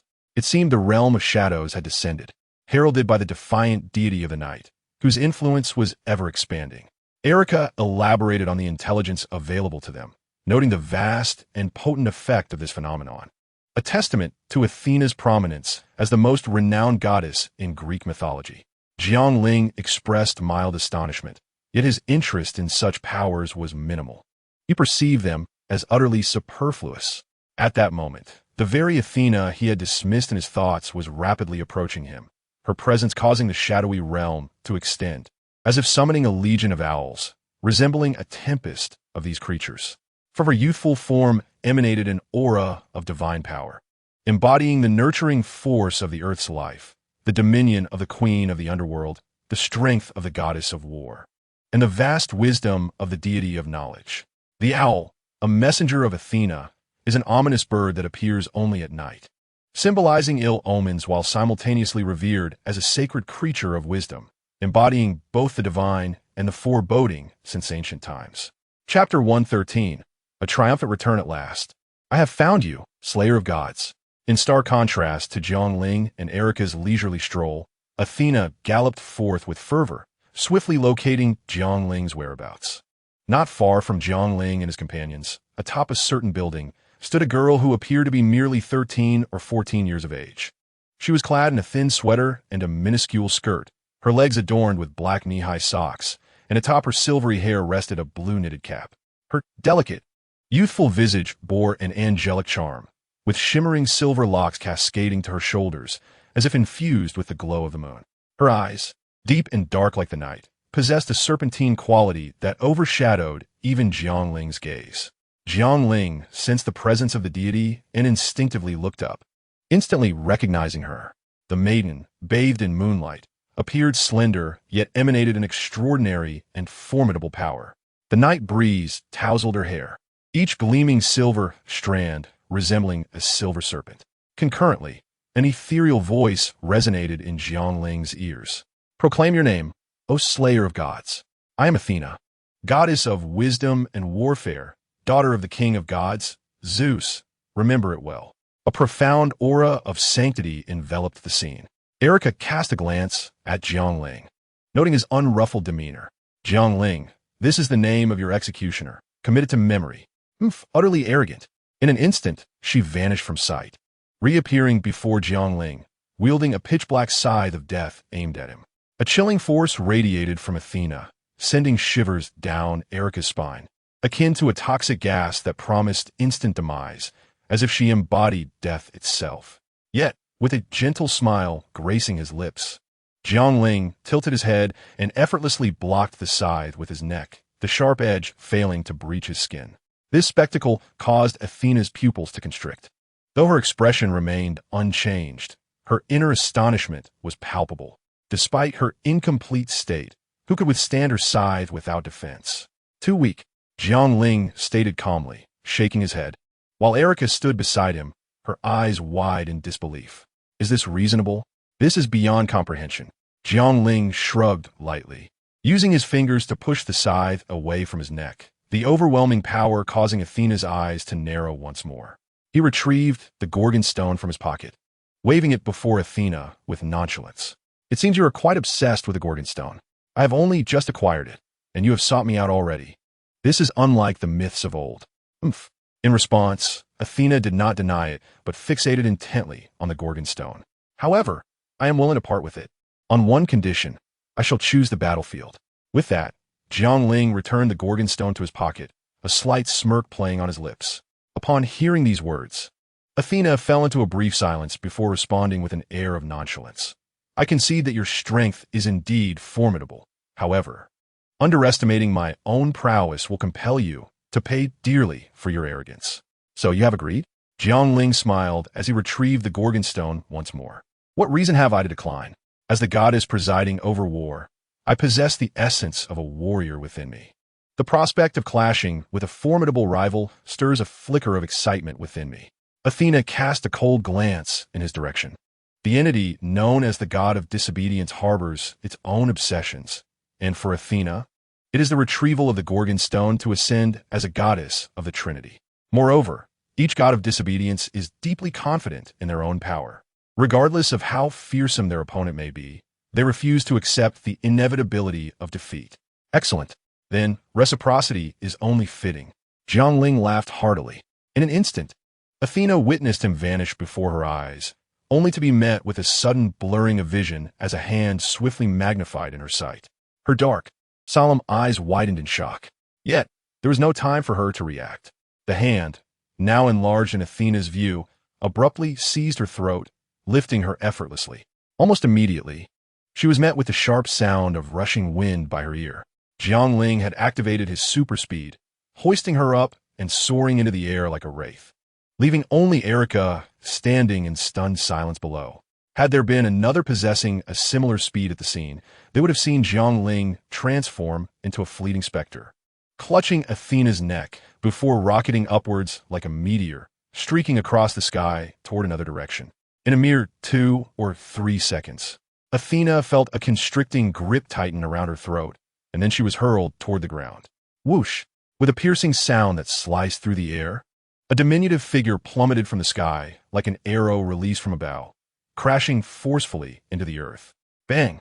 In a muffled thud, the petite girl struck the ground, sending a cloud of dust and scattered debris into the air, creating a cacophony of sound as fragments clattered around her. Boom! Yet in the next moment, the dust rising from the ground was swept away by a powerful, explosive gust of dark wind, revealing the scene beneath. Standing amidst the swirling shadows was Athena, enveloped in a mist-like darkness and scathed, though her gaze ahead bore a hint of gloom. Jiang Ling, who had appeared before her at some point, surveyed his surroundings with an air of satisfaction, nodding appreciatively. Initially, I thought I would never have the opportunity to utilize this place again. However, unexpectedly, it seems fate has smiled upon me thrice. Alas, Paul has proven incompetent, yet it is rather fortunate that he preserved a solitary island. The goddess of wisdom finally became aware of her surroundings, and upon glancing around, she discovered herself ensconced within a formidable chasm. The expanse of this chasm was quite vast, spanning at least over a kilometer. The interior was strewn with the remnants and debris of various buildings, while the ground appeared to crack and split like a spider's web, as if something were about to emerge from the depths below, evoking a sense of unease. Astonishingly, this was indeed the desolate ruin of Tokyo, a consequence of the battle between Jiang Ling, Tony, and Susanoo. Do you not find this location to be quite suitable as a battlefield? Jiang Ling remarked with a smile, casting a sidelong glance at Athena and shrugging his shoulders.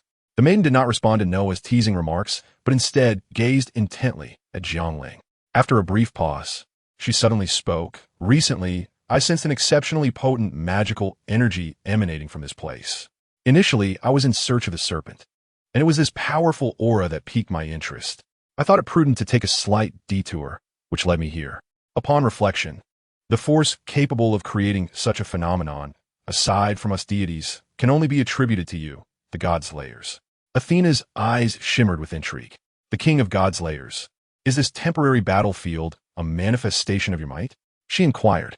Indeed, it is only here that I can truly unleash my power. Jiang Ling replied with a hint of nostalgia. Now, having witnessed my abilities, do you still possess confidence? Jiang Ling grinned widely, and a robust magical energy surged forth from his being, akin to flames that billowed upward, causing his garments to flutter as if stirred by an unseen wind. I am the goddess of war. Why would I fear mere mortals? Athena narrowed her eyes, speaking with disdain. Chapter 113. The Destructive Footstep. Haha, my dear girl. I have high hopes for you. Jiang Ling bellowed with laughter, giving Athena a thumbs up as he casually tossed the Gorgon stone to her.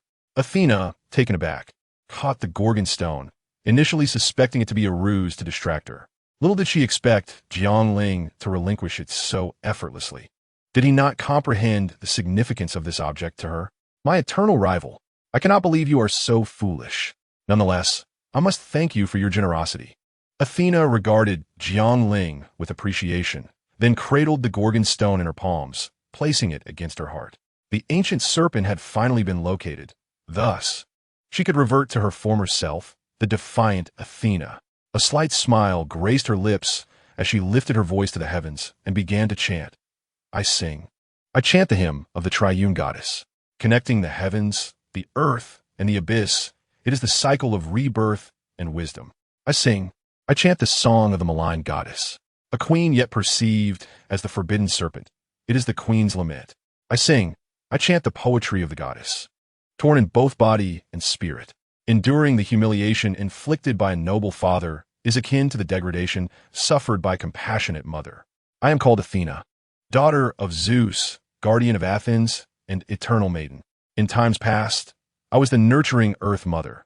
In ages gone by, I reigned as the lord of the underworld, master of darkness. I was the wise queen who comprehended the celestial wisdom scattered across the heavens. I vow that Athena shall return to her primordial essence.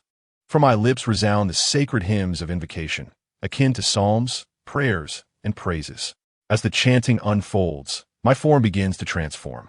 I grow taller, my limbs elongate, evolving from a pitiable maiden into a poised and dignified lady. The innocence of my youth dissipates, and to the untrained eye, I appear as if I were 17 or 18, garbed in an ancient white robe that replaces my modern attire. Here stands the descendant of the Earth Mother. Here is the dark sovereign who commands death and shadow. Here is the fallen queen who governs the sky, earth, and darkness. But what of it? Jiang Ling stands firm, idly scratching her ear with her pinky, contemplating that the metamorphosis has finally reached completion. Had she known how long it would take, she could have vanquished her adversary countless times. In the tranquil night, a gentle breeze sweeps through, parting the clouds that obscure the sky, revealing the moon that glows softly amidst the stars, a breathtaking sight against the backdrop of a summer night. At long last, my arch-nemesis, with these words, the ancient queen of the divine realm, adorned in a flowing white garment and with cascading silver hair aglow, hovers in the air, her obsidian eyes like two dark voids. Fixated on Jiang Ling, a smile of disdain gracing her lips. Are you ready? I'm nearly asleep. Jiang Ling stifles a yawn, covering her mouth with her hand. In an instant, the smile vanishes from Athena's face as she gestures towards the sky. Suddenly, the once solid concrete ground heaves dramatically, and a gaping abyss materializes beneath Jiang Ling, threatening to engulf her. Unfazed, Jiang Ling leaps into the air, and from the earth emerges a serpent over 50 meters in length, its sleek form rivaling that of a 20-story building, draped in shimmering silver scales, radiant like crystal. Oh, what a delight for reptile enthusiasts! Jiang Ling exclaims in awe, retrieving her camera from her magical space to capture this magnificent creature. Athena, her expression darkened by indignation, summons a multitude of owls and serpents from the depths of darkness. The owls, fierce raptors with sharp talons and beaks, accompany venomous snakes, each exceeding 5 or 6 meters in length. Their scales a riot of colors, unmistakably toxic. What a terrifying spectacle! Jiang Ling, shouting in terror, unleashed a beam of searing light from his crimson eyes, targeting the legion of owls and serpents. He deftly swung his head, obliterating every visible creature from the Athena's summoned horde. Fortunately, these manifestations were merely fragments of Athena's divine power. Otherwise, the scene would have turned gruesomely bloody. Now my fangs crushed the Godslayer into pulp. Athena exclaimed, directing a colossal serpent towards Jiang Ling, her eyes shimmering with a violet glow. Medusa's gaze. The massive serpent coiled and launched itself like a bullet, its gaping maw aimed at Jiang Ling. The ground behind it lay utterly ravaged, as if a river had been drained, leaving a long trench in its wake. Its speed was astonishing, yet, alas, it could not match the swiftness of Jiang Ling's blade. He effortlessly glided past the serpent, wielding the Tengu sword with finesse. Swoosh! The serpent, mid-lunge, abruptly ceased its advance. Moments later, a thick mist of blood erupted from its severed head, which rolled lifelessly to the ground. Athena could scarcely comprehend. Jiang Ling's velocity was beyond her ability to track. With a charming smirk, Jiang Ling quipped, "The Dragon King coughs," interrupting the performance. Swoosh! In a cacophony of piercing sound, dust erupted as Athena barreled towards Jiang Ling, raising her scythe with the ferocity of a mountain cleaver, aiming a devastating strike at his head. Whoosh! A chilling arc of light flickered as the sharp blade sliced through the air, descending mercilessly upon Jiang Ling. His eyes narrowed at the glinting scythe. In the face of Athena's fierce assault, Jiang Ling extended a single finger. Ding! With a crisp sound, Athena's seemingly unstoppable blow met his fingertip, merely igniting a shower of sparks, failing to inflict even a scratch. How could this be? Athena's eyes widened in disbelief. She had fully restored her powers. Yet here she was. Such a lack of memory. In that fleeting moment of Athena's astonishment, Jiang Ling swiftly extended his other hand, flicking his finger against the edge of her blade. Clang! Accompanied by a sound akin to metal striking metal. Athena's side was repelled as if struck by a heavy blunt object, the air rippling from the force. Immediately, Jiang Ling spun, delivering a powerful kick directly to Athena's chest. Boom! Athena was engulfed by an overwhelming force emanating from Jiang Ling's foot, which cascaded throughout her entire being. The renowned goddess of wisdom found herself utterly obliterated under Jiang Ling's merciless and terrifying strength, her form shattering like an egg, resulting in a vivid spray of blood that rained down upon the ground. A resounding shockwave burst forth from Athena's back, swiftly radiating outward. In that fleeting moment, countless patches of earth were pulverized. Yet, the fan-shaped shockwave did not cease. It surged forth unrelentingly from Tokyo, reducing every structure it encountered to mere dust, erasing all traces of their existence. Chapter 114. Is that all? Jiang Ling disdainfully uttered a taunt directed at Athena's position before turning to leave. However, the next moment, he halted his steps and turned back. A terrifying surge of cursed energy erupted from the ground, resembling a fiery wave that spread in all directions. Jiang Ling's eyelids fluttered, and a subtle smile graced his lips. Within that ascendant surge of cursed energy, a diminutive figure quietly reassembled. Pristine spiritual light coalesced into a rigid, white spine, while crimson organs materialized above it. The spine began its formidable hematopoietic function, seeping blood and weaving countless granulations, swiftly reconstructing her body. Meridians intertwined, and the skeletal structure of her chest cavity formed a protective layer, restoring her original appearance in the blink of an eye. So this is how it is? Truly, she deserves the title of an immortal goddess, experiencing rebirth from nothingness. Jiang Ling observed the scene before him with a hint of surprise, applauding softly. The serpent. For ancient peoples, creatures like serpents, with their enigmatic and mysterious aura, were exceedingly rare. They constantly shed their skin, relinquishing their outer shell, and during winter, they would undergo prolonged hibernation, awakening in spring as if resurrected from death. Thus, in mythology, the serpent, having shed its skin multiple times and perpetually cycling between hibernation and awakening, became a symbol of death and rebirth, a creature embodying the migration of seasons. Athena shared an inseparable bond with the serpent, regarded as the goddess of serpents. The serpent had almost become her emblem and incarnation. Easily traversing the chasm between winter and spring, she epitomized the immortal deity. Winter, a harbinger of death, was simultaneously a goddess of nature and the underworld. The underworld, as envisioned by ancient peoples, was primarily situated within the dark depths of the earth, a world shrouded in darkness during winter. Likewise, the night, governed by darkness, naturally became a part of the underworld. Thus Athena was also a goddess of darkness. At this moment, although Athena had once more awakened from the night, her body bore grave injuries.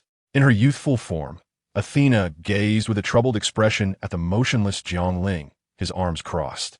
A violet luminosity surged within her pupils. Everything that fell within Athena's line of sight gradually succumbed to petrification. Success. The unmoving Jiang Ling was effortlessly caught in the radiance of her petrifying gaze. Jiang Ling gazed at the ground beneath his feet, which, along with his calves, had transformed into stone, raising an eyebrow in surprise. "Ah, my sworn enemy, this battle is one I have triumphed in." Suddenly, a long black and silver bow, accompanied by divine arrows, materialized in Athena's hands. A dark shadowy wheel emerged behind her, and with a fierce shout, she drew the bowstring taut, unleashing a volley of arrows. The shadowy wheel behind her illuminated brilliantly just as she released the string, causing a cascade of divine arrows to manifest in front of her, falling like a torrential rain upon Jiang Ling. His vision was engulfed by the blinding brilliance of the divine arrows. Yet, Jiang Ling merely crossed his arms in front of his face, adopting a defensive posture. Upon closer inspection, an invisible, energy-like biological field enveloped him, shielding his entire being. It was not that Jiang Ling could not withstand Athena's assault. Rather, he was clad in casual attire devoid of any protective qualities. If he were to remain unguarded, he might meet an untimely end in the next moment, which would be most undignified. Boom, boom, boom. The incessant sound of explosions filled the air as the rain of light arrows struck Jiang Ling relentlessly, impacting the invisible biological field surrounding him, sending forth ripples that could not breach even a fraction of its defense. Is that all? Jiang Ling lifted his gaze to the calm-faced Athena and smiled broadly. Athena responded with serene composure, stating, "Indeed, my fragile form can wield no more power. Slayer of gods, it appears that this time victory belongs to you. Is that so?" A golden ripple in space manifested before Jiang Ling, who, with an indifferent expression, casually drew forth a gleaming golden sword from it, plunging it into the ground beside him. Instantly, the surrounding ground transformed into a golden expanse, as if covered in a layer of gold. The petrification on Jiang Ling's legs dissipated into shimmering light. "I find it hard to believe you. This is a golden sword? So it is the power of Slagna, the deity closely associated with the distant eastern Indra and my friend Hercules." Athena mused, reflecting on the sealed powers within her, and chuckled softly. "There is no need for such caution. The revival has already left my body gravely injured, and I cannot endure another. Ho ho, that remains to be seen." Jiang Ling thought of the insufferable Hermes, smirking slightly. Meanwhile, the golden lights surrounding him began to flicker like stars in the night sky, as countless sacred golden swords emerged from the ripples. "Do as you wish." A resigned smile graced Athena's pale face, as if she were truly at her wit's end. Yet, beneath her facade lay a flicker of unwillingness. Were it not for this power, Jiang Ling would not concern himself with whether Athena was genuine or not. In the face of absolute strength, all else appeared illusory, like ephemeral bubbles in the air. "Then let the ants beneath my feet be joyfully crushed by my hand." Jiang Ling, with a flourish of his hand, unleashed a multitude of golden sword shadows that pierced through the frail form of Athena. The goddess of wisdom and the goddess of war had been successfully slain.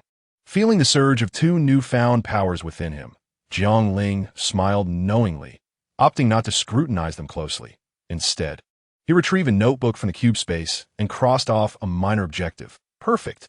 Nodding in satisfaction, he proceeded towards the spot where Athena had fallen, aware that his insatiable thirst for slaughter and plunder had just been ignited, indicating that Athena had dropped her treasures. As he approached, two familiar objects caught Jiang Ling's eye: a pitch-black scythe of death and a golden apple, along with a glowing aura resembling a bird's beak hovering in the air.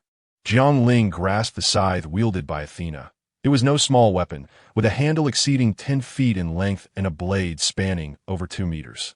Crafted from an unknown material, the scythe's handle was adorned with intricate patterns, culminating in a long, curved blade that shimmered with a blinding silver hue under the moonlight. The blade bore mysterious totemic engravings that added an air of enigma. Casually swinging the scythe a few times, Jiang Ling noticed the skull at the junction of the blade and handle had its eye sockets glow crimson, indicating it had recognized him as its master. Instantly, a wealth of knowledge regarding its usage flowed into his mind. In a brief moment, Jiang Ling discerned the scythe's formidable capabilities. Truth be told, it was quite powerful. Yet regrettably, it had encountered an opponent that it could not sever. A stroke of misfortune indeed. The reason for this assertion was clear upon examining its functions. It could suppress regenerative abilities, induce continuous bleeding from wounds, and inflict ailments such as SARS, plague, smallpox, influenza, cholera, malaria, and even cause mental hallucinations. However, the most crucial aspect was its ability to inject a curse of death from the wounds inflicted. Any enemy capable of resurrection would find themselves unable to revive after sustaining fatal injuries. This ability could deliver a decisive blow to those enemies who relied on resurrection as a tactic, proving to be exceptionally lethal. Nonetheless, for now, the scythe would remain dormant in the cube space. Jiang Ling preferred not to wield it, as no adversary had yet compelled him to resort to such external means. Of course, should that day ever arrive, he would not hesitate to utilize it, as he was not one to shy away from adaptation. Countless minuscule silver cubes surged from Jiang Ling's hands, encircling the scythe of death, and before long, they were absorbed into the cube space. Jiang Ling cast his gaze upon the remaining 2 items. The golden apple was immediately recognizable, a fabled object steeped in lore. However, the glowing bird's beak that hovered above the ground eluded his understanding. It appeared less like an item and more like a legacy of skill. Casual yet intent, Jiang Ling grasped both objects, instantly assimilating the powers they harbored. The bird's mark. It bestows upon the bearer an innate trust from all avian life, granting the ability to command them at will. It also provides a bird's mark, which contains a sky island equipped with a self-sustaining ecological system capable of harboring avian beings. The quantity dependent on the host. The bird, originating from the myth of Crete, is a sacred relic of Athena, with owls and serpents guarding the palace of Knossos and the statue of the goddess wielding a shield from the Mycenaean era, one of Athena's archetypes. Virgil, in the Aeneid, describes Athena as the protector of serpents. She frequently appears alongside birds, and in the Odyssey, Homer recounts how Athena transformed into a griffin. This goddess even took the form of an owl to intervene in the war against the Persians, and it was believed she aided them in securing victory. As the bird's mark manifested as a stream of light imprinted in his mind, Jiang Ling felt an unsettling calm, tinged with disappointment. Truth be told, the ability was indeed commendable, an ideal gift for an avian enthusiast.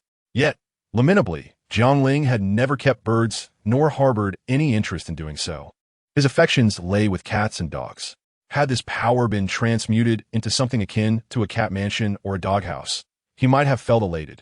Nevertheless, possessing something was better than nothing. What grounds did he have to complain?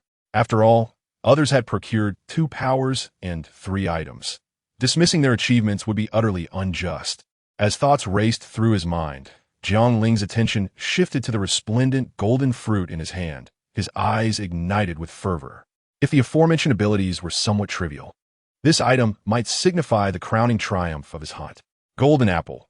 It fortifies the body's foundation, enhances the bloodline within, and harmonizes all abilities, transforming them into instinctual prowess. At the wedding of the human hero Peleus and the sea goddess Thetis, the gods were all invited, save for the discordant goddess Eris, who, nursing a grudge, presented a golden apple inscribed with the words, "To the fairest goddess."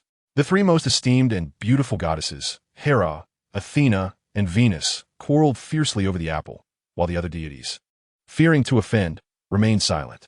Zeus, in his wisdom, appointed the handsome shepherd Paris as the judge. Each goddess offered enticing propositions to win the apple. Hera promised him unmatched power and the blessing to reign as a sovereign. Athena vowed to bestow wisdom and strength, urging him to embark on a path of heroic glory.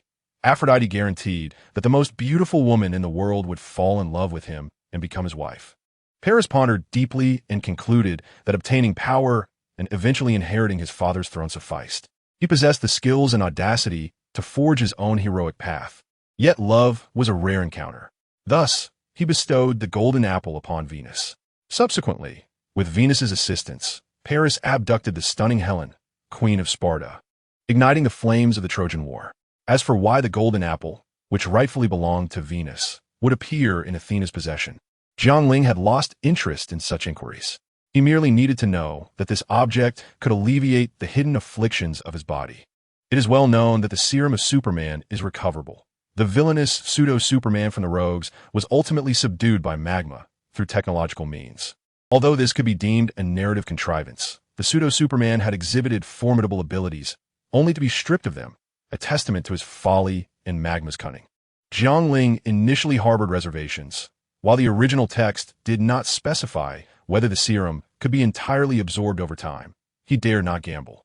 He understood better than anyone that he remained an ordinary mortal, unlike Clark, the demigod. Without the serum, he would be nothing. However, this concern was now alleviated. Jiang Ling gazed at the resplendent golden apple in his hand, a broad smile illuminating his face as he raised it to his lips and swallowed it whole. The apple melted in his mouth, releasing an indescribable fragrant essence that enveloped him. Golden light radiated from his mouth, coursing down his throat and spreading into his chest. In an instant, an overwhelming surge of energy flooded his body, crashing through his limbs and bones, saturating every vein and sinew with vitality. Jiang Ling felt as though his internal organs were subjected to a relentless grinding, with every muscle, meridian, and bone undergoing destruction and regeneration. It had been long since he had experienced such pain, yet excitement flickered in his golden-hued eyes. He sensed a profound transformation occurring within him as the serum and power, once foreign, began to integrate seamlessly into his being, becoming indistinguishable. Jiang Ling could distinctly perceive his magical prowess and the intensity of his abilities escalating at an astonishing pace. In the next moment, an extraordinary aura emanated from Jiang Ling, vast and magnificent, divine and radiant, soaring towards the heavens. A gentle golden light blossomed from his heart, enveloping his entire being, as though he were bathed in holy luminescence, with his orifices emitting blinding brilliance. His presence surged dramatically, and an overwhelming pressure descended upon the bewildered populace of the island, forcing them to the ground, unable even to lift their heads in the face of his formidable aura. If it were not for this aura, which lacked both specificity and aggression, the inhabitants of the entire island would likely have perished instantaneously. Not merely the aura, but Jiang Ling's very being underwent a profound transformation. A resplendent radiance enveloped his form, cocooning him within a colossal chrysalis. Everything about Jiang Ling was fundamentally altered. His bloodline ascended, and his powers fused with his soul, becoming eternal. As his lineage metamorphosed, Jiang Ling's visage underwent a remarkable change. His skin transitioned from its original bronze hue to a delicate, snow-like perfection, truly immaculate. His physique embodied the quintessence of male beauty, exhibiting the most exquisite proportions, a marvel of craftsmanship akin to the finest art, evoking deep admiration.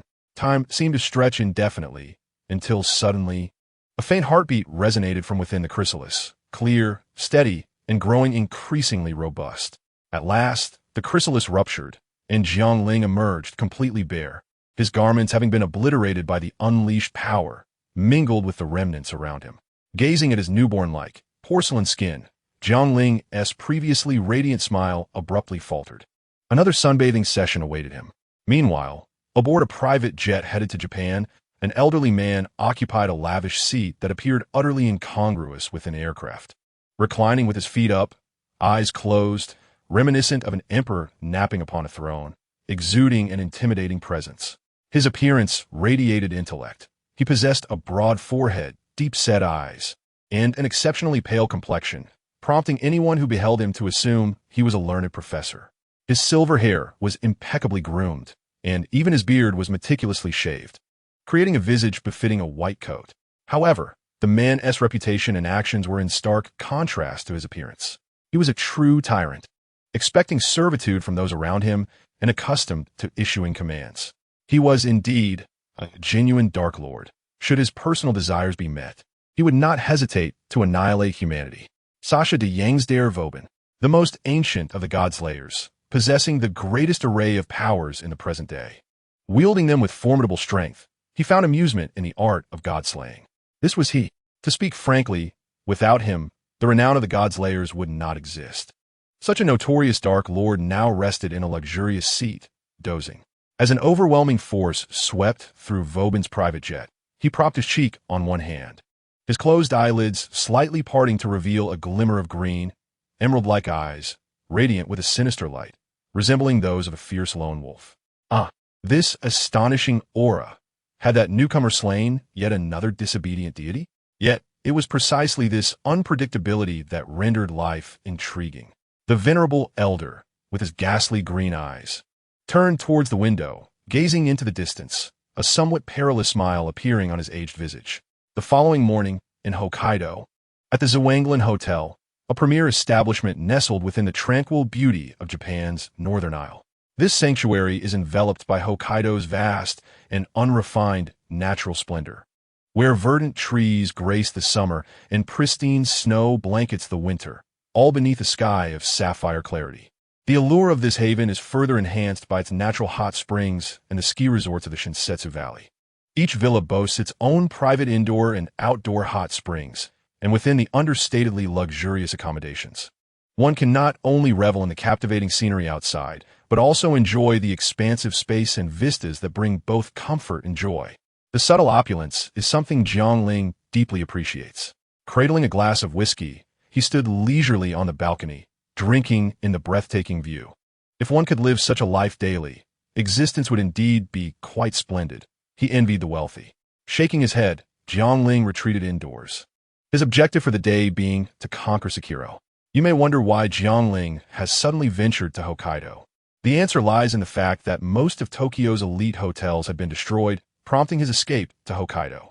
While the powerful of the island seethed with resentment towards this villain, they found themselves utterly powerless, forced to serve him with caution, even bowing humbly to inquire if he wished to claim the island as his domain.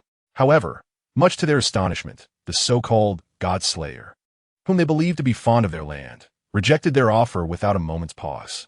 It was ludicrous. Not only did he have no interest in such territories, but if he were to choose one, Hokkaido would certainly not be it, having resided in this world long enough to savor its offerings. He had long since lost interest in the powers of other deities, now focused solely on dealing with that false monkey before he could return home, provided no trouble found him.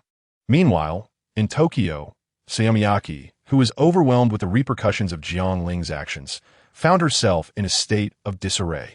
A phone call, however, only exacerbated her already dire circumstances. "What now?" she muttered, pressing her forehead in frustration.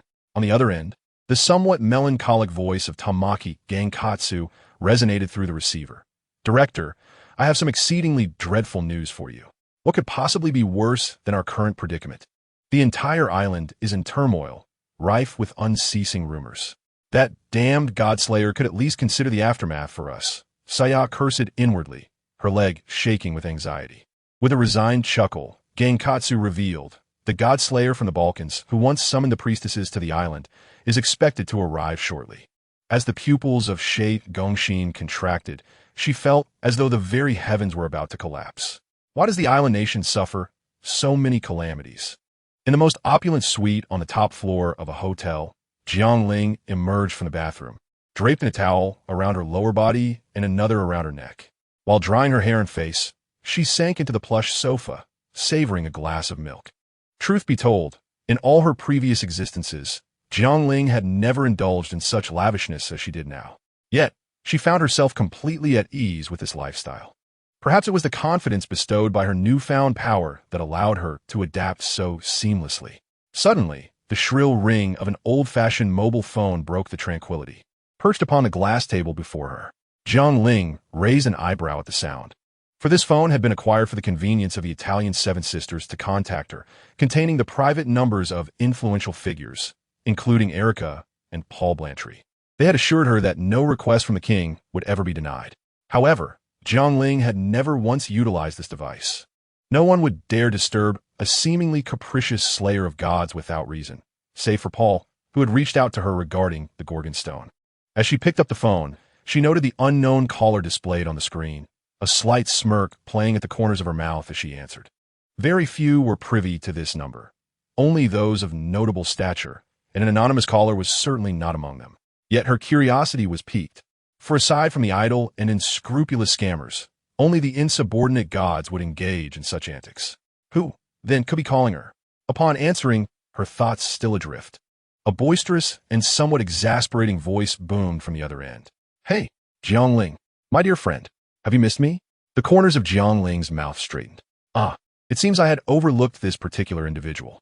Likely feeling a bit restless and in search of a scuffle, she remained silent for a moment before decisively hanging up. After dealing with the last troublesome monkey, she intended to make her exit, having no desire to engage in combat with a brute who required no effort to subdue. She felt a twinge of guilt at the thought of causing widespread destruction yet again. After all, the island nation had not wronged the Celestial Empire in any significant manner, and it seemed rather unjust for her to indulge in such excesses while causing chaos. In the next instant, the phone rang once more. Moreover, whether it is merely a psychological effect or not, Jiang Ling felt that this time the ringtone of the phone was exceptionally urgent. Rubbing his temples, he answered the call anew. "Hello, hello.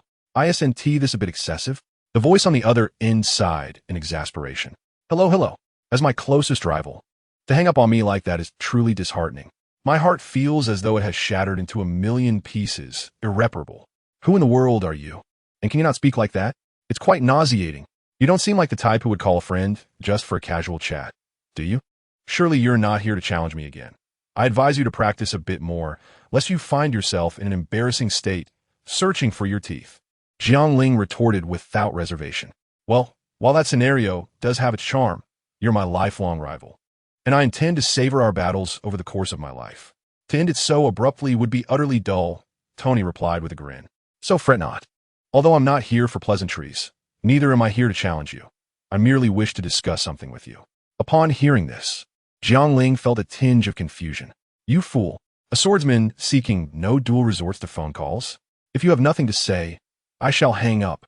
How cold-hearted of you, Tony chuckled. But he did not prolong the suspense and directly conveyed the message he wished to share with Jiang Ling Sashiter Yangstubworben.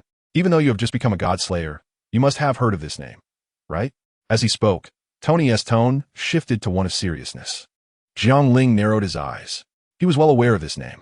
2 centuries ago, he had slain deities and was the most formidable, ancient, and unpredictable of all the Godslayers. It was said that this elder had vanquished no fewer than 10 gods, possessing more powers than any other Godslayer. Undoubtedly the strongest among them. Currently, the only other Godslayer who could rival this elder was one residing in the Heavenly Dynasty, who had existed for an equal duration. Of course, this did not account for Jiang Ling. So, I have received news that the old gentleman is heading towards the island nation. The most ancient of Godslayers is on his way and will arrive shortly. This was the news that Tony had brought to Jiang Ling. Is that old man really coming here? Jiang Ling pondered, lightly tapping his fingers against the phone as casing. He had thought that Marquis Vorben would, as per the original narrative, merely come to take a few priestesses back for sacrifice, but it seemed that this combative elder had taken an interest in him. With the phone in hand, Jiang Ling raised it to take another sip of milk and then inquired of Tony, So, is there anything else aside from this matter? How is it that the old fellow has dared to provoke you in your territory, and you have no thoughts on the matter? Tony expressed his surprise. Let me clarify. The island is not my territory. I merely indulge in combat here for my own amusement. Besides, what thoughts could I possibly have? At most, I would engage in a brawl, which is hardly a matter of great significance. Yet you, on the other hand, seem to exude a sense of schadenfreude, Jiang Ling remarked, raising an eyebrow. Do you look down on me? No, I do not underestimate you. In fact, it is precisely because I hold you in such high regard that I believe that old man is in for a rough time, Tony replied with a grin, waving his hand dismissively at the air before him. You see, I have only been a Godslayer for less than 5 years, and the first deity I felled was Noada, the Celtic god-king, from whom I seized the power of the magical sword. The second god I vanquished was Siegfried. The ability of immortality through steel that I possess was wrested from this divine being. Tony chuckled heartily. However, this god was originally summoned by that old fellow through rather amusing means, intended as his quarry, yet I snatched him away. Thus, our relationship is exceedingly poor, and I would relish the opportunity to see you smash that insufferable visage of his. Upon hearing this, Jiang Ling sighed, clearly indicating that this was your own predicament. That old gentleman, aside from his insatiable appetite, is essentially a vagabond. Beyond food, the only thing he truly desires is combat, is it not? At that moment, Tony seemed to speak of himself, his tone taking on a somewhat intriguing quality. In other words, for Marquis Woben, who Tony characterized as having a thirst for battle beyond his appetite, to arrive on the island, there can be but one possibility: combat. As your close friend, I have come to give you a heads up. Am I not a diligent companion? A hint of pride laced Tony's words.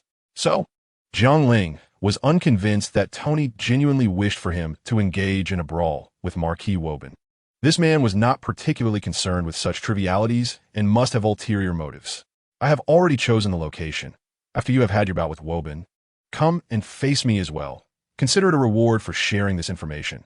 Tony eagerly revealed his true intentions. So, everything you said earlier was mere nonsense, was it? All that talk of savoring life slowly was a facade. You simply have a yearning to fight. Jiang Ling rolled his eyes and retorted. Do not be so harsh. Even after his intentions had been laid bare, Tony maintained his cheerful demeanor. Regardless, an old demon lord intends to seek you out, does he not? Whether it is one opponent or two, a fight is still a fight. Why not engage him thoroughly before coming to me? How's that sound? Get lost.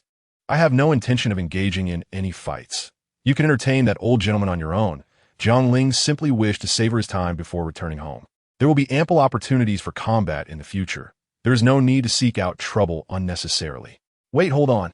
Tony seemed to have realized something and hurriedly spoke up.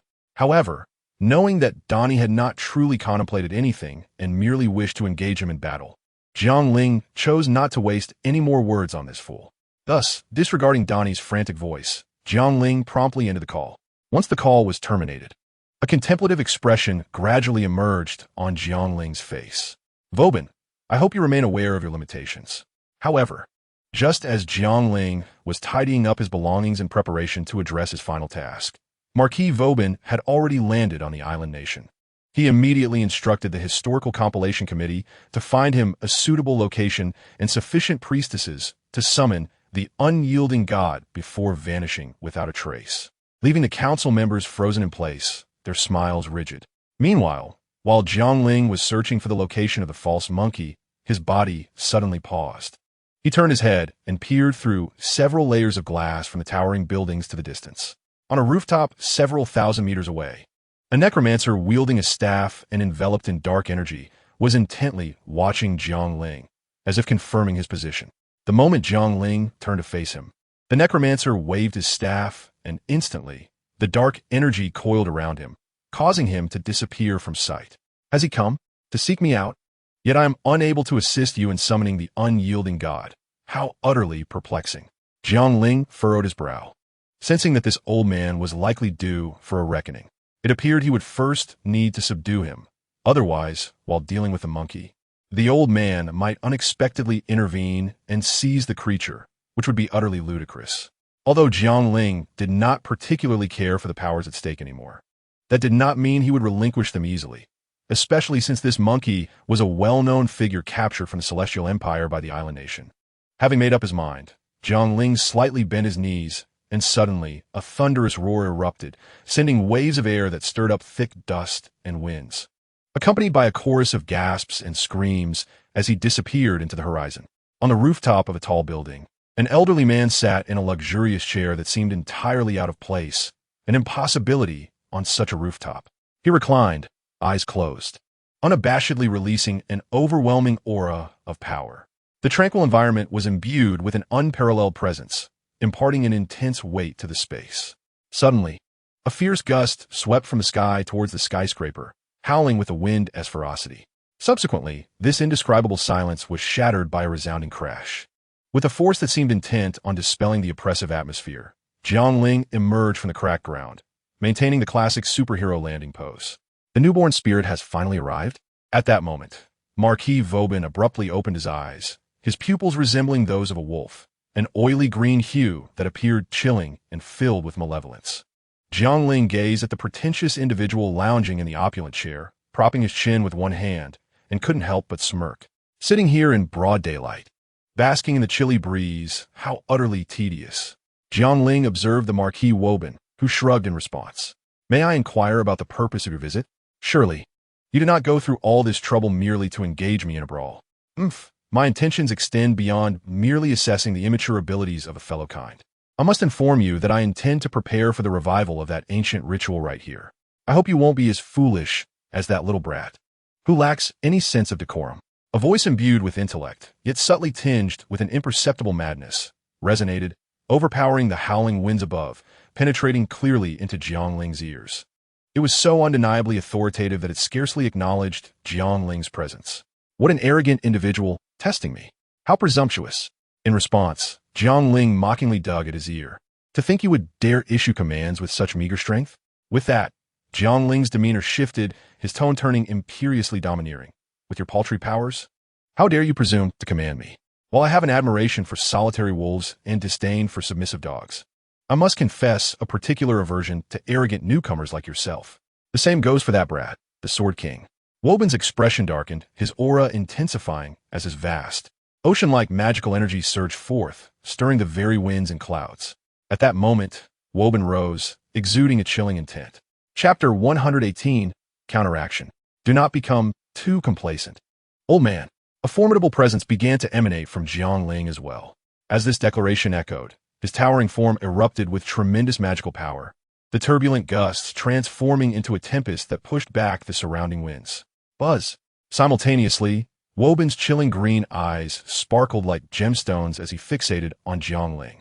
In that instant, Jiang Ling felt a peculiar magical force suddenly entwining around him.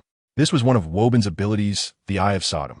When his sinister gaze glimmered, any creature within sight would crystallize into salt. It was a power usurped from the Celtic demon Baelor. With no limit on the number of targets and a range of thousands of meters, it could recreate scenes from biblical lore, hence its designation as the Eye of Sodom. Even a Godslayer endowed with exceptional magical resistance would find a direct gaze into those malevolent eyes capable of turning parts of their body into salt. However, this power would only temporarily salt portions of an ordinary Godslayer, let alone someone of Jiang Ling's divine caliber. Pray tell, why do you stare at me? Are you captivated by my striking appearance, or has age rendered your mind rigid? Sensing the sinister energy coiling around him, Jiang Ling casually shook his body, dispersing the curse enveloping him, and addressed Woban with a cryptic smile. A sharp-tongued little imp. Upon hearing these words, Woban's countenance darkened, though he could not fathom the reason behind it. Nevertheless, he did not harbor excessive hope for his sodomite eye, as it was never intended to confront God's layers and disobedient deities. You possess a modicum of skill for one so recently born. Woban sat with an air of composure upon his opulent seat. The ghostly light that once shimmered in his ghastly green eyes vanished, replaced by an expression that grew increasingly menacing. Very well, I shall show a semblance of seriousness. With that declaration, Woban extended a hand and snapped his fingers. Suddenly, the winds around him swelled into a tempest. From an unknown source, dark clouds began to blanket the sky, obscuring all light and plunging the world into a twilight gloom. Thunder rumbled ominously. Accompanying the thunder were fierce winds, torrential rain, and flashing lightning, all converging within the thick cloud cover. The furious storm was a manifestation of the powers he usurped from the triad of winds, rain, and thunder, the ability to summon tempests and manipulate the elements of storm. Due to the influence of his abilities, when Woban's spirits soared, so too did the winds and rains that surrounded him. His powers were highly versatile, akin to a lightning rod drawing strikes to a target, preventing his garments from becoming drenched amidst ferocious blizzards, soaring gracefully through the skies, and regulating the climate around him to maintain a comfortable temperature. Furthermore, when combined with a pack of greedy wolves, his wolf-transformed self could unleash lightning from his maw. Even in slumber, with a full infusion of spell power, he could exert long-term control over weather patterns on a global scale. However, as his powers encompassed three forms of weather manipulation, he lacked the specificity to control phenomena like fog. In 1854, this very power had obliterated the port city of Zadar in Dalmatia. Yet, to wield such skyward authority in the presence of Jiang Ling could not help but smirk. Snap! In the next instant, Jiang Ling too snapped her fingers. The tumultuous winds, lightning, and downpour in the sky abruptly ceased. Even the encroaching dark clouds froze in place. Then, a violent whirlwind surged forth from above the cloud layer, twisting like a vortex, churning the once opaque sky into chaos and dispersing the dense clouds. Thus, the previously overcast sky, mere moments before, transformed as if in jest, returning to clarity. What?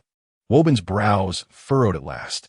Observing this, Jiang Ling withdrew her hand and remarked coolly, "The deities of wind, rain, and thunder are indeed formidable, but alas, the sky is my dominion.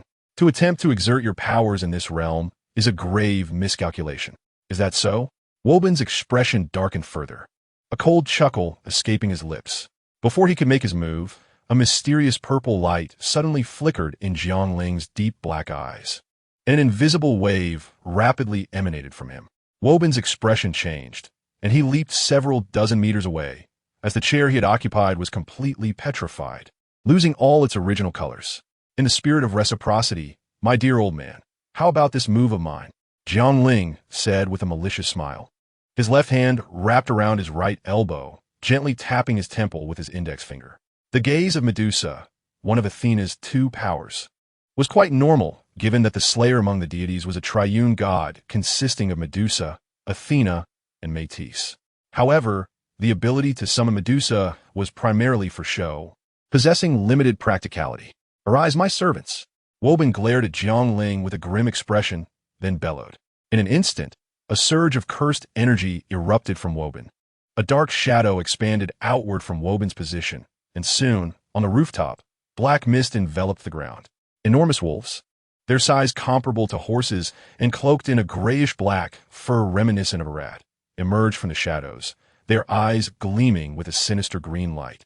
Fixated menacingly on Jiang Ling simultaneously, numerous specters wielding staffs, great swords, shields, and various weapons materialized around Jiang Ling, their crimson eyes locked onto him. These spirits were once formidable humans. Some possessed bodies honed through countless trials, while others had devoted their lives to mastering sorcery.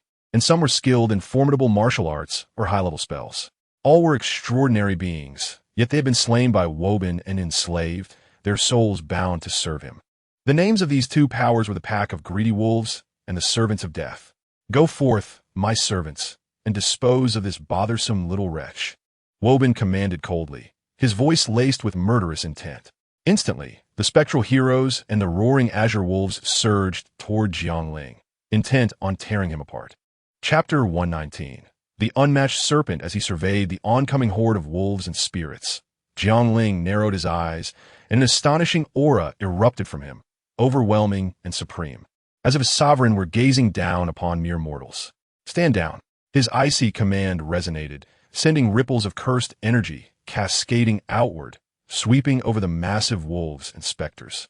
The bloodthirsty pack and spirits found themselves immobilized, as if their very throats were grasped, collapsing to the ground, utterly unable to move. Witnessing this scene, Woban's eyes widened in disbelief, his expression quickly darkening. In the face of such a Woban, Jiang Ling remained composed, crossing his arms and casually uttering words that could incite fury. "Is this truly your entourage? How disappointing, dear sir. Your taste leaves much to be desired." This remark rendered Woban momentarily speechless. He had already employed 4 of his powers. The Eye of Sodom was inexplicably shattered. The Tempest was effortlessly dispelled. Now, even Woban's most adept abilities, the greedy wolf pack and the cage of death servants, were under the control of his adversary's powers, turning his most ferocious hounds into obedient pets. As the most ancient of Godslayers, Woban, who had always positioned himself above others, could hardly endure such humiliation. Moreover, his opponent had not budged an inch from their original position, and despite being 2 centuries his junior, they had reduced him to a subordinate state, an affront to Woban's pride that he could not accept. Howls echoed across the rooftop, a cacophony of wolf cries rising and falling. Yet, upon closer inspection, one would discover that these howls lacked any trace of ferocity. Rather, they were imbued with palpable fear. Although these beasts were summoned by Woban's power, the pack of massive wolves before him was evidently not formidable enough to be considered divine creatures. They were merely stronger than average wolves, lacking any extraordinary abilities.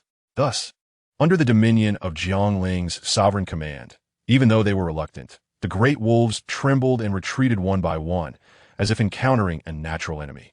This only served to darken Woban's expression further, positioning himself high above, only to have all his tactics effortlessly countered by his opponent. There was no greater testament to the disparity in their strengths. Observing Jiang Ling's nonchalant demeanor, Woban's body gradually straightened.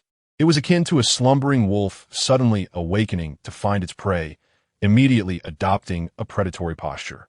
"It seems I underestimated you, young one." Woban's gaze turned fiercely aggressive, fixed intently upon Jiang Ling. "I have committed an unforgivable error." A sinister smile curled at the corners of Woban's mouth, his sickly green eyes glinting like those of a nocturnal wolf, sending chills down the spine. "Even though you are merely an immature youth, you are still a king, capable of slaying deities. You stand on equal footing with me, and I should not have underestimated you. You indeed possess the qualifications to be my quarry. My presence here is fortuitous. With you to engage me, I shall find satisfaction without resorting to the sacrifices of summoning unwilling deities." As these words left his lips, a terrifying aura erupted from Woban, enveloping the entire rooftop. Genuine murderous intent flickered in Woban's eyes as he locked his gaze on Jiang Ling. In that primal howl, unlike any humans, Woban's body began to swell, every part of him bulging outward. With a resounding tear, his garments were effortlessly shredded apart. The towering figure of Woban rapidly expanded, surpassing 5 meters in height and continuing its upward surge. "My ravenous wolf pack is not merely capable of summoning wolves. I can also transform into a werewolf." The swelling Woban, brimming with impatience, roared as he raised his colossal wolf paw, unleashing a fierce gust of wind directed towards Jiang Ling. Boom. The rooftop of the building erupted violently, sending plumes of dust and waves of air into the atmosphere. With a thunderous crack, the towering edifice's rooftop exploded, creating a cloud of debris that cascaded in every direction like a sudden surge of ocean waves. Thud! Just as the air was filled with the forceful impact of wind and dust, another resounding thump echoed, striking the heart with an unsettling dread, amplifying the terror of the turbulent gusts. Soon after, a massive wolf silhouette sprang forth from the thick clouds of dust, slicing through the air with a sharp, piercing sound as it descended towards the ground. Bang! The enormous wolf figure landed with a muffled thud, crashing down like a ton of bricks, sending shards of stone flying and cracking the ground into a web-like pattern, forming a crater the size of half a football field. Quite resilient, aren't you? Jiang Ling remarked with a smirk as he gracefully descended from the sky. Roar! Woban's immense wolf body quickly rose from the crater, seemingly humiliated, and let out a furious roar directed at the hovering Jiang Ling. Allow me to introduce you to my pet, Lin Xiao said, a playful smile curling at the corners of his mouth. At that moment, a tremendous surge of magical energy erupted from Jiang Ling, stirring the winds and causing a tempest to swirl around him. Instantly, the space surrounding him began to crack under the strain, trembling precariously. Crack! A vast fissure tore open behind Jiang Ling, and from this rift emerged a colossal silver serpent, measuring 50 to 60 meters in length, roaring skyward with a resounding hiss that reverberated through the air. This was the second divine power, the unparalleled giant serpent, that Jiang Ling had obtained by vanquishing Athena, a true divine beast, albeit devoid of its own intellect. Nevertheless, Jiang Ling believed this power would serve well to impress others. After all, commanding a giant serpent while standing atop its head exuded an undeniable aura of grandeur. What is this? Woban's expression shifted dramatically as he beheld the monstrous entity emerging from the void. How does your servant compare to my pet? Pathetically weak, old man, Jiang Ling taunted, perching atop the serpent's head and looking down at Woban, arms crossed in derision. Hiss! The formidable beast, the serpent of the duality, suddenly roared, its colossal head lunging towards the formidable Woban below. With a thunderous crash, the entire street trembled violently, crumbling to ruin, as both the wolf pack and the undead minions were reduced to mere remnants. Fortunately, upon discerning the locations of the two Godslayers, the Historical Compilation Committee promptly issued a refuge directive, commanding their personnel to disperse the nearby human populace using a spell of banishment. Had they not intervened, the death toll from such a cataclysmic strike would have been unfathomable. Yet, some unfortunate souls, overlooked in the chaos, bore the brunt of the devastation, their faces etched with disbelief as they peered through the gaps of their windows at the unfolding scene. The towering Woban, now swollen to a height of 30 meters, let out a ferocious roar, its massive hind legs propelling it off the ground as it lunged at the serpent's head, jaws agape, aiming to bite the airborne Jiang Ling. The sheer power emanating from its gargantuan form rivaled that of a dragon. With a resounding thud, Jiang Ling raised his fist, defiantly striking at the immense wolf. A seemingly disproportionate clash of strength. The collision of his fist against the wolf's cheek reverberated through the air, generating a fierce gust that stirred the dust and debris around them. However, as an unparalleled explosion echoed, the colossal wolf was sent hurtling away as if it had collided with an immovable celestial body, its body flung at a speed greater than its approach, crashing through several skyscrapers before becoming lodged within one. Boom! As Jiang Ling guided the serpent of the duality towards the fleeing direction of the giant wolf. The heavens erupted once more with the sound of thunder, dark clouds enveloping the sky, illuminated by blinding flashes of lightning. A tempestuous wind began to howl. Suddenly, torrential rain descended, enveloping the world in a deluge, soaking the ground in mere moments. In the sky, the roiling clouds churned violently like a vortex. Soon, a deep rumble echoed as brilliant bolts of lightning cascaded from the swirling cloud mass, slicing through the air with a dazzling brilliance, relentlessly striking the earth below. Boom! Boom! Boom! The relentless lightning rained down, causing the asphalt and concrete, the very materials of the road, to shatter under the intense impact. The once sturdy ground ravaged by the continuous onslaught, resembling a battlefield strewn with landmines, erupting in a series of violent explosions. Jiang Ling, maintaining the stance of the heavenly path's pain, raised his gaze, effortlessly dispersing the chilling raindrops with a mere flick of his hand, focusing on the panting giant wolf ahead. Had it forgotten its lesson? With the ability to command wind, rain, thunder, and lightning, Wulban could summon storms at will. Yet, Jiang Ling possessed the means to dispel them at any moment. Wulban, too, was acutely aware of this, its immense form straightening slightly, wolfish eyes fixated on Jiang Ling, revealing the sharp fangs concealed within its maw. There is no help for it. Whenever I become excited, I transform into this state. This serves as a testament to your worthiness to command my seriousness. Young one, take pride in that. Have you yet to comprehend the disparity in our strengths? A cold smile crept across Jiang Ling's face. It seems that without applying some force, you remain oblivious to the heights of heaven and the depths of the earth. With that, Jiang Ling leaned forward, and with a resounding thud, he drove the colossal head of the Wushuang serpent deep into the ground, propelling himself forth like a bolt from a crossbow. Subsequently, he swung his fist fiercely towards the heavens. In that instant, a terrifying force radiated across the sky, and a powerful wave of sonic energy swiftly expanded, freezing time itself beneath the might of his punch. In the aftermath, even the devastating tornadoes and lightning that could obliterate cities were effortlessly annihilated, reduced to mere rubble under the weight of this celestial strike.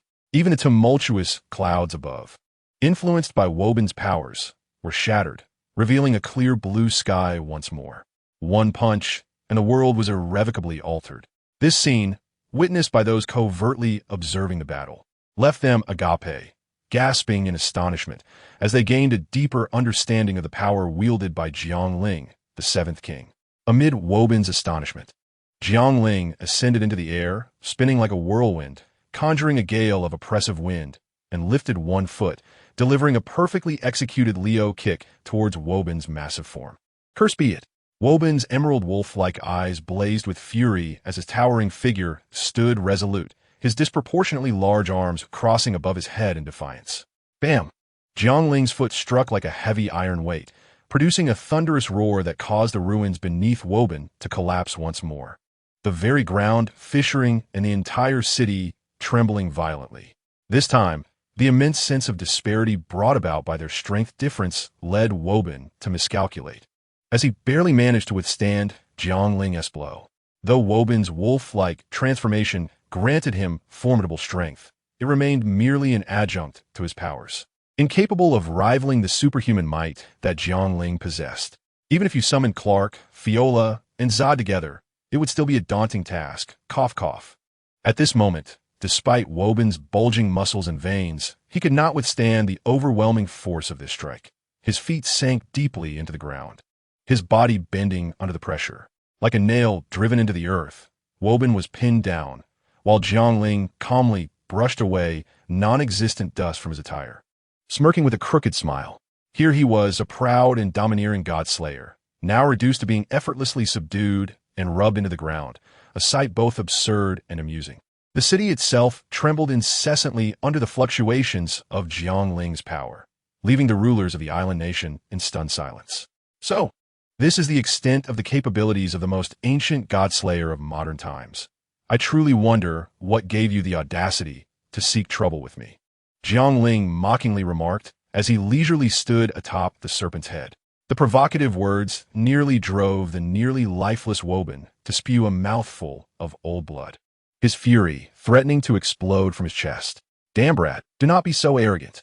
Since becoming a Godslayer, Woban had never been toyed with in such a manner. From a once exalted sovereign to a mere plaything, his rage surged violently, akin to a volcanic eruption. In an instant, the prepared incantation erupted forth, causing the very air to grow scorching. Simultaneously, the once bright sky turned a vivid crimson. Chapter 121, Resurrection, the Omnipotent Superman.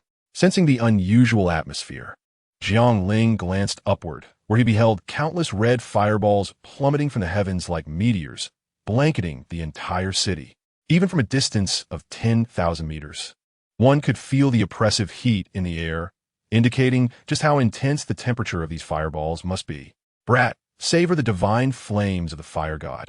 relished the sensation of being utterly consumed. Woban roared from below, his voice filled with wrath. This was the power he typically refrained from using. The judgment of the divine flames, usurped from the fire god, Zhu Rong. Descending from the skies with flames capable of incinerating even deities, transforming the vicinity into a sea of fire. The flames would, at a minimum, spread wide enough to engulf an entire city, burning for at least 7 days and nights. If he so desired, he could even evaporate vast expanses of ocean. In this moment, pushed to his limits by Jiang Ling, Woban unleashed this ultimate ability without regard for the consequences. It's over. Marquis Woban is actually using this power in the city. In a hotel far from the battlefield, Princess Alice wore an expression of deep concern. As the former president of the Idol Council, she was well aware of the terror embodied in Woban's powers. Those who were covertly observing from various locations also turned pale. Merely witnessing the shocking scene and the sheer number of flames was enough to convey the destructive potential of this ability. If it were to land in the city, without any unforeseen circumstances, everyone would be reduced to ashes, with casualties reaching into the millions, the very earth scorched beyond recognition. What a madman. This situation is rather troublesome. Gazing at the flames above, Jiang Ling furrowed his brow. His steed, the celestial arbiter, could not control Woban's divine fire due to their differing natures. However, that did not imply he was without a solution. As before, he unleashed a punch toward the sky, intending to disperse the divine flames entirely.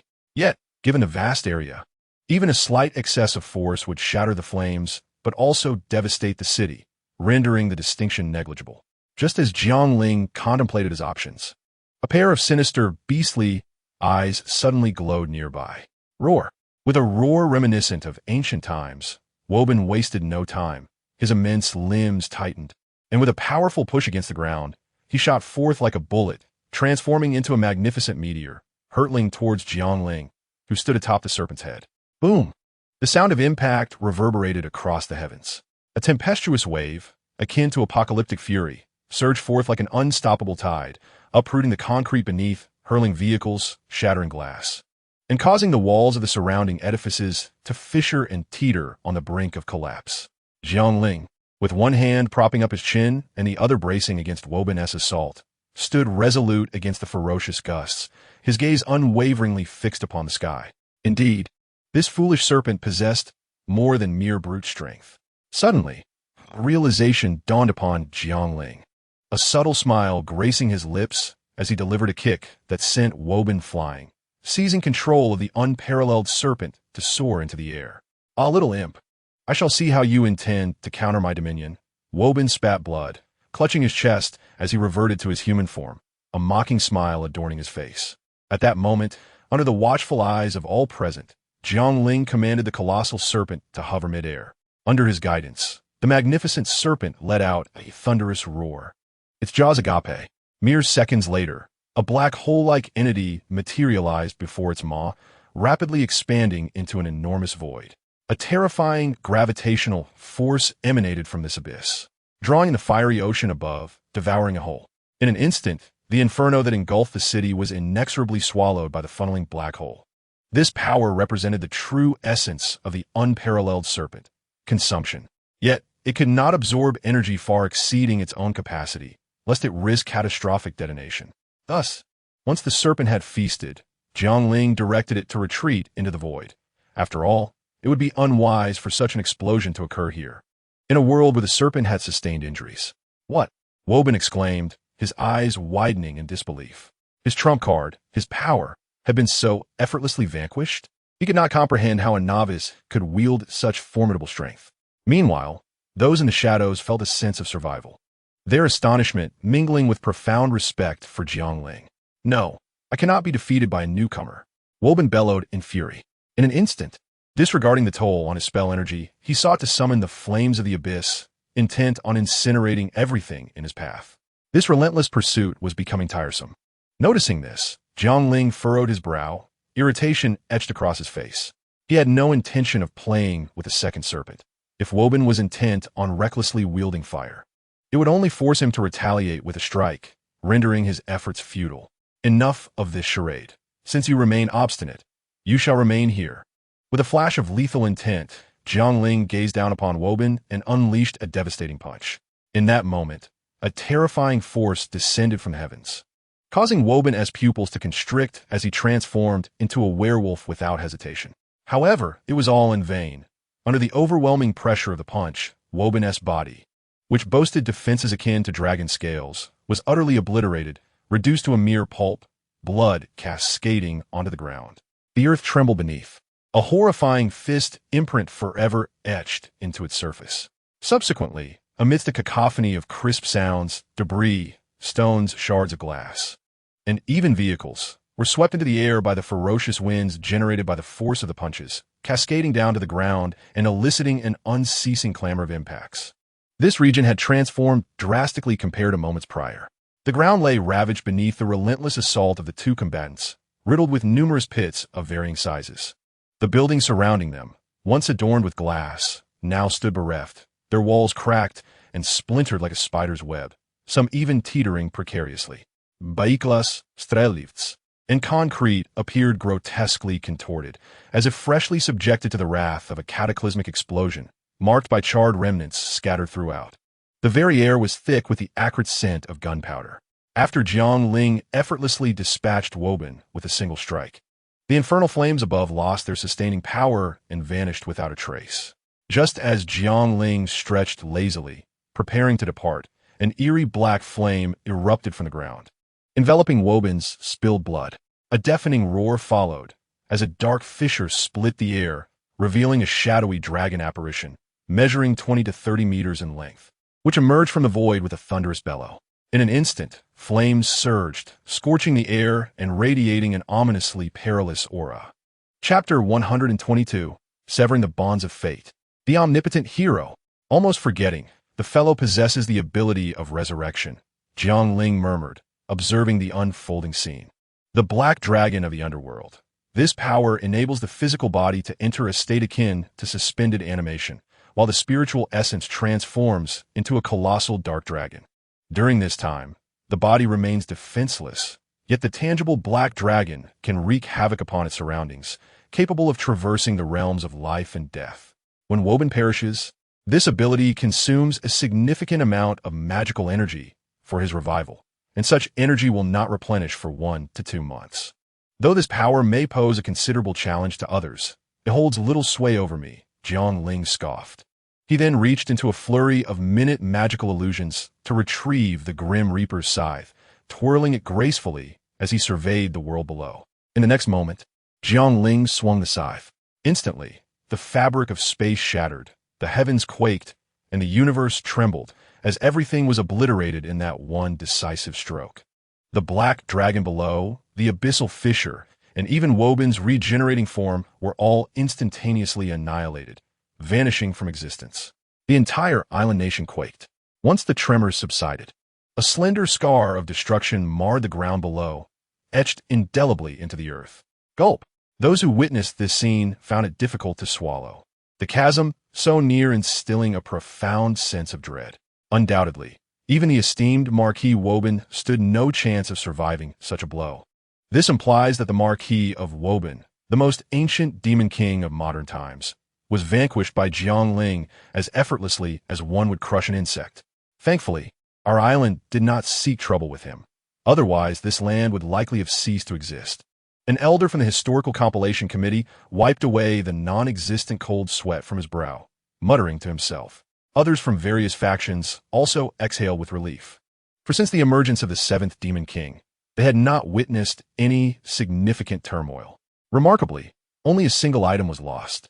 Gazing at the small sword before him, which shimmered with a white glow, Jiang Ling hovered in the air, somewhat disappointed. However, upon receiving information regarding this newfound ability, he promptly transformed his expression, giving a thumbs up in enthusiastic approval. Severing the bonds of destiny. This was a newly usurped power from the Oracle Guardian Gordias of Greek lore. It possessed the capability to annihilate indestructible nations, slay immortal gods and demons, and sever predetermined fates.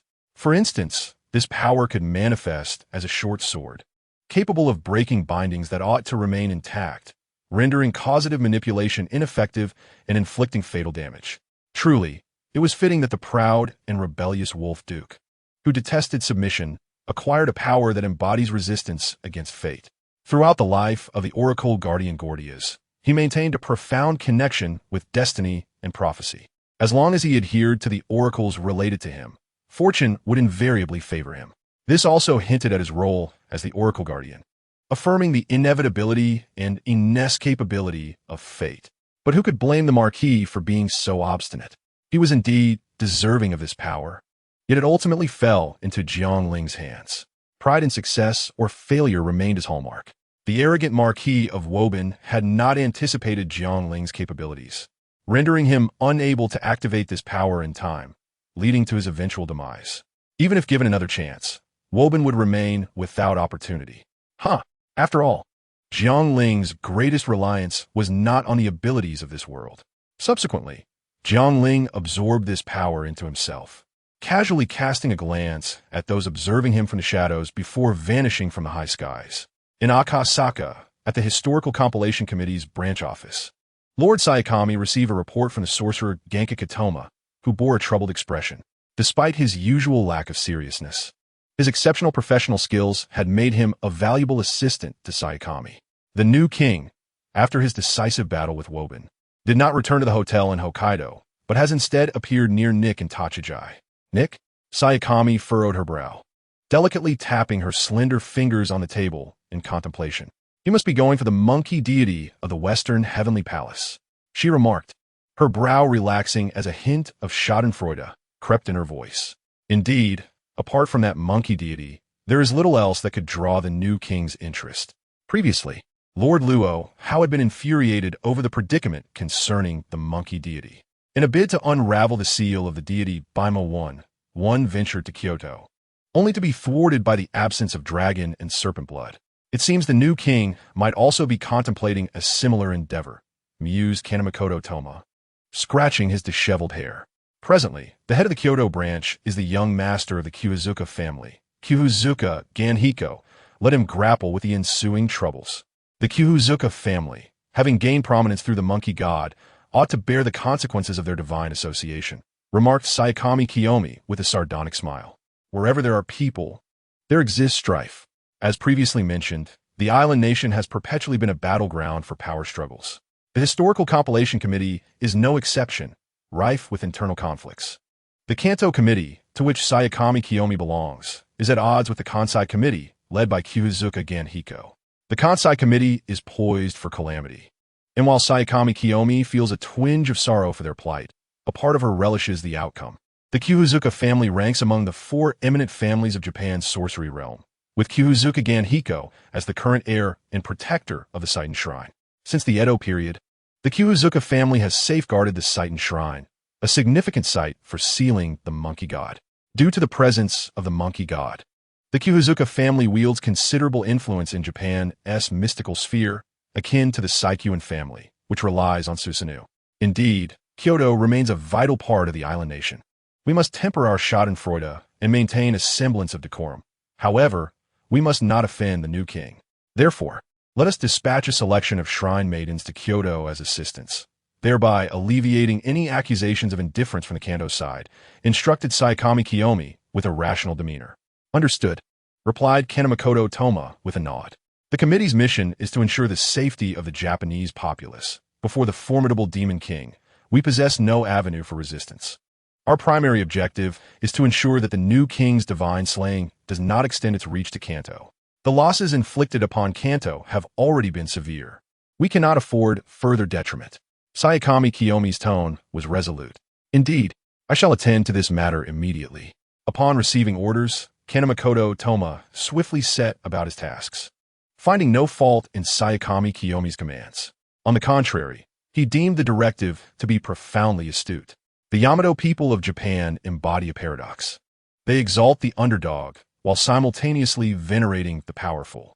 To Kanemakoto Toma, a divine slayer epitomizes strength.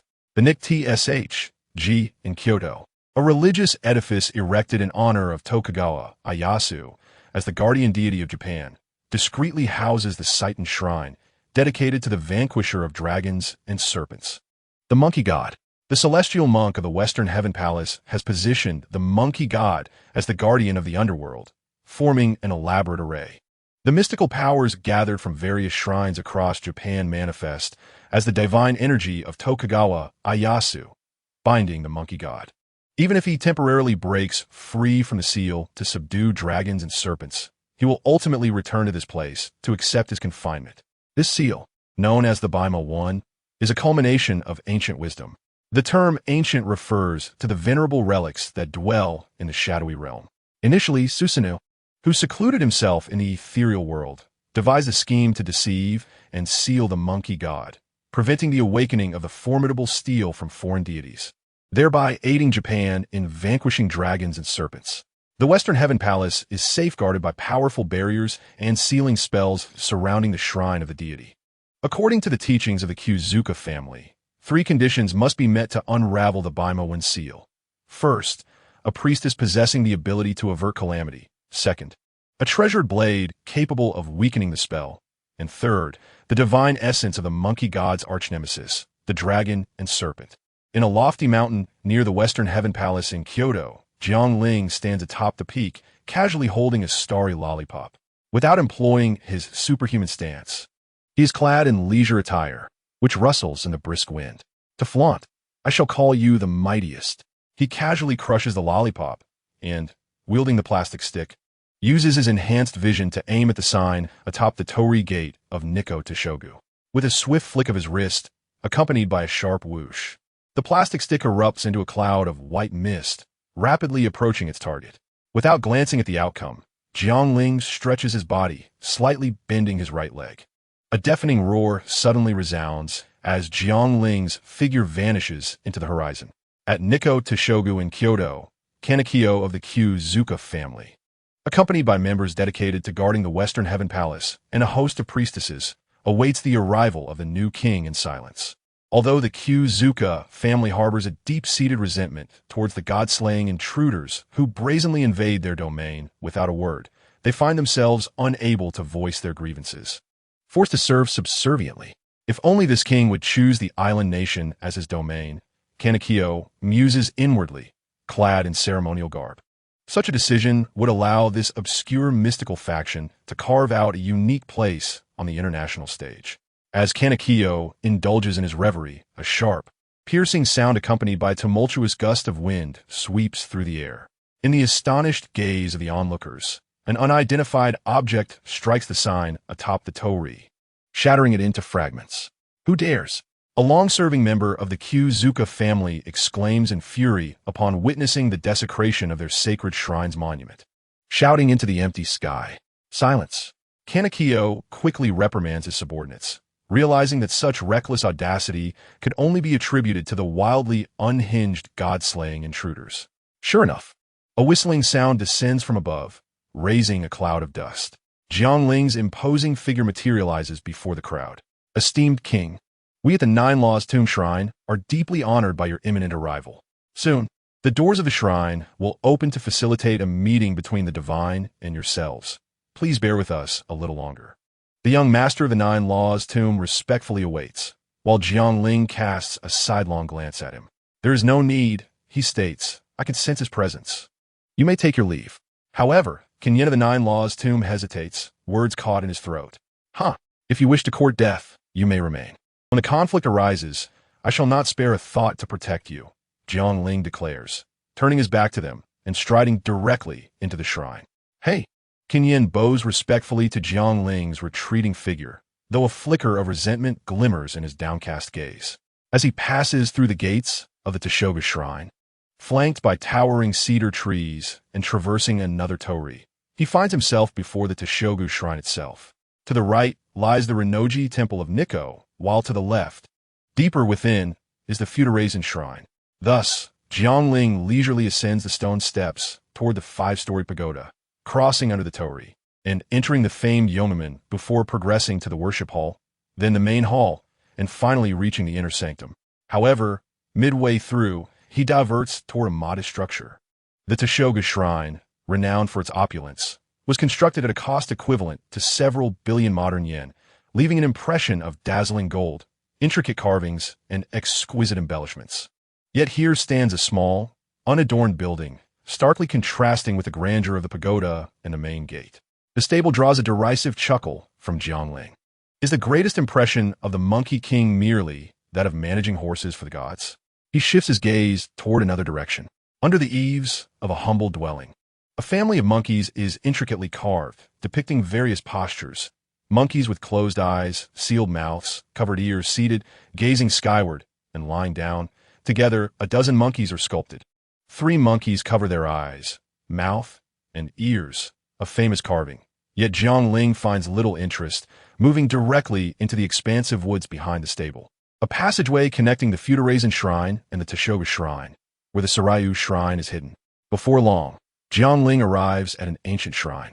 The edifice appears remarkably old, its walls and tiles encrusted with dust and moss.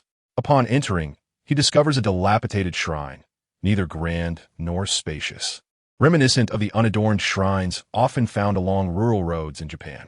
Surrounding it are low-growing trees, likely peach trees. The shrine and the surrounding peach wood are enveloped by Shimenawa, exuding a potent aura of spellbinding energy. This rope serves as a barrier. Jiang Ling glances at the nearby grass and strides toward the boundary. In the underbrush, a small lizard regards Jiang Ling with an air of haughty sovereignty. Its eyes gleam with the essence of a proud ruler, moving slowly as Jiang Ling advances. Like a ruler in this domain, it moved leisurely. Perhaps due to its proximity to the ground, it assumed that towering humans would find it difficult to perceive its presence. However, was Jiang Ling merely an average person? He simply chose not to expose it, granting the great sage a semblance of dignity. Crack! The outer barrier established before the ancestral hall shattered upon contact with Jiang Ling. The peach tree in front of the shrine, entwined with ropes, formed a gate barrier that could only be undone by a shrine maiden possessing the ability to ward off calamities, wielding a blade capable of weakening the enchantment. Forceful attempts would only serve to reinforce the seal of Baima 1, which suited him just fine. Buzz! With a faint tremor, the barrier sealing the deity temporarily receded, revealing a passageway. Without hesitation, Jiang Ling stepped inside. The interior was devoid of light, yet the profound darkness appeared as bright as daylight to his eyes. Unable to hinder his vision, utilizing the advantage of his long legs, he traversed for approximately 10 minutes before encountering a quadrilateral opening through which light streamed. Beyond this aperture lay a dilapidated hut, likely a stable reminiscent of the one he had just seen at the Tashoga Shrine. Under the sun's embrace, a refreshing azure sky greeted him. In the distance stood an awe-inspiring structure, a colossal edifice that could only be described as a castle or a palace. It resembled a traditional Chinese palace akin to the Forbidden City. But did you think this was the residence of Sun Wukong? Huh. The ramshackle stable he had just spotted was. At that moment, a monkey lay languidly atop the hay, basking in the sun, its face devoid of color. With fur in a disheveled state, a shade akin to orange golden. It stood about 80 centimeters tall. It bore no semblance of divine grandeur. Rather, it resembled a lethargic old monkey, reclining on the hay, scratching its ears and chin. Upon witnessing such a sight of the great sage equal to heaven, Jiang Ling, though already prepared for this, could not help but feel a twinge of anger. The illustrious great sage of the Celestial Empire appeared more akin to a somewhat sentient wild monkey. Hey, you over there, how can the illustrious great sage be so debased? Like a beast raised by mortals? What happened to the audacity you displayed when you wreaked havoc in the heavenly realms? Jiang Ling inquired, maintaining a composed tone. Who is this little brat daring to speak so arrogantly to me? The monkey turned its head, its disdain evident upon seeing Jiang Ling. Humph. Considering your youth, I shall not quibble with you. Depart quickly. Attracted by the sound, the monkey turned, and upon seeing Jiang Ling, it expressed its disdain. Jiang Ling exhaled, disinterested in further discourse. This monkey was merely a wild creature, its divine essence sealed by Baima 1's curse, stripped of its memories. Only by breaking the seal could it revert to the legendary Monkey King of mythology. Observing Jiang Ling pondering how to undo the seal, the monkey humanized its gestures, displaying a sense of resignation. I recall a little girl like you over a century ago, speaking arrogantly, unaware of the vastness of the heavens and earth. She came to visit me without even bringing a gift. Truly, she lacked basic etiquette. Observing the babbling figure of the monkey deity, Jiang Ling inhaled deeply, choosing to remain indifferent. Recently, No priestesses had come to visit. The monkey, reclining on the hay with his arms behind his head and legs crossed, expressed his boredom. The priestesses who used to play with me would chat about various topics, engage in games of hide-and-seek or backgammon. I relished the lively atmosphere. If they could sing and dance as well, my admiration would soar even higher. It seems that the role of the priestess in the Western Heavenly Palace bears a resemblance to that of a shepherd, albeit tending to monkeys instead of sheep. Perhaps I should call it a jester's role, Jiang Ling mused internally with a cold smirk. After a moment of contemplation and a thorough inspection using his spiritual sight, Jiang Ling realized he was still missing something. A surge of dark, shimmering energy enveloped him and then vanished. The monkey, sensing the sudden stillness around him, felt an unexpected wave of solitude. Time passed swiftly, and Jiang Ling returned to the stable, dragging behind him a colossal silver dragon, imbued with the divine essence of dragon and snake, which he had activated from the Pillar of Hera. With everything in readiness, Jiang Ling turned to the monkey reclining within the thatched hut and remarked softly, "Consider yourself fortunate. You shall enjoy a refreshing day today." "Oh, can you truly lift my seal?" the monkey exclaimed, springing up with a nimble leap. "Huh, what else would I be here for?" Jiang Ling replied with a chuckle. "Well then, I must express my gratitude, little brother. Even though those who can find me here call me the monkey god, I know I deserve a far more illustrious title. Once I break free, I shall treat you to a feast of delights."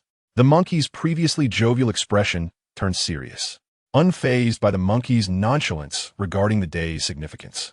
Jiang Ling summoned the heavenly cloud sword, raising it high before bringing it down upon the silver dragon.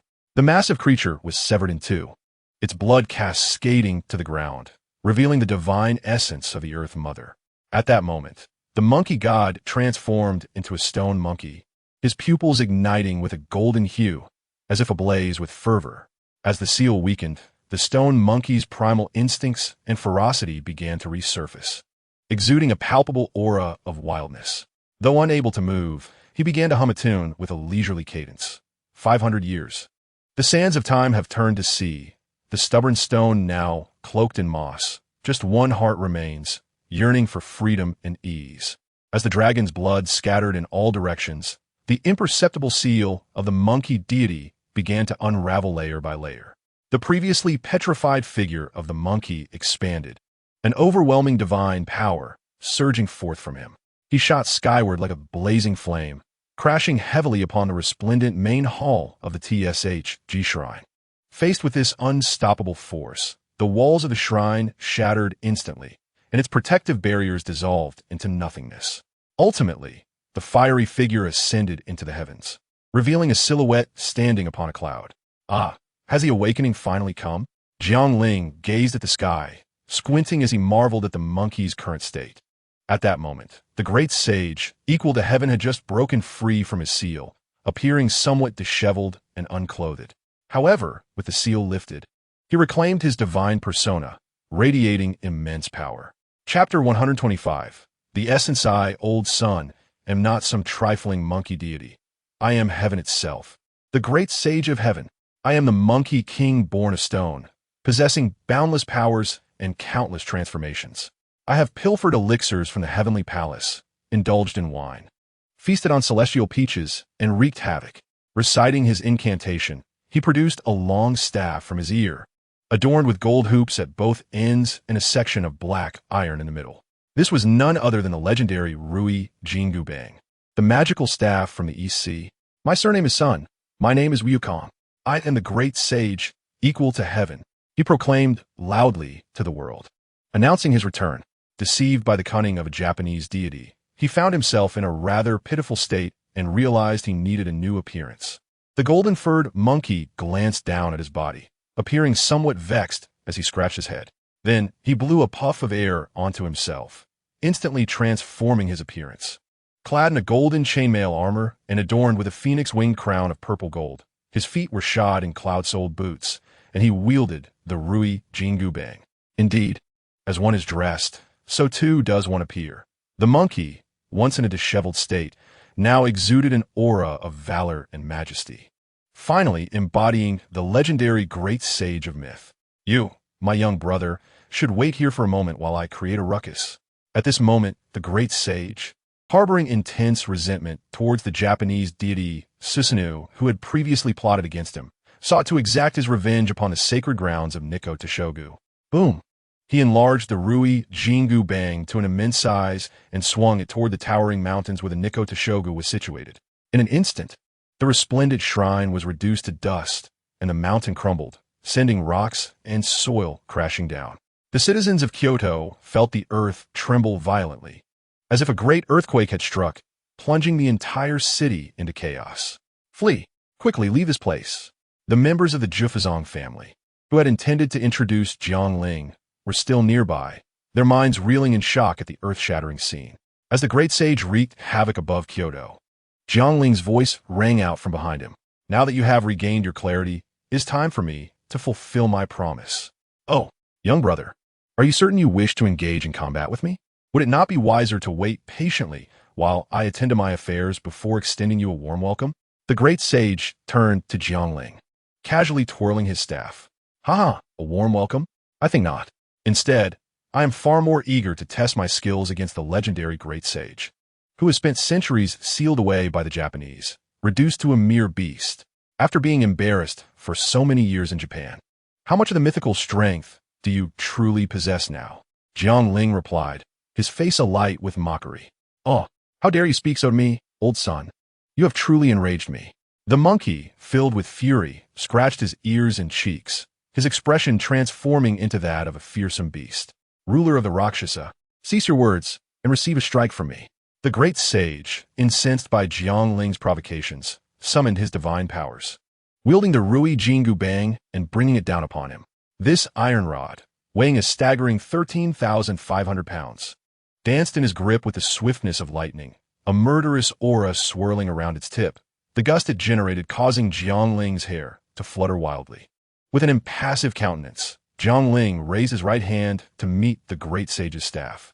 A resounding clang echoed, reminiscent of colliding meteors, as Jiang Ling resolutely absorbed the great sage's blow, unleashing a thunderous roar.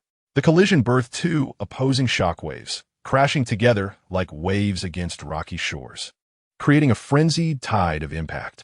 The waves of force, capable of shattering all, radiated outward, smashing the windows of distant houses to smithereens. Crack!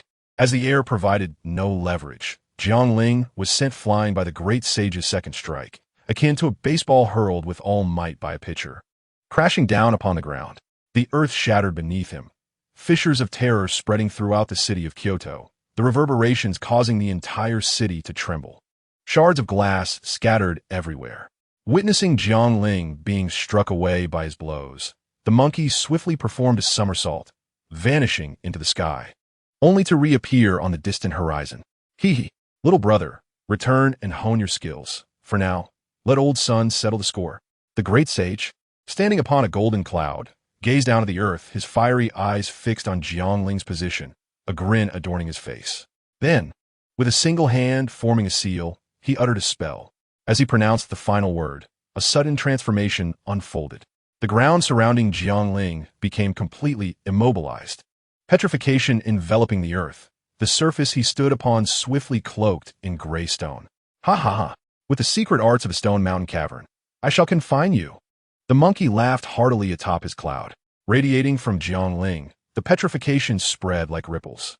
His body gradually sank into the stone, first enveloping his ankles, then his knees, quickly reaching his waist, soon to ascend to his chest, and ultimately his head. Yet, Jiang Ling remained unfazed, possessing the ability to traverse boundaries. No one could truly imprison him. The petrification intensified, extending throughout the city of Kyoto. Ha ha! These Japanese children dare to seal old son with sorcery. Let us see how I shall deal with them. Amidst the battle, the monkey harbored a desire for revenge against the Japanese. He was no longer a mere benevolent figure. He had become a deity of defiance, a ferocious and wicked monkey. The great sage's secret arts of the Stone Mountain Cavern plunged Jiang Ling into a bizarre realm, an abyss of profound darkness, reminiscent of the underworld. Jiang Ling initially held a degree of disdain for the monkey that could be sealed by Susanoo alongside some cattle and horses. Yet he was unexpectedly impressed by its formidable prowess, considering it a legendary figure adept in transformation arts. While many often focus on its might as a war deity, Sun Wukong, who learned from the venerable Bodhi ancestor, was equally proficient in incantations. Thus Jiang Ling made the same error as Old Woban. Ha ha ha! The bothersome Lord of Rakshasa has finally vanished. Children, let us wreak havoc upon this wretched land. The Monkey King somersaulted into the skies above Kyoto, plucking a strand of his hair and blowing upon it, summoning a multitude of raucous monkeys into the urban landscape, each displaying impressive agility. Children, strike for me, old son. With the Monkey King's rallying cry, countless monkeys armed with sticks scattered in all directions, smashing anything they encountered and attacking anyone in their path. Chapter 126. A test of strength. The sorcerers hidden within the city were utterly horrified upon witnessing these monkeys. Each one possessed remarkable strength, rivaling that of formidable warriors. Fortunately, these monkeys lacked a clear target. Otherwise, the sorcerers would have surely met their doom. At this hour, Kyoto lay enveloped in deep night, with most of its residents fast asleep. With the influx of these robust monkeys, the city began to stir with chaos, as rescue helicopters hovered overhead, broadcasting warnings of an impending catastrophe, prompting many citizens to flee their homes. Why are there so many monkeys in Kyoto? Help me! My hand is trapped. Monkeys, get away! Stay back! Where are the police? Why haven't they arrived yet? Many unfortunate souls encountered the newly arrived monkey horde head-on, desperately fleeing, calling for help, and cursing. The entire urban area of Kyoto descended into pandemonium. Although these monkeys did not possess the strength of great knights, they proved to be insurmountable adversaries for ordinary people, wantonly wreaking havoc around them. Cars lay wrecked, buildings crumbled, and the streets of Kyoto bore a striking resemblance to a post-apocalyptic scene from a zombie film. Those attacks screamed in terror, yet against the Monkey King's formidable powers, the resistance of mere mortals was rendered futile in the absence of powerful sorcerers. They fell like ants, helpless against the monkey's onslaught. Cursed be the defiant deity. Why has the Godslayer not yet arrived? A member of the historical compilation committee, pale with dread, concealed himself in a convenience store, frantically sending messages on his phone, hoping for reinforcements to address the dire situation at hand. Similar scenarios unfolded everywhere, as everyone fervently wished for someone to rise up and halt the unfolding tragedy. As if heeding the cries of the people, Jiang Ling soon arrived above Kyoto. With his extraordinary vision, he surveyed the calamity below, his brow furrowing in concern. Gazing at the distant monkeys in the sky, clamoring for the appearance of Susanoo and others, Jiang Ling hesitated not a moment to summon the heavenly cloud sword. Directing it towards the city, a massive black vortex materialized above him. Through the golden apple, Jiang Ling had fused all powers into himself, rendering any spoken incantations unnecessary to activate his abilities. Now, he could unleash his powers effortlessly, devoid of any preliminary gestures. Enormous magical energy swirled around Jiang Ling, thick enough to condense into droplets of darkness. The mischievous monkeys wreaking havoc in Kyoto suddenly sensed a tremendous pull emanating from the sky. No matter how they struggled, they could not escape the binding force, helplessly watching as they were drawn upward. The sorcerers within Kyoto felt a mix of emotions. They rejoiced at the disappearance of the wicked monkeys, but despaired at the realization that the monkeys, in the eyes of a Godslayer, were merely targets for skillful execution. This disparity was utterly disheartening, as more and more monkeys gathered before Jiang Ling's sword, forming a colossal sphere reminiscent of a cataclysmic star. The great sage, equal to heaven, who was busy causing destruction with his staff, took notice of the unfolding situation, his fiery eyes shimmering with golden light. Observing Jiang Ling's escape, the great sage's astonished gaze flickered. How could this be? You fell victim to my Stone Mountain's secret technique. How could you extricate yourself so swiftly? Swift? I find it rather slow. I allowed you, a fabricated inferior monkey, to linger here longer than necessary, Jiang Ling retorted, swinging his sword to unleash a tremendous gust that shattered the giant monkey sphere midair. His deep black eyes fixed coldly upon the great sage. Seeing Jiang Ling's disregard, a flicker of anger crossed the monkey's eyes. You truly are a fool who refuses to heed warnings. Very well. Today I shall send you to the west and grant you absolution. Infuriated by Jiang Ling's taunt, the great sage recited a furious incantation, causing his power to swell. his eyes gleaming with ferocity. As the great sage prepared to strike, Jiang Ling merely chuckled coldly, unwilling to extend any courtesy. He opened his mouth slightly to inhale deeply. The next moment, a tempest erupted, and a bone-chilling icy gale surged forth, transforming into indigo blades and weapons hurtling towards the monkey. In the great sage's ears, the sounds of 1,000 galloping steeds echoed, the chilling aura causing his hair to stand on end. Countless frosty blades screamed as they surged towards him, engulfing him in a maelstrom of fury. This was the product of Jiang Ling's fusion of royal authority and his own frosty breath. Royal authority was not solely effective against living beings, but influenced any object in nature. "Hey, I am the great sage, equal to heaven," the great sage proclaimed, shattering 2 ice skeleton soldiers wielding blades with his golden staff. "Rui Jingu Bang!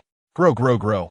With that, the Rui Jingu Bang in his hand expanded, appearing as if it could pierce the very heavens, as he swung it fiercely before him. The golden staff swept across the sky with a force that stirred the seas, its whistling sound resembling the roar of thunder, shattering any frost soldiers that dared to obstruct its path. In an instant, a desolate vortex formed around the great sage, centered on his formidable presence. After the sweeping motion, the golden staff returned to its normal size. With the staff in hand, the great sage launched himself towards Jiang Ling. Suddenly, a colossal serpent's head emerged from the void, gaping its bloodied maw in his direction. The monkey's expression shifted, and before he could react, an eerie wave surged forth, petrifying the great sage instantly. Though he shattered the stone encasement with his indomitable body the next moment, he was unable to evade the onslaught of the monstrous serpent, which sent him crashing into a building, leaving him motionless for a protracted period. Jiang Ling hovered in the air, arms crossed, surveying the monkey with a gaze that was cold and unfeeling, instilling a heavy pressure upon the great sage. "Enough of your pretense of death. Even if you're a counterfeit, your abilities should not be so feeble." He scoffed. "I did not anticipate you possessed a divine beast closely linked to dragons and serpents. No wonder I found your aura distasteful from the outset." Seated amidst the ruins, the great sage ignored his taunts, narrowing his elongated eyes with a sardonic smile. "However, knowing that I am a hero of steel, you dare unleash such serpentine creatures? It is truly vexing." The great sage hoisted the golden staff onto his shoulder, the murderous intent in his eyes palpable. As his form dissipated into white mist amidst the debris, he swiftly reappeared atop the head of the serpent. With a mighty roar, he swung the golden staff, aiming a blow at the serpent's massive head. Chapter 127. The War God Hisses. The serpent glared with its cold, serpentine eyes, opening its enormous mouth to strike at the approaching great sage with lightning speed.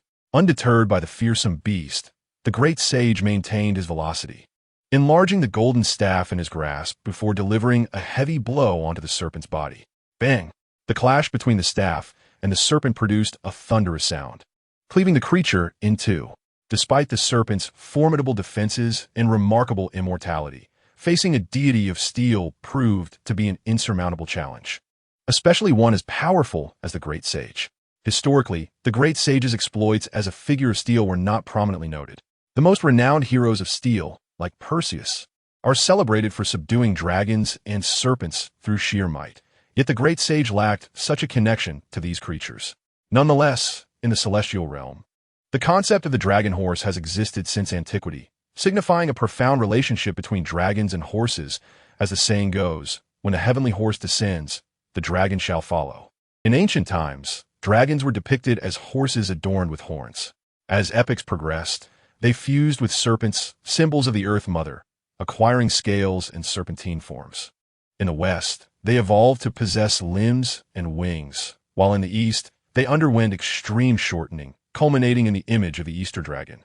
In mythology, the great sage held dominion over celestial horses, enabling him to subjugate both dragons and serpents. The Monkey King raised his staff and grinned maniacally at Jiang Ling calmly. Jiang Ling stretched his limbs, disregarding the monkey's provocation. The great sage, with a disdainful curl of his lips, swiftly appeared before Jiang Ling, thrusting his staff towards Jiang Ling's face. A sharp gust of wind sliced through the air, followed by the thunderous clash of Jiang Ling's iron fist against the monkey's Rui Jingu Bang. echoing like a clap of thunder. The two brutes engaged in a fierce melee amidst the bustling metropolis of Kyoto. The great sage, renowned as a warrior in mythology, had once single-handedly battled 100,000 celestial soldiers, his martial prowess unparalleled. Yet, Jiang Ling did not contend with him through technique. Instead, he relied on his immense divine strength to overpower finesse, asserting sheer force over skill.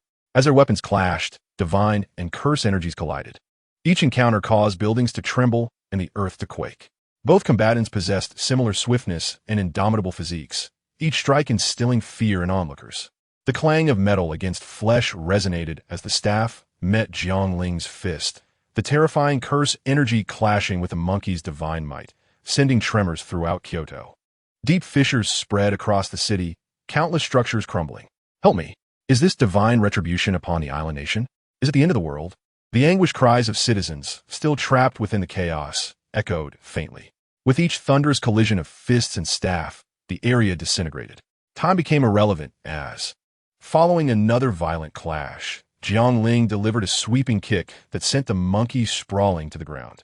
After rolling a few times, the monkey staggered to his feet. Nearly toppling over, Jiang Ling landed with the poise of a superhero, straightening his attire and hair, contemplating how his clothes had torn from the vigorous battle.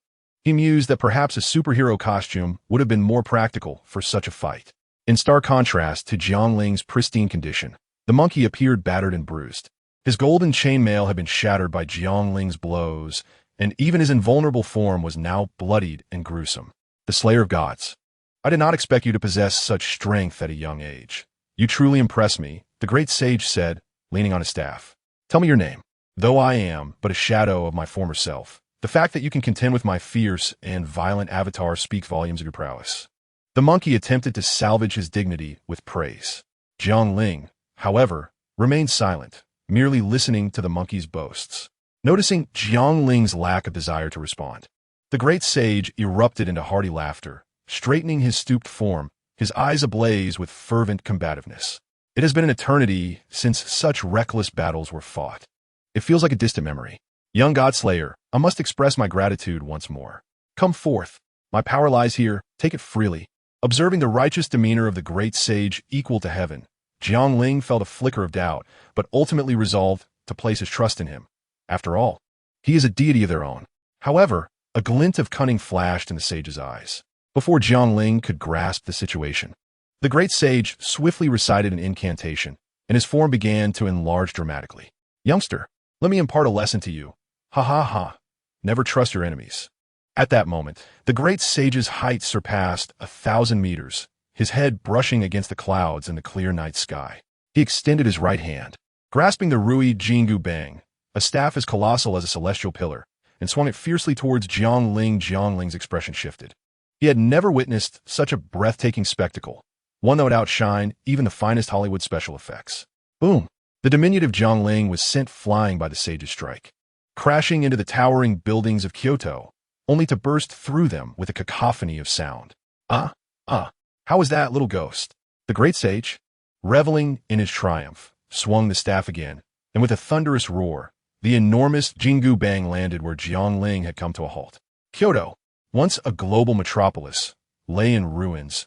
The modern city built by humanity reduced to ashes in the clash between the defiant deity and the Godslayer. Not only Kyoto was affected, the nearby Kansai region felt the tremors of the monumental conflict.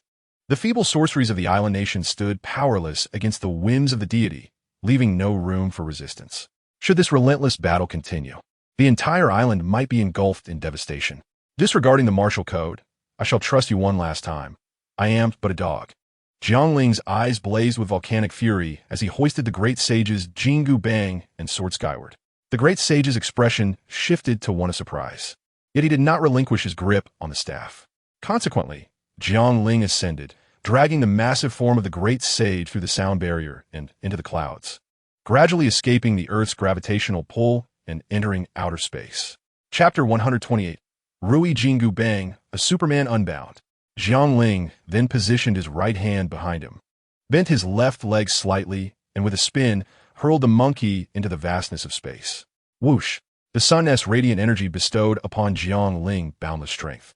As if the energy within him sought an escape, and in an instant, a brilliant red beam of light enveloped the monkey. Boom! The immense force surged through the great sage's already battered form, adding to his plight. Blood gushed forth from his mouth in an instant.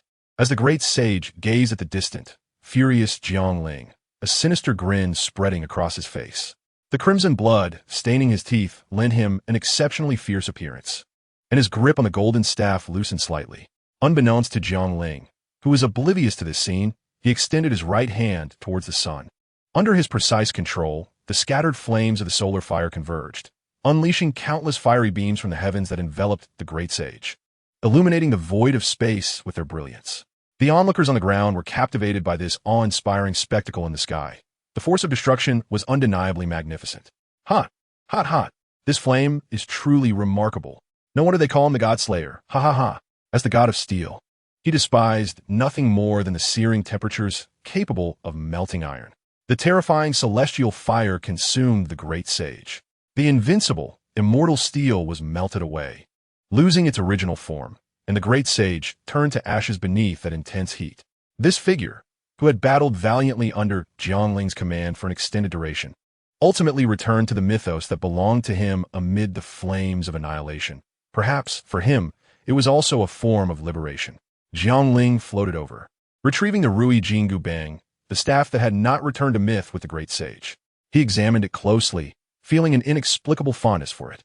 The Rui Jingu Bang, also known as the Divine Staff of the Sea, Spirit Sun Staff, 9 Transformations Iron, and Treasure of the River, is described by Wu Qingyin in the 3rd chapter of Journey to the West.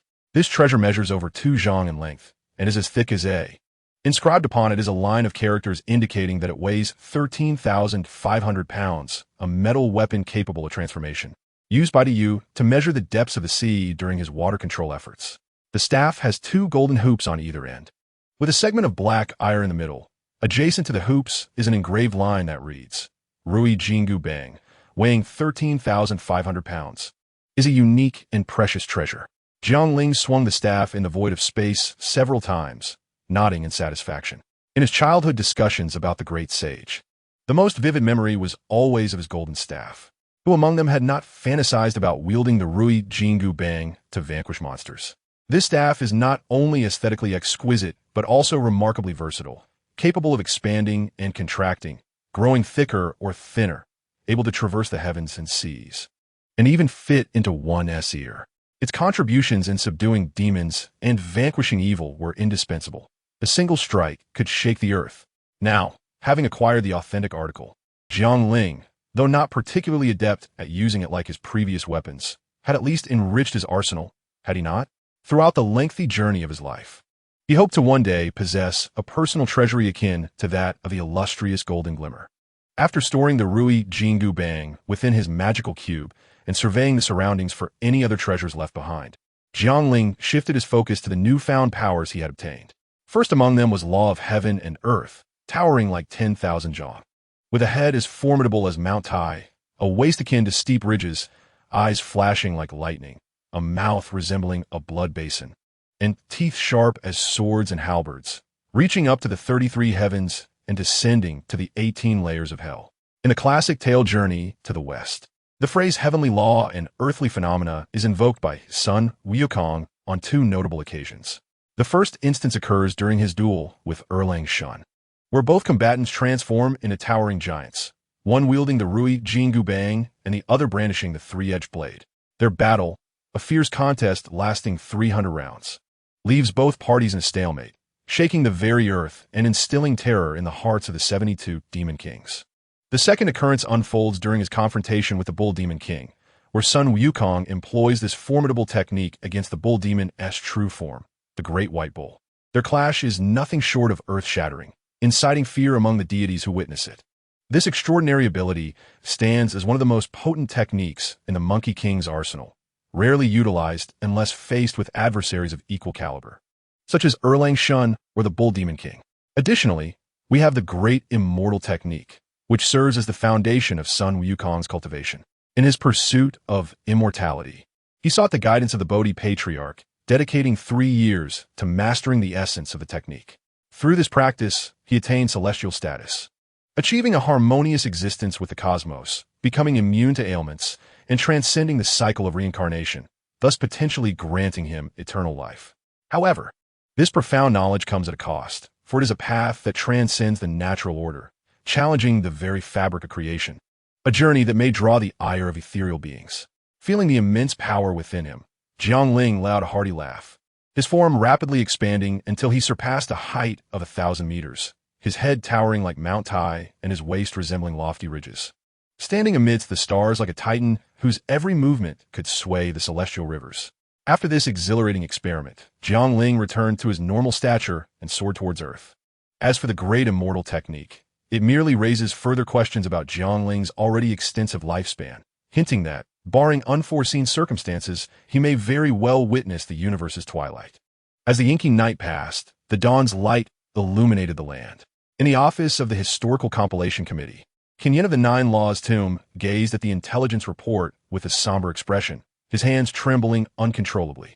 The sorcerers accompanying him, loyal to the Nine Laws tomb, were equally drenched in cold sweat. Kyoto lay in ruins, with casualties exceeding 300,000 and incalculable property losses. The Nine Laws tomb faced utter devastation. Kinyin sank into his chair, despondent. Young master, please take heart. This calamity is beyond human resistance. The Historical Compilation Committee has classified this disaster as a magnitude 9 earthquake, and both our government and others have begun generous donations. Though the Nine Laws tomb has suffered grievous wounds, it need not vanish from the realm of sorcery. As a sorcerer of the Nine Laws tomb, he deeply desired to avert the family's complete erasure from history.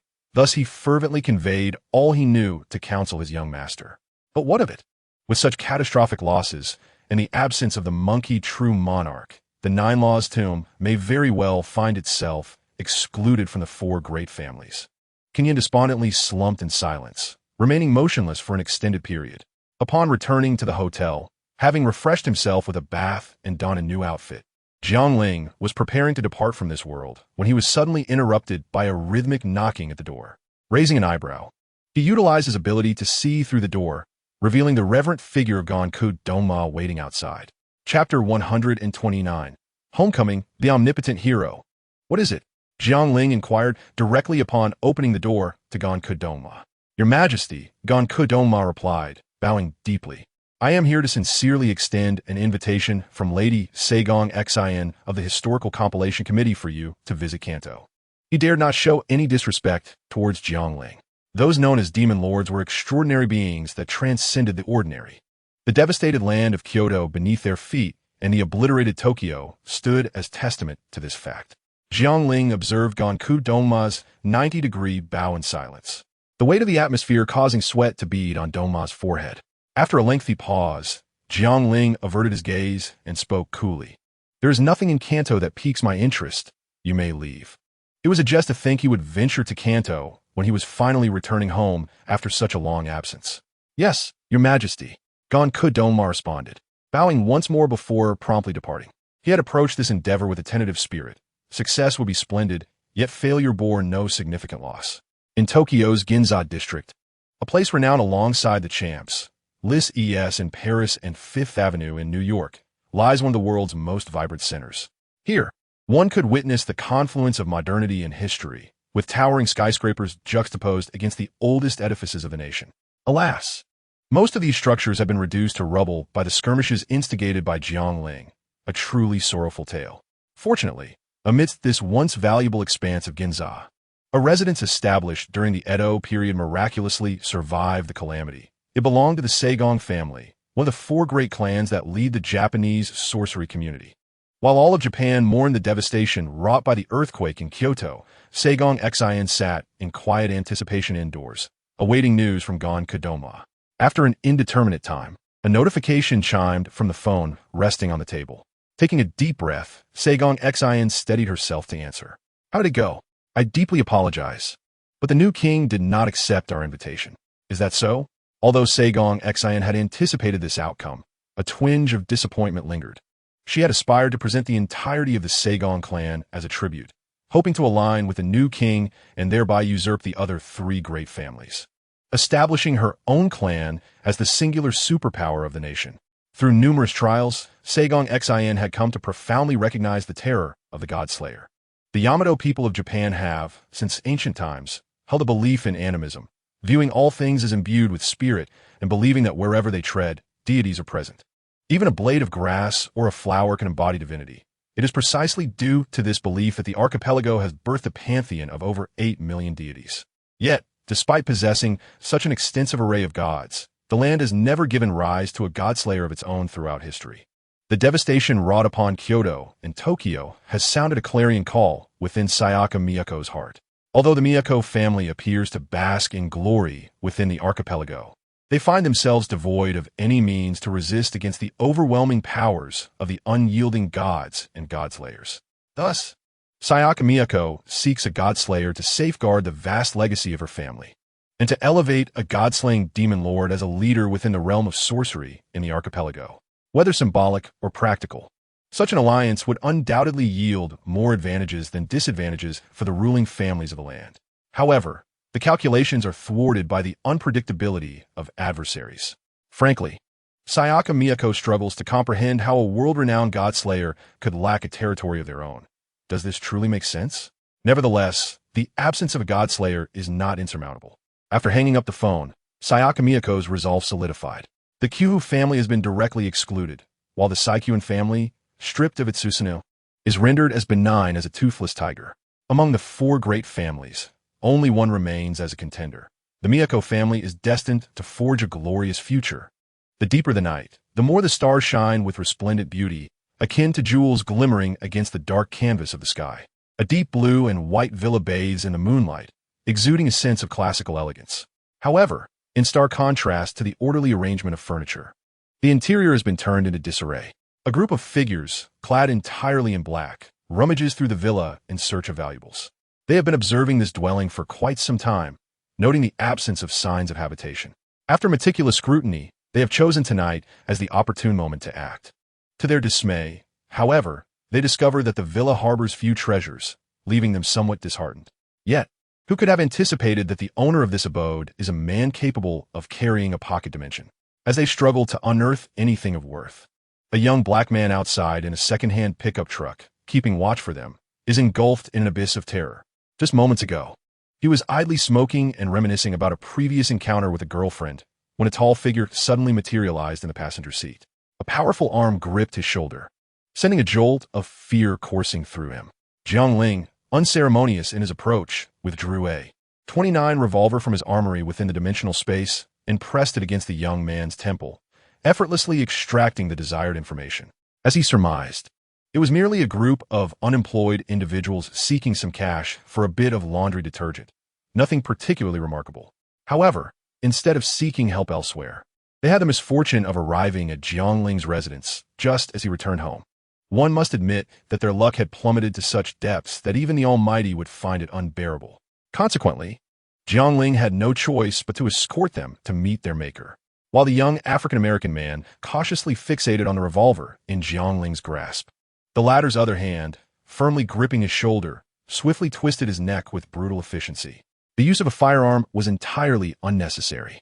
Casually, he disposed of the lifeless body into a secluded corner of his dimensional space, casting a light chuckle as he surveyed the villa. A playful smirk graced his lips. How delightful it was to have entertainment upon his return. With his piercing gaze, he perceived the very structure of the house and the human anatomy within it. Every vein and organ laid bare before his eyes, unable to conceal themselves from his scrutiny. Through the walls, the 2 black figures inside appeared to him as mere translucent silhouettes, their neural pathways and contours vividly discernible. Jiang Ling stretched languidly, reminiscing about the last time he had engaged in the game of tag, which seemed an eternity ago, back in elementary school, a nostalgic memory. Chapter 130, A Bounty, the Omnipotent Superman. Sam's face was drenched in cold sweat. Moments ago, a companion who had ventured to the basement emitted a blood-curdling scream, only to be swallowed by an eerie silence. No matter how fervently he called out, there was no response, and soon the house sank back into an oppressive stillness. In a frenzy, he stuffed the Rolex watch and laptop he had found into his backpack and exited the study. The silence of the villa contrasted starkly with Sam's taut nerves, akin to the haunting stillness of a horror film, where time flowed with an unsettling calm. Only the sound of his footsteps echoed in the air. At that moment, this desolate villa instilled in him a suffocating sense of dread. As he stepped out of the study, The atmosphere weighed heavily upon him, reminiscent of a horror movie devoid of background noise. It felt as though something lurked within the villa, instilling fear and trepidation in his heart. He drew his firearm, pressing himself against the corridor wall, scanning left and right, but the cheerful decor of the villa belied an oppressive presence that seemed to be watching him, rendering him breathless.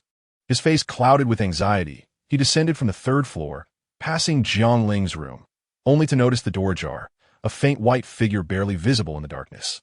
The figure stood tall and imposing, sending shivers down his spine. Jiang Ling turned, his eyes resembling dark abysses. A chilling smile etched on his face as he fixed his gaze upon Sam. It felt as though his very pores were being pricked by needles, the hairs on his body standing on end, as Jiang Ling's stare seemed to wield an unfathomable power that pierced through him, intensifying his terror. Sam's eyes widened in horror as he realized he still clutched the handgun in his trembling hand. At the moment Sam raised his gun, a large hand, akin to a dragon emerging from its lair, reached through the doorway, swiftly encircling his neck and effortlessly lifting him up. He offered no resistance.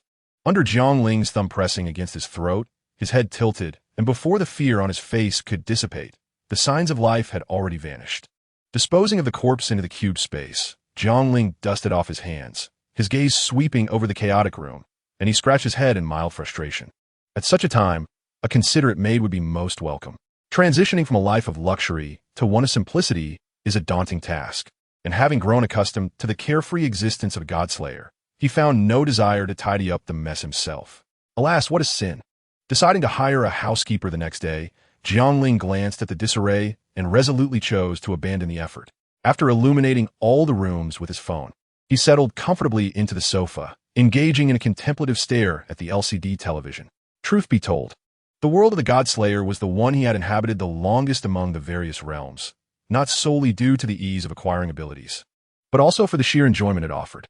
Owing to familial circumstances, his life had been a relentless race, never allowing for a moment's pause. Yet, as Yu Hui, who portrayed Liu Bei in The Three Kingdoms, once articulated, "I have fought my entire life. Should I not be allowed to enjoy it?" Observing Liu Bei's early struggles, reliant on Cao Cao, Tao Qian, Elbu, Yuan Shao, and Liu Biao, constantly fleeing and living under the mercy of others, one cannot help but reflect on our own lives in modern society. Fortunately, Jiang Ling encountered the cube, which granted him the means to transcend the confines of societal rules. However, he harbored no ambitions of conquering the world. He was merely an ordinary individual desiring a life of comfort and ease. Even back in the realm of Man of Steel, Jiang Ling had contemplated the notion of traversing worlds while relishing life, a sentiment that became more pronounced in the world of the Godslayer. How to put it? It felt rather delightful. Jiang Ling chuckled softly to himself, bemused by his sudden sentimentality. Such was not his nature. Once he had composed himself, countless tiny silver cubes began to emerge from the floor, gradually encircling Jiang Ling. The space around him became unstable as the transparent, minuscule cubes began to oscillate around him. In the next instant, both Jiang Ling and the swirling cubes vanished from the room. The entire space brightened, the floor transformed into a blanket of shimmering silver. Upon closer inspection, one would discover that the ground was composed of countless small squares of equal length and width, densely covering the surface, identical to the exterior of the silver cubes. Nearby stood an exquisite villa, resting upon a grassy foundation, adjacent to which was a luxurious Bentley Continental, procured from the world of the Black Robe, alongside an array of firearms and ammunition boxes sourced from A.U.S. military base, as well as all the cash and gold looted from the Federal Reserve. As for the life-size sculptures of superhumans and their battle armors, they were placed in a chamber within the villa. Jiang Ling glanced at the eerily empty cubic space, contemplating that one day it would be filled to the brim. Lost in her whimsical dreams, she glided through the villa's window and entered the adjacent storage room. Upon stepping inside, her gaze fell upon a sparse collection of weapons and artifacts. The first display housed the pitch-black superhero suit she had acquired from Clark, while the second showcased a vial containing the fifth compound of a viral substance.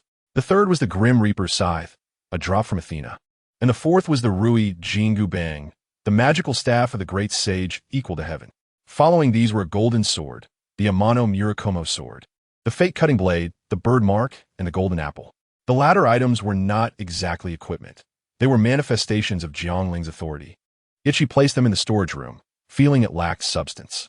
Ultimately, it was evident that her resources were not sufficiently substantial, or else she would not have resorted to filling the space with mere tokens. Oh, I nearly forgot to mention that the sculpture of Marquis Woban had already been commissioned in the Godslayer realm and placed within the chamber, crafted with a level of artistry that surpassed those of her homeland. After all, in the Godslayer world, Jiang Ling was an unparalleled being, and she had enlisted the finest sculptors, creating a representation of the once infamous Demon King Woban, an endeavor where mediocrity was simply unattainable. As for the other deities, they were merely manifestations of their avatars, thus deemed unnecessary. Surveying her meticulously arranged surroundings, Jiang Ling nodded in satisfaction, yet she felt as though something was amiss. Retrieving a top-tier blank spellbook from her study, she began to document her abilities within its pages. On the first page, Superhuman Serum, originating from the world of supervillains. It grants ordinary individuals superhuman capabilities. Effect, Chapter 131, The Unexpected. With a superhuman can achieve anything. On the second page, Royal Authority, originating from the world of Godslayer. It embodies a commanding word spirit, providing protection and ensuring obedience from all.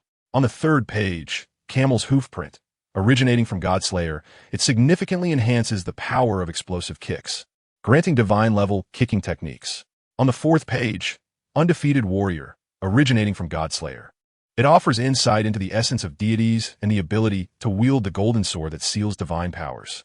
The subsequent pages detailed Sky's Sovereign, Boundary-Crossing Traveler, Bloodthirsty Plunderer, Hunger's Embrace, Gorgon-esque Gaze, Serpent of Duality, Supreme Celestial Technique, and Heaven and Earth Manifestation.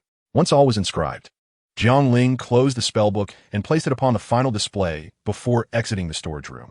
After a thorough inspection of the cubic space, and finding nothing further to address, she departed the cubic realm and returned to her own chamber. After a brief tidying of his gaming desk, Jiang Ling donned his headphones and exclaimed with a laugh, "Fear not, my darlings. The formidable overlord, who has vanished for months, has returned." The following day at noon, the sun's rays warmed Jiang Ling's skin as he finally roused from a deep slumber. With a casual flick of his phone, he summoned a cleaning service to tidy his room. After dressing, he sought out some delectable cuisine and, through a mobile application, discovered a highly rated French restaurant situated in the commercial district. He retrieved his Bentley and drove towards his destination, ultimately finding a parking spot a bit distant due to the bustling street. After a brief walk, he arrived at the restaurant, located on the third floor. Upon entering, he was greeted by an atmosphere of elegant languor, perfectly aligned with French aesthetics. The waiter seated Jiang Ling by the window, and after placing his order, dishes began to arrive one after another. He savored each plate, appreciating the delightful flavors of French cuisine, albeit with some complexity. Not in a rush. He leisurely enjoyed his meal, which spanned approximately 2 hours, concluding with a cup of coffee. As he pulled out his phone, Jiang Ling opened his Facebook account, which bore little content except for a few upper-body photos showcasing his muscular physique, making the page appear rather sparse. Unbothered, he closed the app and took a sip of his coffee, casually browsing a news website where a live broadcast caught his attention. The headline read, "A robbery has occurred. Police are in pursuit of the suspects. Tune in for the live coverage." Intrigued by the police chase, a spectacle he particularly relished, especially in the land of opportunity, he clicked on the video. As it commenced, the sharp wail of police sirens echoed from his phone. The camera angle clearly indicated it was mounted on a police vehicle, pursuing an aging blue Subaru, which, despite its vintage, sped down the road with reckless abandon. As the chase unfolded, the Subaru approached a sharp turn, the sound of tires screeching against the pavement resonating through the video. Suddenly, a police car surged alongside, cornering the Subaru. In a moment of desperation, the driver collided fiercely with the patrol car, dislodging a taillight while creating a path through the chaos. As several police cars continued the pursuit, Jiang Ling suddenly heard a series of sirens from a distance. His heart raced at the thought that it might be near the commercial district. Just as he contemplated this, the sirens grew louder, and upon looking into the distance, he spotted a multitude of flashing lights rushing towards him, with one blue vehicle leading the charge. With excitement, he switched his phone to recording mode, capturing the approaching thieves and police vehicles. Ah, the daily gunfights in the land of the free are truly exhilarating, Jiang Ling mused, utterly unfazed by the potential danger, as he continued to sip his coffee while filming. The Subaru ahead raced through the commercial district like a mad beast, startling pedestrians who scattered in alarm. The police cars behind closed in rapidly, As the Subaru approached the building where Jiang Ling was dining, it swerved violently to evade another vehicle, skidding sideways, seemingly losing control, and crashed forcefully into the side.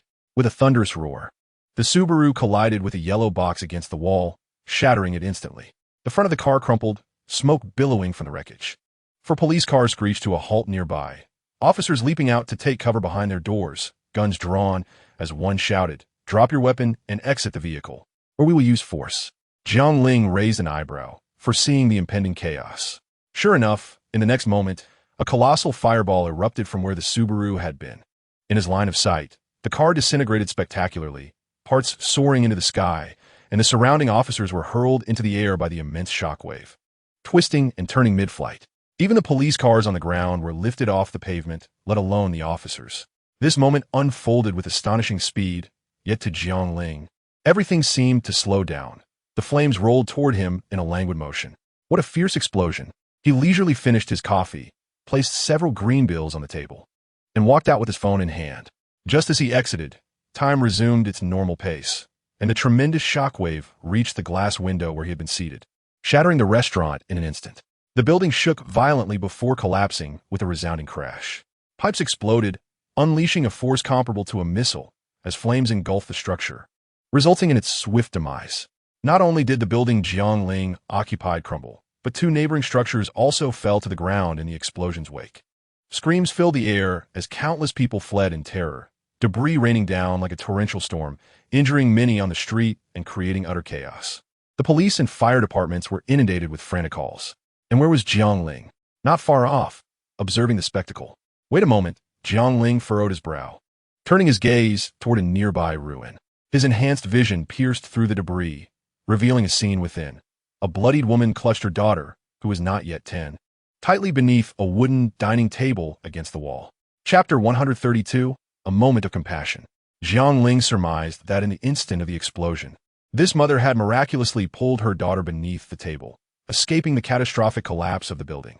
Though her arm was injured by falling beams, they had fortuitously created an angle that trapped the mother and daughter but shielded them from the falling bricks. Yet, it is but a mere predicament.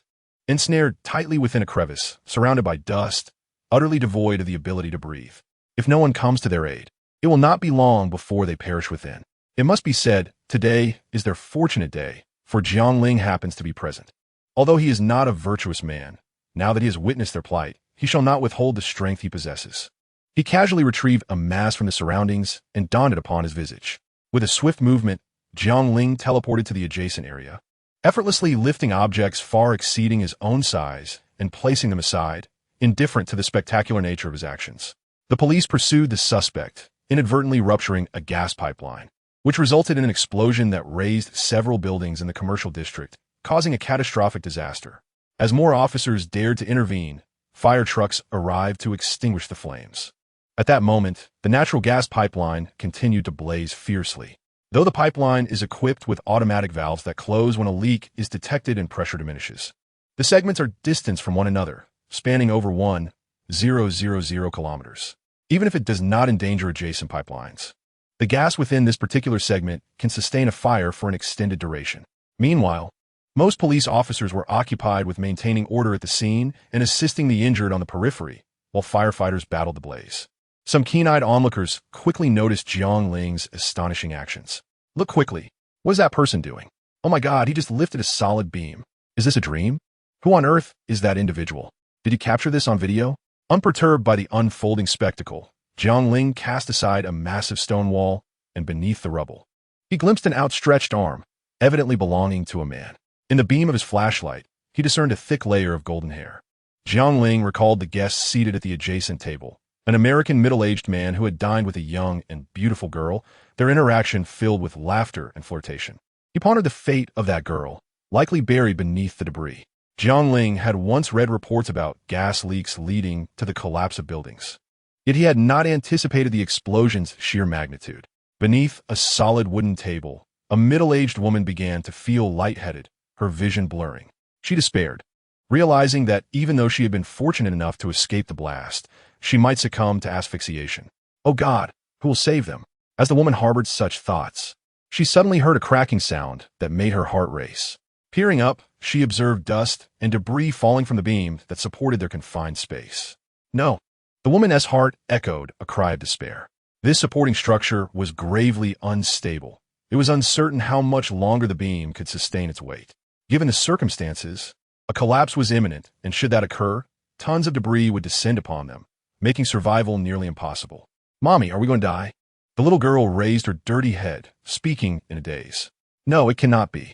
Surely someone will come to rescue us," the mother whispered to her daughter, as if to hypnotize herself.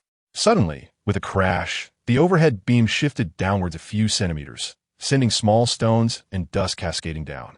Jiang Ling continued to peer down with unwavering focus, furrowing her brow as she identified a concrete block pressing below.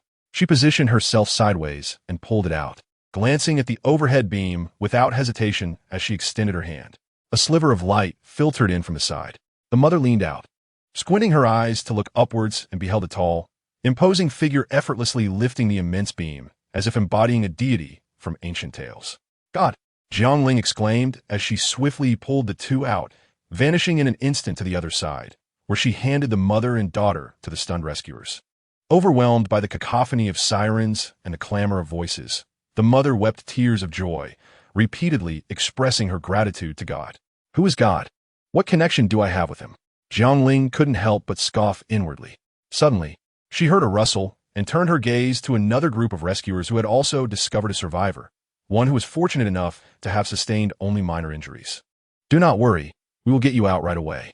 Hey guys, use the crane to clear these concrete blocks." As more people arrived, they worked diligently to move the enormous concrete debris. After a flurry of activity, only one massive slab remained. The crane hoisted the substantial concrete block, preparing to remove it. In a flash, Jiang Ling vanished from her spot, just as the block, now lifted over a meter high, began to tremble. The cable slipped, and the concrete slab tumbled downwards. "Ah!" A terrified shout erupted from the rescue workers. For the slab weighed over a ton and was poised to land directly on the unfortunate victim below. The ground shook with a thunderous crash as the falling concrete struck Jiang Ling's arms, creating a dull thud and a cloud of dust. The rescuers recoiled in fear. When the dust settled, all present assumed the worst for the individual below, but then someone heard a cough. "Hey, he seems to be alive. No me stuck. He is still breathing. Hurry, we must get him out and avoid repeating our earlier folly." Thus, the man beneath was swiftly rescued, though by then, Jiang Ling had vanished without a trace. What once was a thriving commercial district now lay in ruins. Natural gas continued to blaze, shooting forth enormous flames. Buildings and cars along the road were engulfed, while firefighters battled the inferno. Nearby, several structures had collapsed, leaving behind a scene reminiscent of war-torn devastation. However, all of this has become irrelevant to Jiang Ling. Occasionally indulging in a moment of kindness to cultivate one's spirit suffices. He harbors no grandiose notions of greater power, bringing greater responsibility. Upon returning to the parking area, Jiang Ling opened the door and joyfully slid into his sports car, heading home. Previously, he had parked some distance away due to the lack of available spaces. Otherwise, his car might have already been consumed by the flames. How fortunate he was. Chapter 133. The beautiful country. As Jiang Ling hummed a tune, he drove his sports car into another street.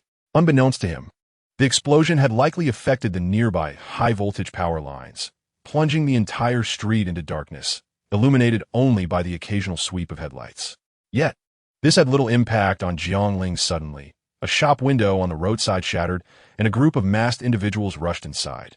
Jiang Ling caught a glimpse of frantic flashlight beams dancing within the store, followed by those figures emerging with stolen goods, hastily tossing them into a pickup truck, which then roared to life, speeding away with a screech. Continuing on, Jiang Ling noticed another electronics store being looted.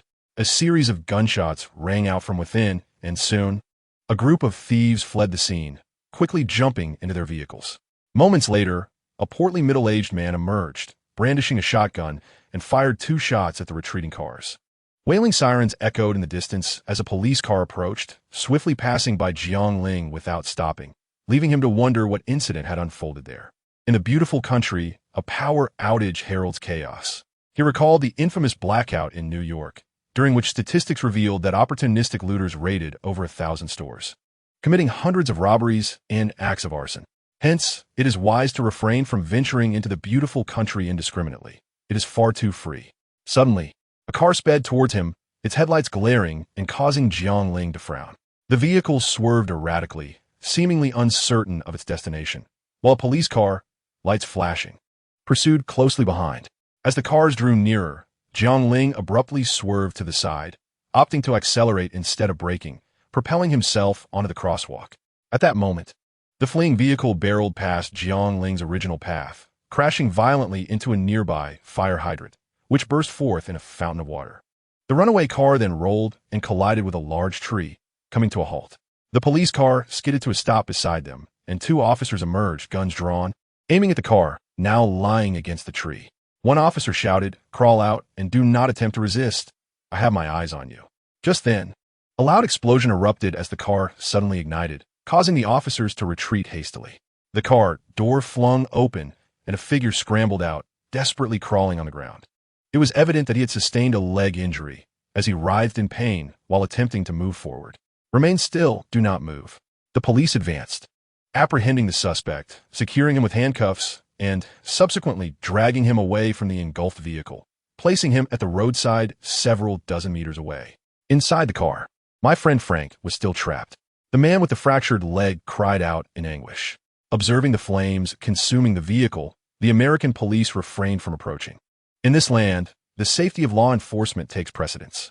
The fire rapidly intensified, soon entirely devouring the car, while the captured individual, his right leg visibly deformed, indicative of a fracture, wailed and sobbed, calling out for his friend Frank. The police summoned an ambulance, which arrived shortly thereafter, sirens blaring, to transport the injured away. Jiang Ling's car was parked on the crosswalk, witnessing the entire scene unfold. With a nonchalant shrug, he chose not to intervene, starting the engine to depart from the chaos. Jiang Ling was not their caretaker and lacked the time to attend to their every need. After a refreshing shower, Jiang Ling emerged revitalized, retrieving a chilled can of cola from the refrigerator and consuming it in one swift motion, exhaling contentedly. At this moment, the villa was immaculately tidy, exuding a sense of comfort. Indeed, with ample funds, no problem seemed insurmountable. Reclining comfortably on the sofa, Jiang Ling turned on the television, which was broadcasting local news. The anchor, microphone in hand, reported live on an explosion incident involving a natural gas pipeline. The cause had been elucidated. Two robbers had heisted a mobile phone store, seizing cash and dozens of devices. During the police pursuit, the robbers' vehicle collided with a natural gas pipeline valve in the commercial district, resulting in a gas leak and subsequent explosion. The magnitude of the blast was staggering. Witnesses claimed to have seen a mushroom cloud rising from the site. The explosion led to the collapse of 3 buildings in the commercial area, shattering windows of nearby stores. The casualty figures remained uncertain, with police having discovered over 30 bodies, and reports indicated that many more victims lay beneath the rubble. Hospitals were inundated with the injured, estimated to number 200 to 300. This was indeed a calamity. It was shortly after 7, prime time for bustling activity in the commercial district, where families and friends gathered to shop and enjoy leisure. The unexpected collision with the gas pipeline, resulting in such a catastrophic explosion, filled our hearts with profound sorrow. The scene shifted to footage of the ongoing devastation. Flames still blazed amidst the ruins of collapsed buildings, and further in the distance, nearby structures suffered collateral damage, their windows obliterated, and the streets littered with debris. Witnessing such devastation, Jiang Ling felt no emotional upheaval. In fact, he was almost amused. In this beautiful country, such occurrences were not uncommon. Reflecting on the chaos encountered merely by stepping out for a meal, he couldn't help but feel a sense of nostalgia for the tranquility of his homeland. Extracting a few boxes of cookies from the pantry, he began to snack while switching to other channels. Tomorrow, I shall endeavor to traverse the boundaries and enter the realm of Wonder Woman. To be candid, after such a long interval, Jiang Ling finds himself yearning for Diana. It remains uncertain whether his prolonged absence will result in a furious confrontation with her, especially since he departed, leaving only a letter behind. As for the world of the malevolent supervillains, it could serve as a leisurely retreat. After experiencing myriad worlds, Jiang Ling's desire to return to the first realm and meet the protagonist, Megamind, and the City's Superman has considerably faded. After all, distance breeds beauty. They are not extraordinary, merely figures through whom Jiang Ling came to appreciate the vibrant world that nurtured them. The notion that anyone is the protagonist of their world is a fallacy. They lack a protagonist halo and are only the main characters in the unique biographies of their lives. Much like Jiang Ling, he is the protagonist only in this context. Elsewhere, he possesses little worth. As night passed, he awoke rejuvenated, filled with vigor. The cool morning light streamed through the balcony windows, illuminating the otherwise monotonous light-colored floor, resembling a floating ice sheet upon the sea. The television, left on, continued to broadcast the local morning news, while Jiang Ling hummed a tune in the kitchen, donning an apron as he prepared breakfast. The modern, pristine dining table was already set with a familiar fare: milk, eggs, and the ever-reliable trio of toasted bread. Chapter 134. The beginning. After removing his scarf and relishing a hearty breakfast, Jiang Ling turned towards the adjacent bathroom. The bathroom housed a modest array of items: a simple face towel, a rinsing cup, and a toothbrush, all in a singular color and style. Once he completed his morning routine, he stepped onto the lawn outside the villa. In truth, Jiang Ling harbored no absolute certainty about whether the union of the magic cube and his powers could indeed facilitate a journey through prior worlds. Only through endeavor would he ascertain its viability. Closing his eyes, he began to anchor himself to the world of Wonder Woman. At the moment the magical energy of the cube activated, a stream of shadowy brilliance enveloped him, only to vanish without a trace. There was once a time when perfection lingered, as pure as a diamond. However, all things in existence inevitably fall. Those that fall shall ultimately perish. 2 years ago, at the Wayne subsidiary in Metropolis, a broad-shouldered, handsome man toiled amidst the ruins, his expensive suit now covered in dust. He was Bruce Wayne, the head of Wayne Technologies and one of the world's most renowned billionaires. Yet, in the nocturnal realm of crime, he was the Dark Knight, Batman, a mortal who stood shoulder to shoulder with deities. Yet, at that moment, an unusual sense of helplessness washed over him. For only moments prior, a fierce battle had erupted in the skies above the city, involving 3 Kryptonians: Superman, Zod, and the Patriot. They soared through the skies at supersonic speeds, engaging in a fierce exchange of laser beams that could pierce through anything. Each collision sent shockwave powerful enough to shatter the reinforced glass of nearby buildings. They resembled 3 celestial beings embroiled in a reckless battle, even though Superman and the Patriot fought to protect humanity. Yet, when gods clash, mortals suffer. Among the unfortunate structures caught in the fray was Wayne Tower, Batman's headquarters. The uppermost 10 floors were nearly cleaved in half, with 2 levels collapsing entirely. His employees plummeted helplessly, some meeting their demise, while others suffered grievous injuries. Batman, merely immortal, was powerless to resurrect the fallen or restore the injured to wholeness. In that moment, he comprehended the truth that restoration is far more challenging than destruction. At that juncture, aside from gritting his teeth and lifting the fallen debris to rescue those trapped beneath, he found himself utterly ineffective. It was not due to a lack of capability, but rather the abruptness of the event that left him completely unprepared. Lacking superpowers, Batman possessed the keenest intellect and the most comprehensive strategic means, always ready for any perilous situation. However, this incident was utterly unforeseen, leaving him to witness the tragedy unfold. With a resounding thud, he struck the wall in a rare display of uncontrolled fury. The calamity at Wayne Tower was not an isolated incident. Countless buildings across the city lay in ruins, and countless lives had been lost or irrevocably altered. He vowed never to allow such horrors to recur. This was a monumental lesson for him. He resolved to establish comprehensive early warning systems to guard against superhuman threats. 2 years later, in a certain expanse of the Indian Ocean, 2 Indian men clad in rudimentary diving suits emerged from the depths, retrieving a black stone roughly the size of a human torso. A white man on shore, upon witnessing the spectacle, swiftly pushed his way through the crowd, his expression grave as he scrutinized the peculiar stone. He produced a pickaxe and struck the obsidian rock twice, revealing a faint green hue that quietly emerged. Well-dressed Bruce Wayne returned to his secret lair, the Batcave, where an astute elder was diligently repairing Batman's equipment. Bruce casually draped his coat over a chair and addressed the elder. "Are you still at it? You're getting older, Alfred. Your pace is slowing." The elder, Alfred, the Wayne family's long-serving butler, rolled his eyes in response. "Everyone ages, Master Wayne. Even you have surpassed the years of youthful recklessness, despite your numerous death-defying escapades." Bruce Wayne smiled subtly, dismissing Alfred's jibe. As Alfred settled wearily into his seat, he promptly placed a steaming cup of rich coffee before Bruce. Did you glean anything last night? He inquired. No, his rank was too low. He knew nothing, Bruce replied without turning, continuing to manipulate the high-tech control panel before him. Multiple screens flickered with indecipherable images before halting on a character profile, calm in demeanor, yet radiating an undercurrent of lethal intent. This individual possesses a wealth of knowledge.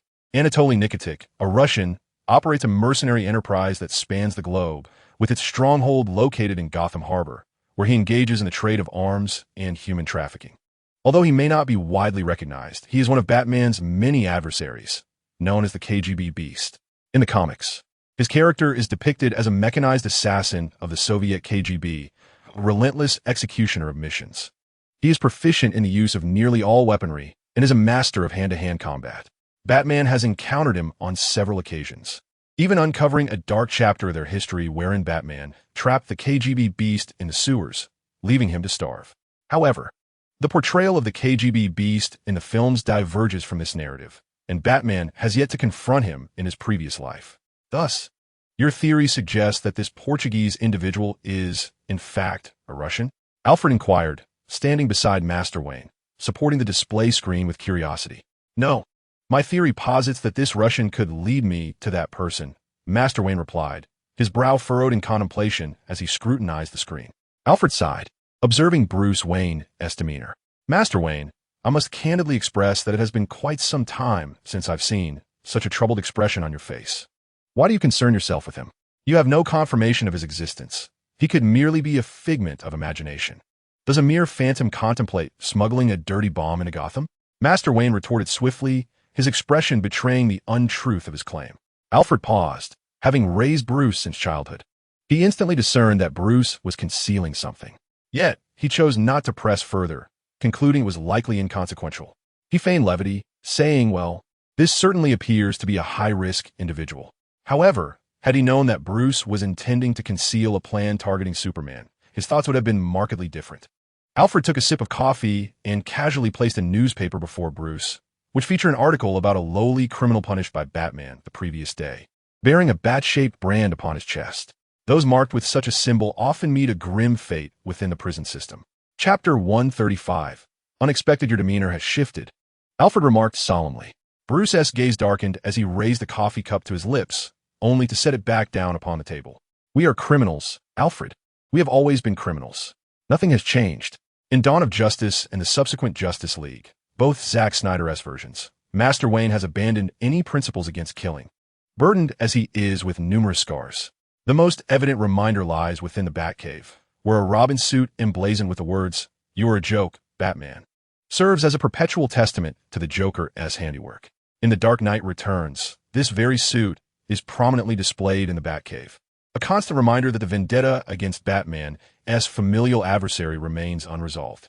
The suit once belonged to the second Robin, who was brutally killed by the Joker after being mercilessly beaten with a crowbar. The original heir chosen by Batman, Harvey Dent, leaves a profound impression on those who have watched The Dark Knight. After being disfigured by the Joker, he descends into darkness as the dual-faced man. All of this has transformed Batman in this world, rendering him less benevolent. No, sir, everything has changed, Alfred remarked, gazing at Bruce's profile. They descended from the heavens, the gods casting down thunderbolts, resulting in the demise of innocence. This is how it began, sir: fervor, anger, and a sense of helplessness, all transforming good men into cruel beings. Bruce finally diverted his gaze from the screen to Alfred, but ultimately beheld only a silhouette. He inhaled deeply, crumpled the newspaper, and tossed it into the bin, summoning images of the battle against Kryptonians, leaning back in his chair, motionless for an extended period. Meanwhile, Jiang Ling stood amidst the ceaseless flow of people on the roadside, gazing hazily at the towering buildings around him. Who am I? Where am I? Am I in the 20th century? Why does it not seem so? Jiang Ling scratched his head, feeling somewhat perplexed. What's happening? Have I traversed into another world? Could I be afforded a chance? Why is it so difficult to see my girlfriend?